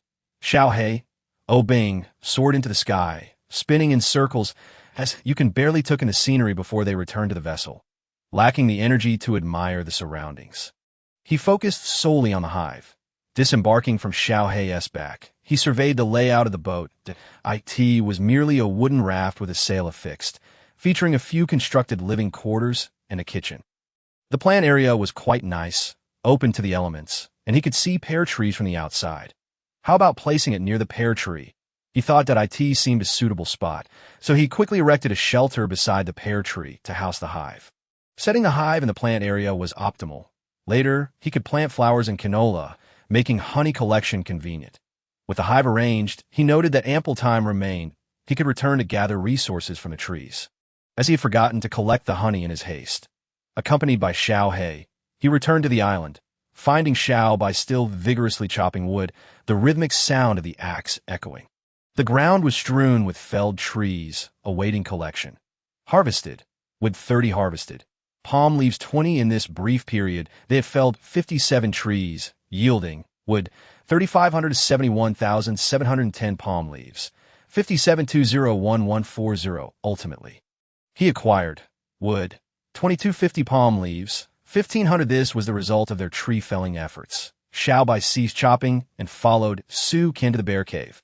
The cave was pitch black, rendering visibility nearly impossible. Ultimately, Su Qian lit a torch, illuminating the cave, which stood several meters tall. They ventured inside, and after a short while, they reached the back, where a pile of dry grass lay. Clearly, a bear's den. Xiaobai gazed at the den with an indescribable disdain, reminiscing about his own nest, which was truly a bed of comfort. His eyes fell upon a few jars in the corner, dark and unappealing, evoking a sense of revulsion. As Yukin glanced around, recognizing that this bear's lair held nothing of value. Ultimately, only these jars remained, which he decided to collect. He managed to gather 4 liters of honey. Though it was hard to discern it as honey at first glance due to its murky appearance, he had no intention of consuming it himself. But if he put in some effort, whatever he crafted from it could fetch a decent price as biofuel. With that, he envisioned upgrading himself in the not-so-distant future. By the time he and his 2 pets emerged, dusk was approaching, and nightfall was imminent. That he suddenly recalled that he had forgotten to harvest the honey from the bees. Xiaohei, go check, he urged, as you can realize the quantity was significant, and neglecting to collect it would surely lead to regret. Eventually, it was Xiaohei who led Su Qian to the beehive. You can reach into the crevice, feeling the hive, and collected directly through the system, harvesting 13 liters of honey, bringing his total stock to 17 liters. What a bountiful yield! Su Qian reveled in the success of this venture. 17 liters of honey meant a substantial supply of biofuel. After gathering resources from the island, he merely needed to ensure nothing had been overlooked. Upon finishing his statement, he turned and headed towards a specific location. The sun was setting swiftly, and if he delayed, tomorrow would pose even greater challenges. With a treasure-seeking bear around, it was improbable that any treasures remained hidden. Moreover, armed with a metal detector, any metallic items would be impossible to evade. Thus, as the sun dipped below the horizon, he meticulously scanned the island once more, confirming nothing had been missed. With his 2 pets, he returned to the ship. Xiaolan had been recuperating within the deep-sea ring, having not emerged all day. The previous day's battle had drained her significantly, and she was now tending to her wounds, further depleting her mental energy. Xiaolan had been in a fragile state, still in her growth phase. Her absence posed no danger. When faced with threats, she would spring into action. On board, a fire continuously blazed in the smelting furnace. Collect. Obtained. Vine adhesive 1. Vine adhesive 1. Vine adhesive 2. with a stockpile of 25.today had seen a steady production of adhesive, which would be essential for various tasks. Checking the biofuel extractor, plastic 030. With 1010, screws 04, these items were straightforward. The screws and nuts merely needed to be adjusted to fit the appropriate dimensions. Once procured, the biofuel extractor could be assembled. The thought thrilled him, as he was on the brink of becoming a magnate, a long-held dream materializing. Most crucially, he had secured the honey, and now he only needed potatoes, which were not far off that he supplied the 3 smelting furnaces with seaweed to process the adhesive. Spotting a frog, he chuckled at its exorbitant price, realizing it was still a substantial profit. After completing his tasks, he was taken aback by the multitude of responsibilities still awaiting him on the small vessel. Sukin ventured into the garden to pluck some ripe fruits, intending to prepare them for dinner or a late-night snack. Today had been fruitful, as he had scoured the island and amassed resources, particularly from the beehive, which would yield honey starting tomorrow. During dinner, they enjoyed shark fin soup, a meal where each portion was identical, allowing everyone to indulge freely after a hard day's work. Feel free to eat the fruits. I think it's better not to sell them, Sukin remarked. Most of the daily harvest was consumed, leaving little for sale. Upon hearing they could eat to their heart's content, Xiao Bai was practically ecstatic, barking with joy. Although Xiao He was smaller, he too enjoyed his share. They plotted to save some food for evening card games, which could double as a late-night snack. Xiao Bai and Xiao He had been immensely helpful, so Sukin permitted them to prepare a little extra. Whatever remained could be enjoyed later, as he too wished to partake in the festivities. Everything must cater to his needs. Chapter 117. The Fool's Plea. The game of Ludo, Sukin returned to his room and retrieved a blue Rubik's Cube with 6 faces that he utilized his mental energy to manipulate the cube, managing to rotate it smoothly at first. However, by the 3rd turn, sweat began to bead on his forehead, and by the 4th his face was flushed, struggling to continue. Nevertheless, he persevered, ultimately managing to complete a 5th turn. Exhausted, he collapsed on his bed, feeling utterly drained, both mentally and physically. The effort required to turn the cube exponentially increased his mental strain. Had he not fought the great black bear, enhancing his mental fortitude, he would not have succeeded in turning it 5 times today. Lying on the bed, he took a moment to recuperate, and within minutes he was able to rise again. Such was the benefit of his attributes. Both the whale crown and the deep-sea ring contributed to his mental recovery. The cube served as a means of training his mental acuity. That moment, Xiao Bai and Xiao He entered, both weary from the day and ready for sleep. Though they possessed enough energy to go days without rest, they had adapted to the sleeping patterns of their slumbering master. Xiao Bai tiptoed over to Sukin, careful not to disturb him. Upon closer inspection, however, he found Sukin wide awake, and immediately he affectionately nudged his head against him, grinning broadly. Truly a lovable fool, that was Sukin's assessment. Seeing his master awake, Xiao Bai promptly lay down beside him, rolling over to rest his head on Sukin's belly. Thankfully, the bed was spacious, a testament to the system's craftsmanship. Built with the finest materials, Su can stroke Xiao Bai's soft fur, reveling in the comfort it provided. Not to be left out, Xiao He dashed over, climbing onto the opposite side of the bed. With both companions beside him, Sukin felt the room grow crowded. It was not that the space was small. Rather, Xiao Bai was simply too large. That moment, Xiao Bai decided to stir things up. Noticing his master was idle, he tugged at Sukin's arm, whining pathetically, as if he were the one being wronged. Did he not realize how big he was? To think he could best Sukin in a fight was absurd. What is it? Speak up. Don't act like this, Sukin exclaimed, giving him a gentle pat. Xiao He let out an amused yelp at the sight. Yet, anyone present could see this was merely a jest. Xiao Bai playfully bared his teeth at Xiao He, but this only left Sukin bemused. With Xiao Bai's antics, even a frightful expression appeared endearing and foolish. It was hardly intimidating, regardless of how fierce he tried to be. It held no sway over Xiao He. After spending so much time together, such displays were hardly new, and they were beyond fear of one another. Xiao Bai had no ulterior motives. It was merely a playful gesture. Woof, woof, woof. Xiao Bai insisted on conveying his message to Sukin, implying that the two pets were bored playing cards and that Xiao He consistently bested him. resulting in his losses. He sought Su Can's assistance for vengeance. As Yu Can understood, if this lovable fool could triumph over the mischievous Xiao He, it would indeed require a stroke of luck. With a good hand, even a novice could win. If not, perhaps they were simply ill-suited for the game. After contemplating this, Su Can recognized its validity. Should he introduce a game that involved a bit of luck? He deemed it necessary that if these two engaged in a game, they would be less likely to wreak havoc. Though they had never caused destruction, he still worried about their interest in the fruits from the plant area. He planned to wait until the ship was upgraded before expanding the area. He had envisioned a two-story structure with a dedicated plant area on the second floor, allowing for the cultivation of more fruits. Moreover, with the newly acquired bee colony, they would need flowers. Without flowers, how could honey be produced? Thus, expanding the area to plant canola and other blossoms was imperative. This would facilitate increased honey production, with the potential to harvest 2 drops of royal jelly daily, one of which could be collected. The prospect was indeed promising.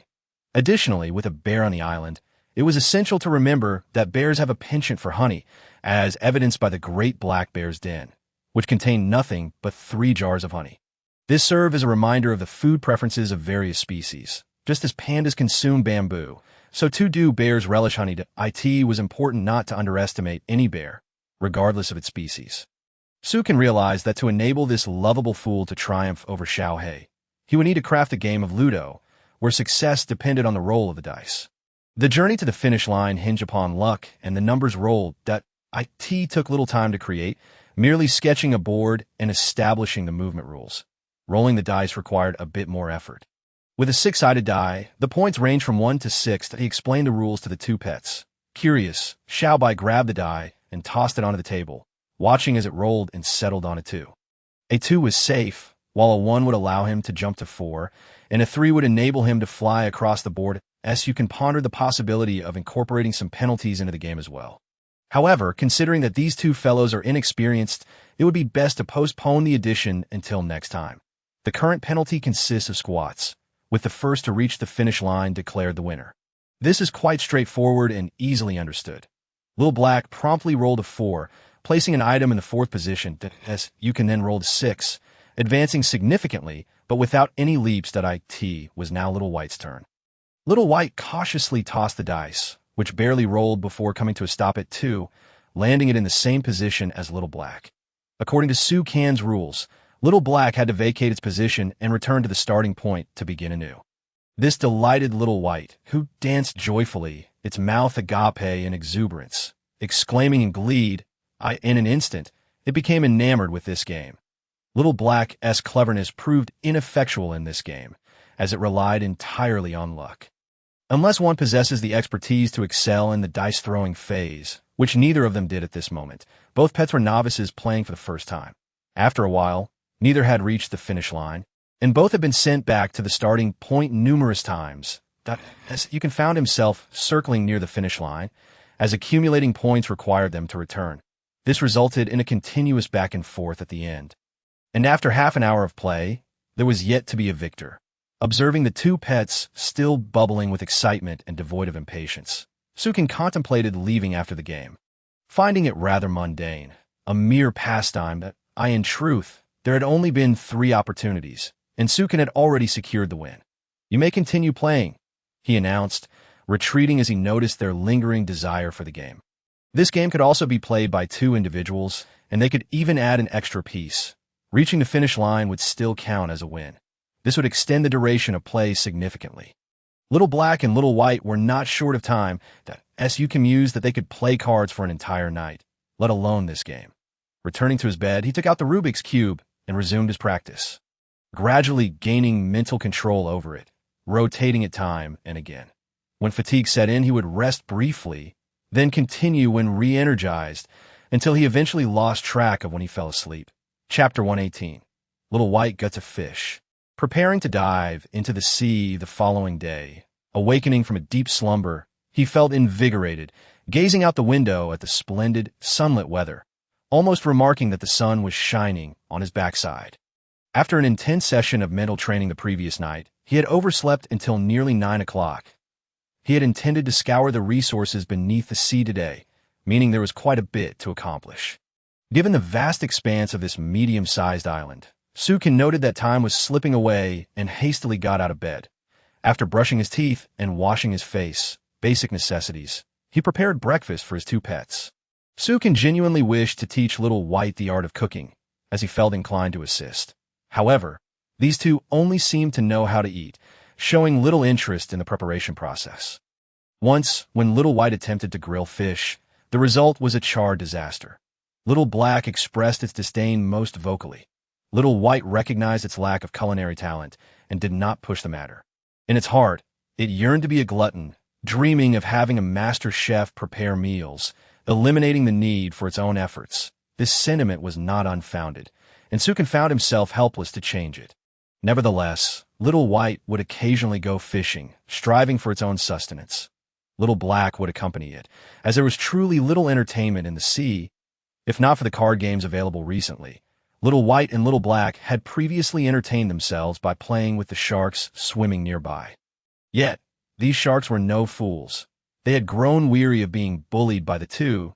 They would flee at the sight of the boat, having once considered them small bosses of the deep. However, these bosses had lost all dignity, fleeing at the mere sight of humans. Previously, they would bite the hull daily, but with Sukin, the shark slayer, around, many sought methods to hunt sharks, resulting in shark meat consistently available in shops. This had stripped the sharks of their status as the ocean's tyrants. As Sukin stepped onto the deck, he noticed Little White perched at the edge of the boat, fishing, having just descended from the skies. It was evident that it could not remain idle. Having frolicked above, Sukin stealthily approached Little White and, without warning, tugged at its fur. Yow! Little White sprang up, shielding its fur with both hands, its gaze fixed on Little Black. This was no coincidence. Little Black had instigated this fur plucking, seeking leather on occasion. Ultimately, Little White had discovered several instances where its own fur had been pulled. This led Little White to become overly protective of its fur, glaring at Little Black whenever it sensed an impending tug. Little Black, with its large, innocent eyes, stared back at Little White, upon noticing Sukin's presence and the tuft of fur in his hands. Little White's eyes widened in shock that Sukin had plucked Little White's fur, and before he could retract his hand, he was taken aback by Little White's exaggerated reaction. The scene left both Sukin and Little Black speechless. Little White, now stroking its head, broke into an awkward smile, clearly embarrassed by its earlier overreaction. "How many fish do we have? I will prepare breakfast for you all," Sukin declared, stating his intentions. Little White promptly retrieved the bucket, revealing 4 fish that it had caught that morning. Thanks to the magical fishing rod bestowed by the system, fishing had become remarkably effortless, allowing Sukin to enjoy fresh fish while other survivors toiled for mere sustenance. This stark contrast was undeniable, not to mention the invaluable assistance from Little White and Little Black, a luxury unattainable by other survivors. Sukin made his way to the kitchen, with Little White dutifully following with the bucket of fish. Sukin instructed Little White to gut the fish, a decision he soon regretted. Little White struggled with a single fish in the kitchen, which continued to wriggle vigorously, causing numerous bowls to topple to the floor. Sukin was left exasperated, wondering if it was truly so difficult for Little White to manage a simple task. "You need to clean up those bowls that fell," he declared, though he could not muster the heart to be angry at the sight of Little White's pitiful expression. Ultimately, Sukin took it upon himself to gut the fish that, in truth, Little Black was more astute than Little White, but Little White simply could not manage this task. Little Black, being a golden eagle with only 2 talents, was not suited for such work either, leaving Sukin with no choice but to rely on Little White as his assistant. Before long, Sukin had prepared the meal and set it on the table. The atmosphere during the meal was surprisingly harmonious. For once, Little White refrained from competing with Little Black for food, leaving Little Black feeling somewhat out of sorts, observing Little White and Little Black leisurely consuming their fish. Little Black felt as though it were in a dream, repeatedly glancing at Sukin to confirm the reality of the situation. Sukin, unperturbed, completed the meal. Afterward, Little White voluntarily tidied up the dishes. Sukin moved to the industrial area to collect the items from the smelting furnace.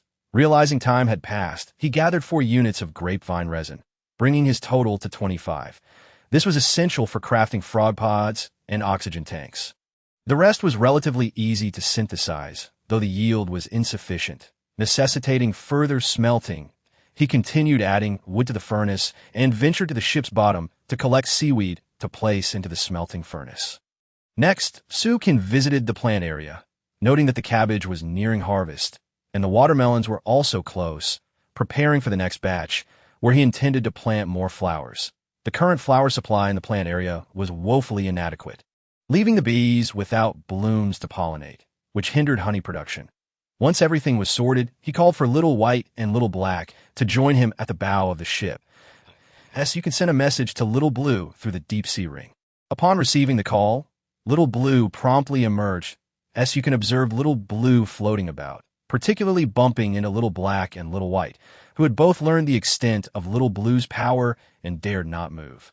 Unable to strike back, they were aware that Little Blue could cast spells that could inflict harm upon them, rendering retaliation impossible. They held a healthy respect for the formidable Little Blue. In a moment, we will dive into the sea to gather resources. Little Blue, please take good care of them, Sukin instructed. With the tasks assigned, Little Blue, being the whale princess, possessed advantageous attributes related to water, providing significant benefits to Little White and Little Black. For Little Black, this meant having access to oxygen for underwater activities. As a bird, if it were to venture underwater, it would become incredibly powerful, potentially a combatant dominating land, sea, and sky. In such a scenario, there would be no place it could not reach that isn't that impressive. Thus, Sukin requested Little Blue to provide an oxygen system for Little Black, essentially creating a bubble of air that would allow it to swim freely as long as the bubble contained air. Chapter 119. Exploring the seafloor, acceleration potion. Sukin explained the resources to his 3 pets, instructing them to collect any such items they encountered. "All right, everyone, let us set off," he exclaimed. "Yow! Woof! Meow!" Following his declaration, he was the first to leap into the sea. With the deep-sea ring in his possession, he could survive underwater without needing to breathe, which was why it was a treasure akin to a divine artifact. Many treasures possessed water attributes, making the underwater expedition a trivial matter. Little White and Little Black followed suit, encircling the island to gather resources. Little Black, finding movement cumbersome, did not venture too far, focusing instead on collecting seaweed, which was abundant. Xiaobai is a treasure-seeking bear, possessing an impeccable understanding of the riches that lie beneath the sea. Accompanied by Xiaolan, the whale princess, they venture deeper into the ocean, where the presence of Xiaolan ensures their safety even in the depths. Sukin wields a metal detector, which continuously guides him to the hidden treasures, significantly expediting the discovery process. Astonished by the speed of his underwater movements, enhanced by his water manipulation abilities, Sukin propels himself through the water with the force of a bullet. Although not as swift as a bullet, his speed surpasses that of professional swimmers by several times. Following the detector's signals, Sukin swims directly to the indicated spot and collects the resources effortlessly. Unlike other survivors who must toil painstakingly to excavate them, and if others were to discover his method, they might be driven to despair. For an ordinary survivor, equipped only with an oxygen tank and a snorkel, fully mining this medium-sized island would take several days. Yet, Sukin completes his collection in less than half a day. Thus, one cannot help but feel a tinge of envy at his capabilities. Sukin is not alone in his endeavors. He is accompanied by 3 pets, each possessing their own remarkable abilities. As a treasure-seeking bear, Xiaobai relies on instinct to uncover hidden resources, and with the whale princess by his side, the riches are effortlessly within reach. Upon returning to the ship, Sukin is astounded to find it brimming with sand, sea copper, or clay, and more, all collected in abundance. When Xiaobai and Xiaolan climb aboard, Sukin expresses his astonishment, asking if they are responsible for this bounty. Perplexed by his inquiry, they nod in affirmation. Curious about how they managed to transport such a haul without tools, Sukin learns from Xiaobai that it was Xiaolan's water manipulation abilities that allowed them to bring everything aboard. This revelation fills Sukin with joy, recognizing Xiaolan as a true magician capable of creating miracles. After their resource gathering, Xiaolan, feeling fatigued, retreats into the deep blue ring to recuperate. Following meticulous checks, Sukin confirms that the island has been entirely stripped of resources, leaving behind only a landscape of pits and holes, reminiscent of a battlefield. As he tallies the spoils, 30 units of clay, 15 of sea copper ore, 30 of seaweed, 30 of sand, and 20 of metal scraps. He realizes this expedition has yielded a bountiful harvest, far surpassing the resources found on previous islands, amounting to 2 or 3 times more. Determining that no valuable resources remain, Sukin prepares to set sail, armed with a map of a small island that marks his next destination. Adjusting the course, he secures the collected resources in the system for future use, thereby conserving space aboard the ship. As the journey to the next island will take some time, Sukin passes the time by fishing, which also serves to address their food needs, seated at the stern. He enjoys fishing, while Xiaobai joins him, seeking companionship with his master. As Sukin leisurely strokes Xiaobai's fur, he suddenly feels a nagging sense of forgetfulness. After pondering for a moment, he recalls that he has yet to check in for the day. Signing in, he is pleasantly surprised to receive a golden-level production acceleration potion, an item he had previously underestimated. Reflecting on its efficacy during a prior disaster, which had proven quite lucrative, he acknowledges the system's generosity in providing him with items of great utility. The potion will facilitate the rapid maturation of his plants, promising a bounty of fruit. Continuing to fish, Sukin soon reels in 3 fish, ensuring a meal for the next occasion. As time remains ample, he persists in his fishing endeavors. Suddenly, he feels another tug on the line and, upon pulling, realizes that this catch is substantial. Despite exerting considerable effort, the fish remains elusive. Seeing Sukin struggle, Xiaobai offers assistance, and with its considerable strength, the fish is quickly brought aboard, leaving Sukin in awe.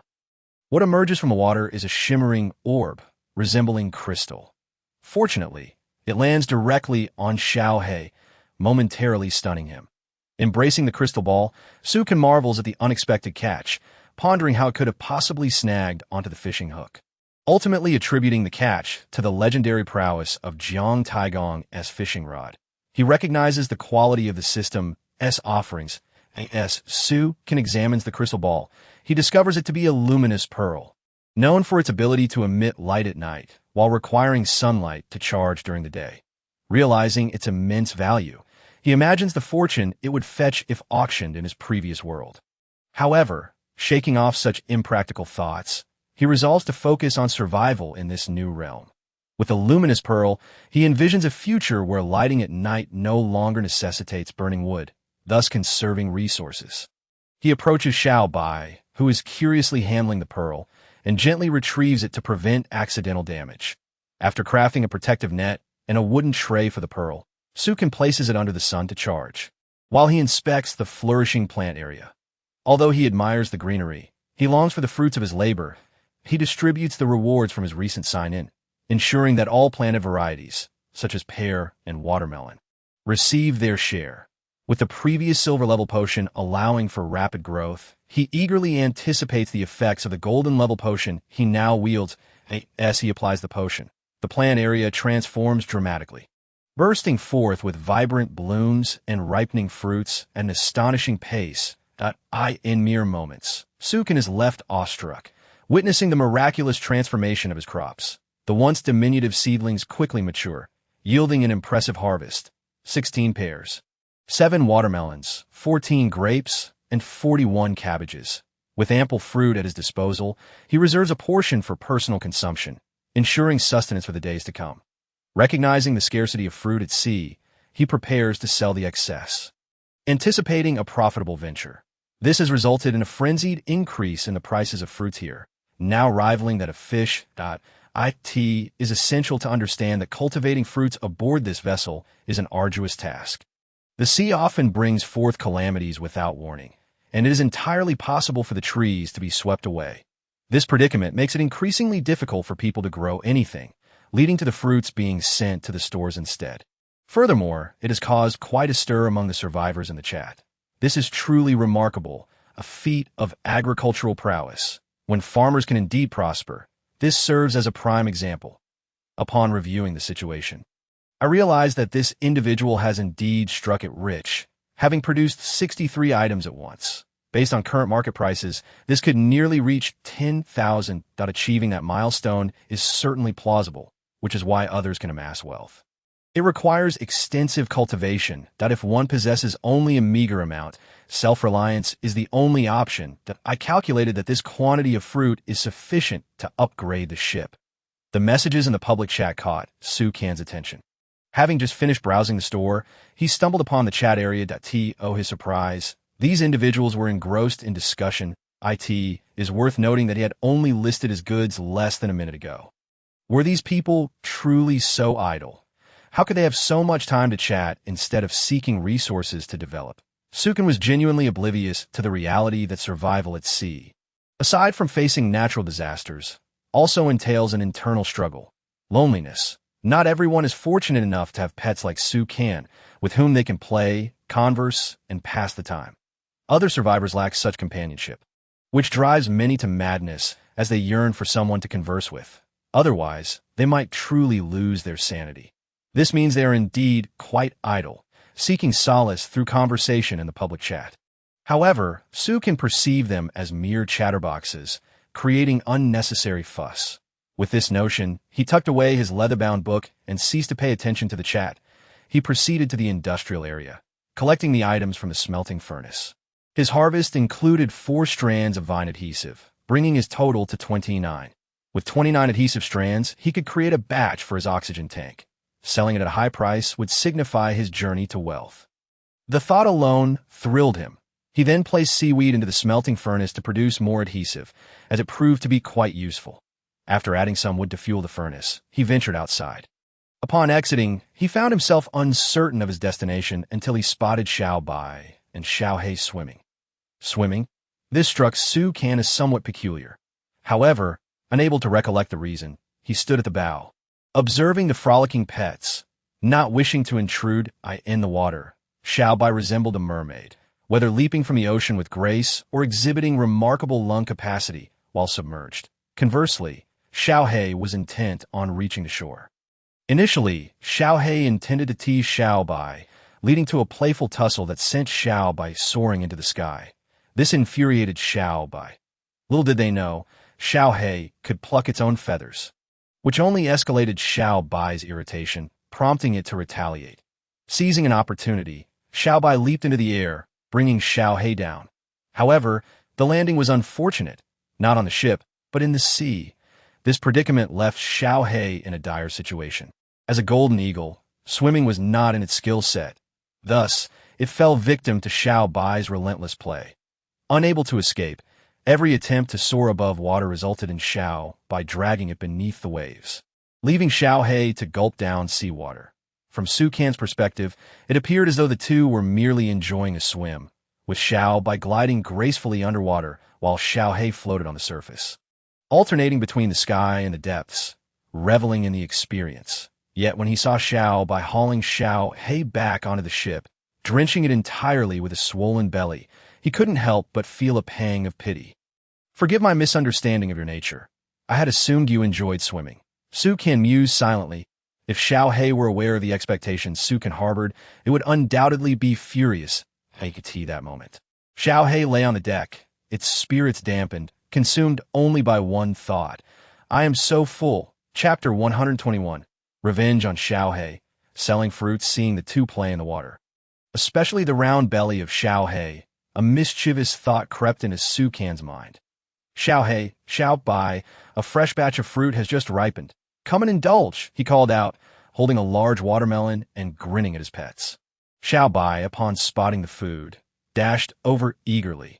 Xiao He, eyes gleaming at the sight of the watermelon, was soon brought to tears at the realization of its own overstuffed belly, with a stomach full of seawater. It could hardly eat. Ultimately, as Xiao Bai joyfully devoured the watermelon before Xiao He's eyes, the latter could only watch in dismay. After finishing a slice, Xiao Bai, feeling generous, fetched another piece from the table and offered it to Xiao He. Come, enjoy the watermelon, it seemed to say. Xiao He swallowed hard but felt its belly swell uncomfortably, rendering it incapable of eating. It instinctively shielded its stomach with its wings, turning its head away, refusing to look at Xiao Bai. Xiao Bai feigned innocence, and upon seeing Xiao He decline, it devoured the fruit for itself. As you can observe this, feeling a mix of amusement and concern in his heart, He wished that Xiaobai would not resort to such cunning tactics. Originally a simpleton, it seems someone had led it astray into playing such tricks. As Xiao He watched the fruit on the table dwindle, a deep sense of frustration engulfed it. Turning away, it retreated to the bow to bask in the sun. Xiaobai, noticing Xiao Hei's departure, scratched its head in confusion, casting a glance at Su Kan, seeking an explanation. Had Su Kan not been watching, Xiaobai's innocent expression might have deceived him. It was clear that Xiao Hei's inability to enjoy the fruit was due to Xiaobai's antics. Now, Su Kan harbored a singular thought. Someone must return that pure-hearted creature. Xiaobai finished devouring the entire watermelon without leaving a crumb for Xiao Hei. Content and satiated, Su Kan resumed his fishing, an essential pastime that allowed him to pass the time while gathering sustenance. A common activity among all survivors, he retrieved his leather-bound book and proceeded to trade the fruits he had listed in the store. His earnings amounted to pears, 13,150,1950 watermelons, 3,150,450 grapes, 10,120,1200 cabbages, 46,130,5980. This totaled 9580, nearly reaching 10,000, but had he not retained any fruits, he would have undoubtedly surpassed that mark. This exemplifies how agricultural magnates earn their wealth. Take, for instance, the current agricultural heavyweights. Those dabbling in minor ventures barely achieve subsistence. In contrast, those cultivating thousands of acres, absent of subsidies or discounts, are bound to prosper significantly in this world. If one wishes to thrive through agriculture like Su Kan, it is indeed rare to find another capable of such feats. Why? It is because they lack systems, acceleration potions, and quality soil, rendering them unable to produce anything worthwhile. It seems I have neglected to continue planting. As you can suddenly realize that after harvesting in the plant area, he had failed to sow anything. He had sensed something amiss, but had not pinpointed it until now. Rising from his seat, he hurried over to the now barren plant area, his first time witnessing it so empty. Previously, there had never been enough space to plant. This time, he had intentionally left ample room to cultivate canola flowers to support a beehive. The idea was splendid, yet how could he have forgotten? Canola flowers are invaluable, providing nectar for bees and yielding oil. As he began planting, he discovered he lacked sufficient seeds. This was rather awkward. Hastily, he retrieved his leather-bound book and visited the store. After scouring the selection, he managed to acquire only 7 seeds. Others either had none or had not listed them for sale. Collecting these 7, he also posted a notice in the store seeking to purchase 50 canola seeds. It was not a matter of reluctance. He merely required 50 seeds for planting, and with the system's peculiarities, he would soon be self-sufficient. Returning to the public chat, he noted, "A remarkable individual is seeking to purchase 50 canola seeds. I believe this is the same person who just sold fruits." Another remarked that I doubt it. This seems to be someone aspiring to emulate that agricultural magnate. Point 1. They are not afraid of losses. This business can be quite trend-sensitive. After all, this is the ocean where no one can assist you. Seeking subsidies is simply impossible. That is indeed true in this realm. Everyone begins from the same starting point. It all depends on who can seize the opportunity. Just like the soil for cultivation, which comes in various grades, many remain unaware of its functions and simply sell it off. If one cannot grasp the situation, what is there to discuss? Yet, this does not apply to Su Kan, as he possesses a system. Such comparisons are futile. In truth, many individuals hold a few seeds, neither too many nor too few, creating an awkward predicament if they wish to plant. Using 1 or 2 seeds yields little to no return. It is too insignificant to produce oil, and consuming it outright is not feasible. Hence, they refrain from planting. The seed collected previously remained aboard the ship since they occupy no space. Many individuals were eager to trade their seeds, fearing that someone might sell them to Su Kan first. If Su Kan were to decline, those seeds would inevitably remain in their possession, leading to a dilemma of whether to plant or not. This resulted in Su Kan swiftly acquiring 50 canola seeds. With the seeds in hand, he set about planting them. After sowing all of them, he surveyed the plant area once more. The pear trees remain unaltered, as do the grapes. However, the watermelons and cabbages have undergone significant reduction. Both the watermelon and the cabbage stand in a solitary corner, isolated and forlorn.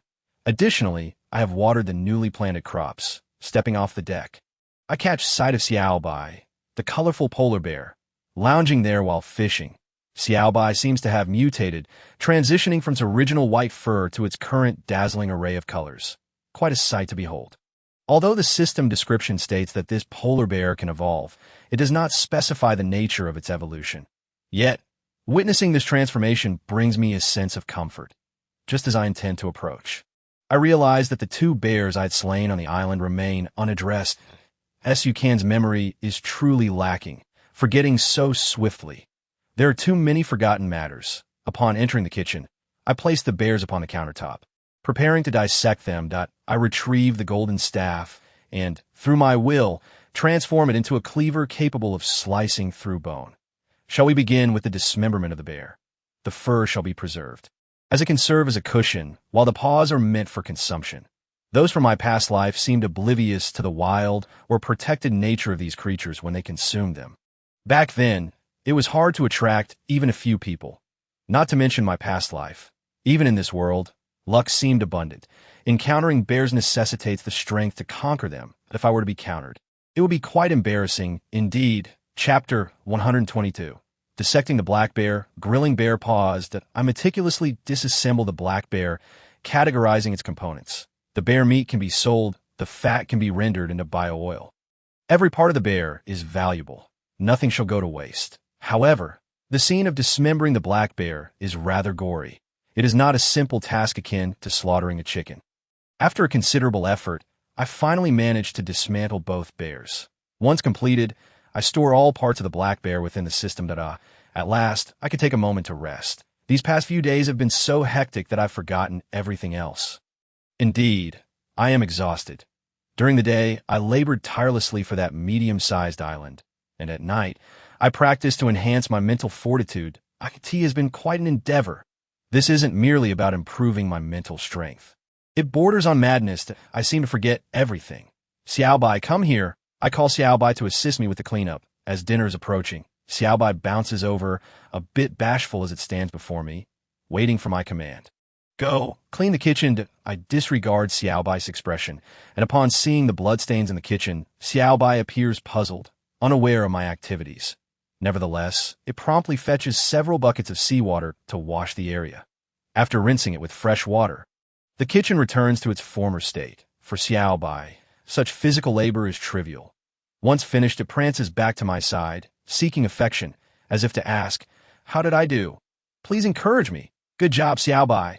Later, I shall treat you to a feast." I reassure Xiaobai, as who knows what might transpire later. I lead Xiaobai to the bow of the ship and retrieve the grill from the system. I have decided. We shall feast on bear paws. I declare loudly. By this time, the sun has set, and a luminous pearl I caught during the day now radiates a bright light, illuminating the surroundings for several meters. Xiaobai and Xiaohong are both awestruck. Having never witnessed such a radiant treasure before, circling around the luminous pearl and occasionally reaching out to touch it. Observing this scene brings a smile to my face. I say nothing, simply appreciating the utility of this wondrous item that provides light for our nighttime activities, even alleviating fears of falling into the sea while attending to nature's call. At this moment, I clean the 3 bear paws, brushing them with oil before placing them on the grill. I periodically add wood to the fire. Before long, the bear paws change color to a rich golden hue, emanating an enticing aroma that tempts Xiaohong, who had not indulged in any afternoon snacks. It watches, salivating as it gazes at the grilling paws. Xiaobai glances from the bear paws to its own paw.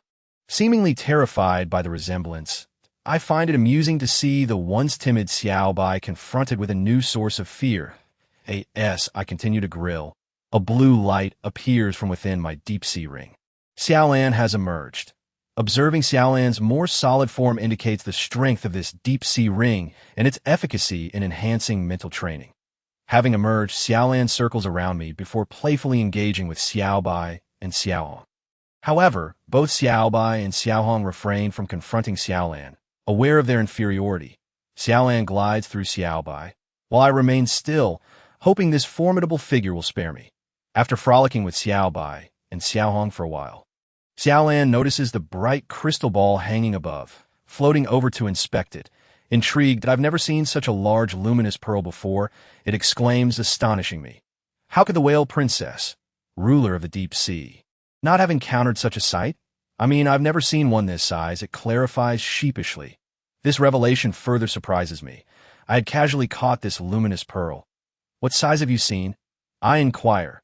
Xiaolan, as a soul entity, retains vivid memories of its past life, about the size of a fist, and at least as large as a plate. Such immense ones can only be birthed by gigantic species that I realize how valuable this luminous pearl is. Recognizing its rarity, even in this world, I am eager to find someone who can afford such a treasure to exchange it for resources to enhance the ship further. I stroke Xiaolan's head, conveying my understanding of its sentiments. I never anticipated such good fortune. Jiang Taigong's fishing rod possesses remarkable capabilities. Indeed, during this period, I have caught an array of unusual items, including drifting bottles, feeling as though nothing can escape this rod's grasp. As I ponder on the luminous pearl, I remind myself that its sole purpose is illumination, as it cannot be consumed. Speaking of consumption, the three bare paws before me sizzle, bubbling with oil and emitting an enticing aroma. I retrieve various seasonings from the system, but alas, the ingredients are scarce. I have yet to find potatoes, let alone chili peppers. If only I had cumin, it would be perfect. In this initial sea, I anticipate these items are unlikely to appear. Xiaolan gazes longingly at the bare paws, clearly yearning for a taste. Witnessing this, I feel a pang of compassion and slice off a small piece, placing it on a plate for Xiaolan. Tea drifts over, its eyes brimming with longing. Unfortunately, Xiaolan, being a soul entity, cannot partake in the feast, leaving me helpless to assist. My best effort is to allow Xiaolan to enjoy the bare paw. Xiaobai, clutching its own bare paw, seems torn between desire and hesitation, a truly comical sight. In Xiaobai's mind, this is akin to its kin.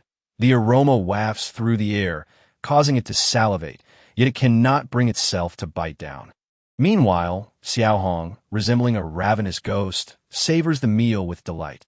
Xiaohong is indeed famished, having consumed all the afternoon fruit that Xiaobai had enjoyed, leaving it to watch in envy.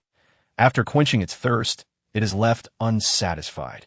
At this moment, Xiaohong observes Xiaobai, who clutches its bare paw, indecisive about whether to eat or not. Are you going to eat, or shall I? Xiaohong inquires, reaching out with its paw. Startled, Xiaobai fears Xiaohong might snatch its bare paw and hastily takes a bite. That single bite transforms Xiaobai's expression from one of disgust to one of delight. It quickly devours the bare paw, relishing every morsel. This transformation leaves Xiaohong momentarily bewildered, unable to comprehend how Xiaobai's disdain shifted to enjoyment in an instant. Chapter 123. Perseverance and all-night card games. After finishing dinner, we return to our usual activities, playing cards and chess. With the luminous pearl illuminating the space, I suspend it from the rafters, creating a makeshift lamp. Xiaobai and Xiaohong delight in this newfound brightness, rolling joyfully on the bed. Fortunately, the bed provided by the system is of exceptional quality, crafted from rabbit materials. Otherwise, it might have been too small or prone to collapse. With the system's guarantee of quality, I have no concerns at this moment. Xiaolan has not retreated to the sacred soul pearl and appears to be thriving, demonstrating a more solid presence. Spending time outside has strengthened it, and I hope it continues to grow in power. If it were to mature into something akin to the Elder Chief, that would be splendid. With such strength, it could soar freely across the seas. I am also determined to enhance the abilities of the three companions, as they are all capable of evolution. The system has not clarified the extent to which Xiaobai and Xiaohong can develop, but they are capable of ongoing advancement. Observing them now, I feel a pang of anxiety about the potential evolution they may undergo, uncertain of the direction they might take. With Xiaolan's addition, playing cards has become less enjoyable, as it introduces a new player into the mix. It would be unfair to let one rest, so I unlock a new fast-paced game. The rules are straightforward. Play a 3, and the following player must play a 4 or a 2. It's simple enough, and these pets are not dim-witted. They understand the system's intelligence and share a telepathic connection with me. Learning this game is a breeze. The fastest learner among us is undoubtedly Xiao Bai. This naive creature comprehends the game almost instantaneously. He surpasses Xiao He, who is known for his sharp intellect, by an immeasurable margin. This phenomenon mirrors the current predicament of unruly students. Mastering the right way is arduous. Yet succumbing to vice is effortlessly done, often leading to the ability to apply one's knowledge in various contexts. Su can observe that everyone had grasped 5 cards. He decided to play a 4. I play 4. Does anyone possess a 5 or a 2? You may raise this card. While playing, Sukin took the opportunity to instruct, as these 3 were, after all, novices. Without guidance, they might resort to trickery later, causing him considerable trouble. This game has a rich heritage spanning 5 millennia, having been a significant target for scrutiny throughout history. Yet it continues to thrive, with new players emerging and innovations being introduced. Su can yearn to bring this pastime into the modern world, allowing more individuals to engage in it as a means to pass time. At C.One must wonder, who was the mastermind behind Mahjong? It was none other than Zheng He. During his maritime expeditions, he invented Mahjong to alleviate the tedium of oceanic voyages. With so many pets on board, all of whom are quite perceptive, engaging in this game was not an issue for Su Kan. However, the other survivors lacked such companionship, often finding themselves alone on their vessels during the pitch-black nights, facing an unknown fate. The thought of being isolated in the inky darkness of the ocean, with no point of reference, could indeed be terrifying. One can only imagine how many succumbed to despair upon arriving in this world. Nonetheless, a greater number persevered to combat this loneliness and fear. Many resorted to conversing through the parchment books, seeking solace. This explains the rapid responses on the public screen. These individuals have become overly reliant on the parchment, as you can understood that their dependency was unavoidable, as they lacked the system's favor that he enjoyed. After a round of play, everyone had become acquainted. The game had a punitive aspect based on the cards in hand. The more cards one held, the heavier the penalties, as you can outline the rules of punishment. And the 3 little ones nodded in acknowledgement. Xiao Bai, in particular, seemed to possess a hint of violent tendencies, despite being a timid creature with a fear of heights. Occasionally, Xiao He would carry Xiao Bai aloft, leaving him utterly paralyzed with fear. Xiao Bai was easily intimidated. Although Xiao He was physically weaker, his mental acuity far surpassed that of Xiao Bai. Another round concluded with Xiao Bai holding 8 cards. A fortunate turn of events. Had it not been for Xiao Bai's adept play, the penalties would have doubled. With only 4 players per deck, the game was brief, either resulting in a win or a slow-paced showdown as cards were drawn. Sukin pondered whether his poor luck was the cause of Xiao Bai's rapid learning, or if the latter truly possessed an innate talent for gambling. As the saying goes, in gambling, 9 out of 10 lose. Ultimately, it was Su Lan and Su Kan, through shared strategies, who managed to bring Xiao He and Xiao Bai to their knees. After all, one could dictate the play, leaving the next player with limited options. Such tactics were akin to cheating, yet these novices were blissfully unaware of the concept. Thus, Xiao Bai and Xiao He's losses were hardly unjust. Having played enough, Su Kan declared, "You all continue. I shall take my leave for a rest." Xiao Lan, brimming with energy and interest in the game, showed no urgency to retreat for recuperation. It is worth noting that Xiao Lan had the ability to manipulate cards using mental prowess and water-controlling abilities. Despite being unable to physically grasp objects, Xiao Lan could nonetheless control them with mental force. With the luminous pearl illuminating the surroundings and 3 pets by his side, the atmosphere was vibrant. Observing everyone's lively spirits, Su Kan settled into a corner, producing a magic cube to enhance his mental acuity. Ever since acquiring the cube, he had utilized it for training, resting only when fatigue set in, allowing it to alleviate insomnia while bolstering his mental strength, a practice he greatly cherished. Through repeated training sessions, he would eventually find himself utterly fatigued, collapsing into a deep slumber. Su Kan slept soundly. His 3 pets engaged in a fervent contest, each vying for victory with unwavering determination. However, they held no interest in cheating. Perhaps it was because they were newcomers, entirely unfamiliar with the concept. They adhered strictly to the rules laid out by Su Kan. playing in turns until fortune favored one and a winning hand was achieved. Thus, the three pets continue their card game throughout the night. Chapter 124, Acquisition of the Watering Device, Sale of Black Bear, meet the following day. Upon awakening, Sukan was astounded to find the three still engrossed in their game. Observing the luminous pearl above, still radiating light, he marveled at its impressive durability, far superior to any battery or long-lasting mobile device. To Sukan, it was indeed a treasure. Ignoring his pets, he exited the room to freshen up. With the arrival of washing tools, his lifestyle mirrored that of his past life, albeit the environment remained vastly different. In this world with three pets and a survival instinct keeping him from despair, he realized he could thrive alone. Yet, thoughts of his previous life lingered in his mind. However, returning was impossible.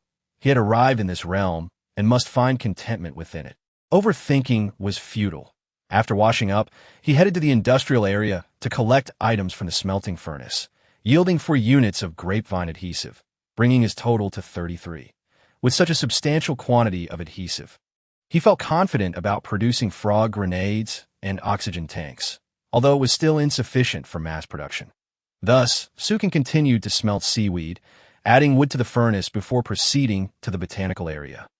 Having harvested the fruits the day prior, he knew it would take several days for them to mature again unless he had acceleration potions, which could yield immediate results, though luck played a significant role. He watered the plants to prevent wilting, as the thought of withering flora brought him great distress. Completing these 2 tasks made him feel a sense of relief, stepping onto the deck to enjoy the sea breeze. He sought to rejuvenate his weary mind. The past few days had been taxing, leaving him feeling almost mechanical, as many tasks were performed without conscious thought. After a moment of fresh air, he recalled he had yet to check in for the day. Check in! Ding! Congratulations! You have received the blueprint for automatic pressurized watering device with accompanying water pipe. Automatic pressurized watering device requires 60-60 wood, 25-25 plastic, and 0-2 screws. Accompanying water pipe, 1 meter requires 3-3 plastic and 0-1 screws. This device can automatically regulate water pressure, facilitating irrigation. The accompanying water pipe allows for the transport of water from the watering device to desired locations. Another excellent acquisition. This morning, he had already watered the plants in the vast botanical area. Where a single harvest could yield thousands of wood, as time passed, the yield would only increase. If he still had to manually water the plants then, it would be an exhausting endeavor. With the blueprint for the watering device in hand, he could create it later, significantly easing his workload. While pondering the expanded botanical area, his 3 pets approached him, whining about their hunger. Having played through the night without a meal, their appetites were considerable given their size. Xiaolan, however, was at a loss, as it could not consume anything. As you can, wishing to pet them, found the height difference a hindrance to alleviate the awkwardness. He scooped up Xiaolan and headed to the kitchen to prepare breakfast. After a hearty breakfast, there was little left to do. They were still adrift at sea, heading toward a small island on the horizon. Sukan decided to go fishing, while Xiaohei and Xiaobai wandered about, occasionally at the bow, then the stern, and even taking a dip in the ocean. When he looked away, he could not keep a watchful eye on them.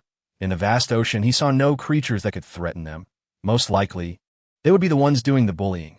Sharks were nowhere to be seen. As he fished, boredom crept in, prompting Sukan to consult the parchment book to see what others were discussing. He sought to learn about the experiences and discoveries of fellow survivors, enhancing his understanding of this world. Hey folks, I encountered a square island. It's truly remarkable. This world has islands with such defined rules. Brother, you found an island? How come I haven't seen it? I too have encountered such an experience. Mine was in the form of a rectangle. Initially, upon sighting it, I was quite astonished, yet I did not dwell on it for long and proceeded directly onward. The island I reached was circular, half desert and half adorned with greenery, indicating that fortune was smiling upon me. However, I found it perplexing that all of you had stumbled upon islands while my vessel, measuring 25 by 20, ought to be swifter than yours. Yet I had not encountered any. It remains unclear, perhaps a matter of luck. Now, it seems many are advancing rapidly. You can observe that numerous individuals had previously noted inscriptions and illustrations upon stone tablets or walls. And now they were encountering islands.Is this the arrangement of the world, or merely a chance for a select few to evolve? This could potentially place many individuals ahead of the curve. Those who seize this opportunity may surpass numerous survivors, while many others may find themselves eliminated in this quest for resources. However, for Su Kan, this is also a source of information regarding the world's configuration. He perceived that the will of this world was accelerating the evolution of the survivors, likely due to the sluggish progress of many. Su Kan pondered that by seizing the momentum of time and mastering the initiative, one could greatly enhance their development. For instance, the previous venture trading fish was executed in such a manner. After a brief contemplation, he turned directly to the shop interface. Bear meat 65, trade for 250 wood. Bear innards 15, trade for 150. Note: priority trade for potatoes and news of new islands will be considered. Potatoes can be used to produce biofuel, while new islands can facilitate swifter development. The bear meat was listed, and immediately individuals began to flood the public screen with messages. What is this situation? Someone is selling bear meat. Are they not a protected species? One exclaimed, Brother, there are known nations in this world who would seek vengeance for them. None of us are protected, so why save the bears? Another remarked, Your concerns are quite different. Are there truly individuals capable of dealing with black bears now? Is this big shot the same person who was the first to sell sharks? I find that plausible. This is a new species, and if someone can slay it, I wonder if they possess extraordinary abilities. Chapter 125. Commencing production of biofuel. The public screen was abuzz with discussions about Su Kan's bear meat. Meanwhile, Su Kan had no time to engage with their trivial chatter. He anticipated such a scene upon listing the bear meat in the shop. After posting it, he returned to the public screen. Noticing a dark spot appearing on the ocean, the distance was too great to discern clearly. Su Kan reeled in his fishing line and stood up. Xiao He. Originally playing with Xiao by Xiao He, upon hearing its master's call, promptly approached. Wah! It inquired, Master, what is it? It lowered half of its body, awaiting instructions. Take a look at that dark spot. See what it is, Su Kan instructed, pointing at the moving object on the water's surface. Xiao He could not make it out clearly, so it spread its wings, an impressive span of over 10 meters, momentarily blotting out the sun. With a swift motion, it soared into the sky. Xiao He, do not plunge into the sea. Su Kan cautioned, fearful of potential dangers. That moment, Xiao Bai pranced over, its large eyes fixed on the horizon. Su Kan approached Xiao Bai, stroking its multicolored fur, which felt incredibly soft. Indeed, the name Xiao Bai no longer suited it. How this creature had evolved from pure white to a dazzling array of colors was a mystery.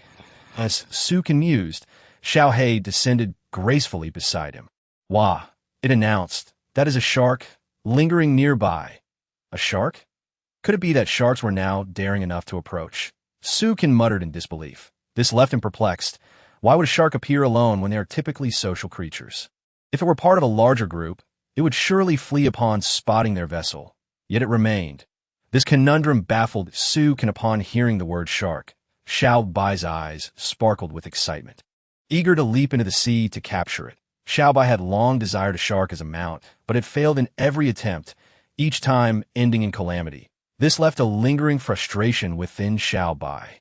Had Su Kan not grasped its fur, it might have leapt into the water. Xiao Bai, wait until it swims closer. Let us ignore it for now, Su Kan advised. Hearing his master's words, Xiao Bai felt unable to counter, gazing at Su Kan with a look of deep disappointment. Yet, Su Kan remained resolute in his decision. Xiao Bai turned its gaze back to the ocean, fixated on the shark. After a while, as the shark showed no inclination to approach, Su Kan lost patience and returned to his fishing. With no bites on the line, he pulled out his sheepskin book to peruse.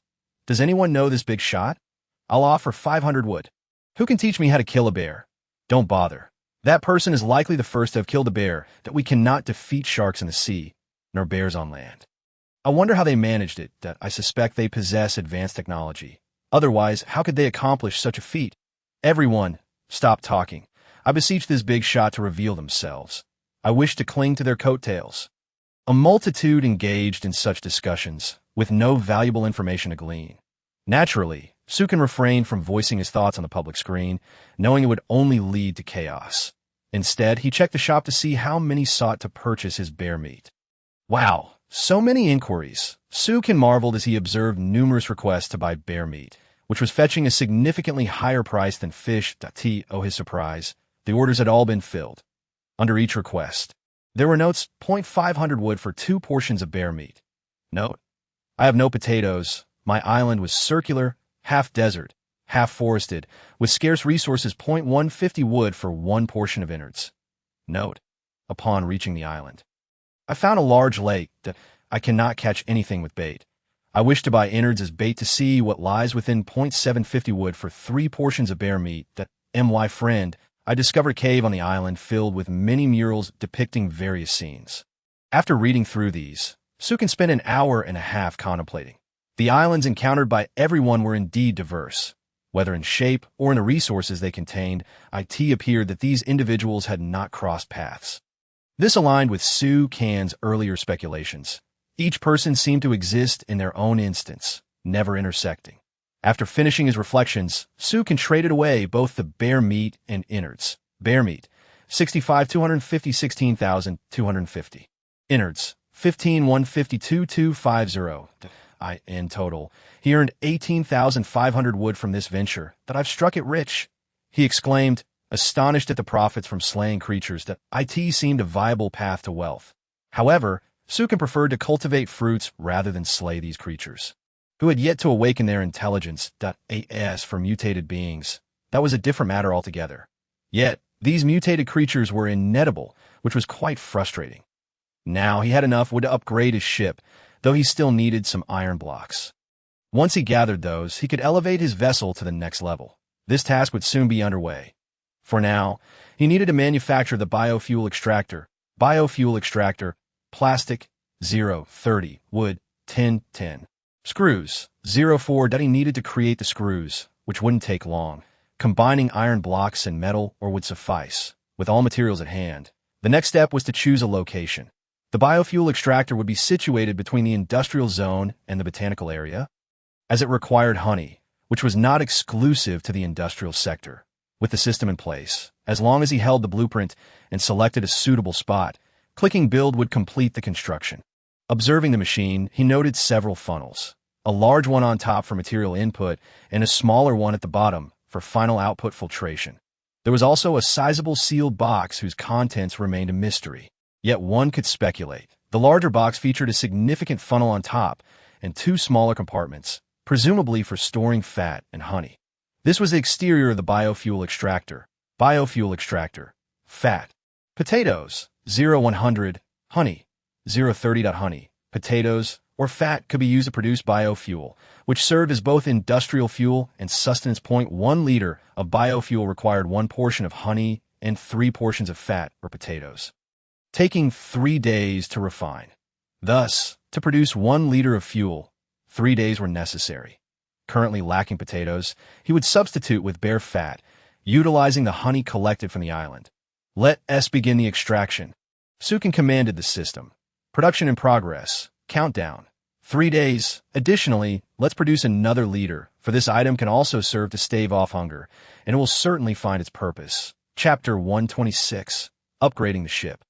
Platinum wooden vessel. I possess an abundance of planks, having surpassed 100,000. However, I am still significantly lacking in iron. It has been several days. I shall post a notice in the shop. I am purchasing iron blocks. Those with quantity may contact me. 1 iron block can be exchanged for 100 wooden planks. Whether it's one or several, I will acquire them. Last time, my inventory contained 1,023 pieces of iron. To upgrade the ship, I require 520 pieces of iron, which means I still need 500 more. Many have traveled to the island these past few days, so there should be some supplies available. In truth, while there are many individuals in this world, a great number are reluctant to sell. After all, iron will be essential in the future, and it is relatively feasible to mine. Other survivors lack a system that allows for one-click collection. They must painstakingly extract it piece by piece, which is exceedingly laborious. This is why it takes them several days to gather resources from an island, while Sukin can strip it bare in just 1 day, leaving no trace behind. Such is the advantage of life. After contemplating for a moment, Many came forward to trade 400 wooden planks for 4 iron blocks. Brother, I thought you no longer needed them. I traded them to you last time. Observing the message, it was clear this was a loyal customer. 600 wooden planks for 7 iron blocks that I just returned from a metal island, and this is what I mined. Messages inundated Su Kan, leaving his hands busy. There were indeed many. In just a few days has this world arranged for so many to prosper. Su Kan felt as though he were not the protagonist in this tale. He was aware of how many resources he had acquired on this medium island, whereas others were accumulating numerous resources on smaller islands. Along with news of further resources, he truly felt neglected by this world. It took him an hour to purchase the necessary iron. Ultimately, he acquired 513 iron blocks, and he could not accept any further orders. The resources were growing at an explosive rate. Most of the materials for this upgrade were obtained through reselling. If he were to seek resources himself, he would need at least 3 such medium islands to gather the required wood. Unexpectedly, during a recent disaster, he monopolized the sea fish, profiting from reselling and preparing the necessary resources. This meant that he could now upgrade his ship. The thought filled him with excitement, but he took out the parchment and examined the information for the next ship upgrade. Platinum-level primary wooden ship. Required materials: 43,500 wooden planks, 520 iron blocks. The upgrade is based on the existing ship, with the materials calculated as double the current amount, and all required materials must be paid in full at once. The ship's potential is related to the quality of the current vessel. The higher the quality, the greater the potential. Every uncertain factor can influence the ship's evolution. Upon reading the upgrade information and comparing it with his current resources, he realized that only the final uncertain factor remained. He felt a twinge of concern. He was aware that his ship had already experienced a boost in potential due to Xiaolan's talent. If any unforeseen events were to occur this time, that would constitute an uncertain factor. However, upon reflection, he recognized that he had not encountered any particularly adverse factors. Xiaolan's talent was indeed a beneficial factor, endowing the ship with water control capabilities, allowing for faster navigation across the seas. Without further ado, all materials and conditions were met. Upgrade. He confirmed with the parchment. With Su Kan's confirmation, the ship instantly underwent a transformation, accompanied by a resounding noise. Wow! Ah! Xiao He and Xiao Bai, unsure of what was happening to the ship, looked on in a state of panic and rushed to Su Kan's side. As you could feel the ship ascending. The planks were rising, and what was once a wooden ship was beginning to resemble a vessel with a cabin. The sides were also elevated, preventing a single wave from crashing onto the deck. Moreover, the ship was expanding. What was originally a 60 by 40-foot vessel was now visibly enlarging. As the expansion neared completion, he witnessed something even more astonishing. The bow of the ship flattened, resembling the head of a whale. Particularly at the stern, it truly resembled a whale's tail, uniquely distinct. Overall, the ship appeared as if it were a whale lying on its back. As the transformation progressed, the cracks in the deck gradually diminished, ultimately vanishing. The ship looked as though it had been carved from a single tree, with not a single seam visible. As the ship came to a halt, the upgrade also ceased. It had undergone a significant transformation. This wooden ship could now truly be called a vessel, complete with sails, an anchor, and a cabin. This was the true inception of the ship, as you can gaze at the transformed vessel with a sense of wonder. At that moment, Xiaolan emerged from the deep-sea ring, delightfully floating at the sight of the ship's remarkable change. The crown atop Xiaolan's head radiated a brilliant light. Xiaolan's body gradually enlarged, transforming from a palm-sized entity into a giant whale measuring 30 centimeters in length in an instant. Xiao Bai and Xiao He stared blankly at Xiaolan, astonished, unsure why their sister had grown so large. From Su Kan's perspective, he observed the alignment of the ship's bow, with Xiaolan's head and the stern with her tail. The ship underwent yet another transformation, most notably with an additional plank at the bow, which could be utilized when the ship was smaller. It was somewhat thin, measuring only 15 centimeters. Subsequently, Xiaolan detached from the ship, marking the conclusion of this upgrade. This upgrade to a primary wooden ship exhilarated Su Kan, and with Xiaolan's talent, the ship was endowed with new capabilities that could be said that it experienced yet another enhancement. Su cradled Xiaolan, noticing her fatigued appearance, and offered words of comfort. "You've worked hard, woo." Xiaolan replied, a hint of disappointment in her voice. "It's fine. This is merely a platinum-level ship. There are still diamond and divine levels to aspire to. You can also look forward to what the next level would entail and what abilities it would possess." However, he was still curious about the capabilities acquired from this upgrade. Observing the ship's evolution towards whale-like characteristics, it suggested that it had inherited some of the whale's abilities under Xiaolan's talent. The ship now possessed water control capabilities, enhancing its speed on the water and enabling it to evade dangers. These were exceedingly practical attributes, especially knowing that if a disaster were to strike while everyone slept at night, the ship could autonomously navigate away from danger, albeit only from minor threats currently. Gazing at the brand-new vessel, he felt an entirely different sensation. Yet this upgrade only enhanced the first layer of the ship, specifically below the deck, while his quarters, the plant area, and the industrial zone remained unmodified. Previously, he had contemplated constructing a second layer atop the existing deck. In Sukan's mind, he had already devised plans. But upon seeing the current wooden stockpile, with 1,243 wooden planks in inventory, he realized he could not construct anything substantial. Chapter 127. Upgrade complete. A race for speed. Sukan reflected on many thoughts. Initially, possessing over 100,000 wooden planks brought him immense joy. However, in hindsight, he felt like a destitute individual, unable to construct even a two-layer cabin. Such aspirations seemed unattainable. Sukan contemplated within himself.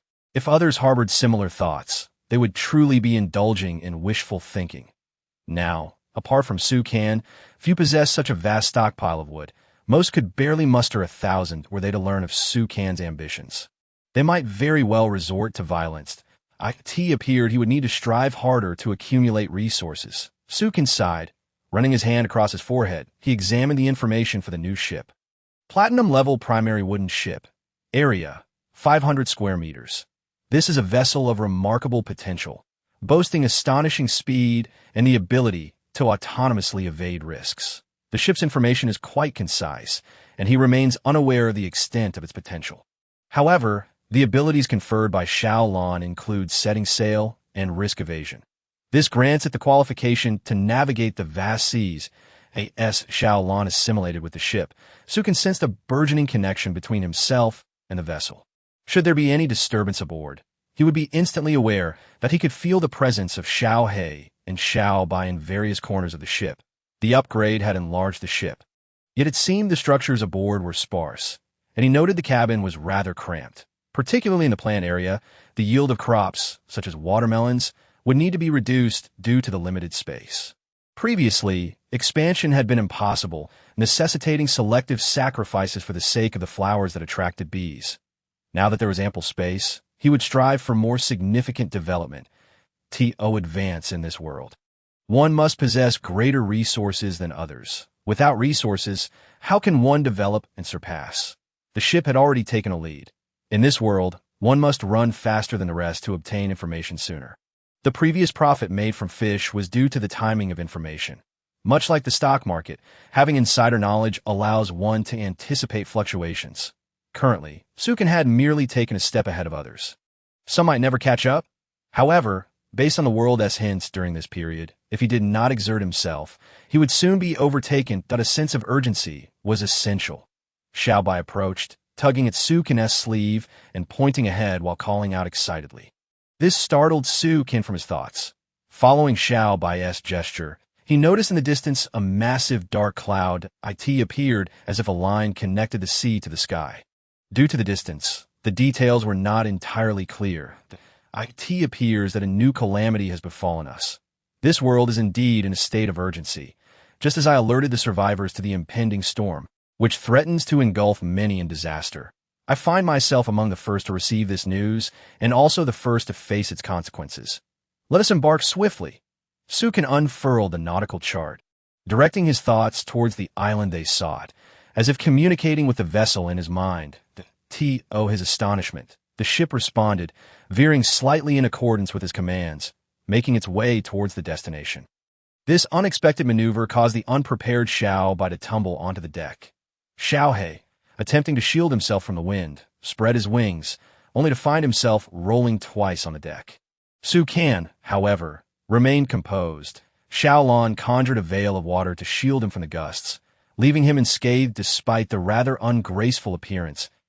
As for Xiaolon, being a soul entity, he was impervious to physical harm unless met with a soul-inflicting artifact, making him immune to any disturbances.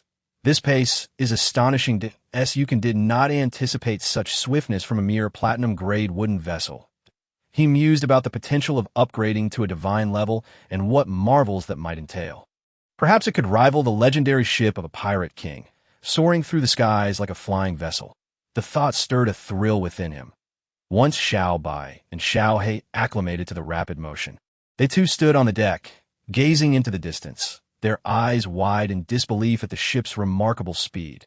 Xiaolon, feeling slighted, flared his wings adorned with intricate patterns that grew increasingly defined.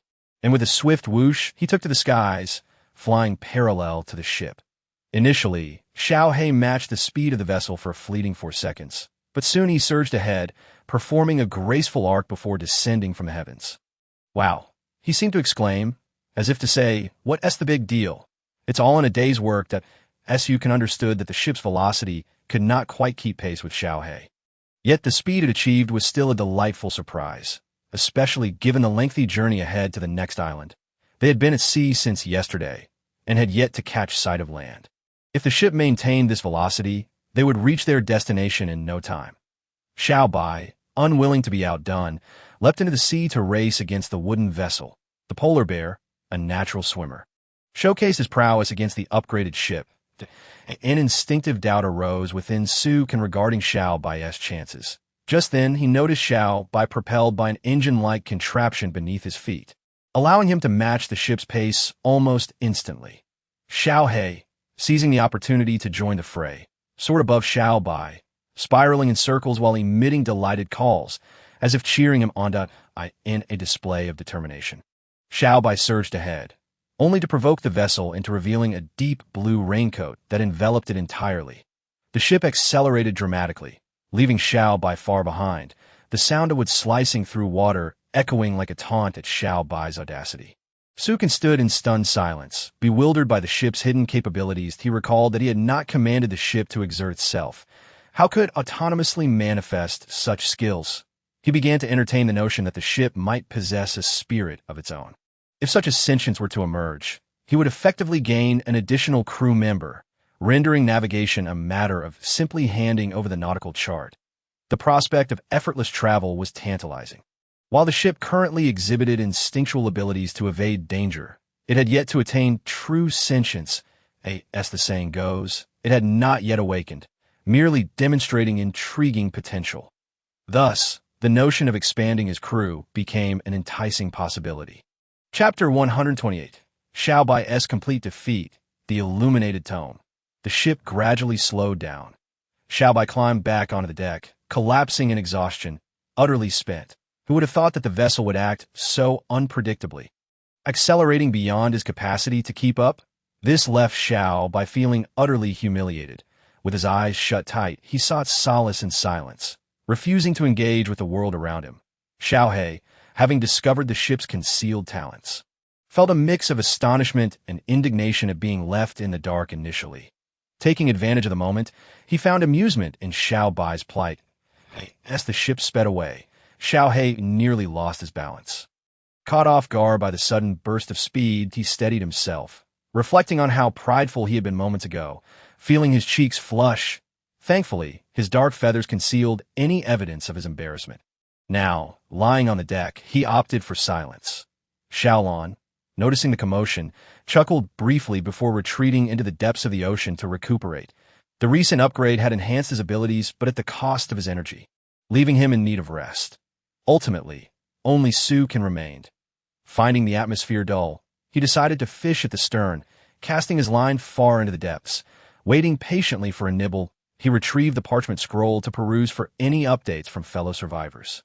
A dark cloud loomed ahead, signaling that a new disaster was imminent. Should other survivors remain oblivious to this threat, he could seize the opportunity to profit, thereby enhancing his ship's infrastructure.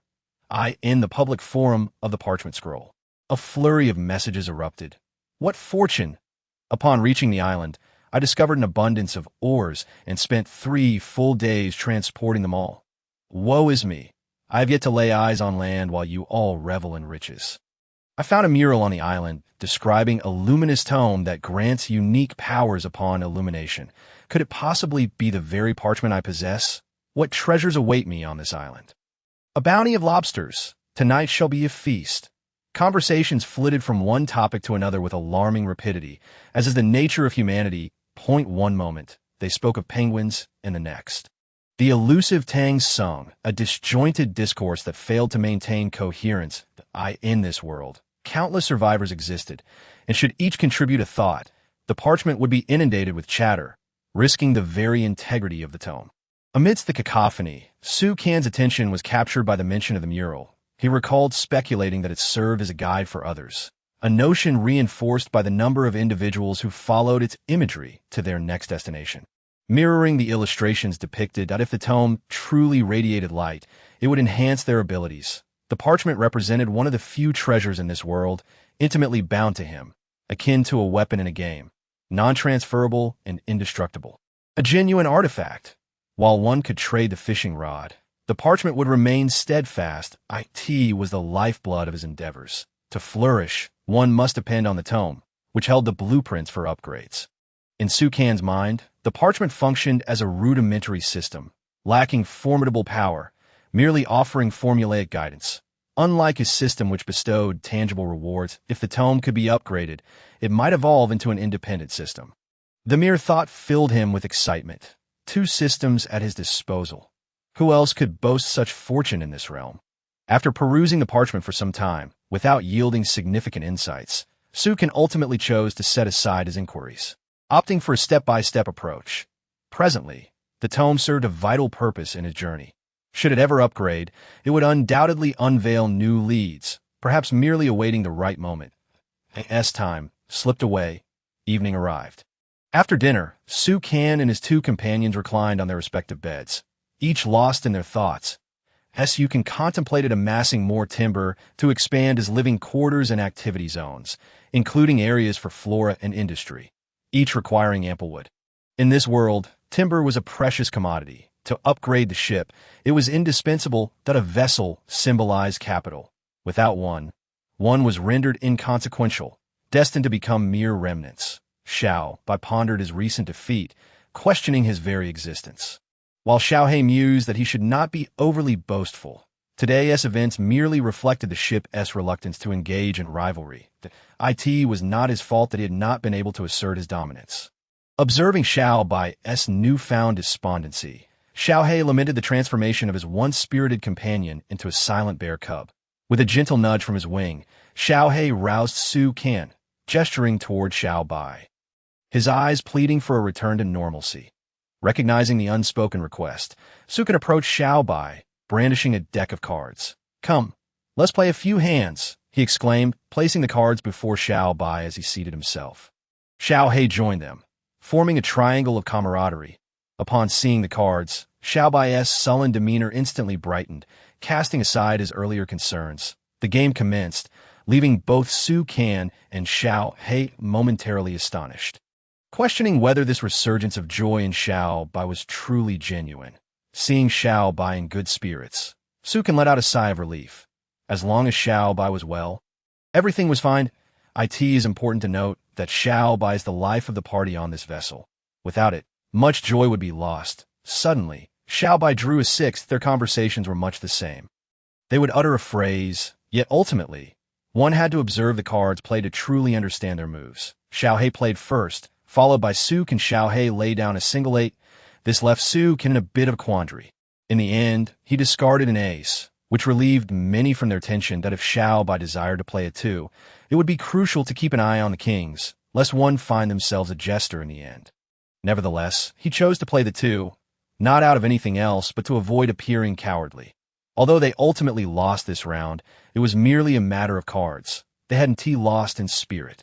This left one quite speechless. Xiaobai hardly glanced at its own cards, always eager to seize the moment.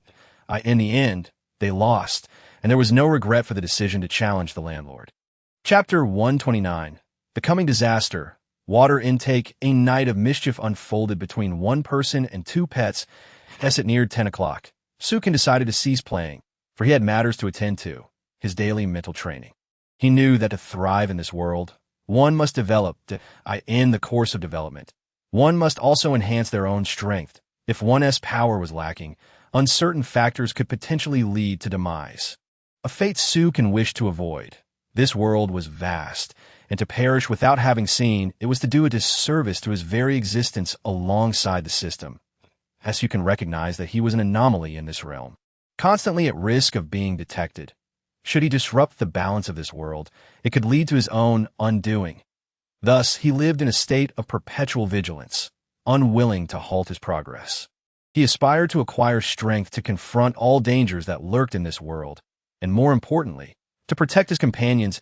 As you can understood that Xiao Lan held the hope of safeguarding her family. The elder patriarch entrusted the whale princess to him, believing he could nurture her growth. Upon returning to the whale tribe, it would be Xiao Lan who would provide support. The elder patriarch, now aged, could no longer protect the whale clan for much longer. This meant that Sukin must expedite Xiao Lan's training. Eventually, they would stand together against the uncertainties of this world, a significant burden that Sukin bore in his heart. As for Xiao Bai's origins, Sukin was quite in the dark. Observing Xiao Bai's vibrant, multicolored fur, he sensed there was a tale to be told. Xiao He, too, seemed extraordinary, exhibiting a unique intelligence along with the intricate patterns on its wings. Nothing about this system appeared ordinary. Even the daily rewards were evidently useful and urgently needed. This led Sukin to ponder whether the system possessed a consciousness, capable of understanding his every action in this world. He felt as if he were being watched. Yet, in the absence of strength, he had no choice but to comply. For without power, one held no bargaining chips. In this world, the vastness was still unknown to them, as survivors sought to develop. In the end, no one knew their ultimate purpose. For now, they could only confront the immediate dangers and enhance their own strength. With strength, they could face any peril that arose. Su can diligently train his mental fortitude until 11:30. When he finally succumbed to sleep, he pushed himself to the limit, knowing that any further exertion would lead to fainting. Upon losing consciousness, he would simply sleep, everything meticulously planned. Throughout the night, while Sukin slumbered, Xiao Bai and Xiao He engaged in a game of Ludo, quietly passing the time. Fortunately, they had the luminous pearl, which allowed these two pets to indulge their nocturnal tendencies. Otherwise, they would have had to burn wood for light, wasting precious resources that equated to currency. You can felt as though this world was brimming with treasures awaiting the lucky finders. The following day, upon waking, Sukin found himself surrounded by FURAS. He brushed his hand against the fur. More fell onto his face, nearly suffocating him. In a moment of exasperation, he swatted at it, only for Xiao Bai to return the gesture, bewildered by the suddenness of it all. Sitting up, he squinted at Sukin, inquiring if he had been dreaming. Sukin directly asked, "Did you dream?" The simple-minded Xiao Bai responded, confused, "Does dreaming hurt?" Seeing his master awake, Xiao Bai rose as well. For both Xiao He and Xiao Bai, sleeping was merely a habit. Their mental energy was so abundant that they could thrive for days without rest. After brushing his teeth and washing his face, Sukin set out on the day's journey. First heading to the industrial zone to collect the grapevine adhesive from a smelting furnace. He acquired 4 units of grapevine adhesive, bringing his total to 13.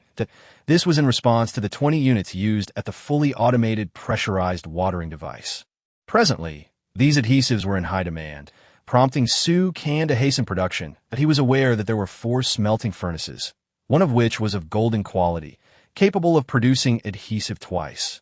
Yet even now, production remained insufficient, despite activating all 3 furnaces. This time, he would again produce adhesive by placing seaweed into the furnace and adding wood to ignite the fire, eagerly awaiting the results. Next, Sukin visited the plant zone, where he was overjoyed to see that the seeds he had sown had sprouted, but he could hardly contain his happiness. Once they flowered, the bees would be able to gather nectar, securing the production of biofuel. He activated the watering device and watched the automated process with satisfaction. Yesterday, he had to water each plant by hand, which was quite laborious. Now, with just a flick of a switch, the task was accomplished. However, just as he completed the watering, he felt the ship begin to sway in earthquake. Sukan's first instinct was that it was an earthquake, yet upon reflection, he realized that this was the ocean, and an earthquake would not manifest in such a manner. Nevertheless, he hurried outside to find Xiao He and Xiao Bai staring, eyes wide in disbelief, towards the distance. Following their gaze, he discovered a dark cloud looming ahead, with seawater swirling upward toward it, a waterspout. Sukan exclaimed in astonishment. While he had never experienced such a phenomenon, he had seen it depicted in films that it was a marvel of the sea, yet also a disaster, with an exceedingly low chance of occurrence. To encounter it here was unexpected, and he felt an instinctive pull toward it. Yesterday, due to the distance, he had only glimpsed the dark cloud. Now it loomed before him, and he was about to confront it.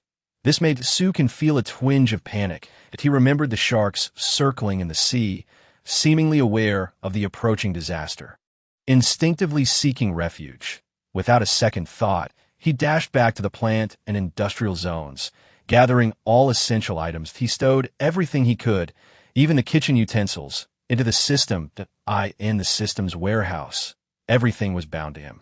As long as he remained, all retrieved items would be intact. Once everything was secured, he needed to steer the ship off course, away from the dark cloud, that if they were to be drawn in, it would transform the vessel into a flying ship, and upon descent, it would be rendered in ruin, truly without hope of salvation. This was indeed a grave disaster, and if the ship were to autonomously evade danger, it would be impossible. Thus, Sukan had to take command himself. He first roused Xiao Lan from the deep-sea ring. It was essential to remember that Xiao Lan possessed water control abilities far superior to his own. Chapter 130, Escaping the Vortex, Turning Danger into Safety. Awakening Xiao Lan was merely the first step. While she had the ability, she was uncertain how to apply it.su. Sukan knew he must guide her direction. Utilizing her assistance to avert disaster, observing the crown atop Xiao Lan's head, he summoned his own crown. This was the second time he donned it, and he was aware of its powerful water control capabilities. Shared with Xiao Lan. Xiao Lan, we must distance ourselves from that dark cloud, away from the vortex. They were already at the edge of the great whirlpool. If they delayed any longer, being drawn into the vortex was merely a matter of time. It could happen in mere minutes or even seconds. They were at the precipice of danger. If they did not escape, their lives would be forfeit. He still envisioned exploring this world, witnessing its splendor, that if he could not survive this ordeal, all hope would be lost. For a fleeting moment, Sukan felt regret. Compared to other survivors, he had moved swiftly, which meant he had encountered disasters earlier, gaining information sooner. Yet this also meant facing disaster sooner. Embarking on perilous ventures without experience. A grave risk. With Xiao Lan's aid, they swiftly navigated through the impending danger. Sukan directed the ship while collaborating with Xiao Lan to exert repulsive force, successfully pushing the vessel away from the great whirlpool. Utilizing their abilities consumed mental energy, and in the face of disaster, the expenditure was even greater. They managed to steer the ship clear of the vortex. Xiao He, Xiao Bai, keep watch. I'm going to take a quick nap. If danger arises, wake me. Sukan was utterly exhausted. His eyelids felt heavy from the mental strain.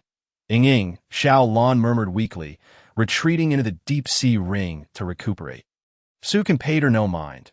All he desired was sleep. With his last vestiges of instinct, he climbed into bed, collapsing into a deep slumber. Little Black and Little White were also aware that they must not disturb their master. During this calamity, neither of them could offer any assistance to Sukan. They could only watch helplessly from the sidelines. This left the two creatures, who were initially quite joyous, in a state of deep contemplation. By the time Sukan awoke, it was already midday. Not only had breakfast been missed, but even lunch at past point one could only wonder how hungry Little White and Little Black truly were. Upon stepping out of his room, Sukan's gaze fell upon his two pets lying motionless on the deck, resembling creatures on the brink of starvation. Approaching Little White, he gently stroked its belly. Feeling it rumble incessantly, accompanied by audible sounds that I've awakened now. I shall prepare a feast for you shortly. At the mere mention of food, Little White sprang to its feet, tugging at Sue Can's arm as it dashed towards the kitchen. Little Black followed closely behind, carrying a bucket filled with fish. Throughout the morning, the two pets had not rested. They had even attempted to catch fish. However, these were raw and unappetizing to them, primarily because Sukin had spoiled them to the extent that they had little desire for uncooked food. After all, others would provide them with cooked meals, while they struggled to satisfy their own hunger. As Sukin first retrieved a large watermelon and handed it to Little White. You both should enjoy some watermelon to whet your appetites. Little White happily accepted the fruit, fetching a knife to slice the watermelon in half for Little Black. Both pets delightedly devoured their share, yet a single watermelon was insufficient for two such creatures. Fortunately, Sukan reassured them that it was merely a pre-meal snack. The two little pets gazed longingly at Sukan, resting on the table as they awaited the main course. Sukan could only shake his head in disbelief. Was it truly possible to become this ravenous after merely 2 missed meals? What he failed to realize was that pets were not comparable to humans, especially these two. Little White, a massive creature standing 5 meters tall, consumed an immense amount of energy. Little Black was no different. Both were voracious eaters, as Sukan felt fortunate that Little Blue did not require feeding. Otherwise, he would truly be impoverished. After all, a single whale consumes food measured in tons with each meal. Given Sukan's current capabilities, he would have to sell the boat to afford a single meal for it, but he was now complaining about their appetite. With 2 starved pets around, Sukan did not linger. Quickly preparing all the dishes, observing the fierce competition at the dining table, he could only keep his distance, fearing that his own portion might be snatched away. During mealtimes, Sukan always separated his own share first, leaving the remainder for the 2 pets. Each meal was a battle. If something was set aside, it would be devoured like a fish if it came to fish soup. However, Sukan would not share. Curiosity piqued. Sukan wished to witness how these two would eat. Thus, the meal was consumed. Everyone felt revitalized, especially Little White, who no longer slumped on the table or the deck. Instead, it raced around the upgraded ship alongside Little Black. It was hard to believe that just moments ago, it had been sprawled on the ground in hunger. Remarkably, Little Black had remained silent throughout, appearing equally famished yet unable to express in fact. They were both soaring alongside the ship, gradually embracing the thrill of movement. Sukan chose to ignore them, gazing at the distant black clouds on the horizon, reminiscent of what he had seen the previous day. If calamity were to strike, this distance felt deceptively close. It would only take a moment to be caught up in Sukan pondered the devastating nature of this disaster.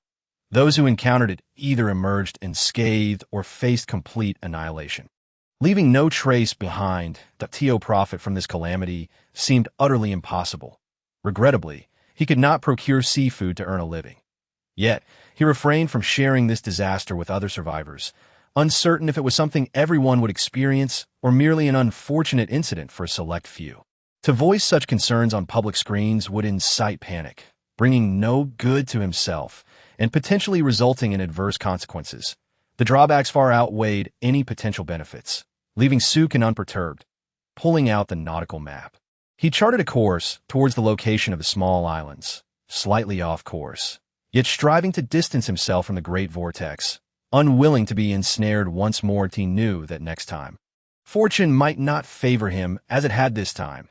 He collected all the items stored in the warehouse, including the smelting furnace and the plant from the botanical area. Naturally, the kitchen items had already been retrieved during meal preparations. Everything was set, awaiting the commencement of a new voyage. Chapter 131.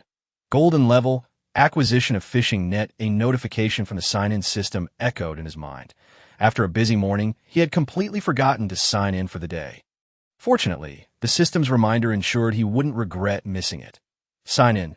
The reward was a blueprint for a golden level automatic fishing net. This blueprint required him to gather materials for construction, enabling mass production. Possessing this blueprint made a significant difference. Golden level automatic fishing net. Wood 100, rope 020, screws 04. It appeared quite simple. What was hardly a rare commodity that he was only lacking screws, which could be synthesized in no time. that he decided to review the information and, if satisfied, commence production immediately. Description: the automatic fishing net is installed at the stern of the ship, by placing some entrails within. It can yield 810 fish daily. Only one net can be installed per ship. Friendly reminder: medium-sized or larger creatures, such as sharks, cannot be captured. Otherwise, the fishing net will break. This was indeed a powerful golden-level fishing net, capable of yielding 8 to 10 fish daily. Sukin was genuinely excited. Currently, the price of fish in the market hovered around 200. If he could acquire 10 fish daily, that would equate to 2,000 in wood. This was essentially free gain, yet a single ship could only accommodate one net, that if he could install several, he would truly be on the road to wealth. Contemplating the appearance of the fishing net, he envisioned it occupying the entire stern of the ship, which explained why only one could be constructed per vessel. This daily bounty of fish would suffice for both himself and his 2 pets. In other words, he would no longer need to fish for sustenance. Any fishing he did would merely add to his resources. The thought alone brought him joy. He quickly synthesized the 4 screws and nuts, and with a click, initiated the construction. Watching his wood and materials diminish, he received a notification that the construction was successful. Little Black and Little White were energetically playing aboard the ship when a flash of light appeared at the stern, revealing a large net. The 2 pets curiously explored, poking and prodding, unsure of its origin or purpose, as you can observe from a distance. Bemused by their bewildered expressions, he regretted having sold the bear's entrails. Had he kept them all, they would have proven useful. Luckily, he had retained the bear's gallbladder, the most valuable item. Placing the gallbladder in the net, he lowered it into the sea and awaited the catch. Little White could no longer contain its curiosity and inquired about the net. This is a fishing net that automatically catches fish every day. Previously, Little White had found a large net and used it for fishing. But the concept of an automatic net was beyond its comprehension, as you can refrain from elaborating. It would be clearer after a few uses. Understanding was one thing, but knowing how to utilize it was another matter entirely. Having completed his tasks, Sukin found himself at a loss for what to do next. The industrial area was still smelting, and he had no new yields. The plants in the botanical area were still growing, and without acceleration potions, he could not rush their progress. Having just eaten, he wasn't hungry. He considered sleeping, but he had already napped for most of the morning. Thus, Sukin found himself with ample free time. Despite his desire to be a carefree slacker, survival in this harsh world was not an option, primarily due to the lack of protection. Ultimately, Sukin took the fishing rod once wielded by Jiang Taigong and set out to fish. While no fish were biting, he perused the sheepskin book, searching for desired items, such as whether potatoes had been discovered or if any soil had been salvaged from a sea. These were long-standing inquiries he had posted in the marketplace. Yet no one had responded. Thus far did a message on the public screen caught Sukin's attention. What do you think would happen if I lived on this island? Could be like Robinson Crusoe. This paradise seemed appealing, yet the risks were immense. One could never know when it might sink, leading to death. It was set upon arriving in this world that being on ship was safer than being on an island. I simply wish to live a simpler life, to no longer drift aimlessly. I want to cultivate vegetables on this island and become a hermit. That I believe it's better to keep drifting. There are still resources here that allow us to survive. If we were on the island, it would only be a matter of time before we perish. I just want to escape this life of constant fear, a flood of emotions. Don't say that. Everyone is confused, unsure of when this life will end or when calamity will strike. Yet, I still want to say one thing. Do not regret coming to this world. It's best to give it your all. I resonate with that sentiment. We may not know why we came to this world, but arriving here feels like rebirth, and we must find a new way to live. These are the souls whose hearts have been consumed by loneliness. Many who have come into this world have never encountered living beings, with the exception of perhaps a shark or two, and there are none with whom to converse. As you can glance at Xiao Bai and Xiao He, feeling fortunate to have met his 3 beloved pets. Their companionship provided him with a connection in this world, a reason for his existence here. However, the experiences of recent times have left many in a state of confusion, uncertain of the purpose of perseverance, leading some to contemplate surrender. Without the existence of a public screen, it might drive everyone to madness. As you can ponder for a moment, contemplating various matters, Ultimately, he subtly conveyed the impending disaster to the other survivors. If one does not strive for progress, one might find oneself washed ashore, and if one fails to keep pace, the next calamity may prove insurmountable, but a friendly reminder for those on the island. If you wish to leave, now is the time. If you choose to stay, find a cave and wait until afternoon to depart. Farewell. Having spoken, he chose not to engage further, as Sukan knew many would have questions. But he was reluctant to disclose any more. Who knows what rules govern this world? Speaking too much might invite unforeseen consequences, rendering the effort counterproductive. After all, there are no expectations for reciprocity, as long as one's own interests are safeguarded. That suffices. Whether many can believe in this is their own fortune. Some may manage to evade risks in a timely manner, and that too is a stroke of luck. One must recognize that fortune is a form of strength. And in this world, luck holds considerable weight. From the very beginning, amidst the ironclad confines of the sea, one could discern the abundance of resources and ponder the potential for discovering treasures and how one might thrive from it. Chapter 132. A sudden glimmer of gold, upgrading the parchment as Sukan assembled the parchment. About to retrieve his fishing rod, a radiant golden light enveloped the parchment. This piqued Sukan's curiosity. Recalling that just yesterday someone had mentioned that a glowing book could possibly be this very parchment, he had harbored doubts. But to his surprise, merely a day later, it manifested. It seemed that the world's prompts were indeed events that could unfold in quick succession. As the golden light gradually retracted, it condensed into the parchment, slowly taking the form of a golden sheet. Yes, you can open the parchment, and upon the golden page, he read, when a number of survivors reaches 6 on the 5th island, the parchment shall emit this golden light and upgrade. The upgraded parchment shall be even more perfect. Everyone should utilize it more, grow stronger, and dispel the darkness. Sukan scrutinized the message, finding no discernible hints. After reading it, the golden page gradually faded, returning to its previous form. As he held the parchment, he noticed a distinct change in texture. It felt more substantial. Moreover, the cover was adorned with numerous illustrations representing the ocean. Though Sukan could not decipher them, only recognizing the waves of the S, as he gazed, he noticed that the 5th page had been unlocked. At last, he had accessed the next segment from an exterior perspective. Aside from the cover, 4 pages had previously been unlocked, and now the 5th had been revealed. Eagerly, Sukan opened the parchment. The first page displayed personal information. To his astonishment, it was filled with details. Yet all the fields were blank. He observed that many entries only required a prefix, such as age, honors, and ship details, but everything else remained vacant. Leaving Sukan perplexed, he turned to the 2nd page, which revealed the shop, but it simply stated, unable to trade. What could this mean? Why was there nothing after the upgrade? Ultimately, he flipped through all the pages to find the same situation. Upon reaching the 5th page, he felt a distinct sensation as he discovered the words, binding successful. It dawned on him that binding was necessary for usage. Now he understood. After the upgrade, the parchment was reset, requiring a re-establishment of identity for functionality. Returning to the 1st page, he saw his personal information, which now appeared filled out. Name. Sukan age. 22 ship's dimensions, length, width, height, along with an AR dynamic image. Observing his avatar, he noted that his hair was quite long, rivaling that of a fashionable gentleman, albeit it was softer in texture. However, Sukan was unaccustomed to long hair. He quickly transformed his golden staff into scissors and trimmed his locks.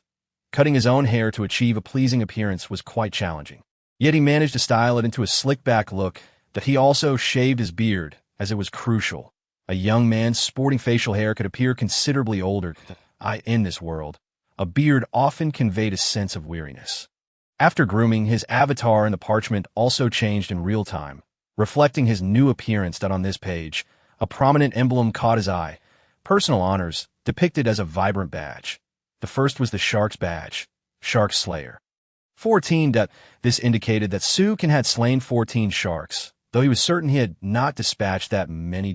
If one included Xiao Bai and Xiao He, it was plausible, yet he recalled having killed more than 14 mutated sharks recently.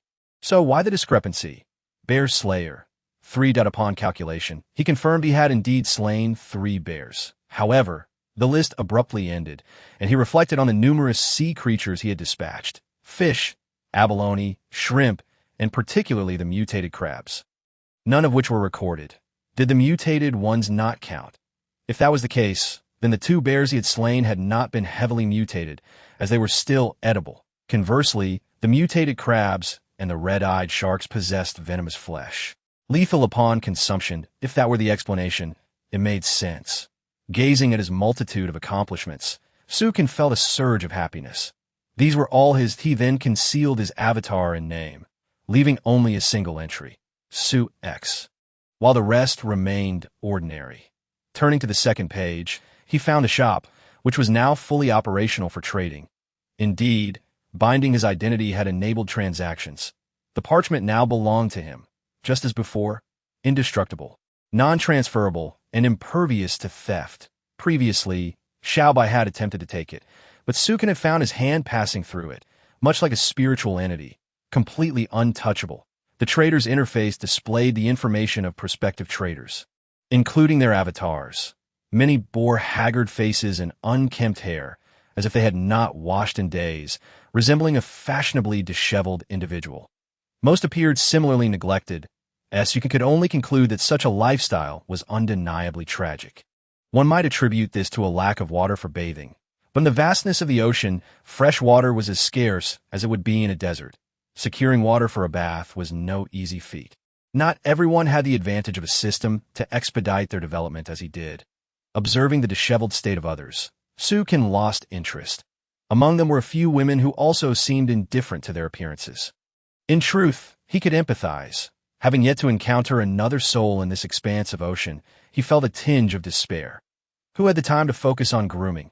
Day after day passed without a single conversation, leaving him alone with his thoughts, and he grew weary of it all. Many had chosen to conceal their avatars, aware of how they appeared. Revealing themselves might indeed frighten a few, leaving them mortified. At this moment, Sukin felt a swell of pride. Should others glimpse his information, would they be taken aback? After all, many bore no honors, while he had two, and had vanquished numerous foes. What would truly astonish them was the upgrade of his ship. While others remained on wooden rafts, he could confidently classify his as a sailing vessel. The exterior bore signs of his beehive, which had been elevated alongside his sizable pear tree. After all, he had utilized growth-enhancing potions. It would be a disservice to the system's offerings if they did not flourish. From this perspective, the parchment's upgrade seemed somewhat disappointing, primarily adding personal details. If this were the case, Sukin felt a tinge of letdown. After all, an upgrade should ideally yield new skills or abilities. Yet, based on his observations, there seemed to be none that he chose not to dwell on it. Perhaps he had yet to uncover its potential. Chapter 133. Constructing the second floor, merging into one. Having reviewed the upgraded parchment without discovering any new functions, Sukin set it aside and proceeded to construct the second floor of his envisioned loft. In his mind, this upper level would serve as a botanical sanctuary. He could expand the first floor as long as he established a solid foundation for the second, requiring several pillars to support it. Donning his research goggles, he meticulously examined the structure, ultimately developing the desired load-bearing base. Round pillar base, wood 50 depth. This indicated that he only needed 50 pieces of wood to craft a single pillar. Observing the upgraded ship and his desire to expand the first floor, he determined that several additional load-bearing bases would be necessary on the second level. With the system's guidance and the assistance of his research goggles, he finalized the selection of 25 round pillar bases. In total, this required 1,250 pieces of wood, an endeavor he found quite worthwhile. With the system in place, he merely needed to click to combine the materials, and it would be accomplished effortlessly. In this half-game world, other survivors possessed similar capabilities. During the construction of the vessel, specifically its upgrade, one can simply refer to the parchment scroll for the necessary enhancements. Previously, Sukin upgraded in this manner. However, the addition of a second floor is not documented in the scroll, which is why Sukin must devise the plan himself. The flooring for the second level also requires reinforcement. And ultimately, Sukin opted for platinum-grade flooring. The perfect grade flooring measures 15 by 1 meter, with a yield of 100-100. This means that with just 100 units of timber, one can produce a single 15 by 1 plank of platinum quality, which is remarkably cost-effective.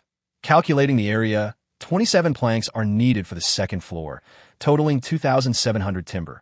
This is well within Su Can's means, as he has 12,430 timber following the ship's upgrade. Once the system processes the materials, construction commences. Equipped with research goggles, he studies the blueprints and initiates the build. He watches the timber vanish. The successful establishment of the second floor fills Su Can with pride. Behind him, Xiao He and Xiao Bai observe in awe, marveling at the spectacle. Yet, having seen such feats before, they recognize that extraordinary occurrences are simply par for the course when it comes to their master. Once construction concludes, Su Can attempts to ascend and inspect the new level, only to discover the absence of stairs. This oversight leads to an awkward predicament. He expends 100 timber to construct a staircase and ascends with Xiao He and Xiao Bai. Gazing upon the spacious second floor, he finds it a tad empty and lacking in wind protection. Ultimately, he erects a small wooden shed beneath the sail, costing 200 timber, which serves as a storage space for miscellaneous items, such as watering cans, and also allows for the placement of a beehive under the eaves. Xiao He stands in an open area, spreading his wings as if preparing to take flight, prompting Su Can to notice the lack of a protective railing at the edge. Should the ship sway, any plans could be lost to the depths. Alarmed, Su Can hastily constructs a railing, which, due to the extensive area, consumes a significant amount of timber. Ultimately, he uses 752 timber to complete it. He then descends to transfer items from the plant area to the second floor and hangs the beehive under the eaves. Su Can has no intention of constructing a roof for now, as the second floor is temporarily designated as the plant area in the days to come. This section will serve as a major output zone, whether for fruit production, grape fermentation, or flower cultivation. Each is essential.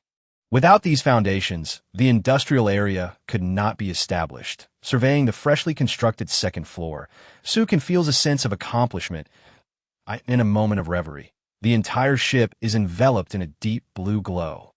Observing the wooden planks beneath him, which once bore gaps, he witnesses them slowly merging into a seamless whole. This a dream. As the blue light gradually fades, the ship transforms into a flawless vessel, with the base seamlessly integrated into the structure. Out of curiosity, Su Can retrieves the parchment scroll to review the description of his ship, noting its area of 800 square meters. The image depicted mirrors the current vessel exactly.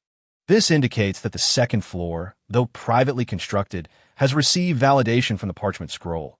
This brings him immense joy, as it signifies recognition of his efforts. Had it not been acknowledged, the next upgrade might have overlooked the second floor, rendering his current work futile. Now, however, the next upgrade will certainly take the second floor into account, with future blueprints and require materials differing accordingly. The functionality will also vary, imagining the upgraded ship achieving even greater enhancements. And sailing freely across the ocean fills him with exhilaration. After a busy afternoon, dusk approaches, prompting him to check the fishing nets. Hoping for a bountiful catch, that he approaches the ship's stern and commands the system to collect. Result: Sea Fish 3. Securing 3 fish in an afternoon brings him great delight. He marvels at the ease of his harvest, akin to profiting while lounging idly, yet gazing at the fish in his hands. He dismisses the notion of becoming a mere sloth, knowing that such creatures ultimately meet their end. Su Can has no desire to succumb to fate. He is aware that this world is rife with extraordinary occurrences. Take, for instance, Princess Whale, Xiaolon, who possesses magical abilities that have been imparted to him.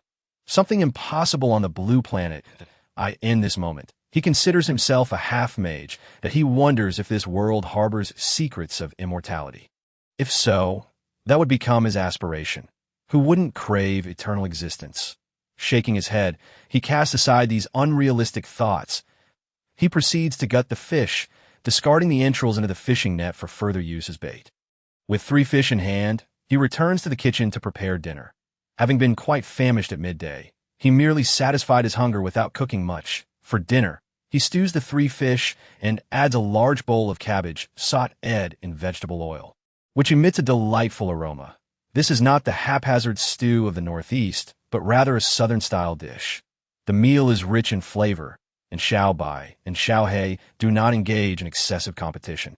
Though some rivalry is unavoidable, such is their amusement. After finishing their meal, they're tasked with washing the dishes. Those who only eat without contributing will find no subsequent meals. Xiao He assists, feeling a bit guilty as he observes Xiao Bai diligently scrubbing. However, Xiao Bai disapproves of Xiao He using his feet to wash the dishes and prevents him from helping. Ultimately, Xiao He aids Xiao Bai by passing bowls and tidying up the table. These chores fall to him. Xiao Bai, witnessing this, smiles sheepishly and no longer resorts to aggression toward Xiao He. During this time, she has refrained from plucking his feathers. Chapter 134. A New Day, Virtual Masks. That evening, the routine of playing cards resumes before returning to cultivate mental fortitude. Exhausted, he succumbs to slumber. However, this regularity is disrupted during his mental training. He unexpectedly experiences significant improvement, managing to complete 8 rotations instead of the usual 7. Previously. Achieving 4 rotations took several days, each requiring substantial mental energy. The morning's dragon water phenomenon evidently enhanced his capabilities immensely. Now he understands why protagonists in novels can elevate their strength amidst battles and grow increasingly resilient. Clearly, he must continue to practice. Otherwise, he risks becoming merely a theorist, as you can reflect on this with a sense of futility. Yet, for the sake of his training, he must persevere, even as fatigue envelopes him. Just as he contemplates this, his head tilts, eyes close, and he drifts into a dream. The next day, upon rising, he performs a quick stretch that a sound akin to a slap resonates against his flesh. Xiao Bai awakens instantaneously, her groggy eyes fixed on Su Kan, seemingly questioning what transpired. "Are you all right? Did you have another dream?" Su Kan acknowledges that he struck Xiao Bai again, but playfully deflects her concern, dismissing it as routine. This is merely a daily operation, a spice to his otherwise monotonous life. Otherwise, he risks succumbing to despair like other survivors. Xiao Bai, surprisingly gullible, believes she genuinely has a habit of dreaming. Each day, Su Kan educates her, flipping truths into falsehoods. This is an exercise in self-doubt. Xiao He, having already awakened, was startled by the loud noise, yet he remains taciturn, squinting at the scene with an innocent gaze and a self-doubting expression, causing Su Kan to chuckle at the absurdity. After waking, Su Kan proceeds to wash up, an essential first step of the day, regardless of location. Observing the darkened sky, devoid of sunlight, he realizes the dragon water phenomenon has obscured the heavens. This is understandable. As he remains within the affected area, albeit slightly displaced, he has inadvertently steered the vessel in the opposite direction, while dragon water surges from the front, creating a countercurrent. Having deviated from his intended course yesterday, it appears Su Kan's ship is now positioned behind a vortex, meaning he has endured this calamity as well. The dark clouds above indicate that the disaster has not yet passed. After some contemplation, he concludes that this calamity is now beyond his influence. That Esukan walks to the industrial area on the first floor, collecting sticky substances. Collect. Result. Sticky substance 4. Inventory. 17 that he ascends to the second floor. Surveying the spacious expanse and the vast ocean, he stretches his arms wide to embrace the sea breeze, which feels both refreshing and humid, a consequence of the dragon water phenomenon, that he waters the plants using the pressurized watering system, which is both efficient and labor-saving, especially since it is a system product. Once he completes these tasks, he shifts his focus to meal preparation, that he checks the fishing nets for any catches and commands the system to collect. Result: sea fish 5. This means that since last night's dinner, he has secured 5 fish within half a day. Truly delightful. Previously, Xiao Bai had been responsible for fishing, but now she sleeps soundly, having been kept awake by Su Kan's late-night gaming and the illuminating night pearl. Without the distraction of the Rubik's Cube, he would have been left to observe others chatting on the parchment scroll, indulging in idle chatter to stave off the relentless solitude of the long night. Su Kan busied himself with preparing breakfast, content with the fish he had at hand. In the blink of an eye, he had managed to ready the morning meal, yet he lamented the scarcity of resources in this vast world. Even the most basic rice was absent.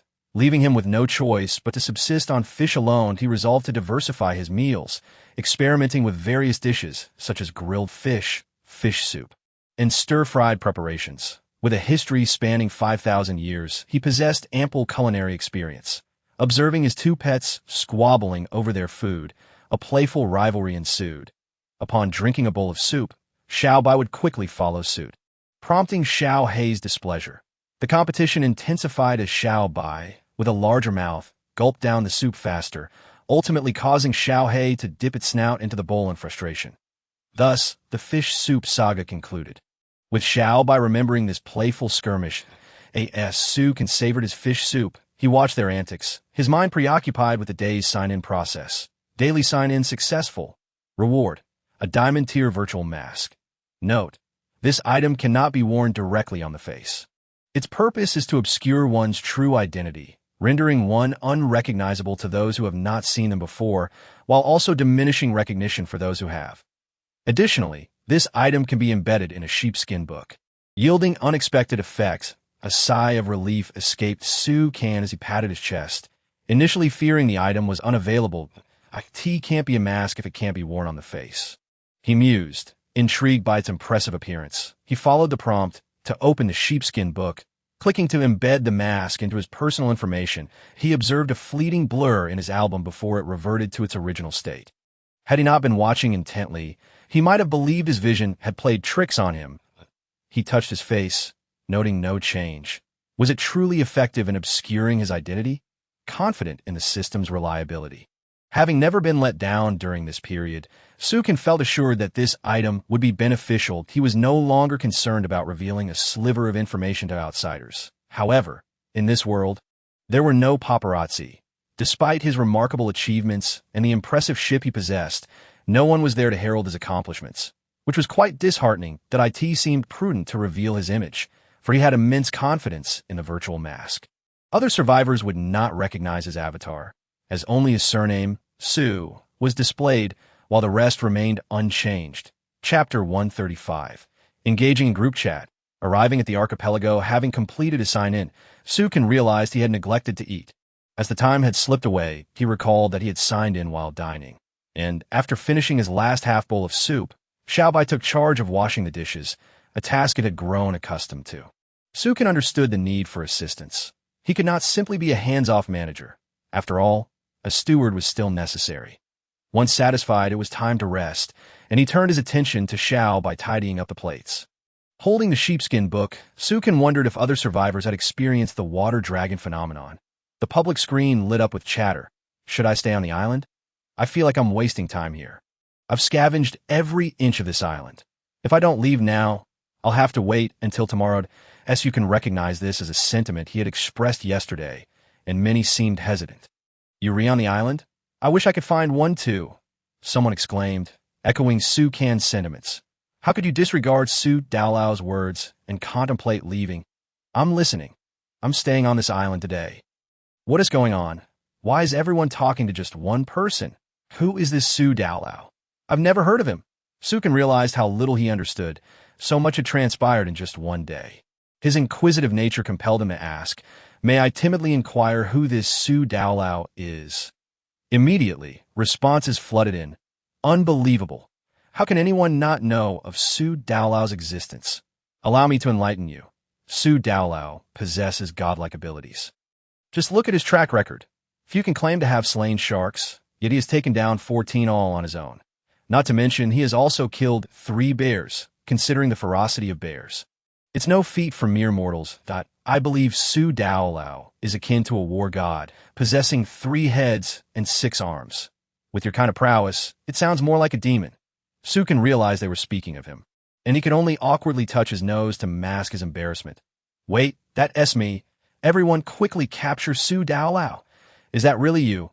I must check your avatar. Wow, it truly is him. Su Can was astonished at how swiftly he had been recognized. Following their prompts, he noticed that clicking on the avatar led to his personal information page, which also features shop on the second page. This was the new functionality after the upgrade, reminiscent of a certain social platform's basic version. Pondering a marketing strategy, he mused that perhaps he could leverage his newfound status as a minor internet celebrity. Su Daolao, how did you manage to slay sharks? Can you teach me?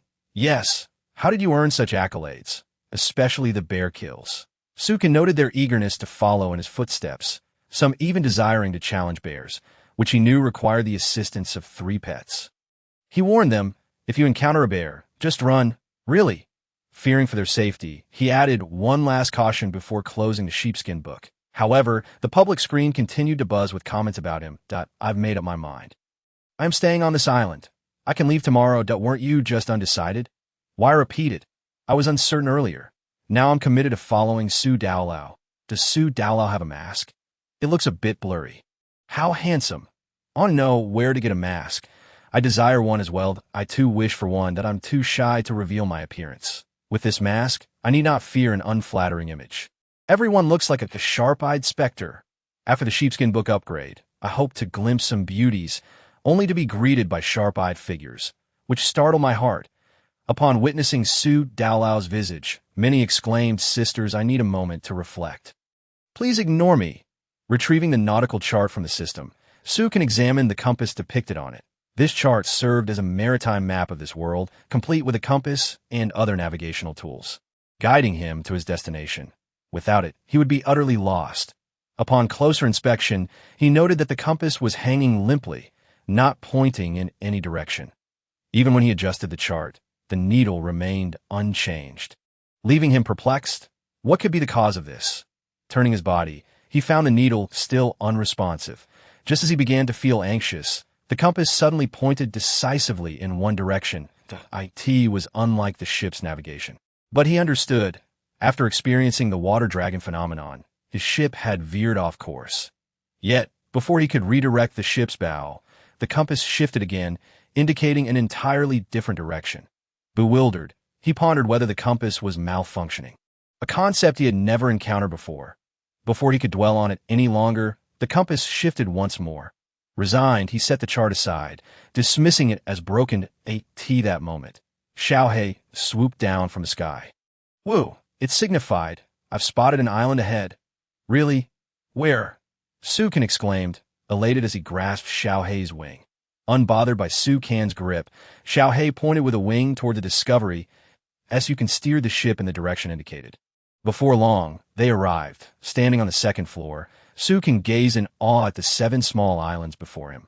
Perusing the nautical chart, he noted it referred to small islands, yet it failed to mention they formed an archipelago. How remarkable! He marveled, taken aback by the breathtaking sight. If these 7 islands were combined, they would constitute a medium-sized landmass. The scenery was stunning. Much of it had been weathered, consisting mostly of sand. Nevertheless, Sukin collected ample sand, sufficient for his needs. This sand was not purely granular. Some soil remained, though the lack of vegetation had led to its desiccation. If this continued, the island would face devastation. Accompanied by his 2 pets, Sukin embarked on a treasure-hunting expedition, equipped with a metal detector and Xiao Bai, the treasure-seeking bear. Yet they found little of value, leaving behind nothing but emptiness. Chapter 136. Scavenging the entire island. Obtaining potatoes, Sukin and his 2 pets continued their quest to scour the island's resources. The first island was devoid of any resources, merely a barren rock. Upon reaching the second island, a modest bounty greeted me. 7 cabbages and 5 seeds. This was a small consolation, a glimmer of hope. However, the third island proved equally desolate. An unease began to stir within Sukin resolutely. He ventured forth with his pet to the 4th island, yet still found nothing. Am I truly inept? I possess an item that augments my luck. Yet here I am with such meager resources, hardly enough for a single meal. Doubts plagued Sukin. Having traversed 4 islands with 3 more to explore, the prospect of returning empty-handed loomed ominously. Determined, he scoured the 5th island, finally discovering several large watermelons, igniting a spark of excitement within him. The haul comprised 5 watermelons and 3 seeds. With this achievement, he pressed on to the next island, only to be met with disappointment once again. Nothing to be found. Should the next island yield no discoveries, this journey would feel utterly futile. The resources here hardly surpass those aboard my ship. Arriving at the final island, Sukin harbored hopes for a pleasant surprise. As he set foot on the shore, a jubilant call from Xiaohei reached his ears. Woo-woo! They had uncovered something marvelous, fulfilling Sukin's wish. Regardless of what it was, any find was preferable to leaving empty-handed. He made his way to where Xiao He was located, discovering a narrow crevice adorned with a few tender green plants, a short vine, and several leaves. Yet in Su Can's eyes, these were treasures beyond measure. He had long-sought potatoes, a crop yet to be discovered in this world. With his biogas extractor, he required potatoes as a primary ingredient. Possessing honey and potatoes would allow for continuous production of biogas. The bounty: 5 platinum-grade potatoes. Potatoes do not require seeds. Simply cut them into pieces and wait for them to sprout. They are among the easiest plants to cultivate. Similarly, sweet potatoes can be tossed anywhere and will thrive, yielding an abundant harvest and serving as staple food. Su Can was elated. The discovery of potatoes validated his journey to this island. After all, this was the new variety he desired. With potatoes in hand, even if no further rewards awaited him, Su Can felt no regret in coming here. The scarcity of island resources did not reflect the richness beneath the sea. He had noted this earlier. Checking the time, he realized there was still an hour until mealtime.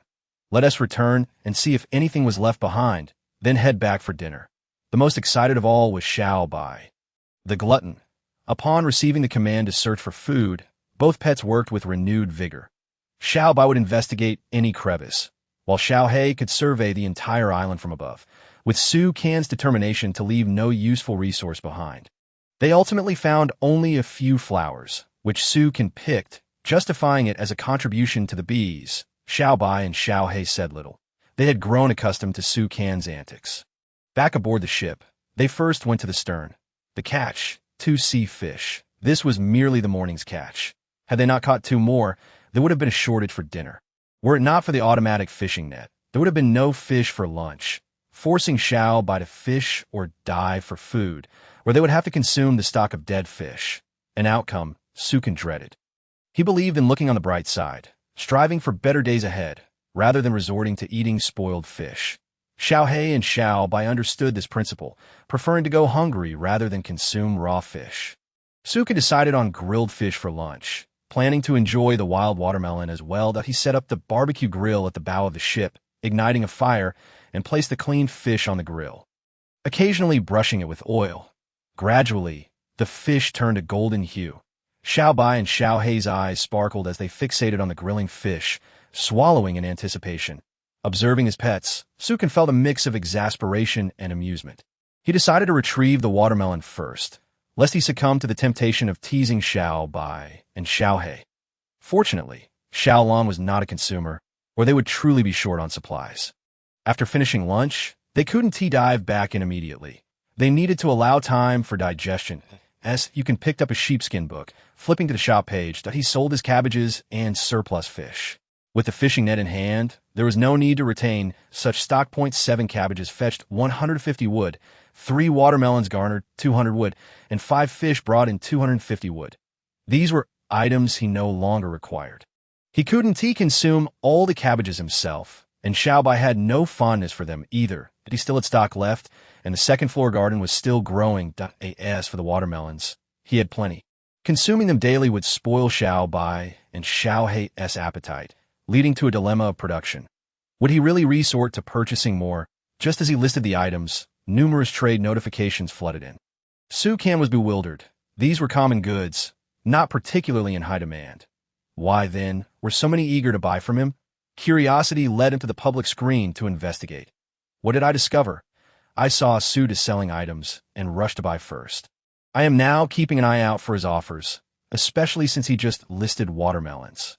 Others echoed similar sentiments. Surprised by the popularity of his wares, it dawned on Su Can that his charm had drawn them in. This was akin to a celebrity effect. Many were inclined to purchase not for necessity, but out of support for their idol, with such honor and an expansive ship of 800 square meters. No one else in this realm could rival his prowess. If they weren't watching him, whom were they watching? This realization made Su Can feel justified in his sales. Directly, he completed several transactions, acquiring a total of 2,200 wood, boosting his stock to 9,878 wood. He was yet to break the 10,000 mark. Reflecting on how he had once boasted over 100,000 wood. It was evident how swiftly fortunes could change. The title of wealthiest was often passed around, Chapter 137. Delving into the depths of the sea to gather resources after a brief respite, Sukin called out, "Xiao He, Xiao Bai, come here," he summoned them, also inviting Xiao Lan, the princess of the whales. Despite being a spiritual entity, she surpassed Xiao He in strength, particularly in the ocean depths. It was now 1 o'clock in the afternoon. He hoped to scour the ocean floor thoroughly today. With fervor, Sukin rallied his 3 pets. Their enthusiastic cries echoed in agreement. Without hesitation, Sukin leaped into the ocean, swimming towards the first island below. With his pets by his side, the task became manageable. He positioned them strategically around him. Xiao Bai, the treasure-seeking bear, was closest, followed by Xiao He, then Sukin himself, and lastly, Xiao Lan. They circled the island, signaling each other upon discovering any resources. This expansive search, bolstered by skilled treasure hunters, ensured nothing would be overlooked. However, after scouring one island, they found only a few ordinary resources: 5 metal blocks, 5 sea copper ores, and 10 seaweeds. Although the haul was modest, it was not insignificant. Confirming the depletion of resources at this island, they proceeded to the next. The distribution remained the same as they continued their comprehensive gathering. Ultimately, they acquired another 5 metal blocks, 5 clay, 5 sand, and an additional 10 seaweeds. These common items pleased Sukin, yet he recalled a treasure chest marked on the map and wondered where it might be hidden beneath this island. With determination, he led his trio of pets toward the 3rd island. Beneath this island, they encountered a narrow strait, obscured from view due to low visibility. Recognizing the dangers of diving into the unknown, Sukin returned to the ship to regroup. That he retrieved the luminous pearl, a waterproof light source. Although Sukin didn't require air, Xiao Bai and Xiao He did, relying on the oxygen mask provided by Xiao Lan. Entering the strait was a task left to Sukin and Xiao Lan, as Xiao Bai and Xiao He's eyes would hinder their movement in the confined space. This was a small strait, not one of the grand, renowned passages. With the guiding light of the pearl, Sukin and Xiao Lan could see the entirety of the strait. As they descended further, they began to notice peculiarities. It became evident that this strait was not a natural formation, leading them directly to the heart of the island. How could this be possible? How was the island hollowed out? This left Sukin quite astonished. Upon closer inspection, he discovered that the island appeared to have been punctured by some entity, leaving behind a distinct mark. After diving for a while, he felt a gentle tug on his clothing from Xiao Lan. "Xiao Lan, have you found something?" With the shared connection in their minds, communication was effortless. Xiao Lan pointed towards the wall. Sukin had ventured through the center. He had overlooked the numerous water stains and other markings on the wall. With Xiao Lan's reminder, he brought the luminous pearl closer and realized that the stone wall was adorned with murals. He explored other areas as well, noting that they too were embellished with murals, each distinct from the other. Some resembled runes, while others appeared more pictorial. Sukin was unfamiliar with the runes, as he had not studied archaeology, but the pictorial representations were more recognizable. They were reminiscent of ancient hieroglyphs, vivid enough for him to grasp their general essence. Even if he couldn't comprehend every detail, he observed 7 circles forming a semicircle, converging toward a central black dot, the purpose of which remained a mystery. This central point radiated light akin to the sun, casting shadows upon the 7 islands. What could this mean? It bore a resemblance to the current 7 islands. Sukin pondered for a while, struggling to decipher the meaning behind the paintings. The other murals were either runes or severely damaged, rendering them indecipherable. This left Sukin perplexed. Why could the other survivors comprehend these murals while he could not glean any understanding? Was he not the fortunate child of this world? Doubts began to creep into his mind. After examining the strait, he found no resources whatsoever. Accompanied by Xiao Lan, he swam upwards, where Xiao He and Xiao Bai awaited impatiently. As soon as Sukin surfaced, Xiao Bai and Xiao He clung to him, unwilling to let go. All right, let us gather these resources first, and we'll leave tomorrow," Sukin reassured his 2 pets. Soothing their tempers, the islands beyond yielded no useful items. Upon discovering some metal, he collected it, adding it to his satchel. Armed with a metal detector and Xiao Bai's talent for treasure hunting, he ensured that no valuable resources were left unturned in the depths of the sea. Of course, Treasures like murals would be impossible to uncover without Xiaolan's presence. It is worth noting that Xiaolan, as the Princess of Wales, had lived in the sea for an extensive period, possessing profound insights about the ocean and the ability to see well underwater. Although they had not gathered a plethora of resources from these 6 islands, nor discovered anything particularly precious, many items remained temporarily unusable. It seemed feasible to sell some to exchange for wood. There still lay one island beneath the sea yet to be explored. The yield from these 6 islands included 30 metal pieces, 10 sea copper ores, 60 seaweeds, 20 clays, and 20 sands. While these were ordinary items, they held potential for future value. As you can understood that in due course, these metal pieces could very well transform into valuable steel for ships. However, this underwater expedition was not something every survivor could accomplish. The dangers in this world were far too numerous, and many were oblivious to the lurking threats. Take the underwater realm, for instance. Currently, the danger lay in sharks. The world's initial minor boss. They would appear sporadically, bite a few planks, and vanish or swim away. When aboard a vessel, the risk of harm remained minimal, but for survivors venturing into the sea, the stakes were drastically different. They could very well become prey for the sharks as of now. No one had reported being bitten by a shark. Perhaps some had indeed been consumed, and after that, no one would know. The number of individuals hunting sharks was increasing, primarily due to their frequent sightings. However, for Su Can, encountering a shark was a rare occurrence. Being somewhat of a bug himself, with Xiao Bai, the shark slayer, by his side, he viewed sharks as potential mounts, offering them no semblance of respect. Thus, in the semi-game world, sharks no longer dared to present themselves before Su Can. Instead, they brought him wood. Chapter 138. Mutated Crab and the Treasure Chest. Su Can and his 3 pets had thoroughly scavenged the underwater realms of the 6 small islands. Only one remained. Let us hasten to gather the resources from this last island, and then we shall return for a meal.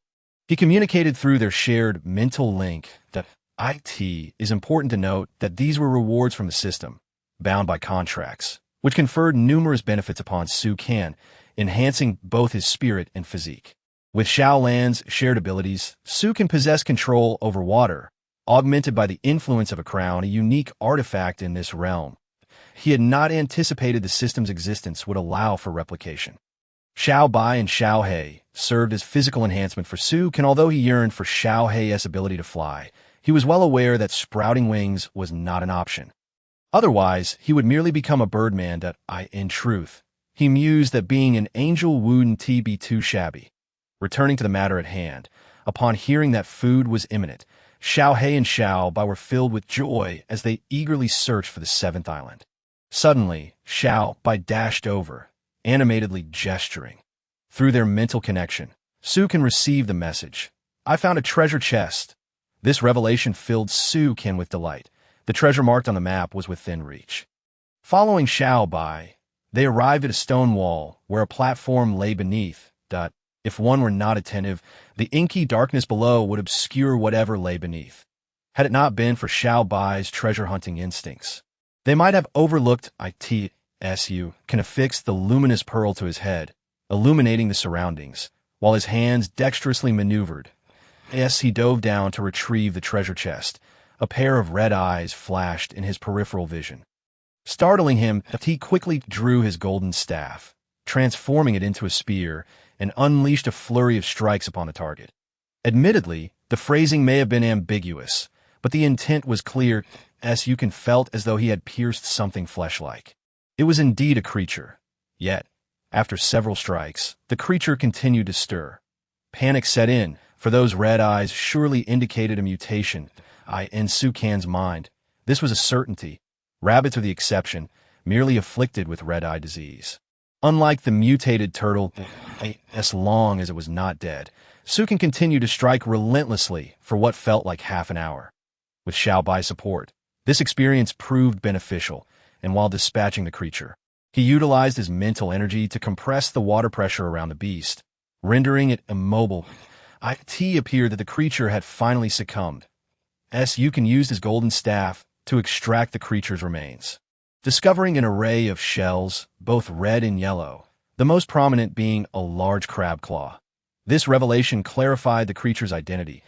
A system prompt flashed before him. Mutated crab. Explanation. This creature has undergone mutation due to pollution and possesses the ability to devour all living beings. Guarding this treasure chest. Any creature that approaches is immediately consumed. Due to its polluted nature, the crab's power is immense, yet it is inettable. This was reminiscent of his previous encounter. Clearly, it had been tainted by some substance. A common plight among many creatures, most notably the fierce red eyes of the T that moment, Xiao descended, brandishing a wolf-tooth club, which enlarged upon activation, unleashing a barrage of blows upon the creature. After several strikes, Sukin urged Xiao to retreat, mindful that this underwater realm might harbor additional mutated crabs. If they encountered multiple foes, they would be hopelessly outmatched. Following his cue, Xiao clutched the treasure chest and swam upwards. Their final island yielded little in terms of resources. Without the treasure chest, this excursion would have been futile. Eventually, they returned to the ship at dusk, a melancholic time. Sukin decided to take a shower and change his clothes, as the dampness was quite uncomfortable. After refreshing himself, he ensured that Xiao He and Xiao Bai were also bathed, knowing full well that the three of them shared a bed. The salt from the seawater, even when dried, was not kind to their skin. Having arranged for Xiao Bai and Xiao He to wash up, he realized Xiao Lan required no such care, being a spiritual entity untouched by these concerns. Moreover, her mastery of water was exceptional. An essential point to consider was the resource of fresh water. For other survivors, access to fresh water was often scarce. Many barely had enough for their own consumption, let alone for bathing. For Sukin, though he might not bathe daily, he certainly made it a point to do so 8 or 9 times a week, primarily because he had an abundance of it, even using fresh water to irrigate plants. Observing Xiao He and Xiao Bai bathing, he moved to the stern of the ship to collect the fish caught in the net. Yield: 3 fish. This fishing net proved invaluable, occupying little space at the ship's rear, regardless of whether the vessel was in motion, as long as the net contained entrails to attract fish. Each time, there were successful catches. Sukin, far from deterred by the prospect of sharks, actually hoped for their return. It had been a long while since he had seen one, and he missed the taste of shark fin soup. After cleaning the fish entrails and discarding them into the net, Sukin took the 3 fish to the kitchen to prepare a meal. That evening, he added to their feast with the 3 fish and 3 large cabbages. Certainly, Sukin could not partake in a meal. He merely selected a few items and placed them onto a separate plate. The surplus was left for Xiao He and Xiao Bai to share. By the time Sukin had finished preparing the dishes, Xiao Bai and Xiao He had completed their baths and were already seated at the table, eagerly awaiting their meal. Upon Sukin's emergence, he noticed an additional seat at the table, occupied by Xiao Lan. Since Xiao Lan did not consume food, Sukin refrained from offering any to Xiao Lan. However, the atmosphere of this meal felt distinctly different due to Xiao Lan's presence, causing both Xiao Bai and Xiao He to behave more decorously as they dined. Their eyes were occasionally drawn to Xiao Lan, a sight Sukin observed with some confusion. Xiao Lan, curious as well, floated towards Sukin and opened her mouth, uttering a plaintive, "Woo, wanna eat." This plea unsettled Sukin, who was at a loss for what to do, fully aware that Xiao Lan could not actually consume anything. Ultimately, he scooped up a spoonful of food. Upon seeing this, Xiao Lan eagerly swam over, mouth agape, yearning to eat. Yet, reality proved harsh, as she simply passed through the offering. With large, tear-filled eyes, she gazed up at Sukin. He gently comforted her, saying, "Do not worry, in time things will improve, and I shall take you to enjoy even more delicious treats." Only then did Xiao Lan relent, joyfully planting a kiss on Sukin's cheek. Chapter 139, Diamond Level Upgrade Plan. The meal concluded harmoniously within this new ambience. After tidying up the table, twilight descended, prompting Sukin to hang the luminous pearl. He retrieved the treasure chest he had discovered beneath the sea. Having not thoroughly examined its appearance while underwater, the chest measured 40 units in length, 30 in width, and 20 in height, adorned with intricate engravings that exuded an air of grandeur. An amount of words could alter the fact that this was indeed a treasure chest. Observing that it was locked, Sukin noted the solid lock, devoid of a keyhole. However, this posed no challenge for him. He promptly produced his golden cudgel and struck the lock with determination. Unsurprisingly, it yielded to his efforts. A testament to the northern school techniques he had mastered. No need for candles or probes, just a straightforward explosive approach to resolve matters, commonly referred to as violent resolution, in the presence of witnesses. Sukin extracted a blueprint from the chest. Acquired blueprint. Diamond-level wooden ship upgrade blueprint. By my word, is this the blueprint for the next stage of the ship's upgrade? I have only just completed the previous enhancements. And here comes the next step. It truly seems that whatever I desire is readily available. This revelation brought immense joy to Sukin. Eagerly, he unfurled the blueprint, revealing an image of a two-story wooden ship that bore a striking resemblance to his own. The more he gazed upon it, the more he felt it was a distant view of his vessel. This was the first time he had seen such a design, and it was undeniably impressive. He resolved that Xiao He must take to the skies with it, ensuring that others would not witness his ship without hesitation, as that would be rather embarrassing. A prompt appeared, explaining, "This is a material upgrade blueprint for a wooden ship, capable of enhancing its overall quality by one tier, bestowing the vessel with unique abilities. Upgrade requires 150 units of wood per square meter." Upon seeing this figure, Sukin felt a pang of despair. Upgrading this material would necessitate an enormous quantity of wood. His ship's area totaled 800 square meters, equating to a staggering 120,000 units of wood. Considering he currently possessed only 9,878 units, the goal felt painfully distant. He lamented the times when he had boasted about his wood supply, a stark contrast to his current predicament. Yet the thought of upgrading the ship to diamond level, envisioning the enhanced capabilities it would bring, much like his treasured fishing rod and mask, filled him with determination. Sukin gritted his teeth and resolved to pursue the upgrade, as the abilities it promised were beyond what he could achieve at present. While his current ship possessed unique capabilities, they were solely due to Xiao Lan's influence. If the ship could generate its own abilities, would it not then acquire even more skills? At that moment, Xiao Lan gazed at Sukin with wide, expectant eyes, as if she had something to convey. "Xiao Lan, do you have something to say?" Sukin inquired, yet she remained silent, continuing to look at him with longing. Suddenly, it dawned on him that if the ship were to upgrade, it might also facilitate Xiao Lan's evolution. Given their bond, regardless of the outcome, Sukin firmly decided that the ship must undergo this upgrade. "Fear not.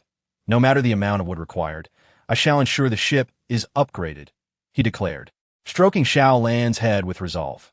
Upon hearing Sukin's commitment to the upgrade, a smile illuminated Xiao Lan's face, and she joyfully floated around. "Yes, you can too," found himself smiling. Why this time? Night had fully set in. It was past 7 o'clock. With one person and 3 pets, they returned to their chamber. Thanks to the illumination from the luminous pearl, there was no concern over the absence of light, nor was there a lack of entertainment. In Sukin's mind, countless recreational options were available. Previously, the absence of entertainment had merely led Xiao He and Xiao Bai to bully the sharks, but now that the sharks had vanished, how could they engage in that pursuit? The world was not foolish. It recognized the futility of offering itself as a resource, much like a meat bun thrown to a dog.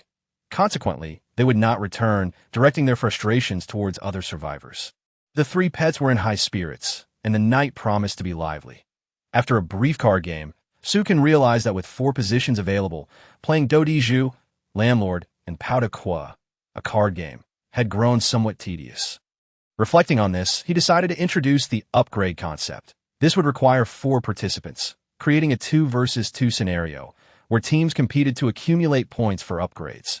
0 points would yield a 3-level upgrade. Below 40 points, a 2-level upgrade. Below 80 points, a 1-level upgrade.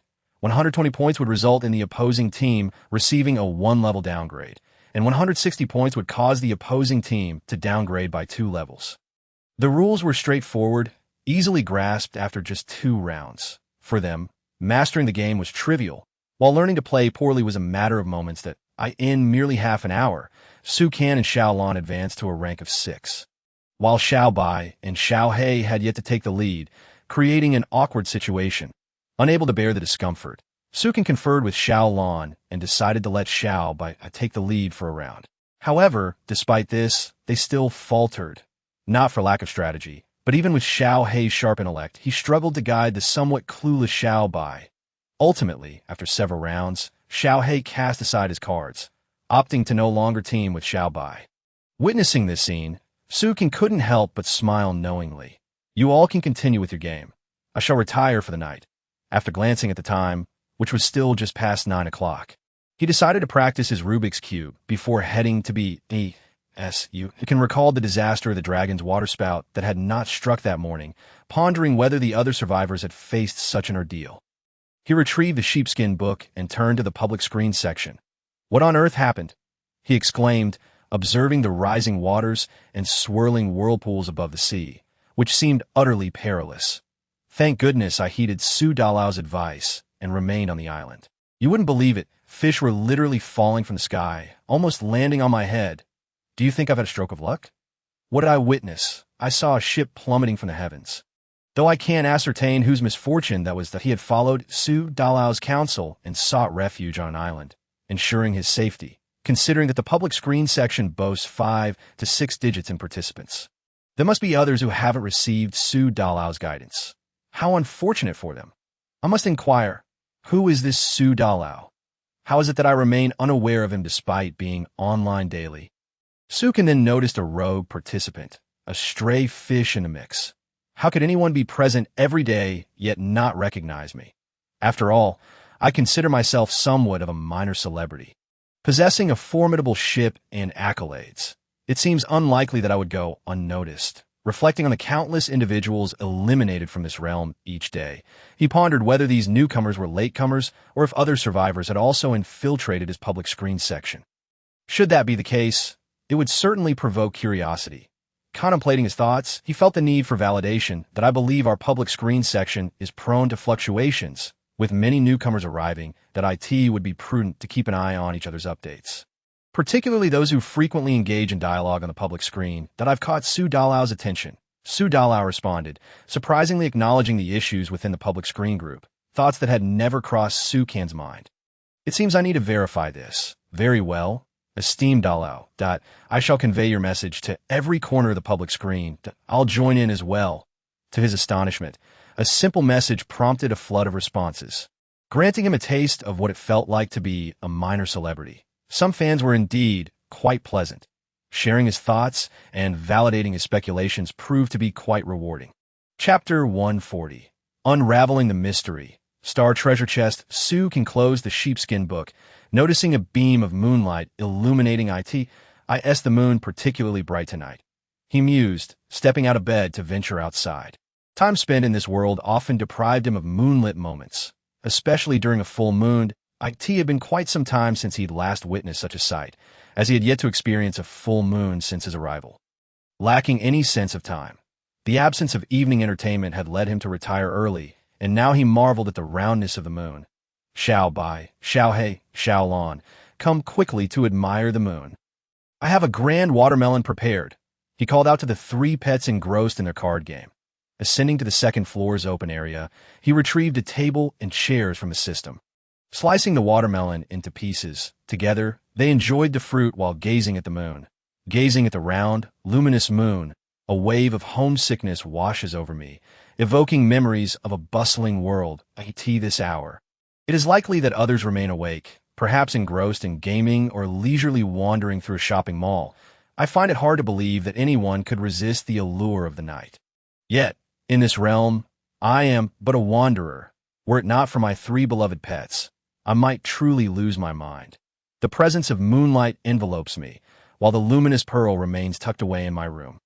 Su King observes the 7 islands, their silhouettes illuminated by the moon's glow. His mind drifts back to the mural he encountered beneath the sea earlier that day, and he recalls another point beyond these 7 islands. It lies at a circular origin, and as he focuses on that point, he notices that it is radiating a luminous spark illuminated by the moonlight. What could it be that emits such light? This piques Su King's curiosity, leading him to believe there may be treasures hidden within. Wait for me here. I shall plunge into the sea to investigate. Initially, 2 of his pets were enjoying some snacks, but upon hearing their master's intention to dive, they abandoned their feast. Oh, whoa. Mew. Hiss. All three pets voiced their desire to accompany him, unwilling to let him venture alone. Touched by their loyalty, Sukin pondered briefly before conceding. Very well, Xiao Bai, go fetch the luminous pearl. We must not be without our light. Who knows what lies beneath the ocean's depths? If there happens to be a mutated crab lurking down there, it would be wise to see it coming. Thus, Sukin led his three pets into the water, heading toward that origin point. They swam down to the ocean floor, discovering a glowing mirror-like surface that seemed to absorb the moonlight. Sukin was taken aback. It was astonishing enough that the luminous pearl could absorb sunlight, but this stone was capable of harnessing moonlight as well. This world was truly remarkable that he watched as the stone absorbed the moonlight and then released it from other locations, casting 5 beams of light that illuminated 5 islands, confirming that the point depicted in the mural was indeed a source of reflection. But what purpose did this device serve? Sukin found himself perplexed. Standing there without a clue that moment, Xiao Bai began to fidget on the platform, touching this and moving that, inadvertently disturbing one of the mirrors and causing a beam of light to vanish. Xiao Bai, what did you just touch? Sukin approached and inquired. Xiao Bai, fearing he had caused trouble, stammered and hesitated, unsure of where to place his hands. No need to worry. I am not angry that I, too, am unsure how to resolve this. Just experiment a bit, Sukin encouraged. Eventually, Xiao Bai confessed that he had merely nudged the reflective device. Su can observe the platform, which was adorned with numerous mirrors of varying sizes, ultimately realizing that only 7 beams were directed outward. Xiao Bai had unwittingly shifted one, obstructing the reflection. Confounded, Sukin began to poke and prod at various mirrors, and Xiao He, sensing something was amiss, joined in the fray. After some time, they inadvertently transformed the 7 beams into a singular ray, directing it toward the 3rd island they had visited that afternoon, the one with the mural, with the light guiding them. Sukin led his pets toward the 3rd island. Upon arrival, they discovered the light illuminating a stone slab, which had gone unnoticed earlier. Yes, Sukin examined it. Xiao Bai leaped onto the slab. Before Sukin could utter a word, Xiao Bai uprooted it, startling Sukin and leaving him uncertain of the consequences. Xiao Bai, come back. He called Xiao Bai back telepathically, only to witness stones cascading down from the island, prompting him to hurry his pets back to the boat. Once aboard, he swiftly maneuvered the vessel away from the island. He was acutely aware that Xiao Bai had indeed stirred up trouble. Not long after departing, the 3rd island began to crumble. It had initially been a modest island, but now it was truly sinking. Sukin had previously suspected the island's foundation had been hollowed out, making its collapse rather unsurprising. Xiao Bai had merely triggered a mechanism. Had he not acted, Sukin would have gone himself. The boat rocked violently as they watched the island descend, the water swirling tumultuously around them. Fortunately, the vessel had been upgraded, equipped to withstand such risks, and with Xiao Lan and Sukin aboard, they felt confident they could handle any ensuing turmoil. Awoo! Xiao Bai felt guilty, believing he was to blame. It's not your fault, Sukin reassured him, stroking his fur. Once the waters calmed slightly, Sukin returned with his 3 pets to the collapsed 3rd island. They surveyed the debris, uncertain of how to proceed. Was there truly treasure here, or had it become buried beneath the rubble? This dilemma left Sukin a loss. The sheer volume of stones was daunting. Ultimately, driven by the prospect of treasure, he resolved to take action. The treasure depicted on the nautical map differed significantly from the one they had previously acquired, particularly in appearance, leading Sukin to suspect that the treasure referenced on the map was still hidden nearby. The mural from earlier contained clues yet to be deciphered. With this situation unfolding, Sukin felt certain the treasure must lie somewhere on this island. Understanding Sukin's thoughts and aware of his own mischief, Xiao Bai took the initiative to start moving stones. As a robust creature, he had no trouble lifting the sizable boulders. However, the question remained: where to place them? There were so many, merely tossing them aside would result in a mountain of rubble. Sukin contemplated whether the system could store these stones, knowing it possessed infinite space. Without hesitation, he approached a boulder the size of a human head and attempted to collect his delight. The stone vanished, confirming that the system could indeed accommodate seemingly useless objects. This revelation thrilled Sukin. He had previously tested the system's capabilities, often storing pots and pans during calamities, as well as tables and other items. Knowing they would not suffer damage within the system. Xiao Bai, Xiao Hei, wait a moment, Sukin called, stepping before them. What do you think of this stone? The three pets watched in confusion, unsure of his intentions. Sukin directed his focus to the stone, invoking the collection command. The boulder disappeared, eliciting gasps of astonishment from his pets, especially Xiao Bai, whose jaw nearly hit the ground. The spectacle was nothing short of magical. As the three pets watched in awe, the stones vanished before their very eyes, rendering the island nearly barren. Once the debris was cleared, the group discovered a large treasure chest. Unlike the previous one, this chest was square, adorned with intricate designs depicting the sun, moon, and stars, alongside a figure that appeared somewhat blurred. The figure possessed a head, arms, and torso, yet lacked legs. If it had legs, Sukin would have sworn it was in a posture of reverence. Sukin commanded Xiao Bai to hoist the chest onto the boat, knowing it would be unsafe and inconvenient to open it here. During the return journey, he noticed something shimmering on the chest. The group made their way back to the boat. Placing the chest on the deck, they gazed at it in anticipation. The ornate designs were far more exquisite and enigmatic than those on the chest acquired earlier. The lock was adorned with numerous pentagrams, yet this treasure chest bore no lock, which intrigued Sukin. Without further delay, he decided to examine the chest. Platinum level sun, moon, and star. Star treasure chest description. As a treasure chest of the sun, moon, and stars, it contains an extraordinary nautical map. While this route may present dangers, it also promises unique rewards. May you forge ahead with courage. Chapter 141. Stellar Voyage. Acknowledgement of the sea star. This treasure chest is of platinum level. Yet the contents within are of extraordinary caliber. The T.O. think that the next tier is divine. This chart represents a nautical route. Imagine the value of possessing such a map in this world, where everyone is still navigating the initial seas and waiting for the next map to materialize. While there are world prompts to provide island information or impending arrival notifications, having this nautical map in hand allows one to take the lead.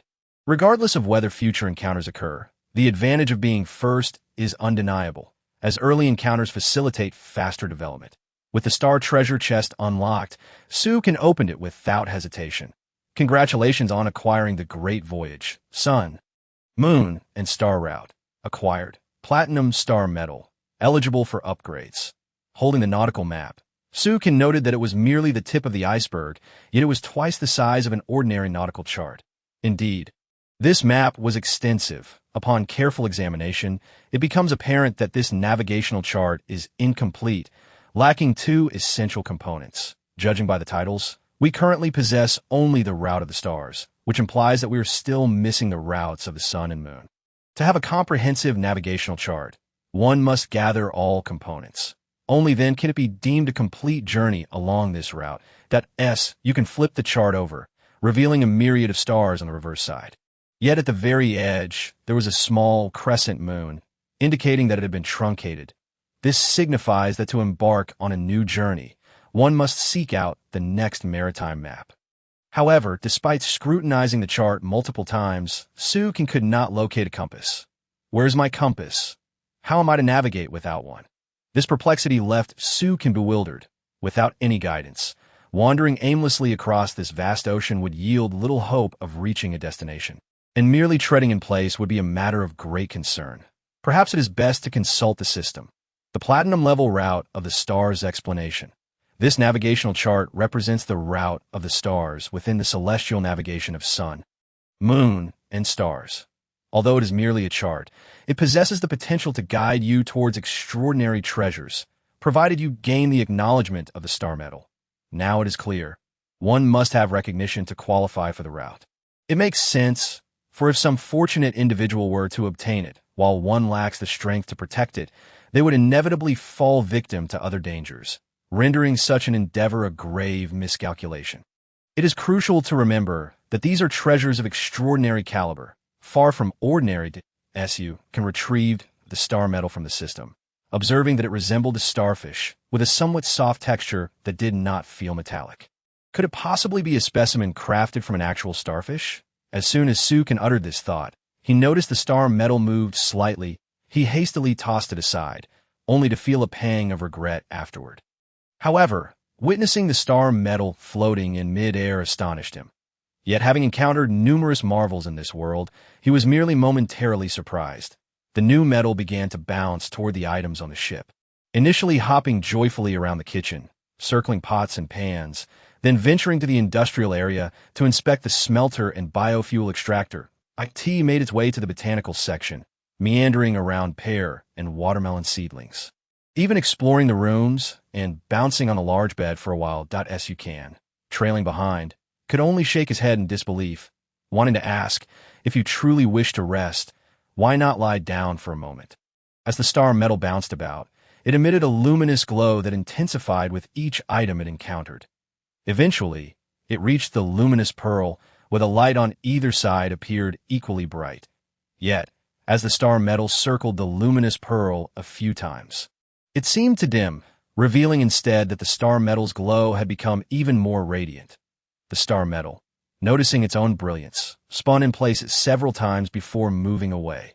Observing this, Sukin could only sigh in exasperation, questioning whether the star metal possessed some form of sentience. The star metal continued to bounce around the items on the ship, eventually arriving before Xiaobai, leaping onto its head several times. Infuriated, Xiaobai swatted at it, but the lively star metal was far too agile to be caught. Continuing to leap on Xiaobai for several more times, its brightness now akin to that of a light bulb. After finishing with Xiaobai, the star metal approached Xiaohei, who, in turn, flared its wings in an attempt to shoo it away. However, the star metal merely danced atop Xiaohei's wings as if playing a piano, rendering Xiaohei speechless. Afterward, it moved on to Xiaolan, attempting to leap onto it as well. Yet, Xiaolan remained still, permitting the star metal to jump, only for the star metal to unexpectedly spring over Xiaolan, causing it to tumble to the ground unprepared. At this moment, both Xiaobai and Xiaohei could not contain their laughter, with Xiaobai clutching its stomach as it lay on the ground, while Xiaohei chuckled silently. After a brief pause on the ground, the star metal regained its composure, floating back up to Xiaolan, but instead of jumping on it again, it began to circle around. This spectacle caused Xiaobai and Xiaohei to turn crimson with anger.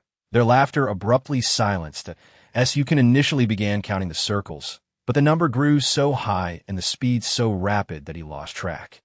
The light emitted by the star metal resembled that of an incandescent bulb, and Sukin feared it might explode. Not only was it bright, but the star metal's face was flushed. Once it had assessed all three pets, the star metal proceeded to circle the entire ship numerous times, seemingly unperturbed by the vast size of 800 square meters. The brightness intensified further, and Sukin felt as if it might burst at any moment. After the star metal completed its circuit, it approached Sukin, who thought, "Please don't come any closer. One till you explode like that. I'm still young, and I cannot afford to ruin my handsome visage." The star metal ignored Sukin's rambling, first spinning on Sukin's fingertip, where the deep-sea ring and sacred soul pearl resided. It then circled around Sukin, who was still clad in combat attire. Uncertain of how many times it spun, Sukin only discerned a continuous glow that, thankfully, wasn't blinding. Otherwise, he wouldn't have known what was happening. With the presence of the star metal, everything within a 10-mile radius became illuminated. Anything visible was bathed in light. Yet Sukin began to feel apprehensive about it. Such a bright little sun, not a golden crow, merely a small starfish. If it were to mutate, it shouldn't do so in close proximity to him, lest he find himself utterly humiliated should it explode. "Brother, perhaps you ought to cease. Surely, this must be sufficient for evaluation."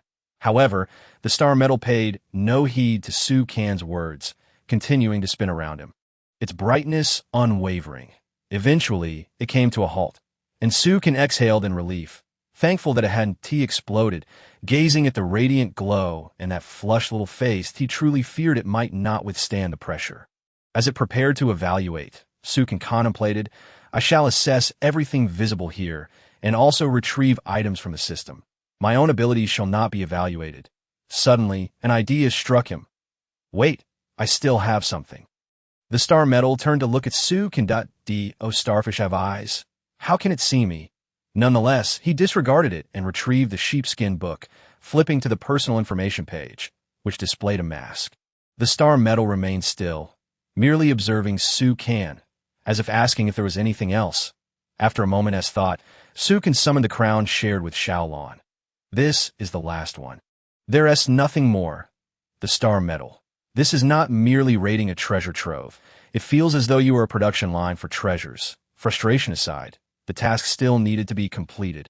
And the star metal wobbled over, spinning around the mask and crown. At this moment, Xiao Bai and Xiao He burst into laughter, exclaiming, "Ah! This is what you get for bullying me.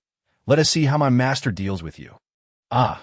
Look at you strutting about on my beautiful feathers. If I don't turn you to dust, consider yourself fortunate." However, Su Kan became increasingly anxious as the star metal's face grew even redder, akin to glowing hot iron, its light resembling that of the sun. Should it explode now, not only would survival be impossible, but even the remnants would vanish. This was no jest. Observing the star metal on the verge of detonation, Su Kan anxiously remarked, "Brother, I think it's best to stop here. Passing the evaluation is my only request." Su Kan reached out to touch it, but as he did, the star metal surged toward the sea. Realizing something was amiss, Su Kan immediately dropped to the ground. "Everyone, get down!" With a loud bang, there was no sound, nor was there shockwave. It merely emitted an intensely bright light that illuminated everything around it, especially the sky, resembling a pillar shooting into the heavens. This light persisted for about 5 minutes before gradually dissipating, leaving a lethargic starfish resting on the table. That moment, they were still on the second floor. In the open area designated for eating watermelon, Su Kan, staring at the flattened starfish, could only shake his head in disbelief. "I told you to stop, yet you persisted. Unable to handle the pressure, you resorted to self-detonation. Is this truly entertaining?" Chapter 142. The starfish follows. The eye of the stars. Su Kan scoffed at the starfish, with Xiao Bai and Xiao He joining in, exchanging words with one another. Although the starfish could not comprehend their banter, its lack of vitality was evident, appearing listless and failing to acknowledge them. That moment, a beam of light emanated from the route of the star's chart in Su Kan's hand, infusing the starfish's body. This sudden turn of events left Su Kan and his 3 pets bewildered. Just then, the system sent Su Kan a message.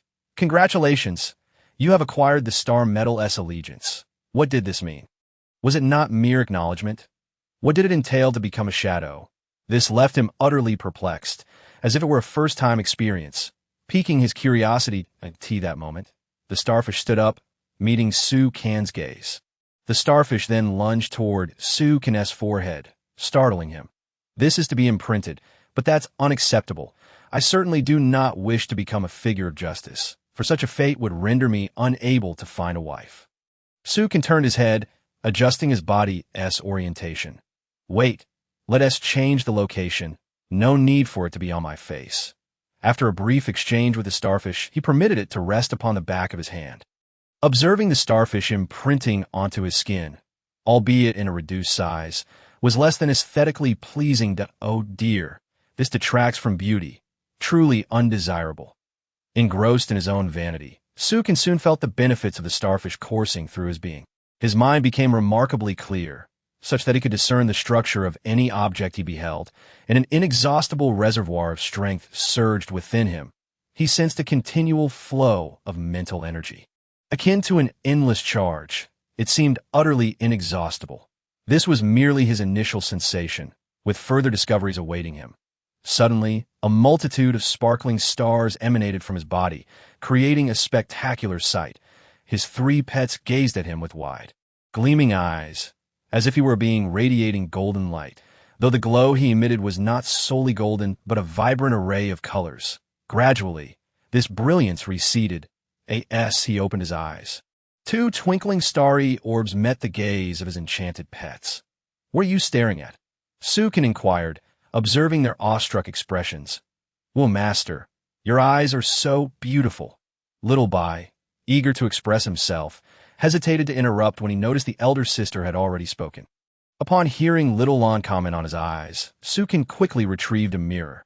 The reflection nearly blinded him, revealing eyes that sparkled like stars, capable of ensnaring anyone who gazed too long. Even Sukin felt himself drawn into their depths, which left him somewhat disconcerted. If he were to venture out like this, who in the world could resist his allure? He was unaccustomed to being the center of such attention, like a grand celebrity attracting a crowd. Flipping through his leather-bound tome, he located his personal page and beheld his image. Those starry eyes were strikingly conspicuous. If those eyes were visible, the mask he wore would be rendered entirely superfluous, as one could easily recognize him by his gaze alone. Sukin found himself vexed. In a moment of desperation, he endeavored to communicate with the mask using his mental prowess, requesting it to obscure his stunning visage. Surprisingly, upon viewing his reflection again, he felt slightly less dazed. His eyes appeared less enchanting, though still somewhat radiant. He pleaded with the mask to render his appearance even more ordinary, yet the mask remained unresponsive, indicating that this was the lowest it could go. Well, having such a visage that induces admiration is not entirely regrettable. He mused. He remained uncertain about the abilities bestowed upon him by the star insignia. Consulting the system revealed the following: Platinum-level star insignia, capable of upgrading Star's blessing. Bestows accelerated recovery speed and an endless supply of strength, enabling continued combat. Star's radiance. Requires the moon insignia for unlocking. Universal illumination. Requires the sun insignia for unlocking. Further information remains beyond your current access rights. Currently, this was the only ability at his disposal. Others either remained locked or were inaccessible to him at this time.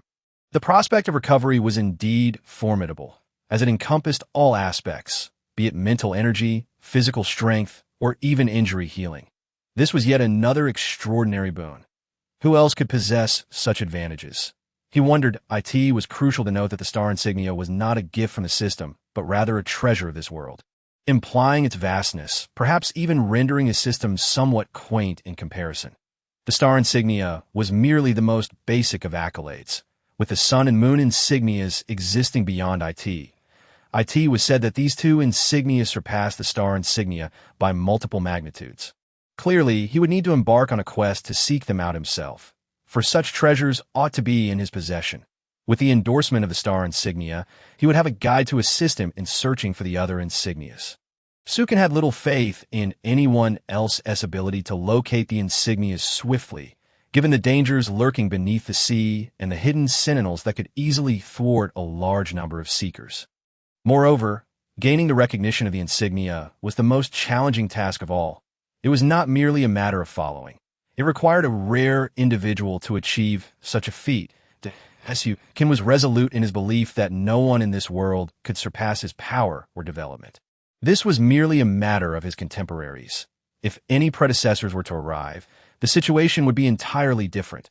With the guidance of the message in the drift bottle, it became evident that this world had not been left unscathed, leading to the extinction of many species. This signified that Sukin was no longer among the first arrivals. Gazing at the star insignia on the back of his hand, he noted its diminutive size. It was only as large as his thumb. If one weren't attentive, it would easily be overlooked. It was important to note that the starfish itself was not so small. It could easily span the size of a palm. If it were to be fully imprinted on his hand, the consequences would be unimaginable. His hand might transform into a starfish. To his astonishment, the starfish had brought him such unexpected delight. Checking the time, he realized it was already past midnight. After a day filled with activity, he had yet to rest. Nevertheless, he resolved to set sail before returning for sleep. With the starry navigation at hand and the starfish's endorsement, he now possessed a compass. Aligning the ship with the compass's direction, he set forth, turning back to survey the 7 islands before him. A moment, they were no longer 7, for one had just been obliterated. He waved his hand, adorned with the star insignia, toward the remaining 6 islands, setting course for the illustrious path of the sun and moon stars. He watched the vessel glide across the surface of the sea. He felt emboldened by the presence of this remarkable ship, unafraid of any potential calamities. Chapter 143. Acquiring the Ecological Garden. Preparing for transformation despite a busy night. Sleep beckoned. He slumbered until after 8 in the morning. the sun warming his backside. Before finally rising, he was greeted by two exuberant pets. He had not seen them on the bed earlier, indicating they had awakened long before him. This was a rare occurrence lately, as Little Bai would usually follow Suk into sleep, but now he seemed to have grown accustomed to staying awake at night. During this time, Sukin had invented a game, providing evening entertainment that rendered sleep a distant thought. It had become commonplace for both pets to stay up all night, with Little Lon even emerging from the deep-sea ring to partake in the fun on several occasions. Upon exiting his room, Sukin was taken aback to find Little Bai fishing. This was quite surprising. Given that he possessed a fishing net, they had more than enough fish to eat. Little Bai was aware of this. So why the sudden urge to rise early to fish? Perhaps it was merely a matter of habit? Previously, without a fishing net, Little Bai had to gather food for everyone, requiring at least 3 fish per meal and a minimum of 9 fish daily. With Sukin occasionally requesting more, this compelled Little Bai to fish whenever he found the time. Even during playtime, often encountering sharks that bullied him, he even fantasized about riding a shark to fish and enjoy the sea breezes. Noticing Little Bai and Little Hay seated at the ship's edge, Sukin refrained from joining them and instead proceeded to brush his teeth and wash his face, as this had become his morning routine. It was a matter of habit, now instinctual. Failing to do so would leave him feeling quite uncomfortable. After freshening up, he moved to prepare breakfast by gathering fish for the pot. He first checked the fishing net and discovered 5 fish had been caught overnight. Collecting them, he noted, "Fish X5." He then turned to Little Bai to see how many he had caught that morning. Little Bai, spotting his master, promptly brought over the bucket of fish, grinning widely as Sukin was puzzled by Little Bai's actions. Was he hungry? He glanced at Little Hay, who, being the more astute of the pets, quickly realized Su Can's inquiry. "Woo!" Little Hay called out to Su Can, prompting Little Bai to understand that he was apologizing for his clumsiness the previous night. "It's all right," Little Bai died. "If you hadn't pulled that stone pillar, I would have done so myself," Su Can reassured him, stroking his fur. This was the truth, for both he and Little Lon had thoroughly searched beneath the island without discovering the treasure chest. It was only after causing the island to collapse that they found it. Upon reflection, it was evident the chest must have been buried deep within the island, or access was obstructed. Otherwise, Sukin would have located it. Had he been tasked with searching again, the outcome would have been the same, as it would take longer than the previous night's efforts to break and reassemble. After comforting Little Bai, Sukin took the fish to the kitchen to prepare the meal. Little Bai had managed to catch 3 fish that morning, bringing Su Can's total to 8, almost a day's worth of food. However, Sukin wanted to offer further reassurance to Little Bai, so he decided to kill 4 of the fish for breakfast and use their entrails as bait in the fishing net. This was a clever use of waste. People often wondered whether using fish entrails would attract more fish. This was akin to those who have caught frogs using their legs tied to a string, enticing them to bite. That if one were unfamiliar, one might consider this a system design. It was sufficient that entrails would attract fish to the net. This meal left both Little Bai and Little Hay thoroughly satisfied. Sukin had not only prepared fish soup, but also fried fish that could be eaten plain, crisp, and delectable. For Sukin, this world is not merely about survival. It is about living authentically and enriching one's life to be vibrant and colorful. Without enduring unnecessary hardship that in the realm of dining, Sukin has arrived to check-in. Congratulations on obtaining the plant ecological garden. What is this? Upon seeing the item obtained from the check-in, Sukin was surprised to find it was a plan, and one related to plants at that. Although he did not fully comprehend the meaning of these words, the connection to plants was something he genuinely needed at that moment. The system provided exactly what he desired, or rather, what he urgently required. He had already constructed the 2nd floor, but had barely utilized it. Now, it seemed he was destined to be a farmer for life. However, upon reflection, this was not so bad. There would be food and drink, self-sufficiency, and freedom from the judgment of others, which was indeed quite appealing. Yet, he needed to examine this further to understand its purpose. Plant ecological garden. Conditions. You must possess a soil mass that is 10 centimeters thick and covers an area of 1 square meter. Requires 10 units of wood. The plant ecological garden allows for the cultivation of any plant species and enhances the overall attributes of the plants. Though it is also limited by the quality of the soil and the plants themselves, this enhancement of plant attributes was indeed remarkable. Now, however, Sukin found himself troubled by the quality of the plants. Attaining higher plant levels was currently beyond his reach. It is known that higher plant levels yield greater attributes and benefits, enabling plants to mature more rapidly. For instance, a pear takes a year to ripen, whereas a platinum-level pear could be ready in about a week, rich in juiciness and flavor. This would not only quench thirst, but also invigorate the consumer, making it more marketable. After finishing his meal, Sukin glanced at the time. It was already 9 in the morning. This was rather late for him, especially since he had spent time eating. He observed that the ship had set sail toward the illustrious maritime routes of the sun and moon stars, with no apparent dangers in sight. If any threats did arise, the little black and white companions would surely detect them in time. Such matters were trivial. A simple call would suffice, and they had not encountered any issues throughout the night, let alone at this moment.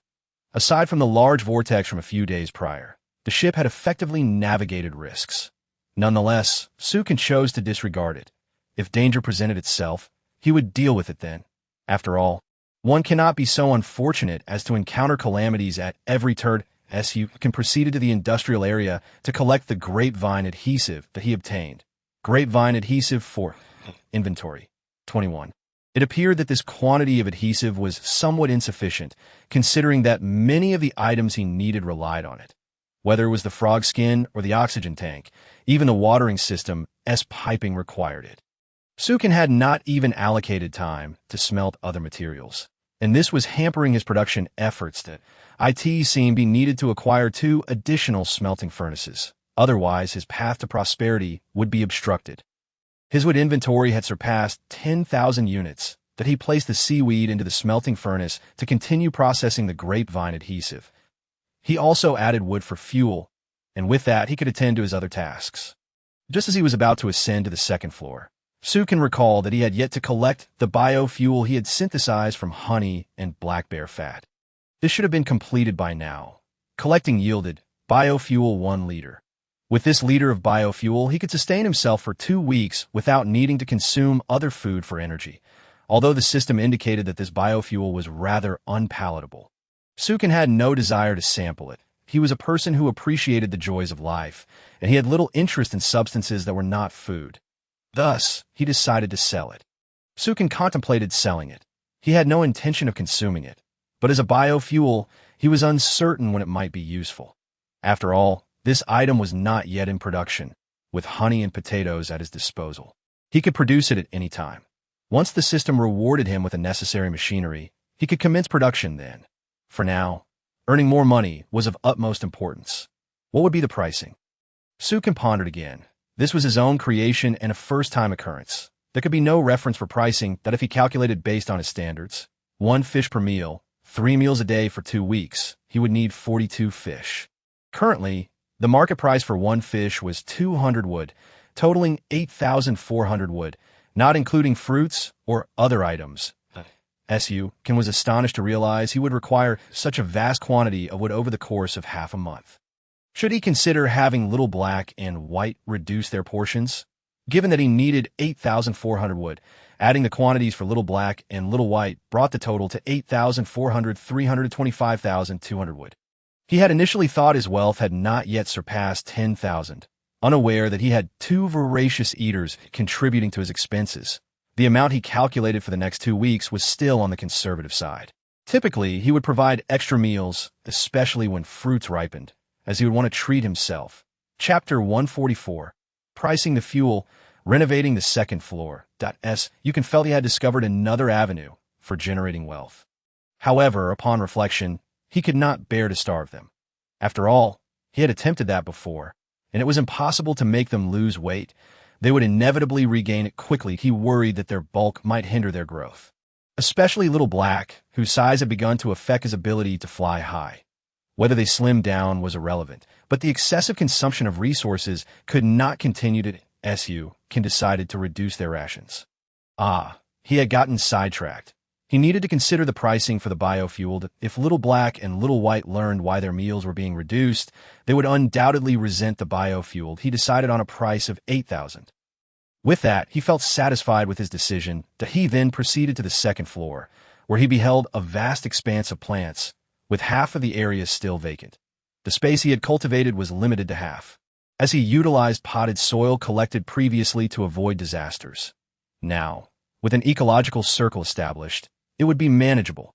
As long as the ship did not sink, the plants within this ecosystem would remain intact. This was also why Suk intended to renovate the second floor.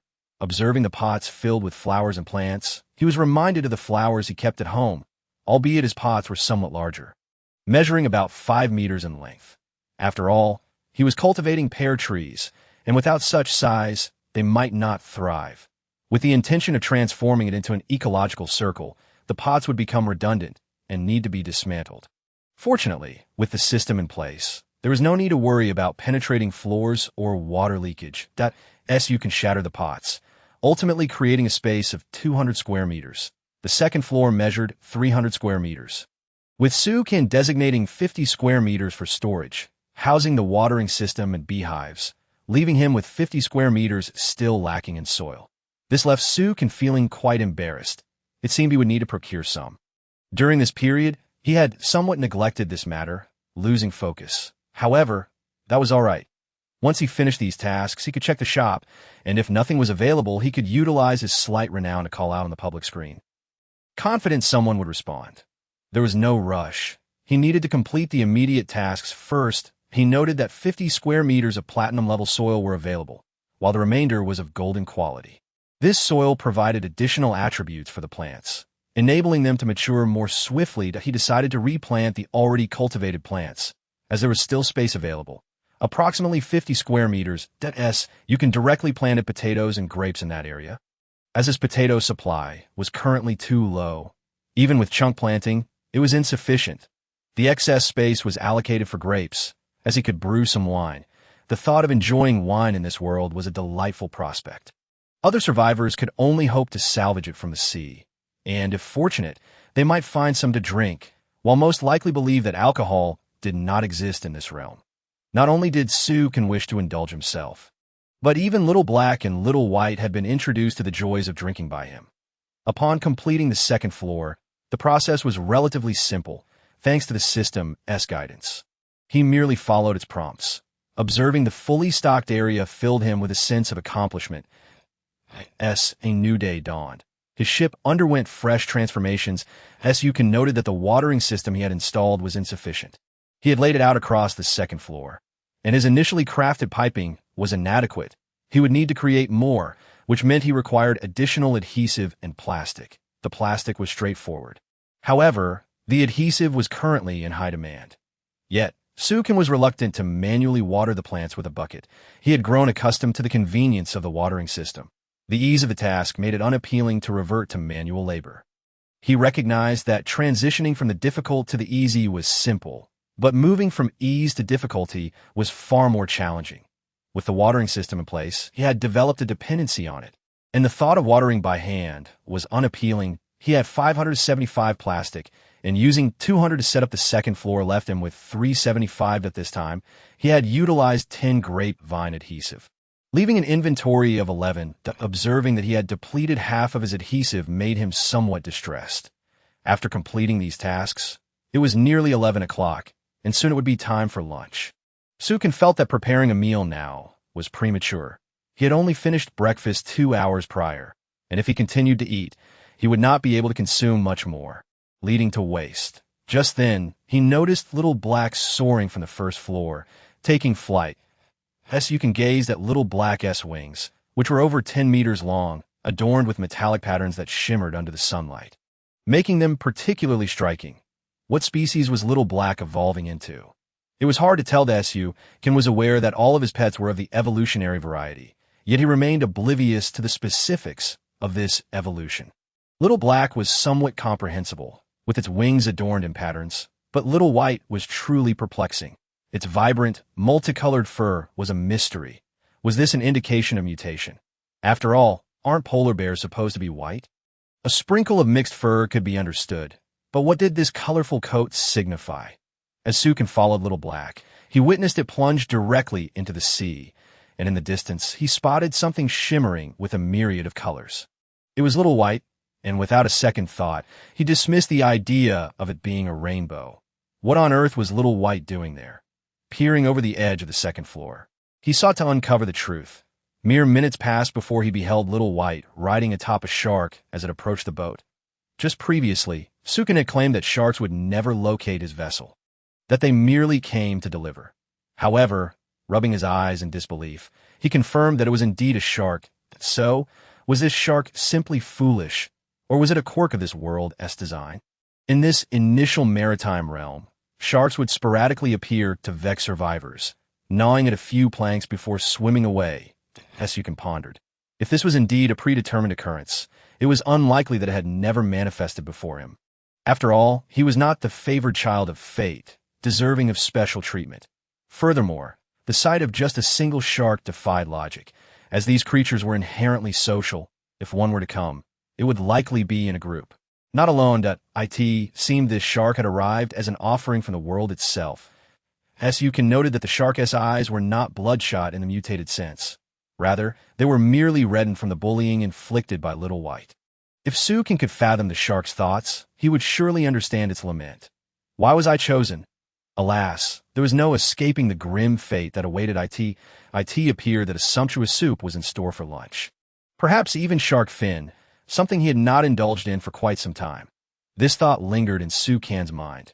Strangely, amidst the 7 islands, he had not encountered a single lobster or abalone.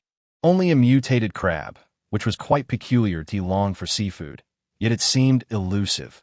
This left Sukin somewhat disheartened. Had he paused to reflect, he might have grasped the reason. The presence of a mutated crab in those waters indicated that any survivor who ventured there would meet a swift demise. For mutated crabs were notoriously bloodthirsty. Other creatures, driven by instinct, would migrate away. Such circumstances rendered Sukin's cravings for a feast utterly futile. Chapter 145. Sukin validates the world's catastrophe. Sukin merely glanced at Little White. Saying nothing, allowing it to frolic as a means of exercise, he then descended to the lower deck. Reclining on a lounge chair, leisurely perusing the sheepskin book. The first task upon retrieving the book was to procure some desired mud from the shop, particularly that of a higher grade. However, Sukin found no one willing to part with any. What could be the reason? Did they recognize the value of the mud caught in these waters? Or were they entirely oblivious, mistaking it for refuse and discarding it into the sea? The thought of such ignorance genuinely vexed Sukin. He preferred a scenario where other survivors could appreciate its worth, potentially allowing him to seize an opportunity. It seemed he would need to post a request in the public screen area. You can navigate it to the public screen section. Greetings, everyone, a new day has dawned. And I am but a devoted fan of ocean.The. I am as well. Knowing ocean.The enables us to better comprehend our achievements in this world. Who is this ocean.The you speak of? I have yet to meet any of you. It appears there are indeed individuals unfamiliar with one another. It seems ocean.The was correct in saying that the public screen area is ever-changing. My admiration for ocean.The has deepened. His insights truly challenge our thinking. I had never considered such matters before. How could you grasp the thoughts of a great one? Otherwise, you would be a great one yourself. As Sukin observed this exchange, he realized his suspicions were confirmed. This world indeed harbored many individuals across various public screen areas, each day bringing new faces. This allowed for a profound understanding among them.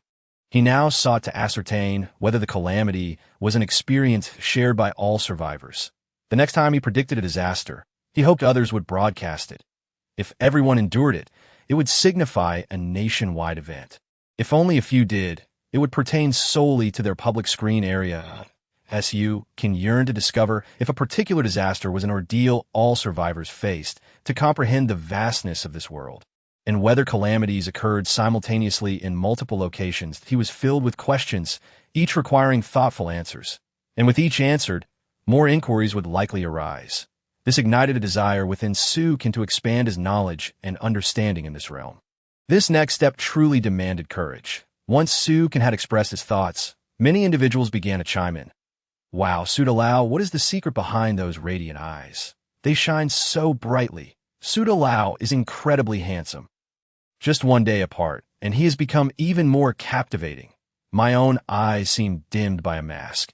I never anticipated this would astonish so many. It was worth noting that the images of individuals displayed were reflections in real time, thus devoid of deception. Furthermore, the majority appeared as sharp-eyed individuals, while Sukin consistently presented as a dashing figure, inciting jealousy among men and admiration among women. That a man of both charm and substance was undeniably alluring. Observing the throngs of admirers brought an unexpected joy to Su Kan, as he recalled how, on that distant planet, he was overlooked, even on the streets, and never once had he achieved celebrity status. To find himself receiving such attention from fans here was beyond his wildest dreams.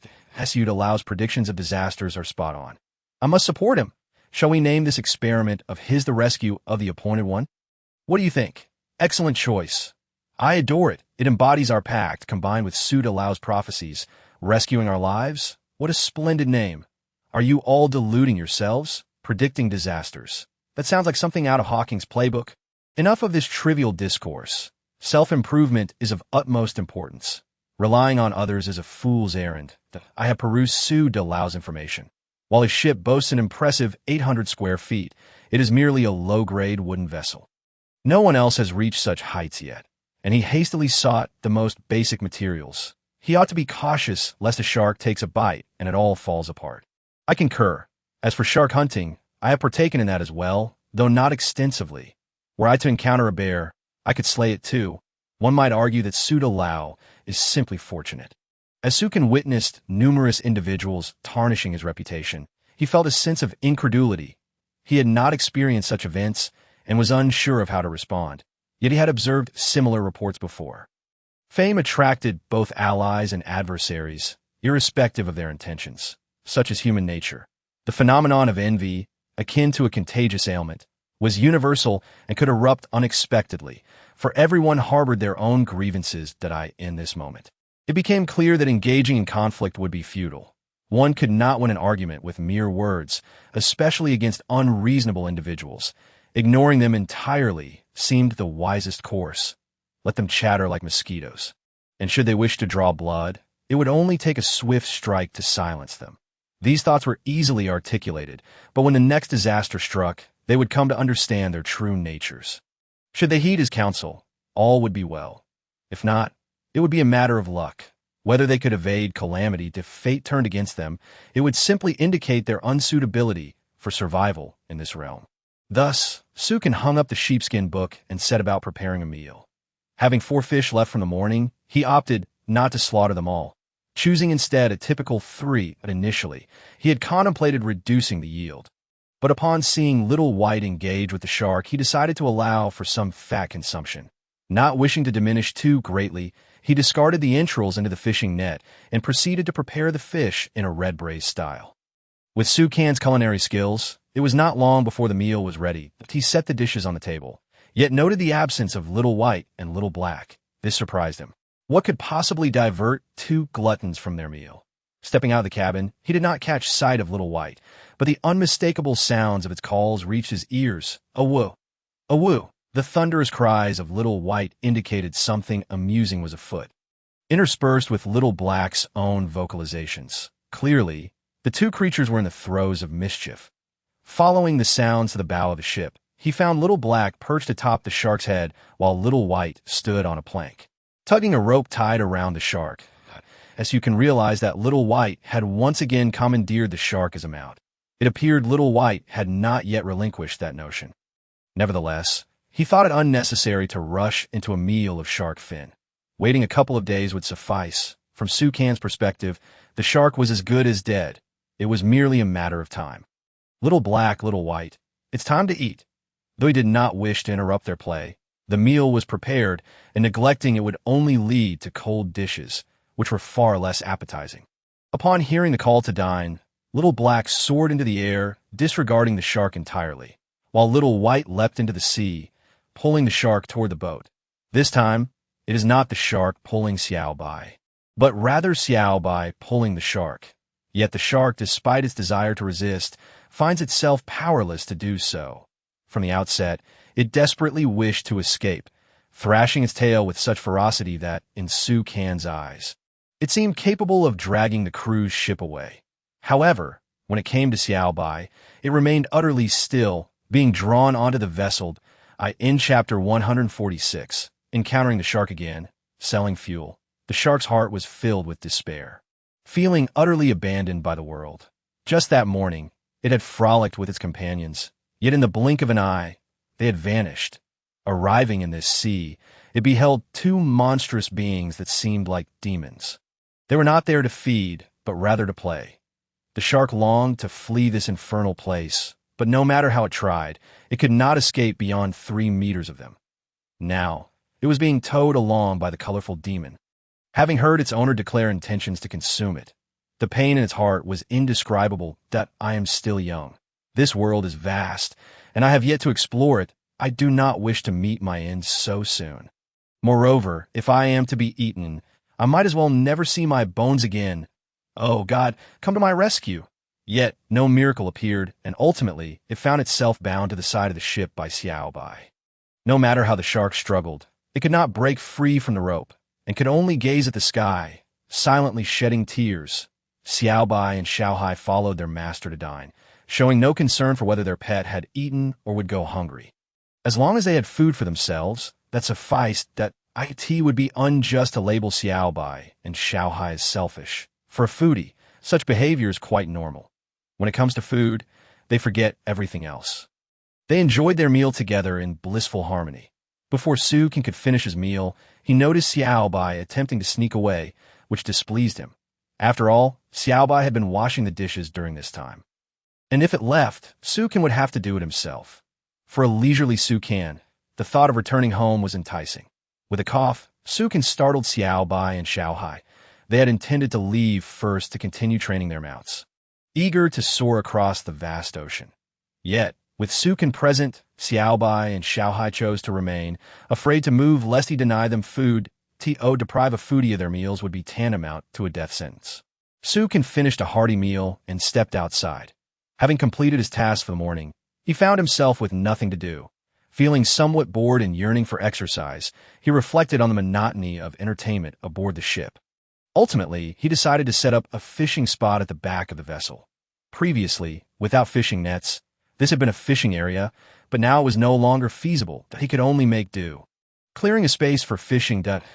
In the morning, Xiao Bai had also fished here, making a good spot where fishing would not be hindered.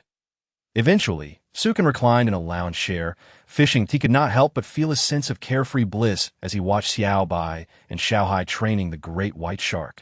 In Su Ken's eyes, the shark now seemed to have lost all hope, its eyes rolling back in despair. It appeared that he would not have to wait long. By tomorrow at the latest, he would be able to enjoy shark fin soup.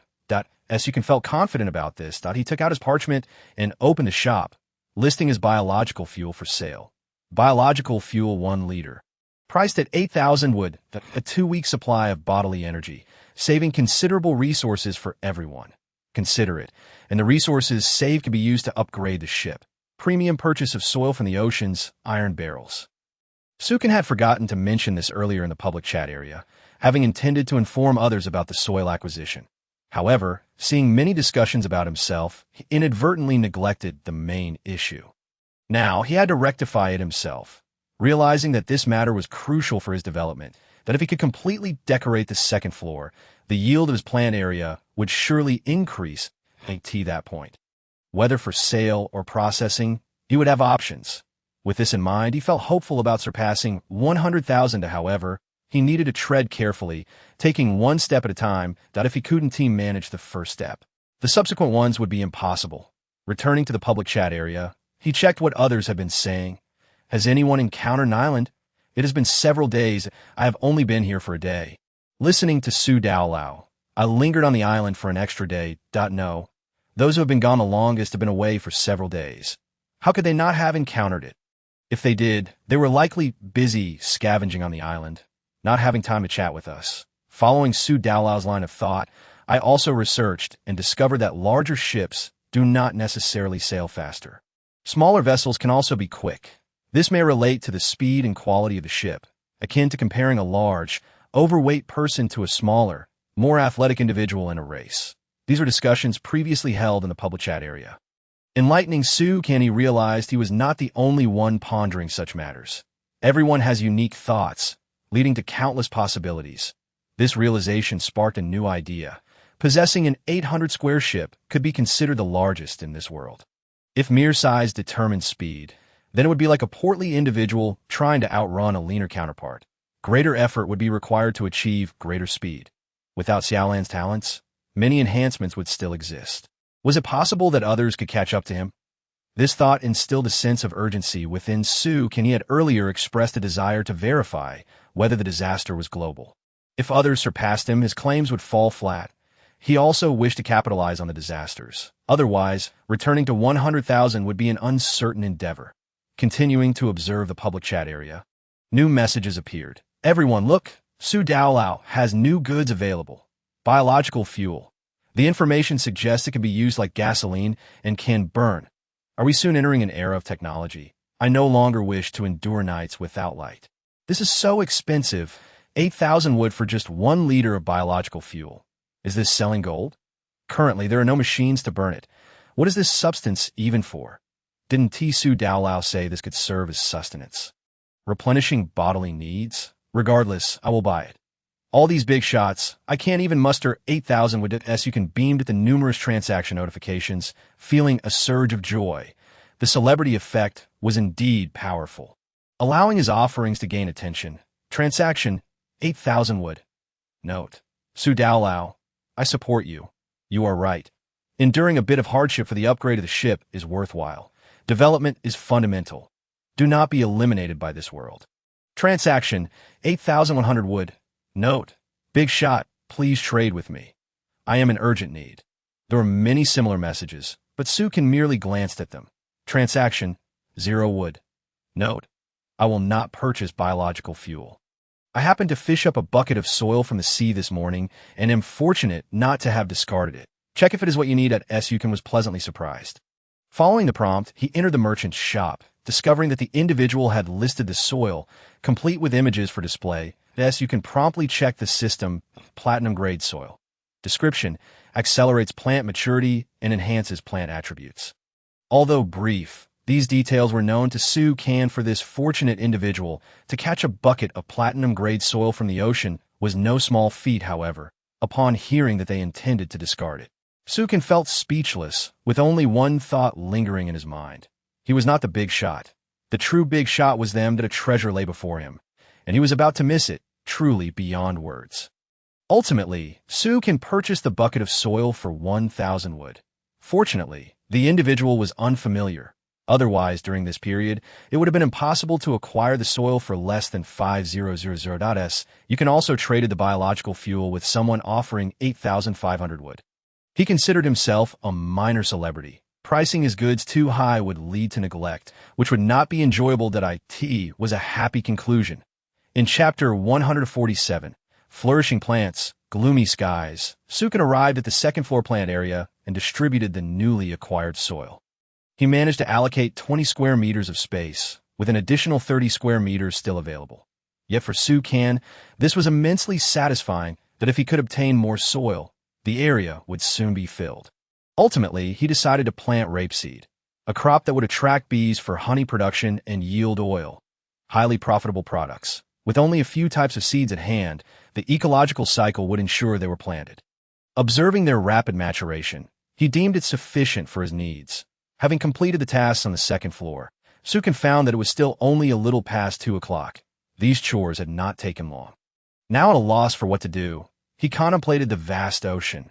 Recognizing that finding entertainment would be challenging, that he dismissed the notion of creating an amusement park as unrealistic. It must be understood that this is a survival game, where one may be eliminated at any moment. A wish to remain indefinitely in such circumstances is tantamount to courting death. Moreover, we are still in the preliminary stage. Should we not contemplate development instead of merely waiting to be surpassed? In the end, Su Can found himself as a mere idle fish, reclining on a lounge chair, fishing while observing Xiao He and Xiao by training their mounts. Su Can gazed at the shark. He couldn't help but notice how it had endured their torment.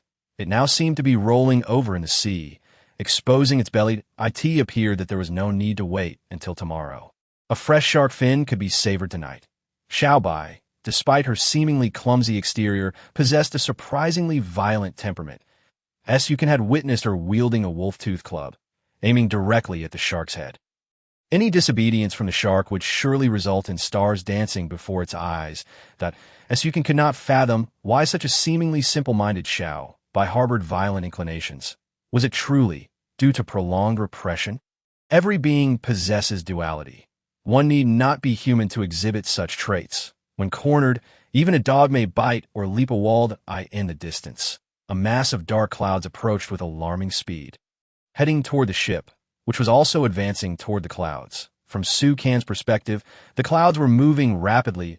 As they drew near, the sky darkened, and even Xiaobai and Xiaohei sensed the change, lifting their gazes skyward.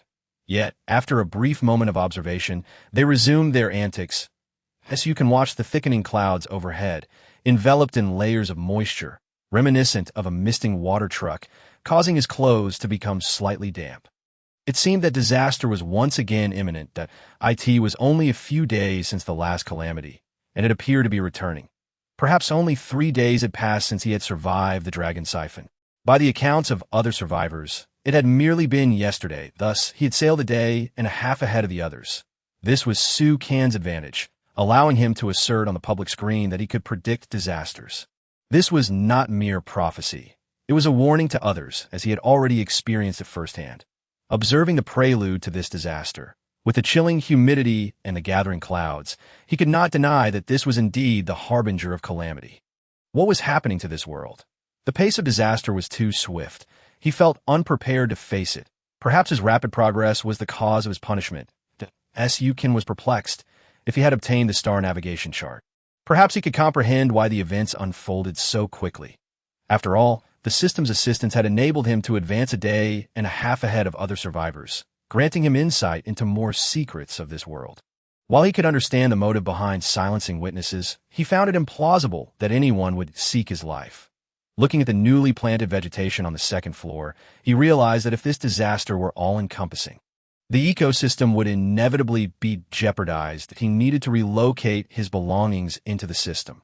Damaging those items would result in significant loss. He could simply command the system to tidy them up. If he were to undertake the repairs himself, it would squander an inordinate amount of time and resources. Thus, he promptly gathered the plant from the second floor, though not as easily collected as potted plants. It was a minor inconvenience, for the industrial area and furniture. He chose not to collect them yet. The disaster had not yet arrived, and he could address those matters when the time came. This was Su Kan's reasoning, and he returned to the lounge chair to rest, content to be an idle fish, enjoying his freedom. As the clock approached 3, Xiaobai and Xiaohei boarded the ship. Approaching Su Kan, with Xiaobai carrying the shark. The shark, rolling its eyes, was not yet dead, merely disenchanted with the world. "I only wanted a mount," Xiaobai exclaimed to Su Kan. "Not its life." Yukan felt compelled to respond that such treatment was cruel. It would be kinder to grant the creature a swift end.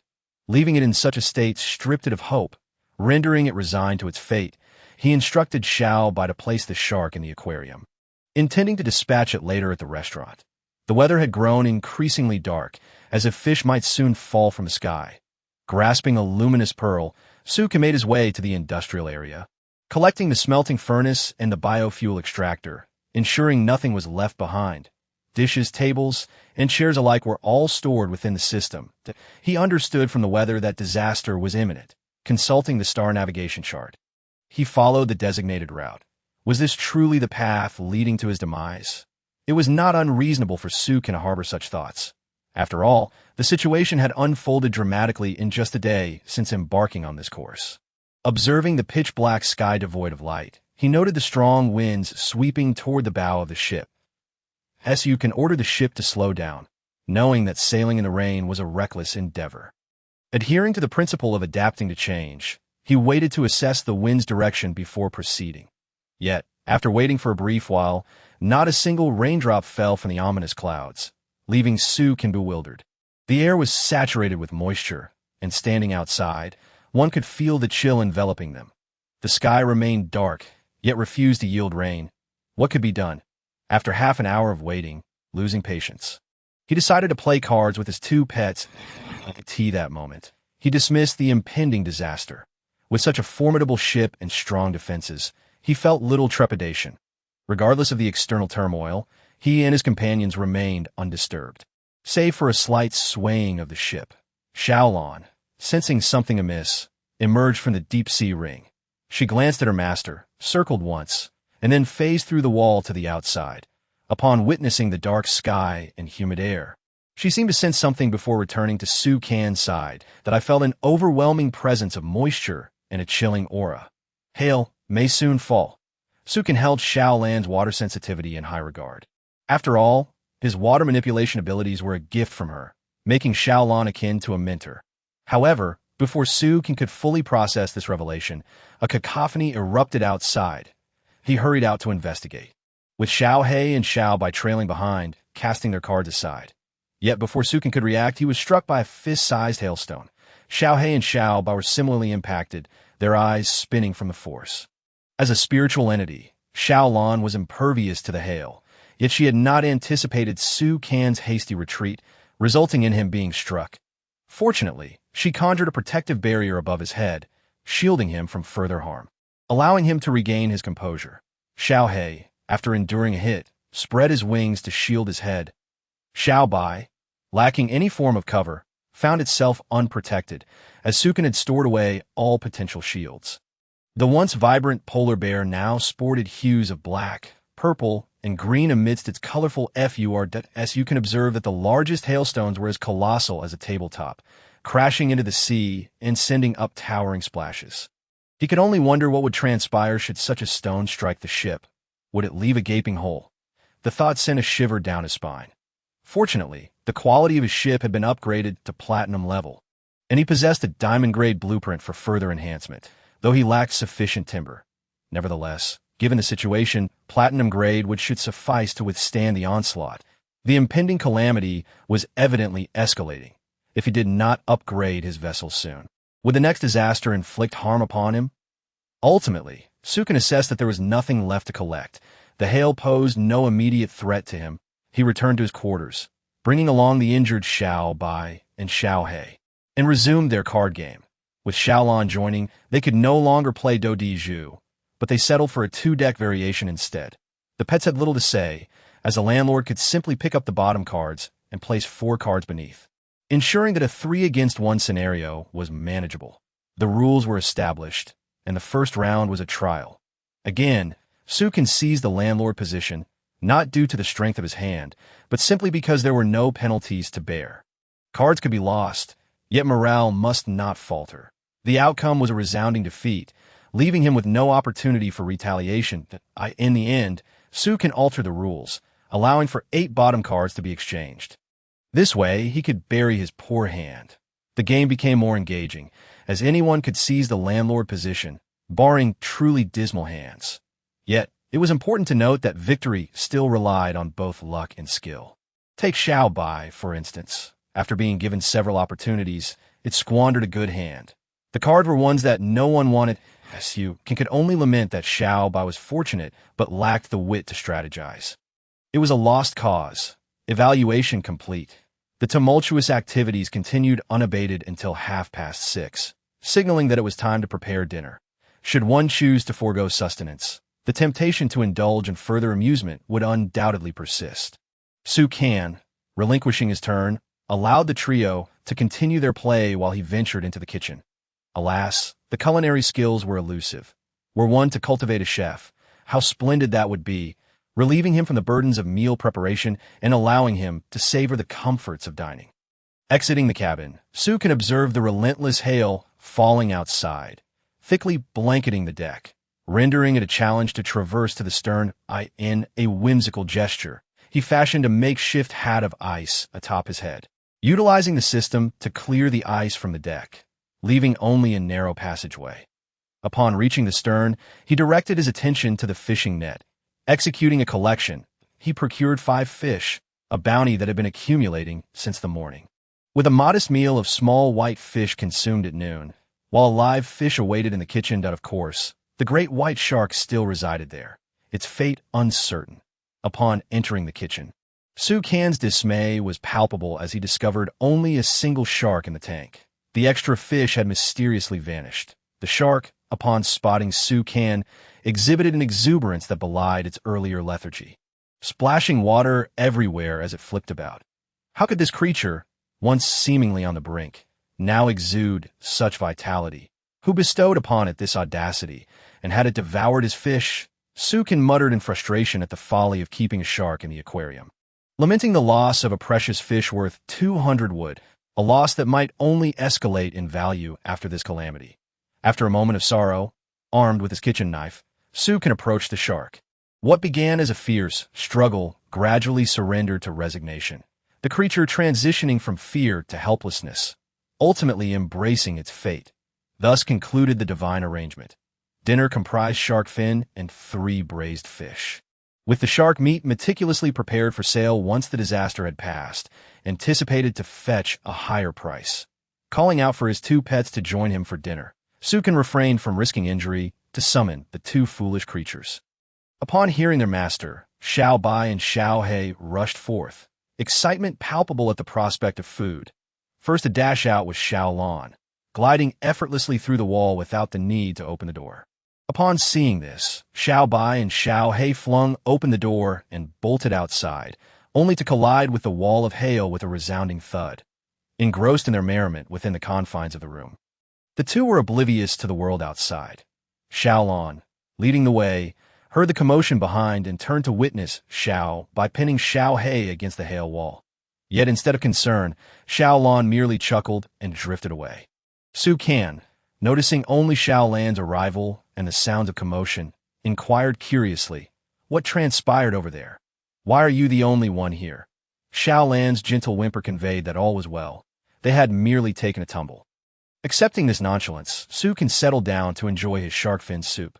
Shortly thereafter, he observed Xiao He entering with a makeshift crutch, while Xiao Bai, previously bruised, now sported 2 panda-like black eyes that, as you can felt an urge to clarify that while Xiao Bai was indeed a bear, it was a polar bear far removed from the cherished panda. Just because it donned panda-like eyes did not elevate it to that status. It remained the unique, multicolored polar bear. Chapter 149, Attention. Brothers and sisters, Su Can regarded his 2 pets, who were quietly munching their meals without squabbling over food. A rare moment of peace. He turned to glance outside. The sky remained shrouded in darkness, the sun yet to rise. What, then, was this peculiar situation with the sun emerging from the west? Su Can was left with a stomach full of questions, as even the simple pleasure of watching a meal had been robbed from him. Disregarding the antics of his pets, he focused on his own meal. After dining, he returned to his room with Xiao Lan, ignoring the 2 others. With little to occupy their time, both he and his pet were at a loss for activities. They busied themselves with their own pursuits. Xiao Lan, observing her master deep in thought, chose not to intrude and entertained herself by manipulating a water sphere, tossing it playfully, reminiscent of practicing control. However, should the sphere fall, the room's carpet would require drying. That night, Su Can would find himself nestled in the embrace of either Xiao Bai or Xiao He for warmth. As he entered the room, he settled on the bed, perusing a sheepskin book, neglecting Xiao Lan's presence. The calamity had already unfolded, yet for the other survivors, it was merely a day and a half since they had encountered it. He was a swift runner, a pioneer. Turning to the public channel, he announced, "Brothers and sisters, please pay heed. A word of advice.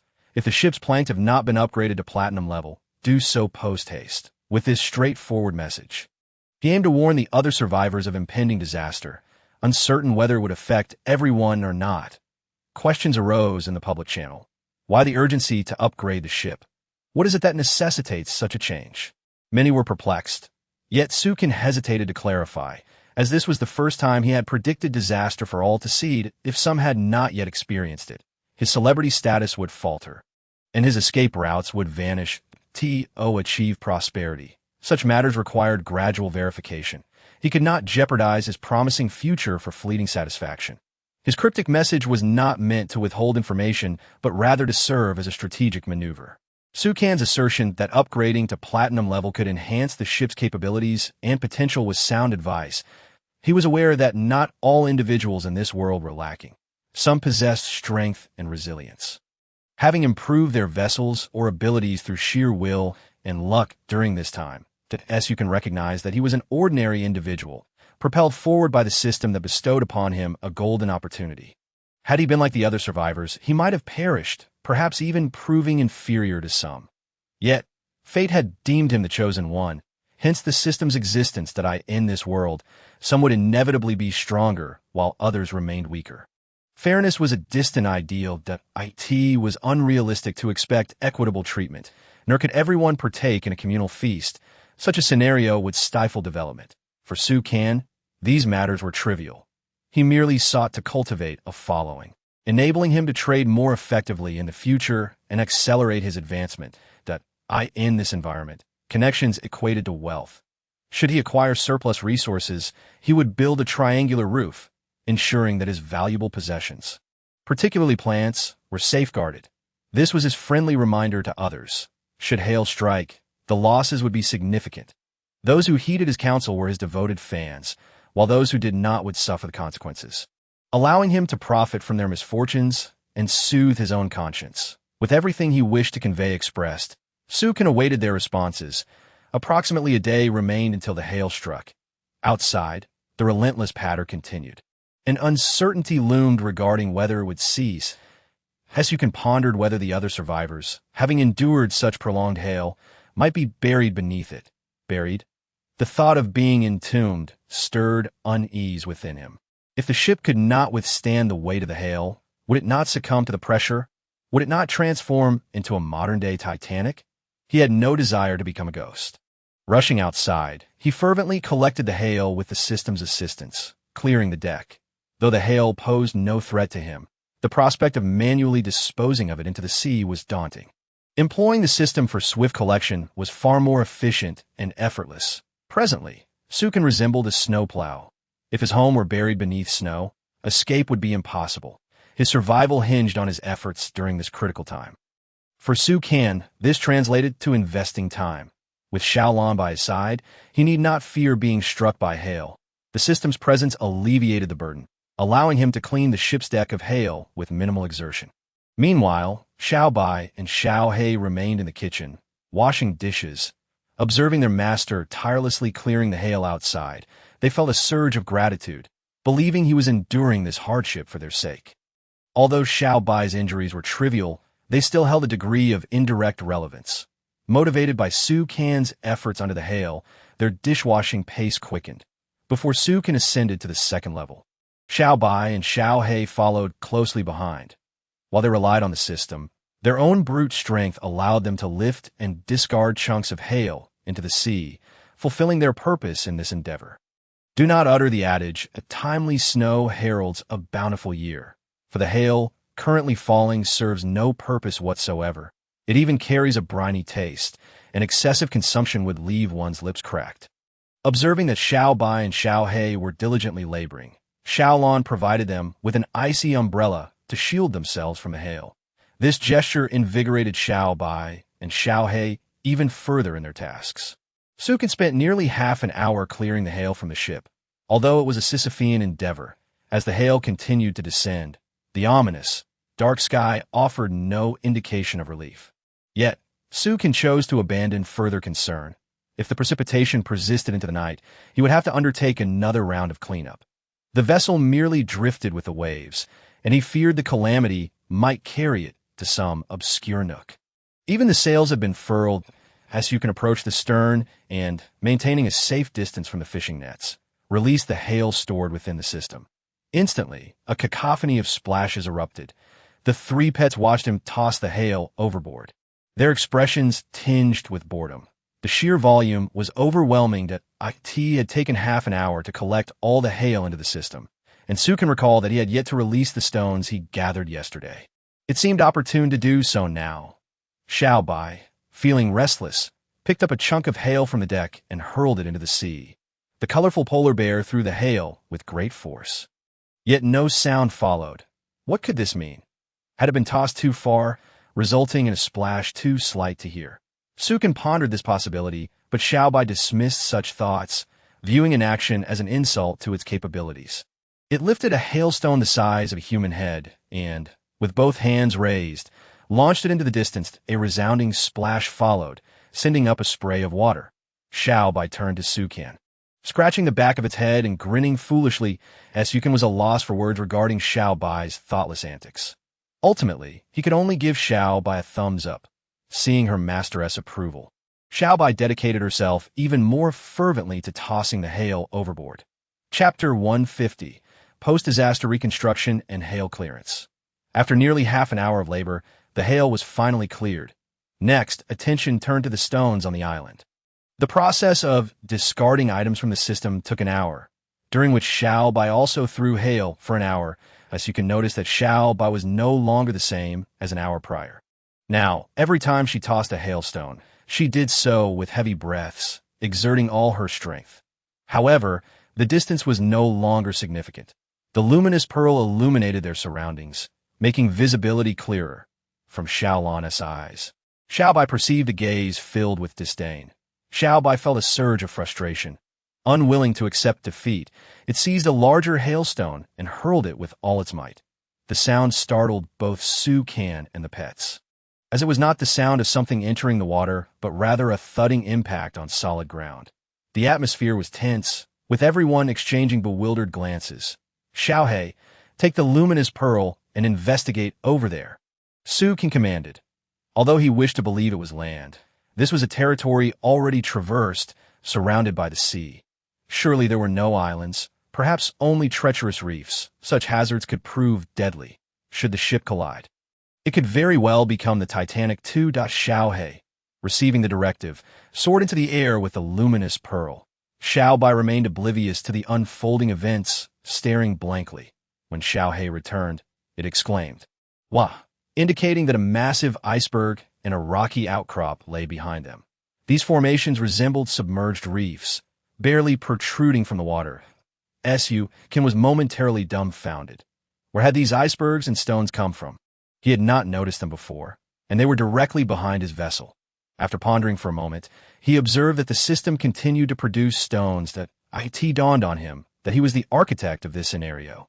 He promptly deactivated the system, ceasing the release of stones, and maneuvered the ship further away to avoid being buffeted against the rocks, lest he create a gaping hole with no means of lamenting.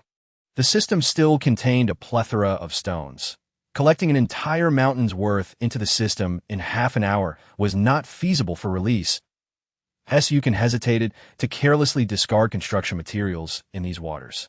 Fearing divine retribution, in truth, Sukan had altered certain aspects of this world. Take the islands, for instance. He had stripped them of their resources, and now the world would not refresh, leaving future survivors with nothing to gather. If these reefs were indeed permanent, they would create obstacles for those who arrived later. Of course, the mountains formed from the hail were ephemeral. They would eventually melt, yet they might drift. An unpredictable outcome. For Sukan, as long as he was not harmed, he remained unconcerned. Sukan returned to his cabin, where his three pets continued their card game. It was already past 9 o'clock. He played until 10:30 before stepping away. Allowing the trio to persist in their play, Sukan retrieved a Rubik's Cube to hone his mental acuity. Having skipped training the previous night while busy on the 7 islands, he had acquired a starfish's companionship. Yet he had yet to witness its emergence. Perhaps it was best to avoid contact with the starfish, known for its penchant for self-detonation. Definitely not the most stable companion. Sukan contemplated. He muttered to himself.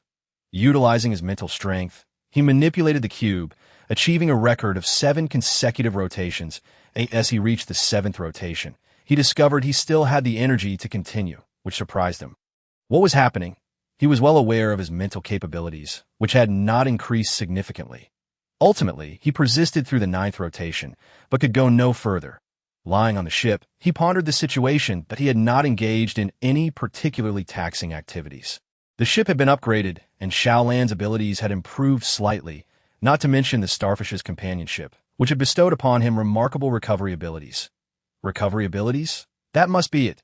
The starfish had granted him this power. Sukan lifted his hand, gazing at the small starfish on the back of his hand, and he was astonished that the starfish endowed him with such formidable capabilities. The Rubik's Cube demanded a high level of mental acuity. Without sufficient strength, it was impossible to manipulate, and as one progressed, the challenge intensified, requiring increasingly greater mental fortitude. With the starfish's restorative power, Sukin found himself revitalized within minutes. He continued his training with the cube, ultimately retiring for the night before midnight. This was his habitual practice. He preferred to retire before the clock struck 12 during idle hours. However, with the starfish's extraordinary recovery abilities, he felt remarkably unburdened by fatigue. As for the trio of pets, they could play until the break of dawn without concern. These little demons seemed immune to fatigue, thriving on ample food and rest as Sukin drifted into slumber. Entwined in dreams with the daughter of the King of Dreams, upon awakening, the usual routine involved a simple turn and a playful slap aimed at the side, yet this time his hand met only air. Sukin opened his eyes to find that none of his pets were present. They were neither sleeping nor engaged in their card game. Recently, both Xiao Bai and Xiao He had exhibited peculiar behavior. Foregoing sleep. Wah, plop, awah, plop. What were those sounds? Sukin, still in bed, heard the familiar voices of Xiao Bai and Xiao He outside, yet the source of the plop remained a mystery, leaving him puzzled. Had they ventured into the sea so early? Did they not realize how cold the water was, especially after yesterday's hail? Sukin hastily donned his clothes and stepped outside. The scene that greeted him was a white expanse. The sun was absent, and the dark clouds had dissipated. The aftermath of the hailstorm revealed a ship laden with ice, large and small chunks piled high, now nearly congealed into a solid mass. Xiao He and Xiao Bai were busily tossing the hail into the sea. The plop sound emanating from the ice making contact with the water. As Sukin noted the substantial space they had cleared at the ship's stern, indicating they had been at it for quite some time. However, Xiaolan was nowhere to be seen. Glancing at the deep-sea ring on his finger, he surmised that Xiaolan had returned to rest. Xiao Bai, having successfully discarded a hailstone, would smile at Xiao He. Teasingly challenging, if you have the skill, throw it farther. Xiao He, not to be outdone, demonstrated surprising agility, spinning in place while clutching a hailstone before launching it into the distance, sometimes surpassing Xiao Bai's throws. He would then turn back, calling out to Xiao Bai, as if to say, "Come on, give it a try." Sukin observed the two engaging in a spirited competition, neither willing to concede. He chose to ignore them for the moment and proceeded to wash his face and brush his teeth. However, when he next turned his gaze back to Xiao Bai and Xiao He, he noticed something was off. They appeared solely focused on clearing the hail from the stern, neglecting the rest of the ship. Sukin felt the vessel tilt slightly. The bow was too heavy while the stern was too light, increasing the risk of capsizing. Xiao He, Xiao Bai, go to the bow. Can't you see the ship's about to tip over? Sukin was truly a loss for words that he too moved to the bow to assist in clearing the hail, but if he did not address this issue promptly, he would be unable to tackle any subsequent tasks, especially regarding the plans stored in the system's space on the second floor. Ultimately, it took him half an hour to clear the hail from the ship, yet Sukin found he still lacked the time to release the hail from the system. There were simply too many pressing matters at hand, particularly concerning the reconstruction efforts following the disaster and the need to retrieve items from the system. All of these matters can wait for the time being. After a busy morning, I must first attend to breakfast. Skipping this vital meal would indeed leave me devoid of energy to work. The hail merely obstructs the path. Without clearing it, there is no route to the kitchen. First, I shall head to the stern of the ship to gather the fish, for without ingredients, I am at a loss. Due to last night's inclement weather, which brought hail, my catch was dismal. Only 3 fish. Harvest, fish 3, this is sufficient for breakfast. After cleaning the fish, I discarded the entrails into the fishing net. Thus, I commenced the preparation of breakfast. This is a standard procedure, devoid of any significance, and I cheerfully finished my meal. Chapter 151.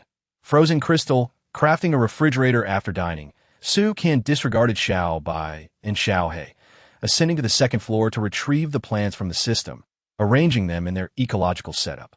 Additionally, the beehive, watering apparatus, water purifier, and water tank on the second floor were all properly installed. Upon returning to the first floor, I took out the smelting furnace and gathered the desired grapevine adhesive, continuing the smelting process by adding wood to ignite a fire.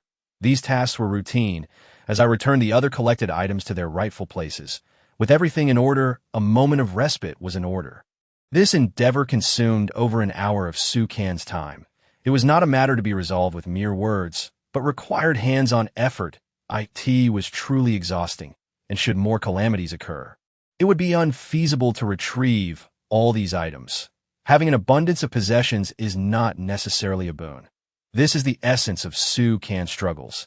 If other survivors were to discover his endeavors, he might find himself in peril. After completing his tasks, Su Can ventured forth to fish. This encapsulates a day's work for him. To prosper upon the vast ocean, one must cast a line, with fortune determining the catch, and no matter the desires expressed. In this expansive sea, the unknown awaits. What one may encounter remains a mystery. Since realizing his advancement surpassed that of others, the iron barrels encountered in these waters have become increasingly scarce. The bounty from fishing has dwindled to near invisibility. When he first arrived in this world, it was said that all resources depended upon fishing. Some even sold their rods for fish, though ultimately, such trades proved futile. Yet the resources of this world are tethered to the island's bounty. Why, during this period, have the resources at sea become elusive? There is little to be done. Su Can is neither the master of this world nor its progeny, but must adhere to its laws, continuing to explore and survive. Soon enough, he reeled in a fish, then cast the line back into the sea, patiently awaiting another bite. This moment, Su Can successfully checked in. Check-in successful. Congratulations on receiving Platinum-level Production Acceleration Potion. Explanation. This potion accelerates plant maturation cycles, enhances plant attributes, and increases seed yield. He was pleasantly surprised to acquire another acceleration potion. As an experienced farmer, his desire for rapid plant maturation was akin to waiting for the stars to align, and now it had materialized. Recently deprived of wood, he sought to fish from the sea with little hope, relying solely on his own efforts. However, plant maturation requires time. As you can recall that the last acceleration potion he received was of golden quality, which already expedited growth significantly. He wondered how much faster this new potion would prove. Just as he contemplated testing on the second floor, he felt a tug on his fishing rod. Without hesitation, he pulled upward, only to discover not a fish, but a white crystal. This left Su Can bewildered. Another crystal? Could it possibly be another luminous pearl? He held the crystal in his hand, feeling an immediate chill. Xiao Bai and Xiao He, engaged in play nearby, rushed over upon seeing Su Can catch an unfamiliar object. Xiao Bai, with an excited yelp, snatched the crystal from Su Can's grasp, though its frigid touch nearly caused him to drop it. Fortunately, as a polar bear, he possessed a natural resilience to the cold. Su Can checked the system for details. Frozen crystal. This crystal emits a freezing aura capable of solidifying water into ice. However, it possesses no other abilities and shatters under high temperatures, yet it holds substantial collectible value. What a folly it is to concern oneself with collecting in this world. Anything deemed useless would typically be discarded. Nonetheless, the ability to freeze water is quite advantageous. It appears this could facilitate the creation of ice treats. Observing Xiao Bai's fascination with the frozen crystal, who gently pressed it against himself, Su Can understood. In this vast ocean, aside from the previous night's hail, ice had been a rarity, leaving Xiao Bai unaccustomed to its sensation. Xiao Bai, bring me that crystal and fetch a bucket of water. Su Can instructed, eager to ascertain the crystal's ice-making capabilities. Once Xiao Bai returned with a bucket of water, Su Can submerged the frozen crystal within. To his astonishment, the water began to freeze at a visible pace. Xiao He, startled, assumed this was the result of Su Can's water manipulation skills, perhaps aided by Xiao Lan, though a glance around revealed no sign of her. Xiao Bai, overjoyed that the crystal could freeze water, danced with excitement. He attempted to seize the frozen crystal from the bucket, wishing to claim it for himself. Xiao Bai, leave the crystal with me, Su Can exclaimed, recognizing the mischief brewing in Xiao Bai's mind. With a look of innocent defiance, Xiao Bai clutched the frozen crystal tightly, refusing to relinquish it. Xiao Bai, I wish to craft a refrigerator, using it as an ice-making device. This way, we could enjoy ice cream daily. In truth, Su Can feared Xiao Bai might inadvertently shatter the fragile crystal, for it was known to break under high temperatures, meaning it could crack even in the open air. However, all his pleas were in vain. Su Can simply desired a refrigerator. and this frozen crystal was perfectly suited for the purpose. An icebox that required no electricity and caused no environmental harm. Ultimately, Sukin fashioned a waterproof box into a makeshift refrigerator. It was essentially a large metal container, containing the frozen crystal and some water, with the ice radiating a chilling aura. The refrigerator was now complete. While Sukin was uncertain of how a true refrigerator was constructed, he was familiar with its exterior. He informed Xiao Bai and Xiao He that if they wished for ice, they could retrieve it from the refrigerator. But they must refill the water afterward. Otherwise, future ice would be unattainable. As long as the refrigerator contained ice, it would maintain a low temperature, preventing the frozen crystal from shattering. So you can place the treasure chest in the kitchen, where one could obtain ice or add ice to their meals. Both Su Kan and Xiao Bai felt satisfied. Their spirits lifted and shared joy. As you can sense that the frozen crystal had accompanied the hail. As it thrived in low temperatures, he pondered whether each calamity might harbor opportunities, recognizing that he had merely failed to seize them previously. This notion was indeed worth exploring, though it would have to wait until the next disaster came to pass. Wait just passed. It must be imminent. Su Kan resolved to validate his hypothesis. Xiao He, Xiao Bai, let us go treasure hunting. The two pets were exhilarated, eager for the adventure. Xiao He, soar into the sky and survey the ocean's expanse. If you spot anything glimmering, inform me. Upon receiving Su Kan's command, Xiao He unfurled his immense wings and soared into the air, swiftly becoming a distant speck. With his keen eyesight, akin to that of a hawk, he could discern floating objects on the ocean's surface, as if equipped with a powerful magnifying glass. Chapter 152. 3 Iron Barrels. Platinum soil. Xiao He glided above, scanning the sea for any floating items. Meanwhile, Xiao Bai observed Su Kan in contemplation, resting his chin on his hand, hesitant to interrupt. It was not long before Xiao He returned, exclaiming with excitement, "Over there, 3 iron barrels are floating." He pointed with a wing toward one side of the ship. "Excellent, I was right. Calamity indeed brings opportunity." Su Kan rejoiced, thrilled that after such a long time without encountering iron barrels, they had appeared beneath the hail's aftermath. Following Xiao He's guidance, he plunged into the sea. Swimming toward the barrels, Xiao Bai followed suit, while Xiao He soared above, directing their path, for as a golden eagle, he was not built for swimming. However, after 10 minutes of swimming, Su Kan had yet to spot the barrels, leaving him perplexed. Xiao He, how much farther? He possessed water manipulation skills, allowing him to swim effortlessly without needing to breathe, even accelerating his movements. No creature could match his speed. Yet despite this, 10 minutes had elapsed without sight of their destination. Almost there, just ahead, Xiao He called down, flying lower to direct Su Kan. The ship had become a mere speck in the distance. Returning by boat might take even longer, yet Su Kan pressed on. With the restorative benefits of starfish, he was not overly fatigued, but Xiao Bai struggled, panting from exertion due to his ample physique. Ultimately, Su Kan bestowed upon Xiao Bai a water-enhancing boost, enabling him to swim more swiftly. It took Su Kan 25 minutes to finally reach the vicinity of the 3 iron barrels. As you can observe that Xiao Bai's gaze toward Xiao He had shifted, tinged with a hint of melancholy. What could be the reason for this? Su Kan pondered. After all, Xiao He had done nothing to provoke Xiao Bai. Why had Xiao Bai suddenly adopted the demeanor of a forlorn spouse? With over 20 minutes left to return, Su Kan felt a wave of discomfort wash over him. Realizing that the journey back might take even longer due to the necessity of transporting an iron barrel, it dawned on him that he should have inquired about the distance beforehand. Surely, it would have been simpler to bring the boat directly to their location. Now that they had arrived at their destination, returning would require significantly more effort. That moment, Xiao Lan emerged from the depths of the sea ring, circling around Su Kan a few times. Upon seeing Xiao Lan, Su Kan recalled that Xiao Lan possessed the ability to enhance the ship's sailing prowess. Perhaps it also had the capability to accelerate underwater. "Xiao Lan, let us oar," he uttered succinctly, and Xiao Lan understood his intent. In an instant, a crown of azure light erupted from Xiao Lan, shooting forth 2 beams of blue radiance directed at Su Kan and Xiao Bai.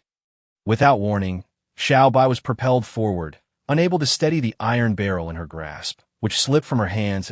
As you can, having communicated with Xiao Lan, slowed down. only to witness the iron barrel hurtling towards his face.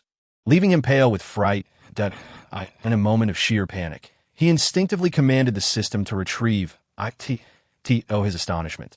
The barrel was absorbed into the system's space. Xiaobai managed to regain control of her speed and swam back towards Sukin, exhaling a sigh of relief upon confirming that he was unharmed.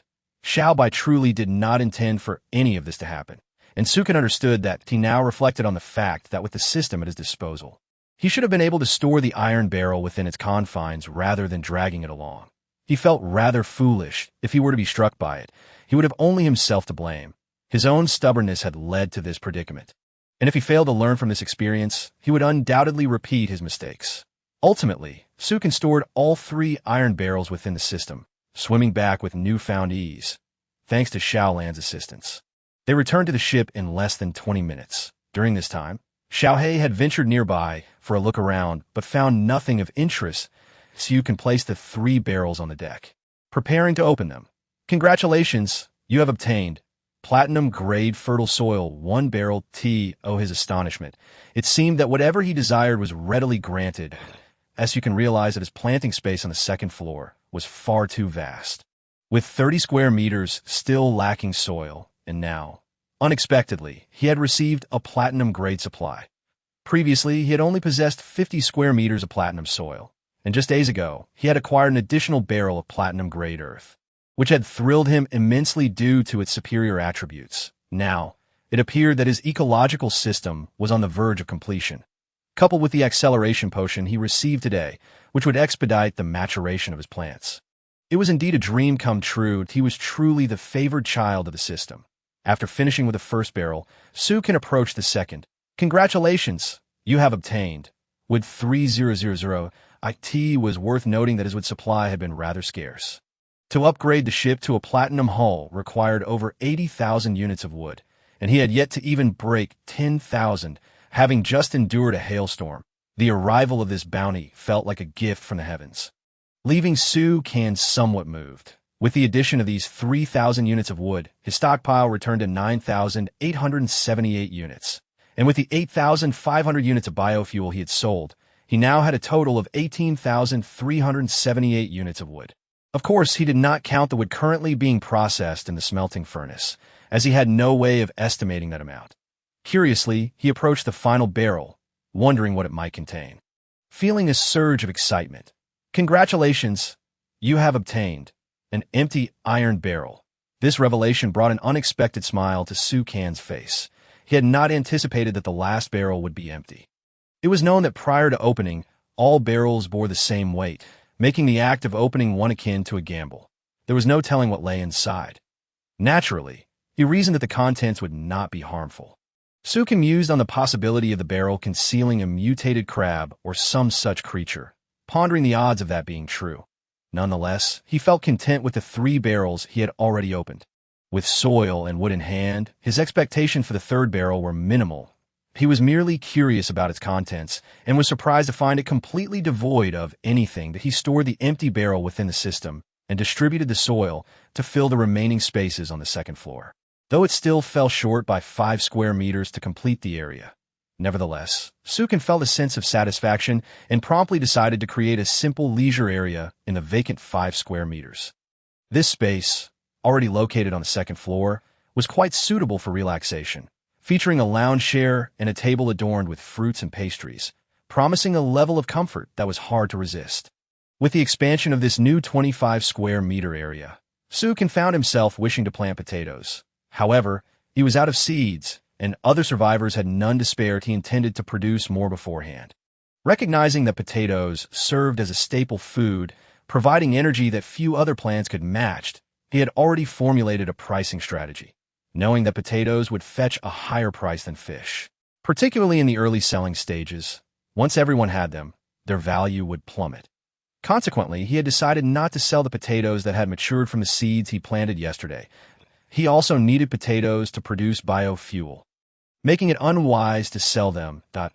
In Chapter 153, Full-Time Cultivation, Expanding Potato Production, Sukin contemplated the acceleration potion in his possession, that if he applied it to the potatoes, might it not hasten their growth. With this thought in mind, he proceeded to mix the potion with water and irrigate the potato area. Within mere minutes, he witnessed the potatoes sprouting rapidly, blooming and wilting, ultimately turning yellow. This transformation occurred within just 10 minutes, indicating that the platinum-grade potion had significantly reduced the growth cycle by several days.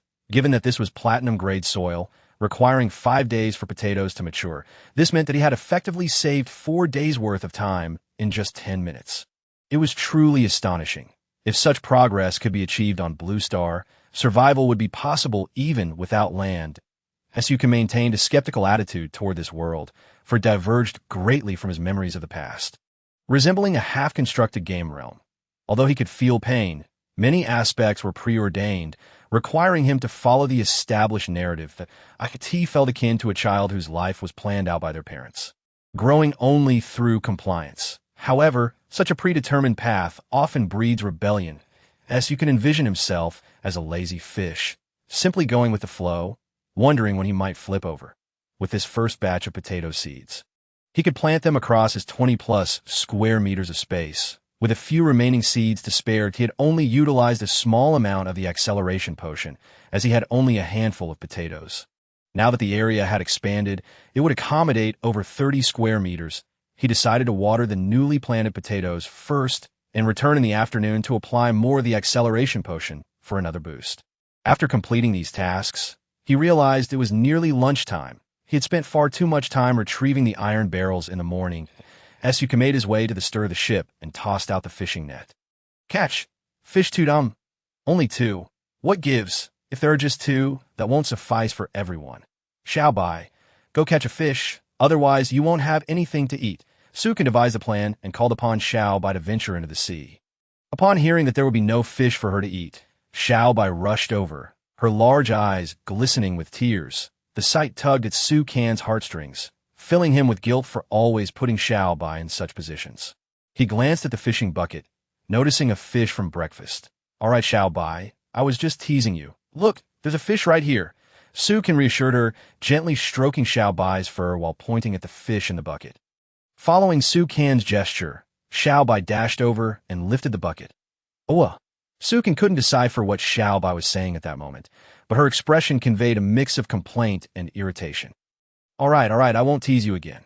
Next time, I'll send Xiao Hei instead. Okay. Su Kan continued to comfort Xiao Bai. Afterward, Xiao Bai remained by his side, assisting him in cleaning the fish remains, since Xiao Bai couldn't handle the fish. She could only help tidy up the area. Su Kan returned to the kitchen, placing the fish in the pot while Xiao Bai observed closely, resembling a watchful master chef. This made Su Kan feel somewhat uneasy, as having someone watch him always led to mistakes, that he was preparing braised fish, but when the fish got a bit burnt due to an error, Xiao Bai promptly took it to her designated spot. Su Kan then took out several potatoes and prepared a plate of them. For lunch, he would have a few dishes that asked for rice. Su Kan could only sigh, not a chance, he had yet to see what rice looked like in this world. With potatoes as a staple food, he felt quite satisfied. After all, in certain places, they were considered the main source of sustenance. However, it was the first time for both Xiao Bai and Xiao Hei to encounter this food, and they were eager to try it. Xiao Bai immediately grabbed a piece of potato, intending to chew it vigorously, only to find that it crumbled effortlessly like powder, requiring no effort at all. As she chewed slowly, she discovered its delightful flavor. Observing Xiao Bai's reaction, Xiao Hei understood that the potatoes must be delicious and also took a piece to taste. Instantly, a food battle erupted at the dining table. Potatoes truly lived up to their reputation as the staple food of the warrior race, enticing even the most carnivorous of creatures to join in. The meal concluded with everyone participating in the Clean Plate campaign. After finishing the meal, it was time to set sail. Having spent an entire day with little movement, yesterday's hailstorm had hindered progress, and this morning was consumed with the quest for treasure, causing further delays. Now, having completed his meal, he promptly hoisted the sails and checked the course of the star route, only to discover a significant deviation from the intended direction, with no choice but to steer the ship according to the compass. Su Kan felt a sense of wonder as the vessel began to move after a day of inactivity. Had the ship truly been this swift yesterday? There was no definitive answer, as he had no frame of reference to recall. For Su Kan, as long as things were favorable to him, he chose not to dwell on the past. He continued fishing at the stern, concerned that the afternoon would yield insufficient catches, which would pose a dilemma. As he wished to stockpile more, stale fish lacked freshness and were unpalatable. While fishing, Sukin took out his sheepskin book to peruse the public screen he had diligently saved and upgraded the ship's hull to a golden level.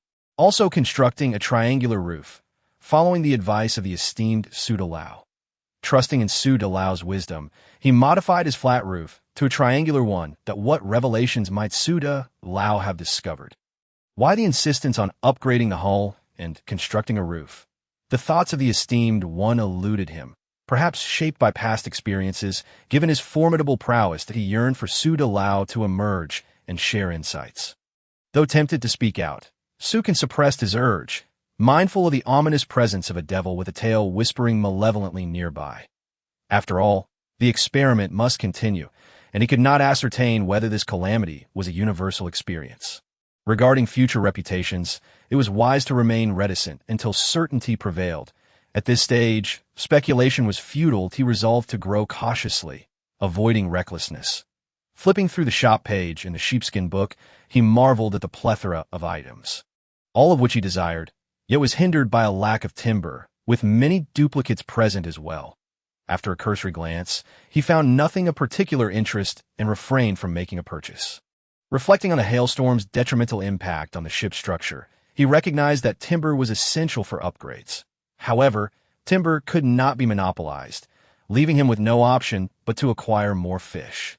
Each disaster typically caused food prices to surge, and based on his experiences, this calamity would likely endure for approximately 12 hours, translating to a mealtime's worth of foraging being impossible, without a stockpile of food. Purchasing was the only recourse. If the ship's damage proved severe, the consequences could be catastrophic. With 18,378 units of timber on hand, and fish priced at 200 timber each, he could afford a maximum of 91 fish, a stark contrast to the hundreds he once could procure. Regrettably, he decided to buy fish nonetheless. To his surprise, he found a lower price and managed to purchase 95 fish, gaining an additional 13 units of timber in the process. Excellent, he thought, anticipating the chaos that would ensue when they awakened to a battered ship. That a smile crept on Sukin's lips at the thought. Chapter 154. Time difference diminishes. Hail approaches while continuing to fish. Sukin kept an eye on the public screen of the sheepskin book, observing others engaged in trivial chatter, unsure of what meaningful discussion could arise. Growing weary of the banter, he closed the sheepskin book and noticed that his fishing rod had yielded nothing. Leaving him somewhat dissatisfied, he handed the rod to the nearby Xiao Bai and walked away. Sukin ventured into the plant area, urging the potatoes to mature. The speed of growth was astonishing, and as the potatoes swelled from the earth, a radiant smile spread across his face. If only these potatoes could have emerged sooner in this world, he would possess something truly unique, effectively monopolizing the market. Selling them at a high price would be a simple endeavor, and his fortune would hinge upon these potatoes. After a brief period, he gathered the ripe harvest. 54 perfectly plump potatoes that in this world. Items of the same species and level bore no distinction. They were identical in every aspect. This was one of the game's nuances. The fish, counted individually, were indistinguishable in size and weight unless marked differently. As was the case with the anomalous sharks. Sukin replanted the redundant potatoes, knowing that his growth accelerant could only be used once. It was insufficient for the entire ecosystem of plants. But effective within a limited area of 50 square units, he decided to reserve it for future use, as the acceleration was remarkably swift, potentially proving useful later on. Now that potatoes could be cultivated extensively, he anticipated a bountiful harvest, although without the accelerant, it would take 5 days to produce a batch.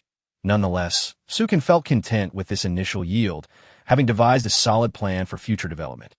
With his tasks completed, he noted the time was only a little past 3 in the afternoon, with several hours remaining until mealtime. Unsure what to do next, he embraced the leisurely pace of life at sea.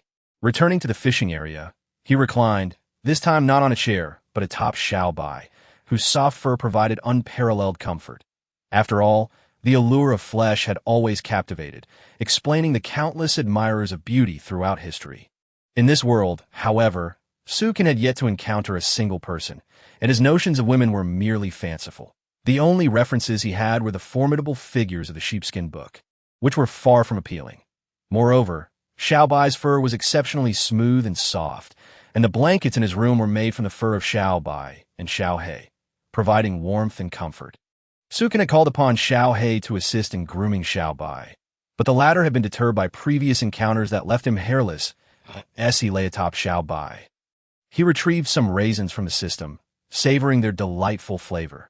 Observing his pet's eagerness, Xiaobai raised its head, gazing at Sukin with pleading eyes, as if to say, "I want some too." Reluctantly, Sukin could not bear to witness his pet salivating, so he shared some of the raisins from the system. With his meager grape harvest, he intended to make wine, reserving the best grapes for drying into raisins, of which he had very few.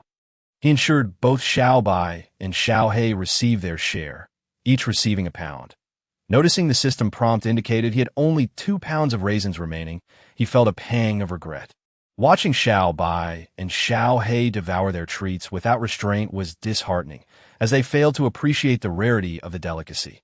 This scene reminded Sukin of the poem Sympathy for Farmers, reflecting on how laborers toil for a meager harvest, only to see it squandered by those who lack appreciation. He remembered hearing others say that food originates from the soil, a truth many seem oblivious to, mistaking it for mere theatrics. Now, Sukin understood, as Xiaobai and Xiaohei observe his labor in the plant area, unaware of the effort involved. Their indulgence in the fruits of his labor without hesitation pained him, especially when morsels fell from their mouths onto the deck. In this world, survival was paramount, and many others were still grappling with basic sustenance, while Xiaobai remained oblivious to the value of what Sukin provided.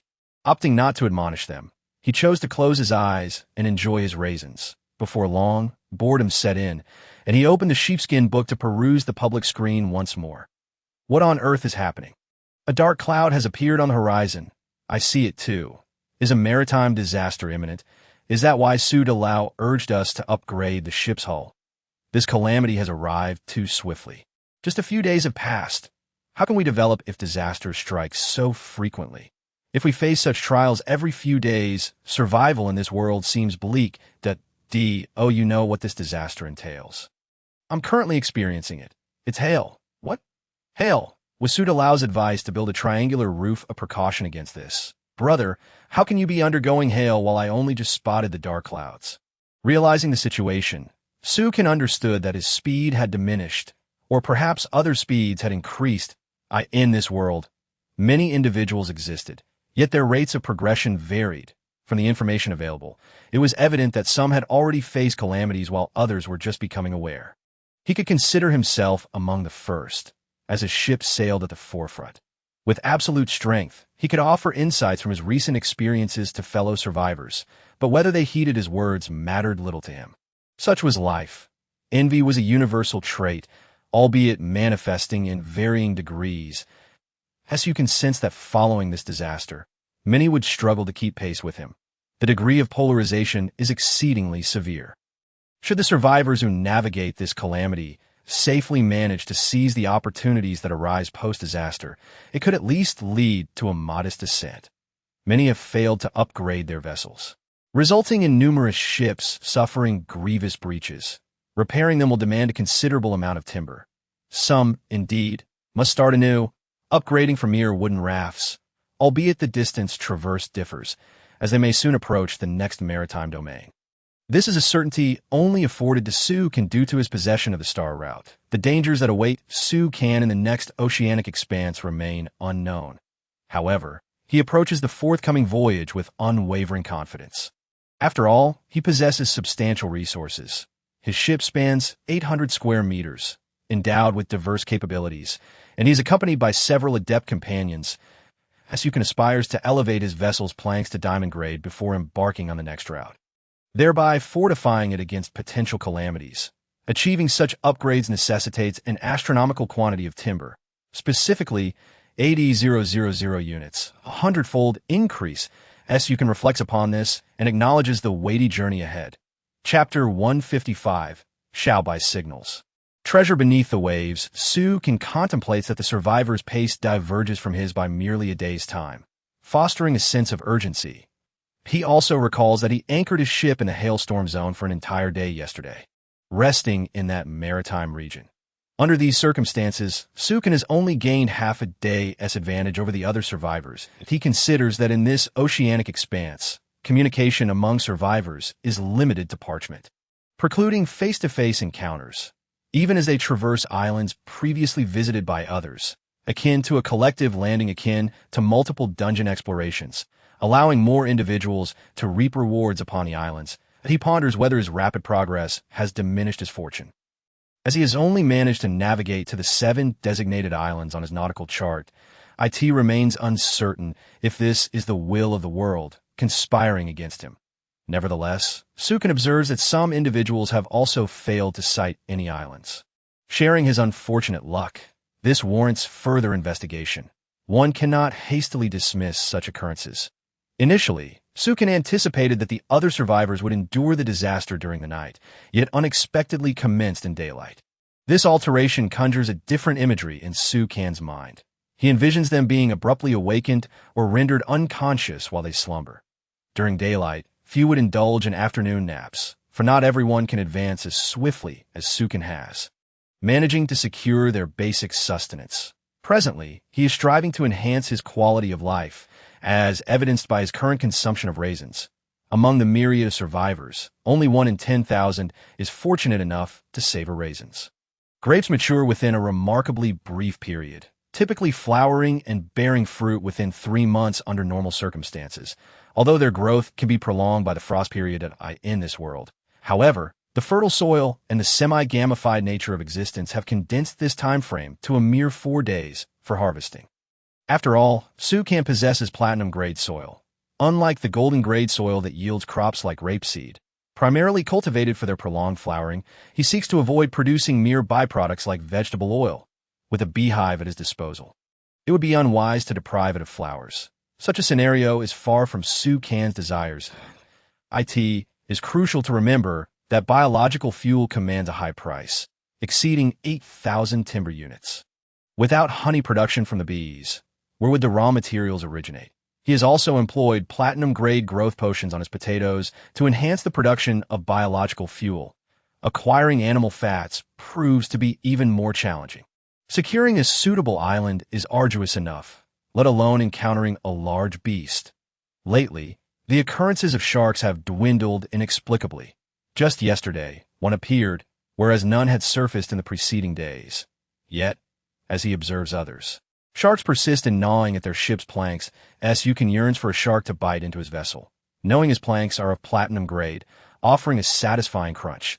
Yet they remain elusive, leading Sukin to contemplate having Xiao escort Xiao by away for a time, to discern whether the sharks are intimidated by him or by his pets. The primary concern remains the lack of resources, which is quite vexing, as Sukin retrieves the star route map, noting the indicated markers, revealing that he still has half the distance to the island ahead.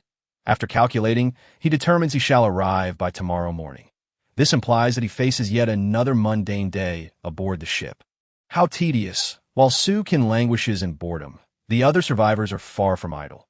They scramble to shield themselves from the hailstorm, bringing forth whatever they can salvage. Some have even dragged iron barrels from the sea to protect their ship from the hail as assault. Others have even brought their cooking pots aboard, leaving Sukin utterly speechless. Previously, many had disregarded Sukin's warnings, ignorant of the impending disaster, failing to upgrade their vessel as planks. Now, their ships are riddled with gaping holes, the cause of which remains a mystery. If sharks possess such formidable teeth, it would truly be a dire situation. Not everyone is as capable as Sukin in vanquishing a shark that moment.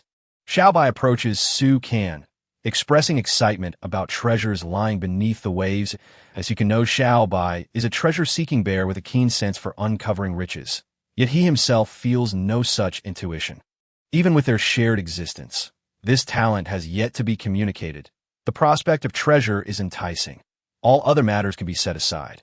With their shared bond, he can glean a general understanding of Xiaobai's indications. Following Xiaobai's guidance, Sukin steers the ship directly above the treasure, bringing it to a halt. He awakens Xiao Lan from the deep sea ring. In this vast ocean, devoid of any islands, Treasure hunting beneath the waves necessitates Xiao Bai's water manipulation abilities. Though he himself requires none, his two pets do if he were to venture alone without his companions. The likelihood of misfortune would increase significantly. Point 1 must not underestimate Xiao Bai and Xiao He. Despite their juvenile stage, their abilities are still commendable for confronting sharks and mutated crabs. Moreover, in the ocean, a single set of eyes cannot rival three, with Xiao Bai being a treasure-seeking bear. Its acute sense for treasure is indispensable for the underwater expedition. As Xiao Bai and Xiao Lan plunge into the depths, Xiao He has no choice but to follow, for the vast ocean surrounds them, and the ship poses no risk. Thus, they all embark together to commence their treasure hunt. Sukin is filled with anticipation, pondering what treasures lie beneath this seemingly barren expanse, devoid of any hints. Xiao Lan, provide them with oxygen masks. Initially, Sukin intended for Xiao He and Xiao Bai to don oxygen tanks. Yet after witnessing Xiao Lan's capabilities, he deems it more prudent to sell such items to the other survivors that he has no need for them, and thus Xiao Bai and Xiao He benefit as well. Observing that everything is prepared, Sukin declares, "Let us set sail." With a light bulb atop his head, he is the second to descend into the ocean. Typically, he is the first, yet this time he requires Xiao Bai to scout and guide the way. Without it, he would be lost in locating the treasure. Following Xiao Bai's lead, Sukin swims deeper into the abyss that he cannot ascertain how many meters they descend, but he soon encounters numerous sunken ships. How could there be sunken vessels here? There are no hidden reefs. This is the initial thought that crosses Sukin's mind upon witnessing the scene before him. There are not merely one or two wrecks. Among them are not only simple rafts, but also vessels far grander and more opulent than his own. Even in their dilapidated state, remnants of their former grandeur are apparent, featuring 3 decks, which causes Sukin's eyes to widen in astonishment. As he ventures a bit closer, illuminated by the glow of night pearls, he can clearly discern numerous scratches upon the hull, especially at the bottom and on the planks. With very few marks on the upper decks, these scratches vary in size, appearing to be more than mere knife marks. This leaves Sukin perplexed.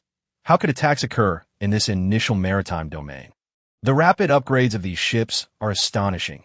Their materials are upgraded to at least a platinum grade, though the system currently fails to detect this and only registers them as wrecks. Too damaged to yield any information.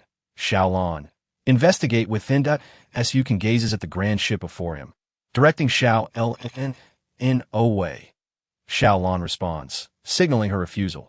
Upon hearing her master request her to explore the dilapidated vessel, she immediately dismisses the idea without a second thought. Taken aback by Xiao Lan's refusal, Sukin stares at her, but she simply turns her head away, refusing to meet his gaze. Ultimately, he cannot muster any irritation. Commanding this proud little princess proves futile. Thus, he resolves to take matters into his own hands. Gathering his courage, Sukin, accompanied by his 3 pets, ventures into the ship's hold. Chapter 156. Artificial Treasure Chests. Expulsion potions navigating the ship's deck, which appears on the verge of collapse. Sukin and his companions tread carefully. The atmosphere is eerie, occasionally startled by darting fish, as they remain unsure if any spirits linger in this forsaken place. The planks are coated in grime and biological residues, all unfamiliar to Sukin, evoking a sense of trepidation that renders him hesitant to move. Xiao Bai, in particular, is terrified, hiding behind Sukin, burying his head against his back. One wonders how this hefty creature manages to walk at all. They first arrive at a grand hall, where scattered tables and chairs lay in disarray, revealing little else of interest after a thorough search. Sukin discovers a stash of 12 bottles of wine and a diary. In the captain's quarters, he spots a skeleton clutching the parchment book, marveling at its resilience against the ravages of water. The materials such as wood are rendered unusable, and even the metal has succumbed to rust. Thus, this vessel holds little value. Numerous ships are scattered here, yet very few remain intact. It is safe to say they are exceedingly rare. Observing these ships, Sukin cannot help but ponder the countless tempests they must have endured, corroded by the sea. Regardless of how precious the metal may have been, it has been entombed beneath the ocean, leaving only traces of rust. Eventually, amidst the wreckage, Su-kan discovers a stone chest, adorned with mysterious patterns. Though from a distance he struggles to discern their meaning, he casts a glance at Xiaobai, conveying his desire for it to retrieve the chest. Upon realizing the request, Xiaobai promptly shakes its head. The dangers lurking within the sea are unknown, and the chest remains unsettlingly still at the center, even with the sunken ships scattered around it, failing to conceal it. Not only Xiaobai, but even Su-kan himself finds the situation rather incredible. After all, the sea appears calm and devoid of peril. Yet, in this peculiar scenario, multiple sunken vessels converge around a single stone chest. Su-kan feels an inexplicable allure emanating from the chest, as if it possesses some magical quality that draws the wrecks toward it. It is no surprise that Su-kan feels this way. The atmosphere here is undeniably eerie. Naturally, the timid Xiaobai is reluctant to take the lead and investigate the risks, while Xiaohei shakes its head vigorously in refusal. Su-kan does not press the matter further and glances at Xiaolon, deciding ultimately to venture forth himself. It is disheartening that none of his three beloved pets are willing to stand up for him in the face of danger. With utmost care, Su-kan swims towards the chest. After just 2 meters, he senses something following him, prompting him to swiftly glance back, where he finds Xiaobai and Xiaohei trailing behind. Upon catching Su-kan's gaze, they appear to feel exposed, hastily forcing smiles, though Xiaohei's grin seems mocking, while Xiaobai wears a foolish expression, as if it has committed a blunder. Su-kan exhales a bubble, sighing at their hesitance. Realizing they are too frightened to approach, yet they insist on following him. Su-kan possesses the deep-sea ring, an extraordinary artifact that bestows numerous abilities. The foremost among them is water manipulation, allowing him to exist underwater without the need for breath. While it facilitates the recovery of mental energy and more, this power is not as potent as that granted by the starfish. At least not for Su-kan, however. For Xiaolon, the deep-sea ring surpasses the starfish's capabilities by unfathomable measures. The nature of these items is distinct. The starfish is tailored solely for Su-kan, while the deep-sea ring serves to fortify and enhance the soul state of Xiaolon. Approaching the chest with heightened caution, Su-kan finds no immediate danger. What could this mean? Why is there no indication of peril? He surveys his surroundings, noting the absence of any changes. Likewise, Xiaobai and Xiaohei gaze at Su-kan with bewildered expressions, equally puzzled by the situation. With his 3 pets observing, he feels assured that they would respond to any disturbances. And thus he scrutinizes the chest closely. A thick layer of dust coats the stone chest, and as he stirs it with his hand, the water becomes murky. Once the water clears somewhat, the patterns on the chest become more distinct. They appear to resemble a crab. A crab? What could this signify? With one large claw depicted, the other smaller, and a pair of conspicuous eyes. Though the eyes are drawn with multiple strokes, the meaning remains elusive. Su-kan finds himself perplexed. Unable to comprehend the significance, he attempts to shift the chest with his hands, discovering that apart from the prominent features, there are no discernible mechanisms that if strength is required. He must rely on Xiaobai. A glance in Xiaobai's direction communicates this need, and understanding dawns upon the creature, which no longer dares to refuse, scanning the vicinity for anything of use. He returns to the ship. The 3 pets gather around the chest, examining it. Its exterior reveals little more than crab motifs, seemingly devoid of anything substantial. Su-kan decides to utilize the system for further inspection. Ding! Artificial treasure chest. Su-kan, I don't understand. This is the first time encountering such a chest, one that can be crafted by human hands. It certainly broadens my horizons. A gift from predecessors to those who come after, promising surprises upon opening. Having been promised surprises, he resolves to open it, for mere speculation is futile. Xiaobai, please open it. It is not that Su-kan is unwilling to do so himself. Rather, the chest is made of stone, and he cannot discern how it has been sealed. Xiaobai, having witnessed Su-kan unlock numerous treasures in the past, feels a surge of excitement at the opportunity to demonstrate itself.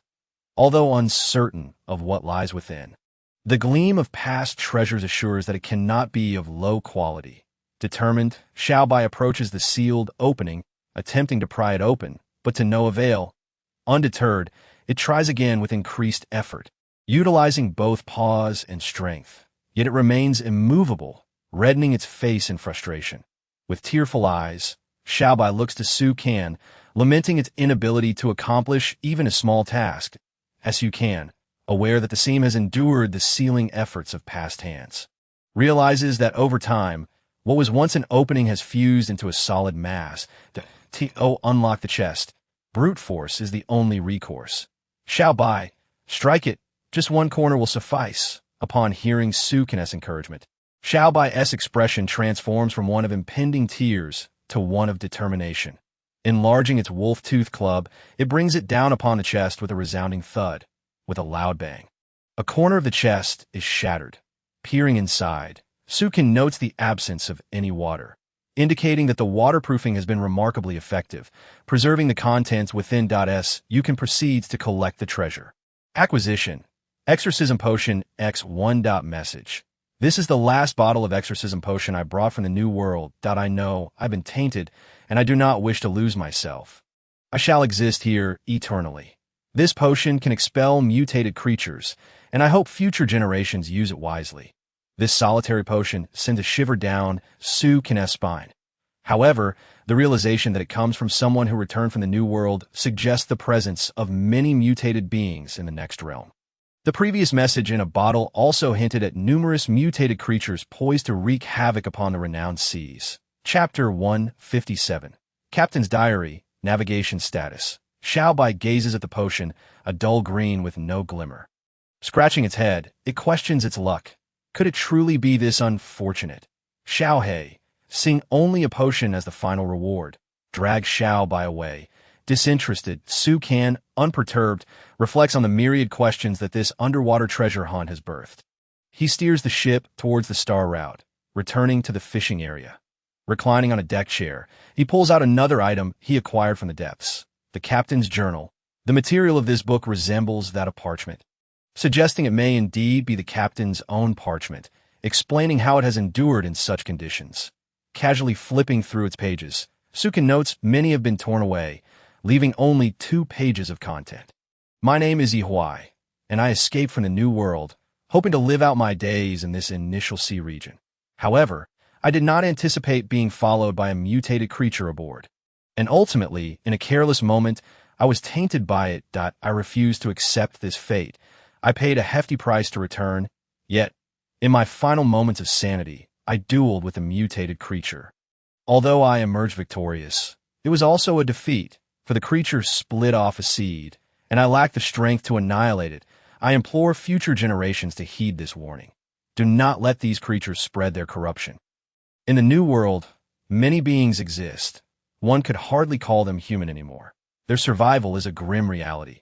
Should any venture into the New World, they must exercise extreme caution.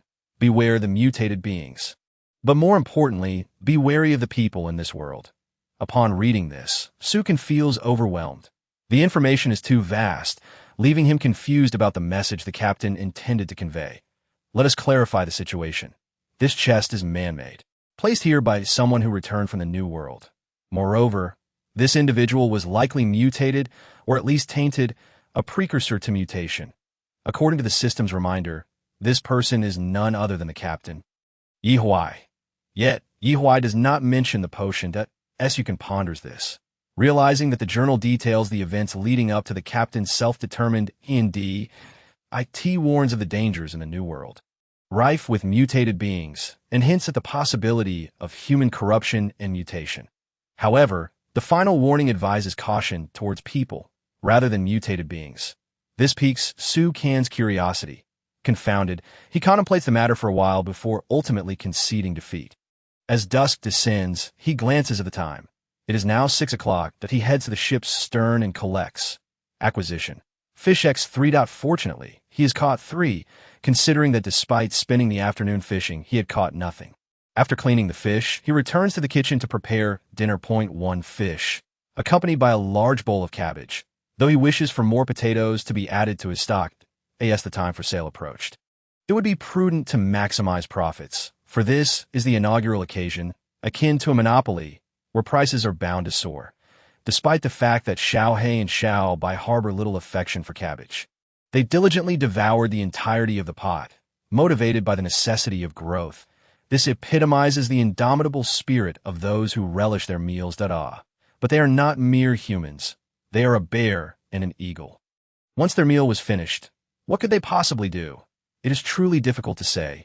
They could only assume the role of a languid salted fish. Yet Xiao Bai and Xiao He were not so easily idle. Ultimately, Sukin was drawn into a game of cards, while Xiao Lan retreated into slumber, and Xiao Bai was at a loss as to how to rouse Xiao Lan, harboring a certain trepidation towards her. This was not a contest of equals, but rather a complete annihilation. As long as Xiao Lan engaged them, they had no chance of retaliating, their attempts utterly futile. How could one play under such circumstances? Even though Xiao Bai had been bullied often, she was no fool and could not be subjected to daily torment. Xiao He, at the very least, could pluck her feathers, each person, accompanied by their pet, indulged in a few hours of Do Di Zhu, and by 10 o'clock, Sukin had opted to cease playing. Xiao Bai incurred the greatest losses, followed closely by Xiao He. Despite Sukin's position as the owner, threats and intimidation yielded little when his hand was severely lacking. Do Di Zhu requires not only intellect, but also fortune. With poor cards, there is little one can do, as even those who are idly engaged can emerge victorious. Frankly speaking, the game began to lose its charm after prolonged play. IT seemed wise to introduce other games. This was Sukin's final thought. However, not now. It was 10 o'clock, and time to prepare for cultivation. This was for his mental fortitude, and enhancing it would ultimately render him stronger. Before commencing, he retrieved the sheepskin book to peruse in the public area. He noticed that conversation was sparse, with only a few remarks and no engagement. Sukin understood that everyone was currently grappling with the aftermath of the disaster. Who would have time to chat idly? It had only been half a day, if gauged by his own experiences. Several hours remained, and he could conclude before dawn. This calamity was akin to a period of social desolation. Many would come to regret their decisions, while others would start anew. Of course, this was also an opportunity, contingent upon one's ability to seize it. Just as he reflected on his own situation, had he not urged Xiao He to take a look, there would have been no frozen crystals, nor a refrigerator. He was left pondering what fortunes awaited them, seemingly destined to await the morrow. Alas, it would be best to focus on cultivation. What awaited him tomorrow belonged to others, and he could not even catch a glimpse of it. Sukin took out the magic cube to cultivate his mental energy. However, after merely an hour, he found himself disinclined to continue.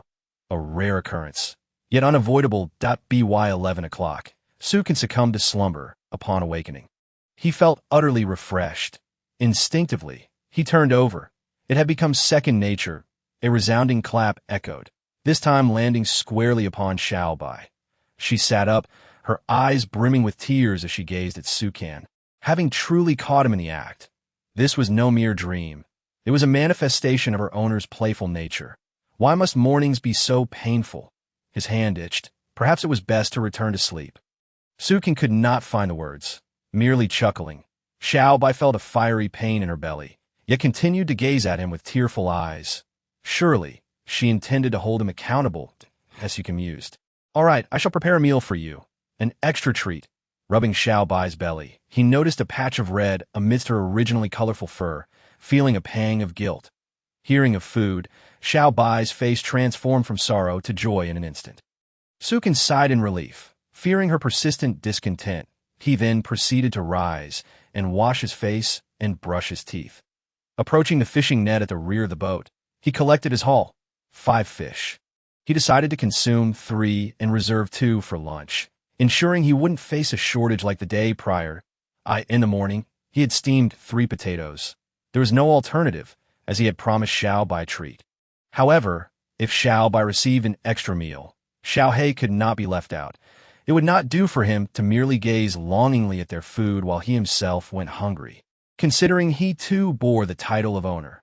Summoning Xiao Bai and Xiao He to breakfast, Xiao Bai's eyes lit up at the sight of the delectable potatoes, instantly erasing the morning's grievances.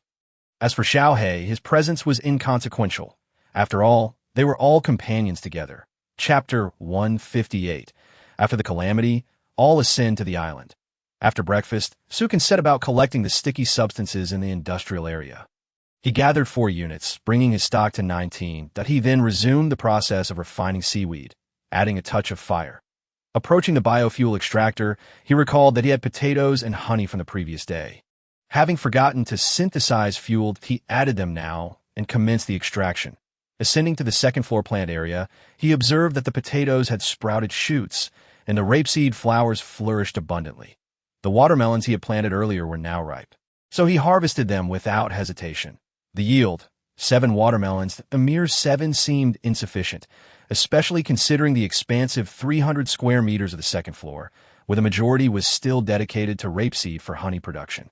It was regrettable that he could not plant more watermelons and grapes. Thus, he resolved to consume what he had cultivated. He replanted the watermelon seeds and watered the plant area, utilizing the irrigation system, sparing himself the effort. Once everything was accomplished, it had only taken half an hour, and it was still just past 8 o'clock. Su can gaze into the distance. Spotting no islands, he consulted the star navigation chart and noted there was still some distance to cover. The boat's bow was on course. Patience was key. Subsequently, Suka made his way to the fishing area, reclining as he awaited the arrival of an island. Habitually, he retrieved the sheepskin book, gazing at it. He recalled that the others had just endured a disaster, which should now be concluding in the public area. Someone lamented, "I want to cry. My raft is leaking now that I regret not heeding Su-Lao's advice. It seems I must start from scratch." Another chimed in, "Haha, my boat is perfectly fine. I was just bombarded by hail countless times, which is rather vexing that I only upgraded the planks of my boat and did not build a roof, resulting in the destruction of everything aboard at my heart aches." Someone else inquired, "Who is this Su-Lao? Is he truly that remarkable? I've never seen him." That a response followed, "I haven't seen you either. You must be from another public area. It's perfectly normal not to have encountered Su-Lao. I recommend looking him up to understand." Another remarked, "If I have to start anew, does this mean I will be unable to keep pace with others?" Sukin felt a surge of joy as he observed many had taken his advice and upgraded their boat planks. Yet he was also disheartened by the significant losses suffered by those who did not heed his counsel. It was not unusual for his raft to have multiple holes, yet there were those whose rafts had been severely damaged, leaving only fragments of planks.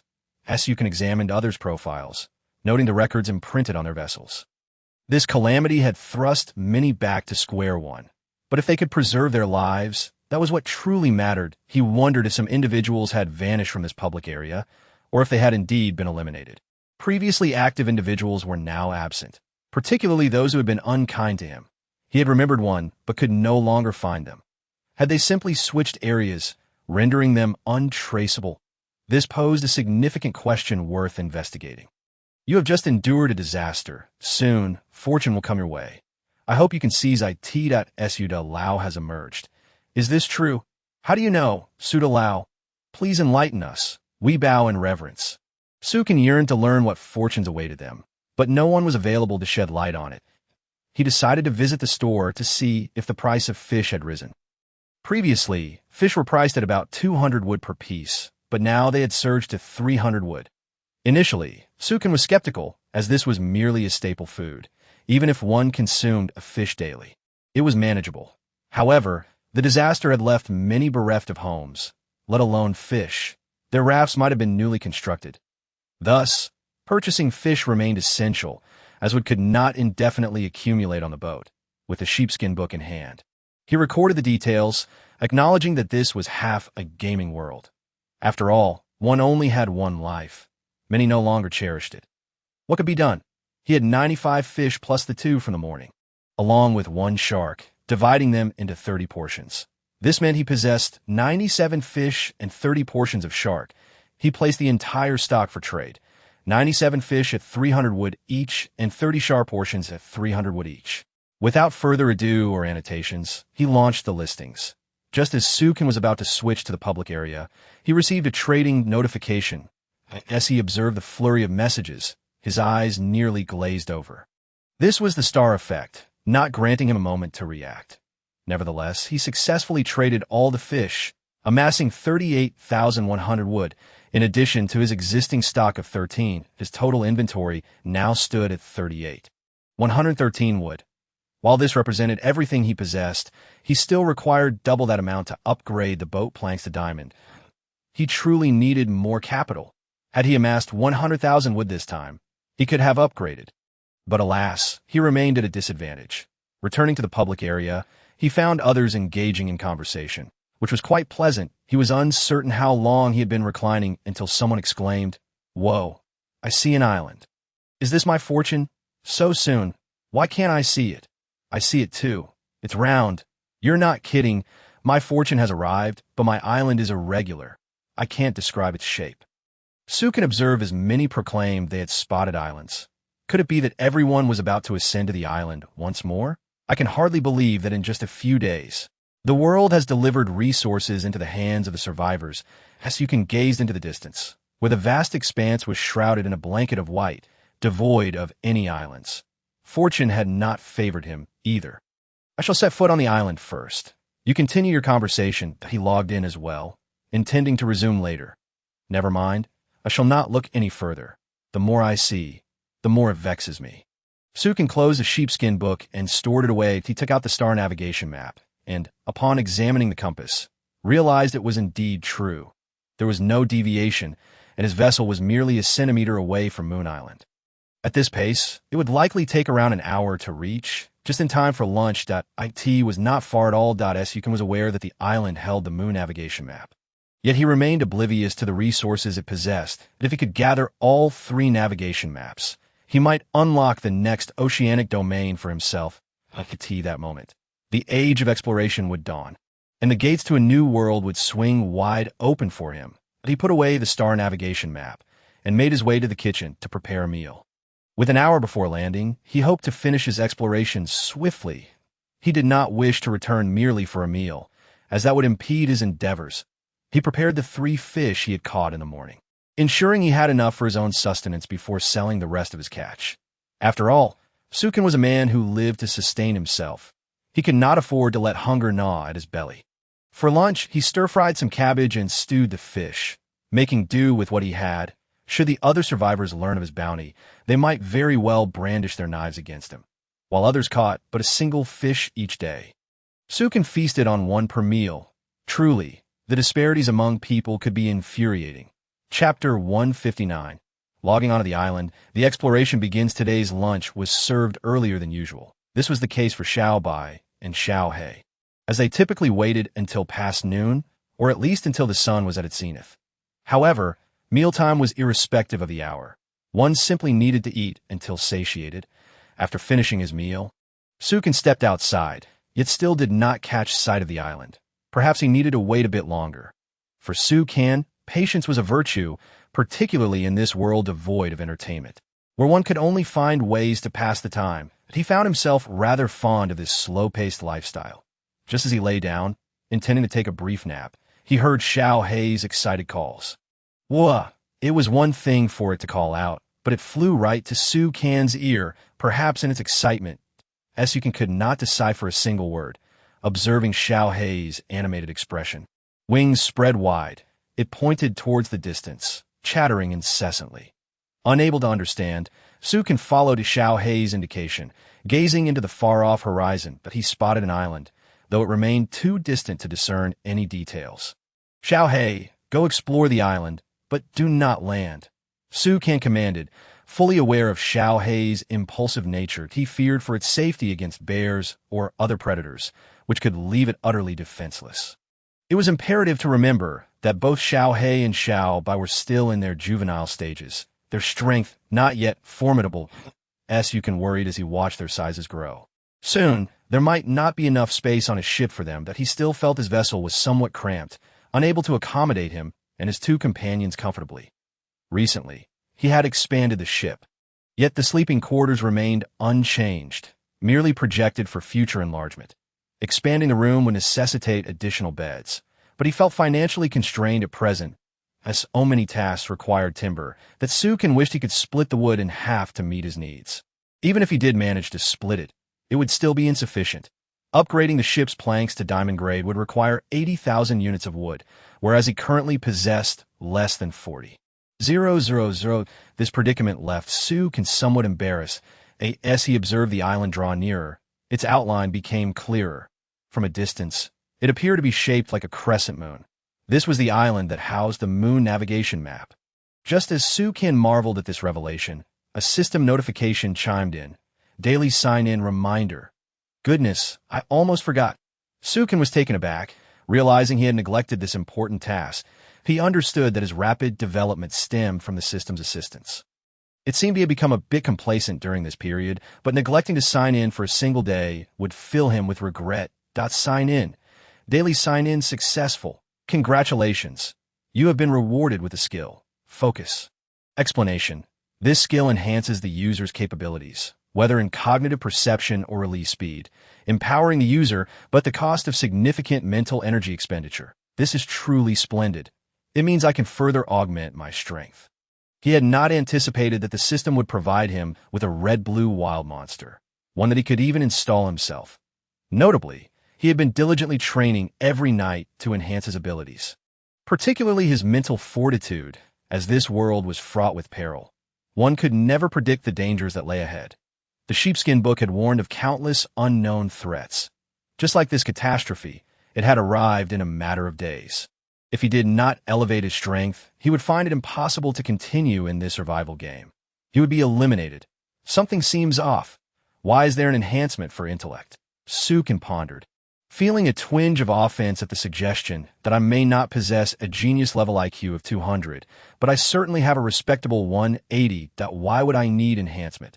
Is it a slight against my intelligence? He directed a middle finger skyward in jest. After a brief moment, he calmed down. The system remained aloof, ignoring Sukin's provocation. He could only play the fool for a while before moving on. At that moment, Xiaohei descended from the skies, having scouted the island's conditions. The message was clear. The island was teeming with moss, blanketing the ground in vibrant hues, with a large lake at its center, the contents of which remained a mystery. There appeared to be few other plants, let alone resources. How could this be? Not only was Sukin astonished, but even Xiao Bai, who had been by his side, exhibited signs of surprise. Was this island truly so extraordinary? Sukin found it hard to believe that the island lacked any resources. After all, it was home to the moon navigation map, a treasure surely hidden within its confines. This was gleaned from the star navigation map. As he drew closer to the island, he noticed its elevation, resembling a golden ingot, low on the peripheries but bulging at the center. Upon reaching the island, Sukin anchored his ship, ensuring it would remain secure against the waves. He feared the vessel might be thrust ashore, where it could collide with rocks and sustain significant damage. All was prepared. It was merely a matter of Sukin disembarking. He observed that both Xiao Bai and Xiaohei were ready, and even summoned Xiao Lan, for such a grand occasion could hardly be without the aid of this free laborer. Sukin had conscripted him, disregarding Xiao Lan's training in the deep-sea ring. Anything useful was welcomed aboard. He was uncertain whether the being on his hand had any thoughts of its own. But at the very least, it provided an enhancement. You can also brought along the luminous pearl, for who could say if there might be caves or other such features. He packed everything conceivable into the system, as there were no restrictions on capacity. Onward to the shore. After a final confirmation, he issued his command. Thanks to the island's beach, they could disembark directly. Xiaohei unfurled his impressive wingspan of several meters and soared into the sky. Xiao Bai and Xiao Lan followed Sukin ashore. Upon reaching the beach, they beheld the desolation surrounding them.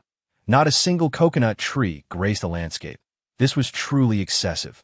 With his two companions, he ascended towards higher ground, observing the moss blanketing the terrain, shifting from the sea's emerald green to shades of purple, and the moss atop the summit gleaming a vibrant Is this truly moss? Why does it possess such a variety of colors? Sukin had never encountered such a plethora of hues in moss and was utterly unprepared for this scenario. Xiao Bai, do you sense any treasures nearby? Sukin inquired, glancing at his metal detector, which registered no response. He turned to Xiao Bai for further insight. How? I'm not a treasure. This ability doesn't just manifest at will. It depends on the environment. Xiao Bai retorted, displaying frustration. All right, I was merely asking that I know you are the most obedient. If there were treasures, You would surely inform me. Su reassured Xiao Bai, puzzled by the sudden change in temperament. The usually amiable creature appeared to have developed an irritable streak recently. Notably, Xiao Bai had grown to 6 meters in length, and its iridescent fur was now even more lustrous. Should it continue unchecked, the ship's lower deck would soon be dismantled, for it had to bow its head just to enter. Chapter 160. Mountains and Valleys. Moss galore. Su can survey the mountainside, utterly carpeted with moss, wishing he could trample it all. Indeed, he desired to stomp rather than merely gather. Initially, the sight of such abundant moss filled him with excitement. If it were edible, it could represent a significant fortune. However, upon scanning with the system, he received a dire warning. Mutated moss. Explanation: toxic, not suitable for consumption. This mutated moss is a primary food source for mutated creatures, thriving in the wake of their droppings. Exhibiting remarkable vitality. Friendly reminder: the abundance of moss indicates the presence of mutated life forms. This is the information regarding the moss. The foremost point is that it is inedible. Furthermore, it signifies that it is sprouted from the excrement of mutated creatures, which is utterly repulsive. Just moments ago, I was contemplating consuming it, unaware of the turmoil it would have caused in my stomach. Yet another piece of information left Sukin astounded: the friendly reminder. Gazing at the moss that blanketed the mountains, he felt a twinge of guilt. Sukin had faith in the system. Since arriving in this realm, it had never erred, indicating that what it stated was indeed true, which meant that the island was home to numerous mutated beings. However, having reached the mid-slope, he had yet to encounter a single mutated creature, not even the little black one in the sky, which left him perplexed. Where could these creatures possibly be? Had they retreated to the sea?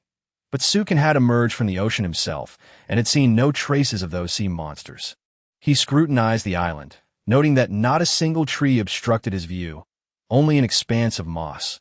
The only potential hiding spot he could discern was the lake mentioned by the little black one. Sukin contemplated giving up, but a lingering sense of unwillingness remained. After all, the starfish had bestowed upon him such immense power. Should he recover the moon, his abilities would only amplify. He was also quite intrigued by the treasures of the sun and moon. Notably, he felt no immediate danger, considering he still possessed a repellent potion that could drive away those mutated creatures in a pinch. This was a factor Sukin had taken into account. He ascended towards the mountain peak with his pet, traversing from barren land to a point where there was no space left to place his feet due to the moss covering the ground. What kind of place is this devoid of any path? It is utterly inconvenient. Xiao Bai was ahead, using a wolf fawn club to clear the moss, but there was simply too much for just him to handle. The pace of walking did not match the speed of clearing, and it was clear that neither Sukin nor Xiao Bai enjoyed treading upon the moss. Stepping on it released an unpleasant squelch, akin to a disgusting puddle, which was intolerable for Sukin, and even the colorful Xiao Bai felt discomfort. Xiao Bai took extra care of his Fu, at long last, they reached the mountain summit. Upon arriving, Sukin beheld the breathtaking spectacle of the lake. It stretched 100 meters, yet the depths remained obscured, leaving one to wonder how profound it truly was. Along the bank, he observed a plethora of moss and numerous holes of varying depths. After a meticulous examination, he retrieved one of the crab's legs from the system for comparison and confirmed that these were indeed crab tracks. It appeared that the mutated creatures were crabs. Crabs are amphibious beings, capable of surviving in water. Thus, the amount of moss mentioned by the system must correspond to the number of crabs present. The tracks revealed that along the lakeside, devoid of moss for concealment, the crab imprints were unmistakably numerous. Clearly, this was not the work of merely one or two crabs. The lake must be vast to accommodate such a multitude. This was Sukin's hypothesis, one he was confident in. Surveying the surroundings, he noted that aside from the lake, there was no place to hide anything that he awaited the little black one to descend. Meaning, there are no other locations. The little black one shook its sharp-beaked head, affirming there were none. With no other options, Sukin resolved to explore the depths of the lake. The treasure of the moon must lie below. The thought of a mutated crab guarding the treasure was both intriguing and alarming.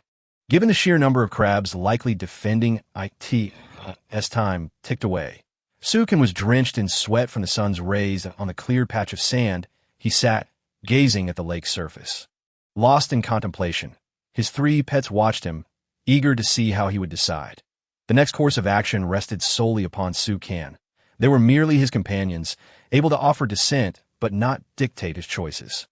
With the moon's route leading to the sun's, he could ultimately uncover the treasures of the sun and moon.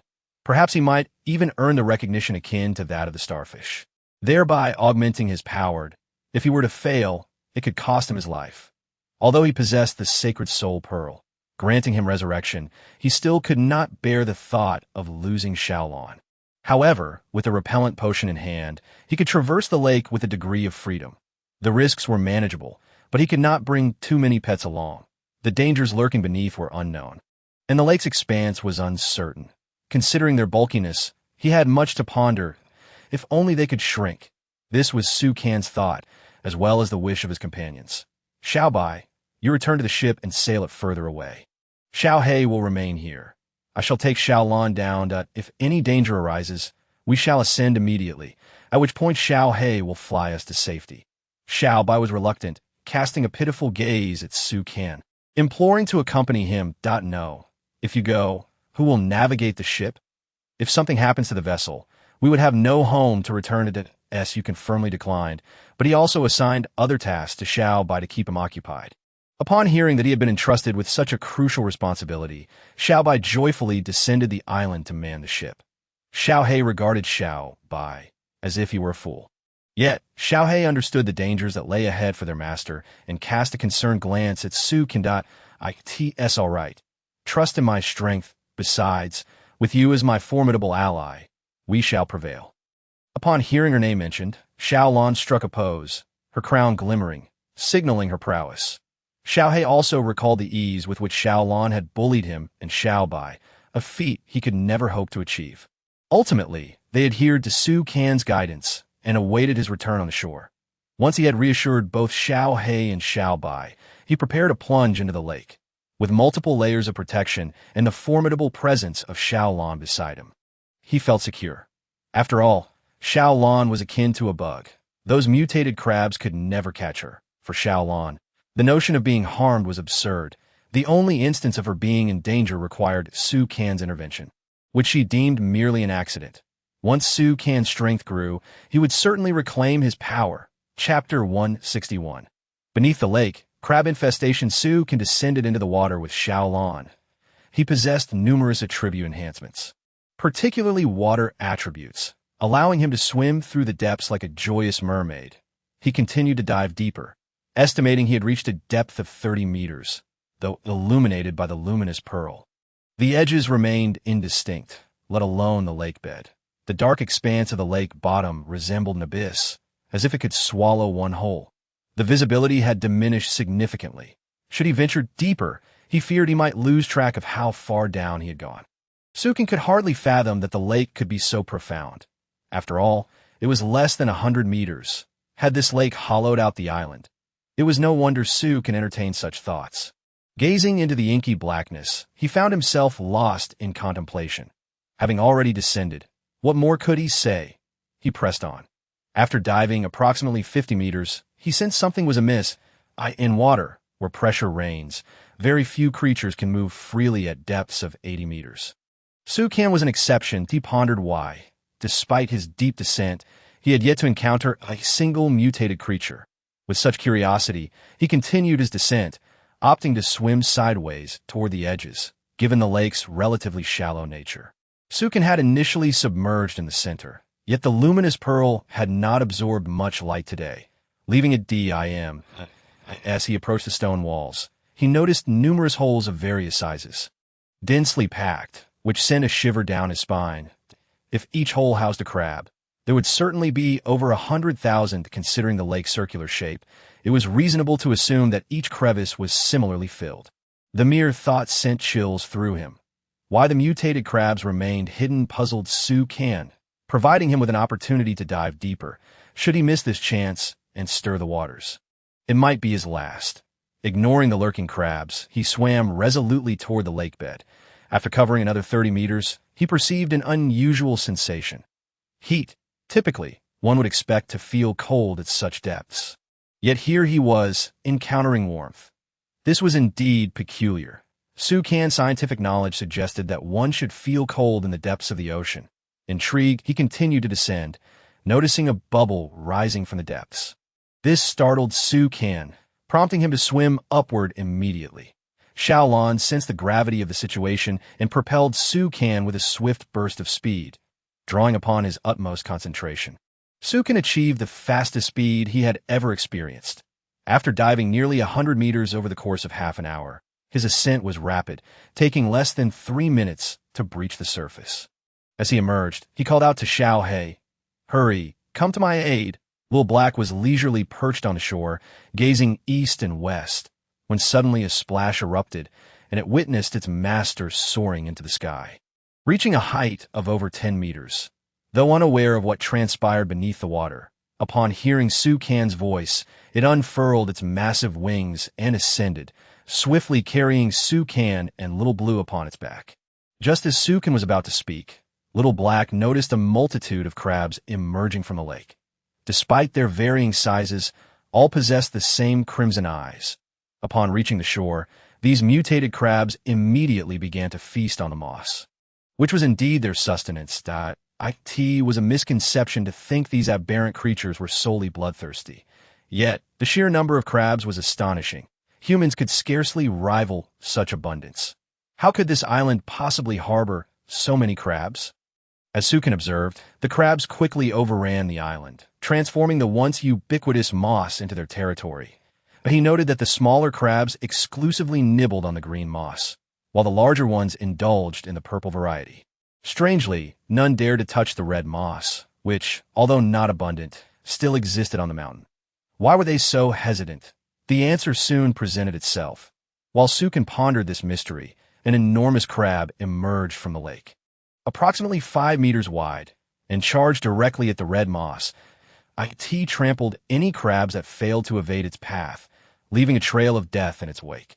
The other crabs quickly parted to allow this behemoth passage, and those unfortunate enough to be crushed were swiftly consumed by their mutated brethren, leaving no trace behind. It was evident that this monstrous crab was the ruler of this domain, that Sukan felt a profound disappointment at the failure of his treasure hunt, recognizing that such a favorable opportunity might never present itself again. Yet his curiosity about the unknown was piqued. He would not wager his life recklessly. Nevertheless, he was content to have gleaned insights into the quantity and strength of these mutated crabs. He instructed Little Black to return. Little Black, equally astonished by the scene, realized that had it not taken flight, it would have been overwhelmed by the crabs, potentially meeting the same grim fate as those it observed. With a lingering sense of dread, Little Black transported its master back to the boat, oblivious to any remarks from Little White, lost in its own thoughts. Upon hearing Sukan's command, Little White steered the boat away from the island. Yet the sight of countless crabs rushing down the mountain left it awestruck. In mere seconds, from the first sighting of a crab, the entire island had been consumed by them, had it not heeded its master's advice to depart. The boat might have been overrun by crabs. Grateful for not being lazy, Sukan and his 3 pets stood at the boat's edge, contemplating the swarm of mutated crabs, each lost in their thoughts. It seemed these crabs would not rest anytime soon. A plan was needed to eradicate them. As evening approached, with the sun descending, the crabs instinctively sought nourishment, and Sukan realized it was time for him to eat as well. With a catch of 3 fish, he deemed it sufficient for a dinner, grateful that he hadn't needed to fish more, as the stock was low. Chapter 162. Acquiring Information. The volcanic archipelago, Sukan prepared the meal and called upon his 2 daydreaming companions to join him. Upon arriving at the dining table, Little Blue, unable to bear the sight of others feasting while it could not, promptly floated back to the depths of the sea within its ring. Little Black and Little White seemed similarly distracted by their meals, as if struck by some unseen blow.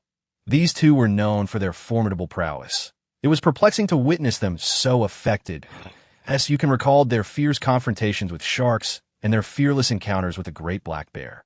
Revealing their true-natured, in truth, he understood that they were bullies who preyed on the weak, fearless only when they could overpower their foes.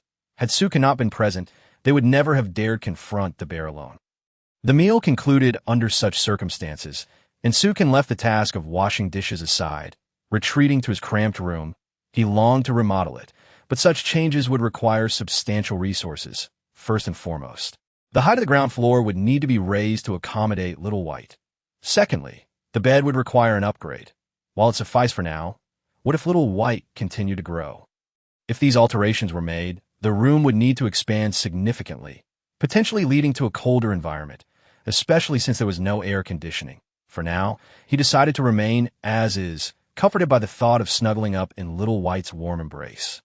It was not that Sukin was averse to upgrading. Rather, he simply lacked the resources that he couldn't afford such luxuries, especially after exerting himself to acquire the diamond boat planks, which required a staggering 80,000 units of wood. In times of scarcity, every resource had to be judiciously allocated. He could not afford to squander his limited supplies. While Little White and Little Black had yet to join him, he seized the opportunity to consult the sheepskin book for the latest news. Public screen area. What did you discover on the island mountain? What could it possibly be? 2 treasure chests, 1 red and 1 blue. How did you know? What's going on? I even know what you found in those chests. A paddle for upgrading your boat, right? Or perhaps a blueprint for a golden grade boat plank. Impressive. You know all this? Are you spying on me? Not at all. Everyone receives similar items. Apologies, but my boat plank blueprint is platinum grade. As my boat was already golden grade, so this time I received platinum. Mine is also platinum grade. I followed Suda's advice and used all my wood to upgrade my boat planks, and now I've received a reward. I have a sea chart for a large volcanic archipelago. Does anyone else have it? Of course. Anyone who has landed on the island possesses ITS. Curious how, after the disaster, everyone made it to the island and received similar resources. I believe this is a message from the world to US.S. You can observe numerous discussions about the sea chart for the large volcanic archipelago, boat plank upgrade blueprints, and paddles. Yet he possessed none of these. Why was he so uniquely deprived? He desired these items too. He wondered if they could be acquired. He decided to test the waters as you can type into the public screen. Is there anyone willing to trade their upgradable paddle and large volcanic archipelago chart with me? I am prepared to make an offer. Also, could anyone share their current living conditions and psychological status? I am willing to trade wood. His words ignited a flurry of activity in the public screen area. Suda had appeared. What is going on? Has Suda not landed on the island? Did he not acquire these items? Impossible. Suda can predict disasters. How could he lack such trivialities? Suda, please tell me how to repair my boat. I cannot bear to start over. Me too. My boat barely floats. Thank goodness I found an island. I might have been shark bait. I want to cry. If only Suda would share his wisdom. I would follow his guidance from now on. Many lamented their failure to heed Su Kan's advice to upgrade their boats, realizing the significant losses they now faced. Yet, Su Kan was at a loss for how to assist. He had only warned them before the disaster struck, leaving it to them to believe or not that he had no intention of offering his wood to strangers, especially those he had never met. With his own supplies dwindling, he was in no position to help others. While Su Kan remained indifferent, that did not prevent others from voicing their opinions. You lot are incredible. I warned you before. But you didn't listen. Now you regret it? What is the use of that? Do you want to take a dose of regret medicine? I have none. Suda previously stated that all of this was for our benefit. What did you say back then? You didn't believe a word, and now look at you all humbled. I'd love to see your arrogance now. Huh. The public screen area quickly turned in Su Kan's favor. He couldn't help but smile, feeling elated by the support of his many fans, especially those who had previously mocked him. As he scrolled through the comments, he pondered the implications of the world's hints regarding the paddle and chart, suggesting a gathering at a specific location. Was this meant to unite everyone? Or was it akin to the islands, endlessly replicated, allowing everyone to gather similar resources in different zones? Su Kan found himself perplexed, resolving to wait until he acquired the chart for further insight. While others continued to engage in the public screen area, many messages flooded in, all proposing trades with him. There are many individuals like this. Palm leaves one exchange for Timber one. Remarks. I am at a loss regarding this situation. Could it be an attempt to secure a position?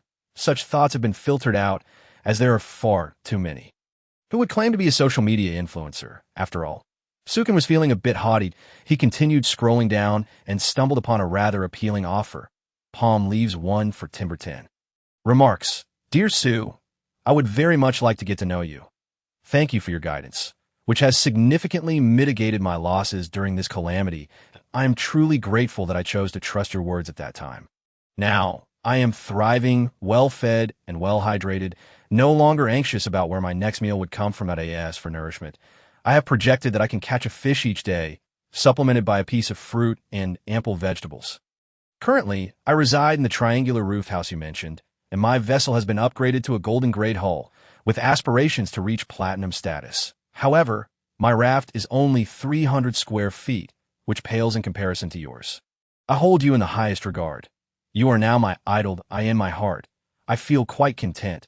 Initially, I struggled to adapt to this new world, often hungry and thirsty, with little hope for the future. Now, with such progress, I can strive to catch up.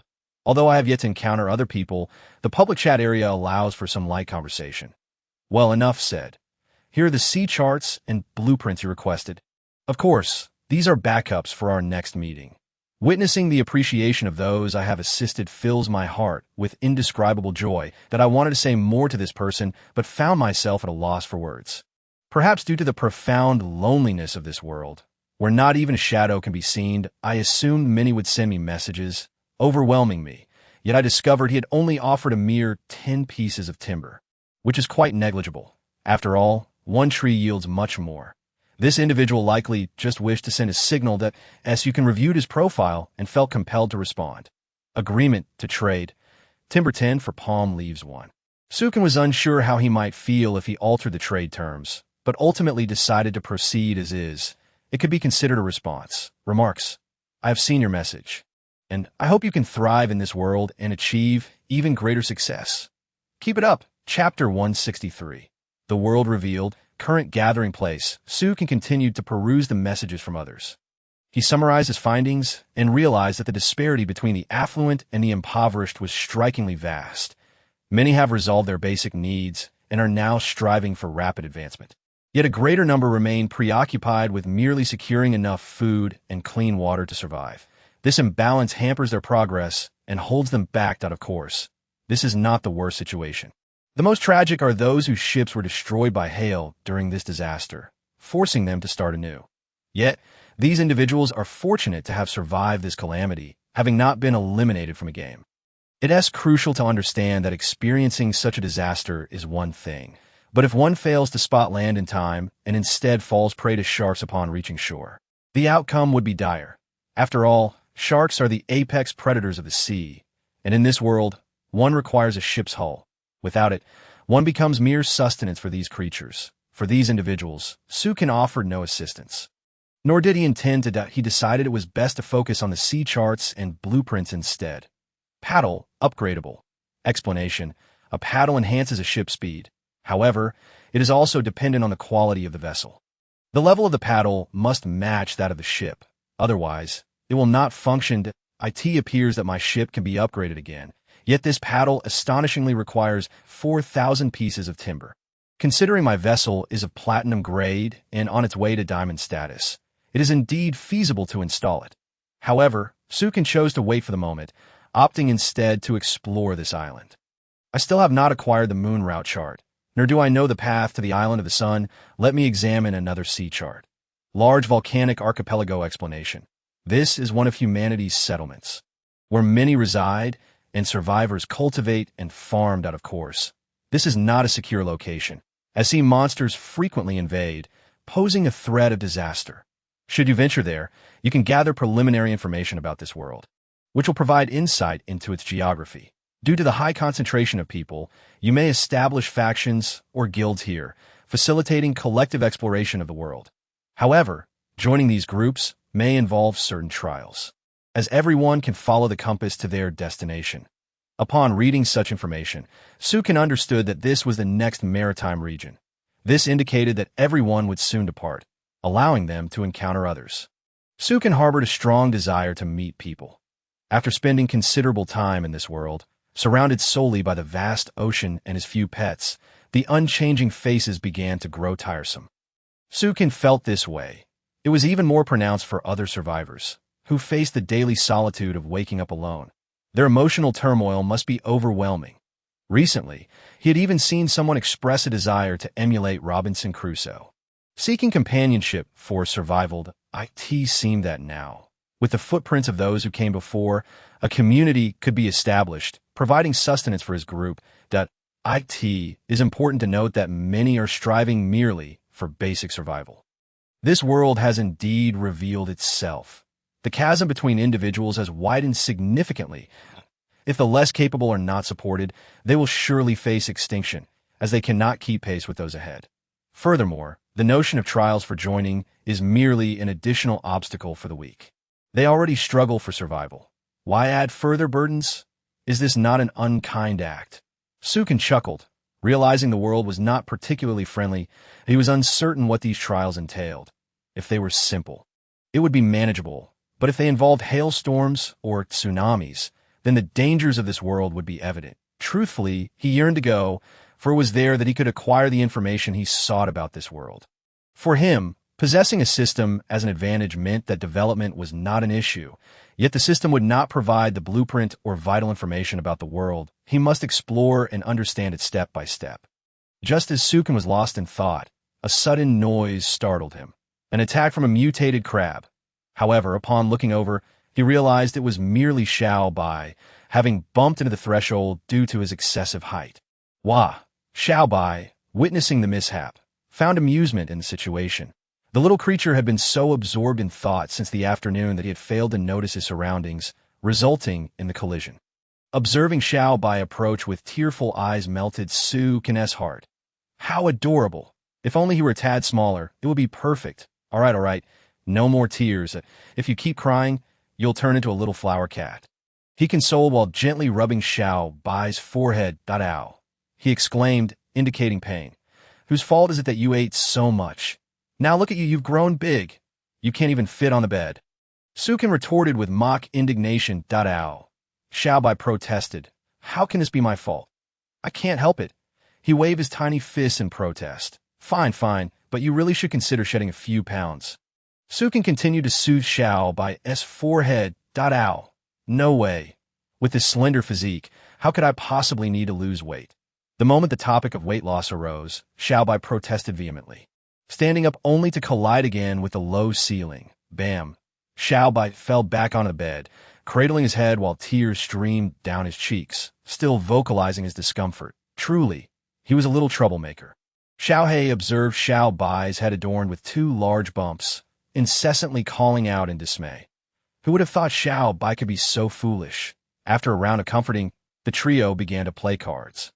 Due to Xiao Bai's unfortunate encounter with the door, his sharp mind quickly adapted, and with Su Kan and Xiao He's cooperation, he won his first game with a full house.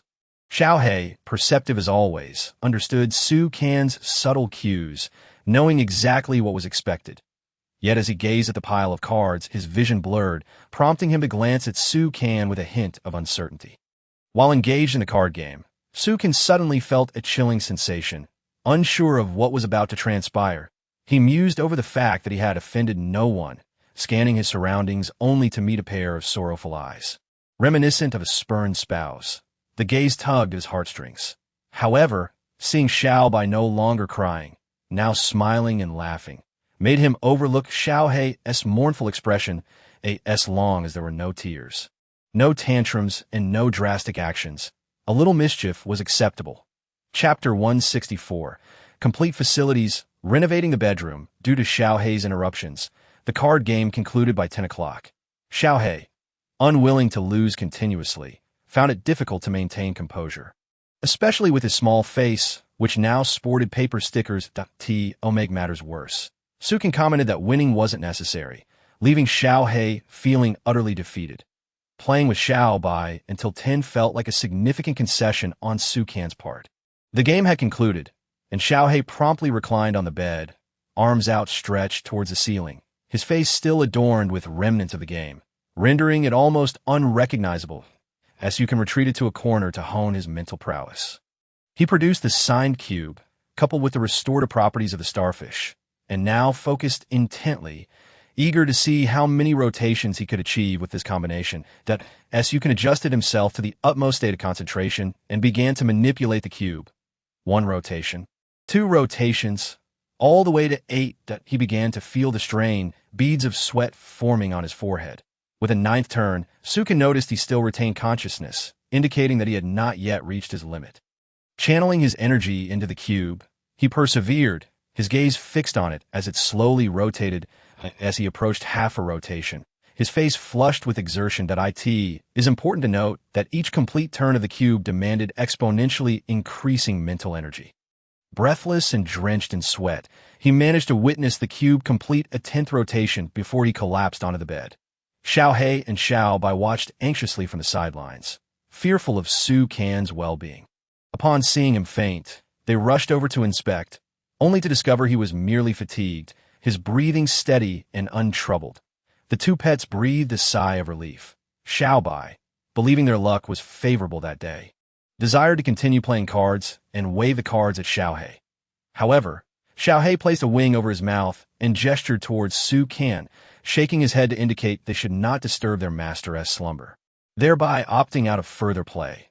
With Xiao He no longer engaging, Xiao Bai felt disinclined to continue alone, glanced at the cards in hand, deemed it uninteresting, and lay down to sleep. When Su Can awoke the following morning, he instinctively turned over, smack. This was routine. However, this time it was Xiao He who woke him, not Xiao Bai. Xiao He, far more astute than Xiao Bai, was bewildered by the situation, initially soaring through the skies alongside the golden-winged rock. He was unexpectedly jolted awake, as if struck by an unseen force. Upon regaining consciousness, he felt a throbbing headache and quickly focused his gaze on Su Can, still dazed, sensed a pair of reproachful eyes fixated upon him, evoking a chilling sensation akin to falling into an ice cellar, instantly rousing him from his stupor. Recognizing the forlorn expression on Xiao He's face, Su Can understood the implication but chose to feign ignorance. "What were you dreaming about that had you calling out?" Su Can retorted, turning the tables on Xiao He. Xiao He, not easily swayed like Xiao Bai, continued to regard Su Can with an even more despondent expression, reminiscent of a bride abandoned before the consummation of marriage. Su Can, feeling disarmed by the intensity of that gaze, opted to disregard it and proceeded to brush his teeth and wash his face. Su Can had a plethora of tasks awaiting him that morning, including collecting viscous substances from the industrial zone and retrieving biofuel from the biofuel extractor. With the advent of potatoes, honey had long been available, providing the necessary raw materials for biofuel production. Harvested. Viscous substance 4. Stock. 19. Harvested. Biofuel 1. He then made his way to the plant area on the 2nd floor, which offered an exquisite view, particularly due to the absence of a ceiling. He noted that both grapes and pears were ready for harvest. Harvested. Pears 53. The tree bore in abundance, yet could not grow too large, or else the ship would be unable to accommodate it. Pruning was imperative. Harvested. Grapes 35. That a single vine could yield numerous clusters, but primarily occupied a vast space, necessitating a plan to erect a trellis on the 1st floor to guide the vines down below.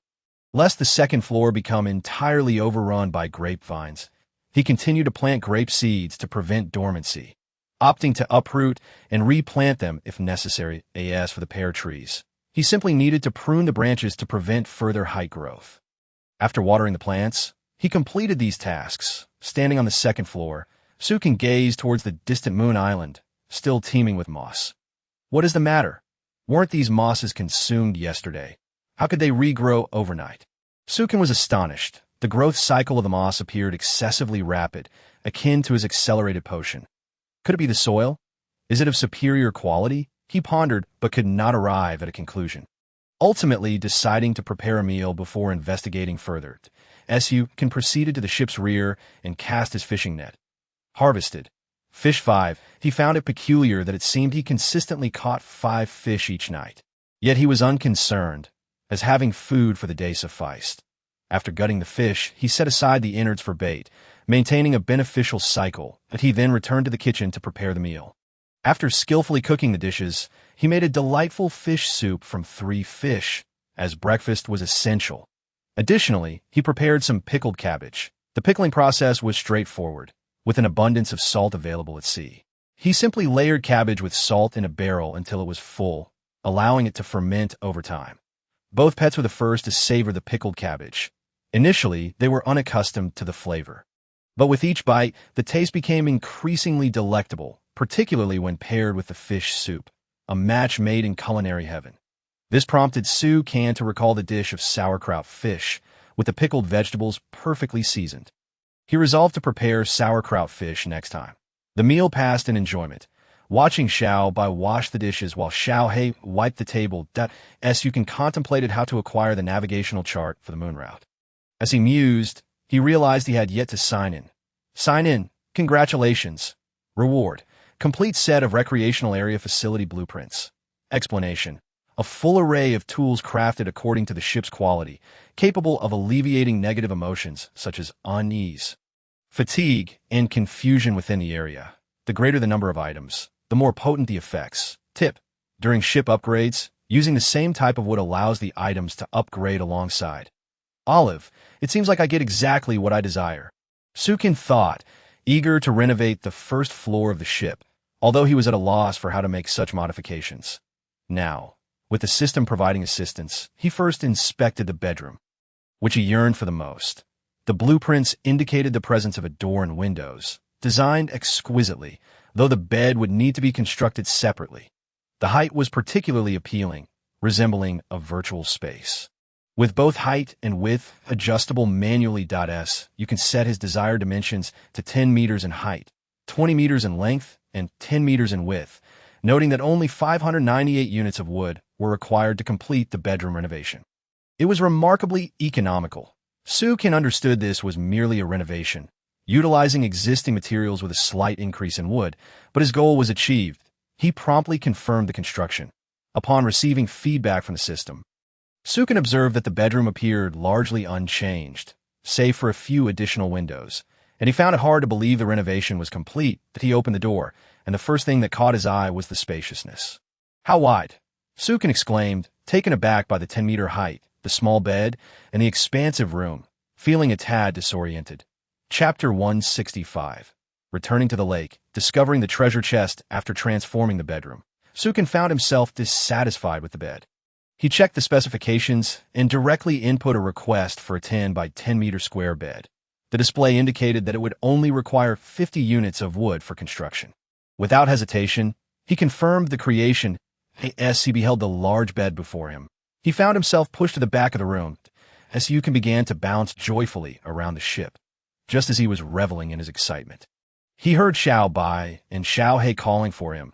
He glanced at the complete set of recreational area facility blueprints, feeling a twinge of reluctance, but decided to set it aside until he had thoroughly explored the island. Emerging from his room, he found Xiao He and Xiao Bai prepared and awaiting his departure. In truth, he had not brought much with him, only a luminous pearl for illumination, which he deemed essential. He maneuvered the ship to the shore, lowered the anchor, and, accompanied by his 3 pets, made his way onto the island. Naturally, he could not squander the services of Xiao Lan, his free combat aide. It was imperative to utilize her assistance whenever possible. Initially, Xiao Lan emerged with a displeased expression, having been disturbed from her rest, for she was a spiritual entity, and her essence was more substantial in the depths of the sea ring. Once Su Can explained that he required her help for treasure hunting at the lake's bottom, her demeanor transformed into one of joy. Delighted to assist her master, Su Can first examine the moss's information. Mutated moss explanation. Inedible, capable of spreading through the excrement of mutated creatures, exhibiting remarkable vitality.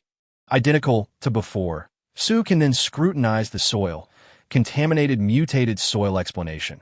Long-term exposure to the excrement of mutated creatures accelerates the maturation of mutated species while contaminating normal seeds, rendering them unplantable. So it was the crab's excrement that facilitated the rapid growth of the moss, and it also rendered other plants unplantable. This was akin to organic fertilizer. It was no wonder that plants thrived. If it were possible to cultivate it, Su Can would refrain, as it was fertilized with the excrement of mutated creatures, likely imparting an odd taste. The 3 pets observed as Su Can studied a piece of moss intently, alternating between glances to the left and right, engrossed in research without ascending the mountain, leaving them puzzled about his intentions. Xiao Bai approached and squatted beside him, curious to see what Su Can was examining. Sukin found himself deep in thought when he sensed that someone had blocked the sunlight. Lifting his head, he was met with a dazzling, multicolored visage, staring at him with wide eyes, sending a jolt of fright through him. "Ah!" Sukin exclaimed, startled. This sudden outburst also frightened Xiao Bai, who promptly sat down on the moss, revealing a rear adorned in vibrant hues of red and green, even more vivid than a rainbow. "Wah! Woo-woo!" Xiao He and Xiao Lan burst into laughter. Upon seeing their amusement, Xiao Bai instinctively shielded its posterior with its hands, yet its ample size rendered the gesture futile. This only served to amplify Xiao He's laughter. Echoing even louder, Sukin couldn't help but chuckle at the sight. Xiao Bai's predicament was simply too comical. As they continued their ascent up the mountain, Xiao Bai chose to lag behind, neglecting to clear the moss, primarily to conceal its rear from view. Upon reaching the lakeside at the mountain summit, Sukin was determined to locate the map of the moon's voyage and retrieve the treasure chest. The task seemed monumental, prompting him to rally all of his companions. "Everyone, gather closer. Maintain distance from that crab. If we can capture it without confrontation, let us do so." "Understood?" He instructed his two pets. Xiao Lan was exempt from concern, as the crab posed no threat to her. "Whoa! Whoa!" Xiao Bai and Xiao He affirmed that Sukin produced a repellent potion, sprinkling some on Xiao Bai and Xiao He, and applying a bit to himself. Reserving half a bottle, he felt a twinge of awkwardness at the thought of the potion being neutralized by water, but the system indicated there was only a time constraint without other means of neutralization, which alleviated his anxiety. He then plunged into the lake, diving alongside his three pets until they reached a depth of approximately 150 meters. There, Sukin noticed something unusual below. The glow of a luminous pearl illuminated a platform scattered with eggs. "Are crabs spawning here? Why am I not receiving any?" This newfound knowledge intrigued Sukin. After all, even snakes give birth directly from their bellies, so it was understandable for crabs to be oviparous. Yet this was a world teeming with mutated creatures in a realm that resembled a game. Even Shilin had Shilin eggs. It seemed everything here was born from eggs. On the platform's stone walls, Sukin spotted a hole, and as he descended further, two crimson eyes glared back at him from within the tea that moment. Xiao Bai excitedly tugged at Sukin, utilizing their shared bond to convey that treasures lay within the hole. Meanwhile, Xiao He, with keen eyesight, discerned a treasure chest inside, resembling the starfish chest from earlier. This confirmed to Sukin that the hole indeed housed the treasure map of the moon's voyage. However, it also contained a formidable crab king, the largest one he had encountered the previous day. Sukin noted that the depth beneath seemed insurmountable, obscuring the bottom from view. The temperature here was notably warm, and the eggs on the platform indicated it was a hatching ground for crabs. With the effects of the repellent potion in effect, they felt secure against any approaching crabs. However, Sukin hesitated to venture into the hole, aware that cornered creatures can be unpredictable in such a narrow space. It would be challenging to drive the crab away. Its bulk made maneuvering difficult. Faced with this predicament, Xiao Bai settled on the platform and began clearing a patch, revealing a stone. Yet, to Sukin's eyes, that stone bore an intriguing mark. He swam over to inspect it closely and discovered it was a pattern. Upon touching it, he realized the design could move seemed to clear all the eggs atop it, revealing a somewhat irregular shape. As if a piece were missing as Sukin's fingers moved, he recognized the pattern resembled a sliding puzzle, akin to a game he had played before. This realization posed a challenge for Sukin. He had never been adept at such puzzles, struggling even with a Rubik's Cube. What purpose did this mechanism serve here, especially when he had already sighted the treasure chest? Perplexed, he found himself locked in a stalemate with the crab, neither party making any advance. Boredom set in, prompting Sukin to engage with the sliding puzzle. However, the more he played, the more engrossed he became, determined to solve it. With intense focus, Sukin entered a fervent state, his mind racing as he attempted to unlock the puzzle. Armed with exceptional computational skills, he knew that as long as he wasn't foolish, progress was inevitable. Thoughts raced through his mind, and his hands moved in tandem, each thought matched by an action. From initial clumsiness, he transitioned to swift movements, culminating in a final, decisive slide. Smack! The last move startled Xiao He and Xiao Bai, who had been watching the crab. ready to react should it approach. Their heightened vigilance was momentarily disrupted by Su Can's sudden action, scattering their focus. Xiao He regarded Su Can with a reproachful gaze, yet he remained oblivious to their expressions, having successfully unlocked the puzzle without incident. This left Su Can puzzled, contemplating the crab's sudden agitation. It began thrashing about in the hole, seemingly attempting to escape, yet wary of the repellent effect on Su Can with no alternative exit, it resorted to colliding with the walls. What gives? Just moments ago, everything was calm, Su Can pondered. Suddenly, he felt the water temperature rising, bubbles surfacing from the depths of the pit. Sensing something amiss, he quickly grabbed Xiao He and Xiao Bai, using their shared bond to urge Xiao Lan. Hurry, let's go. The three pets recognized the urgency and swiftly began to ascend, with Xiao Lan providing an extra boost to her companions as they made their ascent. The crab, noticing Su Can's departure, rushed out of the hole in pursuit.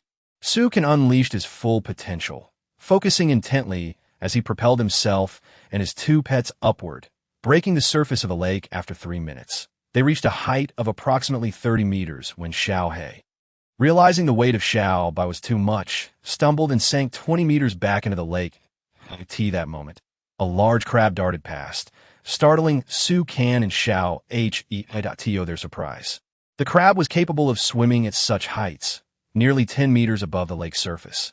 Thankfully, they narrowly avoided a collision. As Xiao He regained control, they circled above, observing the large crab scrambling onto the shore, joined by numerous others hastily emerging from the water. The rising bubbles created steam above the lake. Could it be that this sliding puzzle is a mechanism, and beneath the lake lies a furnace? Are we effectively boiling crabs here? A flurry of questions surged through Su Can's mind. As the crabs multiplied, Su Can grew concerned they might climb aboard the boat, prompting him to call Xiao He back to the vessel. He raised the anchor and steered the boat away, deeming the area too perilous for lingering. From a distance, he contemplated how to acquire the treasure chest. This unexpected turn of events left Su Can feeling quite vexed. Even if the crabs were cooked, the water was scalding, offering him no benefit. His goal was the treasure chest, not the extermination of crabs. The island was shrouded in a dense white mist, obscuring any view of what lay within or what had transpired. To Su Can and his three pets, the island appeared as an indistinct white expanse. Although Xiao He had the keenest vision, even he could discern little. Xiao Bai, sprawled out on the deck of the boat, was paralyzed by a fear of heights, leaving him feeling utterly helpless. Checking his watch, Su Can noted it was barely past 10 o'clock. He realized he would need to wait until the moon island settled down, which would likely be in the afternoon, just the right time to refurbish the boat. As he lounged in a deck chair, he began to feel a touch uneasy and pulled out his blueprints. Searching for something better, hammock, palm leaves 50, rope fort. Surveying the options, Su Can found the hammock most suitable, allowing him to lounge comfortably while also having the flexibility to fish and sway about. How delightful. Confirming the construction, he saw the hammock materialize before him, indicating successful completion. The comprehensive design had incorporated numerous upgrades, meaning if you were to craft it directly, the cost would be significantly higher. This was merely an enhancement based on existing materials. Su Can reclined in the hammock, swinging gently. This is the sensation I sought. He savored some of his limited stash of raisins, relishing the carefree nature of his day. Observing his expression, it seemed Su Can had almost forgotten about the treasure chest. Ironically, he had effectively suppressed thoughts of acquiring it. There was little point in dwelling on it now, as he couldn't dive back into the lake. Pulling out a sheepskin book, he leisurely watched others chat. Brothers, don't miss me too much. I'll be there shortly. Just wait for me to pass my trial. You haven't even left yet. I'm already on my way that I'll encounter people soon. It seems like there is finally a light at the end of the tunnel. Don't leave without me. How will I gather wood, especially for my golden grade raft? Indeed, don't rush off so quickly.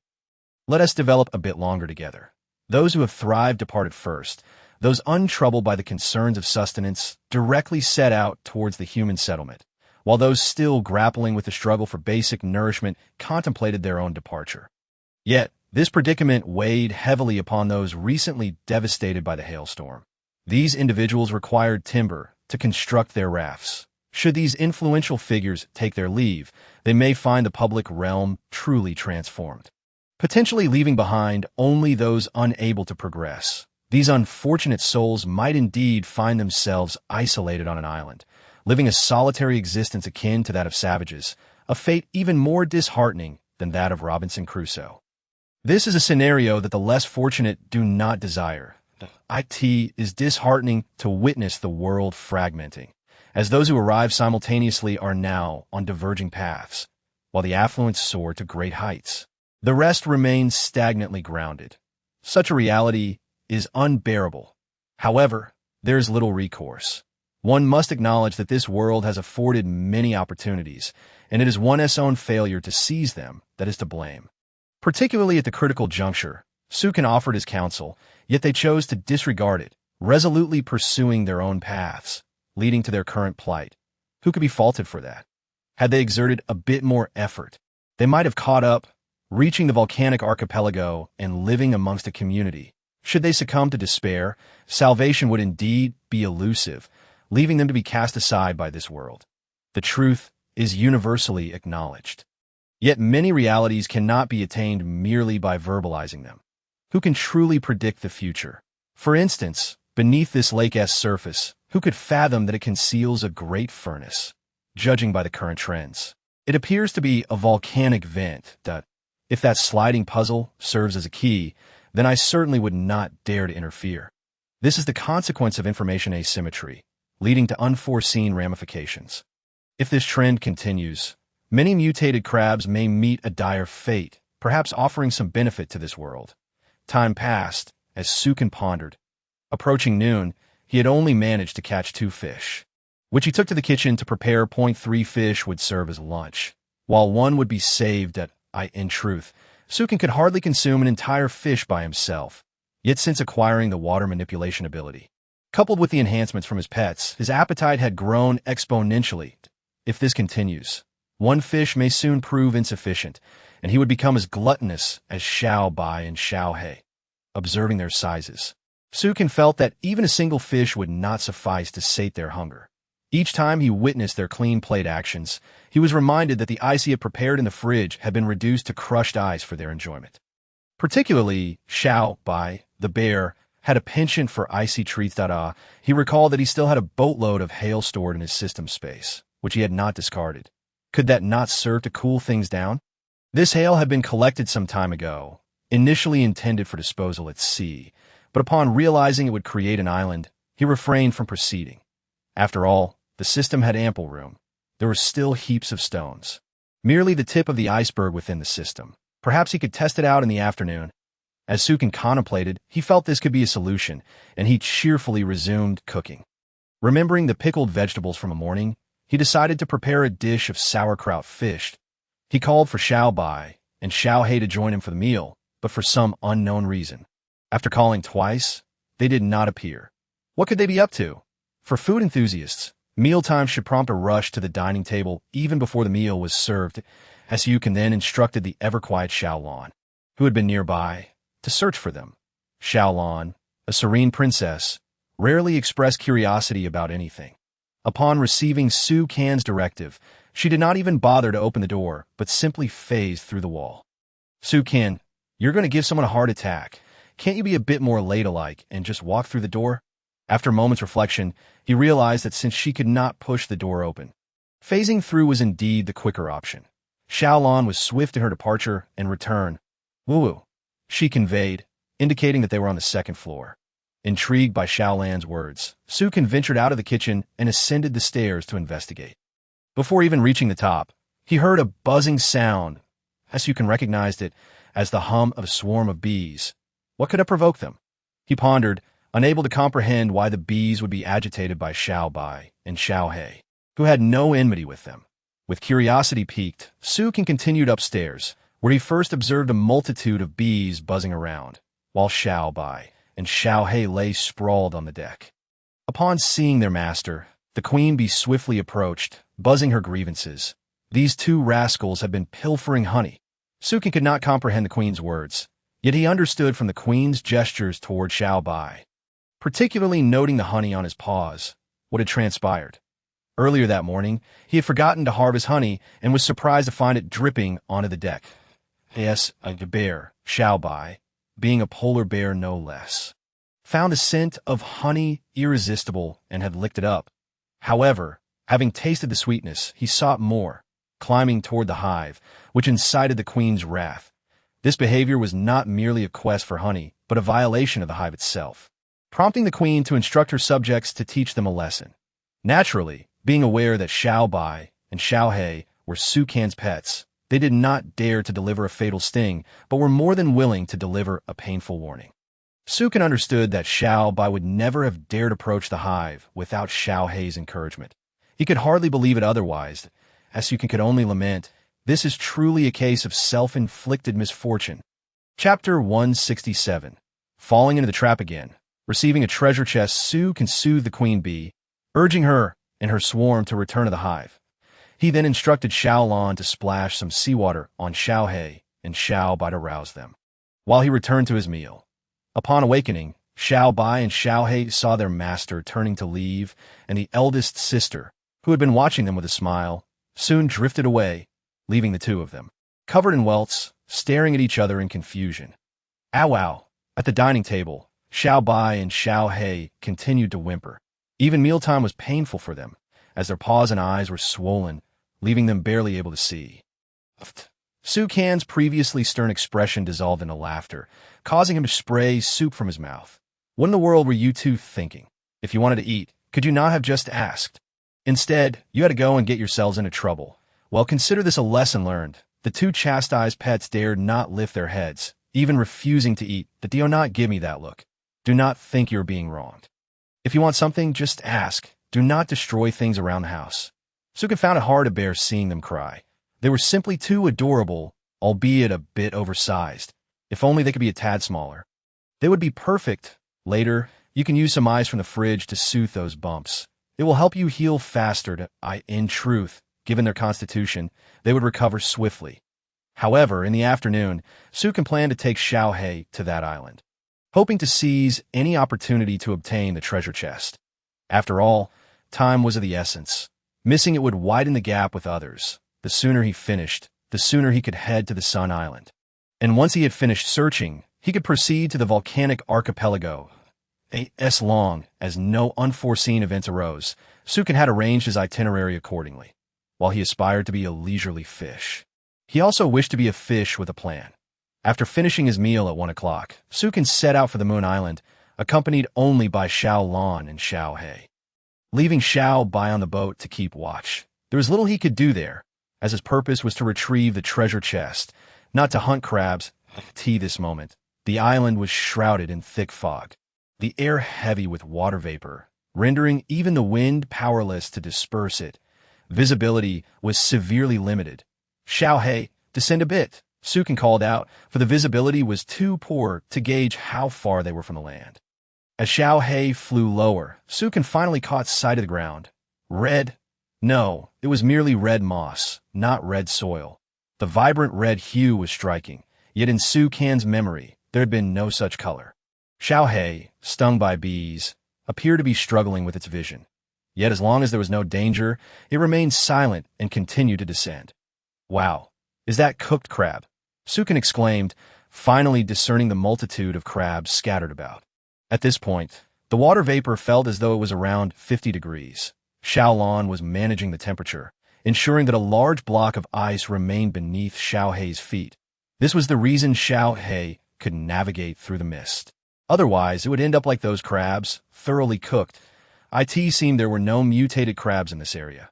The trio soared up the mountain, observing until they reached the summit. How hot? Where's all the lake water gone? Su Can gazed into the hollow that once was a lake, now devoid of water, yet still filled with steam. We must navigate to the center of the pit, Su Can declared, upon reaching the lake's center. Hovering above, he commanded the system to unleash a barrage of hailstones into the pit.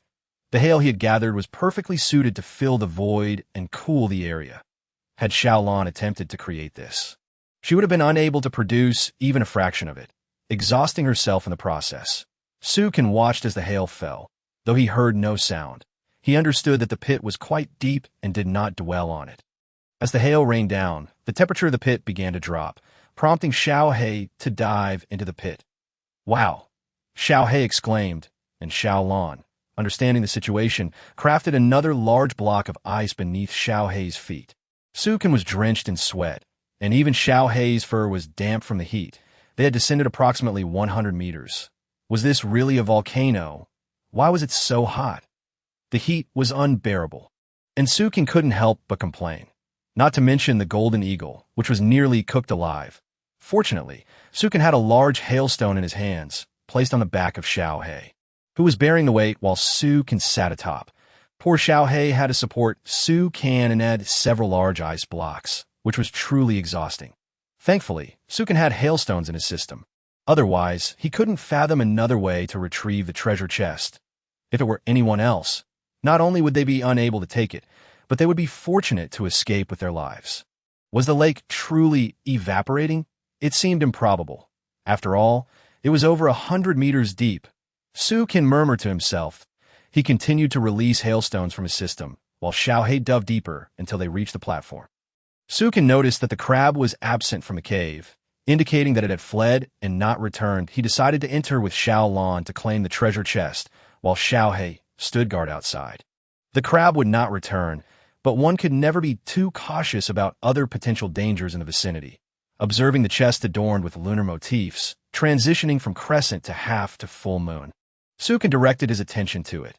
Moon treasure chest description. The moon treasure chest from the sun, moon, and stars navigation route. Opening it will yield the moon navigation map. This is it.S. You can store the chest in his system. If it were anyone else, they would either open it here or carry it away to do so. No one else could cheat like Sukin did. Task completed, time to return, upon hearing that they could go back. Xiao He swiftly ascended with Sukin, leaving behind the ice blocks made by Xiao Lan. The descent had been slow, but their ascent was rapid. In less than a minute, they had exited the pit. As Sukin had cooled the temperature, the steam above ceased to rise and condensed instead. It was as if it were raining, and in an instant, Sukin and Xiao He were drenched. Fortunately, Xiao He was a golden eagle. Had it been any other bird, it might have been unable to fly with wet wings. They flew directly to the ship, where Sukin was surprised to see Xiao Bai heading toward the island. What was going on?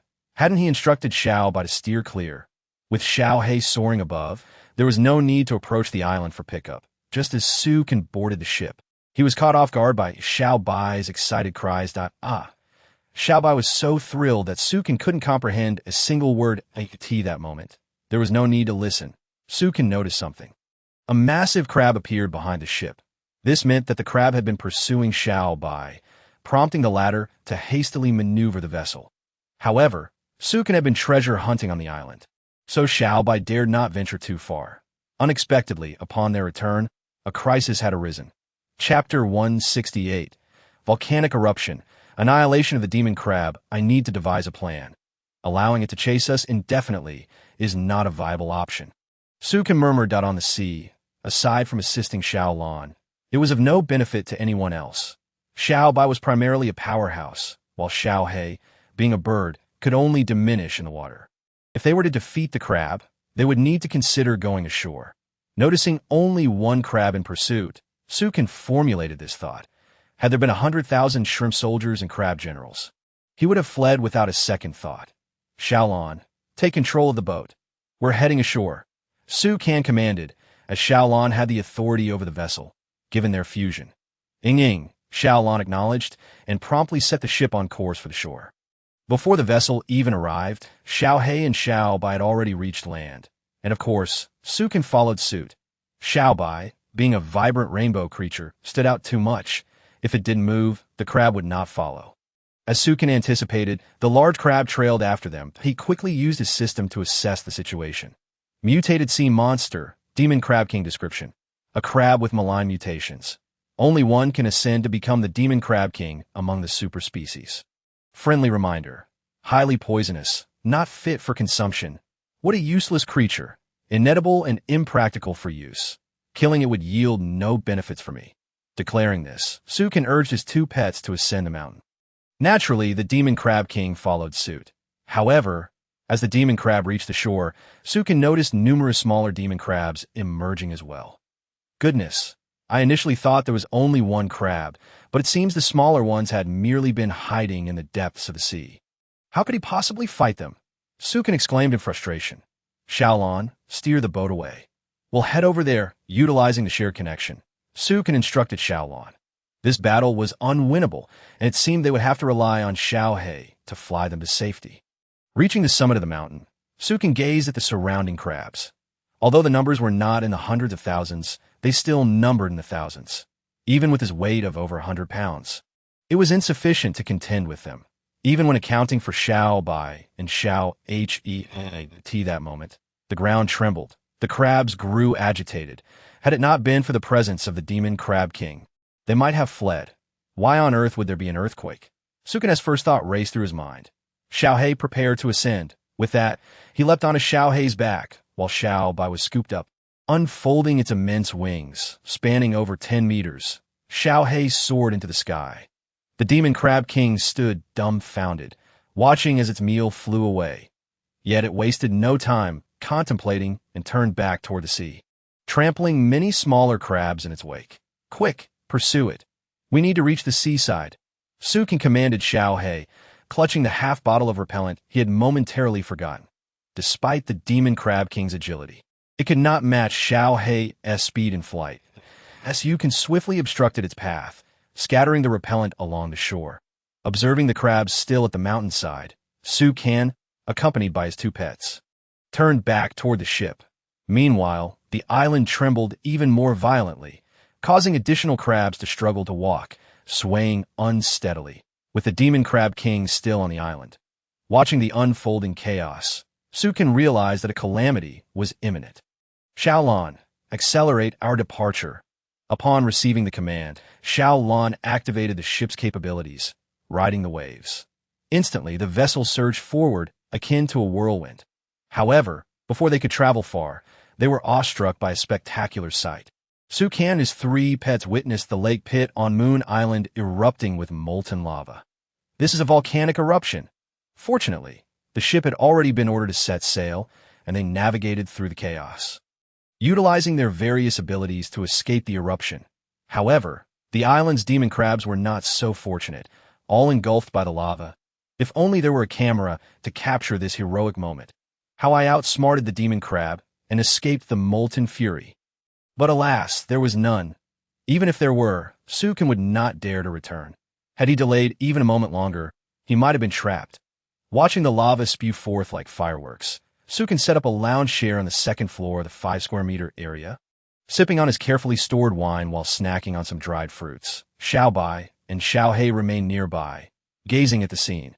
Had they not just survived a harrowing ordeal, they would likely have joined Sukin in lounging there, utterly relaxed. However, they still had not fully processed what had transpired, standing there in a daze as they observed Moon Island. Before long, the volcanic eruption ceased, and the island vanished from sight, enveloped in a thick mist. This was the steam produced from the lava boiling the seawater. The island could be said to have been obliterated, marking Sukin's second island destruction. The first was that small island in the archipelago, which had collapsed, leading him to discover the star treasure chest. This time, he had taken the moon treasure chest and inadvertently annihilated the island. You can feel the twinge of guilt, as if he had plucked feathers from a passing goose. Contemplating further, he realized that he had indeed been the architect of the island's demise. Had he not solved the puzzle, the crab wound tea had been cooked alive, without the extreme heat, coupled with the copious hailstones. There would have been no thermal expansion to crack the Earth's crust and unleash the lava. Furthermore, he had inadvertently exterminated over 100,000 mutated crabs, which was quite an exhilarating thought. Checking the time, he noted it was now 5 in the afternoon. In truth, the battle with the demon crab had not consumed much time.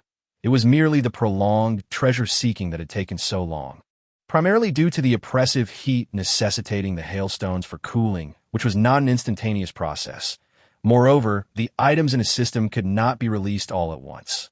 It was akin to having a room too large with a door too small. As the ship continued onward, Sukin was uncertain of their destination, focusing solely on distancing themselves from Moon Island. He made his way to the rear of the ship, collecting Harvest, Fish X4, Mutated Crabs X10. Sukin was taken aback. He had assumed he had cleared the area of demon crabs, only to find several caught in his net, unable to escape. Observing the crabs bound tightly, he wasted no time and swiftly dealt with them.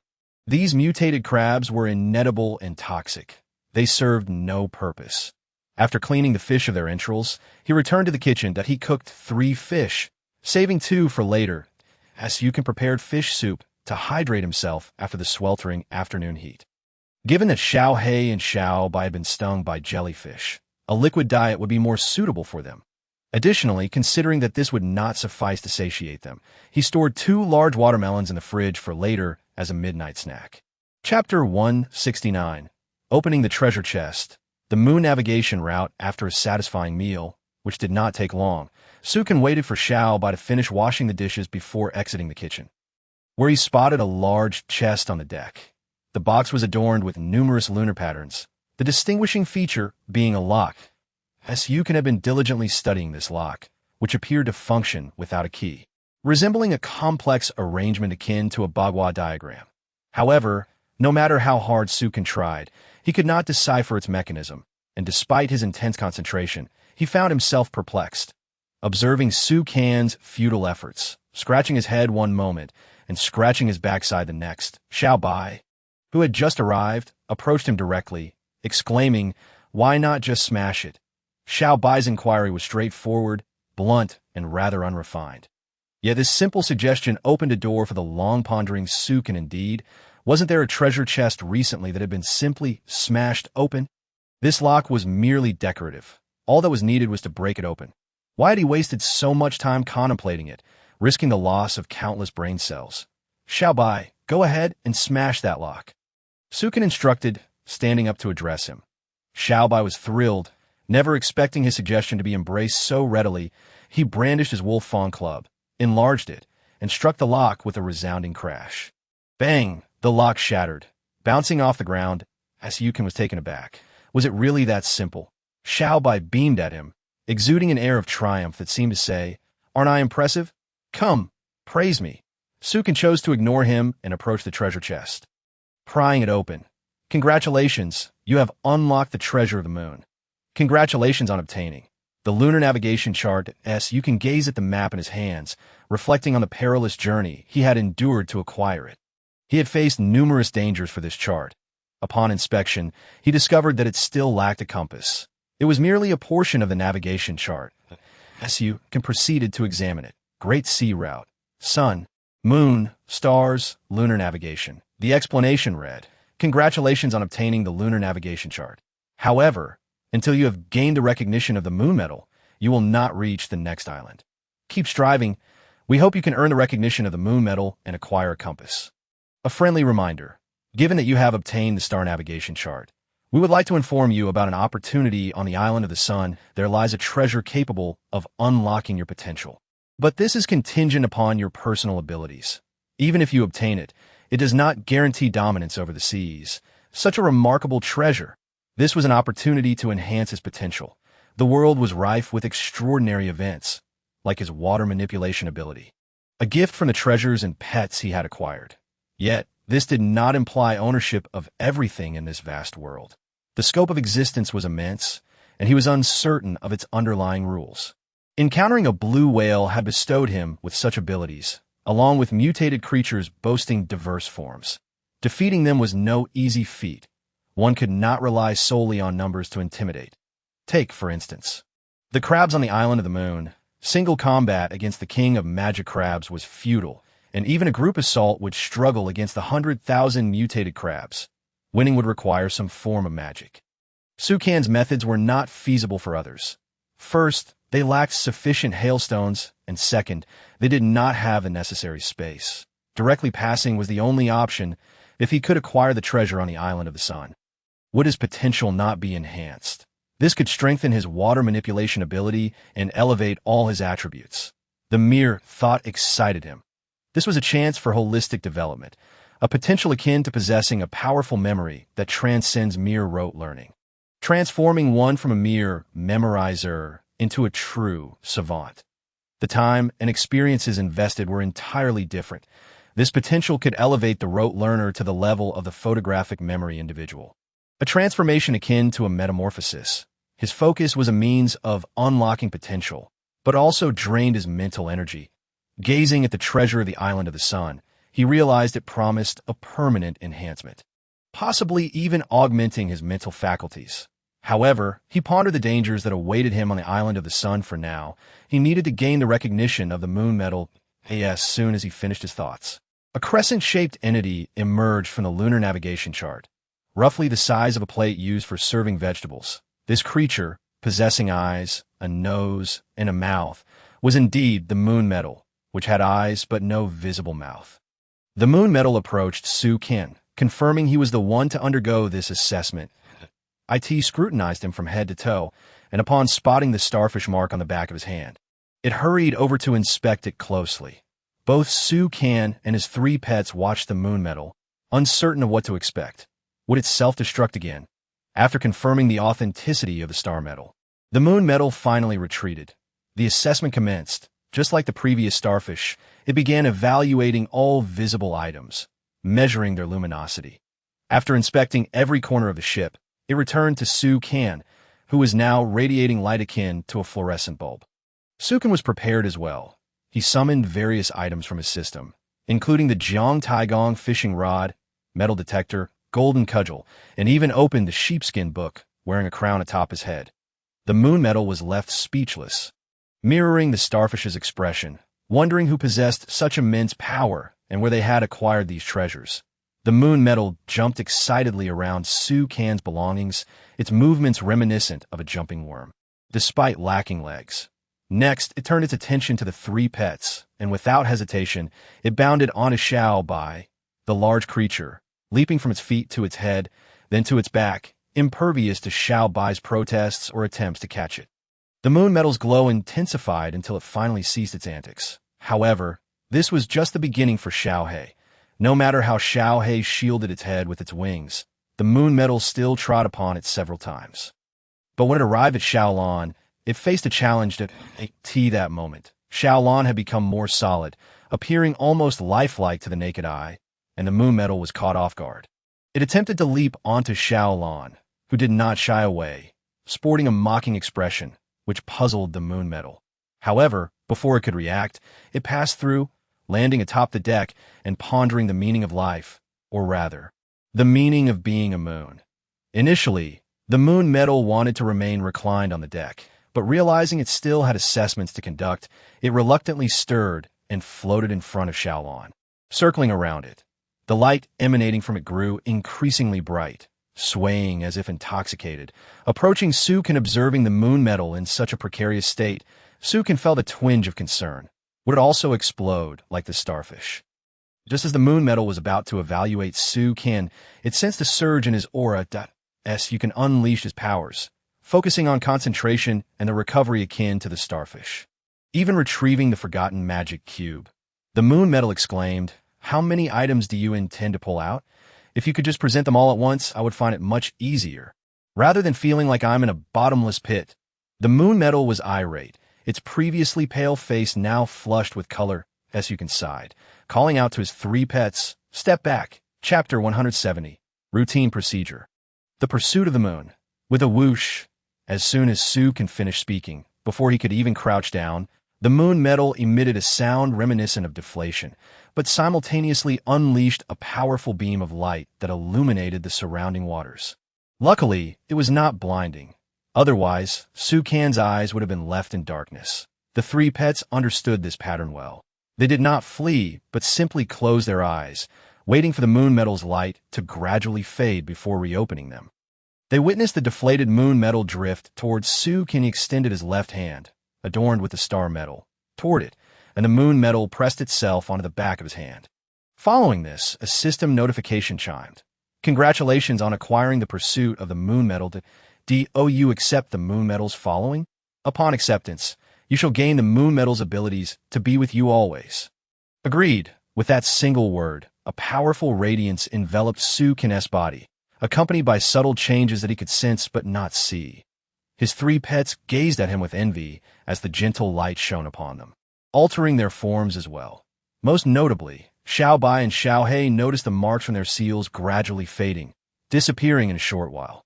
This astonished both Xiao Bai and Xiao He.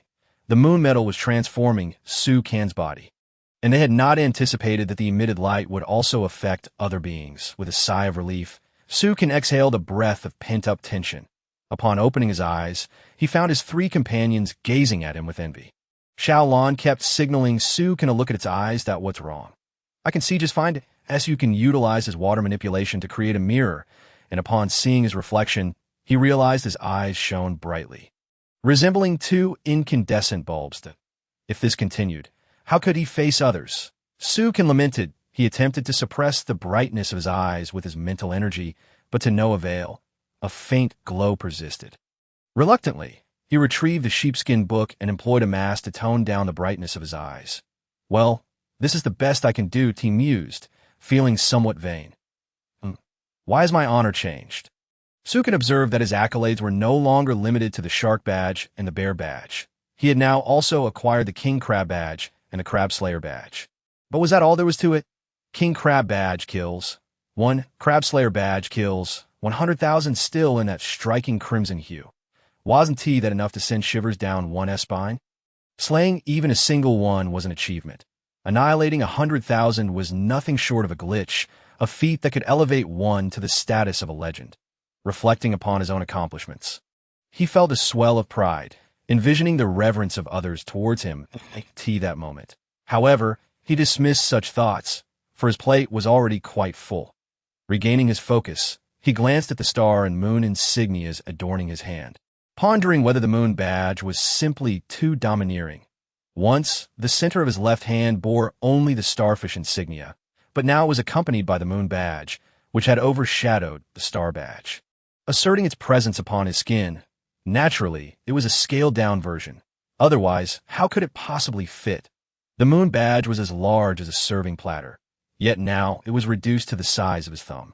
Although it was conspicuous on his hand, it could easily be overlooked if one were not attentive. Fortunately, it emitted no light. With a sigh of relief, Su Can paid no heed to the curious gazes of his three pets. He directed his attention to the information inscribed on his hand. But the first details that appeared were those of the star badge, diamond grade star badge, capable of upgrading star's blessing. Acquiring the blessing of the stars grants you a multiplied recovery rate, bestowing you with an unending supply of strength to continue the fight. Star's radiance. This ability allows you to dispel all negative effects surrounding you. Universal illumination requires the sun badge to unlock. The latter information is beyond your access. Invincible. Another skill unlocked. This one seemed somewhat familiar. Hadn't he experienced a similar effect before? Ah, right. The reward for today's sign-in, the comprehensive facility blueprint for the living area, could eliminate fatigue within the zone. This thought crossed Su Can's mind, considering the fact that he had yet to fully construct that blueprint. However, the power of the star's radiance was far more potent. It could eliminate the need to build numerous pieces of furniture, thus conserving a wealth of resources. Naturally, Su Can was elated. He then examined the skills associated with the moon badge. Diamond grade moon badge. Eligible for upgrade. Moon's blessing. This enhances the original star's blessing, allowing your recovery capabilities to escalate, ensuring you can fight for 3 days and nights without fatigue.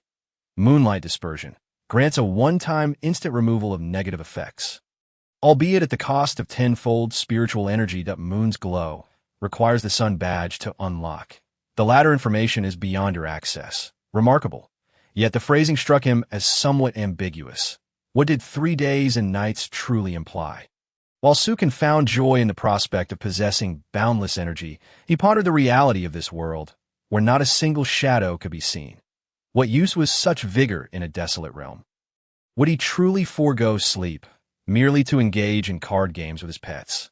He noted that all the skills granted to him were centered around dispelling negative effects, whether from sign-in rewards or treasures unearthed. Upon further reflection, he realized that many of the creatures in this world were mutated. Should he inadvertently become infected, these skills would prove invaluable for preserving his life, as you can perceive the crab as nothing more than an oversized shrimp, larger in size, stronger in might, yet timid at heart. It posed no threat to him whatsoever. However, he was cautious not to assume that all creatures encountered would be similarly harmless. Otherwise, the seashell tribe would not have faced annihilation.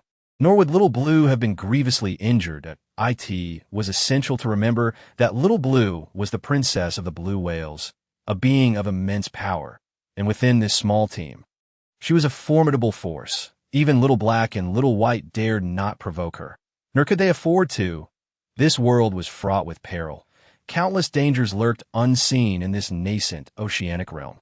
If Su Kan's intuition served him correctly, the mutated crabs likely originated from that entity which had fled back to this place. After all, this initial maritime territory was designed solely for exit, not entry. How else could it facilitate the growth of more individuals to confront impending threats? Su Kan's deductions were meticulous, yet he remained oblivious to the enormity of this world. He had no knowledge of who had harmed Little Blue, and Little Blue herself remained silent on the matter. Su Kan understood that his current strength was insufficient for vengeance. Any attempt would merely serve as fodder. Once he had bolstered his abilities, Little Blue would surely divulge the truth, and they could confront their challenges together. Su Kan yearned for his companions to grow strong alongside him, to soar together, and to witness the wonders of this world. Chapter 171. The Next Island. The Path of the Sun. Yet this realization instilled within Su Kan a sense of urgency, that he understood that the world had revealed its cards. The inhabitants were being summoned to unite. Such a gathering would impart knowledge of this realm, making survival increasingly arduous. It was uncertain whether natural disasters were the only threat. Perhaps mutated creatures also posed a danger. Once Su Kan resolved his thoughts, he recognized that overthinking was futile. His strength remained inadequate. The paramount focus must be on enhancing his abilities.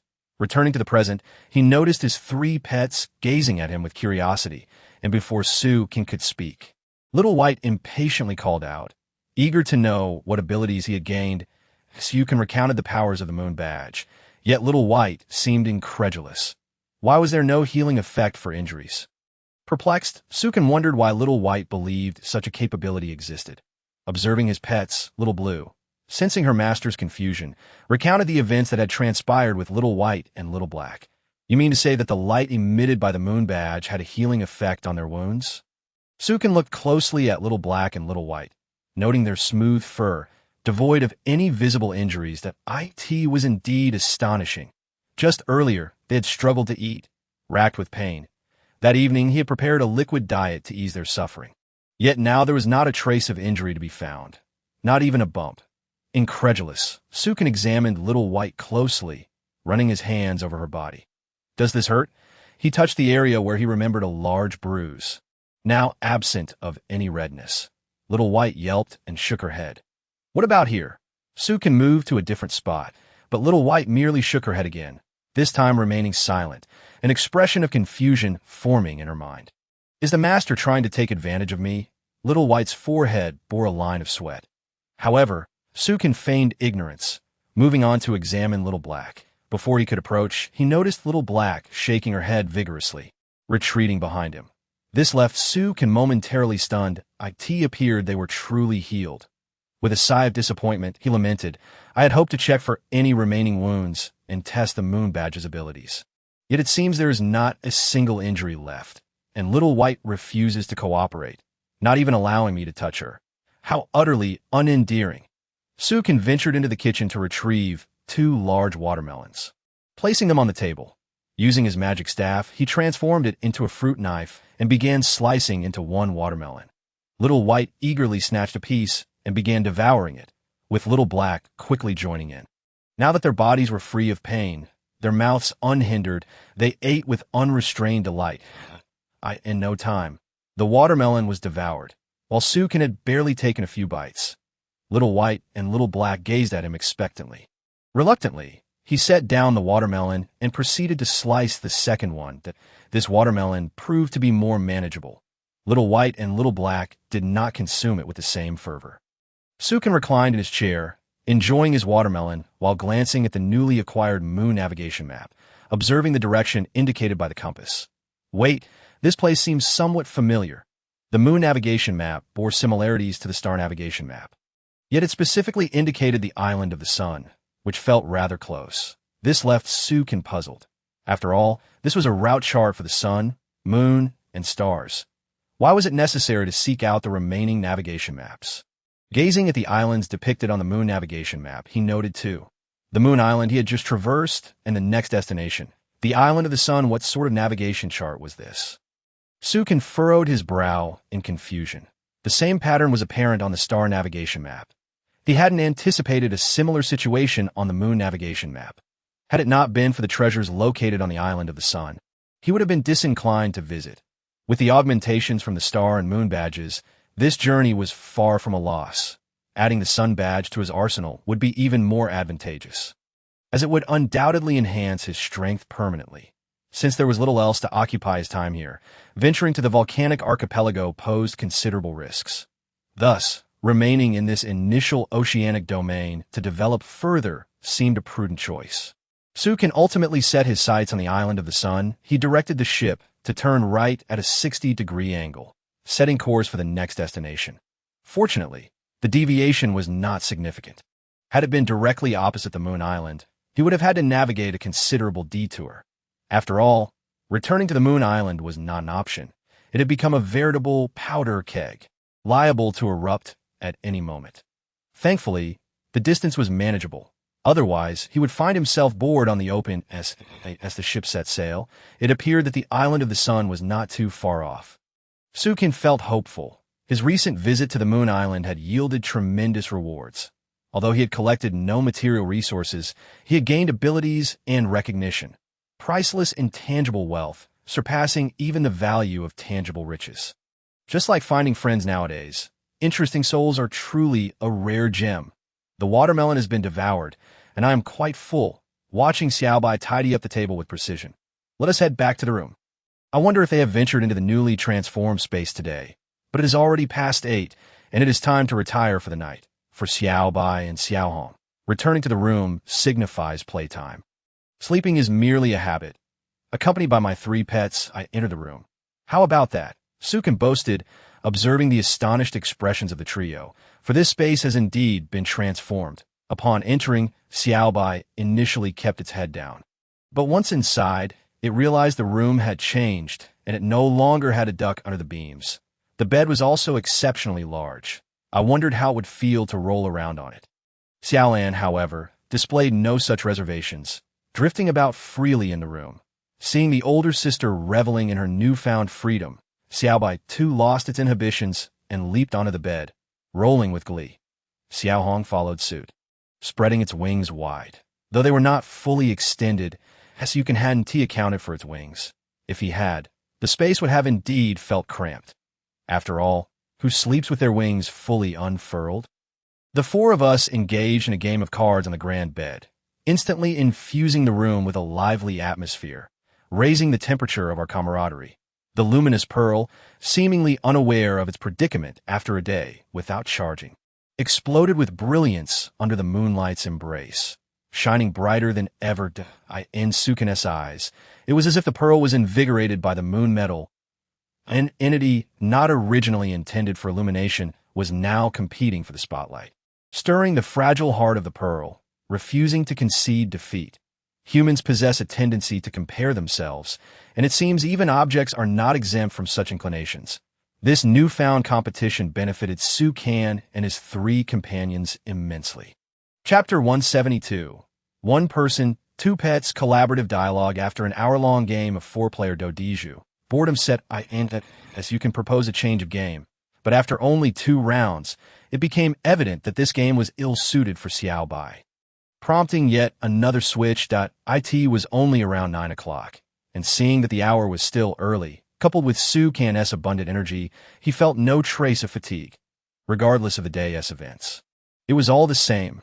Originally, he had faced near-death experiences on Moon Island, a source of lingering fear. Even after obtaining the treasure chest, the pursuit by the Crab King had been harrowing, forcing him to ascend to the mountain peak, but miraculously escaping before the volcanic eruption, leaving the Crab King in despair. Upon returning to the island, Sukin felt his legs tremble at the sight, yet after receiving the moon medal, he was now unfazed. This medal had expelled the fears that lurked within him, possibly banishing his boredom and other negative emotions as well. but he was oblivious to the sheer strength this ability bestowed upon him. Ultimately, he settled on a game of Ludo, where luck alone dictated the outcome, eliminating the need for strategic prowess. This delighted Xiao Bai. Known for its extraordinary luck, it could be said no one could compete with it in this arena. In fact, it was the last to leave, pushing Xiaolan back to her start. Unbeknownst to Xiao Bai, this had offended Xiaolan before the game had even commenced, yet Xiao Bai remained blissfully ignorant, yapping at the older sister. Even Sukin found himself unable to decipher its words. Fuming, Xiaolan contemplated dousing Xiao Bai with a bucket of water, but thankfully, her dignified demeanor kept her in check. This only inflated Xiao Bai's already audacious spirit, and before long, it had sent Xiao Hong back to the starting point. Meanwhile, Su Kan, perhaps favored by fortune, took off ahead, temporarily evading Xiao Bai's pursuit. Observing Xiao Bai's determined expression, it was clear it intended to send its owner back home. This stirred an impulse among the trio to pin Xiao Bai down and teach it a lesson. Xiaolan pondered whether to use her abilities to manipulate the dice, and indeed, she did.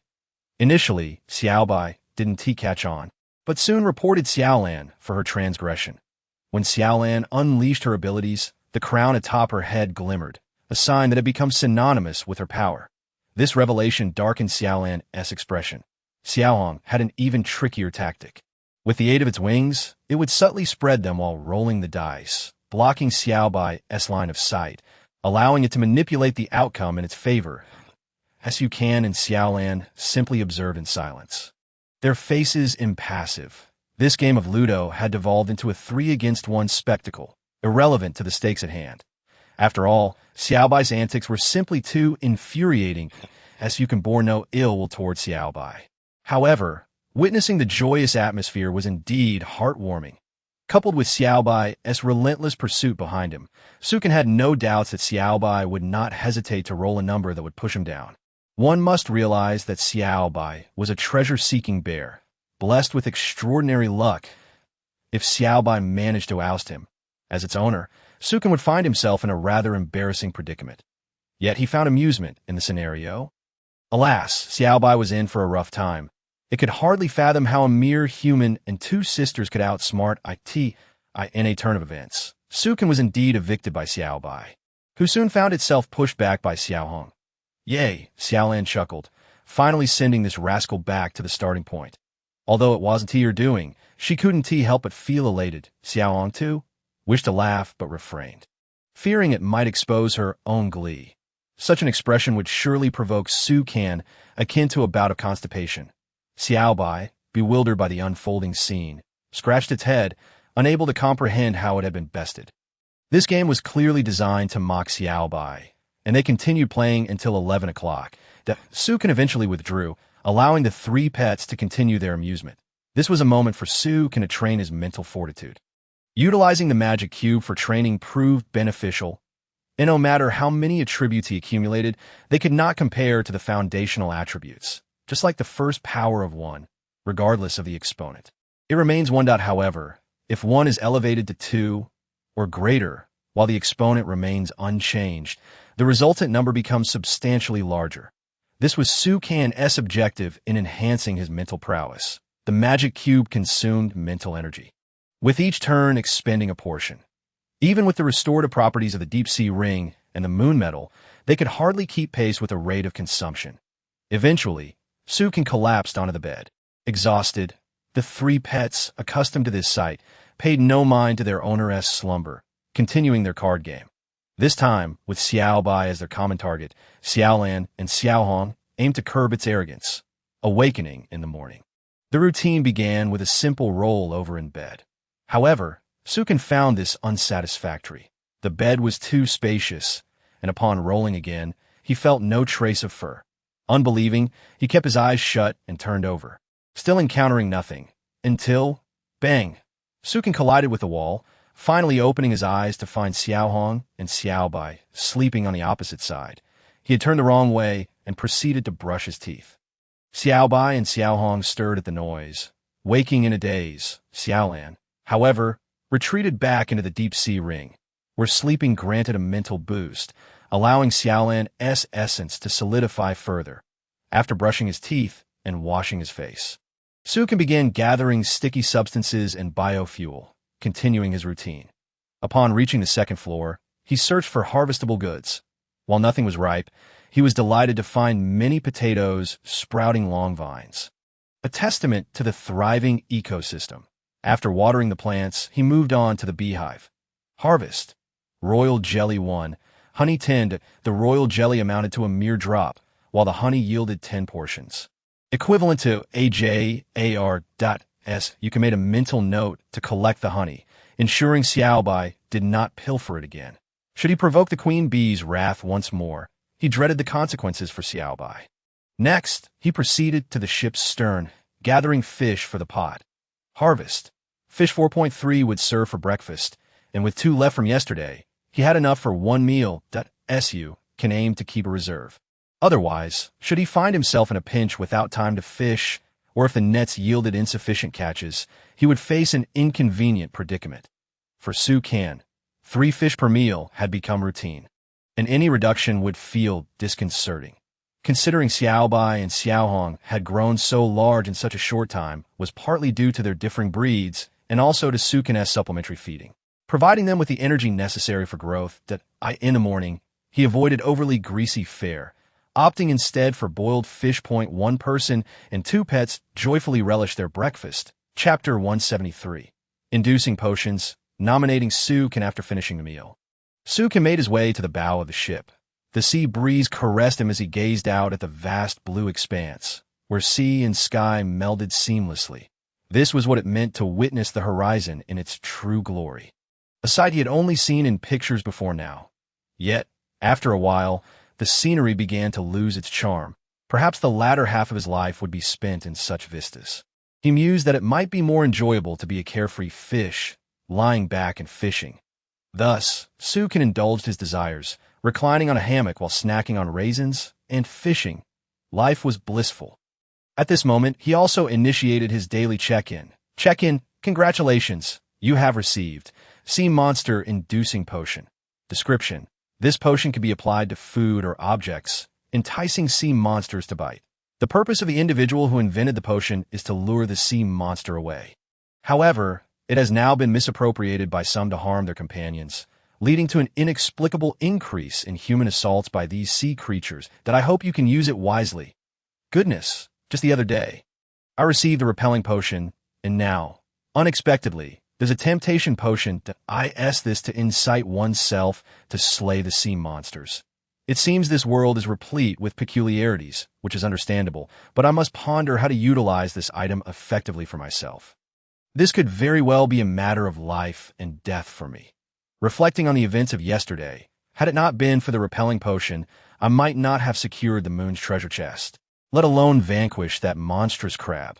Truly, it is the incompetence of those who wield such tools that is disheartening that I lament once more, for I have observed that many do not use these items wisely. They merely treat them as instruments of murder, without comprehending the depth of their malice.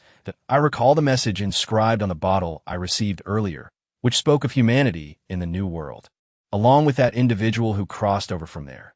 These records reveal that many in the New World do not simply exist, they are indifferent to ecological balance, wielding blades against entire races. Committing crimes in pursuit of resources, such individuals can hardly be deemed human. They are lesser than beasts. Yet, I merely reflect on this without having encountered such beings myself, choosing to withhold my judgment for now. I then retrieved the parchment and began to peruse the public screen. The truth is, many engage in conversation out of loneliness. Despite the limited topics, the sheer number of participants ensures that a single reply can fill the public screen to capacity. The discourse is incessant. Were it not for the parchment silence, one could easily be inundated with information, rendering sleep unnecessary. I could see that moment. A message caught my attention. If we reach the volcanic archipelago, should we not nominate a representative? Otherwise, we risk becoming a disorganized mob, vulnerable to the whims of the elders. I have contemplated this question myself. It is indeed prudent to recommend someone, having served in the military.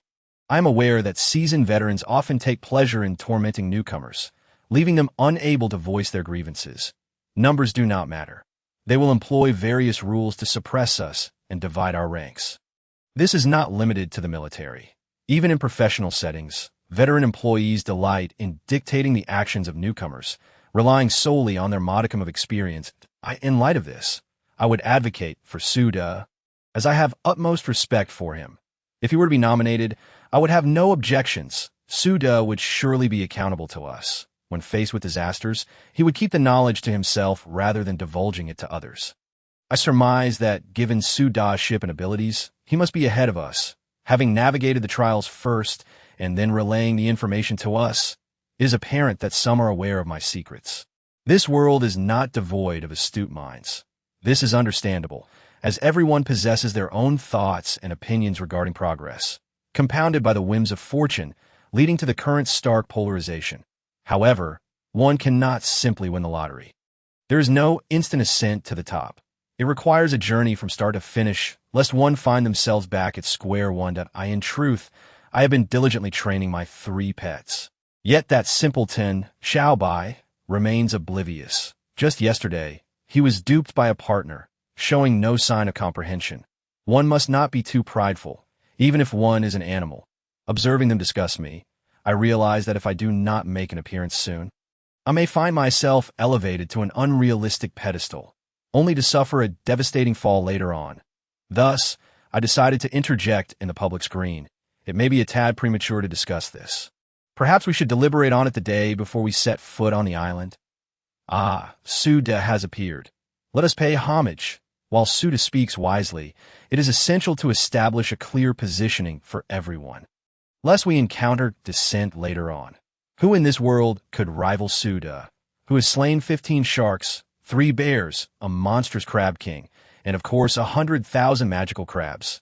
Such feats are beyond the capabilities of even 100 individuals. Suda, might you share what you've been up to these past few days? Did you perhaps eradicate the lair of the magical crabs? Although I discern that this individual is jesting. Upon reflection, there is a grain of truth in the jest. I indeed ventured to dismantle the lair of the magical crabs, leaving no room for survival. That, of course, I would not disclose this openly, for no one would believe it. It was merely a stroke of luck? All right, should you choose to endorse me, I must clarify that I may take a hands-off approach. I cannot abandon my wooden vessel, so do not hold it against me. Upon concluding my statement, I observed a 2-second lull in the public screen. Comprehend that in a space bustling with 6-digit activity is quite remarkable. This merely attests to Suda's immense charisma. Such honor is not easily attained. Take, for instance, the sheer number of magical crabs. No one can dispute that, regardless of whether they be shrimp or crabs. To dispatch them all is no task to be completed in a day or two. Let us not forget, these are magical crabs, beings imbued with extraordinary powers. Many are aware that the weapons they wield were crafted based on the insights provided by the parchment. Such materials could not be fashioned from mere alloys in our previous life. If one recalls, it is likely they have seen representations of such effects in fantasy television, rendering steel as malleable as clay. Did everyone catch what Suda mentioned? He referred to a wooden vessel. Wooden. Alas, I am still with a flimsy raft. How am I to survive? Do not speak of my raft, as it has just been reconstructed, only to be devastated by this hailstorm. That I confess, I'm already on my knees, bowing in reverence. Chapter 174.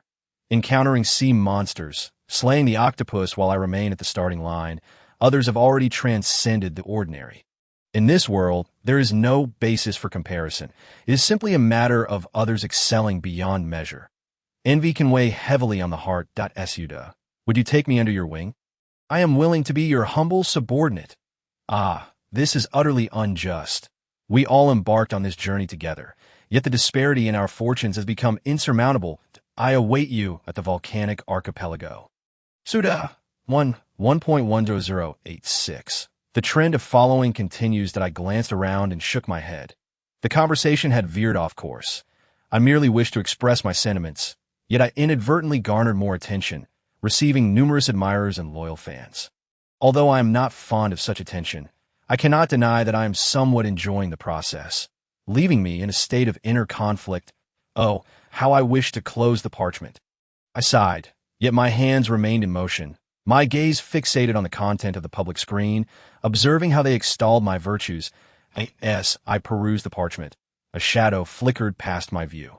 Since I was reading over the surface of the sea, it indicated that something lurked beneath that moment. Xiao He and Xiao Bai approached, having sensed something amiss that I instinctively tucked away the parchment and my fishing rod. For those items are essential for sustenance. The two pets stood alert, gazing intently at the surface of the water. How? Meant.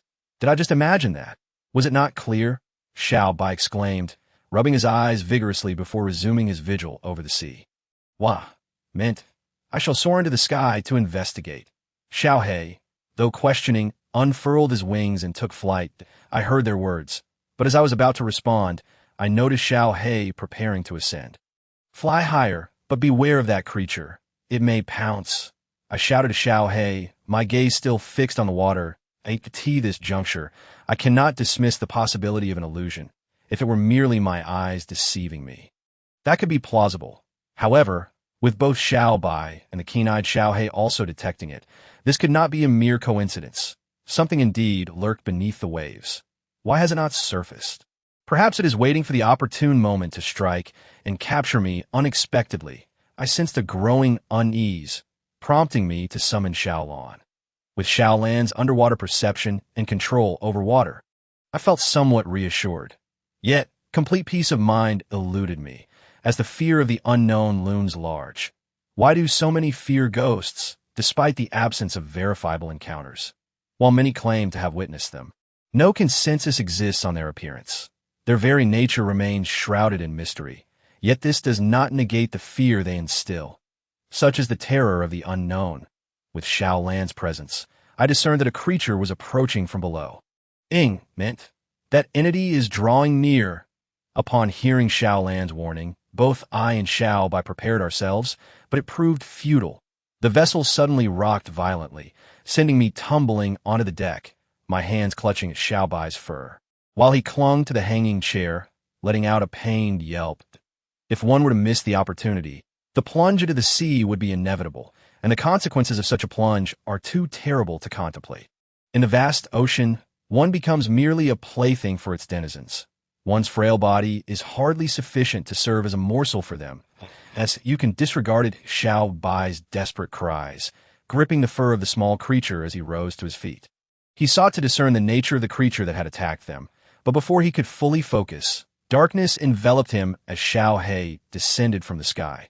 When Sukin regained his composure, he observed Xiao He engaging with a tentacle, while several others loomed nearby, some gripping the edge of the boat. Though he could not glimpse the creature's head, the tentacles were adorned with numerous suckers, and those familiar with Pirates of the Caribbean would recognize what they faced: a colossal octopus. Now that he had identified the adversary, the solution seemed straightforward. He hastily rallied Xiao Bai and Xiaolan to join the fray. Xiao Bai, equally enraged, recalled how this very creature had knocked him to the ground, leaving his rear still aching, especially the area where Sukin had grasped his fur. However, he dared not confront Sukin directly. Instead, he directed his fury towards the true instigator. With a howl, he removed the wolf fang club from his bracelet, enlarged it, and charged forward to unleash a barrage of blows that, as you can too, transformed his golden staff into a formidable sword and rushed to sever a tentacle. Instantly, the scene turned gruesome, with blood splattering across the deck and the sea. Although the octopus writhed in pain, it began to crawl onto the boat, causing it to tilt dangerously. Fortunately, Sukan's vessel was sufficiently sturdy to bear the weight of the creature. He had not anticipated the octopus would board. Had it been underwater, he would have merely frightened it away. Now that it was on the ship, retreat was no longer an option, as Sukan felt compelled to activate his skills, such as the crown, concentration, and the starfish and moon metals. Equipping himself with these enhancements, armed with his diamond-grade golden staff, he aimed a decisive strike at one of the tentacles, slicing it cleanly. Previously, without enhancements, the octopus's resilience had felt akin to hacking at rubber, impervious to harm. Xiao Bai found himself in a similar predicament, repeatedly striking at a tentacle with little effect. With Sukin's sharpness in play, Xiaolan utilized ice to prevent the octopus from retreating to the depths. While Xiao He clung to its head, entangling it further, the octopus, having unexpectedly boarded, was bewildered by the turn of events. In its experience, humans would typically flee. It had not anticipated its appendages being severed or the relentless assault from the blackbird. The worst of all was the whale, which had immobilized its limbs, rendering any escape impossible. The octopus yearned to cry out, but such pleas fell on deaf ears, leaving behind only a trail of blood and tears. When Sukin witnessed the octopus collapse, it was at the hands of Xiao Bai. He had severed its tentacles while Xiao Lan encased it in ice to prevent it from escaping. With Xiao Bai keeping a watchful eye from above, the scene was secured. Frustrated by his impotence, Xiao Bai took aim at the octopus's head, determined to smash its eyes. Although Sukin had intended for Xiao Bai to leave the eyeballs intact, the latter's swift and heavy blows obliterated them instantly. What a pity! Sukin could only murmur a lament and let it pass that Tio Sukan, the octopus's eyes were the only valuable part. He sought to inspect the creature. Mutated octopus. This octopus is a malevolent mutation, attaching itself to passing ships and mercilessly strangling any living beings it encounters. Its flesh possesses extraordinary resilience, and its small suckers adhere to everything, making it one of the most formidable killers in this initial marine territory. Friendly reminder. As a malevolent, mutated creature, it is inedible and highly toxic. With that, there was nothing more to say. Yet another endeavor had yielded no resources. Gazing at the massive octopus, he felt disheartened by the lack of rewards for their efforts. If it were edible, it would have provided countless seafood meals. But upon discovering its inedibility, all dreams of bounty were shattered, leaving Xiao Bai to vent his frustration. Amidst the chaos, Xiao Bai's cries jolted Sukin from his thoughts. What had transpired? He noticed Xiao Bai clutching a peculiar orb, obscure by grime, making it difficult to discern its nature. Xiao Bai, equally puzzled yet exhilarated, scampered over to present the orb to Sukin. Where did this come from? Sukin inquired with curiosity. Wah!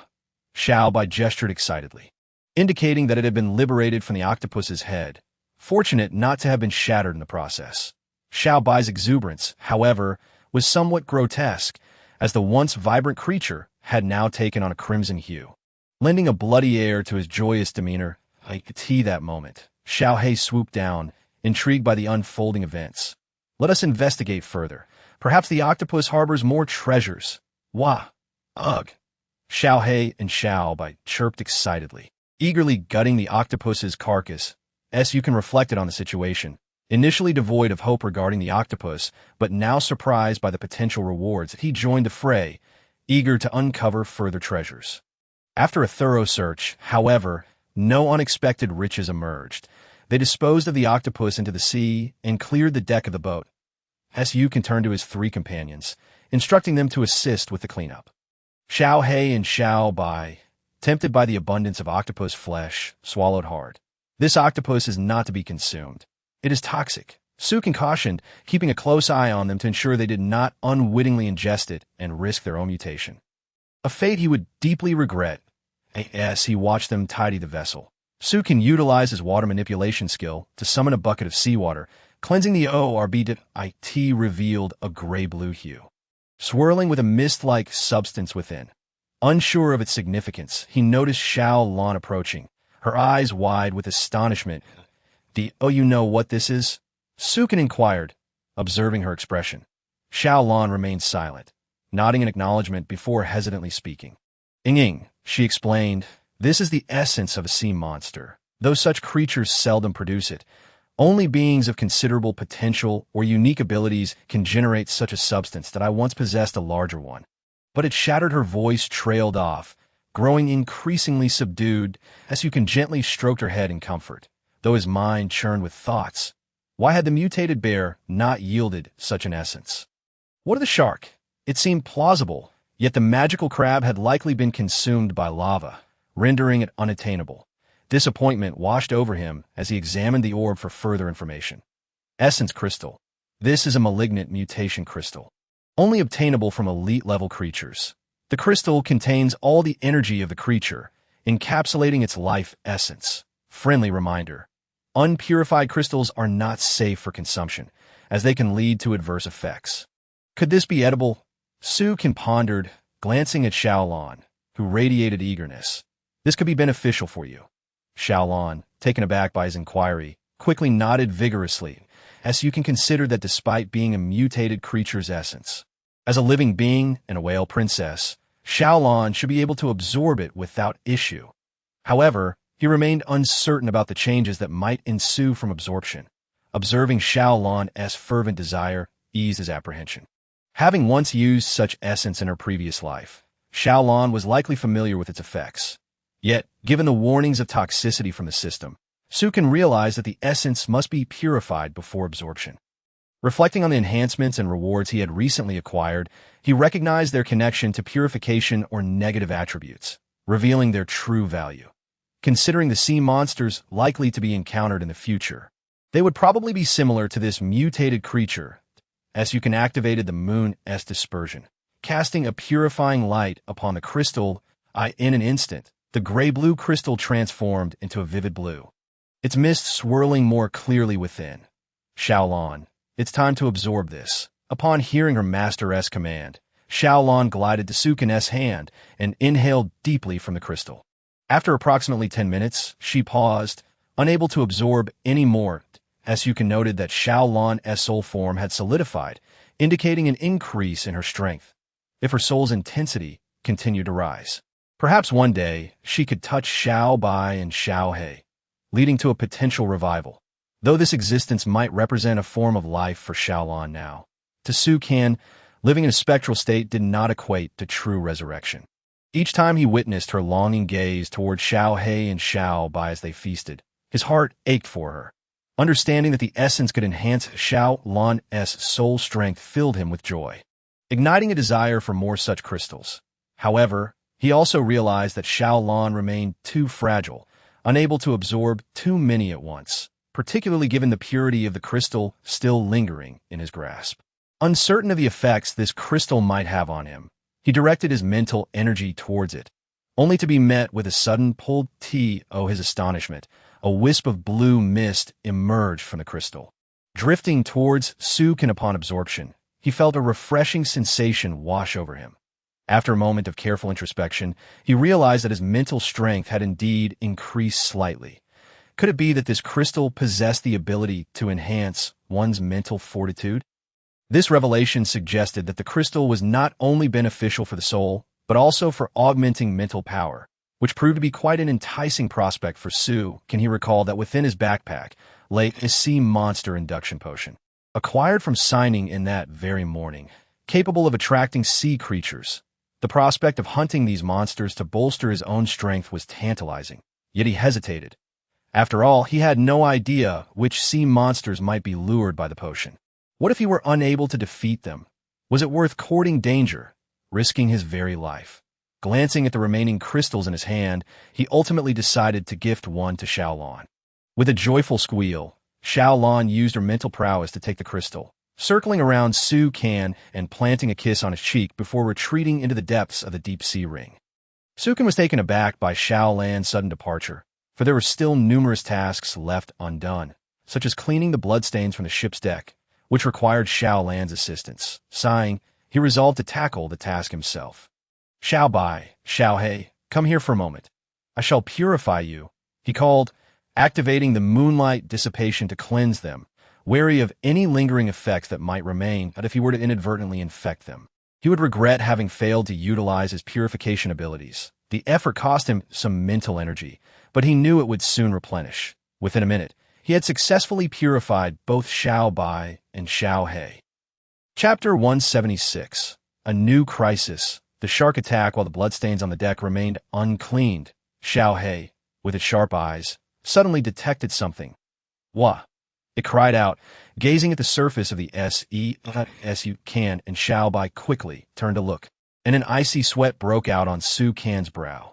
Were those sharks? Hadn't it been said that spotting sharks meant a bounty of resources? Yet, this was an overwhelming number. The sight of the countless sharks was alarming.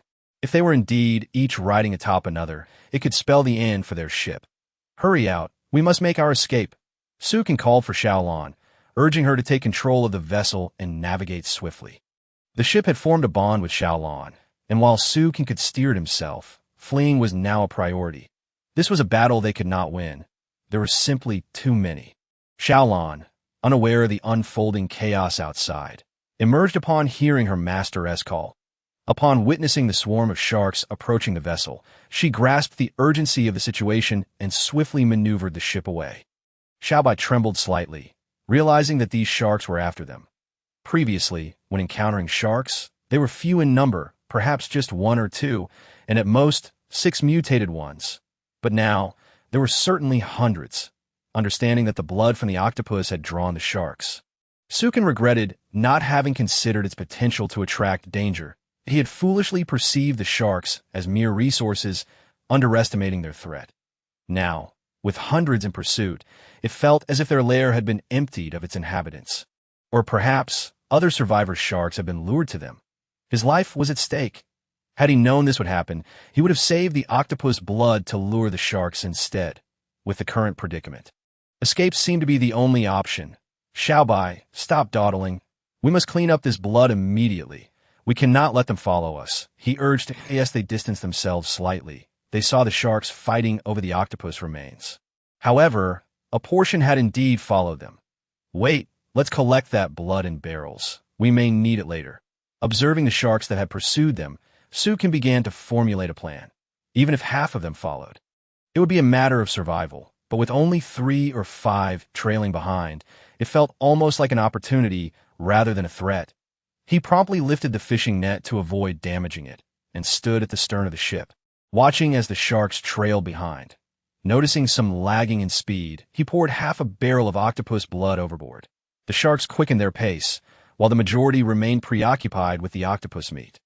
After about half an hour, 6 sharks had followed them, while the main group had vanished from sight. Xiaolon, we can slow down now. Prepare for action. You can signal to Xiaobai and Xiaohe. Readying for battle, he shed his outer garments, indicating his intent to dive into the water. Xiaobai, who had been frightened by the sight of the 100 sharks, felt emboldened now with only 6 to contend with. Especially with the support of Xiaolon and Su Can without waiting for orders, Xiaobai leapt into the sea. Xiaohe, eager to join, soared into the sky and charged at one of the sharks. As soon as Xiaobai hit the water, the sharks, drawn by the octopus blood covering him, surged forward. Armed with a spiked club, he struck one shark on the head, stunning it into a belly-up position. The other sharks, recognizing Xiaobai as a formidable opponent, attempted to flee. Yet, it was too late. With 1 human and 3 pets against 5 sharks, Xiaolon used her water manipulation to restrain 2. Sukin showcased his abilities, his presence radiating power as his eyes glowed like flashlights, crowned with an aura of white light. An effect of the moon and star metals. In a flash, he dispatched 1 shark and captured the remaining 2, before rushing to assist Xiaohe, whose abilities were limited above water. Seizing the opportunity, he unleashed a flurry of strikes, ultimately leaving only the shark that Xiaobai was battling. Xiaobai had long desired to ride a shark, but each attempt had ended in disappointment. However, after a lengthy hiatus, this felt like a well-deserved break. Xiaohe joined Xiaobai in their skirmish, but before diving in, he returned to the ship to retrieve a rope and a plank. Sukin understood the intent behind Xiaohe's actions. The plan was to tame the sharks as steeds. Watching this unfold from the ship, Sukin realized that persuading them would not happen overnight. So he turned to wash up and change clothes. Upon emerging from his bath, he was met with the cacophony of excited cries from Xiaobai and Xiaohe, which brought a smile to his face. Glancing at his watch, he noted that it was already past 1, and he had yet to eat lunch. The dangers of this world were becoming increasingly apparent. Thankfully, with the support of his system, he felt reassured. Had it been others encountering the giant octopus or the horde of sharks in this initial sea region, they would likely have met their demise without a trace. Ken was aware that this world harbored more than just 1 octopus. As long as they were not extinct, others would certainly emerge, perhaps even stronger. He decided to prepare a meal, pleased to discover 3 fish still in the barrel. Enough for a satisfying meal. After all, he had anticipated the need for food and preserved them, ensuring he wouldn't face starvation. Seeing the 5 sharks, he contemplated preparing a shark fin dish. He promptly set to work, enjoying a sumptuous lunch of 3 sour fish and a bowl of shark fin soup, a rather lavish repast. Considering that only a handful of people could boast of such a meal in this world, Ken had indeed slain the most sharks, and the few sold were negligible compared to the total. As he called Xiao Hei and Xiao Bai to join him for lunch, he was met with silence, realizing they were too engrossed in their antics to respond. Chapter 177. Selling Sharks, A Path to Wealth. Little Blue remained deeply troubled by the incident of not being able to eat, and it lingered in her heart. Now, she expressed this sentiment through her artwork. However, both Little White and Little Black had yet to join her at the table, which left Little Blue somewhat disappointed. As she waited, she found herself irresistibly drawn to the allure of the crystal and couldn't help but take a few small sips, as you can, feeling exasperated. Could only remark, "You truly know how to have fun." Yet this sparked a thought in Su Can's mind.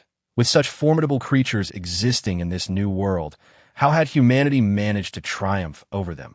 He pondered numerous ideas, contemplating the possibility of acquiring treasures akin to his own, endowing him with extraordinary abilities. But how could one enhance their capabilities? The sight of the crystal brought a certainty to Su Can's mind. In this new world, many individuals must possess powers, and these crystals could very well be the means to amplify those abilities.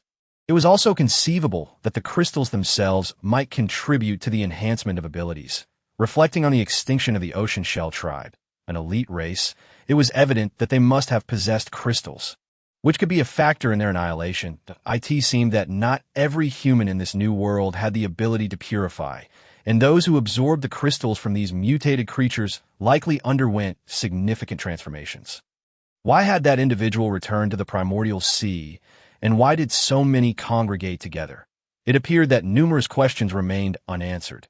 Just as one enigma was resolved, new ones emerged, as you can realize that his understanding of this world was still exceedingly limited, and he harbored many doubts about the future. Truly comprehend the circumstances of the new world. He would need to venture there himself or encounter someone from that realm to unravel his uncertainties. Having finished his meal, Su Can observed Little Blue stowing away the crystal without flaunting it before Little White and Little Black, a slight sense of regret lingering within her. Resist the temptation, Su Can thought. Standing at the edge of the boat, he watched as Little Black and Little White continued to torment the shark, tears streaming from the creature's eyes. If their pace were to slow, even slightly, Little White could easily pounce with a spike club, or Little Black, perched on the shark's back, might strike with a claw. Currently, the shark was a patchwork of wounds, its skin marred in every possible way. "Come on, hurry up and eat. We're about to set sail." Upon hearing this, the two pets gazed longingly at the shark, initially wishing to continue their play, but realizing that mealtime and departure left no time for lingering. With the shark, which showed no signs of struggle, they boarded the vessel. Little White carelessly tossed the shark onto the deck before heading off to eat. Yukin shook his head in silent disapproval. Choosing not to voice his thoughts, he moved to the stern, lowered the fishing net, and discarded the shark's entrails as bait. Then he reclined at a fishing chair, retrieved his rod, and resumed fishing, knowing that if he didn't, there would be no food for the evening. Next, he consulted the navigational chart, observing the position of his vessel relative to the island of the sun.S. Yukin could only mutter, "MMP, this is completely off course. There's at least a 70 to 80 degree deviation." This meant that half a day's journey had been misdirected. There was little to be done. The giant octopus had veered him off track, and in the chaos of escape, he had neglected to check the navigational chart. Adjusting the bow of the ship, he continued his course toward the island of the sun. All of this was managed through Su Can's mental control of the ship, a connection established after Little Blue merged with it. Although he lacked her finesse, his control was far more precise and convenient than manual navigation. Once he completed these tasks, he pulled out a sheepskin book, intending to sell his shark meat, recognizing it as a valuable resource, especially since it was freshly harvested. Shark meat, 100 trade, would 250. Shark fin, 3 trade, would 300. Without even bothering to add notes, Su Can directly listed his items for sale. He was well aware that his reputation in this world was unmatched. Confident that once listed, the trade requests would flood in, he was proven right as soon as he posted the items. Inquiries began to pour in. 500 wood for shark meat, 2 note. "Where have you been, big shot? Back to hunting sharks again. You just mentioned it this morning, and now you're at it again." 300 wood for shark fin, 1 note. "Sue, I've never had shark fin before. Life is better now. Let me have a taste." It was evident that this person was one of Su Can's devoted fans, likely having survived the previous hailstorm unscathed. enabling them to make such purchases. The subsequent requests piled up, many filled with similar sentiments, but Sukin glanced through them before confirming the orders. Ultimately, he realized he had no meat left to sell. This time, he accumulated 25,900 units of wood. His previous stock had been 37,515 units. Now, Sukin's total inventory stood at 63,415 units of wood, meaning he was still over 10,000 units short of upgrading his ship. Once he ventured to the next sea region, he would gain some strength, especially to face whatever trials lay ahead with greater assurance of a safe passage. Seeing the fortune he had gained from the shark, Sukin felt a surge of excitement as his wealth soared by more than half. He turned to look at the shark lying on the deck, his eyes gleaming with anticipation. The shark, basking in the sun and awaiting its fate, suddenly sensed an icy stare directed at it. Realizing that the sun felt too cold, flipping over, it signaled its survival and turned its head towards Sukin, curious about who was contemplating its demise. However, it was met with a pair of glowing eyes that seemed intent on butchering it, prompting the shark to spring back to life, eager to escape the terrifying scene. At that moment, Little White and Little Black emerged after their meal, delighted to see the shark still brimming with vitality. They eagerly dragged the shark back into the sea for more frolicking. Sukin watched as Little Black rode on the shark's back while a rope tethered Little White, both racing rapidly across the ocean. This time, there was no need for encouragement from Little Black or Little White. The speed was nothing short of exhilarating.